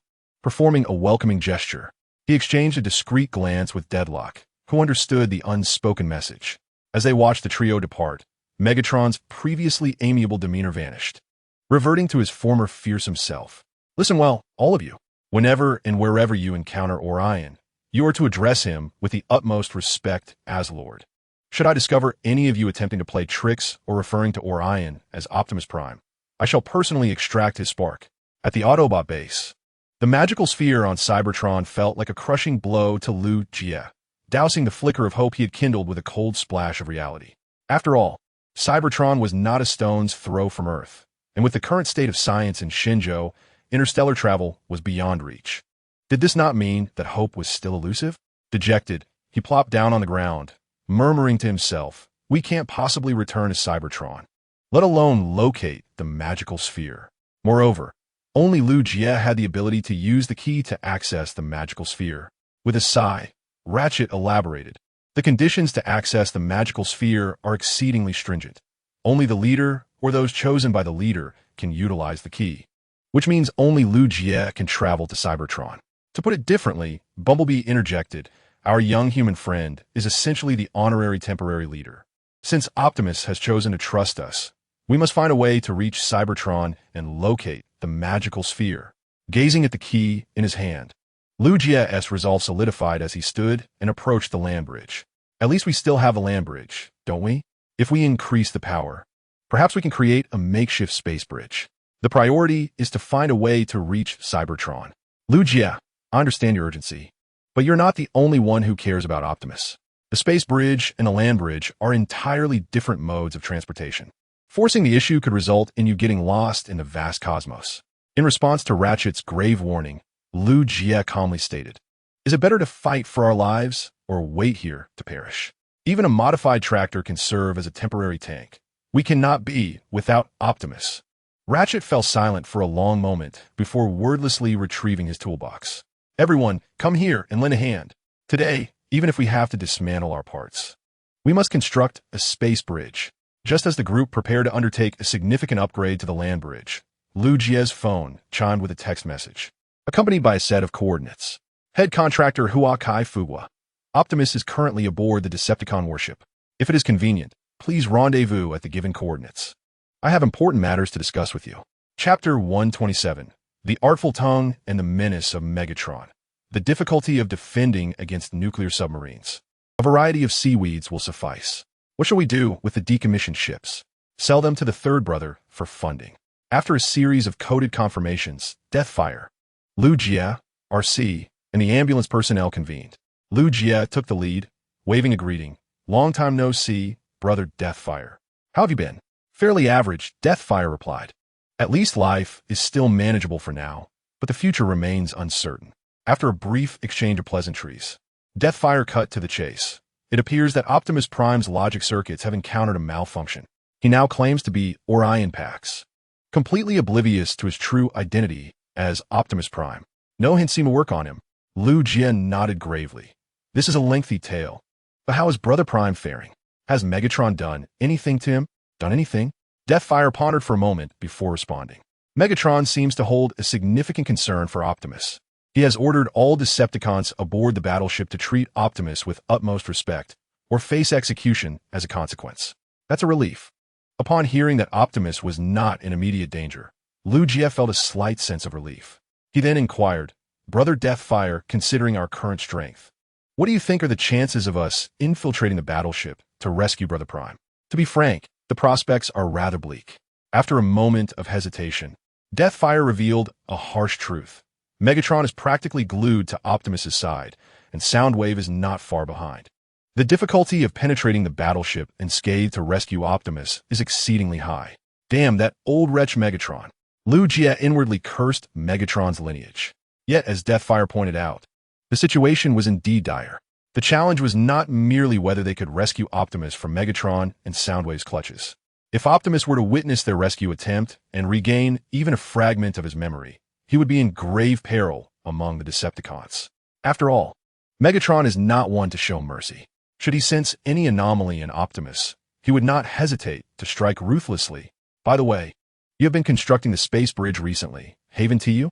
What is the current status? Just as the discussion reached an impasse, the ambulance suddenly inquired about the space bridge. At that moment, the others realized that if it were not for the interference of that troublesome entity, the Decepticons' true objective was to seize materials to assemble the space bridge. Deathfire disclosed without reservation. The construction of the space bridge is nearly complete. We only require a high-capacity energy source for it to function, and its current location is within this mountain. Deathfire candidly shared the whereabouts of the space bridge, and upon learning this, the wrench demon was struck with a bold idea. Lu Jie, I would like to discuss something with you. There's no need to discuss. This matter requires no deliberation. Excellent. Orion, you are now a noble and powerful member of the Decepticons. Observing the Decepticon emblem on Optimus Prime, Megatron nodded with satisfaction and theatrically proclaimed, Long live Cybertron. Immortal Cybertron. Like a newly enlisted soldier, Optimus stood at attention, saluting with a demeanor both earnest and endearing. Today feels like my fortunate day, Megatron mused, as his arch-nemesis transformed once more into his loyal follower. Although Orion lacked combat prowess, his true strength resided in unparalleled wisdom. Come with me, Orion. I wish to show you something. Inviting Optimus to walk alongside him, Megatron swiftly led him to the control room of the warship. You have been in stasis for a considerable time since being captured by the Autobots, so I must brief you on the current situation, especially regarding our homeland, Cybertron. Under Megatron's command, the once vibrant planet of Cybertron, now reduced to a dead world, was vividly displayed in all its desolation around them. Optimus gasped, my stars. Our homeland has turned into a hellish landscape. This devastation was the handiwork of the Autobot leader, Ratchet, whose relentless pursuit of power had rendered Cybertron merely one of many sacrifices in his ruthless quest. Confronted with Megatron's cunning rhetoric, the Na'vi Optimus harbored no doubts, naturally attributing the current leadership of the Autobots to Ratchet. With a grave expression, he remarked, Ratchet, that fiend is truly terrifying. The cruelty he has unleashed upon our planet is unfathomable. I fear that even on the day of our demise, we shall not be worthy of returning to the well of all sparks. Indeed, Megatron replied, his expression a mixture of complexity and agreement, before discreetly ending the display and continuing to manipulate the innocent Orion. The past is beyond our power to alter. What we must focus on now is securing victory in this war, restoring the glorious legacy of Cybertron under Decepticon leadership, leading Optimus to a nearby data processing center. Megatron deftly unlocked layers of encryption, unveiling secrets known only to a select few within the Decepticon ranks. In the final stages of the Cybertronian conflict, we seize the Autobots' last stronghold, the Iron Fortress archives, acquiring many highly classified documents. Yet, despite employing every technological means at our disposal, we remain unable to decipher the significance of this information. Gently placing his hand on Optimus's shoulder, Megatron confided, "Orion, you were once an exemplary custodian of the Iron Fortress archives. I believe you surpass all others in this regard. You are, without a doubt, the key to this warship, which explains why the duplicitous Autobots went to such lengths to wrest you from my grasp." After a brief pause, Megatron turned to Optimus Prime with a smile and said, "Please assist me, my most loyal and reliable brother. I shall exert my utmost effort." Faced with the task entrusted by his idol, Optimus Prime felt no resistance whatsoever. His gaze resolutely fixed, he approached the control panel and began the decoding process based on his past memories. "Do not let me interrupt your arduous work," Megatron remarked. Observing Optimus Prime's diligent efforts, he nodded in satisfaction before turning to exit the control room, leaving Optimus Prime alone with all the confidential information of the Decepticons. Not long after Megatron departed, Starscream approached with great excitement. "Lord Megatron, we have recovered the most crucial energy component for assembling the space bridge. Our Decepticon space bridge will soon be operational." Chapter 128. Departure to Cybertron. Gazing at the energy apparatus before him, Megatron narrowed his optical lenses slightly and then inquired of Starscream, "Well done, Starscream. But I am curious. How did you manage to retrieve such a precious energy device from the heavily guarded human military?" Starscream answered candidly. In response to Lord Megatron, "I had an unfortunate accident while inspecting the underground mines, and it just so happened that I stumbled upon the transport vehicle carrying the energy unit. Hence, I brought it back to present to you." Upon hearing this, Black Arachnia scoffed disdainfully. "I expected something grand. It turns out to be mere luck, a blind cat stumbling upon a dead mouse. Sometimes, luck is indeed a facet of strength, far superior to certain individuals who repeatedly disappoint me with their failures," Megatron retorted sharply, casting a fierce glare at Black Arachnia. He then turned to Starscream and praised, "You have performed exceptionally well, Starscream. Your contributions to the Decepticons will be eternally remembered. I hereby appoint you as the highest officer of the Space Bridge Project. Go forth and achieve greater glory for the Decepticons." "Thank you, my lord. I shall dedicate myself wholeheartedly," Starscream replied with a slight bow of gratitude. And then, under the envious gazes of the main Decepticons, he proceeded towards the mine where the space bridge lay concealed, carrying the energy device. "My lord, the Space Bridge Project is of paramount importance to the Decepticons. It should be entrusted to a loyal and reliable servant, rather than to that simple-minded brute, Starscream," Black Arachnia protested, unwilling to concede the position of highest officer of the Space Bridge Project to Starscream. "Loyalty does not necessarily reside in servants, nor do servants always embody loyalty," Megatron stated, looking down at Black Arachnia with a stern demeanor. "Starscream has cultivated a harmonious rapport with all Decepticon soldiers, whereas you and Starscream represent two extremes. The soldiers hold significant reservations about you, with some even advising me to impose punishment." Upon hearing this, Black Arachnia's expression turned fearful. "My lord, you did not concur with them, did you? If I had, would you still be here speaking with me?" Megatron replied. Though Megatron's tone remained fearsome, Starscream relaxed, at least temporarily preserving his own life. Megatron declared, "Our immediate priority is to ensure that Orion deciphers the coordinates of the Iron Fortress archives as swiftly as possible. I've long heard that the Autobots stored numerous formidable weapons within the Iron Fortress during the war, yet upon our occupation, we discovered nothing. Thus, I believe these coordinates indicate the whereabouts of the sacred relics of the fortress. However, my lord, I feel there is no pressing need for haste. Is there? After all, Optimus Prime has lost his memory and believes himself to be a mere archive manager." Before Starscream could finish, Megatron seized him by the head and lifted him slowly. "Orion is no ordinary archive manager. He is the finest and most illustrious archive manager in the history of Cybertron. His every word and deed can elevate my spark to its most optimal state." Having declared this with fervor, Megatron ominously warned, "Show respect to Orion, or I assure you, I shall not spare you this time. This includes settling your past betrayals." With that, Megatron cast Starscream aside and strode purposefully towards Optimus Prime's office, situated beside the Energon storage, ensuring Optimus would not go hungry and be at a loss for how to replenish his energy. As Megatron departed, Starscream unsteadily rose, filled with resentment, muttering, "Orion, if he realizes that you are the architect of Cybertron's ruin, it would merely echo the past events that led to Optimus Prime's rise. Brothers, you have worked hard. Welcome to the underground, Commander Deadlock." Upon the appearance of Deadlock, the Decepticon workers around the space bridge gathered to offer their welcomes, some even presenting small stone gifts to him. "The conditions down here are quite modest. I hope you can forgive me, Commander Deadlock. I, too, spent some time as a miner, and the subterranean experience is indeed challenging." After a round of pleasantries, Deadlock handed over the final energy apparatus for the space bridge to the workers, also producing several high-purity energon crystals.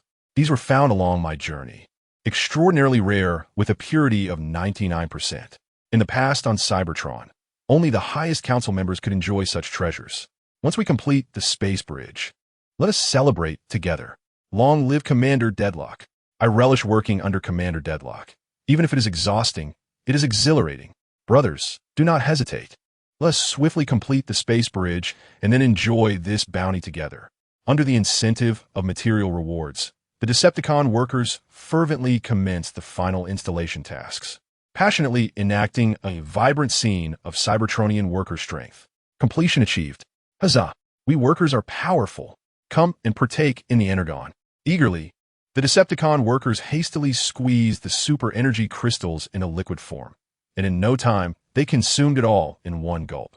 Instantly, a delightful sensation of tingling pleasure reverberated through the circuitry. What a splendid experience this was on Earth. It was far superior to the dullness of Cybertron. Much gratitude to the Commander for treating us. When did you master solid fission? In less than a minute, all the Decepticon workers who had ingested the super energy liquid collapsed to the ground, overwhelmed by an overload of energy. In earthly terms, they were utterly intoxicated. "My apologies, brothers. Please take a little rest." With hands clasped in sincere apology, the Commander quickly activated the communication device. "Ambulance, please lock onto my coordinates and activate the land bridge. It is now secure." Acknowledged. Approximately half a second later, the land bridge swiftly opened, followed by the emergence of Lugia and a group of Autobots. Lugia expressed his gratitude. "Thank you, Commander. You have been a tremendous help." The Commander replied modestly. "It was a mere trifle. Now, let us hasten to align the space bridge to Cybertron and find a way to restore Optimus Prime to his true form. Let the experts handle this matter." The ambulance approached the control panel to operate, quickly locking the position to the distant Cybertron. With a grave expression, the ambulance reiterated their mission. RC and Jazz will escort Lugia to Cybertron to locate the magic sphere and use the key to retrieve what we need, while we ensure the space bridge remains ready for activation. Lugia questioned, "I have RC as a guide and protector, so Jazz need not accompany us, right? He can never control that dreadful sound system." The ambulance cautioned, "Do not be complacent. When the Decepticons departed Cybertron, they left a portion of their forces in a dormant state. Thus, for precautionary measures, Jazz must accompany you." Jazz nodded in agreement. "Indeed, I am quite familiar with the route to the magic sphere. I have traversed it many times with Master Ironhide. Furthermore, I could enhance the atmosphere with music along the way." "Shut that off," was the immediate response. "That tune is most ominous." Chapter 129.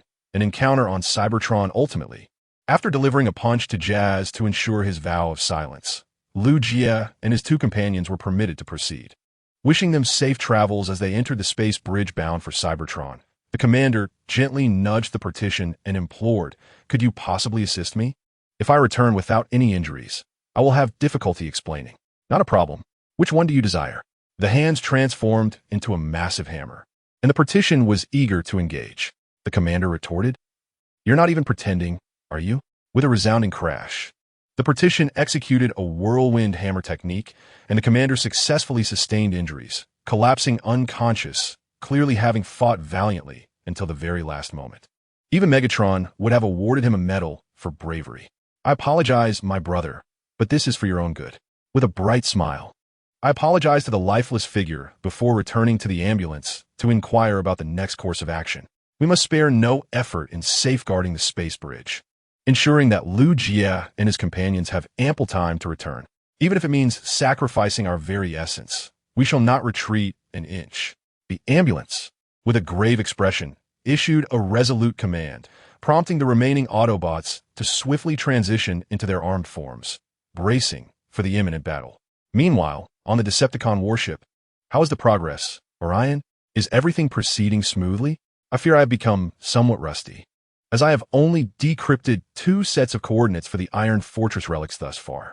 Pausing the tasks at hand, Optimus Prime expressed his regret, stating that these coordinates have been encrypted in the most intricate manner, and it may take a considerable amount of time to fully decode them. Patience yields meticulous work. What we lack at present is time, so do not place undue pressure upon yourself, Orion. Producing 2 vials of energy, Megatron enthusiastically suggested, "Let us replenish some energy, for decoding these coordinates is quite taxing." "Thank you, Lord Megatron." As I received the energy and prepared to replenish myself, Optimus Prime curiously inquired, "Lord Megatron, according to my findings from the warship's database, this planet seems to be inhabited by a native species known as humans, correct?" "Indeed, particularly that effete leader of Shenzhou, Lu Jie, who has forged a shameless pact with the ambulance, seizing the most abundant regions of super energy on Earth, forcing us to deploy more forces to gather the super energy." Noticing Megatron's displeased demeanor, Optimus Prime pondered for a long while before asking, "Based on my discoveries, the Iron Fortress relics fell upon this planet in a distant past, and human cities were established afterward. If we are to reclaim the relics, what shall become of those humans? I regret to say, Orion, but this is not the time for mercy. To prevent the deceitful Autobots from seizing control of Cybertron, we must act swiftly to recover these Iron Fortress relics." Upon witnessing Optimus Prime's sympathetic gaze, Megatron's expression shifted to one of irritation. He then set down the energy vial and coldly remarked, "We must choose between ourselves and the humans. Moreover, since they have chosen an ally with the Autobots, they must pay the price." With the final word spoken, Megatron turned away, his mood evidently sour. "What has befallen Lord Megatron?" Observing Megatron's reaction, a perplexed Optimus Prime tilted his head in confusion, only to inadvertently notice a large, gleaming device not far away. Through the device's shiny exterior, Optimus Prime recognized his own reflection, realizing that he appeared considerably more robust than before. "How have I come to look this way? Is this truly Cybertron?" Upon successfully traversing the space bridge, what greeted Lu Jie was a desolate metallic landscape, littered with the remnants of war's devastation. In truth, the battlefield should be strewn with the bodies of fallen Cybertronians. However, due to Megatron's prior deployment of the Dark Energon, all the corpses on the surface of Cybertron have been eradicated. While it may seem somewhat inappropriate to say, at least it spares the effort of later removing the remains, preventing Alcee and others from experiencing sorrow upon encountering familiar visages. Our homeland has regrettably transformed into its current state. Gazing at the desolation that now envelopes Cybertron, both Alcee and Jazz fell into a melancholic silence. For as survivors of the war, this land holds countless beautiful memories of their past, now reduced to mere ruins. Yet, everything shall pass. The sparks lingering amidst the rubble shall never extinguish, and hope shall ultimately return to Cybertron. Noticing Alcee and Jazz's somber demeanor, Lu Jie promptly offered words of comfort. Just as the ambulance has stated, we must illuminate the darkest moments through destruction. Our immediate task is to locate the matrix of leadership and restore Optimus Prime to our midst. Indeed, the war has dragged on long enough. It is high time to draw a definitive conclusion. Jazz was the first to emerge from his gloom, subsequently bursting forth with exuberance as he danced to the rhythm, instinctively activating the sound system, like seaweed swaying in the wind. "Come on, comrades. Let me introduce you to the matrix of leadership, the most ancient relic of Cybertron." Alcee, visibly exasperated, interjected, "Jazz, could you refrain from playing music? What if it attracts unwanted trouble? What is fated cannot be avoided. If the Decepticons have indeed stationed sentinels here, it would be better to confront them now rather than allow them to lurk in the shadows, waiting for an opportunity to strike." No sooner had he spoken than Jazz cranked the volume to its maximum. "Woo! Long time no see, Cybertron. Let us revel in the moment." Unable to endure Jazz's auditory assault any longer, Lu Jie leaned toward Alcee and suggested, "Shall we make our exit?" The key might also indicate the location of the matrix. Agreed. Let's proceed. Leaving Jazz to attract attention, Lugia and Alcee quietly commenced their mission. Along the way, Lugia couldn't help but inquire, by the way. Did the Decepticons truly leave Sentinels to guard this area? Alcee nodded affirmatively. This has always been Megatron's way. Even if he is absent from Cybertron, he will undoubtedly leave behind a contingent of soldiers to assert his dominion over this place. And the most suitable Sentinels to remain are, suddenly.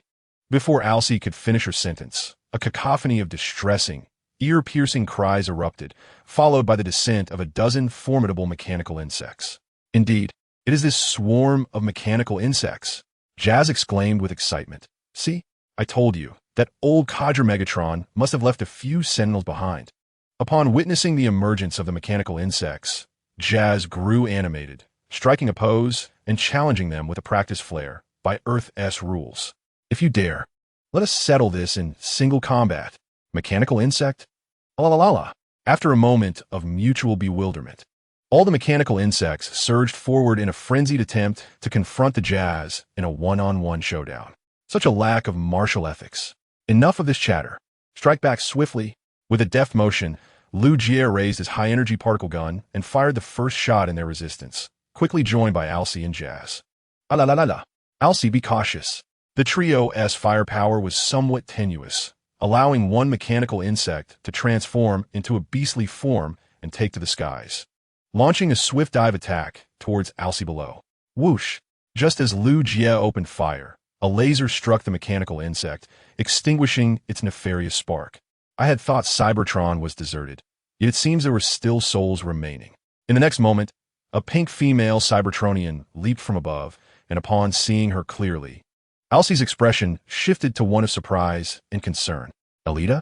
So you still live. Chapter 130. The hope of restoring the magic sphere. Master Titan. Alcee, Jazz? It's truly you?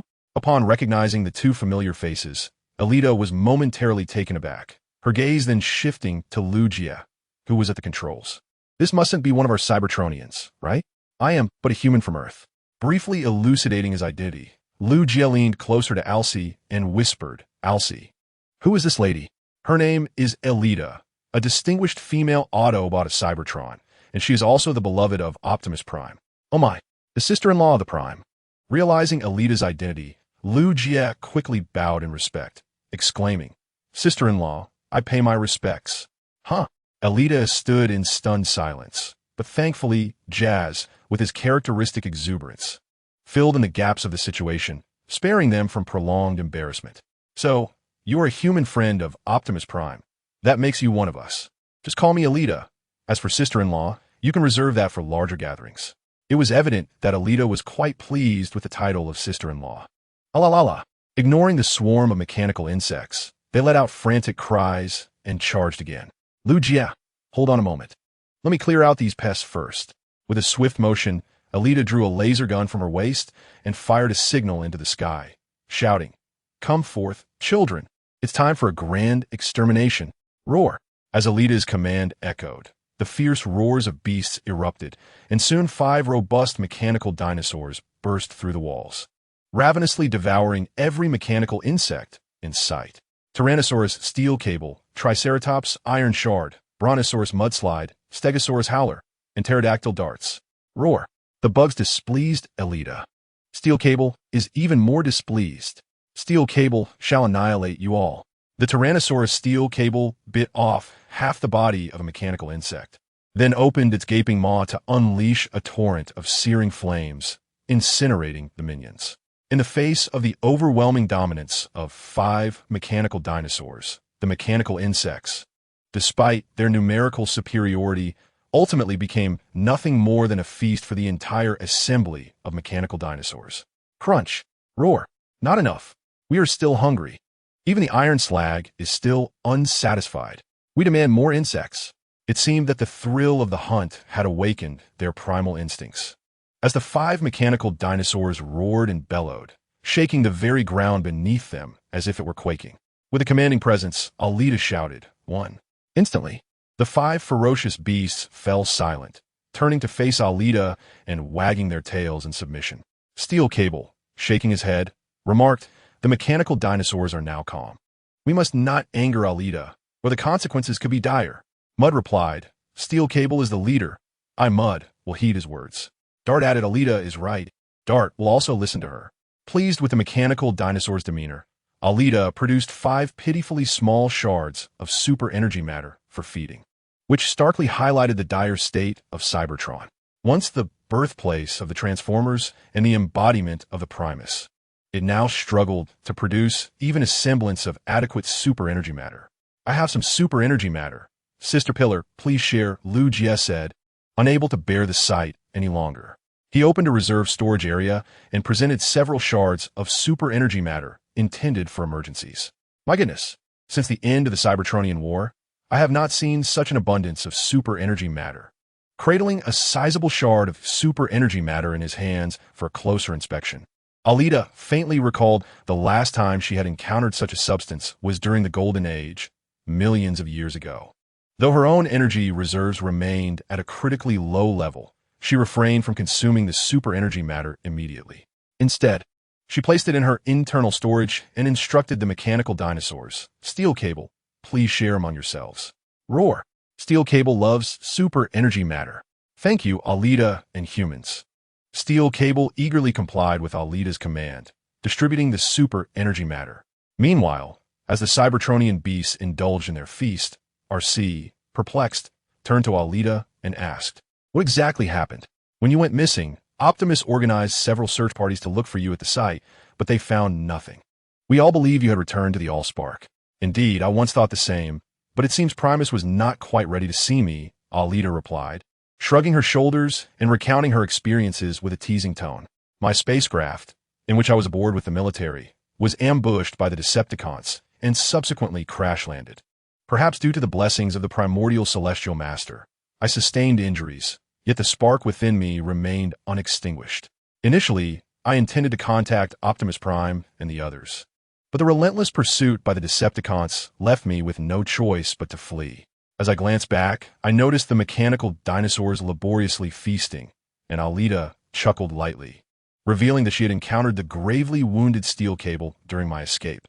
He too had evidently exerted considerable effort to escape from the Decepticon prison.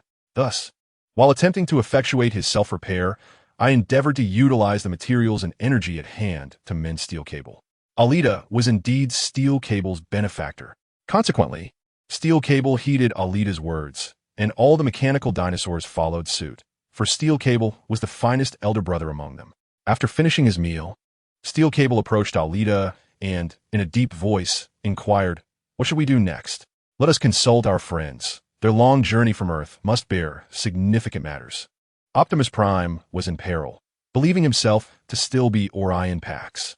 Producing the key entrusted to him by Optimus Prime, Lu Jie solemnly elucidated the situation, causing Alita's expression to grow increasingly grave. Upon hearing the entire account, Alita sighed softly. When Optimus was still Orion, he was indeed Megatron's most loyal supporter. At times, even I overlooked this. However, I suspect Megatron's intent in taking Optimus is not solely rooted in past camaraderie, but rather in the whereabouts of the Fortress of Solitude. Jazz remarked, regardless, our immediate priority is to locate the power sphere and transmit the wisdom of our past leaders to Optimus, restoring him to his former self. This, however, may prove challenging. Alita's expression turned notably complex upon hearing this, and she silently turned to lead the way, with Lu Jie and his companions following closely behind. A quarter of an hour later, what has befallen the power sphere? Jazz exclaimed, unable to suppress his dismay at the dilapidated state of the artifact before him, for it bore no resemblance to his memories of it. Alita spoke gravely.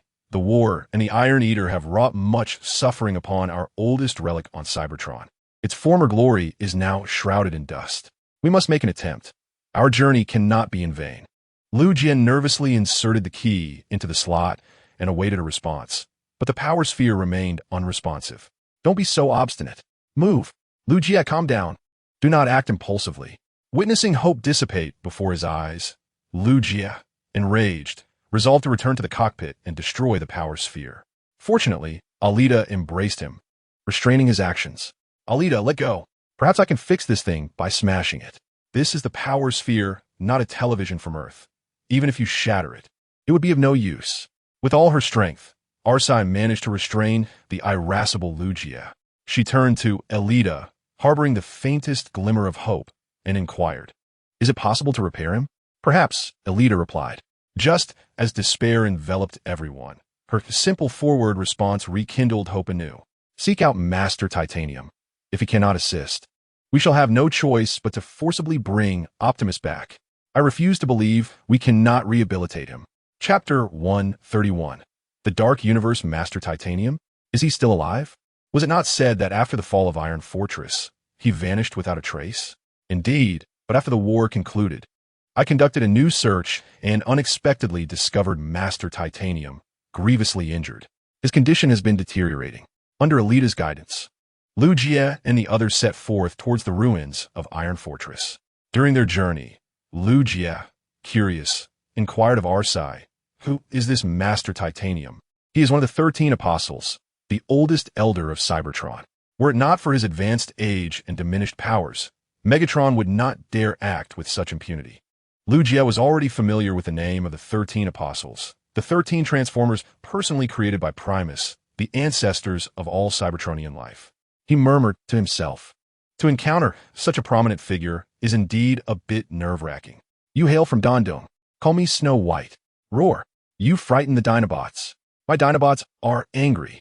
In a sudden outburst, Jazz began to speak, startling the unsuspecting dinosaurs, who promptly pushed him to the ground and began trampling him with their massive feet. Clang, clang, clang. The good news, Jazz was heavily trampled. The bad news, he could still speak. Please disregard this minor interlude. Nonetheless, under Elita's leadership, the group finally arrived at the ruins of Iron Fortress. "Master Titanium, I have returned." "Ah, Elita, it seems you have brought a few guests with you." Before seeing him, they could hear him.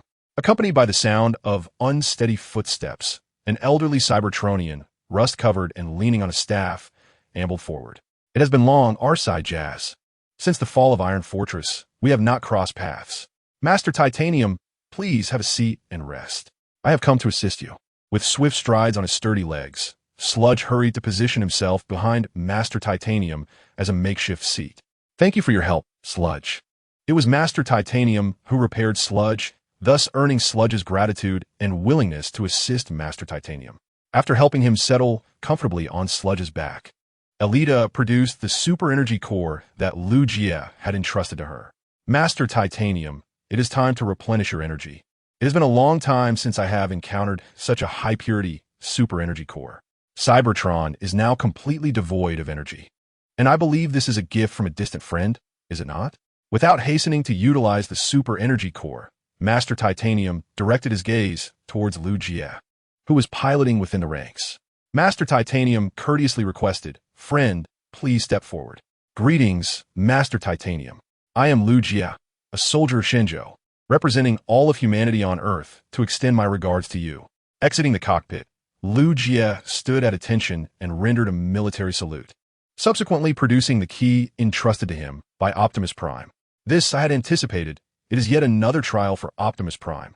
However, a warrior akin to him from another planet shall assist him in overcoming this peril. Master Titanium opened his left hand, and the key floated into his palm, enveloped in a swirl of luminescence. "Optimus Prime trusts you, Lugia. He has placed the most precious relic of Cybertron in your hands, and now, only you hold the privilege to access the magic sphere." But the magic sphere is gravely damaged. Inserting the key yields no response. "Can you repair it?" In Lugia's hopeful gaze, Master Titanium slowly rose, his voice resonating with vigor. "This is the day I have awaited, yet before I restore the magic sphere, I hope you can assist me with a task. Please command me. What must I do?" Without immediately addressing Lugia's query, Master Titanium abruptly raised the celestial scepter in his hand, and in the next moment, a dazzling green light flickered from the scepter's apex. Wow! The brilliance arrived swiftly and departed just as quickly. When Alxi and the others reopened their eyes, they were astonished to discover that Lugia had vanished. Alxi expressed her anxiety. "Master Titanium, where have you taken Lugia?" "In the Dark Universe. I believe Lugia can succeed. If he succeeds, you will defeat the Decepticons sooner and restore the hope of peace to Cybertron." After speaking, Master Titanium mounted the sludge and steered it towards the direction of the magic sphere. Let us proceed and await their return at the magic sphere. But Master Titanium, the dark universe is an unknown realm of peril. Even you and I should not venture there. Blocking Master Titanium's path, Alxie's expression was grave. Send me into the dark space as well. Liu Jie is terrified of the dark, and I cannot allow him to face it alone. He will return. I shall not undertake reckless endeavors. In response to Alxie's heightened emotions, Master Titanium spoke calmly to soothe her. Since Liu Jie has been chosen as the warrior by Optimus Prime, he shall not fail. I can sense that the primordial celestial being is watching over him, and moreover, the apostles who have returned to the Allspark are with him. After this exchange, Alxie, who had been emotionally charged, fell silent, ultimately roused by Alita. Let's go. Waiting here will yield no results. With a furrowed brow, Alxie expressed her concerns. Liu Jie is merely human, and the dark universe is a perilous and uncharted territory. I worry for him. Alita reassured her, saying, I never anticipated that Orion would become Optimus Prime. He is resolute and at times impulsive. Yet even this flawed Orion has risen to be our leader, Optimus Prime. Thus, I believe Liu Jie will return safely. Comforted by Alita's words, which bore the wisdom of experience, Alxie found a momentary calm as she followed her companion away from the Iron Fortress ruins. At this moment in the dark universe, Liu Jie pondered, where have I ended up? Is this still Cybertron? Gazing at the mesmerizing environment illuminated by an ethereal green glow, he hesitated to make any abrupt movements and called out tentatively, Is anyone there? I can't be the only one here. Who are you? How did you end up here? A voice echoed behind him, prompting Liu Jie to instinctively turn around. He beheld a magnificent creature resembling a griffin, towering over him, its size eclipsing even that of the mechanical dinosaurs like Steel Cable. You possess the aura of a leader, yet you are not a Cybertronian. Who exactly are you? And what do you go by? Sensing that the creature did not harbor malicious intent, Liu Jie steeled himself and greeted it, to which the beast readily introduced itself. My name is Tiamat, banished here by Master Titanium. Chapter 132. Tiamat. Confronting the past, why does my appearance differ from before? Optimus Prime pondered, noting the striking strength of his new form. According to Megatron, he should have been captured by the Autobots and forced into stasis, rendering such enhancements unnecessary. Were the Autobots truly the ones who captured me? The memories of Bumblebee's pleading expressions and tones deepened his confusion, compelling him to involuntarily access the Decepticon information database. It is essential to investigate further. Perhaps Megatron was mistaken. As he delved deeper, Optimus discovered that the section regarding the Autobot leader, Ratchet, was heavily encrypted and modified. In other words, Ratchet might not be the Autobot leader after all. Why such complex encryption? Did Megatron not speak the truth? As his doubts intensified, Optimus hastened to decrypt the information. As a being capable of unveiling the Iron Fortress archives, the Decepticon S encryption posed little challenge. Moments later, the layers of secrecy finally unraveled, revealing a shocking truth. What? Upon encountering the information, Optimus's optics contracted in astonishment, for it revealed that the leader of the Autobots was none other than Optimus Prime himself. How can I resemble myself? Am I not Orlane Pixis? What on earth is happening? Meanwhile, in the adjacent room, what? Orlane has begun to investigate the archives? Upon hearing the report from Soundwave, Megatron's expression tightened, and he promptly commanded, Stop him. Encrypt all information regarding the Autobot leader a second time. He must not become aware of anything. Complying with Megatron's orders, Soundwave swiftly connected to the Decepticon internal network, waging a battle of hacking prowess against Optimus Prime with his formidable computational abilities. Megatron's countenance was grave. Despite being merely a wall apart from Optimus, he felt an ever-widening chasm between them, reminiscent of times long past. Why are the Autobots so unresponsive now? Suddenly realizing something, Megatron hastened to the warship's control room. Those humans cannot be this complacent. The only possibility for the Deadfire to return with the energy device is that those humans wish for him to bring it back. Striding into the control room, Megatron inquired loudly, Contact the space bridge immediately. At once, Lord Megatron, the communications officer replied, following the command. After a brief pause, he reported, The signal has malfunctioned, and we are currently unable to establish contact, likely due to an electrical overload. Decepticons assemble. Upon hearing of the space bridge's disconnection, Megatron unhesitatingly issued the call to arms, preparing for battle. Tioncat, do you usually participate in Double 11? Attempting to lighten the atmosphere, Liu Jie made a small joke regarding Tioncat's introduction, but given the other's calm demeanor, it was evident that Liu Jie's humor had fallen flat. I apologize. It's all right. I simply cannot comprehend your joke. I hope you can forgive me. Tioncat bowed his head and leaned closer to Liu Jie, then solemnly asked, Why are you here? And why do you carry the essence of a leader? It was Master Titanium who brought me here. As for my presence on Cybertron, it is due to the troubles faced by Leader Optimus Prime. To lend credence to his words, Liu Jie produced the key as proof. Is it a key capable of reading the magical energy sphere? Instantly recognizing the authenticity of the key, Tioncat expressed a momentary surprise, then contemplatively remarked, The Supreme Leader of Cybertron has placed his hope and future in your hands. I do not quite understand why. I do not fully grasp it either. But since Optimus has chosen to trust me, I shall not betray that trust at the cost of my life. That is why I have come to Cybertron. After placing the key away, Liu Jie turned to Tioncat and asked in return, And what about you? Why was Master Titanium exiled here? Due to my arrogance and pride. I once sought to monopolize the energy gem to become the new leader, intending to transform Cybertron with unmatched power. As a result, Master Titanium banished me to the dark universe with the Staff of Power.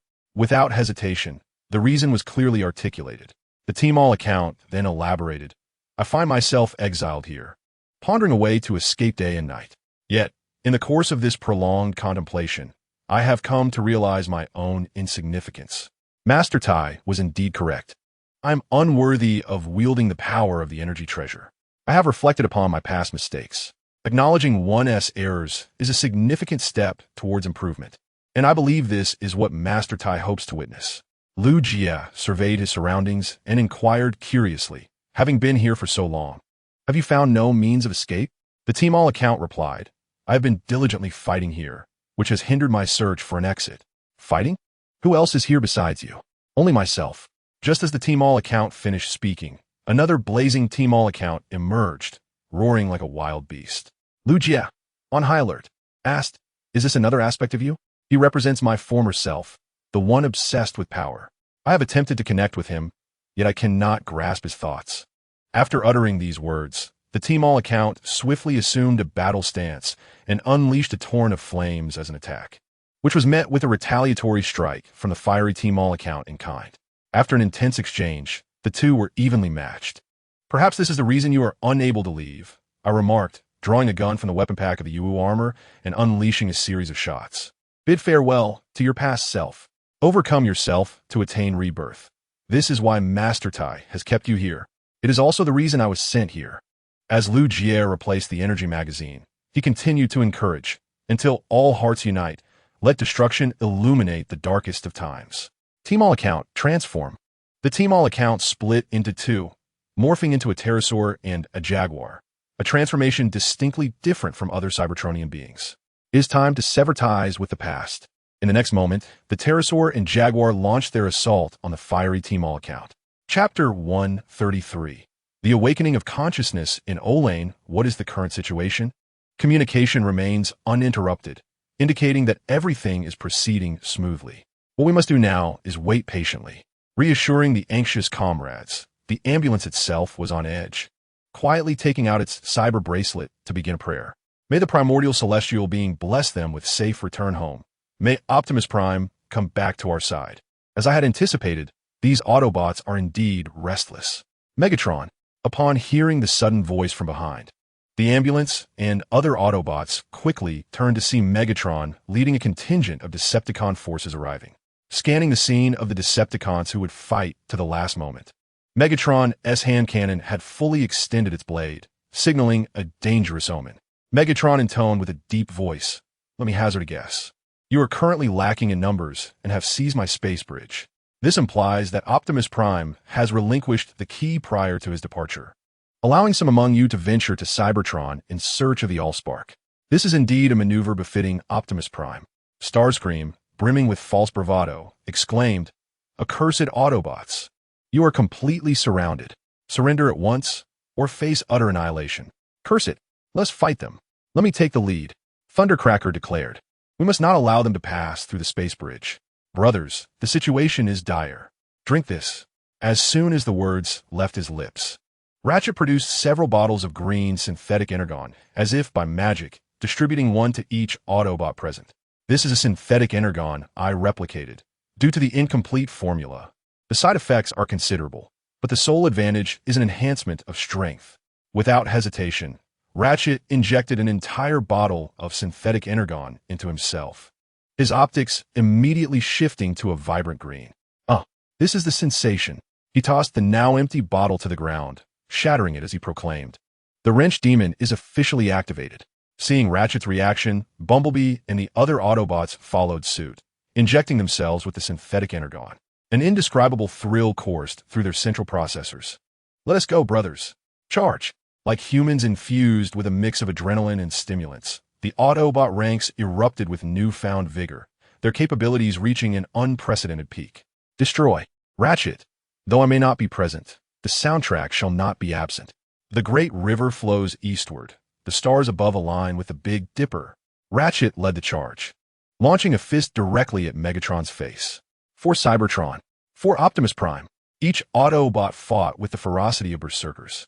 Despite the Decepticons' numerical superiority, they found themselves overpowered and being thoroughly beaten by Ratchet and his companions.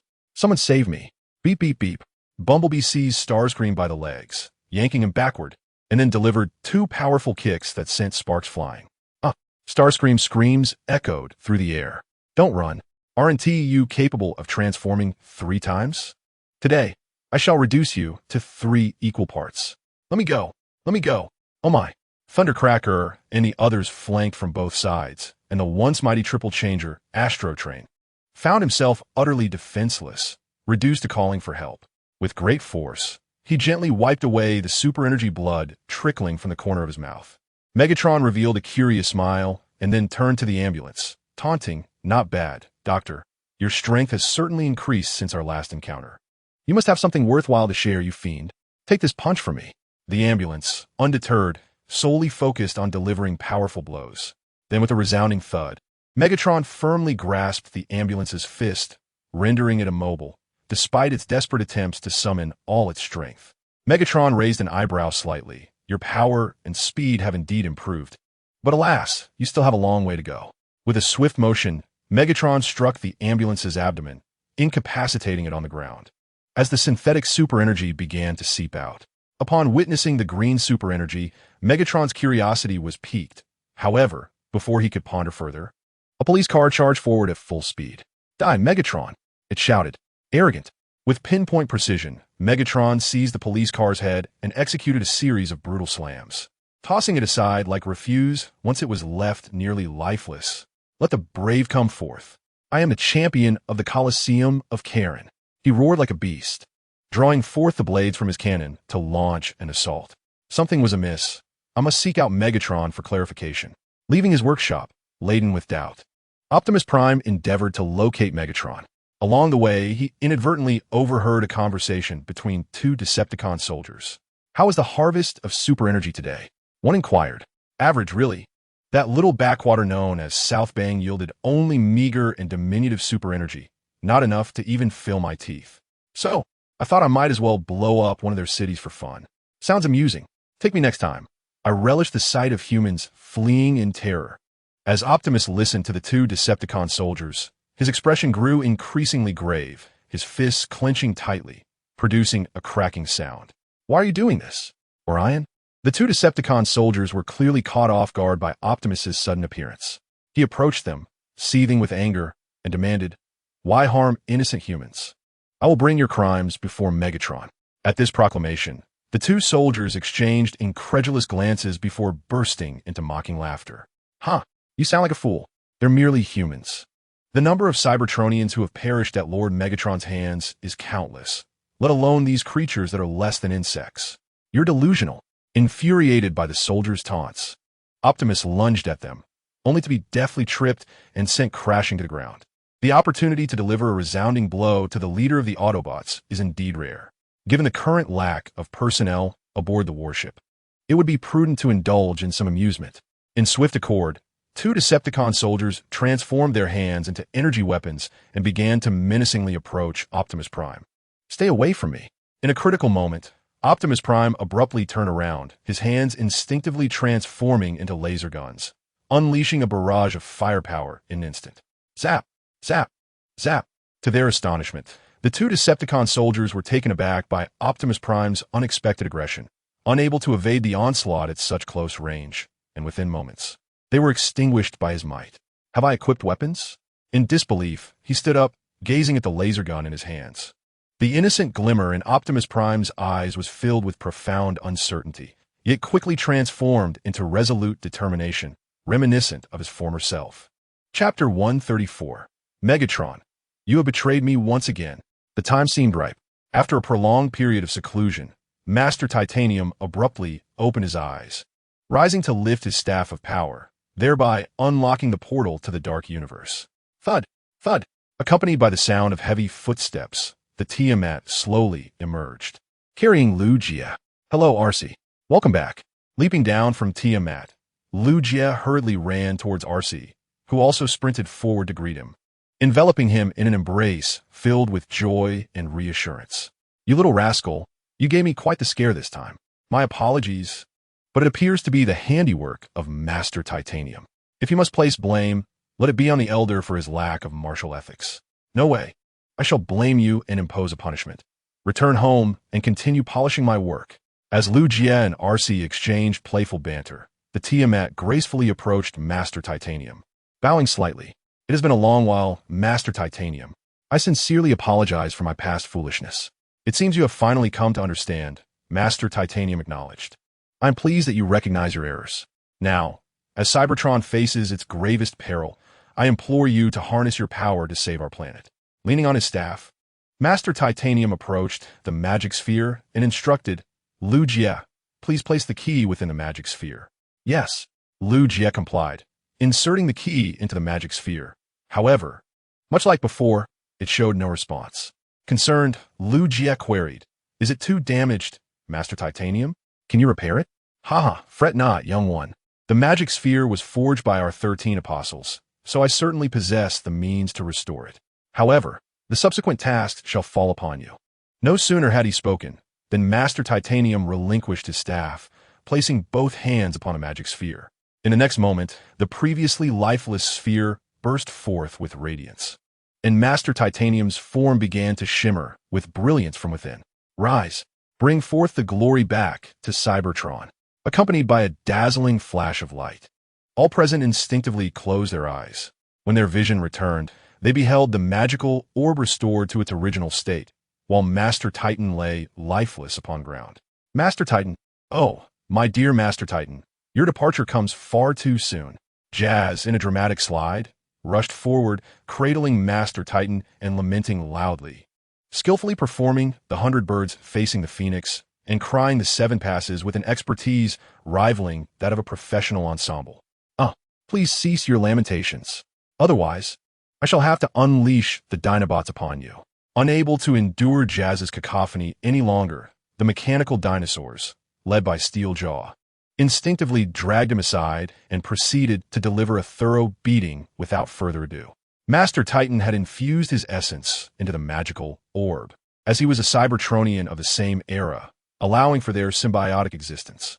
After a careful examination of Master Titan, who had completely lost all signs of life, Alita suppressed her sorrow to reveal the truth. At that very moment, the magical orb completed its data transfer, having downloaded the wisdom of the leaders into the key. Now ready to be released into Optimus Prime's energy reserve. Go forth. The future of Cybertron belongs to you. Rise, young ones, and let your brilliance dispel the shadows that shroud Cybertron, echoed Master Titan's voice from the orb before it fell silent. Let us not squander Master Titan's sacrifice. With a heavy heart, Lugia retrieved the key and turned to Alita and the tidal wave, inviting, let us return to Earth together. Optimus will surely be delighted to see you. Alita nodded with a smile. Absolutely. And if Optimus proves uncooperative, I shall gladly restrain him once more. Tidal wave, in atonement. I am willing to accompany you to Earth and fight alongside you. Thank you. With the approval of the two esteemed allies, Lu Jie called out to the mechanical dinosaurs still engaged in thrashing jazz. Join us. Let us head to Earth and deliver a sound thrashing to the Decepticons. Roar. The mechanical dinosaurs shall never be enslaved. Upon hearing this, Steeljaw took on the mantle of the leader and began to roar. Lu Jie. Accommodations and sustenance provided, along with full benefits. The mechanical dinosaurs are eager to assist. In an instant, Steeljaw and the other mechanical dinosaurs wagged their tails, filled with anticipation. Well then, it seems we shall finally return home, with such a multitude of allies ready to accompany them. RC's face broke into a joyful smile as she activated the communication device to make contact. Ambulance, mission accomplished. How fare you? Despite numerous calls, there was no response from the ambulance, instantly tightening RC's heart with concern. Alas, it seems calamity has struck. Beep beep. Ambulance. Hold on. It appears you are the sole survivor, little scout of the Autobots. In the face of Megatron's overwhelming power, even with the Autobots having injected synthetic energon, they ultimately succumbed after a brief resistance. Only Bumblebee remains, desperately holding on. Confronted with Bumblebee's palpable determination, Megatron taunted, I believe I am the last witness to your incessant chatter, for I was the one who personally ripped apart your vocalizer. Ha ha ha. Beep beep. You wretch. Megatron. Stung by the insult, Bumblebee, consumed by rage, charged at Megatron, only to be swiftly overpowered and pinned beneath his foe's foot. From his elevated position, Megatron looked down upon Bumblebee, raising the blade of his arm cannon high. Last time, I destroyed your vocalizer. What shall I take from you this time? Stop. Just as Megatron prepared to strike, a powerful voice halted his action. What? Megatron instinctively turned towards the sound, only to find Optimus Prime emerging from the ground bridge, his gaze now devoid of innocence, replaced by solemnity and gravity. Noticing the shift, Megatron felt a twinge of anxiety but feigned composure, commanding, Orion, this is a battlefield. Return to your post and do what is right. I'm doing what I believe to be right, Megatron, Optimus declared, transforming his hands into short blades, ready for combat. Perhaps my memories are fragmented, but I sense you have changed. You are no longer the being I once knew. My subconscious tells me that the so-called enemy Autobots are my true allies. With that, Optimus charged forward. Quick, protect the Lord. Screamed Starscream, alarmed. Fall back. Megatron roared his command, akin to a wild beast, and lunged at Optimus, unleashing a flurry of punches that knocked him to the ground. After all, Optimus had yet to regain his memories as a leader. He was still Orion Pax, and thus no match for the gladiatorial prowess of Megatron. Why? Why have you chosen to betray me once more? Megatron howled, delivering a fierce blow to Optimus's face, his fury akin to that of a frenzied beast, sending shockwaves even through the ranks of his fellow Decepticons. Very well. If you believe these Autobots are your kin, then witness their annihilation. This shall be your punishment for your treachery. Grasping Optimus, Megatron unhesitatingly raised his blade to extinguish Bumblebee's life. Roar. At that critical moment, a resounding roar shattered the silence. Chapter 135. The mechanical dinosaurs join the fray. The Decepticons are in disarray. Roar. The mechanical dinosaurs have arrived. A thunderous roar erupted as the mechanical dinosaurs charged forth from the space bridge with an unstoppable momentum.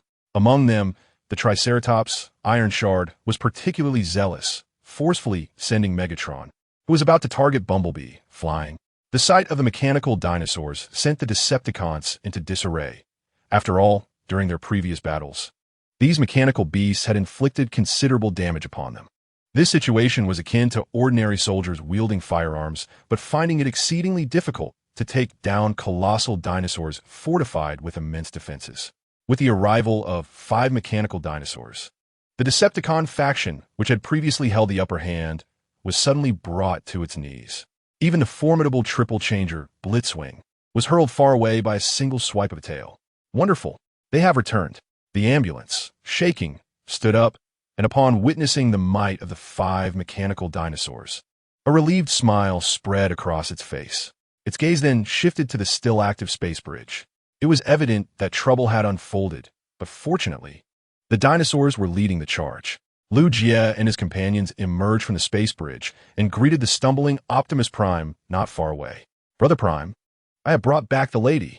At that moment, the sight of Alita, One stepping forward revitalized Optimus Prime, prompting him to jog over eagerly. We haven't seen each other in quite some time, have we, Alita? Before he could finish his sentence, Alita, one leaped forward and delivered a punch, causing the unsuspecting Optimus to plop down onto the ground. With hands on her hips, Alita, one admonished, what are you doing reminiscing a time like this? Do you have any idea how challenging it was for little Gia and the others to make a trip to Cybertron for you? Hurry and present the Energon Cube. Optimus blinked in confusion. Do I have an Energon Cube? I was unaware. Oh, how exasperating you are with your lethargic demeanor. Alita, one shook her head in disappointment, then swiftly pinned Optimus down and expertly opened his chest compartment, revealing a somewhat dim Energon Cube within. Little Gia, get to it. As you command, sister. Following the order, Lu Jia rushed over, producing a key amidst Optimus's astonished gaze. Come back, Brother Prime. Once the war is over, you can become more Iron Packs again, but for now, you are the Autobot leader, Optimus Prime. In the next moment, the key shot forth, a beam of blue light surging into the Energon Cube, and Optimus's previously vacant expression gradually transformed into one of clarity. Stop. You must halt. Megatron's eyes widened in shock at the unfolding scene. He unleashed a surge of energy, casting aside the iron shard that restrained him, and charged forward like a beast, intent on preventing Optimus from regaining his memories. Megatron, you, the harbinger of Cybertron's destruction. As Megatron charged forward, a searing fire dragon suddenly erupted from above, blocking his path. Then, the Team-All spacecraft descended angrily before him. You have destroyed Cybertron, Megatron exclaimed, somewhat taken aback. You are the Team-All? You emerged from the dark void? To atone for my past transgressions, I must annihilate you today. With a powerful roar, Team-All transformed into its primal forms of the Archaeopteryx and the Jaguar, launching an assault on Megatron from both the ground and the sky. Get out of my way. Even the formidable Megatron struggled against Team-All's overwhelming power, ultimately finding himself pinned beneath the Jaguar's foot. You shall pay for all you have done to Cybertron. Stop, Team-All.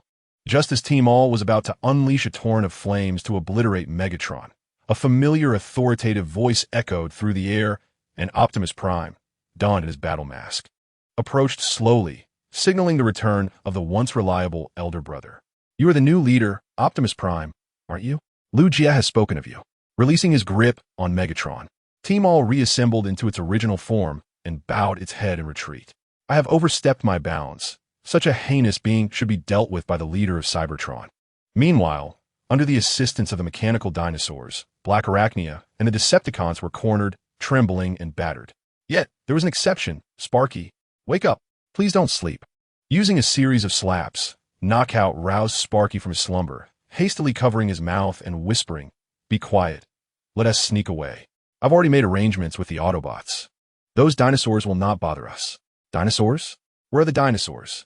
I love big dinosaurs, Sparky exclaimed with rare excitement, ignoring Knockout's attempts to restrain him as he peeked around. Upon spotting the mechanical dinosaurs nearby, he couldn't contain his enthusiasm. Big dinosaurs. Big dinosaurs.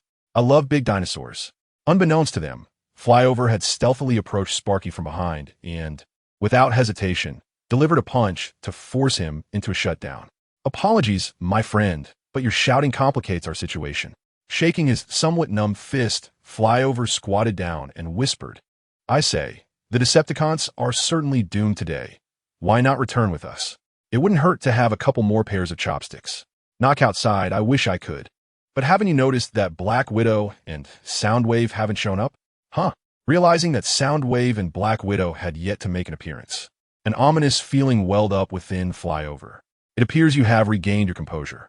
Optimus Prime raised his head to gaze upon Megatron, who towered over him. Megatron could not help but chuckle self-deprecatingly.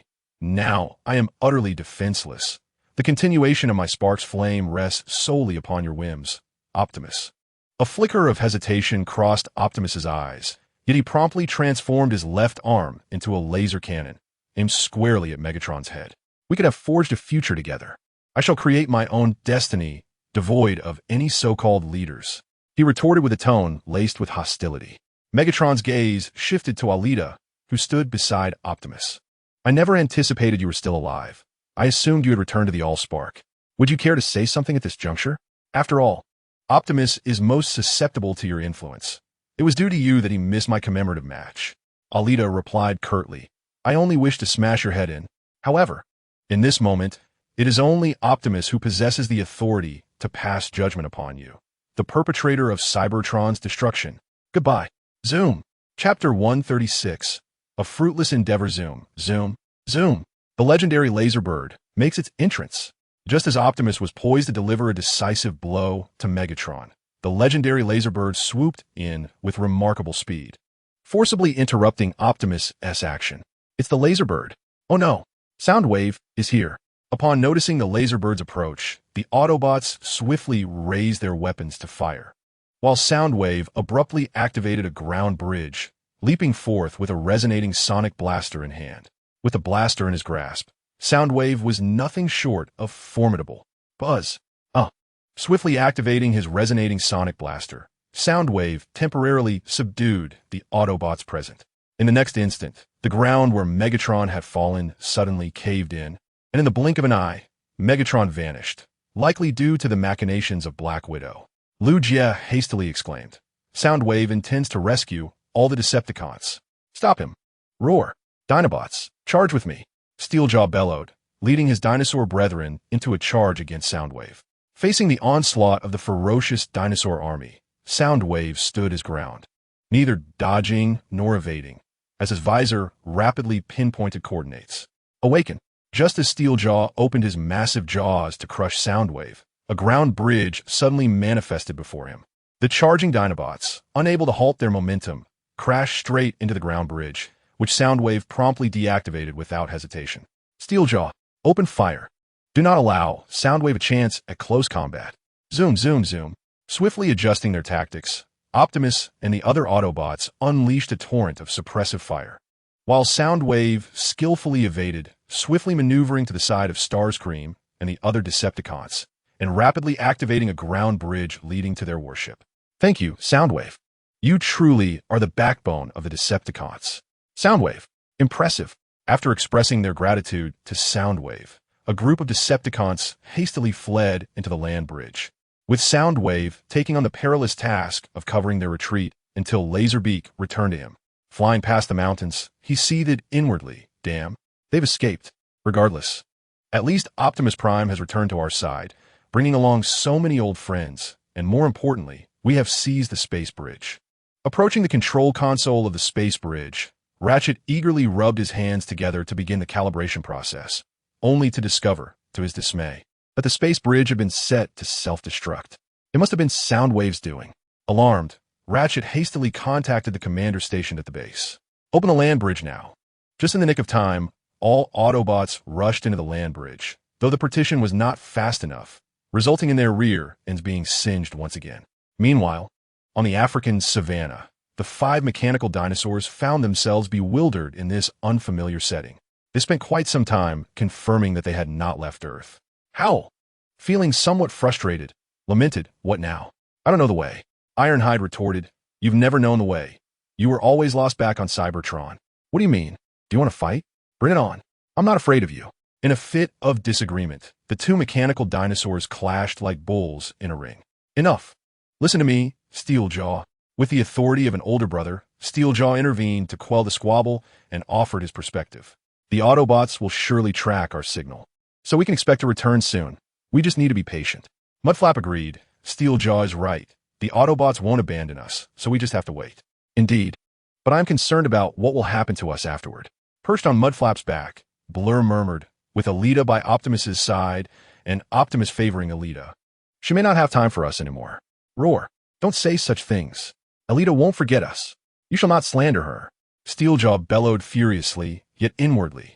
He harbored some worry, akin to a cherished pet left in the shadows as its owner revels in affection with another. Roar. Steeljaw is unhappy. He plopped onto the ground, sulking like a neglected pet. Creak, creak. Suddenly, a curious sound caught Steeljaw's attention. Turning his head, he spotted a groundhog emerging, clutching a wild fruit with both hands and gnawing away at it. In a fit of irritation, Steeljaw snapped, What are you eating for? Hurry up and leave. The groundhog raised its head momentarily before returning to its task of nibbling. Steel Cable exclaimed, still eating, with a swift flick of its tail. It knocked the fruit from the groundhog's grasp onto the ground, threatening menacingly, "Continue eating, and you'll face the consequences." The groundhog gasped, "Lord Megatron, are you all right?" "I am perfectly fine. This minor injury is of no consequence to me." After completing a simple repair, Megatron, his visage marred by anger, rose from the medical bay. Outside, a cadre of battered Decepticons awaited him. "Lord Megatron, this is indeed the darkest hour for us Decepticons." Before any further words could be uttered, Megatron took the initiative to outline the dire situation. Optimus Prime had regained his memory, and that human, Lu Jie, had brought reinforcements from Cybertron. The circumstances are exceedingly unfavorable for us Decepticons. Having conveyed the gravity of the situation, Megatron approached Soundwave to commend him. "Well done, Soundwave. Our successful escape is largely due to your efforts. You not only secured the resonance sonic cannon, a masterpiece of Decepticon science, but you also prevented the space bridge from falling into Autobot hands. Therefore, I am promoting you to the position of Decepticon Vice Commander." Soundwave tilted his head slightly, seemingly expressing something silently. "Do not decline, old friend. Now is the time when the Decepticons need you most. I require your assistance." After announcing Soundwave's promotion, Megatron's gaze fell upon Black Widow, who had intentionally concealed herself among the crowd. "You performed admirably this time, Black Widow. As a reward, I have decided to promote you as well. Effective immediately, you shall be Soundwave's assistant, the third in command of the Decepticons." Black Widow inclined her head slightly, saying, "Thank you for your trust, my lord. I shall strive to meet your expectations." "My lord, what do you wish for me to do?" Red Spider, unwilling to compete with Soundwave for the vice commander position, could only hope to negotiate with Megatron for the role of commander's assistant, as he did not wish to remain overshadowed by Black Widow. "Indeed, we have other plans regarding you, Red Spider." Turning to face the eager Red Spider, Megatron growled, "Immediately gather a team to search for materials to reconstruct the space bridge. The presence of Autobot survivors on Cybertron indicates that there must also be Decepticon warriors still alive. Meanwhile, on Cybertron, it was anything but logical." Chapter 137, Creatures Within the Mountain. Roar. Steel Cable has returned.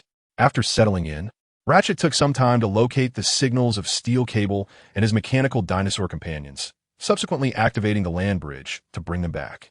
Incidentally, Steel Cable forcibly brought back the groundhog, feeling a peculiar kinship with it, especially when it came to their shared penchant for food.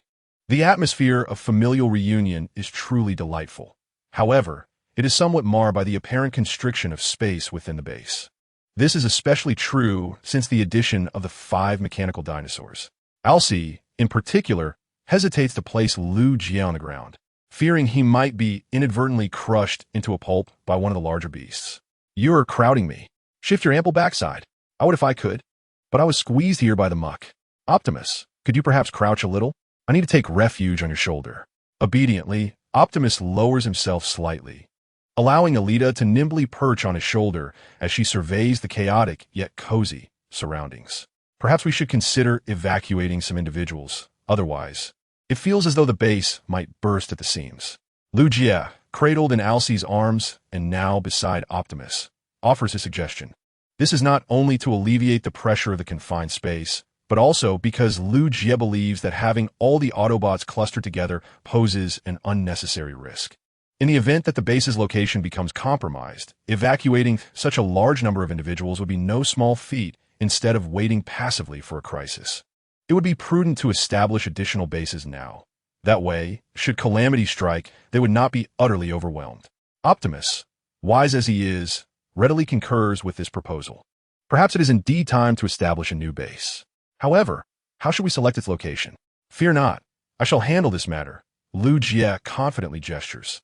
He then calls out to Steel Cable, who is showcasing his pet groundhog, Mighty Dinosaur. "Do you have any particular preferences regarding a new abode?"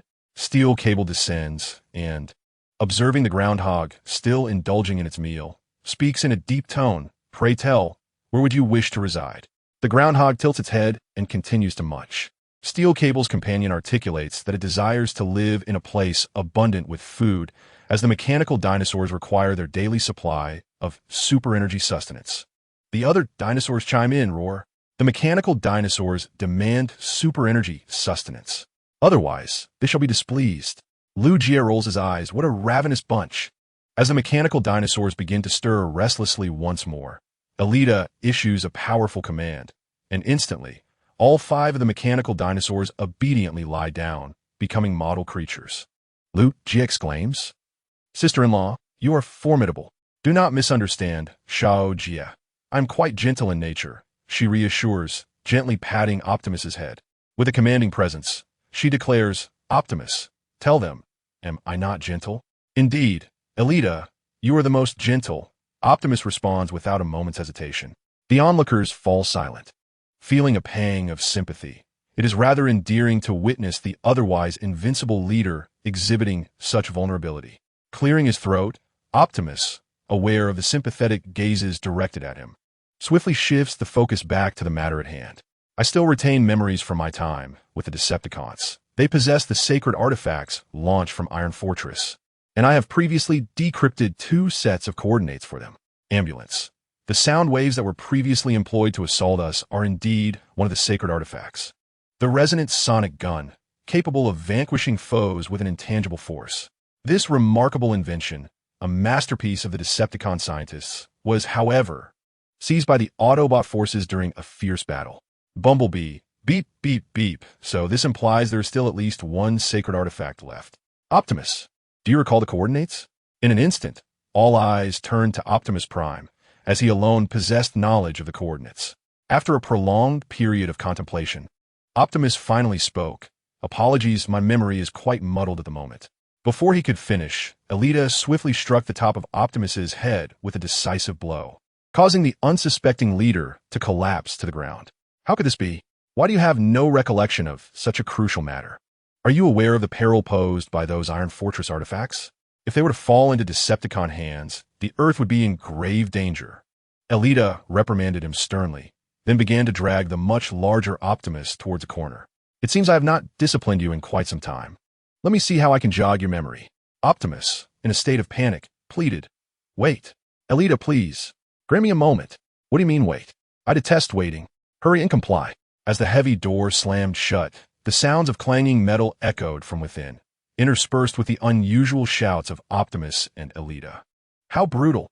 After a futile struggle to free himself from RC's grasp, Lu Jie sighed. Perhaps we should refrain from interrupting the reunion of the elder brother and sister-in-law. Let us find a new home for the robotic dinosaurs in the meantime. Agreed. Zhongqing City National Nature Reserve. This is a temporary arrangement for you. The necessary infrastructure will be established promptly. Roar. Steel Cable loves this place. In the lush green environment before them, Steel Cable transformed into a playful creature, dashing forward, while the other robotic dinosaurs appeared equally exhilarated. Behemoths like Howl and Iron Shard rolled joyfully across the grass, clearly enamored with the landscape absent from Cybertron. There are even local creatures.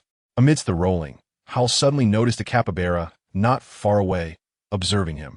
Captivated by the creature's calm demeanor, Howl approached with his stout legs for a closer inspection, while the capybara, exhibiting remarkable tranquility, closed its eyes and fell into a deep slumber. "This creature is challenging me." Howl accepts its challenge. No sooner had he spoken than Howl flopped down and succumbed to sleep as well. Thus commenced a peculiar competition in slumber between the 2 disparate life forms. Lu Jie explained, "This area was initially intended for a zoo. Some animals have already been relocated here in advance. I will contact the relevant authorities to find them a new habitat." Roar. "No. Steel Cable loves these little creatures. My friends adore them too. Therefore, they must remain." Gently placing the hamster from his head down, Steel Cable excitedly dashed off to play with the 2 oblivious deer. Lu Jie, left speechless, pondered the difference between this and a larger husky. Alcyone offered consolation, saying, "Let us be understanding. Due to certain circumstances, Steel Cable currently possesses only the cognitive capacity of a toddler, rendering him incapable of grappling with complex matters. Regardless, the essence of life is happiness, and Steel Cable's simplicity is quite endearing." Meanwhile, on another front, urgency filled the air. "Hurry! The signal jamming device won't hold for long. We must locate the Iron Fortress artifact before the Autobots and those humans discover us." "It's easy to talk when you're not the one laboring," retorted a frustrated voice. With a swift motion, Thunderstorm raised his laser gun and fired, intentionally missing to strike the rocky wall nearby. The resulting blast caused a minor landslide, stirring the mountainside. Who dares to disrupt my slumber?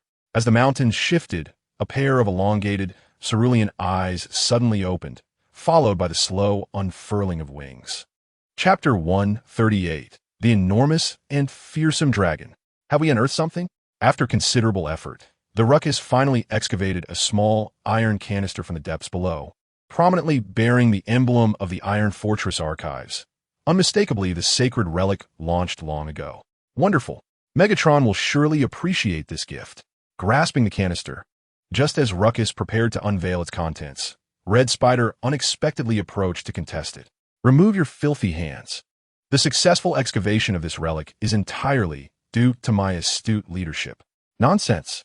What have you actually done, you boastful braggart? Have you no shame? Ruckus, indignant at Red Spider's audacity to claim credit, immediately engaged in a fierce struggle for possession. This was unearthed by Thunderstorm and me. You merely stood aside, spectating. I'm the captain of you too. Therefore, your achievements rightfully belong to me. Red Spider, you insolent fool. In no time, Thunderstorm joined the fray, and the camaraderie among the trio swiftly crumbled. A sudden, ferocious roar echoed, freezing the bickering trio in their tracks as they turned stiffly toward the source of the sound. With a deafening crash, a wave of searing flames erupted forth. Outside, chaos ensued. What is happening? The weather forecast didn't mention an earthquake. Be cautious. In the face of the sudden earthquake, Lugia and a group of automobile enthusiasts in the nature reserve swiftly reacted. First, the mechanical dinosaur safeguarded its capybara and groundhog pets, while Alxie cradled Lugia protectively in her arms. With bravado, we confront the towering waves. Our fervor burns like the radiant sun, exclaimed Jazz. Are you feeling frisky again? He added playfully, attempting to ease the tension in the atmosphere. Under the fiery gazes of the onlookers, Jazz sheepishly turned off the speaker. The earthquake struck swiftly but dissipated just as quickly. After approximately 2.5 minutes, tranquility was restored. Is it over? Asked Gongsu, lifting his head to survey the surroundings and then turning to his groundhog pet, inquiring what could have caused the earthquake. Is there any other kind of tremor? The groundhog continued munching away. Gongsu suddenly realized, I was merely contemplating the vibrations produced during chewing. What on earth am I saying? Just as Gongsu found himself in a state of confusion, the charred trio of Red Ruckus plummeted from the sky, landing squarely in the hands of Bumblebee, who had been watching the spectacle unfold. Today is my lucky day, Bumblebee exclaimed. Decepticons, how dare you return? With their hands transforming into weaponry, the group swiftly encircled the Red Ruckus. Monster! Red Spider quivered as he weakly protested. Giant! You and your ridiculous claims. Without allowing Red Spider an opportunity to explain, Flyover Mountain kicked him and began to dance upon him energetically. Behind you. Look behind you. Flyover Mountain shouted in rage. Don't think you could divert my attention, you deceitful pole. I shall trample you today. Just as Flyover Mountain was about to stomp on Red Spider, who was nearly buried in the dirt, a deafening roar erupted, causing everyone present to instinctively turn towards the sound, only to be rendered speechless in shock. A dragon, a magnificent creature, entirely white, resembling a traditional Eastern dragon, but with a pair of wings and mechanical limbs. A fierce and menacing figure. The Imperial Dragon. At the same moment, two different reactions arose. Lugia and Alxie exchanged bewildered glances before synchronously exclaiming, What is the Imperial Dragon? Roar! Roar! The sudden appearance of the Imperial Dragon sent the previously calm 5 mechanical dinosaurs into a frenzy. They raised their heads and emitted powerful roars, akin to beasts defending their territory. Despite their numerical superiority, the imposing presence of the Imperial Dragon overshadowed them, causing even the hefty Mud to take a step back. This was the ancient, now extinct creature of Cybertron, the king of beasts, the Imperial Dragon. What a joke! Hadn't the Imperial Dragon been extinct for eons? How could it still manifest on Earth? As the towering creature loomed before them, the expressions of all Autobots turned notably grim. If the mechanical dinosaurs were the beasts of Cybertron, then this colossal entity was an invincible, divine beast. Had it not been for a series of unforeseen events leading to the extinction of such beings, the true masters of Cybertron might still remain a mystery. Just as the Autobots were on the brink of anxiety, the towering creature showed no intention of aggression, gazing down upon them with an air of superiority, much like a true dragon surveying mere mortals. Stay away from my friends. In the midst of the tense atmosphere, the Tiamat descended from skies, landing before the Autobots and letting out a fierce roar to intimidate the arrogant giant above. Upon witnessing the provocation, the creature erupted in fury, unleashing a torrent of flames in retaliation. The Tiamat responded in kind. The two streams of searing fire collided with tremendous force, resulting in a stalemate. Moments later, as the fiery exchange concluded, both the giant and the Tiamat spread their wings and lunged at one another, engaging in a spectacular duel reminiscent of the wild beasts of Cybertron. We can't just stand by. We must find a way to assist. How can we help? They're entangled and can't be targeted. I'll give a try. The police car, undeterred, attempted to intervene, only to be sent flying by the shockwaves of the fierce battle. Fortunately, it was caught by the sturdiest of barriers. Feeling somewhat embarrassed, the police car suggested, perhaps we should consider alternative strategies. Tiamat, transform. Realizing that individual strength alone would not suffice, the Tiamat swiftly transformed into two separate forms, the Archaeopteryx and the Jaguar, launching an assault from two different angles. Prepare to be defeated. Roar. Crash. What? Just as the Tiamat executed its pincer maneuver, the colossal creature transformed and retaliated with a punishing counterattack, pushing the Tiamat back momentarily. Leave my territory. You shall not trespass upon my domain. The giant, now in robotic form, bellowed with a ferocious glare. My name is Long. This is the esteemed title bestowed upon me by my devoted subjects. My kingdom does not welcome invaders like you. Chapter 139. The colossal clone he can transform? The Autobots, including Bumblebee, stood in stunned silence at the sight of the giant now transformed into Long. Much like witnessing a beloved golden retriever preparing a lavish meal after consuming a magical mushroom. Jazz, bewildered, exclaimed, "Is this even scientific? I've never heard of a giant transforming." Alcee replied, "Transformation is an inherent ability of Cybertronian life. It's merely that we have yet to discover their records of transformation." As the discussions regarding archaeological matters were postponed, an urgent predicament arose: how to confront this formidable giant. While the Autobots strategized, Long bellowed furiously, "You shameless invaders! Release my people at once." Your people? Are there other colossal beasts here? The police car scanned the vicinity, yet found no evidence of additional giants. There are none. Do not slander the innocent. We Autobots would never stoop to the level of hostage-taking. Are you too cowardly to admit the truth? My people are already in her grasp. Long's fury intensified as he pointed accusingly at Arcee, who responded with bewilderment, turning to survey her surroundings and glancing down at Lu Jie in her arms, who appeared equally perplexed. Arcee eventually grasped the reality. The people Long referred to as Lu Jie. What nonsense! Are you the same race? You must be fabricating lies. Like a protective hen, Arcee clutched Lu Jie tightly, her eyes vigilant as she regarded the imposing Long, for in the tales of Cybertron, giant beasts were seldom portrayed as benevolent figures. Upon witnessing Arcee's accusatory gaze, Long's wrath surged, prompting him to unearth a stone tablet from the foothills nearby, inscribed with ancient murals and oracle bone script. Open your eyes and behold, I, Long, have dwelled upon this land since time immemorial. The humans here have revered me as a deity. They worship and honor me, even regarding me as their totem. Thus, I shall use my power to protect them. And these humans are all my subjects. Gazing upon the historically rich stone tablet, it became evident that Long spoke the truth, indicating that the legendary beast from Chinese mythology, Long, was indeed a colossal entity lost to the annals of Cybertron's history. Arcee, please let me down. No, it's too perilous. As Lu Jie sought to approach Long, Arcee instinctively objected.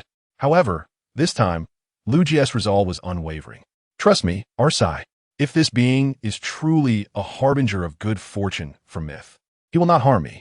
Ultimately, under Lu Jie's insistence, Arcee reluctantly released him, her hands transforming into weapon mode, her gaze still sharply focused on the giant Long.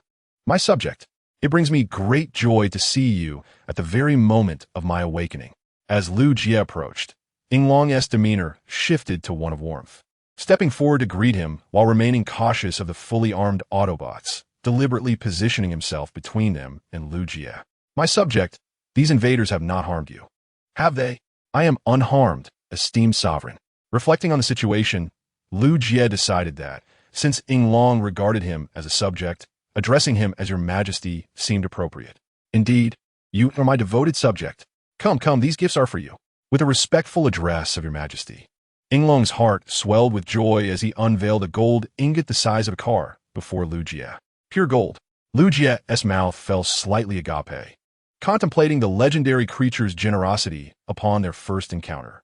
Ying Long crouched down with a smile, stating, I knew you would appreciate such minerals. So I took the liberty of gathering some before my slumber. Consider it a reward for your politeness. Not only is your majesty immensely powerful, but also benevolent and magnanimous. Truly a paragon of kingship. Haha, my subjects speak so sweetly, which is why I enjoy residing here. With his large tail swaying gently, Ying Long observed Lu Jie with curiosity. By the way, why have your garments changed so much? And how is Little Bear faring? Surely he remains the most distinguished leader of your tribe? Upon hearing this, Lu Jie felt a sudden jolt in his heart, but suppressed his excitement to inquire, Are you referring to Yu Xiong? Yes, that seems to be his name. Ying Long nodded with a smile, filled with anticipation. I wonder how he is doing. I truly miss the days of soaring through the skies with Little Bear. Your Majesty, you have awakened late. Over 5,000 years have passed. Our ancestor, the Yellow Emperor, has long since departed. Although reluctant, Lu Jie spoke the harsh truth. Humans typically live just over 100 years, and the ancients from millennia ago lacked the medical advancements we possess today, leading to even shorter lifespans. Millennia? Has it truly been that long? Ying Long's expression turned incredulous as he stood and surveyed his surroundings, pondering, why has this come to pass? Lu Jie then asked, how did you come to Earth in the first place? After all, our humble planet hardly seems like a fitting birthplace for someone of your stature. I do not know. I've been here since I became self-aware. My existence has revolved around instinctual hunting, Ying Long replied, his gaze drifting toward Alki and the Autobots nearby as he recounted a memory. I recall their insignia. My quarry bore the same marks until one day I encountered Little Bear. It was then that I began to ponder my identity and what made me so unique. Master, we have finally returned. Seizing the opportunity while Ying Long was engaged with the Autobots, the trio of Red Alert and his companions managed to escape, returning to the Decepticon battleship amidst a cloud of smoke. Wow, what happened to you three? You look as though you've been scorched by a flamethrower. Especially you. Red Alert. You resemble a mat trampled by a bison at a dance party. Noticing their disheveled state, Megatron could not help but tease them, while the embarrassed trio could only internally curse their misfortune and question whether Megatron's true profession was as a healer or a fortune teller. What transpired, Red Alert? Weren't you three supposed to be locating the Iron Fortress relic based on the coordinates? Upon hearing the commotion, Megatron emerged, his optical sensors bewildered at the sight of the newly unified Red Trio. Alas, we were on the verge of success, but it was that monster who thwarted us. Red Spider lamented, akin to a widow beset by a band of ruffians, as she clung to Megatron's leg, weeping profusely, her internal lubricant flowing. She recounted the events in their entirety. Oh, what an unexpected delight. Who would have thought that among those beasts there would be survivors who have withstood the ravages of time? After listening to Red Spider's account, Megatron burst into hearty laughter, leaving the assembled Decepticons in a state of bewilderment. Alas, Megatron has lost his sanity. We must swiftly find a way to contact the Autobots for surrender, one suggested anxiously. Why do you laugh, my lord? Red Spider inquired, perplexed. Do you remember Shockwave? He is the finest scientist of the Decepticons, a clone birth from the formidable remains of the beast. Shockwave? The one who is all logic and no heart? She retorted. Indeed, Shockwave is our most distinguished researcher. And what you see before you is his creation, Megatron declared proudly, arms crossed behind his back. Do you think we chose to shift the battlefield to Earth by chance? In truth, the Autobots had stationed a contingent here, having discovered the latent energy sources. However, their communications were intercepted by me, and I instructed Shockwave to initiate the cloning program to seize all energy reserves on Earth, awaiting our arrival. A cruel smile crept across Megatron's face as he continued. I long to witness the panic etched upon the Autobots' faces when the beasts, thought extinct throughout history, return to hunt once more. They must be in utter despair. So, my lord, are you suggesting that this creature is, in fact, a beast of the Decepticons? Red Spider exclaimed, elated by the revelation, though her joy was soon tinged with concern. But, Megatron, that creature did not recognize us at all. Had the Autobots not drawn its fire, we three might not have survived. That is because it obeys only me. I commanded the creation of these beasts. Thus, I am their supreme master, Megatron proclaimed haughtily, pushing past Red Spider and striding forward. Soundwave, deploy the land bridge. We shall reclaim this beast. So, you mean to say that Autobots have existed on Earth all along? Red Spider pondered aloud. I don't know what Autobots are, but my instincts tell me to hunt prey marked by such symbols. I, along with my brethren, shall hunt until these prey are no more. Recalling the days of that savage era, Inglong's expression revealed a hint of melancholy. He continued slowly, having lost my prey. I lost my sense of direction. I was uncertain of what to do next, merely drifting through a solitary existence, until one day I encountered the little bears. A faint smile graced his face as he reminisced. That was the first time I beheld a life form that was not prey. I casually assisted them in driving away beasts, yet they revered me greatly. Witnessing their jubilant cheers filled me with a sensation unlike any I had experienced before. I began to gradually relinquish my primal hunting instincts, choosing instead to wield my strength to protect them. Lu Jie suddenly understood. It seems this is the origin of the myth. Although our ancestor, the Yellow Emperor, has long since departed, this tale has been passed down through generations, enduring even to this day. Apologies for interrupting your nostalgic reminiscence, but may we now discuss matters concerning the mechanical dinosaurs? Indeed, as soon as the words left his mouth, Inglong cast a lethal glare in his direction. Fortunately, Lu Jie intervened to persuade him. Otherwise, this ancient divine beast would likely have hunted once more. Respectfully, Lu Jie stated, Your Majesty, there is a matter I wish to discuss with you.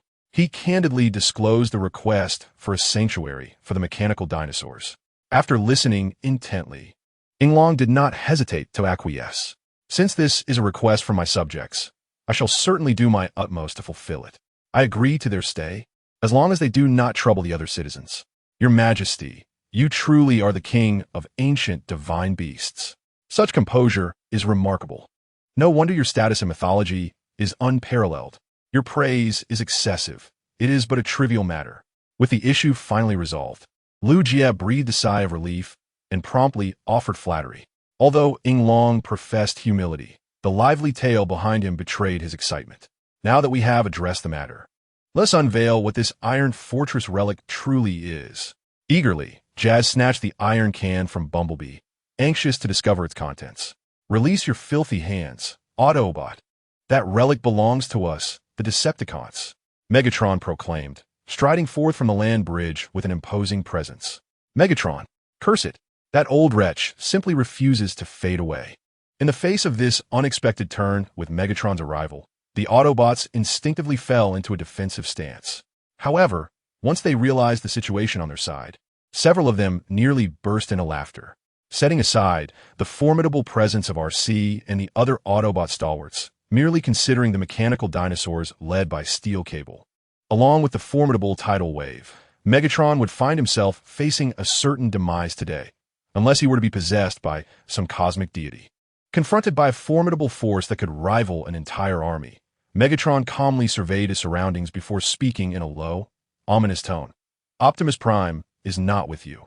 It appears he has once again been entangled by that wretched Alita. It always ends up this way. I shall have her torn to shreds. Clean up your language. Without further ado, Lu Jie promptly initiated the transformation sequence to merge with the armor, launching an attack with his shoulder cannon, only to have it effortlessly crushed in Megatron's grasp. The game of pretend was over.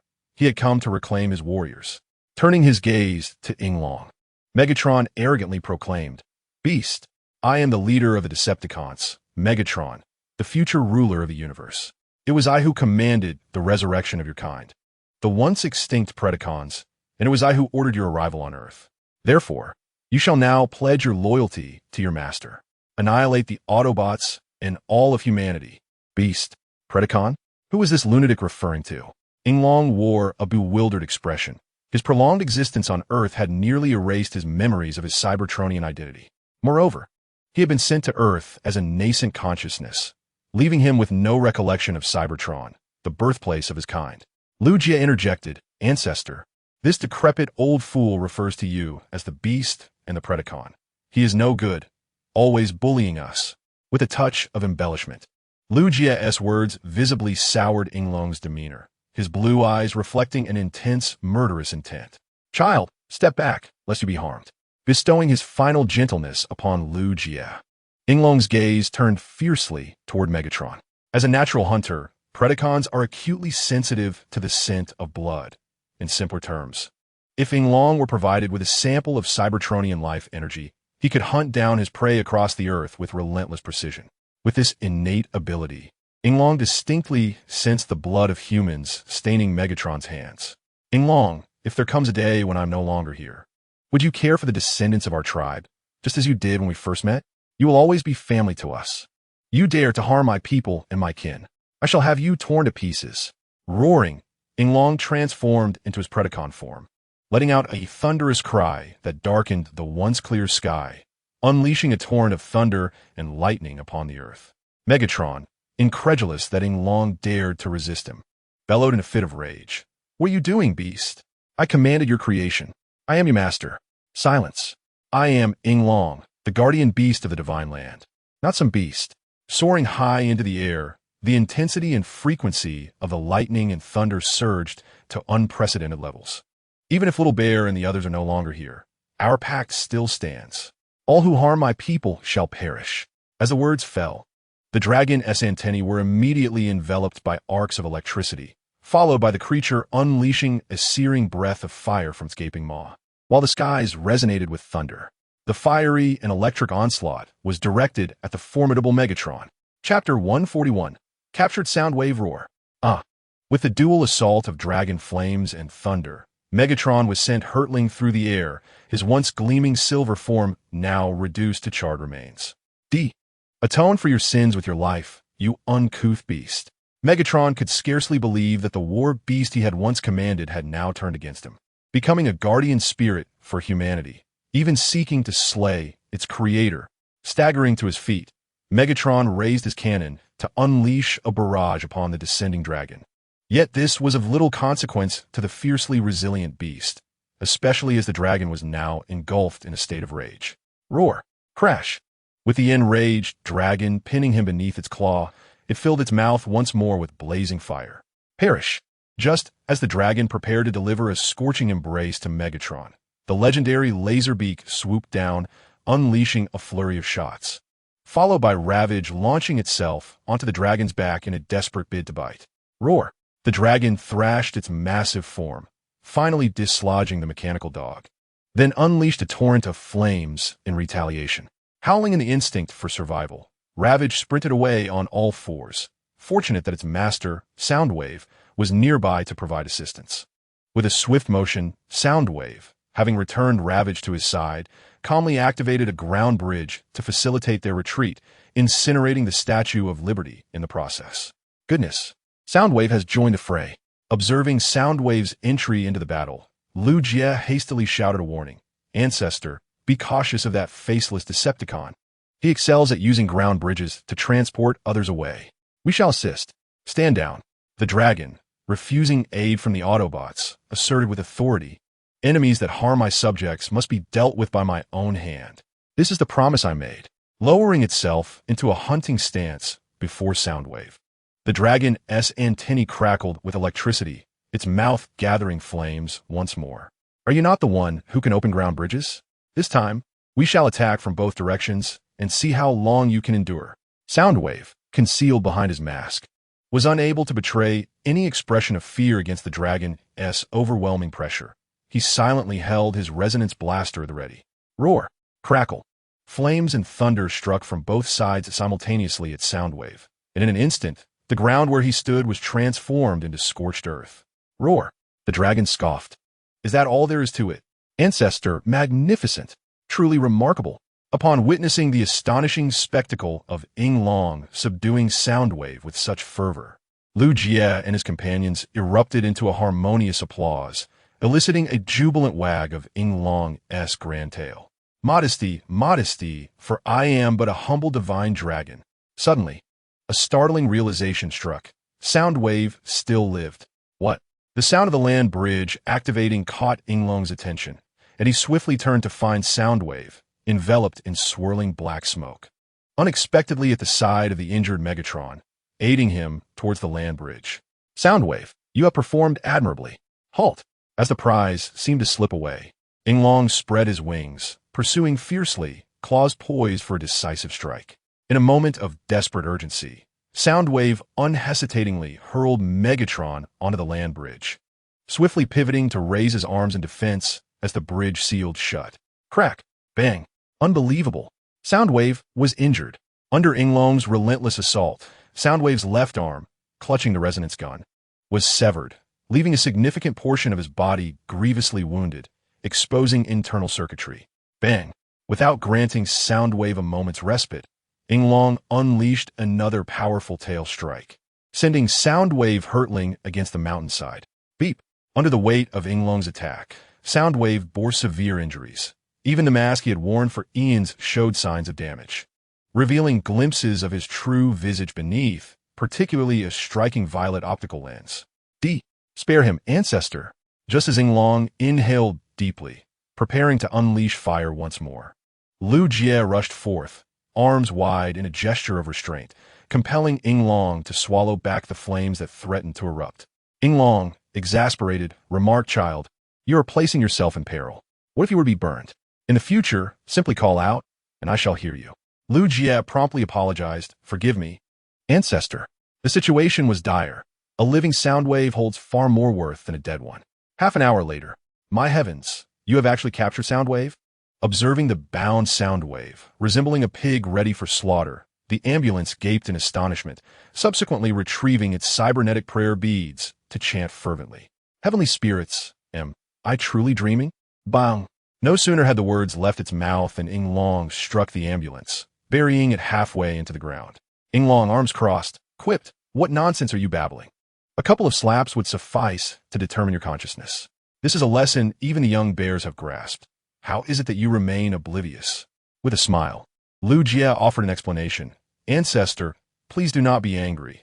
The ambulance is rather aged. Kindly show some restraint next time, lest it be pitiful." Yinglong nodded with a chuckle. "Very well. I shall comply and ensure to be gentler in the future." The ambulance, respecting the elderly and cherishing the young. Regardless of the circumstances, this marks a significant victory. We have not only recovered the Iron Fortress artifact from the Decepticons, but also captured a key member, Soundwave. Holding the resonance blaster in my hands, I observed it closely, invigorated by the upbringing I received. Bumblebee chirped, "Beep beep. Optimus, this is another artifact." As he pried open the iron can to reveal the relic within, Optimus's expression tightened. It was the Allspark Extractor, a terrifying invention capable of instantaneously claiming the lives of Cybertronians within a certain radius. This was a weapon seized by the Autobot forces from Megatron. Lu Jie, perplexed, inquired, "Optimus, I mean no offense, but if the Iron Fortress had such a formidable weapon stored, why not use it against Megatron instead of launching it to other planets?" Yinglong concurred. "What my compatriot says is not without merit. You lack wisdom, as even a bear would outshine you." Optimus replied, "I apologize. This indeed was my oversight." With an awkward apology, he turned to Lu Jie and deliberately asked, "Could you share your plan?" "I have no particular plan." Lu Jie shrugged lightly, then added meaningfully, "Since all Iron Fortress coordinates are within the Decepticon warship, we might attempt a trade with Soundwave. His position among the Decepticons should be significantly higher than that of Starscream."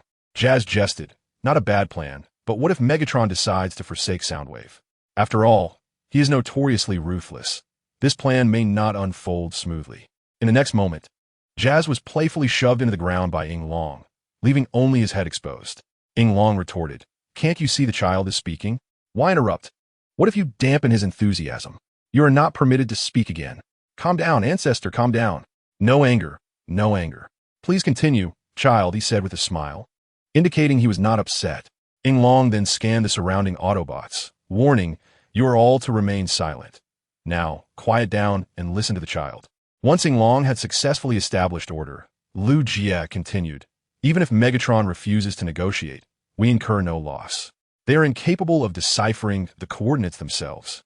Moreover, if Megatron is willing to abandon a loyal servant like Soundwave, I believe the entire Decepticon faction will lose faith in him, leading to a complete collapse of their morale and a significant decline in Megatron's authority. Chapter 142, Megatron. Only I may behold Soundwave's face. Regarding the placement of Soundwave, Ratchet intended to bring him back to the base. However, after careful consideration, Liu Jie deemed it somewhat precarious. Thus, he sought a location from the local garrison for Soundwave's confinement and planned for the Dinobots and Alita to keep watch. "Hey, stop playing dead.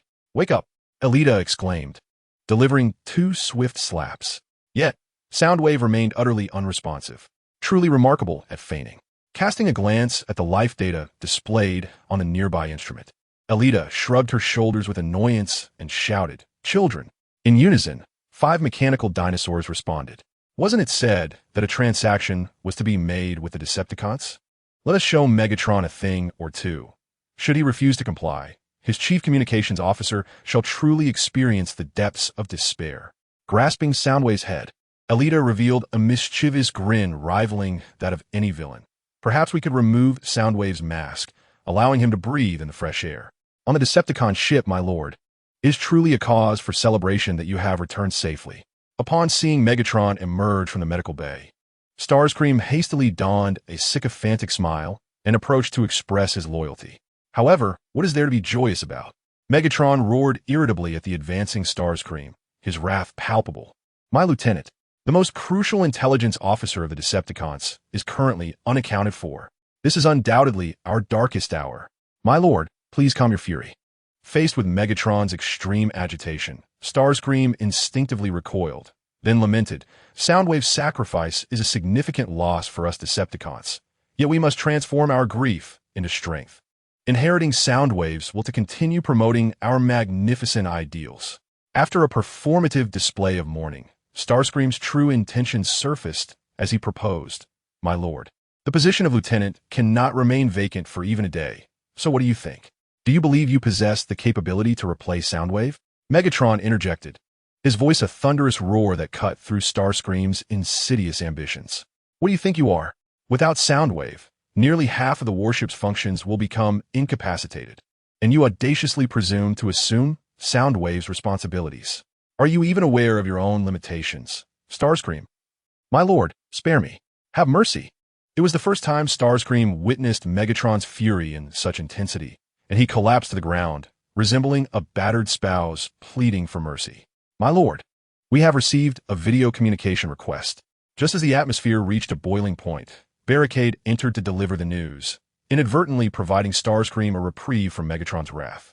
Suppressing his anger, Megatron demanded, "Who sent the communication request?" Barricade replied, "From the signal frequency, it appears to be from humans, specifically requesting to converse with you, my lord. No one else will suffice."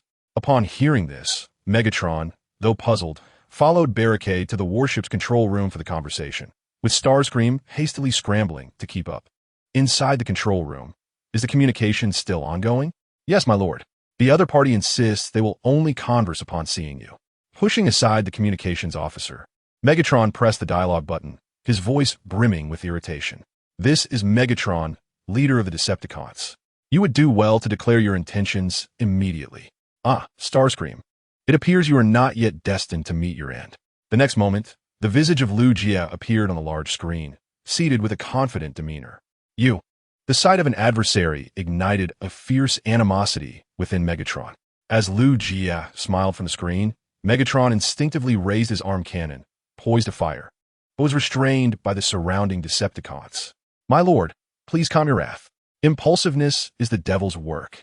Even if you were to fire, that human would remain unharmed. Have mercy, my lord. Our logistics team has been tirelessly working without rest." Ultimately, after much persuasion from his soldiers, Megatron managed to temper his fury, though his gaze remained aflame as it fixed upon Liu Jie.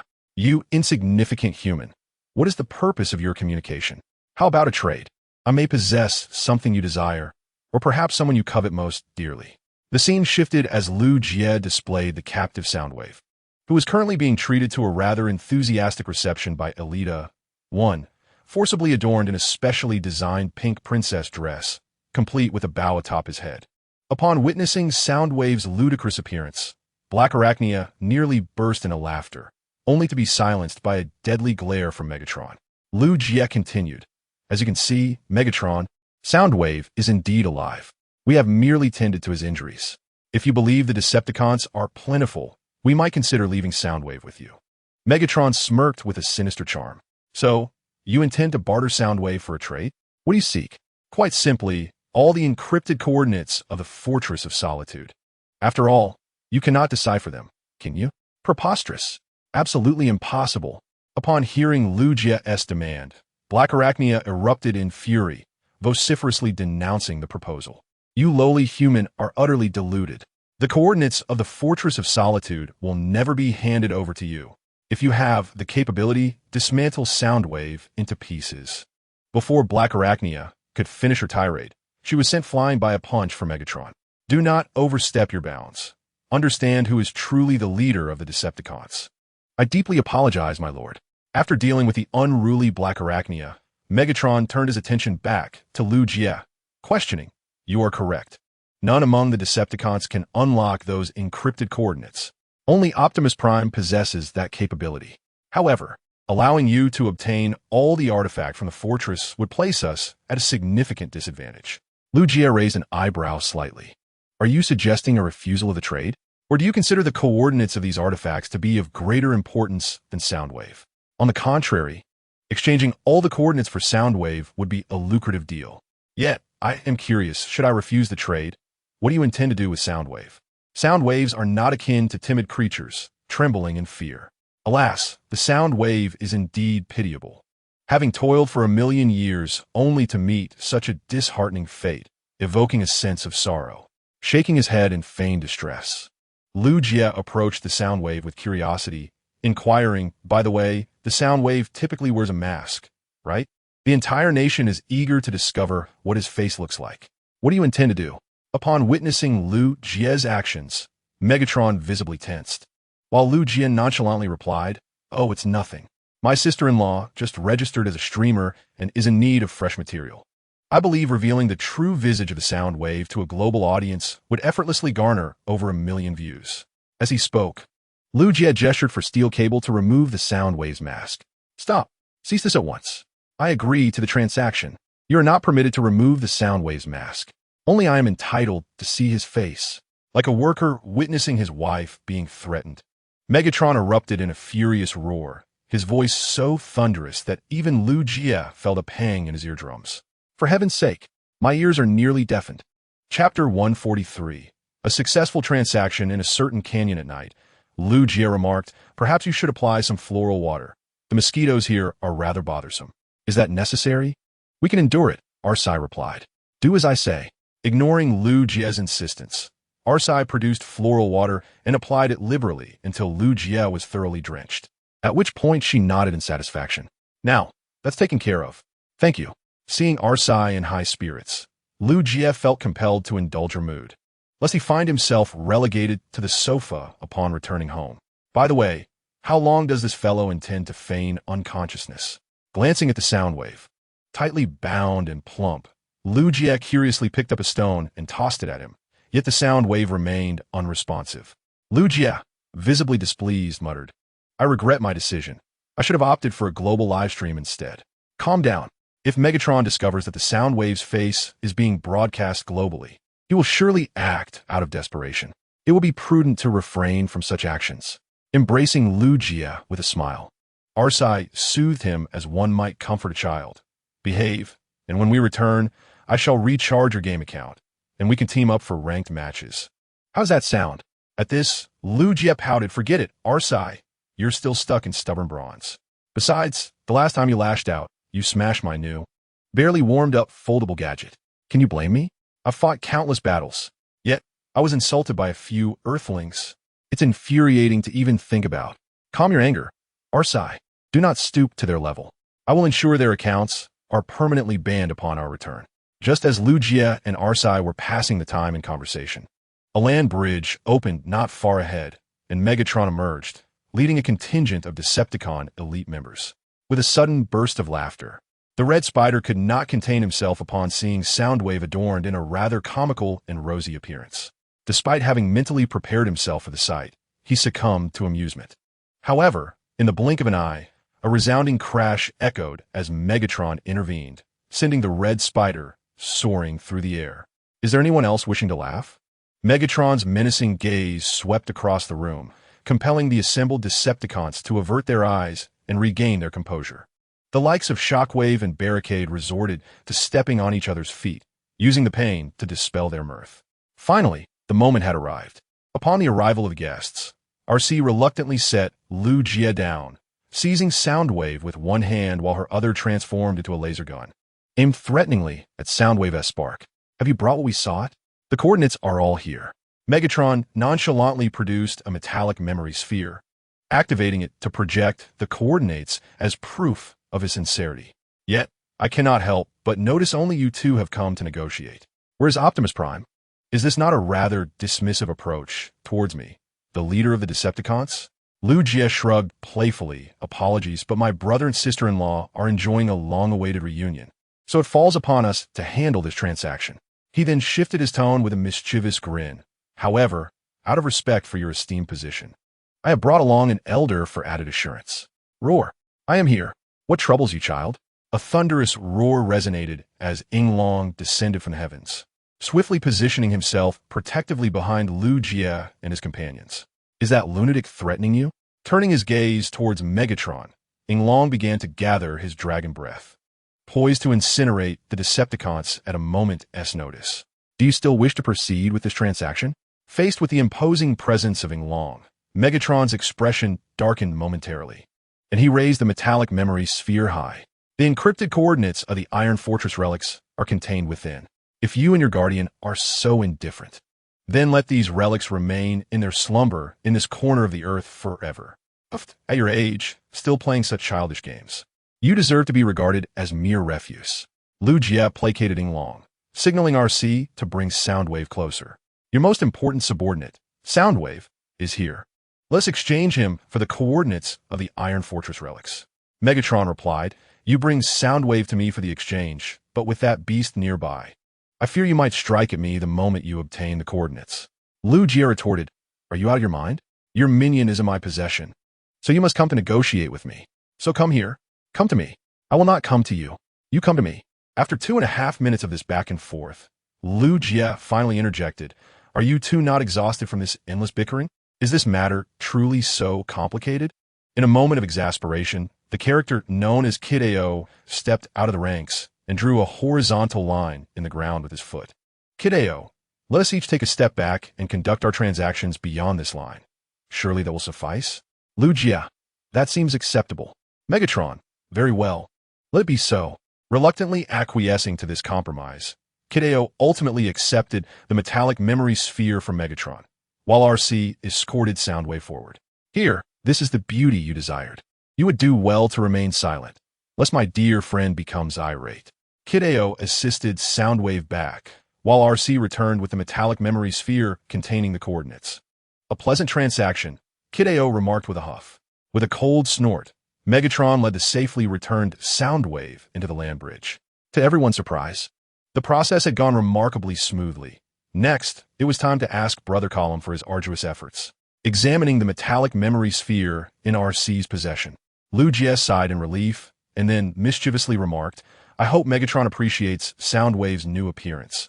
The lady has certainly invested considerable thought into it. Within the Decepticon warship, chaos reigned. What on earth is happening? This is proving impossible, despite deploying 108 cleaning tools in an attempt to cleanse Soundwave. Kid AO exerted every effort, yet could not remove the pink coating from Soundwave's body. Well, Kid AO is of no use, Megatron inquired, placing down the cleaning tools. Kid AO, slightly embarrassed, reported, I am at a loss as to what paint those Autobots used. It simply cannot be washed away. Moreover, Soundwave's body is severely damaged, and I fear we may find no supplies in our warship's logistics storage. At this juncture, Kid AO jestingly added, Honestly, I think Soundwave looks rather charming in this form. The pink adds a delightful touch of color to our warship. After hearing Kid AO's report, Megatron's expression momentarily betrayed an unusual hue, and without further ado, he expelled Kid AO from the medical room, leaving only himself and Soundwave alone together. Soundwave, I am genuinely pleased to see you return safely. However, given your current condition, I recommend reverting to your original form. Only in this way can the Decepticon situation improve. In response to Megatron's command, the previously dormant sound wave suddenly revived, rising to meet Megatron's gaze. Megatron is the greatest. Soundwave will comply. Apologies, dear readers, for my absence. I was afflicted with a fever reaching 40 degrees Celsius yesterday, and my mind has only just begun to feel clearer. Chapter 144. The Small Gains of Jack. In the vastness of the cosmos, another day passed in idleness. Having departed Earth, Jack now piloted his ship, the Hammer, aimlessly wandering through the universe in search of former comrades. Yet the cosmos is boundless, and trying to stumble upon a few old acquaintances without a precise location is no easier than finding a needle in a haystack. Fortunately, due to Liu Jie's prior preparations with ample supplies of energon, Jack did not need to expend extra effort in search of energy sources. Let us conclude for today. Feeling a slight fatigue, just as Jack was about to command the jackhammer to enter autopilot mode, the detector suddenly registered a signal from an Autobot. Excellent. It seems today is my lucky day. Overjoyed, Jack hastily sent a communication request. Greetings, Autobot friend. This is Jack, the strongest member of the Thunder Rescue team. Do you require assistance? Old Jack, it's you, the explosive maniac. I thought you had blown yourself to bits long ago. That voice could be Wave? Jack exclaimed. Good heavens, you're still alive, you old rascal. The Autobot conversing with Jack was none other than Wave, a fellow member of the Thunder Rescue team. After exchanging a series of jovial banter, both Jack and Wave were thrilled to encounter a comrade amidst the vast cosmos. How have you been, Wave? Jack inquired. Ever since the final breakout battle at Iron Fortress, we haven't been in touch. Life has been rather ordinary, though recently my energon reserves have been a bit strained. I thought I'd chance upon some luck, and lo and behold, I found you, the bomb maniac. Chuckling at the playful jab, Jack extended an invitation. Let us land on a nearby asteroid. I have a bountiful supply of energon here, courtesy of my friends from Earth. Earth friends? It seems you've had quite the adventure, Jack. Do share the tales later, but remember, no grenades this time. Thus, amidst their high-quality dialogue, Jack and Wave maneuvered their ships to converge and gradually descended onto the surface of an asteroid. It's been ages, Jack. Allow me to give you a warm embrace. As the spaceship's hatch slowly opened, a yellow and white Autobot emerged. However, in response to Wave's enthusiasm, Jack raised a hand, signaling for him to remain still. My apologies, old friend, but I must verify your identity as the genuine Wave. Ever since the incident with the Faceless One, Jack had been cautious. Despite his joy at reuniting with an old friend, he deemed it prudent to ensure safety. Wave, taken aback by Jack's caution, ultimately chose to acquiesce. All right then, how do you plan to differentiate the real me from a fake? Without a word, Jack stepped forward and delivered a swift, powerful punch. Bang! Jack, you! Realizing the sting of pain on his face, Wave's fury ignited, and he promptly tackled Jack to the ground, mounting him and unleashing a flurry of blows. Jack, elated, exclaimed, yes, that's the familiar force. You are undoubtedly the real Wave. Amused, Wave increased the intensity of his playful assault. I shall ascertain whether you are indeed a genuine Jack. Be gentle, you rascal. As the sun dipped below the horizon, Splash and Jack engaged in a rather unconventional greeting, reminiscent of the Thunder Rescue team.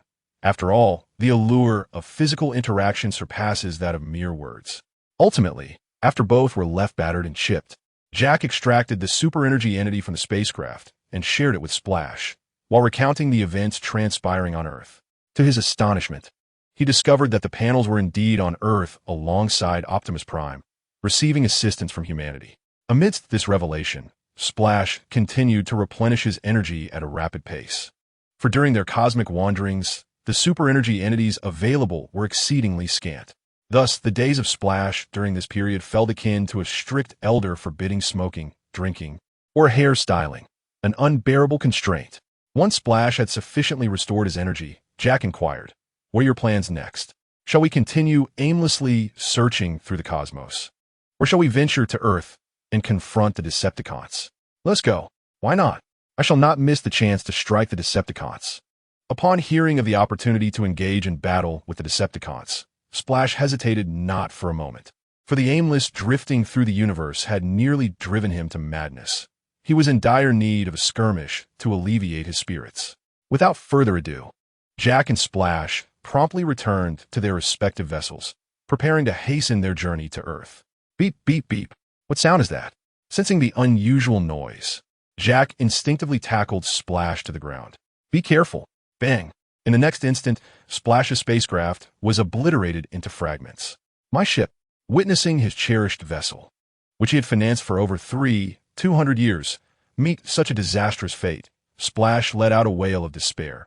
Rising to his feet in a fury, he bellowed. Who goes there? Show yourself. Such quick reflexes, indeed befitting a warrior of the Thunder Rescue Team. As the flames of the explosion began to dissipate, the menacing figure of Shockwave emerged, controller in hand. Decepticon, it's Shockwave, that bomb-loving scoundrel. Faced with the sudden appearance of Shockwave, Jack and Splash swiftly transitioned into battle mode, poised to exploit any opening that might present itself during Shockwave's anticipated assault. With a menacing glare, Jack proclaimed, "If you are alone, then it is most unfortunate for you. Trouble awaits you today. Perhaps, but I did not come here to fight either of you." Unexpectedly, Shockwave had no intention of attacking. Instead, he tossed the bomb controller before Jack and Splash. The two exchanged bewildered glances, uncertain of Shockwave's true intentions. Hawk candidly remarked, "I overheard your recent conversation. My brother has awakened from his long slumber, and it appears he has allied himself with the Autobots. Therefore, I wish to accompany you to Earth. Unfortunately, my spacecraft has encountered a malfunction, rendering it inoperable, so I can only travel with you. The reunion of brothers is indeed poignant, but on what grounds should we allow you to join us?"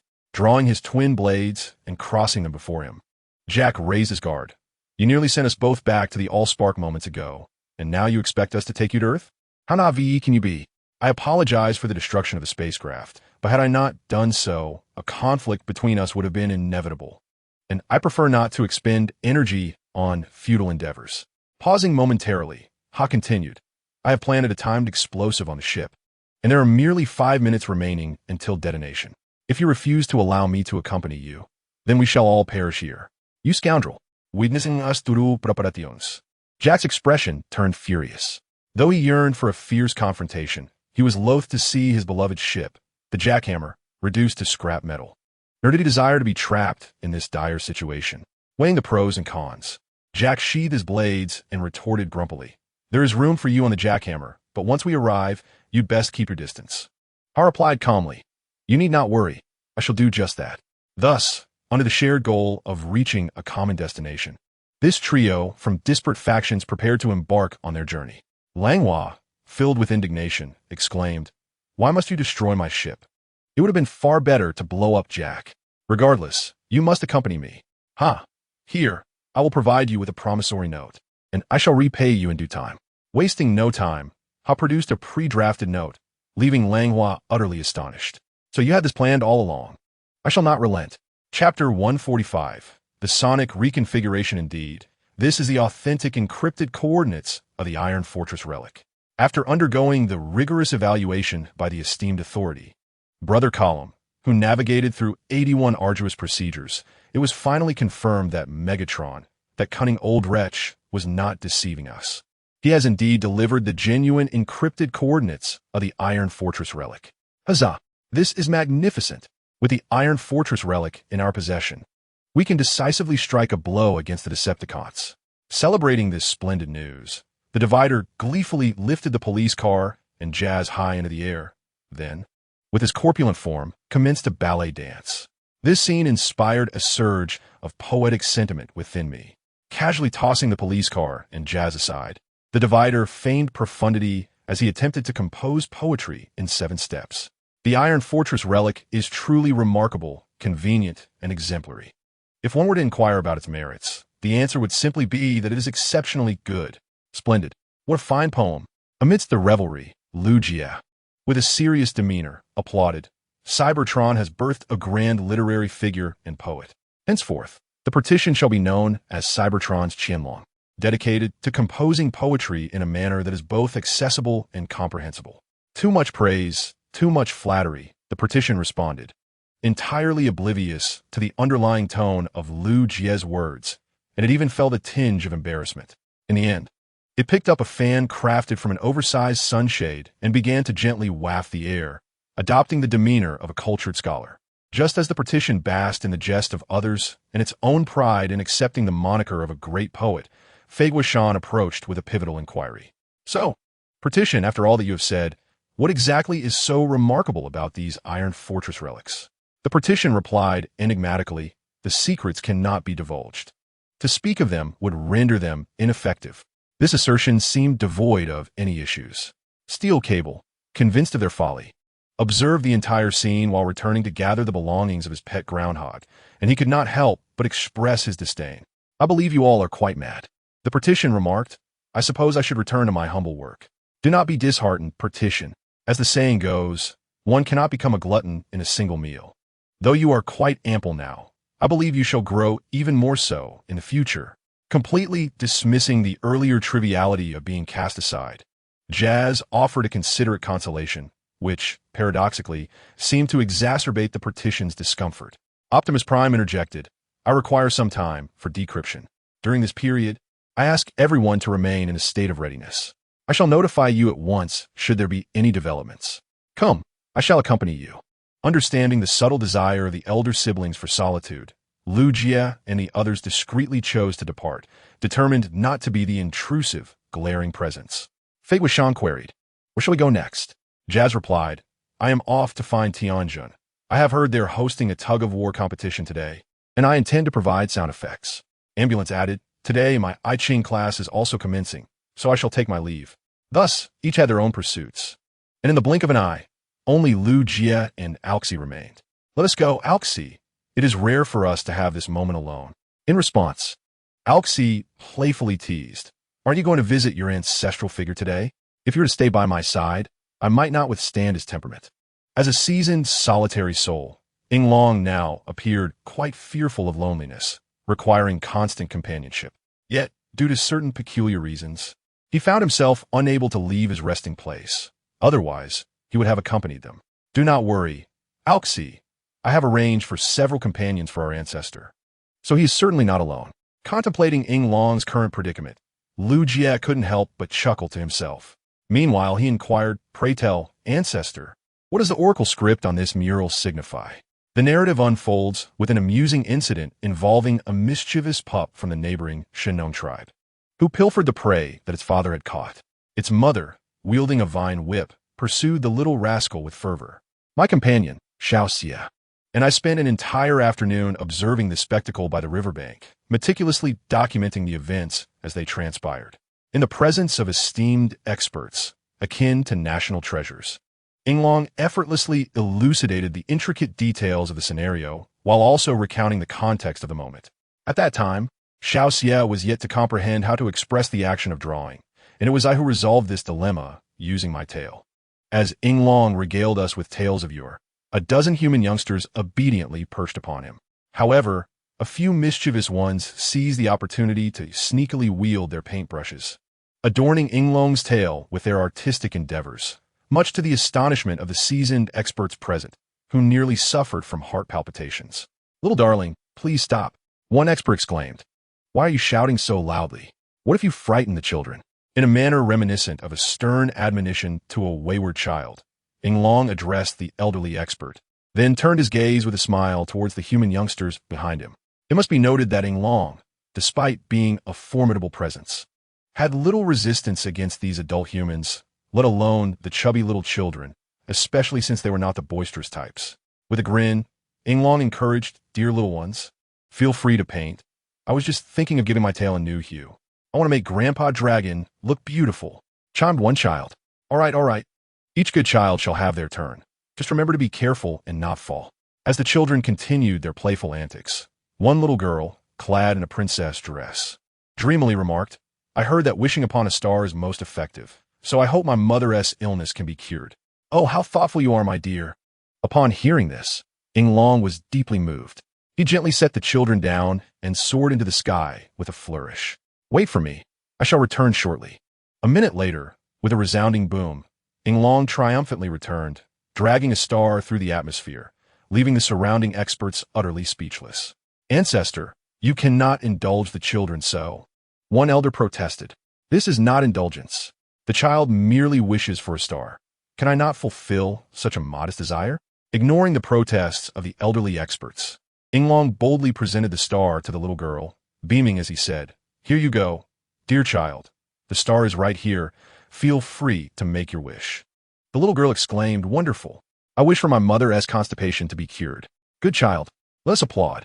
Inglong, oblivious to the meaning of constipation, simply understood that the child's wish was undoubtedly sincere. In due course, the girl's mother was indeed treated for her constipation through unconventional means, though resulted in a rather different ailment. Suddenly, the imposing figure of Lord Megatron gathered us together, prompting curiosity about the reason behind this assembly. Uncertain, yet it seems there is something extraordinarily significant at hand. A peculiar sense of tension lingers in the air. Amidst the hushed whispers of the Decepticons, Megatron made a grand entrance, exuding an aura of authority. "Lord Megatron," came the unified exclamation of loyalty from all the Decepticons, who promptly offered their salutes, receiving a rare nod of acknowledgement from their leader in return. "Thank you for your patience. I shall now introduce our most formidable warrior." With those words, a thunderous cadence of footsteps echoed, and the assembled Decepticons beheld a familiar, yet unfamiliar visage, Soundwave. However, he appeared significantly more robust than before, his current physique towering even above Megatron, with arms transformed from slender to impressively muscular. Soundwave.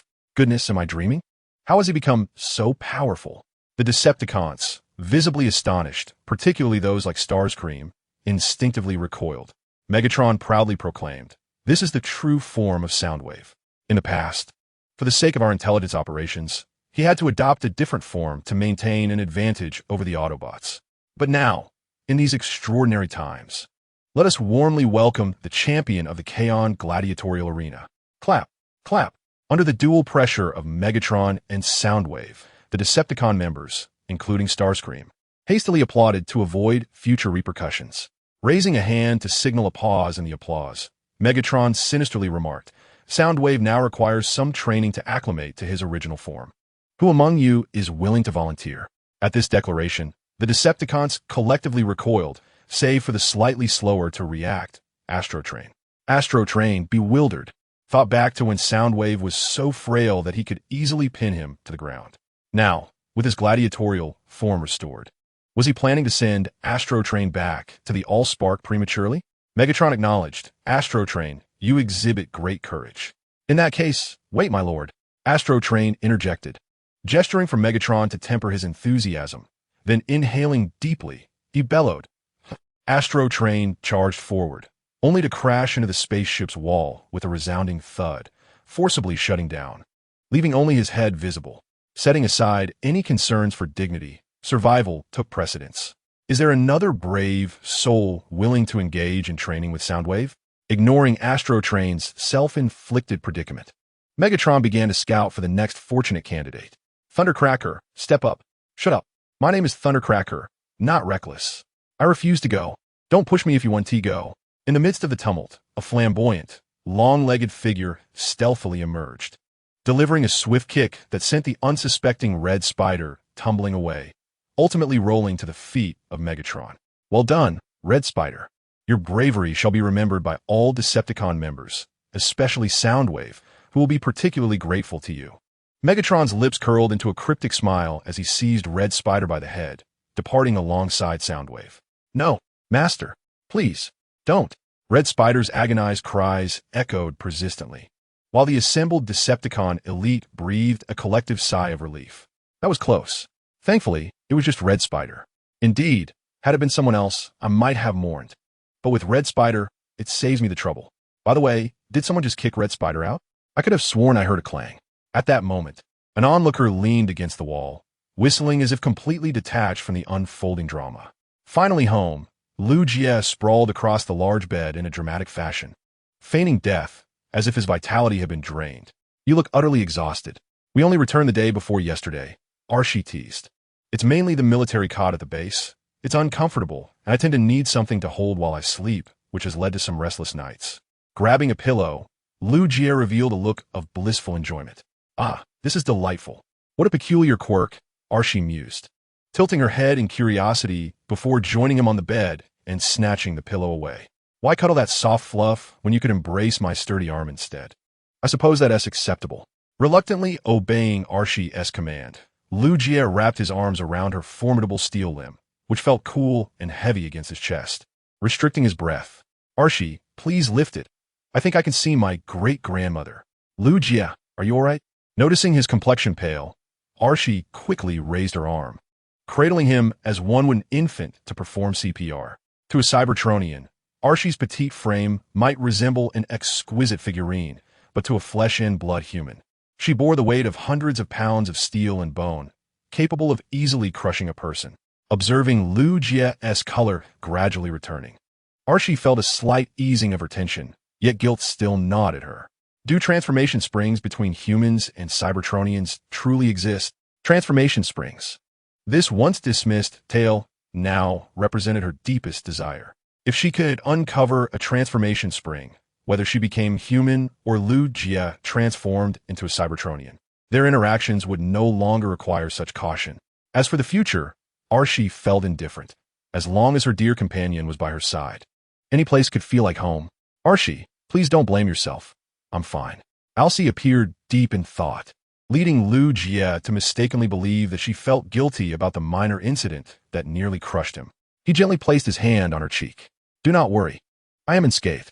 My dear lad is the most splendid and considerate in the universe. Elated by Lugia's gesture, Alcee smiled and leaned in, affectionately pressing her cheek against his. Thank you. It is truly wonderful to have you, and I am equally grateful for your presence beside me. Suddenly, a thunderous crash echoed. The sound wave completely obliterated Red Spider, rendering him unconscious, never to awaken again. Excellent work, Soundwave. This is the true power of our Decepticon gladiators. Witnessing Soundwave's prowess in battle after a prolonged absence, Megatron roared with excitement, striding towards Soundwave and gazing up at him. My most loyal friend and warrior. The future of the Decepticons lies within our grasp. The future of Cybertron must also be shaped by the Decepticons. So, you understand my intent, do you not?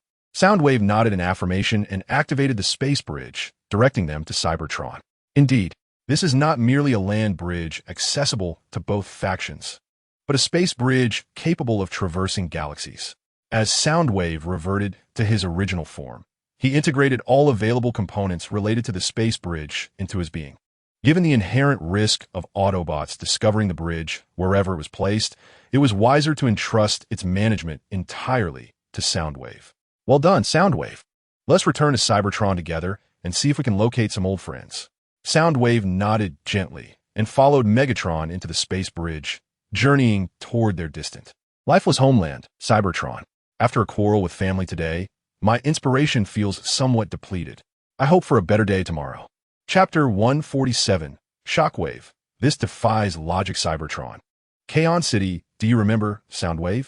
It was here that we first met, and from that moment, the Decepticons began their ascent.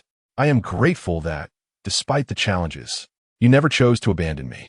Returning to this long-forgotten locale, Megatron recounted tales of the past, while Soundwave remained a steadfast listener, silently absorbing Megatron's narrative. Soon, they arrived at the Kaon Gladiatorial Arena. What nostalgic sight. It brings to mind my former life as a gladiator. Leaping into the arena, Megatron surveyed the dilapidated seating that lay in ruins, and memories of his gladiatorial life surged in his mind. Megatron is here. Where's my next opponent? He raised his arms and bellowed, instantly transforming back into the persona of a gladiator and even delivering an impromptu speech. The Council of Elders are utterly unworthy to continue leading Cybertron.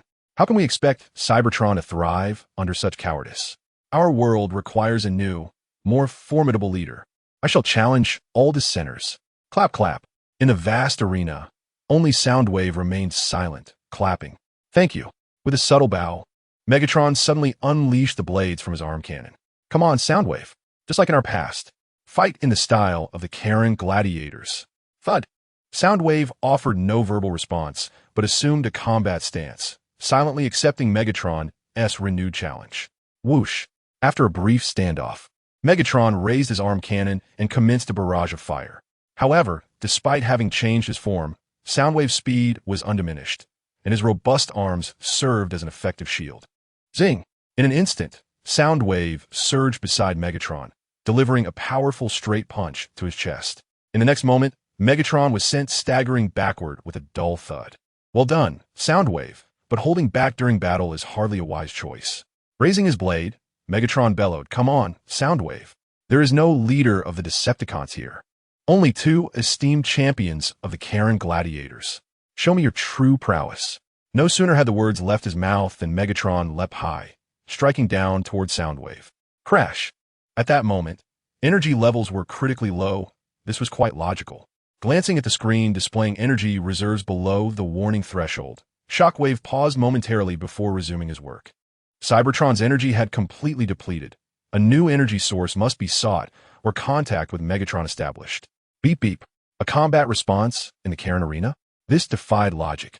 Everyone should have evacuated Cybertron. The Crimson Single, I gazed intently for a moment before Shockwave transformed into a Cybertronian heavy tank and departed the underground laboratory, needing to verify the accuracy of his conclusions. Meanwhile, within the underground laboratory, alongside Shockwave's scientific apparatus, lay over a dozen active stasis pods. Indeed, it was as suspected. Megatron would not easily relinquish the coordinates of the Fortress of Solitude, utilizing the Imaging One to decrypt the coordinates obtained from Megatron. A preliminary security check revealed a significant issue to Optimus Prime. Alita inquired, "Did you discover anything amiss?"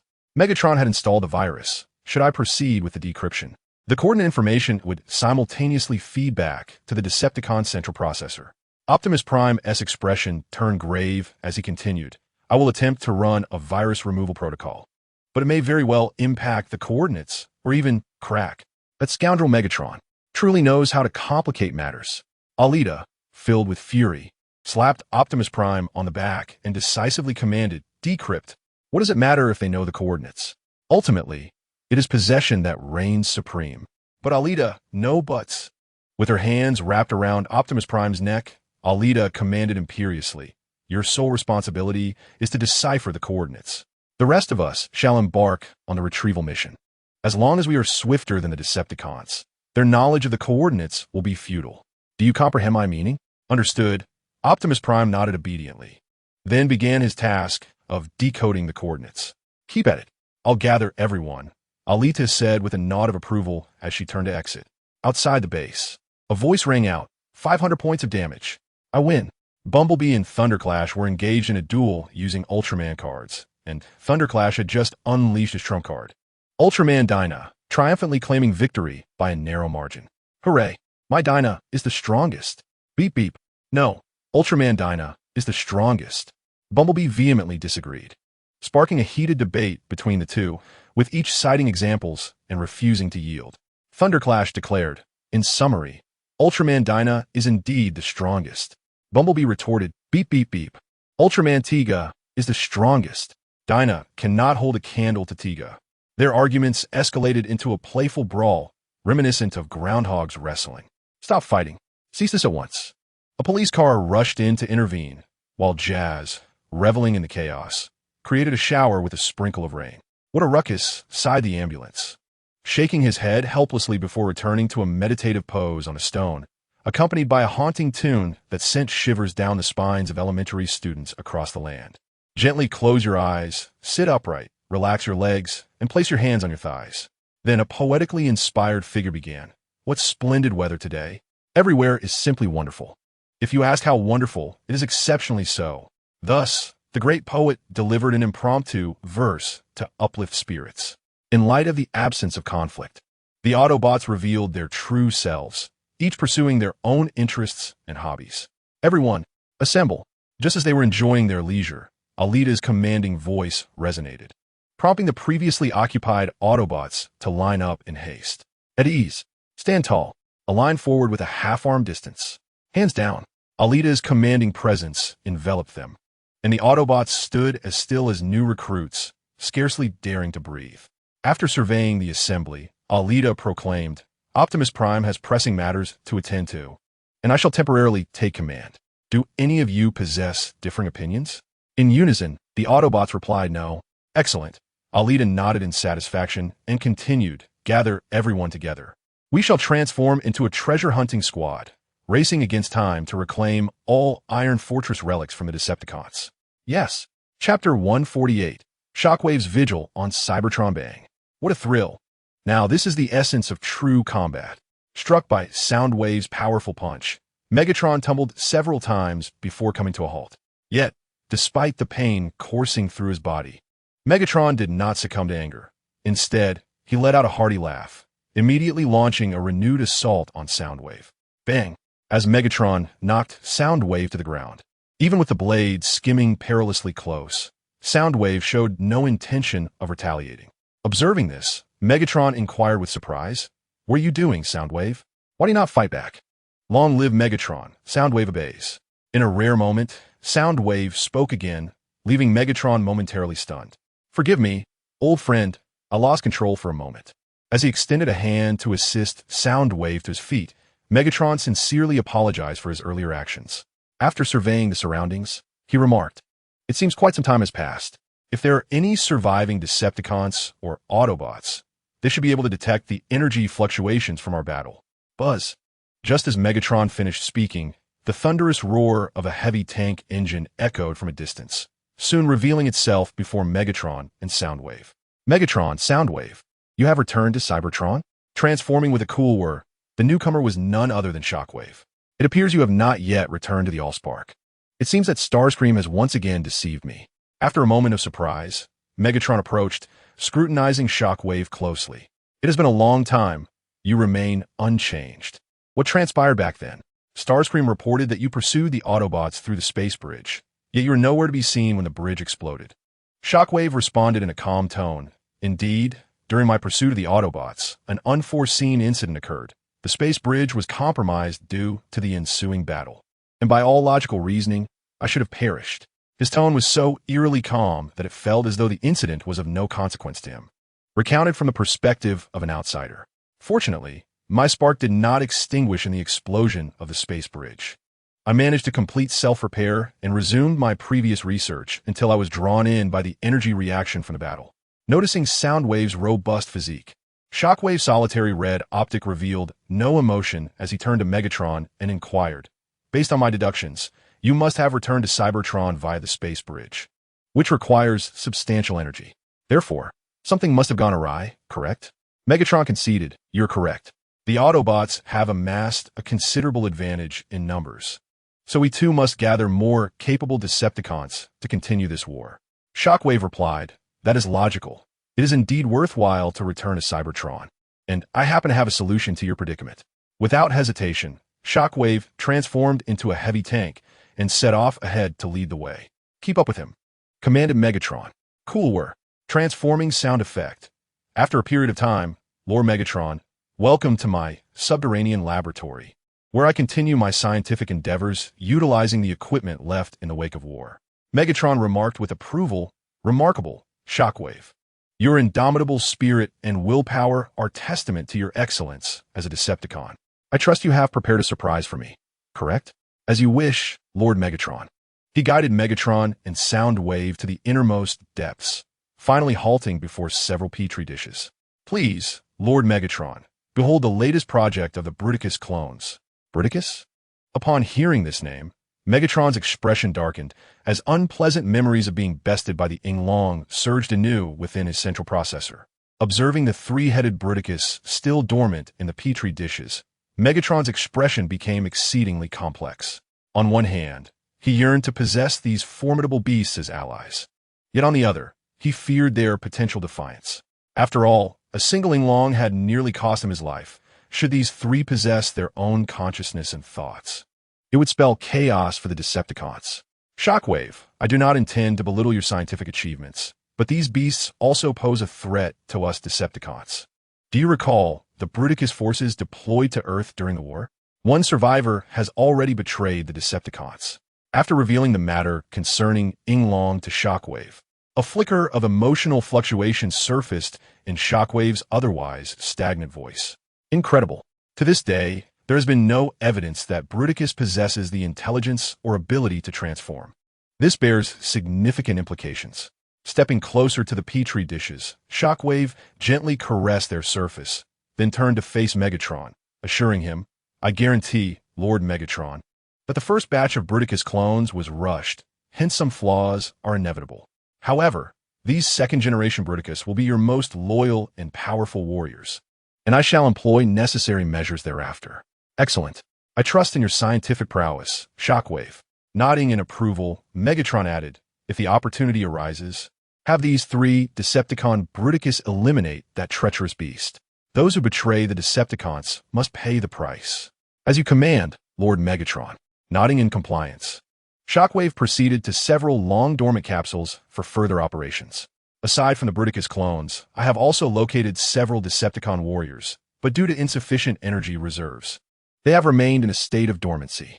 It is time to awaken them. As Shockwave operated, 6 of the dormant capsules opened first. What transpired? Dormancy has been lifted? Long time no see, Bulldozer. How was your slumber? Fairly ordinary, but I am pleased to see you, Hook. 6 violet-green Decepticons emerged simultaneously from their dormant chambers, stretching their stiffened bodies, the duration of their slumber a mystery even to them.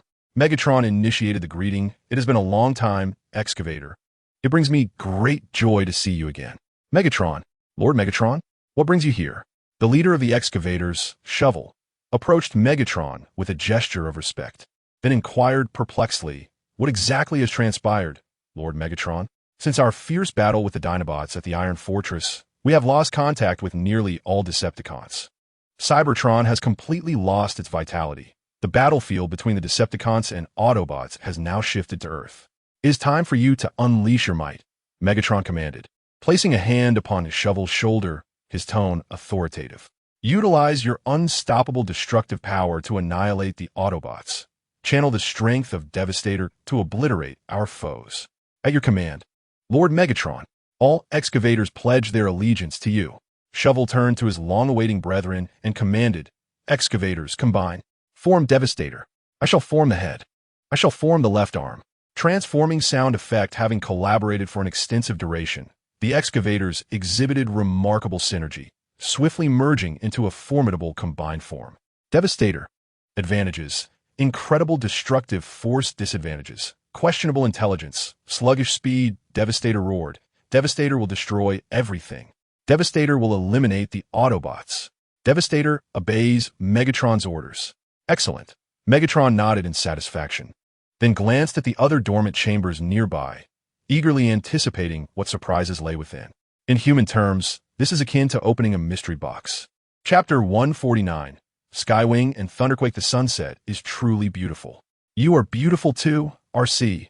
This scenery compliments you. Stop it, you're just good at flattery.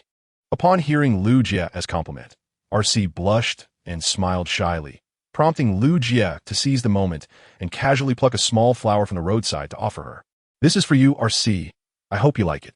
Did you really just pick this casually from the roadside? It feels a tad insincere. Remember to bring me more and grander flowers next time, or you'll be the one regretting it. Though she feigned disdain, RC's body was quite honest. She bent down to gently accept the flower from Lugia, her smile blossoming even brighter. Thank you, my good lad. Boom. Just as RC gathered the courage to say something, a spaceship abruptly descended from the sky, the force of its landing causing Lugia and RC to squint against the sudden brightness. Lugia, I'm Fine. Cough, cough. The suffocating dust finally dissipated after a considerable while, allowing Lugia and Alxi to regain their sight. It was the hammer. The hammer had returned.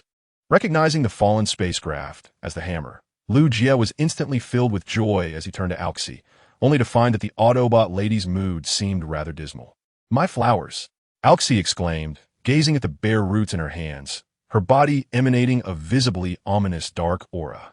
Lugia felt his legs weaken at the sight. Alxi, she cried out furiously, transforming into her vehicle form and dashing towards the fallen hammer.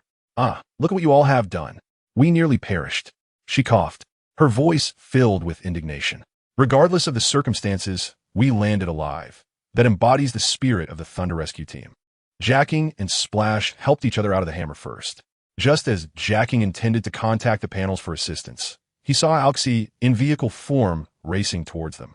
Wow, you're fast, Jacking exclaimed, pleasantly surprised to see Alxi approach, while Splash leapt up in excitement, waving enthusiastically.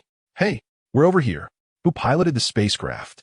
Alxi transformed back, her face flushed with anger as she demanded, Tell me who piloted the spacecraft. I promise I won't kill you. Witnessing Alxy's furious demeanor, the battle-hardened Jacking and Splash instinctively sensed a dangerous aura, promptly pointing at the bewildered Cybertronian, Haichue, in unison. He did it. Wait, what? Haichue was left in a state of confusion, but before he could fully comprehend the situation, Alxy lunged at him with a flying kick. You scoundrel! Pay for my flowers! She bellowed. Help! I need backup! Save me! Her petite frame unleashed a surprising amount of force as a furious Alxy relentlessly pummeled Haichue. The brutality of her assault was so intense that even the seasoned Jacking and Splash found it unbearable to watch. How ruthless! They thought in unison, turning away to shield their eyes, only listening to Haichue's cries of agony. Half an hour later. So, you are Haichue, the younger brother of Tianjun? Yes. I received a message from my brother, which is why I arrived on Earth. After tending to his wounds and replenishing his leaking energy fluid, Haichue crouched before Lu Jie, curiously inquiring, You seem to know my brother well. May I ask who you are? Lu Jie replied, I am the one who recommended your brother for party membership. Although he has not officially joined yet, I assisted in finding him his current unit. Oh, greetings, sir. Though Haichue did not fully grasp some of Lu Jie's words, he understood that Lu Jie shared a significant connection with his brother, so addressing him as sir felt entirely appropriate. Observing the bruised visage of his comrade, Hai-E, Lu Jie felt an unsettling chill in his heart. He swiftly cast a reproachful glance at Alxy, who was feigning nonchalance nearby, then turned to Hai-E.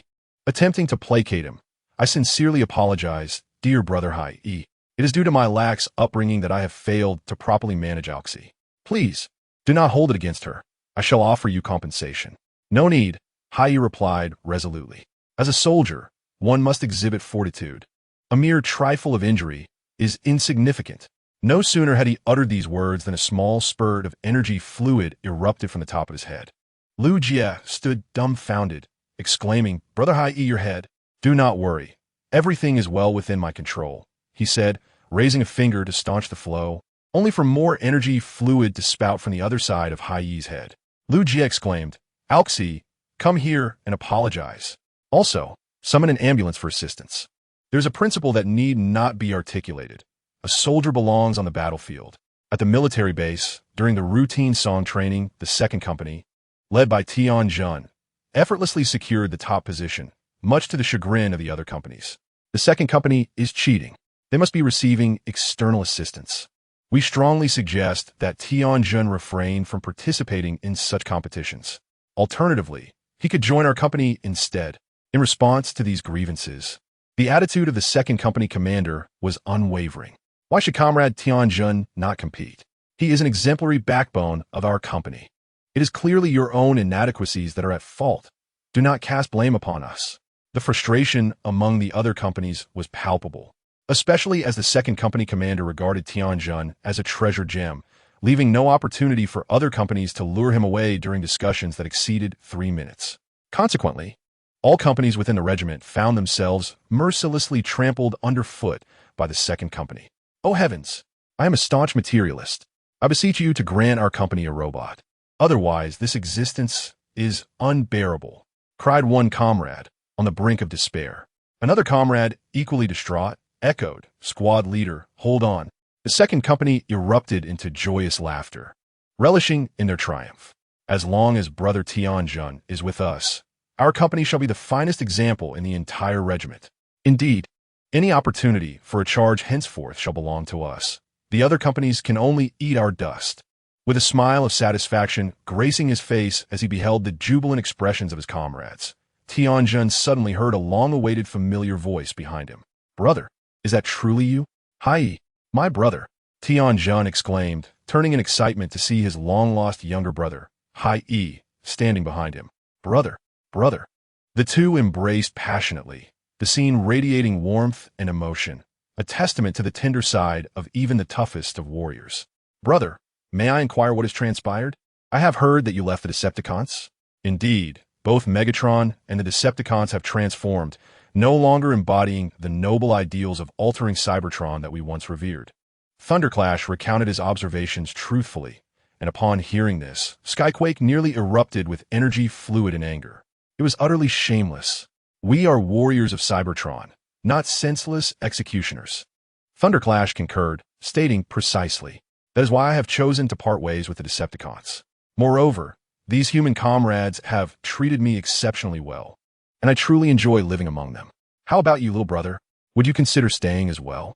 Faced with his elder brother's invitation, Skyquake found himself momentarily at a loss for words. Just then, a military officer approached to greet them. "Fellow countrymen, you hail from Cybertron as well, right?" "What?" Skyquake was taken aback by the remark, then rallied. Let us go. Let us go." On the vast playground, the brothers Thunderclash and Skyquake were engaged in a tug-of-war contest using an anchor chain, as the surrounding soldiers erupted into cheers. "Hey, not bad, Skyquake. You're doing great," the third squad leader exclaimed with excitement, for the days of the second squad dominating the regiment were finally over. The comrades of the third squad were rising at this moment. Chapter 150. The Battle for the Iron Fortress Artifact, Old Brother. Splash. It's been a long time since we last met. Upon sending Skyquake to reunite with Thunderclash, Lu Jie and his group hastened back to the base, where they were greeted by Goban, who, upon seeing his long-lost comrades, rushed forward for enthusiastic embraces. "Be gentle with the iron ball. I just had it freshly painted." After some playful banter, Goban reluctantly released his two old friends, while Splash curiously surveyed the surroundings, exclaiming, "It seems you've been living well lately. At least not suffering from energy shortages." "Haha, Splash, you old rascal may not know, but our human friends are incredibly reliable. Since the day we met, we have never had to worry about the super energy beings." With a hearty laugh, Goban excitedly narrated the thrilling stories of recent times to Splash and Jack, even throwing punches in exuberance. "Crash, Goban, I still need that wall. My apologies." After expertly chastising Goban, the ambulance continued to listen to Lu Jie's report. And upon hearing that Skyquake had also joined Thunderclash in the Shinjo army, a look of astonishment crossed his face. "I've heard of this Skyquake. He is a staunch loyalist of the Decepticons, yet I never imagined he would betray them." Lu Jie shrugged and smiled. Like Thunderclash, Skyquake is a warrior of noble character. Moreover, since Megatron has placed Thunderclash on his kill list, Skyquake would certainly never wish to lay a hand on his own brother. Indeed, everyone, assemble. We have a situation. As Lu Jie engaged in dialogue with the ambulance, the formidable Elita stormed out, prompting everyone present to stand at attention in unison. "Greetings, Elita." They saluted. "At ease," she commanded, signaling for them to relax before delivering a significant announcement. "Optimus Prime has just decrypted 2 sets of coordinates for the Iron Fortress relics, which are in close proximity. It is time to dispatch the first team for retrieval." After elucidating the situation, Elita commenced strategizing troop movements. "RC, Lu Jie, Bumblebee, Cliffjumper, Jazz. You 5 will form the first team. The 2 locations are situated within the primitive forests of northeast China, so do remember to wear your floral cotton jackets." Naturally, the last remark was elegantly disregarded by Lu Jie and the others. "Understood. Elita, we shall set off immediately." Standing at attention and saluting, Lu Jie proceeded to pilot a long-in-use vehicle for coordinated operations, while Splash, with a mischievous grin, sidled up to Elita and eagerly inquired, "What about me? When can I join the mission? Newcomer?" Noticing Splash for the first time, Elita hesitated momentarily before instructing, "First, you need to familiarize yourself with Earth's basic knowledge, and then select an appropriate terrestrial vehicle. You are not permitted to act independently without my approval. Why should I listen to you?"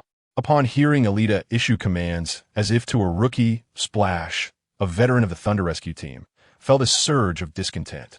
However, before he could assert himself, ouch, Elita delivered a sudden, unanticipated punch, sending Splash sprawling onto the ground. With a commanding presence, Elita declared, "Optimus Prime is currently occupied with command, so everyone will heed my orders. Alternatively, you can challenge me, and I will demonstrate why even Optimus Prime must listen to me." As her words hung in the air, Elita forcefully clashed her fists together, producing a sharp metallic sound. Splash rose, chest held high, and boldly proclaimed, "I'm always at your service." It appeared that this obstinate individual had met her match. Witnessing Splash being subdued by Elita's punch, Jack, who had been watching from the sidelines, chuckled and shook his head in amusement. However, just as he reveled in the moment, Elita's gaze shifted to him. "Do you have a vehicle form? Have you familiarized yourself with Earth? What are you still doing here?" "Understood, Commander. Within the Decepticon warship, the foolish Autobots have indeed fallen for our trap. They believe they have obtained the coordinates, but in truth, they have unwittingly tailored a bridal gown for us. As he observed the two sets of coordinates relayed back by the central data processor, Starscream's eyes narrowed with excitement, and he turned to his fellow Decepticons, donning a face of patriotic zeal. My fellow Decepticons, the foolish Autobots have begun acting according to Lord Megatron's plan. Now, let us recover the Iron Fortress relics as a gift from Megatron. Wait a moment, Starscream. Your tone suggests you intend to issue us commands? Why should we heed your words? Just as Red Spider was about to issue a command, Black Widow stepped forward, softly voicing her dissent. She continued in a light tone. Have you forgotten that Lord Megatron has relieved you of your duties as Deputy Commander? With both him and Soundwave absent, the highest authority aboard the warship rests with me. Suddenly grasping this reality, Red Spider swiftly surveyed his surroundings, noticing that none of the assembled Decepticon elites were willing to speak on his behalf. All bowed their heads in silent submission to Black Widow's command. I sincerely apologize, Commander Black Widow. It was my overreach, Red Spider conceded.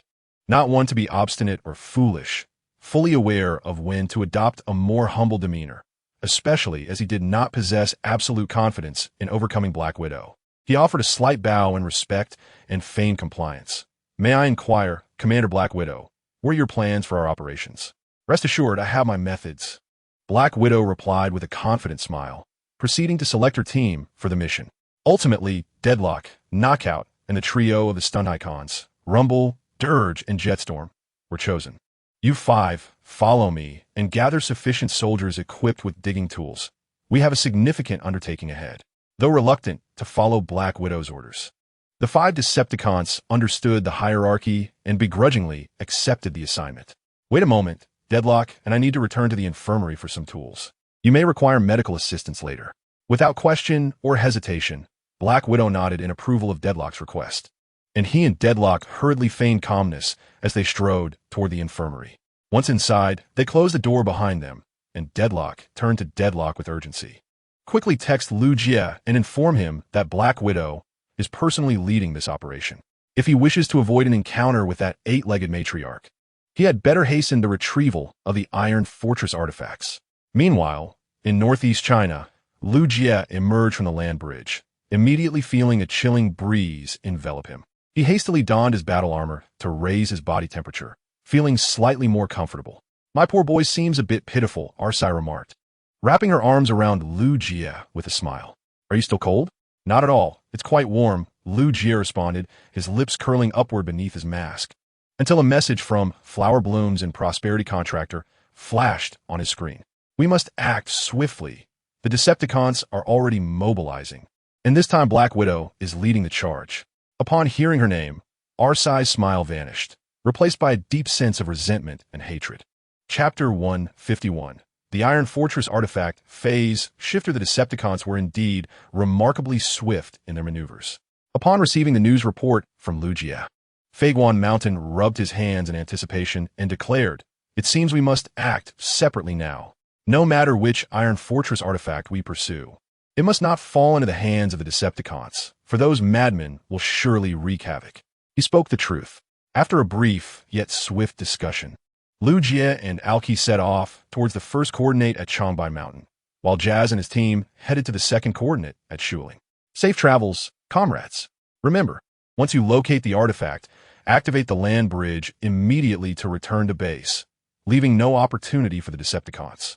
Thus, the 6 individuals, including Lu Jie, divided into 2 teams to embark on the grand mission of retrieving the Iron Fortress artifacts. Meanwhile, I consider myself fortunate to have 2 sets of coordinates. The Black Widow narrowed her eyes slightly before turning to direct the Decepticon team behind her. Deadfire, Knockout, you 2 take your team with me. The rest will proceed to the alternate coordinates. No sooner had she spoken than the Black Widow transformed into an armed helicopter, racing towards the Changbai Mountain coordinates, while the Triangular Point team transformed and headed for the Shuling coordinates. Indeed, luck seemed to abandon us. It appeared that misdeeds would inevitably invite retribution. Knockout, chosen by the Black Widow to join the operation, felt a pang of discontent, but thankfully had Deadfire accompanying him, which was a small consolation amidst the unfortunate news. Commander Deadfire, your vehicle form may struggle in this terrain. Perhaps we should all carry you together. Just as Deadfire and Knockout were about to transform and depart, a squad of flying soldiers approached, quickly transforming into vehicle form and gesturing for Deadfire and Knockout to board. Feeling somewhat embarrassed, Deadfire politely declined. You should take Knockout ahead. My size might hinder progress. No worries, strength lies in numbers. Please, do not hesitate to join us, the soldiers insisted warmly. Reluctantly, Deadfire climbed onto the backs of two Decepticon soldiers, who then ascended slowly into the sky. Hold tight, Commander Deadfire, we're off. Thank you, brothers. I owe you a round of high-purity energy drinks later. At a speed of 80 miles per hour, the hefty Deadfire advanced with the assistance of the Decepticon soldiers, while Knockout, being lighter, required only one soldier's help. Slow down a bit, brother. I need to keep an eye on Deadfire, Knockout called out. BRR, it's so cold. He shivered, wrapping his arms around himself. As a mechanical autonomous life form, Faguan Mountain felt his parts becoming somewhat unresponsive. Snowflakes flutter and the north wind howls. The world is shrouded in desolation. Faguan Mountain, irate, retorted Jazz. Can't you play something warmer on such a frigid day? Jazz switched his tune. Big cotton coat and thick pants. Lambskin inside, wrapped in cloth outside. Even in minus 40 or 50 degrees, we won't be daunted when we wear it. We'll clear mountains and fell trees. Now that's more like it, Faguan Mountain said, satisfied. Beep, beep, beep. Quiet down. Let us not create a ruckus. Amidst the cacophony created by his two comrades, the scout Bumblebee, unable to endure the disturbance any longer, gestured animatedly for Jazz and Cliffjumper to maintain silence. Beep, beep, beep. Our current mission is to swiftly retrieve the Iron Fortress artifact. Such a commotion may very well draw the Decepticons' attention. Fear not, dear Bumblebee, for all is under our control. With a casual embrace around Bumblebee's neck, Jazz, with a playful grin, revealed the coordinates, stating, as soon as we descend the mountain, we shall locate the artifact. So let us proceed. Suddenly, in a swift change of tone, Jazz playfully pushed Bumblebee down the slope. Beep, beep. This ISNT over, Jazz. Transforming into an unstoppable whirlwind, Bumblebee became a massive snowball, hurtling downwards, while Cliffjumper and Jazz followed suit from the mountaintop. Whoa! Charge! In an exhilarating moment, 3 enormous snowballs cascaded down the mountainside. Meanwhile, the Decepticons hurriedly excavated, hoping to locate the artifact before the Autobots arrived. Hurry up, you useless fools. Otherwise, I shall dismantle each of you for parts, commanded the soldiers, who were engaged in a thorough excavation. The trio of warriors sat aside, supervising, or perhaps simply huddling near the heating apparatus to keep their mechanical components in optimal condition. In the bitter cold of the Northeast, where even a casual stroll outside was daunting, the precision instruments were prone to malfunction in such an inhospitable environment. Ugh! I detest Earth. Here, it's either a frigid winter that could freeze one to death or a scorching summer that could incinerate. I long to return to Cybertron, lamented Shockwave. Moreover, this wretched place is merely the embodiment of the Universal Emperor. How ominous. If I must remain here any longer, I would prefer to be a lowly miner back on Cybertron. Enough of your complaints, you too. Be cautious lest the energy conduits freeze. Just as the 3 high-ranking Decepticons continued their grievances, the ground suddenly trembled slightly. An earthquake? Cliffjumper pondered, only to be met with darkness above him. In the next moment, 3 massive snowballs plummeted from the heavens, precisely landing atop Cliffjumper, Shockwave, and Jetfire, pinning them beneath. It was as though they were equipped with a tracking system. No one would believe it was unintentional. Beep, beep, beep. How peculiar. It doesn't hurt at all. Bumblebee, dazed and confused, sat up, still unaware of the unfolding events until he noticed the Decepticon soldiers nearby, halted in their tracks, staring in disbelief. The realization dawned upon him. What an uncanny coincidence. Beep, beep, beep. It's the Decepticons. Prepare to counterattack. The Autobots have arrived. Attack swiftly. Finally grasping the situation, the Decepticon soldiers promptly transformed into weapon mode, readying their weapons, while Bumblebee instinctively grabbed an object for cover, only to discover that the makeshift shield was none other than the unconscious Cliffjumper. Bumblebee, beep, beep, drop your weapons. Otherwise, I shall show no mercy to the hostage. The laser gun pressed against the neck of the charging soldier, Bumblebee threatened menacingly. The Decepticon soldiers exchanged glances, and in unison they retorted, "You have taken him hostage. Why should we surrender our weapons?" With a disregard for the life of the soldier, the Decepticons unleashed a barrage of fire, while Bumblebee cleverly used the soldier as a shield to counterattack. Jazz, I need assistance. Hold on, Bumblebee. I'm coming. With great effort, Jazz extricated himself from the snow and initiated a sonic assault. You are like a flame in the winter. Your fiery warmth ignites my heart. Boom! Under Jazz's sonic onslaught, the heavy snow on the mountainside gave way to an avalanche, resembling an army charging forth, the relentless snow launching its assault. Watch out, Bumblebee. Let us leap together. With a powerful jump, Bumblebee and Jazz ascended to a large tree, clinging tightly, while the Decepticon soldiers below were tragically buried under the unforgiving snow. Yes, perfect. Now we must spend more time locating the Iron Fortress relic, as the snow has created quite a mess. Displeased with Jazz's reckless actions, Bumblebee jumped down from the tree, only to slip and tumble onto the ground. Ouch! My rear end.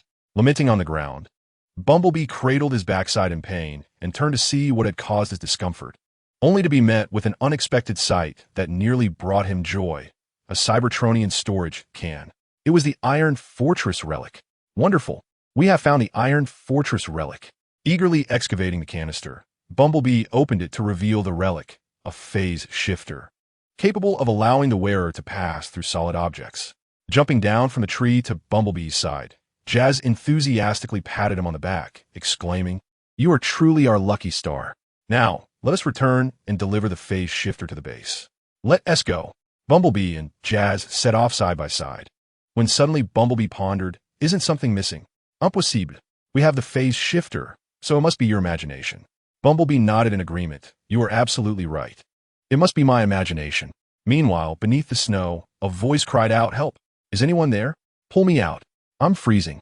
The Cybertronian, shivering in the cold, finally prompted Jazz and Bumblebee to remember that they had left a comrade behind when Alita's inquiry stirred their memory. After being buried under snow for a whole hour and nearly frozen, the beleaguered pilot finally received salvation. Chapter 152. The Goodwill of the Extinguished Fire. Fortunately, the flying backpack had been installed, otherwise a long walk would have awaited us. I felt honored to receive praise from Iron Steed. According to my analysis, barring any unforeseen circumstances, we have an 80% probability of successfully completing our mission. Lugia initiated the flight program while RC nestled against his back, and the trio set forth towards the coordinates of the buried holy relic. RC cheerfully declared, "Let us wish for a smooth operation." At that moment, whoosh, whoosh, whoosh. Just as RC's words faded, a barrage of laser beams surged from behind. Turning to look, they discovered a squadron of aerial Decepticons launching an assault. What impeccable timing! Spinning around, RC swiftly transformed her hands into weapon form and launched a fierce counterattack. Whoosh, whoosh, whoosh. Lugia, just focus on piloting. Leave the retaliation to me. As a seasoned veteran, RC's marksmanship far surpassed that of the Decepticon grunts. With her precise shots, one aerial Decepticon after another was struck down, plummeting towards the earth. Lugia marveled. "Well done, RC. Your shooting is impressive." "Thank you for the compliment. It's been a while, hasn't it, RC?" Just as RC was retaliating, the Black Widow descended heavily from above, engaging her in close combat. "Huh, Black Widow." The adversaries locked eyes, igniting a fierce battle between the two female Cybertronians, much to the dismay of Lugia, who found himself caught in the fray. "Iron Steed, the level system has malfunctioned," Lugia hurriedly exclaimed. "Switch to manual control and hand over the reins to me."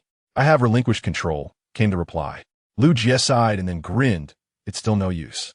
Silence enveloped the scene, reminiscent of the serene Cambridge tonight. Let fall splendidly. In an instant, a plume of black smoke began to rise slowly from the ground. "Wow, seems someone is in trouble." Noticing the ascending smoke, the Decepticon quipped, "Everyone, let's take it slow. Safety first. We don't really need to play with our lives." The extinguished fire concurred. "What the Decepticon said is correct. If the Black Widow seeks someone to blame, you can place the responsibility on me. Meanwhile, my head." Due to the protection of the armored exosuit and the cockpit's impact-resistant safety measures, although Lugia felt dizzy and disoriented, he was unharmed. "Report the situation." "Armor surface damaged by 15. The flying backpack has lost power, but I conclude that we are still capable of combat and action." "Rest assured, Iron Steed. I will strive to complete Task 2 and recover the Iron Fortress relic. With that, he gradually stood up, relying on his suit's reliable performance. RC, where are you? I'm here. I took quite a tumble. RC emerged cautiously from the side, clutching her lower back while vigilantly surveying her surroundings. Where is Black Widow? She should have fallen alongside me. Uncertain, yet it is prudent to remain cautious. Drawing a plasma energy rifle from her weapon pack, Lu Jie approached RC to provide protection. Can you still move, RC? We are now quite close to the coordinates of the Iron Fortress relic, Lu Jie inquired. Fear not, for I am a warrior who has endured the Cybertronian wars.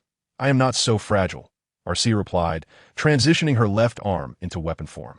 She intended to advance on her own, only to be hoisted onto Lu Jie's shoulders by his command. RC, I appreciate your assistance in keeping watch above. I shall handle the ground, Lu Jie jested. Very well, I shall acquiesce to your request this time, RC responded with a hint of pride, tilting her head upward. Although perched upon Lu Jie, she yearned for closer proximity to him. Yet, she feared such an act might hurt him, and even more, herself. A moment later, Black Widow, where are you? If you're still alive, please call out. Upon landing, she called out loudly for Black Widow's name, only to be met with silence. In an instant, she began lamenting dramatically. Oh woe, my spirit has departed. Farewell on your journey.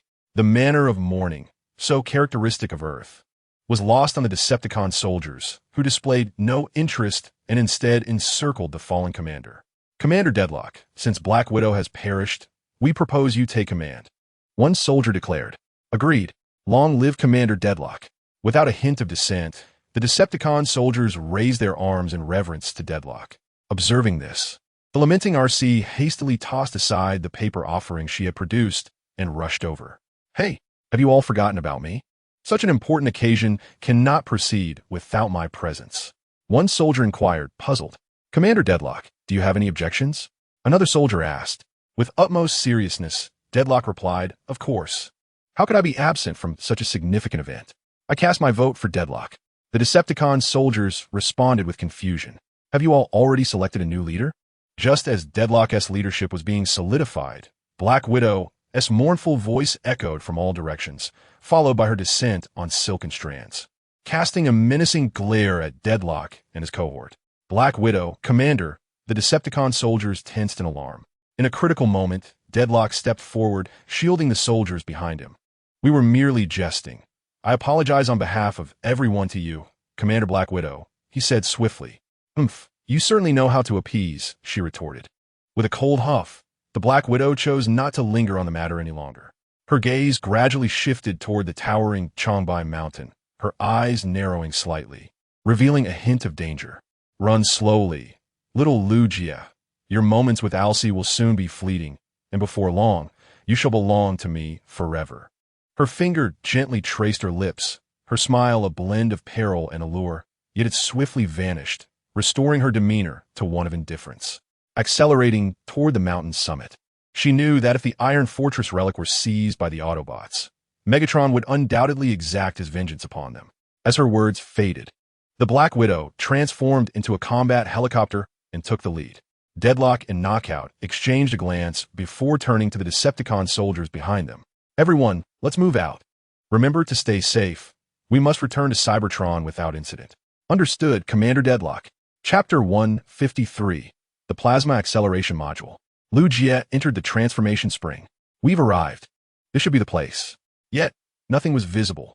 Lu Jie and Alcee surveyed their surroundings, but all they saw was an expanse of snow, which soon became visually exhausting. Activating the locator device for verification, Alcee affirmed, this is indeed the spot, and it's quite close.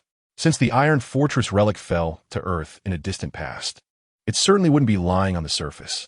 Drawing a swift conclusion, Lu Jie promptly issued operational commands, immediately increased the output power of the detector and channel it based on the coordinates.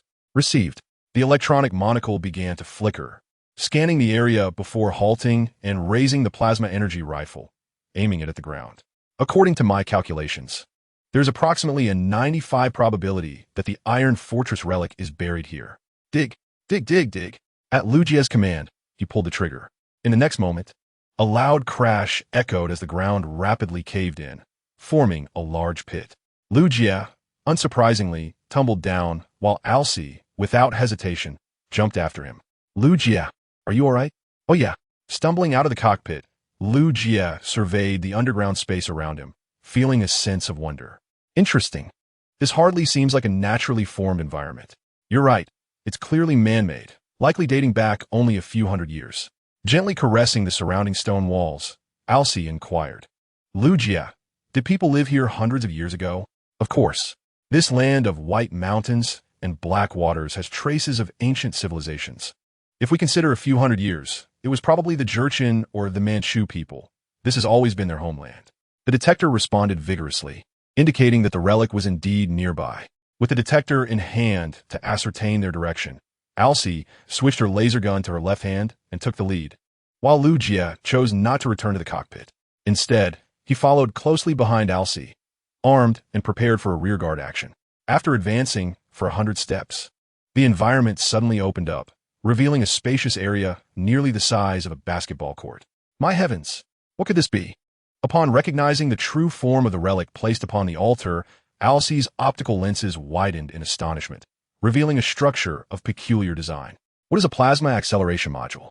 Alcee elucidated. The plasma acceleration module represents the pinnacle of scientific achievement during Cybertron's golden age. It is said to have been crafted by the High Council as a replica of the energy core, although it ultimately pales in comparison to the power of the energy core itself. Nonetheless, it significantly enhances the strength of its user. In other words, is this a diminutive version of the energy core? Realizing the significance of the plasma acceleration module, Lu Jie abruptly posed a serious question. Wait a moment. Aren't the relics of Iron Fortress typically housed within specialized containers and launched to Earth? Why is this one opened? Alcee, shaking her head in silence, ventured a bold conclusion.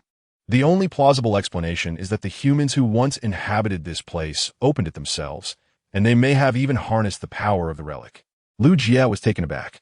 But aren't Iron Fortress relics supposed to be useful solely to Cybertronians? What could humans possibly do with this? As he circled the altar that cradled the plasma acceleration module, Lu Jie suddenly noticed a spring of clear water behind the altar, so transparent that he could see the bottom. He jested, the presence of a spring in such a location surely serves more purposes than mere drinking or bathing. There's an energy response. This is likely no ordinary spring.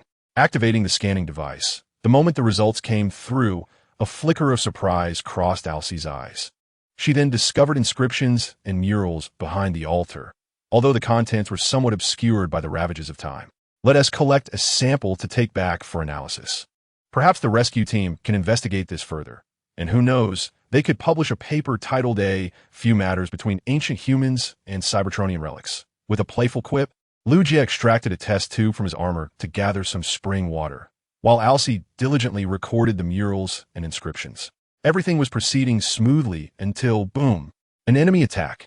Hearing the sudden explosion, the guard quickly raised his weapon to retaliate, only for the Black Widow, still in drill mode, to descend upon them. Crack!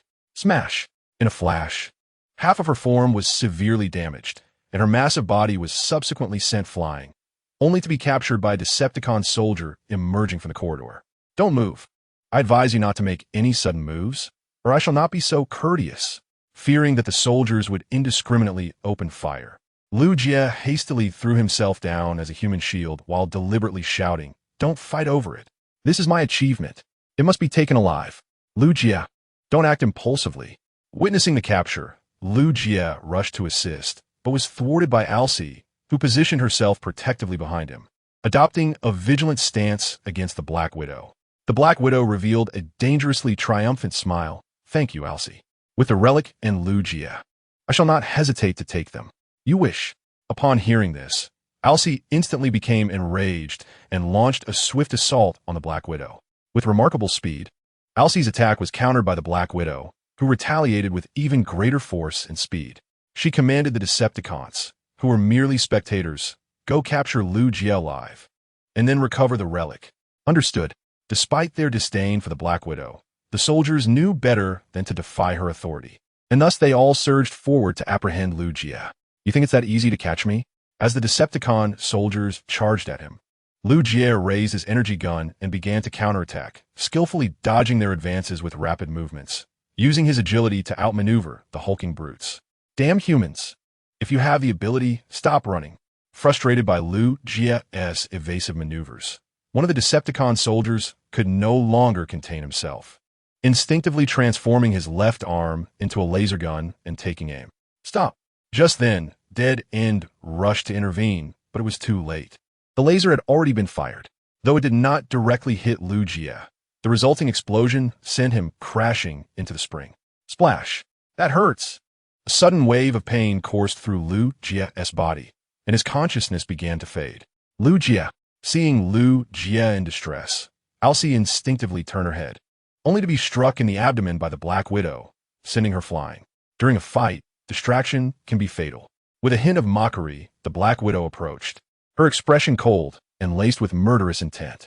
Have your logical circuits malfunctioned? I ordered him to be taken alive. I am sorry, Black Widow Commander. That human should be fine. I'll retrieve him immediately. Under the Black Widow's piercing gaze, the Decepticon soldier felt an impending doom and hurried to the spring's edge to rectify his mistake. Where's he? Scanning the area without finding any trace, the soldier was about to enter the spring for a search when suddenly, the surface of the lake burst forth with light. What is happening? Startled by this unusual occurrence, the soldier instinctively recoiled, and at that moment, a colossal sword erupted from the spring. Thud! Before anyone could react, the Decepticon soldier was pierced through the body and subsequently impaled against the stone wall by a colossal sword. Right or wrong, let others speak as they wish. No one shall shape my identity at their whim. Suddenly, as Black Widow and the Decepticons were still reeling from this unforeseen turn of events, a figure leaped forth from the spring, a silver and black robot, indistinguishable in appearance from Cybertronian. Black Widow squinted slightly through her optical visor, inquiring, "Who are you?" The Decepticons shall not lay their hands on the holy artifact. Lu Ye. Upon hearing the voice, the injured RC was taken aback, simultaneously piecing together the truth behind the spring. It turned out that the transformation spring was indeed located on Earth. Chapter 154. The History of the Transformation Spring. Lu Jia. Upon seeing the armored warrior before her, Black Widow's expression shifted to one of surprise, followed by a smug grin. Not bad. This appearance suits you well. I'm delighted to have you and the artifact in my grasp.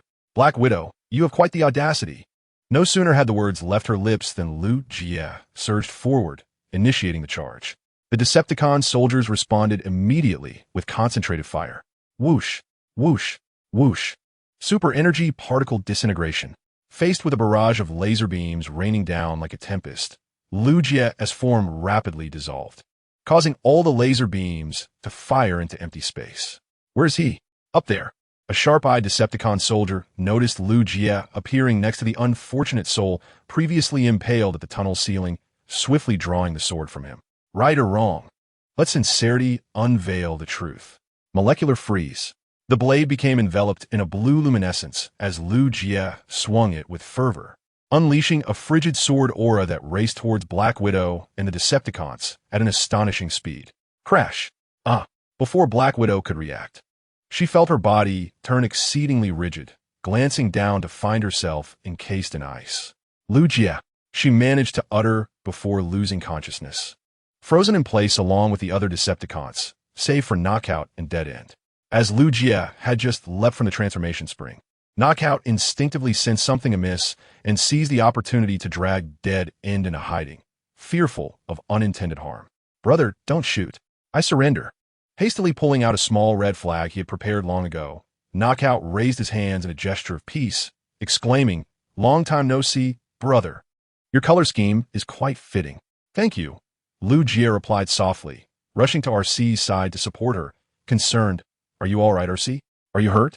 With a complex gaze directed at Lu Jia's current form, RC gently caressed his face, a playful smile curling at the corners of her mouth as she teased. "Why isn't it red?" Thus, we are perfectly matched.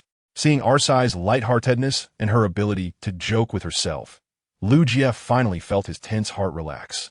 He playfully responded, "I apologize for disappointing you. Once we return, I shall change my appearance." RC laughed. "It's a promise. My legs are a bit immobile right now. How about you carry me?" "As you wish." Lu Jia lifted RC onto his back, marveling at how surprisingly light she felt. almost as if she bore no weight at all. Lu Jie was thoroughly pleased. Arsai, too, felt immense satisfaction, as her long-held desire to be close to Lu Jie was finally fulfilled. There was no worry about causing each other harm. Instead, she reveled in being protected by him. As Lu Jie carried Arsai while retrieving the Holy Relic's plasma acceleration module, he turned to Knockout and Dead End, saying, "Knockout, Dead End, I appreciate your efforts in accompanying us back. Please assist in finding a suitable place for these Decepticons." "As you wish, my friend." Without hesitation, Dead End and Knockout gathered the frozen former comrades, understanding their current status as prisoners of war. It was only reasonable for them to work under such circumstances, and Megatron would surely comprehend. If he did not, well, let him come to the Autobot base himself if he had the capability. If not, he should refrain from complaining. Half an hour later, the frozen Black Widow and several Decepticon soldiers were settled in a specially designed cold storage unit, and Lu Jie and Arsai finally returned to the base. My goodness, is this scientifically plausible? Observing Lu Jie, who had now transformed into a Cybertronian, Ratchet's expression mirrored that of someone witnessing Megatron helping an elderly lady across the street, utterly astonished to the point of neural disconnection. It was only after a reminder from Sister Alita that he regained his composure. "Stop dawdling. Quickly, give Lu Jie a thorough examination." Right. Lu Jie, please sit over here." They ushered Lu Jie into the scanning chamber for a physical checkup. The moment Ratchet saw the results, the astonishment was nearly beyond verbal expression. It was unfathomable that Lu Jie now bore no distinction from a Cybertronian, possessing a body structure and spark identical to theirs. Hastily, he retrieved Cybertronian prayer beads and a wooden fish to calm himself before turning to Arsai with urgency. "What on earth happened?" Arsai explained. "The ancient humans living in that area may have harnessed the power of the relic, and we have also discovered the legendary transformation spring." She recounted the events in detail, presenting the captured murals, inscriptions, and samples of the transformation spring. Ratchet deftly operated the control panel of the imaging system, and soon, with its formidable computational power, he deciphered the murals and their inscriptions. "Grateful to the great Tungri god, let my people escape the fate of slaughter. The Khitan regard my Jurchen tribe as slaves and mere foot soldiers. I shall lead my entire clan to vengeance, utilizing the divine water and sacred artifacts bestowed upon us." As the text was translated, the mural depicted humanity entering the transmutation spring, emerging in the form of mechanized warriors. It is evident that this human group inadvertently discovered the transmutation spring and the sacred relics centuries ago, harnessing the transformed power to wage war.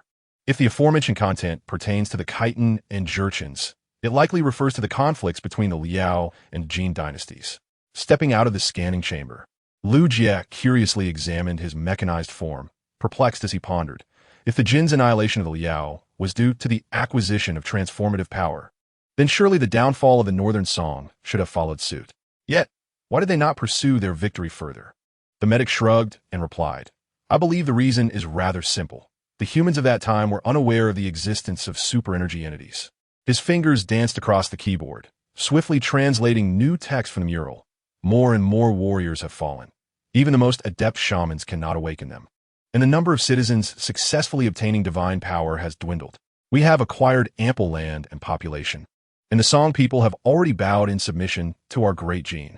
Perhaps it is time to cease this senseless death. This forbidden place shall never be opened again." The medic continued. "Due to their ignorance of super-energy entities, the humans who transformed into autonomous mechanical beings perished from energy depletion, and not all humans could be successfully converted. Thus, the transmutation spring and the sacred relics were ultimately sealed away until our recent discovery." Lu Jie half-jokingly remarked, "I shall no longer refer to the Song dynasty as the Great Coward. Enduring such a prolonged struggle against the mechanized forces of a Jin is no small feat." Lu Jie maintained a light-hearted demeanor. Yet Alxi couldn't help but feel a twinge of fear. So, if luck had not been on Lu Jie's side, he could have been in mortal danger, correct? "Relax, Alxi. It's all in the past now." Gently grasping Alxi's hand to ease her tension, Lu Jie proceeded with the next steps. "Medic, please contact Director Zhang and ensure the location of the transmutation spring is secured. We must not allow the Decepticons or any other nation to learn of its existence, for doing so would undoubtedly disrupt the current order of the Earth." The medic replied, "I have already reported this matter to your superior. Additionally, how shall we handle our two Decepticon guests?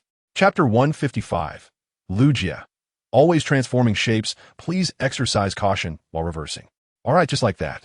Following their capture, both Knockout and Deadlock were assigned to a military base, and due to their past commendable performances, they were not subjected to any undue hardship, enjoying a relatively free existence. However, the excess of freedom left Deadlock restless, prompting him to pick up tools and return to his old craft. Excellent work, Master Deadlock. In half a day, you've accomplished the equivalent of 3 days' worth of our labor. You're welcome.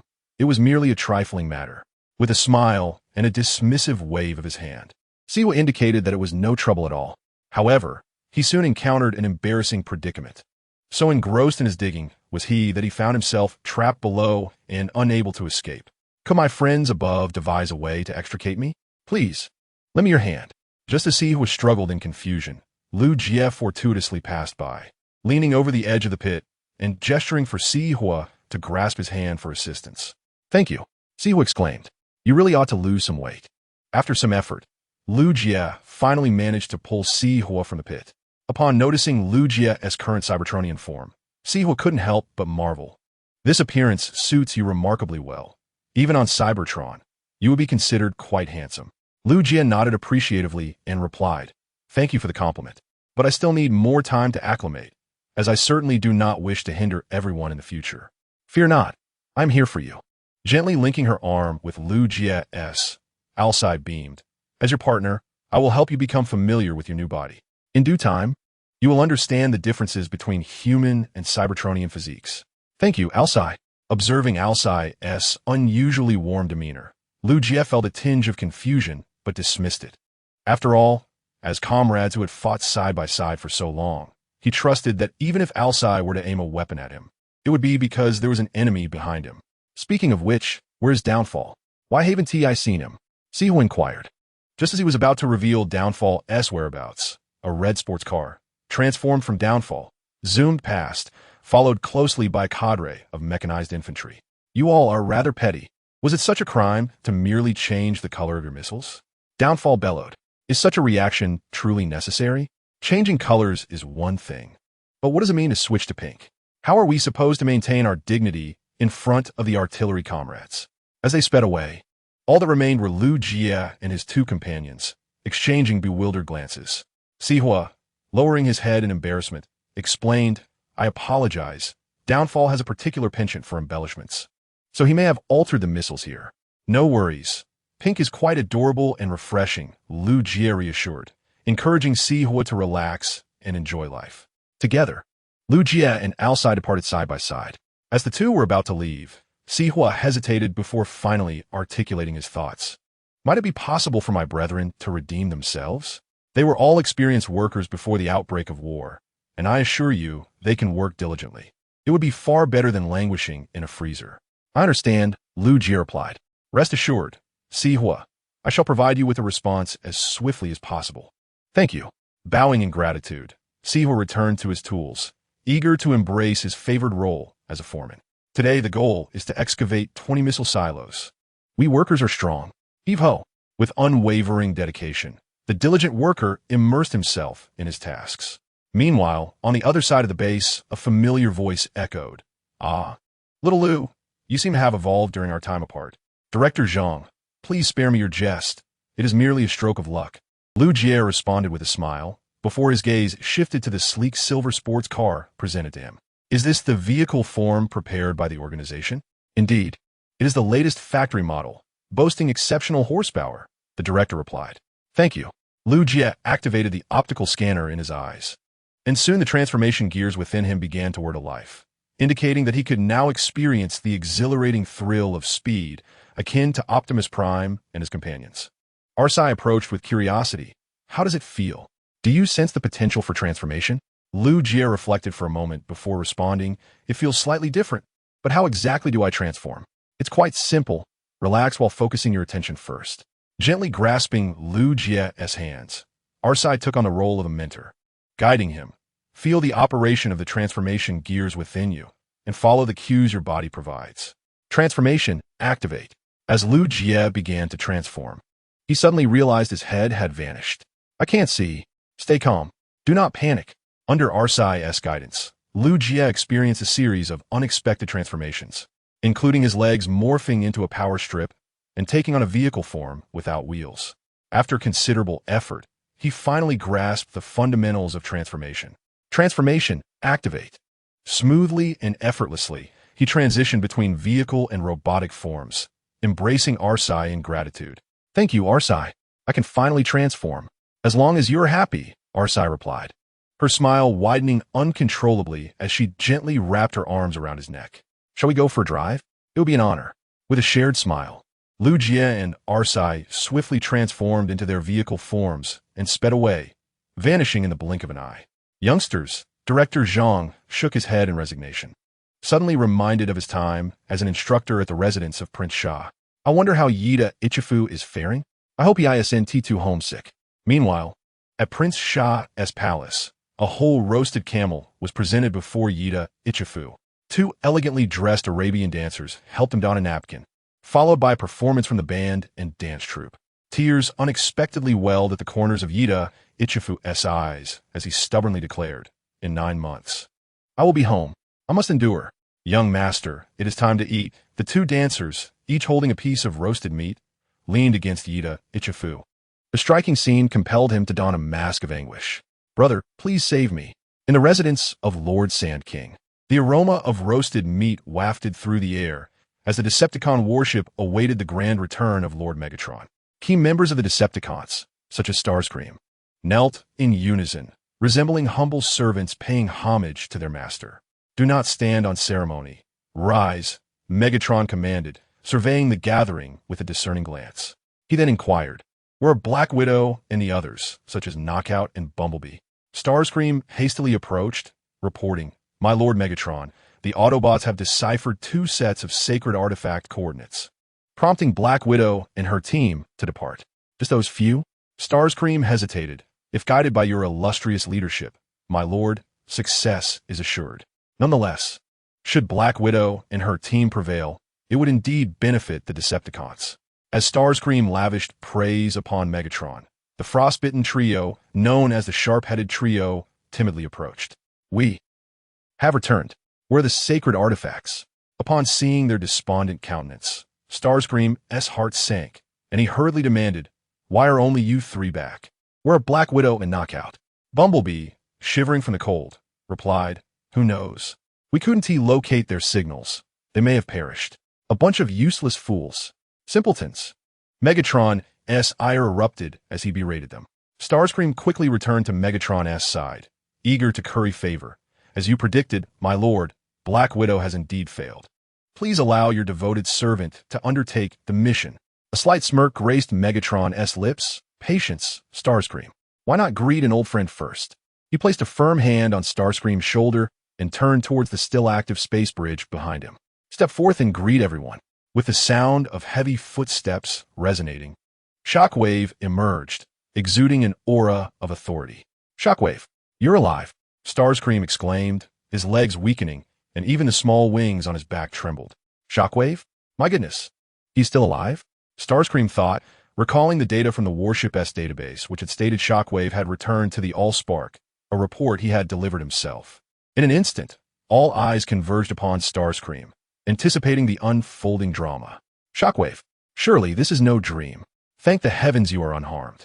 This must be a miracle of the omnipotent Allspark. After a brief moment of shock, Starscream rushed forward, his enthusiasm akin to that of a long-lost friend. His demeanor so warm that one might mistake their bond for a profound friendship. In stark contrast to Starscream's fervor, Shockwave maintained a demeanor of icy indifference, his singular red optic gleaming ominously. Long time no see, Red Spider. Therefore, could you provide me with a logical explanation? Striding confidently towards Red Spider, Shockwave questioned from a position of authority. Answer my question. Why did you abandon me to fend for myself on Cybertron? I apologize, Shockwave. Please allow me to explain. Faced with Shockwave's imposing inquiry, Red Spider, trembling, hastily clarified. The space bridge exploded, and nearly everything was obliterated. It was inconceivable for anyone to survive such a catastrophic blast. Nevertheless, I dispatched a search team to the explosion's epicenter afterward, yet found nothing. Thus, I presumed you had returned to the Allspark. I never abandoned you. In response to Red Spider's quaking explanation, Shockwave remained silent, contemplating. After a moment, he coldly remarked, "Your response is logically sound. Thank you." Red Spider exhaled a sigh of relief, grateful that Shockwave was an unwavering rationalist. Had it been any other Decepticon, Red Spider would have likely faced a far grimmer fate. Having narrowly escaped, Red Spider quickly approached Megatron, eager to ingratiate himself. "Lord Megatron, since Black Widow and her team have failed, allow me to lead the next operation." The remainder of Red Spider's words went unspoken, for the dangerous glint in Megatron's gaze advised silence. It was wise to refrain from further comment. Otherwise, Megatron would not be as lenient as Shockwave. Megatron declared, "As soon as the new relic coordinates appear, we shall entrust the retrieval to our most formidable Decepticon warriors. I am eager to see what capabilities Optimus Prime possesses to contend with the might of Devastator." No sooner had Megatron finished speaking than the entire Digging Tiger team arrived through the space bridge, resplendent in their presence. "Long live Lord Megatron. Annihilate the Autobots. Capture Optimus Prime alive. How does it feel, young man, to transform for the first time?" "It's absolutely fantastic. 4 wheels are undeniably faster than 2 legs." Together with RC, they sped to an unknown riverside, reveling in the lush vegetation and vibrant flowers surrounding them, and they instinctively reverted to their non-vehicle forms. RC gently linked her arm with Lugia's, chuckling softly. "Do you sense the differences between the Cybertronian and human physiques?" Lugia eagerly nodded. "It feels remarkable, akin to realizing a childhood dream. What you have encountered is merely the tip of the iceberg. I shall now reveal the commonalities between humans and Cybertronians." With a subtle smile gracing her lips, RC deftly accessed Lugia's docking system, gently withdrawing the energy transfer line before merging it with her own interface. In an instant, Lugia felt as though his central processing system had been jolted, his legs giving way as he collapsed to the ground. How does it feel to experience the wonders of a Cybertronian body?" RC, breathless and sprawled on the ground, wore a satisfied smile as she reached out to caress Lugia's face. "My dear young lad, you truly belong to me now. Alcee, you cunningly plotted against me, yet I find myself drawn to you nonetheless." With a firm embrace, Lugia pulled Alcee close as he began to impose his familial discipline. Meanwhile, at the Autobot base, another set of sacred coordinates was unveiled. Through Optimus Prime's diligent efforts, yet another set of sacred coordinates was unlocked, this time leading to the wild paradise of East Africa's savannah. With a serious expression, Optimus Prime declared, "We must retrieve it before Megatron does." "Lugia, Alcee, wait a moment." As Optimus Prime prepared to call Lugia and Alcee back, Elita swiftly wrapped her arms around his neck to intervene, then smiled gently, saying, "They're currently preoccupied. Alcee is surely assisting Lugia in acclimating to his new form. Thus, it is best to leave them undisturbed for now." This reasoning held merit. I had acted thoughtlessly. Having learned from the ambulance about Lugia falling into the transformation spring, it was only logical for Alcee, as his partner, to help him adapt to his new body. Should he be thrown in a battle while still unfamiliar with his form, injuries would be inevitable. Seeing Optimus Prime relent, Elita seized the moment, stating, "Let the Dinobots and the Thundercats set out. They have been somewhat bored lately, and this is a perfect opportunity for them to stretch their limbs." Faced with Elita's proposal, Optimus Prime exhibited no hesitation. "As you wish, Elita. Your plan is impeccable." In the natural reserve of Shuangqing City, Howling lay sprawled on the ground, yawning, while the capybara before him remained calm, squinting without a care for the large figure nearby. This was the capybara's approach to life. Whether alive or dead, it remained unfazed. Howling, resigned, said, "You win. I concede. You are truly remarkable." "Howling, what are you rambling about? Get up and transform. Move around a bit." Noticing Howling's lethargic demeanor, Steel Cable transformed back into his robotic form and gently kicked Howling's back. Annoyed, Steel Cable exclaimed, "What happened to your former vigor? You need to perk up. Whether sick or well, get on your feet." Howling lazily replied, "Forget it. Let me sleep a little longer." "Brothers, wake up. We have a mission." Dart swooped down onto Howling's back, then shouted, "We have a mission, brothers. Optimus Prime has ordered us to East Africa to retrieve the Iron Fortress artifact before the Decepticons. Move quickly." "Wait, it's an order from Optimus Prime." Steel Cable was reluctant to heed his command. He shook his head in defiance, but Dart quickly changed his tune, saying, "It's not just Optimus Prime's command. Elita has also ordered us to mobilize immediately. If the Decepticons seize the artifact, we may never see her again." Why was such an important matter not mentioned sooner? With a thunderous roar, Steel Cable transformed into a dinosaur form and bellowed towards the heavens. "Assemble, mechanical dinosaurs. We must confront the Decepticons. Fools, our mission is to recover the Cybertronian relics. The Decepticons are of no consequence." Just as Steel Cable issued his command, the Tiamat, with wings unfurled, descended nearby and declared with great authority, "Allow me to guide you, my intellectually challenged companions, lest you forget the true nature of our mission." Chapter 157. The Combined Gear Beast, Dragon Flame King. Buzz. Transformed into a spacecraft, the Tiamat sped through the skies, reaching the East African savanna in record time. It then gently landed, releasing 5 mechanical dinosaurs from within. "Roar!" Iron Clump exclaimed, "There are so many plants here. It's completely different from where we reside." "That's because this is Earth's savanna, abundant with flora," Muck replied. Steel Cable expressed his delight, particularly at the sight of numerous earthly creatures. Spotting a herd of elephants, including several young ones awkwardly learning to use their trunks, Steel Cable couldn't contain his excitement and rushed forward. "Little trunked creatures, come home with me. Get back here." As the 5 mechanical dinosaurs scattered in various directions, the Tiamat, having transformed back, let out a fierce roar and admonished, "Listen well, you simple-minded, quadrupedal beings. Optimus Prime and Elita's directive is to recover the relics. If you continue to misbehave, I shall not hesitate to teach you a lesson." While Optimus Prime's anger was inconsequential, Elita's wrath would surely displease Steel Cable. Lowering his head and covering his mouth with his small claws, Steel Cable pondered, "If we find the relics, Elita will not be angry," thus motivating the mechanical dinosaurs to focus. They needed to locate the relics before the Decepticons did. "Roar! Focus!" Observing the 5 mechanical dinosaurs, who vowed with fervor, the Tiamat sighed in exasperation. In his previous temperamental days, he would have buried each one of them as fertilizer, but now, having recently developed a closer bond with the ambulance, and having sought tranquility at the White Horse Temple, he thought, "If I encounter a formidable foe in the future, may Amabot guide me, and should the teachings of Buddhism elude you, I possess a bit of the wrath of thunder as well." Meanwhile, in the vicinity of the coordinates, the relics must be within this area.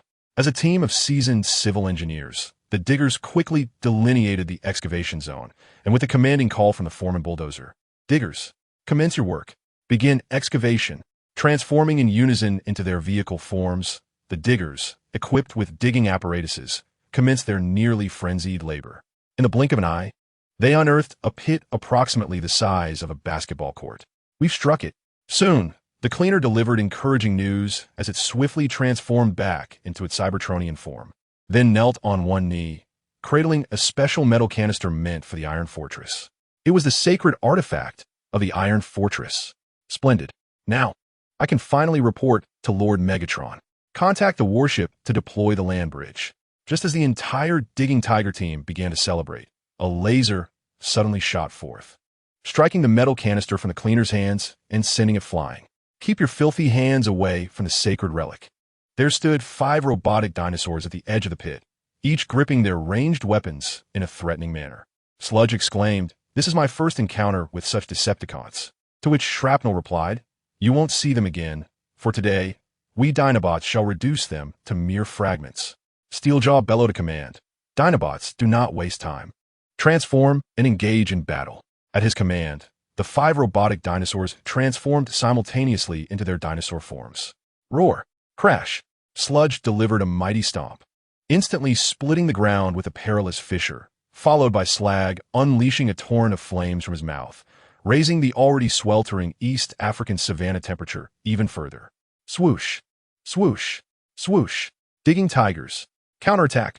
Unwilling to sit idly under the direction of the bulldozer, all members of the Digging Tiger switched to weapon mode to retaliate. But their laser beams proved to be utterly ineffective against the robust Dinobots. "We can't hold them off, Excavator," cried Hook in desperation. "These Autobots are formidable. Our attacks are completely futile." The bulldozer rallied his comrades. Brothers, let us show these dinosaurs a thing or two. Combine into Devastator. I will form the head. I will form the right arm. I will form the heel. Realizing that their individual combat prowess was no match for the Dinobots, the 6 digging tigers immediately combined into Devastator to face the threat. Devastator. The colossal figure of Devastator declared with ferocity, "Prepare to meet your bitter defeat. No one can withstand the unparalleled might of Devastator. Roar. Let this big oaf understand the prowess of our Dinobots." Undeterred by the towering Devastator, the Dinobots, led by Steeljaw, continued their assault. Roar. Howl. With flames and ferocious bites, the Dinobots unleashed their full might upon Devastator, yet the results were minimal. Futile. Your attacks cannot harm me in the least. With a powerful swing of its limbs, Devastator flung the attacking Dinobots away, just as he intended to pursue his advantage. The tidal wave soared overhead, roaring as it passed. Roar. Taste this. A torrent of flames erupted from its mouth, as tidal wave unleashed a barrage of fire upon Devastator, using its immense force to knock him to the ground. Crash. Quick, retrieve the sacred relic. I'll handle this behemoth. As one of the pinnacle warriors of Cybertron in its heyday, despite differences in size, the combat prowess of Team All was undeniably on par with that of Devastator, if not superior. Trembling, Devastator rose to his feet and glared furiously at Team All, bellowing, "You dare challenge Devastator? You shall pay the price. You are not worthy." With a powerful flap of his wings, Team All launched a swift offensive against Devastator. Taking advantage of Team All's distraction, Steel Cable and the other 5 mechanical dinosaurs approached the metallic canister, from which Steel Cable, as the leader, opened it. Transforming gears? Steel Cable gazed at the 6 circular gear structures within the canister, shaking his head in confusion, seemingly unable to comprehend how this organ structure, possessed by all Cybertronian life, could be deemed a relic. These transforming gears appeared somewhat different. Had he seen something similar crafted by Master Titanium? Picking up a composite gear, he examined it closely. After a moment of contemplation, Sludge, without hesitation, inserted it into his own body. "Sludge, what are you doing? Brothers, hurry and install yours. This relic is valuable to us." The mechanical dinosaurs, united within, rallied to Sludge's proposal, each embedding the composite gears into their own forms. "Team All, come quickly. There's 1 gear left for you. What are you all doing?" Upon hearing Steel Cable's call, Team All knocked Devastator back to the ground once more and swiftly flew to join the mechanical dinosaurs, allowing them to insert the composite gear into his body. Mechanical dinosaurs. Unite. Roar. Sensing the unique transformation within, the mechanical dinosaurs and Team All roared as they commenced their fusion. Sludge and Iron Slag formed the left and right legs respectively, while Buzzsaw and Howl formed the left and right arms. Steel Cable himself became the chest and head. Finally, Team All split in 2. The Archaeopteryx portion formed wings affixed to his back, while the Jaguar segment transformed into a weapon gripped in his right hand. Fusion complete.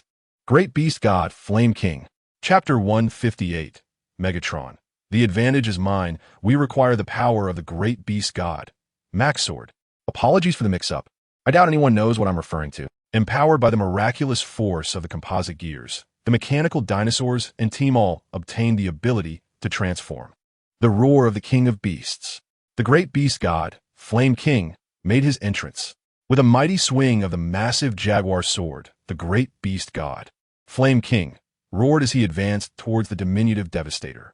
Indeed, compared to the Great Beast God, Flame King, formed from the mechanical dinosaurs, Devastator barely reached half his height, with the Jaguar sword towering nearly as high as Devastator himself. Roar. Devastator recoiled in fear. Yet the Great Beast God, Flame King, showed no mercy, swinging the Jaguar sword with unrelenting force. Crash! Like a fiery rocket ascending into the heavens, the colossal Hercules transformed into a brilliant meteor, vanishing beyond the horizon, prompting awe at the formidable power of the beastly deity, Dragon Yen. Roar! We have triumphed. How goes the progress on the Decepticon battleship? Shockwave? The prolonged dormancy necessitates a more extensive reboot procedure, yet it will not consume excessive time.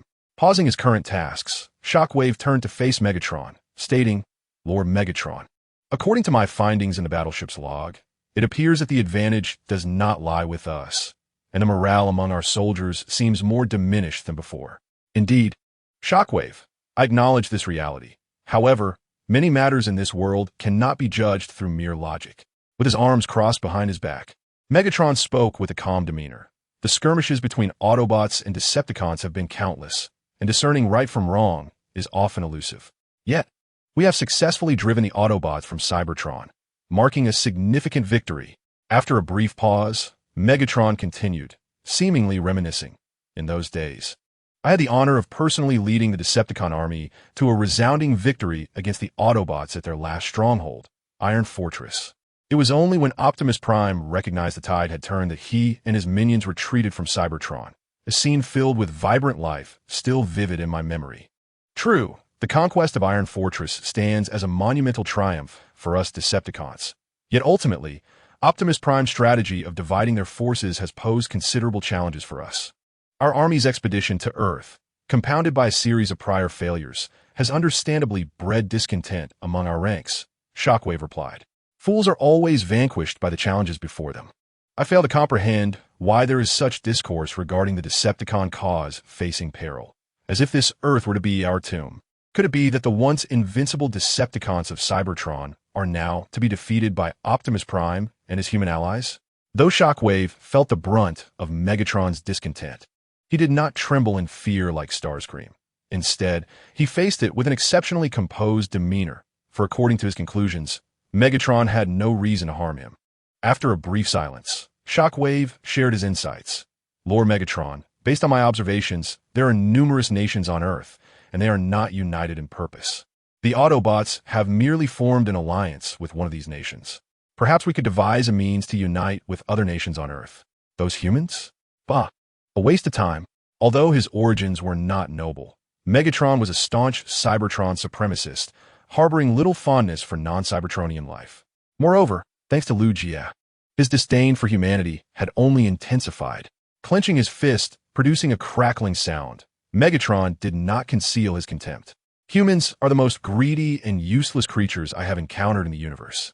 They would resort to mutual destruction over trivial gains, hoping to contend with Optimus Prime and his companions. I would rather believe that I could crush the very core of the Universe Emperor with a mere hand. Witnessing Megatron's unwavering resolve, Shockwave wisely refrained from broaching the subject again, for Megatron is notoriously obstinate. Once he has made a decision, even a primordial celestial being would struggle to alter it. Take, for instance, the incident years ago when biochemical weapons contaminated the core of Cybertron. Even within the Decepticon ranks, there were many who opposed it, yet those voices were silenced thereafter. In summary, we Decepticons now wield the strength of the Constructicons, while Optimus Prime possesses nothing that could rival it. Thus, the advantage lies with me. No sooner had Megatron spoken than a powerful vibration resonated from outside the warship, as if a heavy object had collided with its surface. Was it the Autobots attacking? This seemed illogical. If the Autobots had discovered us, they would not limit their response to such a minor skirmish. After a brief pause, Megatron and Shockwave strode purposefully towards the exterior of the warship, soon encountering a disheartening sight. The entire crew of the Digging Demon lay sprawled across the warship's surface in various bizarre positions, as though they had been violently thrown and subsequently landed on the ship. Lord Megatron, the bulldozer, managed to prop himself up with great effort, his voice trembling as he greeted Megatron. What on earth has happened? Where's my artifact? Upon witnessing the dismal state of the Digging Demon, Megatron had already lost most of his hope, yet a sliver of optimism lingered within him, that perhaps the Digging Demon had recovered the artifact, or at the very least, had prevented the Autobots from obtaining it. However, the bulldozer revealed it was taken. The Autobots' Dinobots seized the artifact, and then they combined to transform. We stood no chance against their might. With those words, the heavy weight of despair settled upon Megatron. Not only had the artifact eluded him, but it had also bestowed the Dinobots with the ability to unite. It seemed that ever since the Decepticons arrived on Earth, there had been no glimmer of hope. Shockwave, given that our medic lies incapacitated in an uncertain condition, I hereby appoint you to assume his duties. Now, proceed to repair the Digging Demon. At your command, Lord Megatron. RC, are you well? Is that a rhetorical question? I lack even the strength to transform. Struggling atop Liu Jie's back, she returned to the base, her legs still trembling upon their descent. The primary processing system had been inundated with excessive data streams, compounded by the fact that Lugia's form was only marginally shorter than Optimus Prime's, resulting in a starkly uneven contest. "Be careful, RC." As RC teetered dangerously close to falling, Lugia quickly lent her support, only to have RC wrap one arm around his neck, leaning in to whisper near the audio receiver. "Oh, you little rascal, I'll remember this debt. Next time, you'd best tread carefully. I am not one to be trifled with. I await your next move." Confronted by RC's deliberate provocation, Lugia felt a surge of fire within him, intensifying his emotions. Were it not for their return to the base, he would have undoubtedly engaged in a spirited exchange of information with RC. "Welcome home, Lugia and RC." Optimus Prime and Alita approached side by side to greet them. Upon seeing the two supporting each other, a hint of confusion flickered across Optimus Prime's expression. "Is something amiss? Why do you both appear so fatigued?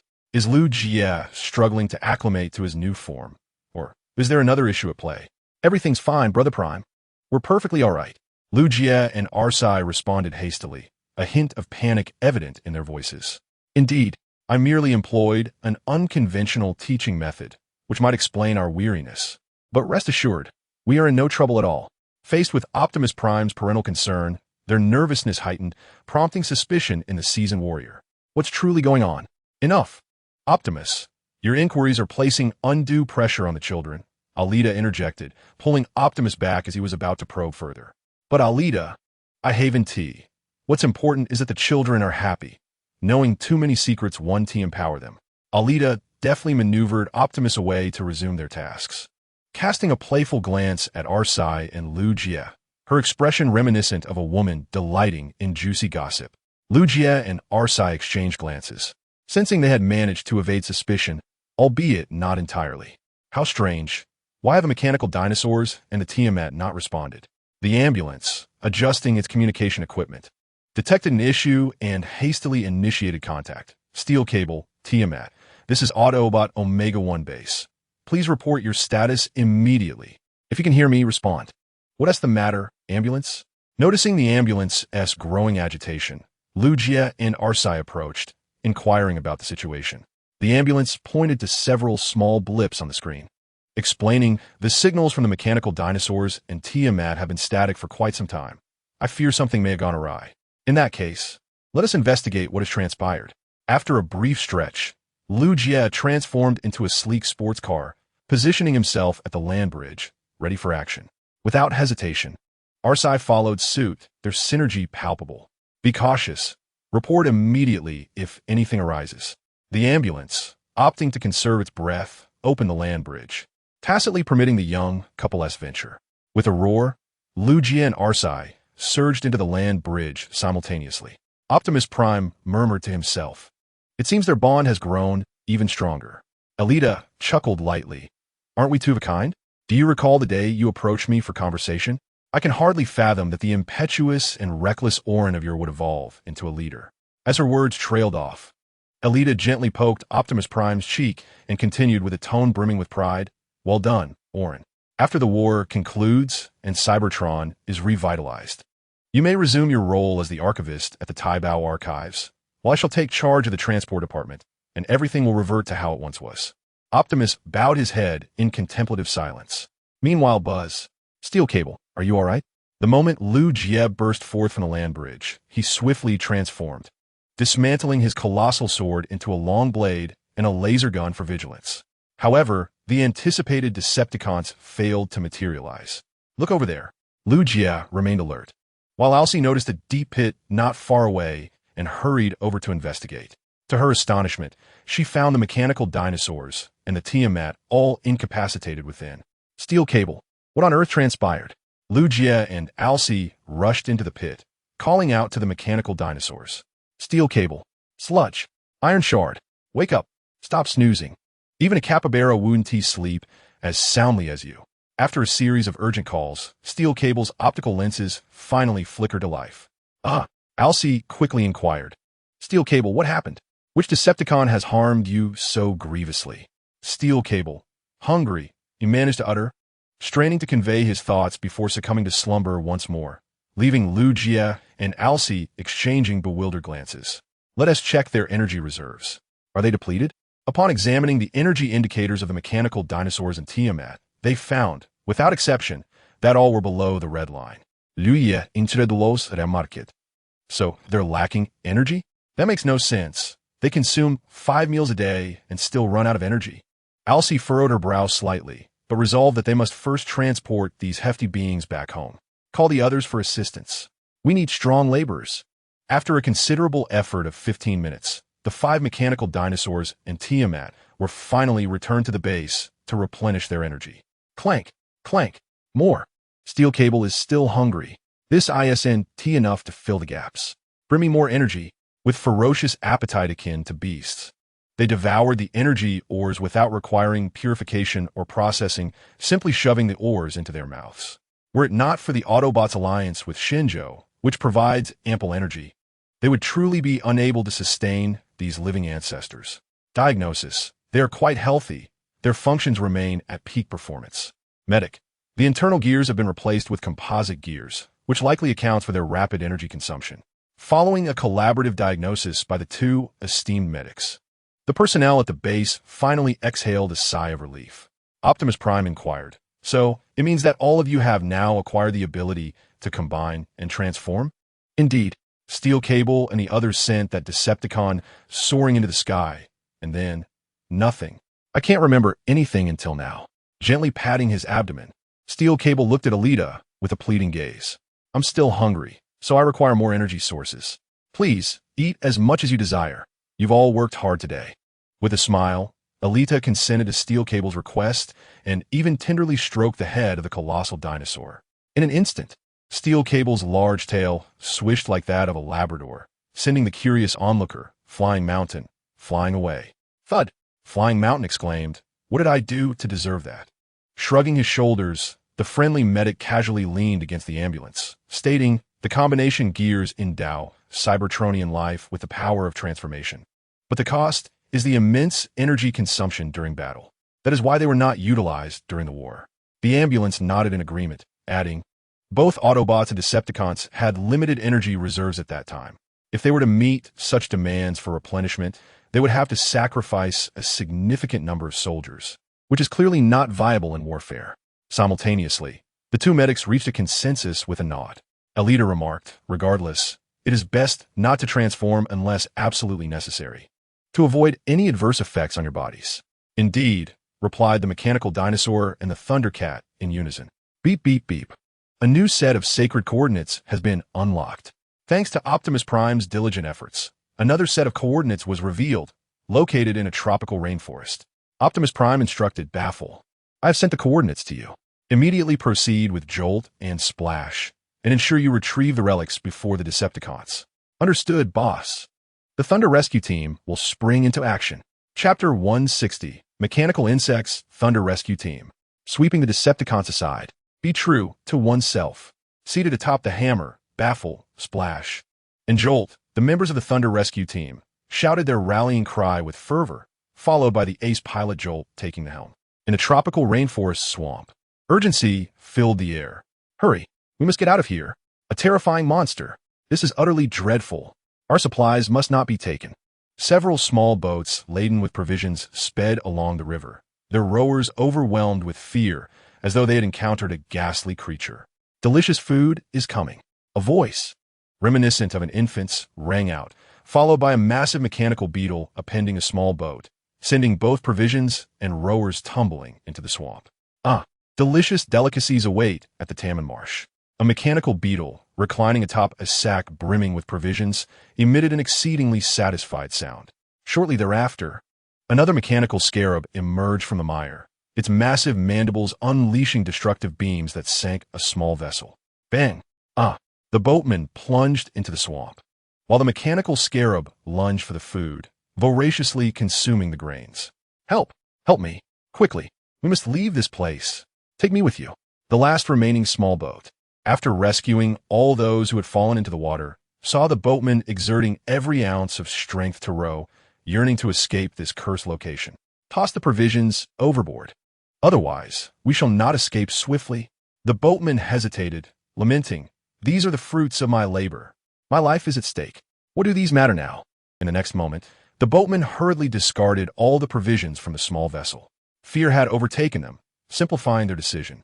The mechanical locusts perched upon the branches swooped down upon the marsh, voraciously devouring the grains to replenish their energy. Under the gluttony of the three mechanical insects, the three small boats' provisions were completely consumed. The mechanical insects exclaimed, "Shrapnel, recoil, bombs. Shrapnel, we are still hungry. We require more energy. Bomb, then let us venture out to gather food from those delightful humans. Recoil, what are we waiting for?" The mechanical insects transformed and took flight. With a resonant clang, the three mechanical insects simultaneously morphed into their insect forms and soared into the sky, heading towards the nearest human village. My goodness, have these mechanical insects mutated? They are utterly unlike those from Cybertron. After the three mechanical insects departed, a blue and white Autobot materialized by the riverbank, his expression grave and serious. We must swiftly devise a way to contact Optimus Prime, but where could he possibly be on this planet? Come, comrades, let us sing a song to celebrate the imminent victory. Unleash the spirit of the Thunder Rescue Team. The three Autobots atop the jack exchanged knowing smiles, and with a grandiose aura, they sang, two tigers, running fast. What a formidable battle hymn. It has been ages since we executed a mission together." Embracing the necks of Jack and Splash, the panel grinned widely, exclaiming, "Do you remember the battle at the Decepticon Energy Base? That was truly exhilarating." Splash nodded in agreement, stating, "Indeed, we tied grenades together and tossed them into the conversion device, sending all the Decepticons skyward. This is the Thunder Rescue Team style. We excel at cleaning up the battlefield." As memories of the past flooded back, Jack displayed a nostalgic smile, only to follow it with a note of discontent. Alas, that was the final battle of the Thunder Rescue Team. Afterward, that bureaucratic dogmatist, Skyfall, became our commander, incessantly preaching the grand principles of obedience to orders. While the brothers of the Thunder Rescue Team returned to the source of fire, one by one. Old Jack, it is true that Skyfall primarily undertook the missions of the Thunder Rescue Team, where the danger was considerably greater than in other units. Thus, we cannot place all the blame upon him. Observing Jack's growing irritation, the Divider attempted to soothe his emotions, yet was rendered speechless by Jack's retort. "Perhaps, though you, my hefty friend, are quite astute, having transferred to Optimus Prime S unit prior to that." Sensing the underlying grievance in Jack's words, the Divider awkwardly lowered his head, uncertain of what to say. "Ha, the weather is indeed splendid." In response to the palpable awkwardness within the spacecraft, Wave attempted to lighten the mood with a jest, though it yielded little effect. "Beep, beep, beep. The Decepticons have come to welcome us." Noticing the three Decepticon signals on the instrument panel, Jack's lips curled into a slight smirk as he positioned his hands over the attack buttons on the control stick. Soon, three mechanical insects emerged into the view of Jack and his companions. Wave inquired, "Mechanical insects? Why do they appear different from those on Cybertron?" The Divider replied, "They are likely influenced by the Earth's environment, but regardless, we cannot allow them to obtain the relic. Old Jack, leave it to me." With his hands firmly pressing the attack buttons, Jack unleashed a fierce assault. Whoosh, whoosh, whoosh. "We are under attack. We are under attack." Give them a taste of their own medicine. Let these pests understand the might of the mechanical insects.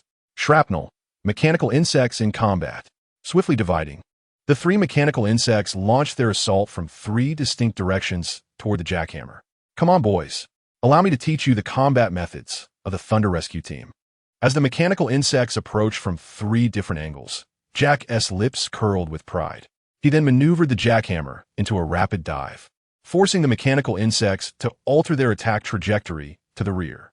Whoosh, whoosh, whoosh. What atrocious marksmanship. Indeed, bugs are just bugs. With a playful taunt, Jack executed a sharp 90-degree turn just a hair's breadth above the ground. According to his extensive battlefield experience, this maneuver could remedy numerous aerial maladies, even for mechanical insects. Yet the recoil and his ilk were no ordinary mechanical insects. Whoosh, whoosh, whoosh. In perfect formation, the three mechanical insects executed a flawless 90-degree turn, continuing their relentless pursuit of the jackhammer. Wave jested, "Old Jack, it seems your tactics have faltered. You've got some skill, but it appears you'll need to show your true prowess. The control of the hammer was momentarily transferred to the wave, allowing the Jack to swiftly retrieve a box of grenades from the arsenal. He then opened the upper window, leaning out to behold 3 mechanical insects relentlessly pursuing from behind. Taste this. Initially intending to throw out several grenades, Jack reconsidered and instead hurled the entire box into the air, swiftly switching his left hand to a laser gun. Whoosh! Boom! With pinpoint accuracy, the 3 mechanical insects were engulfed by the explosive flames almost instantaneously. Overcome with excitement, Jack exclaimed, "How's that for a taste of power, you little pests?" Suddenly, a laser beam shot forth from the flames, striking the left engine of the hammer, causing the ship to lose control and engage in erratic movements. "Wave, let me take the helm." Jack tumbled back into the hammer, hurriedly pushing the wave aside to take command himself. The panel cheered, "Come on, old Jack. Show us your prowess as a top-tier pilot." With a decisive click, Jack pulled down the control stick, only to be flung to the back due to the recoil. Glancing at the control stick, Jack chuckled, "Prepare for a thunderous emergency landing, folks." The next moment, the hammer plummeted directly to the ground. Chapter 161. The Phantom of the Autobot. Oh my goodness. Quite the landing style, Jack. At least we're still alive and intact, save for my hammer. The trio of the Thunder Rescue Team emerged from the hammer, supporting one another. Upon seeing their ship deformed in billowing smoke, Jack optimistically threw up his hands in a cheer. "Not bad, a perfect battle damage aesthetic." Seeing this, the wave promptly kicked him. "Clang! Stop showing off. We need to figure out how to recover the artifact. We're quite a distance from the coordinates." The panel, in his Navet, remarked, "Just transform." No sooner had he spoken than the panel transformed into vehicle mode.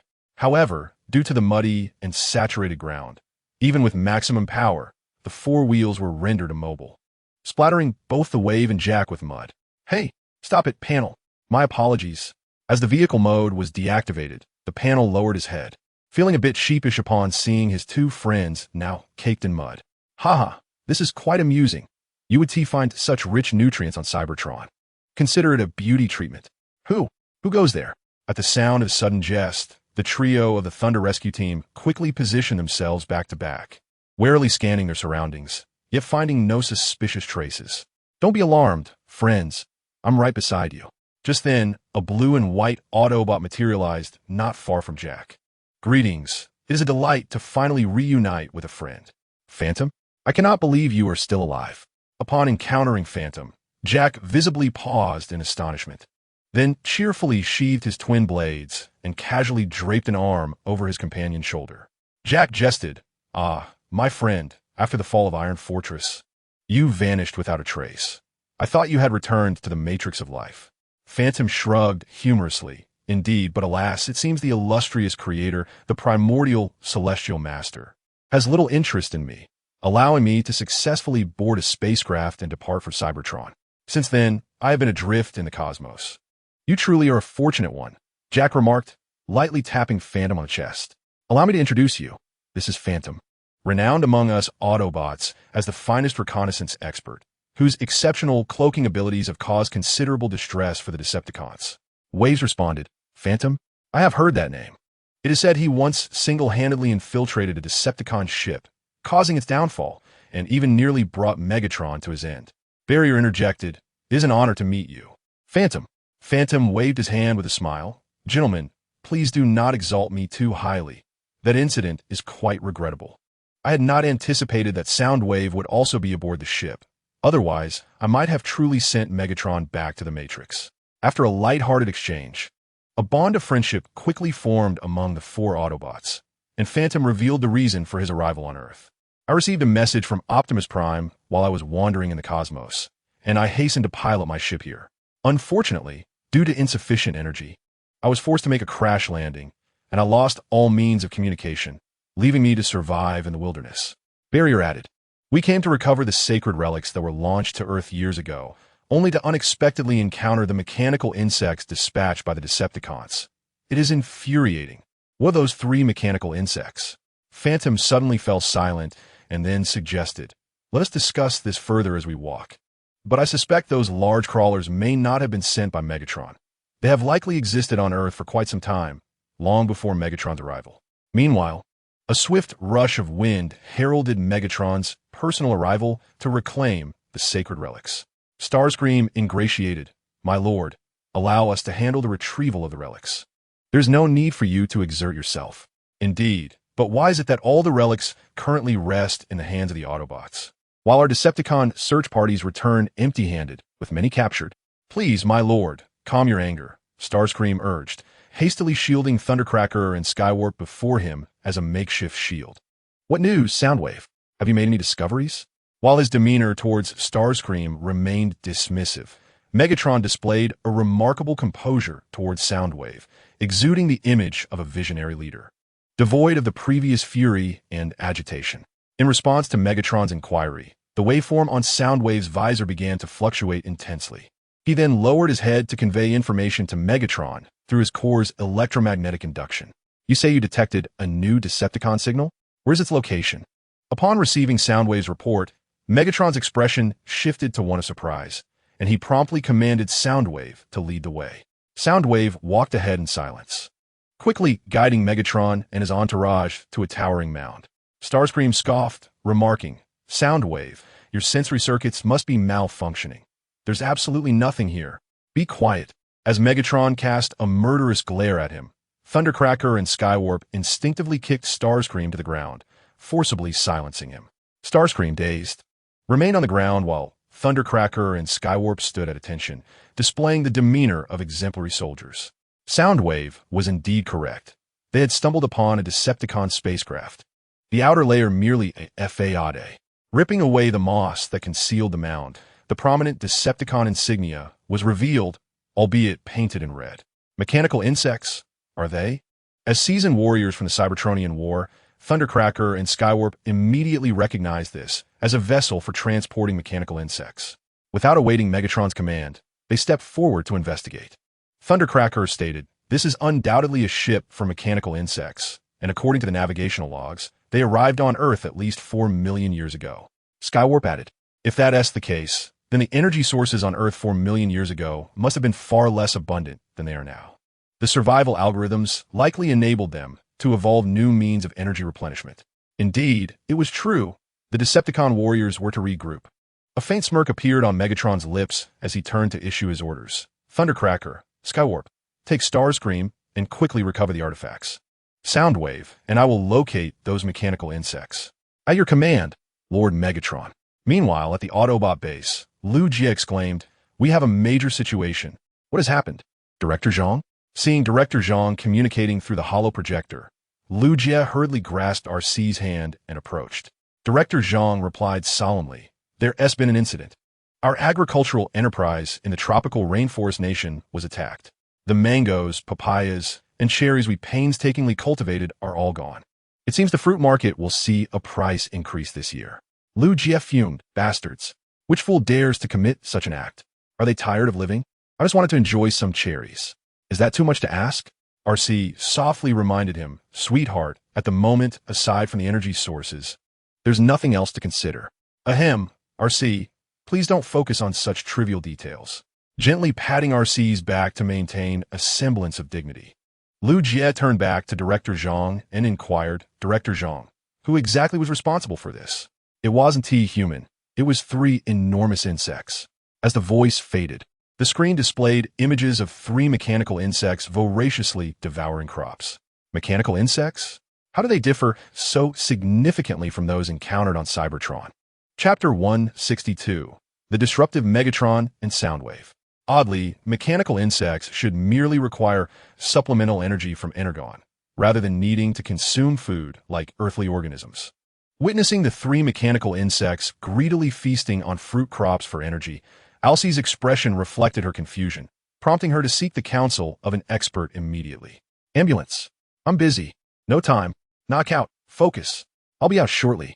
At that moment, 2 medics were diligently attending to Ironhide, while the upper half of the airborne vehicle was already lodged within Ironhide's mouth. What was happening? "Time arrivo. Hiv. At last, I found my opportunity." Due to excessive energy consumption and subsequent overcharging, Ironhide had collapsed onto the ground, entering a shutdown state. Witnessing this, the mischievous air raid, perhaps driven by an inexplicable impulse, found a brush and began applying makeup to Ironhide, swiftly transforming him into a flamboyantly adorned Triceratops. Under Air Raid's manipulation, Ironhide predictably revived, only to be met with the sight of the playful Air Raid. Triceratops are herbivores, but not entirely. Rawr. Oh no, why has it turned so dark? Air Raid had half of his body caught in the dinosaur's mouth, and similarly, Ironhide's jaw had dislocated due to Air Raid's considerable size, rendering the scene quite awkward. Quick, save Ironhide. Air Raid, you troublesome creature. Why do you keep causing chaos? The ambulance and Knockout, along with the nurse, Dead End, were engaged in surgical procedures, while Dead End resorted to forceful means to yank Air Raid's legs. Such was the situation. Lu Jie remarked, regardless, we must assist. Those three mechanical insects are perilously close to where the Jacks are searching for the artifact. They may very well be Vanguard troops dispatched by that old Megatron. Alcee nodded in agreement. Megatron is certainly capable of such actions. We must act swiftly. Autobots, transform and roll out.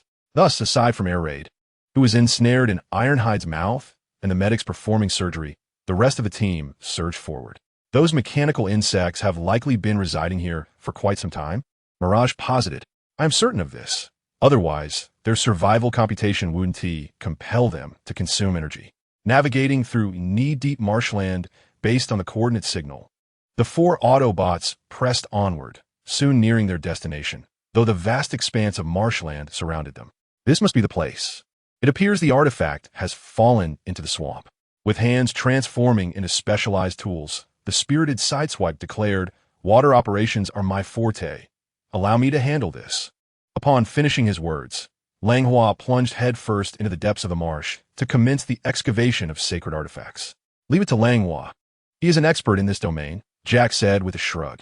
Just as Jax concluded his statement, 3 fighter jets streaked across the sky, followed closely by the Red Ruckus trio descending from above. Red Spider raised his hands, brandishing missiles as a threat, declaring, Autobots, your doom is upon you. Look who it is, Megatron's lackey at his feet.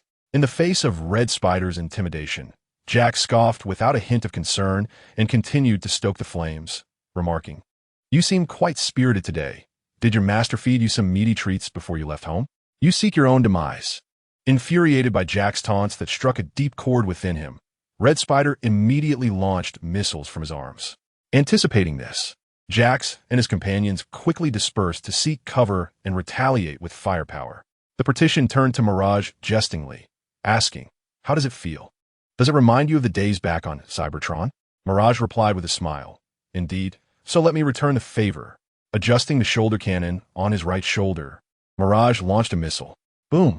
Splendid. What accuracy, Mirage! But wait, let me present these Decepticons with a little welcoming gift. With that, Mirage swiftly activated his cloaking device, and the ensuing events unfolded. Bang! Bang! Aholehoid! Meanwhile, on another front, the gluttonous trio of mechanical insects reveled in the delicious human food they had consumed. So tasty, so very delightful. Come, Recoil, taste these wooden scraps. They are quite energizing. Perpetually insatiable, the 3 mechanical insects devoured every fruit and crop in sight, even feasting on the outhouse itself, with the contents proving to be quite an eyesore. Enough. Time to disperse some pesticides. At that moment, Optimus Prime and the Autobots emerged from the land bridge. Lu Jie, upon bursting forth from the land bridge, swiftly reverted to his vehicle form and summoned his longsword, preparing to unleash a powerful ability. Molecular freeze. Whoa! Danger! Danger! Although still in the throes of eating, the 3 mechanical insects remained vigilant and managed to take to the skies, narrowly evading the oncoming molecular freeze. Curse it! One failed strike, and Lu Jie prepared to charge his energy for a second molecular freeze. But the 3 mechanical insects offered no reprieve, unleashing a barrage of fire from their aerial position. Super particle division. Their bodies vanished from sight as the trio's attacks went awry. Prepare to receive my strike. In the next moment, Lu Jie reappeared above Recoil, his massive sword fully charged and ready for a second analysis freeze. Whoosh! Laser bird.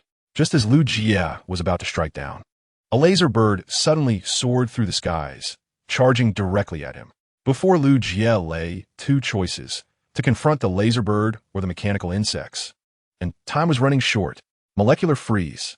In an almost instantaneous decision, Lu Jie swung his sword towards the oncoming laser bird, encasing it in ice. Just before the mechanical insects could retaliate, he unleashed a super particle division, safely returning to the side of Alcee and Optimus Prime. Suddenly, just as the frozen laser bird was about to make contact with the ground, a land bridge opened beneath it, transporting it away. Moments later, Megatron emerged alongside Soundwave, who was holding the frozen laser bird. Megatron, impressive combat skills. Not many Autobots can achieve such feats, yet I find it perplexing that I have never heard of you. Gazing at the robotic form of Lu Jie, Megatron's optical lens brimmed with curiosity, yet there was an overwhelming bloodlust upon encountering a worthy opponent. The former king of the Carlin Arena felt an undeniable urge to engage in battle with someone other than Optimus Prime. Raising his colossal sword, Lu Jie taunted, "Surely, Megatron, your eyesight has not diminished to the point where you cannot recognize an old friend? It seems you ought to retire to the scrap heap and enjoy your twilight years. Who are you, human?" Upon hearing that familiar voice imprinted in his very spark, Megatron momentarily faltered, then erupted into boisterous laughter. "Ha ha ha. Although I am uncertain of the circumstances, you can no longer scurry about like a small insect. I shall relish the moment I extinguish your spark. Then, I will add your head to my collection alongside Optimus Prime's." Alcee seethed with fury. "Megatron, how dare you?" Alita's face was flushed with anger. "You, Megatron, are nothing but a..." Before she could finish, both furious women raised their weapons, only to see Soundwave leap in front of Megatron to shield him. Bang! Bang! With a powerful swing of their arms, Alita and Alcee's attacks were effortlessly neutralized by Soundwave. Under Soundwave's protection, 3 mechanical insects, Recoil, Bombshell, and Shrapnel, landed before Megatron. Recoil spoke. "We do not know you, but it seems we are destined to meet." With a commanding presence, Megatron declared, "I am Megatron, the supreme leader of the Decepticons. And you 3 are formidable warriors among the Decepticons, which is why you feel this connection." Recoil responded, "If that is the case, then let us join forces to eliminate those pesky scrap heaps." Following Recoil's pointed finger, a cruel smile crept across Megatron's lips. "Aside from Optimus Prime and that pretty boy, you may dispose of the rest at your leisure, especially that pink little harlot. I want Optimus to witness her gruesome demise." Chapter 163, Stalemate. Whoosh. Whoosh. Whoosh. Autobots, prepare for battle. Decepticons, attack. With a commanding voice, Megatron activated the land bridge, releasing the Decepticon soldiers, led by the one-eyed Shockwave. RC was somewhat astonished. How could that one-eyed fellow have survived the explosion of the space bridge? "This is splendid. I yearn to strike that cyclopean creature once more." Clenching her fist with determination, Alita eagerly declared, "Come on, RC, let me show you how to deal with that one-eyed beast." In the next moment, the 2 factions charged at one another. In an instant, blades flashed and blood spilled upon the ground. Meanwhile, in the Taimon swamp, a voice boomed, "Call me Daddy, or I shall flatten your nose." Igriegagis, Daddy. Transforming into a youthful warrior, the little Feng Xian acknowledged his adoptive father, while the jet-form Red Spider was forcefully plunged head-first into the swamp. "Ha! Even the Decepticons have a daddy now." Disengaging from invisibility, Mirage triumphantly placed his hands on his hips, laughing, and didn't forget to call out to the panel and the jack that had malfunctioned. Earth truly is a marvelous place, is it not? After all, one cannot witness such occurrences on Cybertron. Evidently of noble lineage, his words carried a certain gravitas. With his twin blade sheathed, the jack glanced down at the swamp and speculated, "The time is ripe. The wave should soon emerge." Suddenly, with a splash, I found it. Like a golden retriever just emerging from the water, he shook off the mud onto the panel and others, revealing the wave, who excitedly clutched a canister containing a sacred artifact. Let's see what delightful surprise awaits us. Just as Wave was about to open the canister, a mechanical dog sprang forth from the underbrush, swiftly lunging and clamping its jaws tightly onto Wave's wrist. "My hand!" Wave shrieked in agony, collapsing to the ground, causing the canister to fly from his grasp. The mechanical dog, seizing the opportunity, released its grip. In a flash, the dog leapt into the air with the canister, while the flying locomotive quickly opened its cargo bay to receive the mechanical creature. Mirage was left bewildered, as were the 3 members of the Thunder Rescue team. "Capture that dog. I intend to make it into a hot pot." They were determined to dismantle it piece by piece. Despite being an educated noble from Cybertron, Mirage maintained a semblance of composure. However, the Thunder Rescue Team, on the other hand, was far less patient. To have their spoils snatched away by a mere dog was an utter disgrace. Without further discussion, the trio sprinted after the mechanical beast, unleashing fire upon it from the air. Mirage mused, "It runs incredibly fast. It couldn't match this speed, even in its transformed state. This is illogical. Why can't you just leave my eye alone?" Once more, Alita landed a punch upon the single eye, inciting even the steadfast shockwave to feel a twinge of irritation. "Grandma just enjoys pummeling your singular eye. It's a stress reliever." The sound of two fists colliding resonated with a powerful metallic echo. Alita turned to her companion Arsai and beckoned. "Arsai, leap and unleash a swinging punch with all your might. It's far more exhilarating than firing a gun." "All right, let me give a try." With her blade-like arms retracted, Arsai, under Alita's guidance, delivered a formidable Superman punch directly onto the colossal red eye of the shockwave. Crack! Instantly, the optical lens of the shockwave was riddled with cracks. "You 1T spare even my single eye, will you?" "Indeed, I'm aiming for your eye." With a shared understanding, Alita and Arsai exchanged glances and simultaneously swung their fists down. Meanwhile, on the other side, Lu Jie was engaged in a fierce duel with Megatron, wielding a massive sword. Clang! Clang! Raising his sword to parry the blade swung by Megatron, Lu Jie seized the moment to lift his feet and executed a series of devastating kicks to Megatron's chest with a nine heavens thunder. Thud! Thud! Thud! Ugh! Megatron staggered backward several paces, only managing to halt his retreat when his blade plunged deep into the ground. "You possess some skill. It seems you have more strength than I anticipated. It has been quite a while since I felt this exhilarated." With a curious smirk, Megatron's expression radiated fervor for battle and victory. "I concede you have some talent, but my prowess as the champion of the Kaon gladiatorial arena extends beyond mere brute force. It is also about strategy and intellect." No sooner had he spoken than Megatron unleashed a more ferocious assault, swinging his blade like a tempest. Super particle disintegration. Just as Megatron's blade descended, Lu Jie vanished from sight, only to reappear high above Megatron's head, several dozen meters in the air, with his giant sword fully charged with energy. Right and wrong are discerned through genuine insight. Molecular freeze. Whoosh! A blast of icy air surged toward Megatron, who quickly reacted to evade it.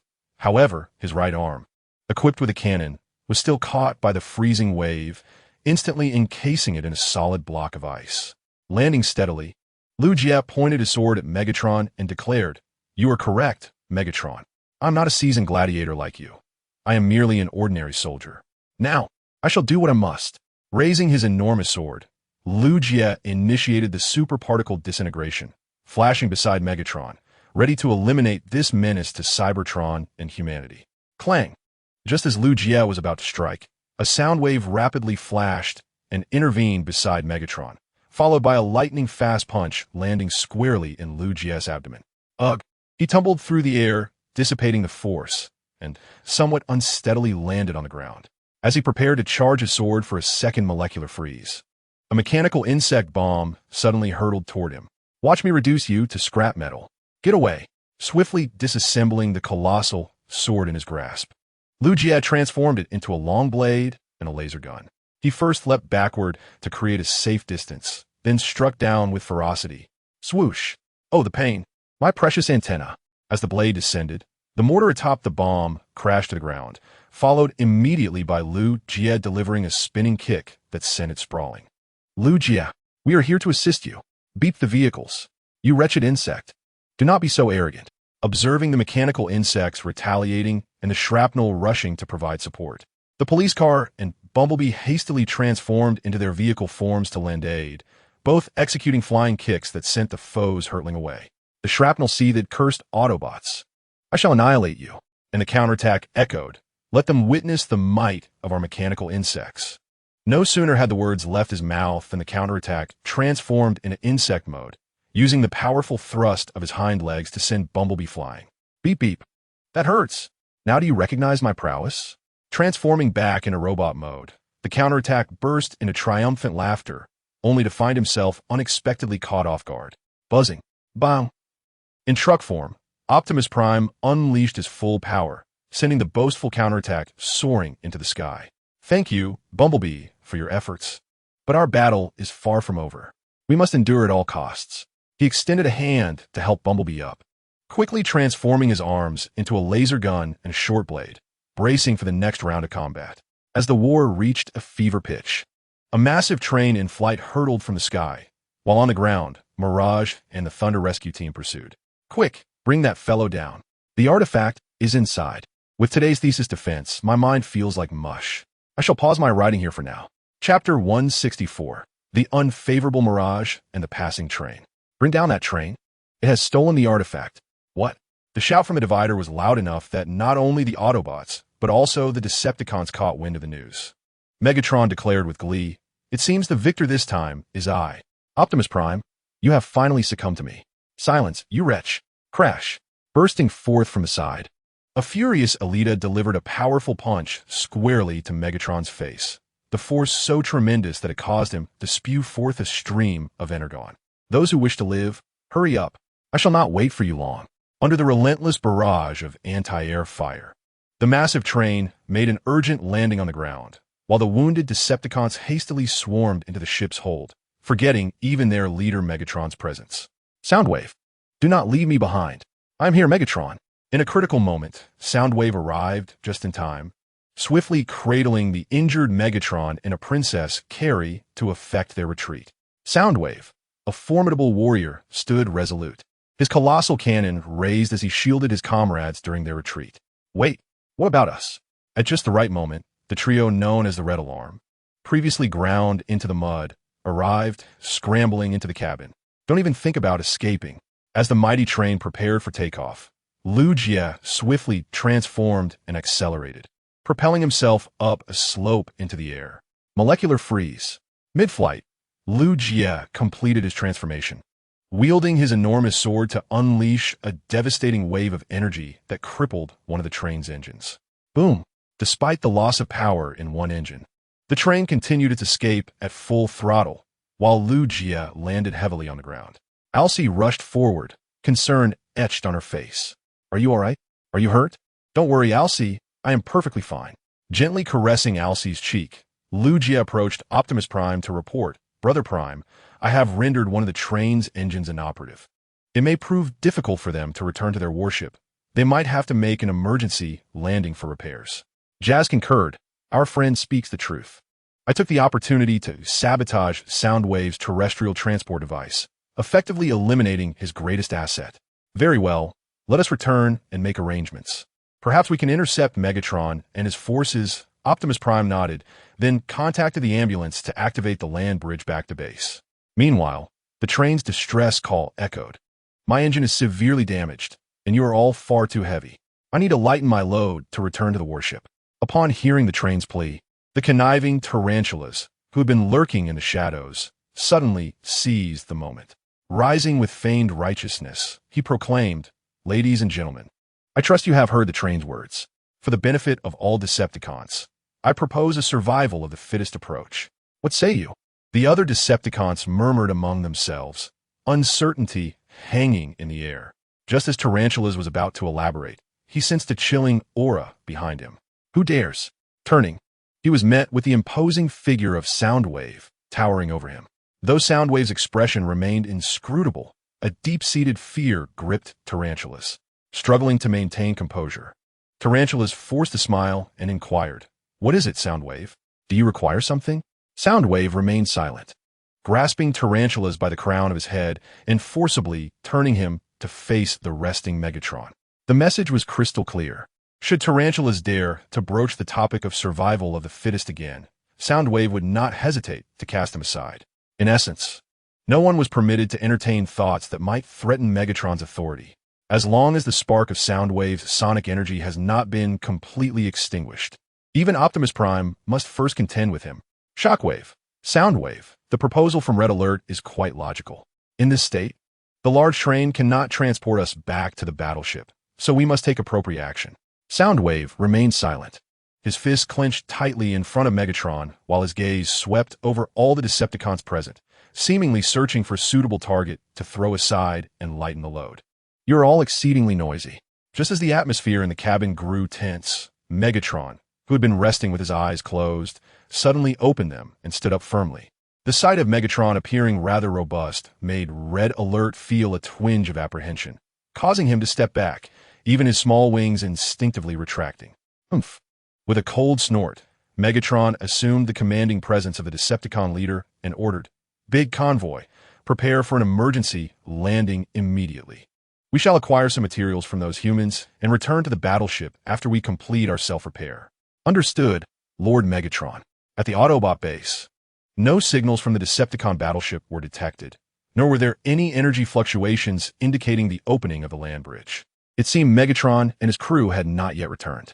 Maximizing the power of Spectre 1, the ambulance found no suspicious energy waves. Lugia also reported the situation to his superiors, hoping to trace their whereabouts using the most rudimentary, yet effective methods.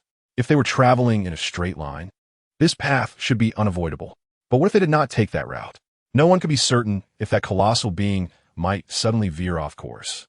Bringing up the local virtual map, the Autobots gathered in a tight circle and engaged in fervent discussion. Mirage. It is improbable that Big Convoy would make a significant turn. His engine system was severely damaged, and he is carrying so many individuals. The most suitable course of action would be to proceed straight and look for opportunities to repair and resupply before returning to their lair. Roadbuster retorted irritably.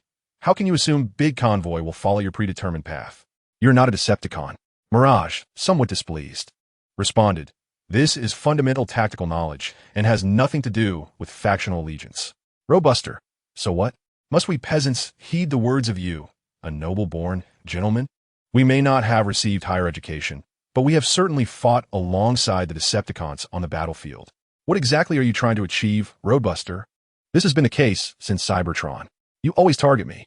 Irritated by Roadbuster's attitude, Mirage questioned him back, and the atmosphere became increasingly tense. You two had best quiet down. Otherwise, I shall dismantle your vocalizers, and you will have to communicate using sign language from now on. Fortunately, at a crucial moment, the wrench-wielding overlord, the ambulance, forcefully intervened, temporarily quelling the tension between Fagua Mountain and Phantom.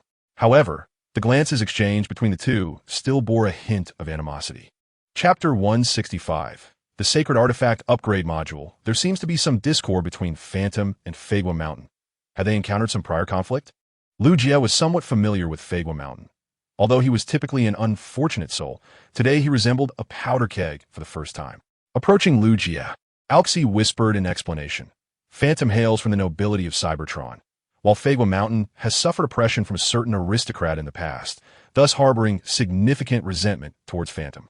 Lugia sighed. The class conflict on Cybertron appears to be quite severe. Alxi nodded in agreement. You Earthlings often say that kinship is determined by class, let alone in the deeply entrenched class system of Cybertron that has persisted for millions of years. With the forceful intervention of the wrench-wielding overlord, the ambulance, Fagua Mountain and Phantom temporarily set aside their discord. Yet the location of Megatron and his cohorts remained uncertain. Tianjin Base. This is Tianjin and High E reporting an emergency. Arriving before the display of Omega 1, Optimus Prime inquired, "What is the matter, Tianjin, High E?" "Hi. We have discovered what appears to be traces of Megatron at an offshore drilling platform." As the footage was transmitted, a drilling platform adorned with the flag of the Pickle Nation came into view, fully under the control of the Decepticons. Subsequently, Megatron was seen sinking a lifeboat carrying personnel from the Pickle Nation. Furios, Haiyiklemit, Secundred. How dare he commit such an atrocity against unarmed non-combatants? This is utterly unforgivable. With righteous indignation, Tianjin echoed, "Base, we request permission for our brothers to take action and show these war criminals a lesson." After a moment of contemplation, Optimus Prime commanded, "Tianjin, High E, you two must refrain from any rash actions for now. We will regroup and confront the Decepticons together." Understood. Ending the communication, Tianjin, circling above the drilling platform, muttered in frustration, "I truly wish to teach these murderers a lesson. Perhaps we should drop some bombs to give them a taste of their own medicine. Brother, I believe your idea is overly hazardous." Upon hearing his brother Tianjin's reckless notion, High E, being the cautious and prudent type, offered a suggestion. "Why don't we simply blow up the offshore drilling platform? After all, only Megatron and his crew are present. We need not worry about harming innocent humans. Tianjun was overjoyed. Truly, you are my little brother. Your logical reasoning is brilliant. Let us proceed to install the explosives. Let us go. Meanwhile, on the drilling platform, Megatron and his associates were utilizing available materials for basic repairs, while three mechanical insects showcased their peculiar advantages. The energy was abundant, voraciously consuming the steel in its grasp. As the bomb emitted a satisfied whistle, the special apparatus affixed to its form converted the energy derived from the bomb's consumption, transforming it into a production line scale of super energy. The shrapnel boasted, "We, the mechanical insects, can transmute any sustenance into energy. This is our distinct advantage." The red spider, with an expression of disdain, retorted, "You rusted, hard-shelled cockroaches, I, the esteemed red spider, would rather perish from hunger than consume the super energy generated from the vermin you scuttle about." Red spider, it is unbecoming to address our esteemed guests with such disrespect. Just as the red spider launched into an insolent tirade against the shrapnel, Soundwave approached, shielded by a wave of sonic energy. Facing the shrapnel, Megatron revealed a cryptic smile, saying, "Thank you. You three have demonstrated your prowess. The Decepticons eternally welcome formidable Cybertronian warriors." The mechanical insects were indeed powerful. Upon hearing Megatron's praise, the massive mandibles atop the shrapnel began to move, slightly ajar, indicating a rather pleased demeanor.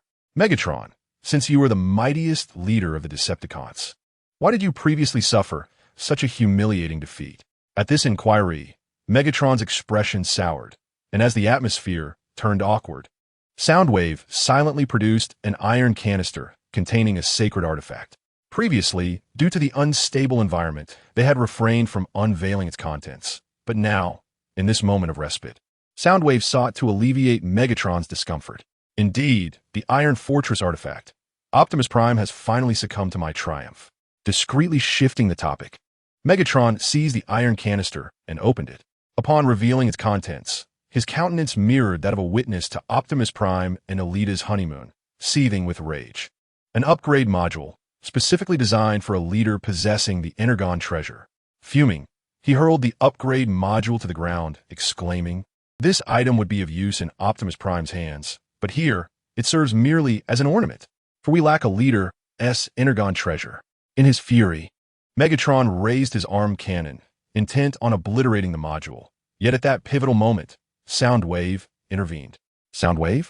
Locking gazes with Megatron, the latter's fury gradually subsided.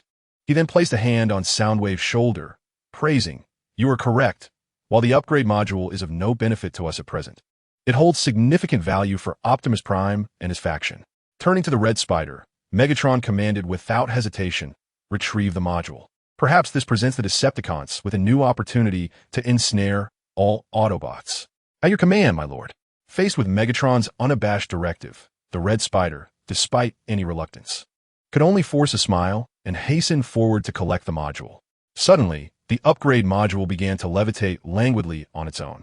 Red spider? A ghost? The red spider, startled, emitted a piercing dolphin-like shriek and swiftly scurried behind Megatron for refuge. "This must be the work of a ghost from Earth. I've seen it in movies. Fool, it is clearly the Autobots causing this ruckus." With an exasperated glance at the red spider, Megatron's hand cannon extended into a sharp blade, and he charged forward with a ferocious intent to strike. "Hey, watch it, you bucket of bolts!" Mirage shouted. "Optimus Prime, help! Autobots, all units attack!" At Mirage's plea, the massive truck form of Optimus Prime surged forward, with the other Autobots following suit in their vehicle forms. Upon seeing the oncoming truck, Megatron's anger turned to maniacal glee as he raised his blade, proclaiming, "All Decepticons, heed my command. Annihilate these Autobots." Instantly, a fierce battle erupted on the small offshore drilling platform, while beneath it, Thundercracker and Skywarp continued their task of installing explosives. "Brother, do you think these bombs will suffice?" Thundercracker inquired.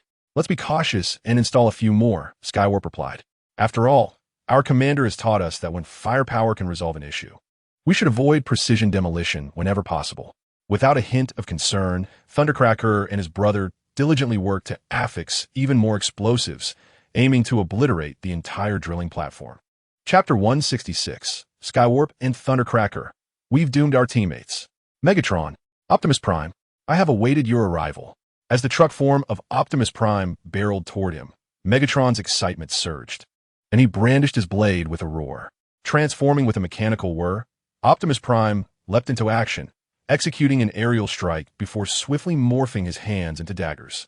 The clash of metal echoed as the blades met, igniting an intense confrontation between the two leaders. How powerful you are, Optimus Prime! You never fail to amuse me. Megatron sneered with delight. You shall pay for your atrocities against Earth and Cybertron. Optimus retorted grimly. The two leaders momentarily withdrew to create distance before locking eyes in a fierce duel of wills. You destroy everything in your path. To prevent Earth from suffering the same fate as Cybertron, I must eliminate you today. As the words left his mouth, Optimus' right-hand dagger transformed into a radiant axe. It seems you've finally made up your mind, Optimus. In that case, let's engage in a proper contest. In the next instant, Megatron's right hand morphed into a spiked mace. Destruction is the sustenance I crave. My hunger is power, not if I can help it. I shall put an end to your insatiable hunger once and for all. Optimus Prime seized the initiative, striking down with a powerful blow that left a profound gash across Megatron's chest. Though reeling from the impact and nearly kneeling, Megatron's smile grew increasingly deranged and sinister. So close, Optimus, you are perpetually just a hair's breadth away. You will never thwart me. Ultimately, you shall bow before my might. He swung his mace in retaliation, but Optimus effortlessly leaped aside to evade the attack. You are past your prime, Megatron, outdated and ready for the scrap heap. Just wait and see who truly belongs in the junkyard. The two clashed with fervor, engaged in a glorious battle of leadership, while the other Decepticons and Autobots reveled in their own fray. This makes no sense. My optics have only just been repaired, trapped in a dead end by RC and Alita. 1. Soundwave's voice trembled uncontrollably, raising his hand cannon for a semblance of security. If you have any courage, do not approach. How audacious of you to speak so boldly, Cyclops. Your temper is quite impressive. Alita, 1, warming up with a fist bump, eagerly encouraged RC. Come on. Use the technique I taught you last time. Understood? With fierce determination, RC darted forward like lightning, delivering a punch directly to Soundwave's optical sensor. Clang! Soundwave's log. When facing the female Autobots led by Alita, remember to wear protective goggles, especially if you're a one-eyed Decepticon. Hand over the artifact. Dream on. You oversized brat. Pursuing Phantom relentlessly, Red Alert's irritation flared when he overheard the taunt about his past blunders. Damn Autobots. You will pay. As Red Alert aimed to launch a missile at Phantom, the vehicle form of Six-Shot suddenly emerged from the shadows, colliding with Red Alert and sending him crashing into the sea. Crash. Plop. What embarrassing fall, 0 points. When Phantom realized that his unexpected savior was Six-Shot, he found the situation rather shocking, given their history of sabotaging one another akin to rivals in a naval battle. With a haughty demeanor, Six-Shot transformed back from vehicle mode, crossing his arms. Let me known, I am not here to assist you. If the Decepticons were to seize the artifact, it would not bode well for us. Fair point. Suddenly, Phantom whipped out his gun and fired in Six-Shot's direction. Then, the laser narrowly grazed Six-Shot's head, accurately striking the ambushing Thundercracker, who let out a scream as he plunged into the ocean. Now we're even. Like a cowboy twirling his revolver, Phantom cast a smug glance at Six-Shot. Flying over Mountain chuckled. For one who abhors conflict, you are quite commendable, Phantom. Phantom shrugged and replied with a smile. After all, I am a seasoned warrior who has endured the battles of Cybertron. Do not underestimate me. They exchanged glances and simultaneously turned to face Thundercracker, who cried out. Imitating Bruce Lee's battle stance, by the rules of the martial world, let's engage in a duel. 2.5 minutes later, he lamented. You lack martial virtue. If you possess the skill, then face me one-on-one. Thundercracker, having been bested and lying on the ground, chastised the malevolent Autobots for being more villainous than himself, as they did not even adhere to the most fundamental codes of the martial world. Flying over Mountain responded dismissively. I know nothing of this so-called martial world, but what I do not comprehend holds no value, akin to human waste in a restroom. No sooner had he spoken than he launched a series of lethal kicks towards Thundercracker's vulnerable region. Thundercracker screamed in agony. Unsated, flying over mountain beckoned to Phantom. Join me. This is incredibly cathartic. Such brutishness. How can one mistreat a captive? Phantom retorted, as he poured a large barrel of crude oil over Thundercracker's vulnerable area. Then smiled as he ignited the oil. With a whoosh, flames erupted. Ah, it's on fire, Thundercracker exclaimed. Phantom grinned. We lack fire-extinguishing tools, so we must resort to some violent measures to assist in extinguishing the flames. Flying over mountain applauded, truly erudite. How skillfully you exploit this vulnerability. They shared a smile, employing physical means to extinguish the flames on Thundercracker. Meanwhile, on the other side, a group composed of panels, jacks, and waves, the Thunder Rescue Team, struggled to restrain Soundwave. The police car and Jazz were engaged in a fierce battle with the train. Bumblebee, utilizing his agility and shooting prowess, dispatched the Decepticon grunts with finesse. Lou GF faced off against 3 mechanical insects in a duel. In summary, the division of labor was orderly, with each individual confronting their own adversary.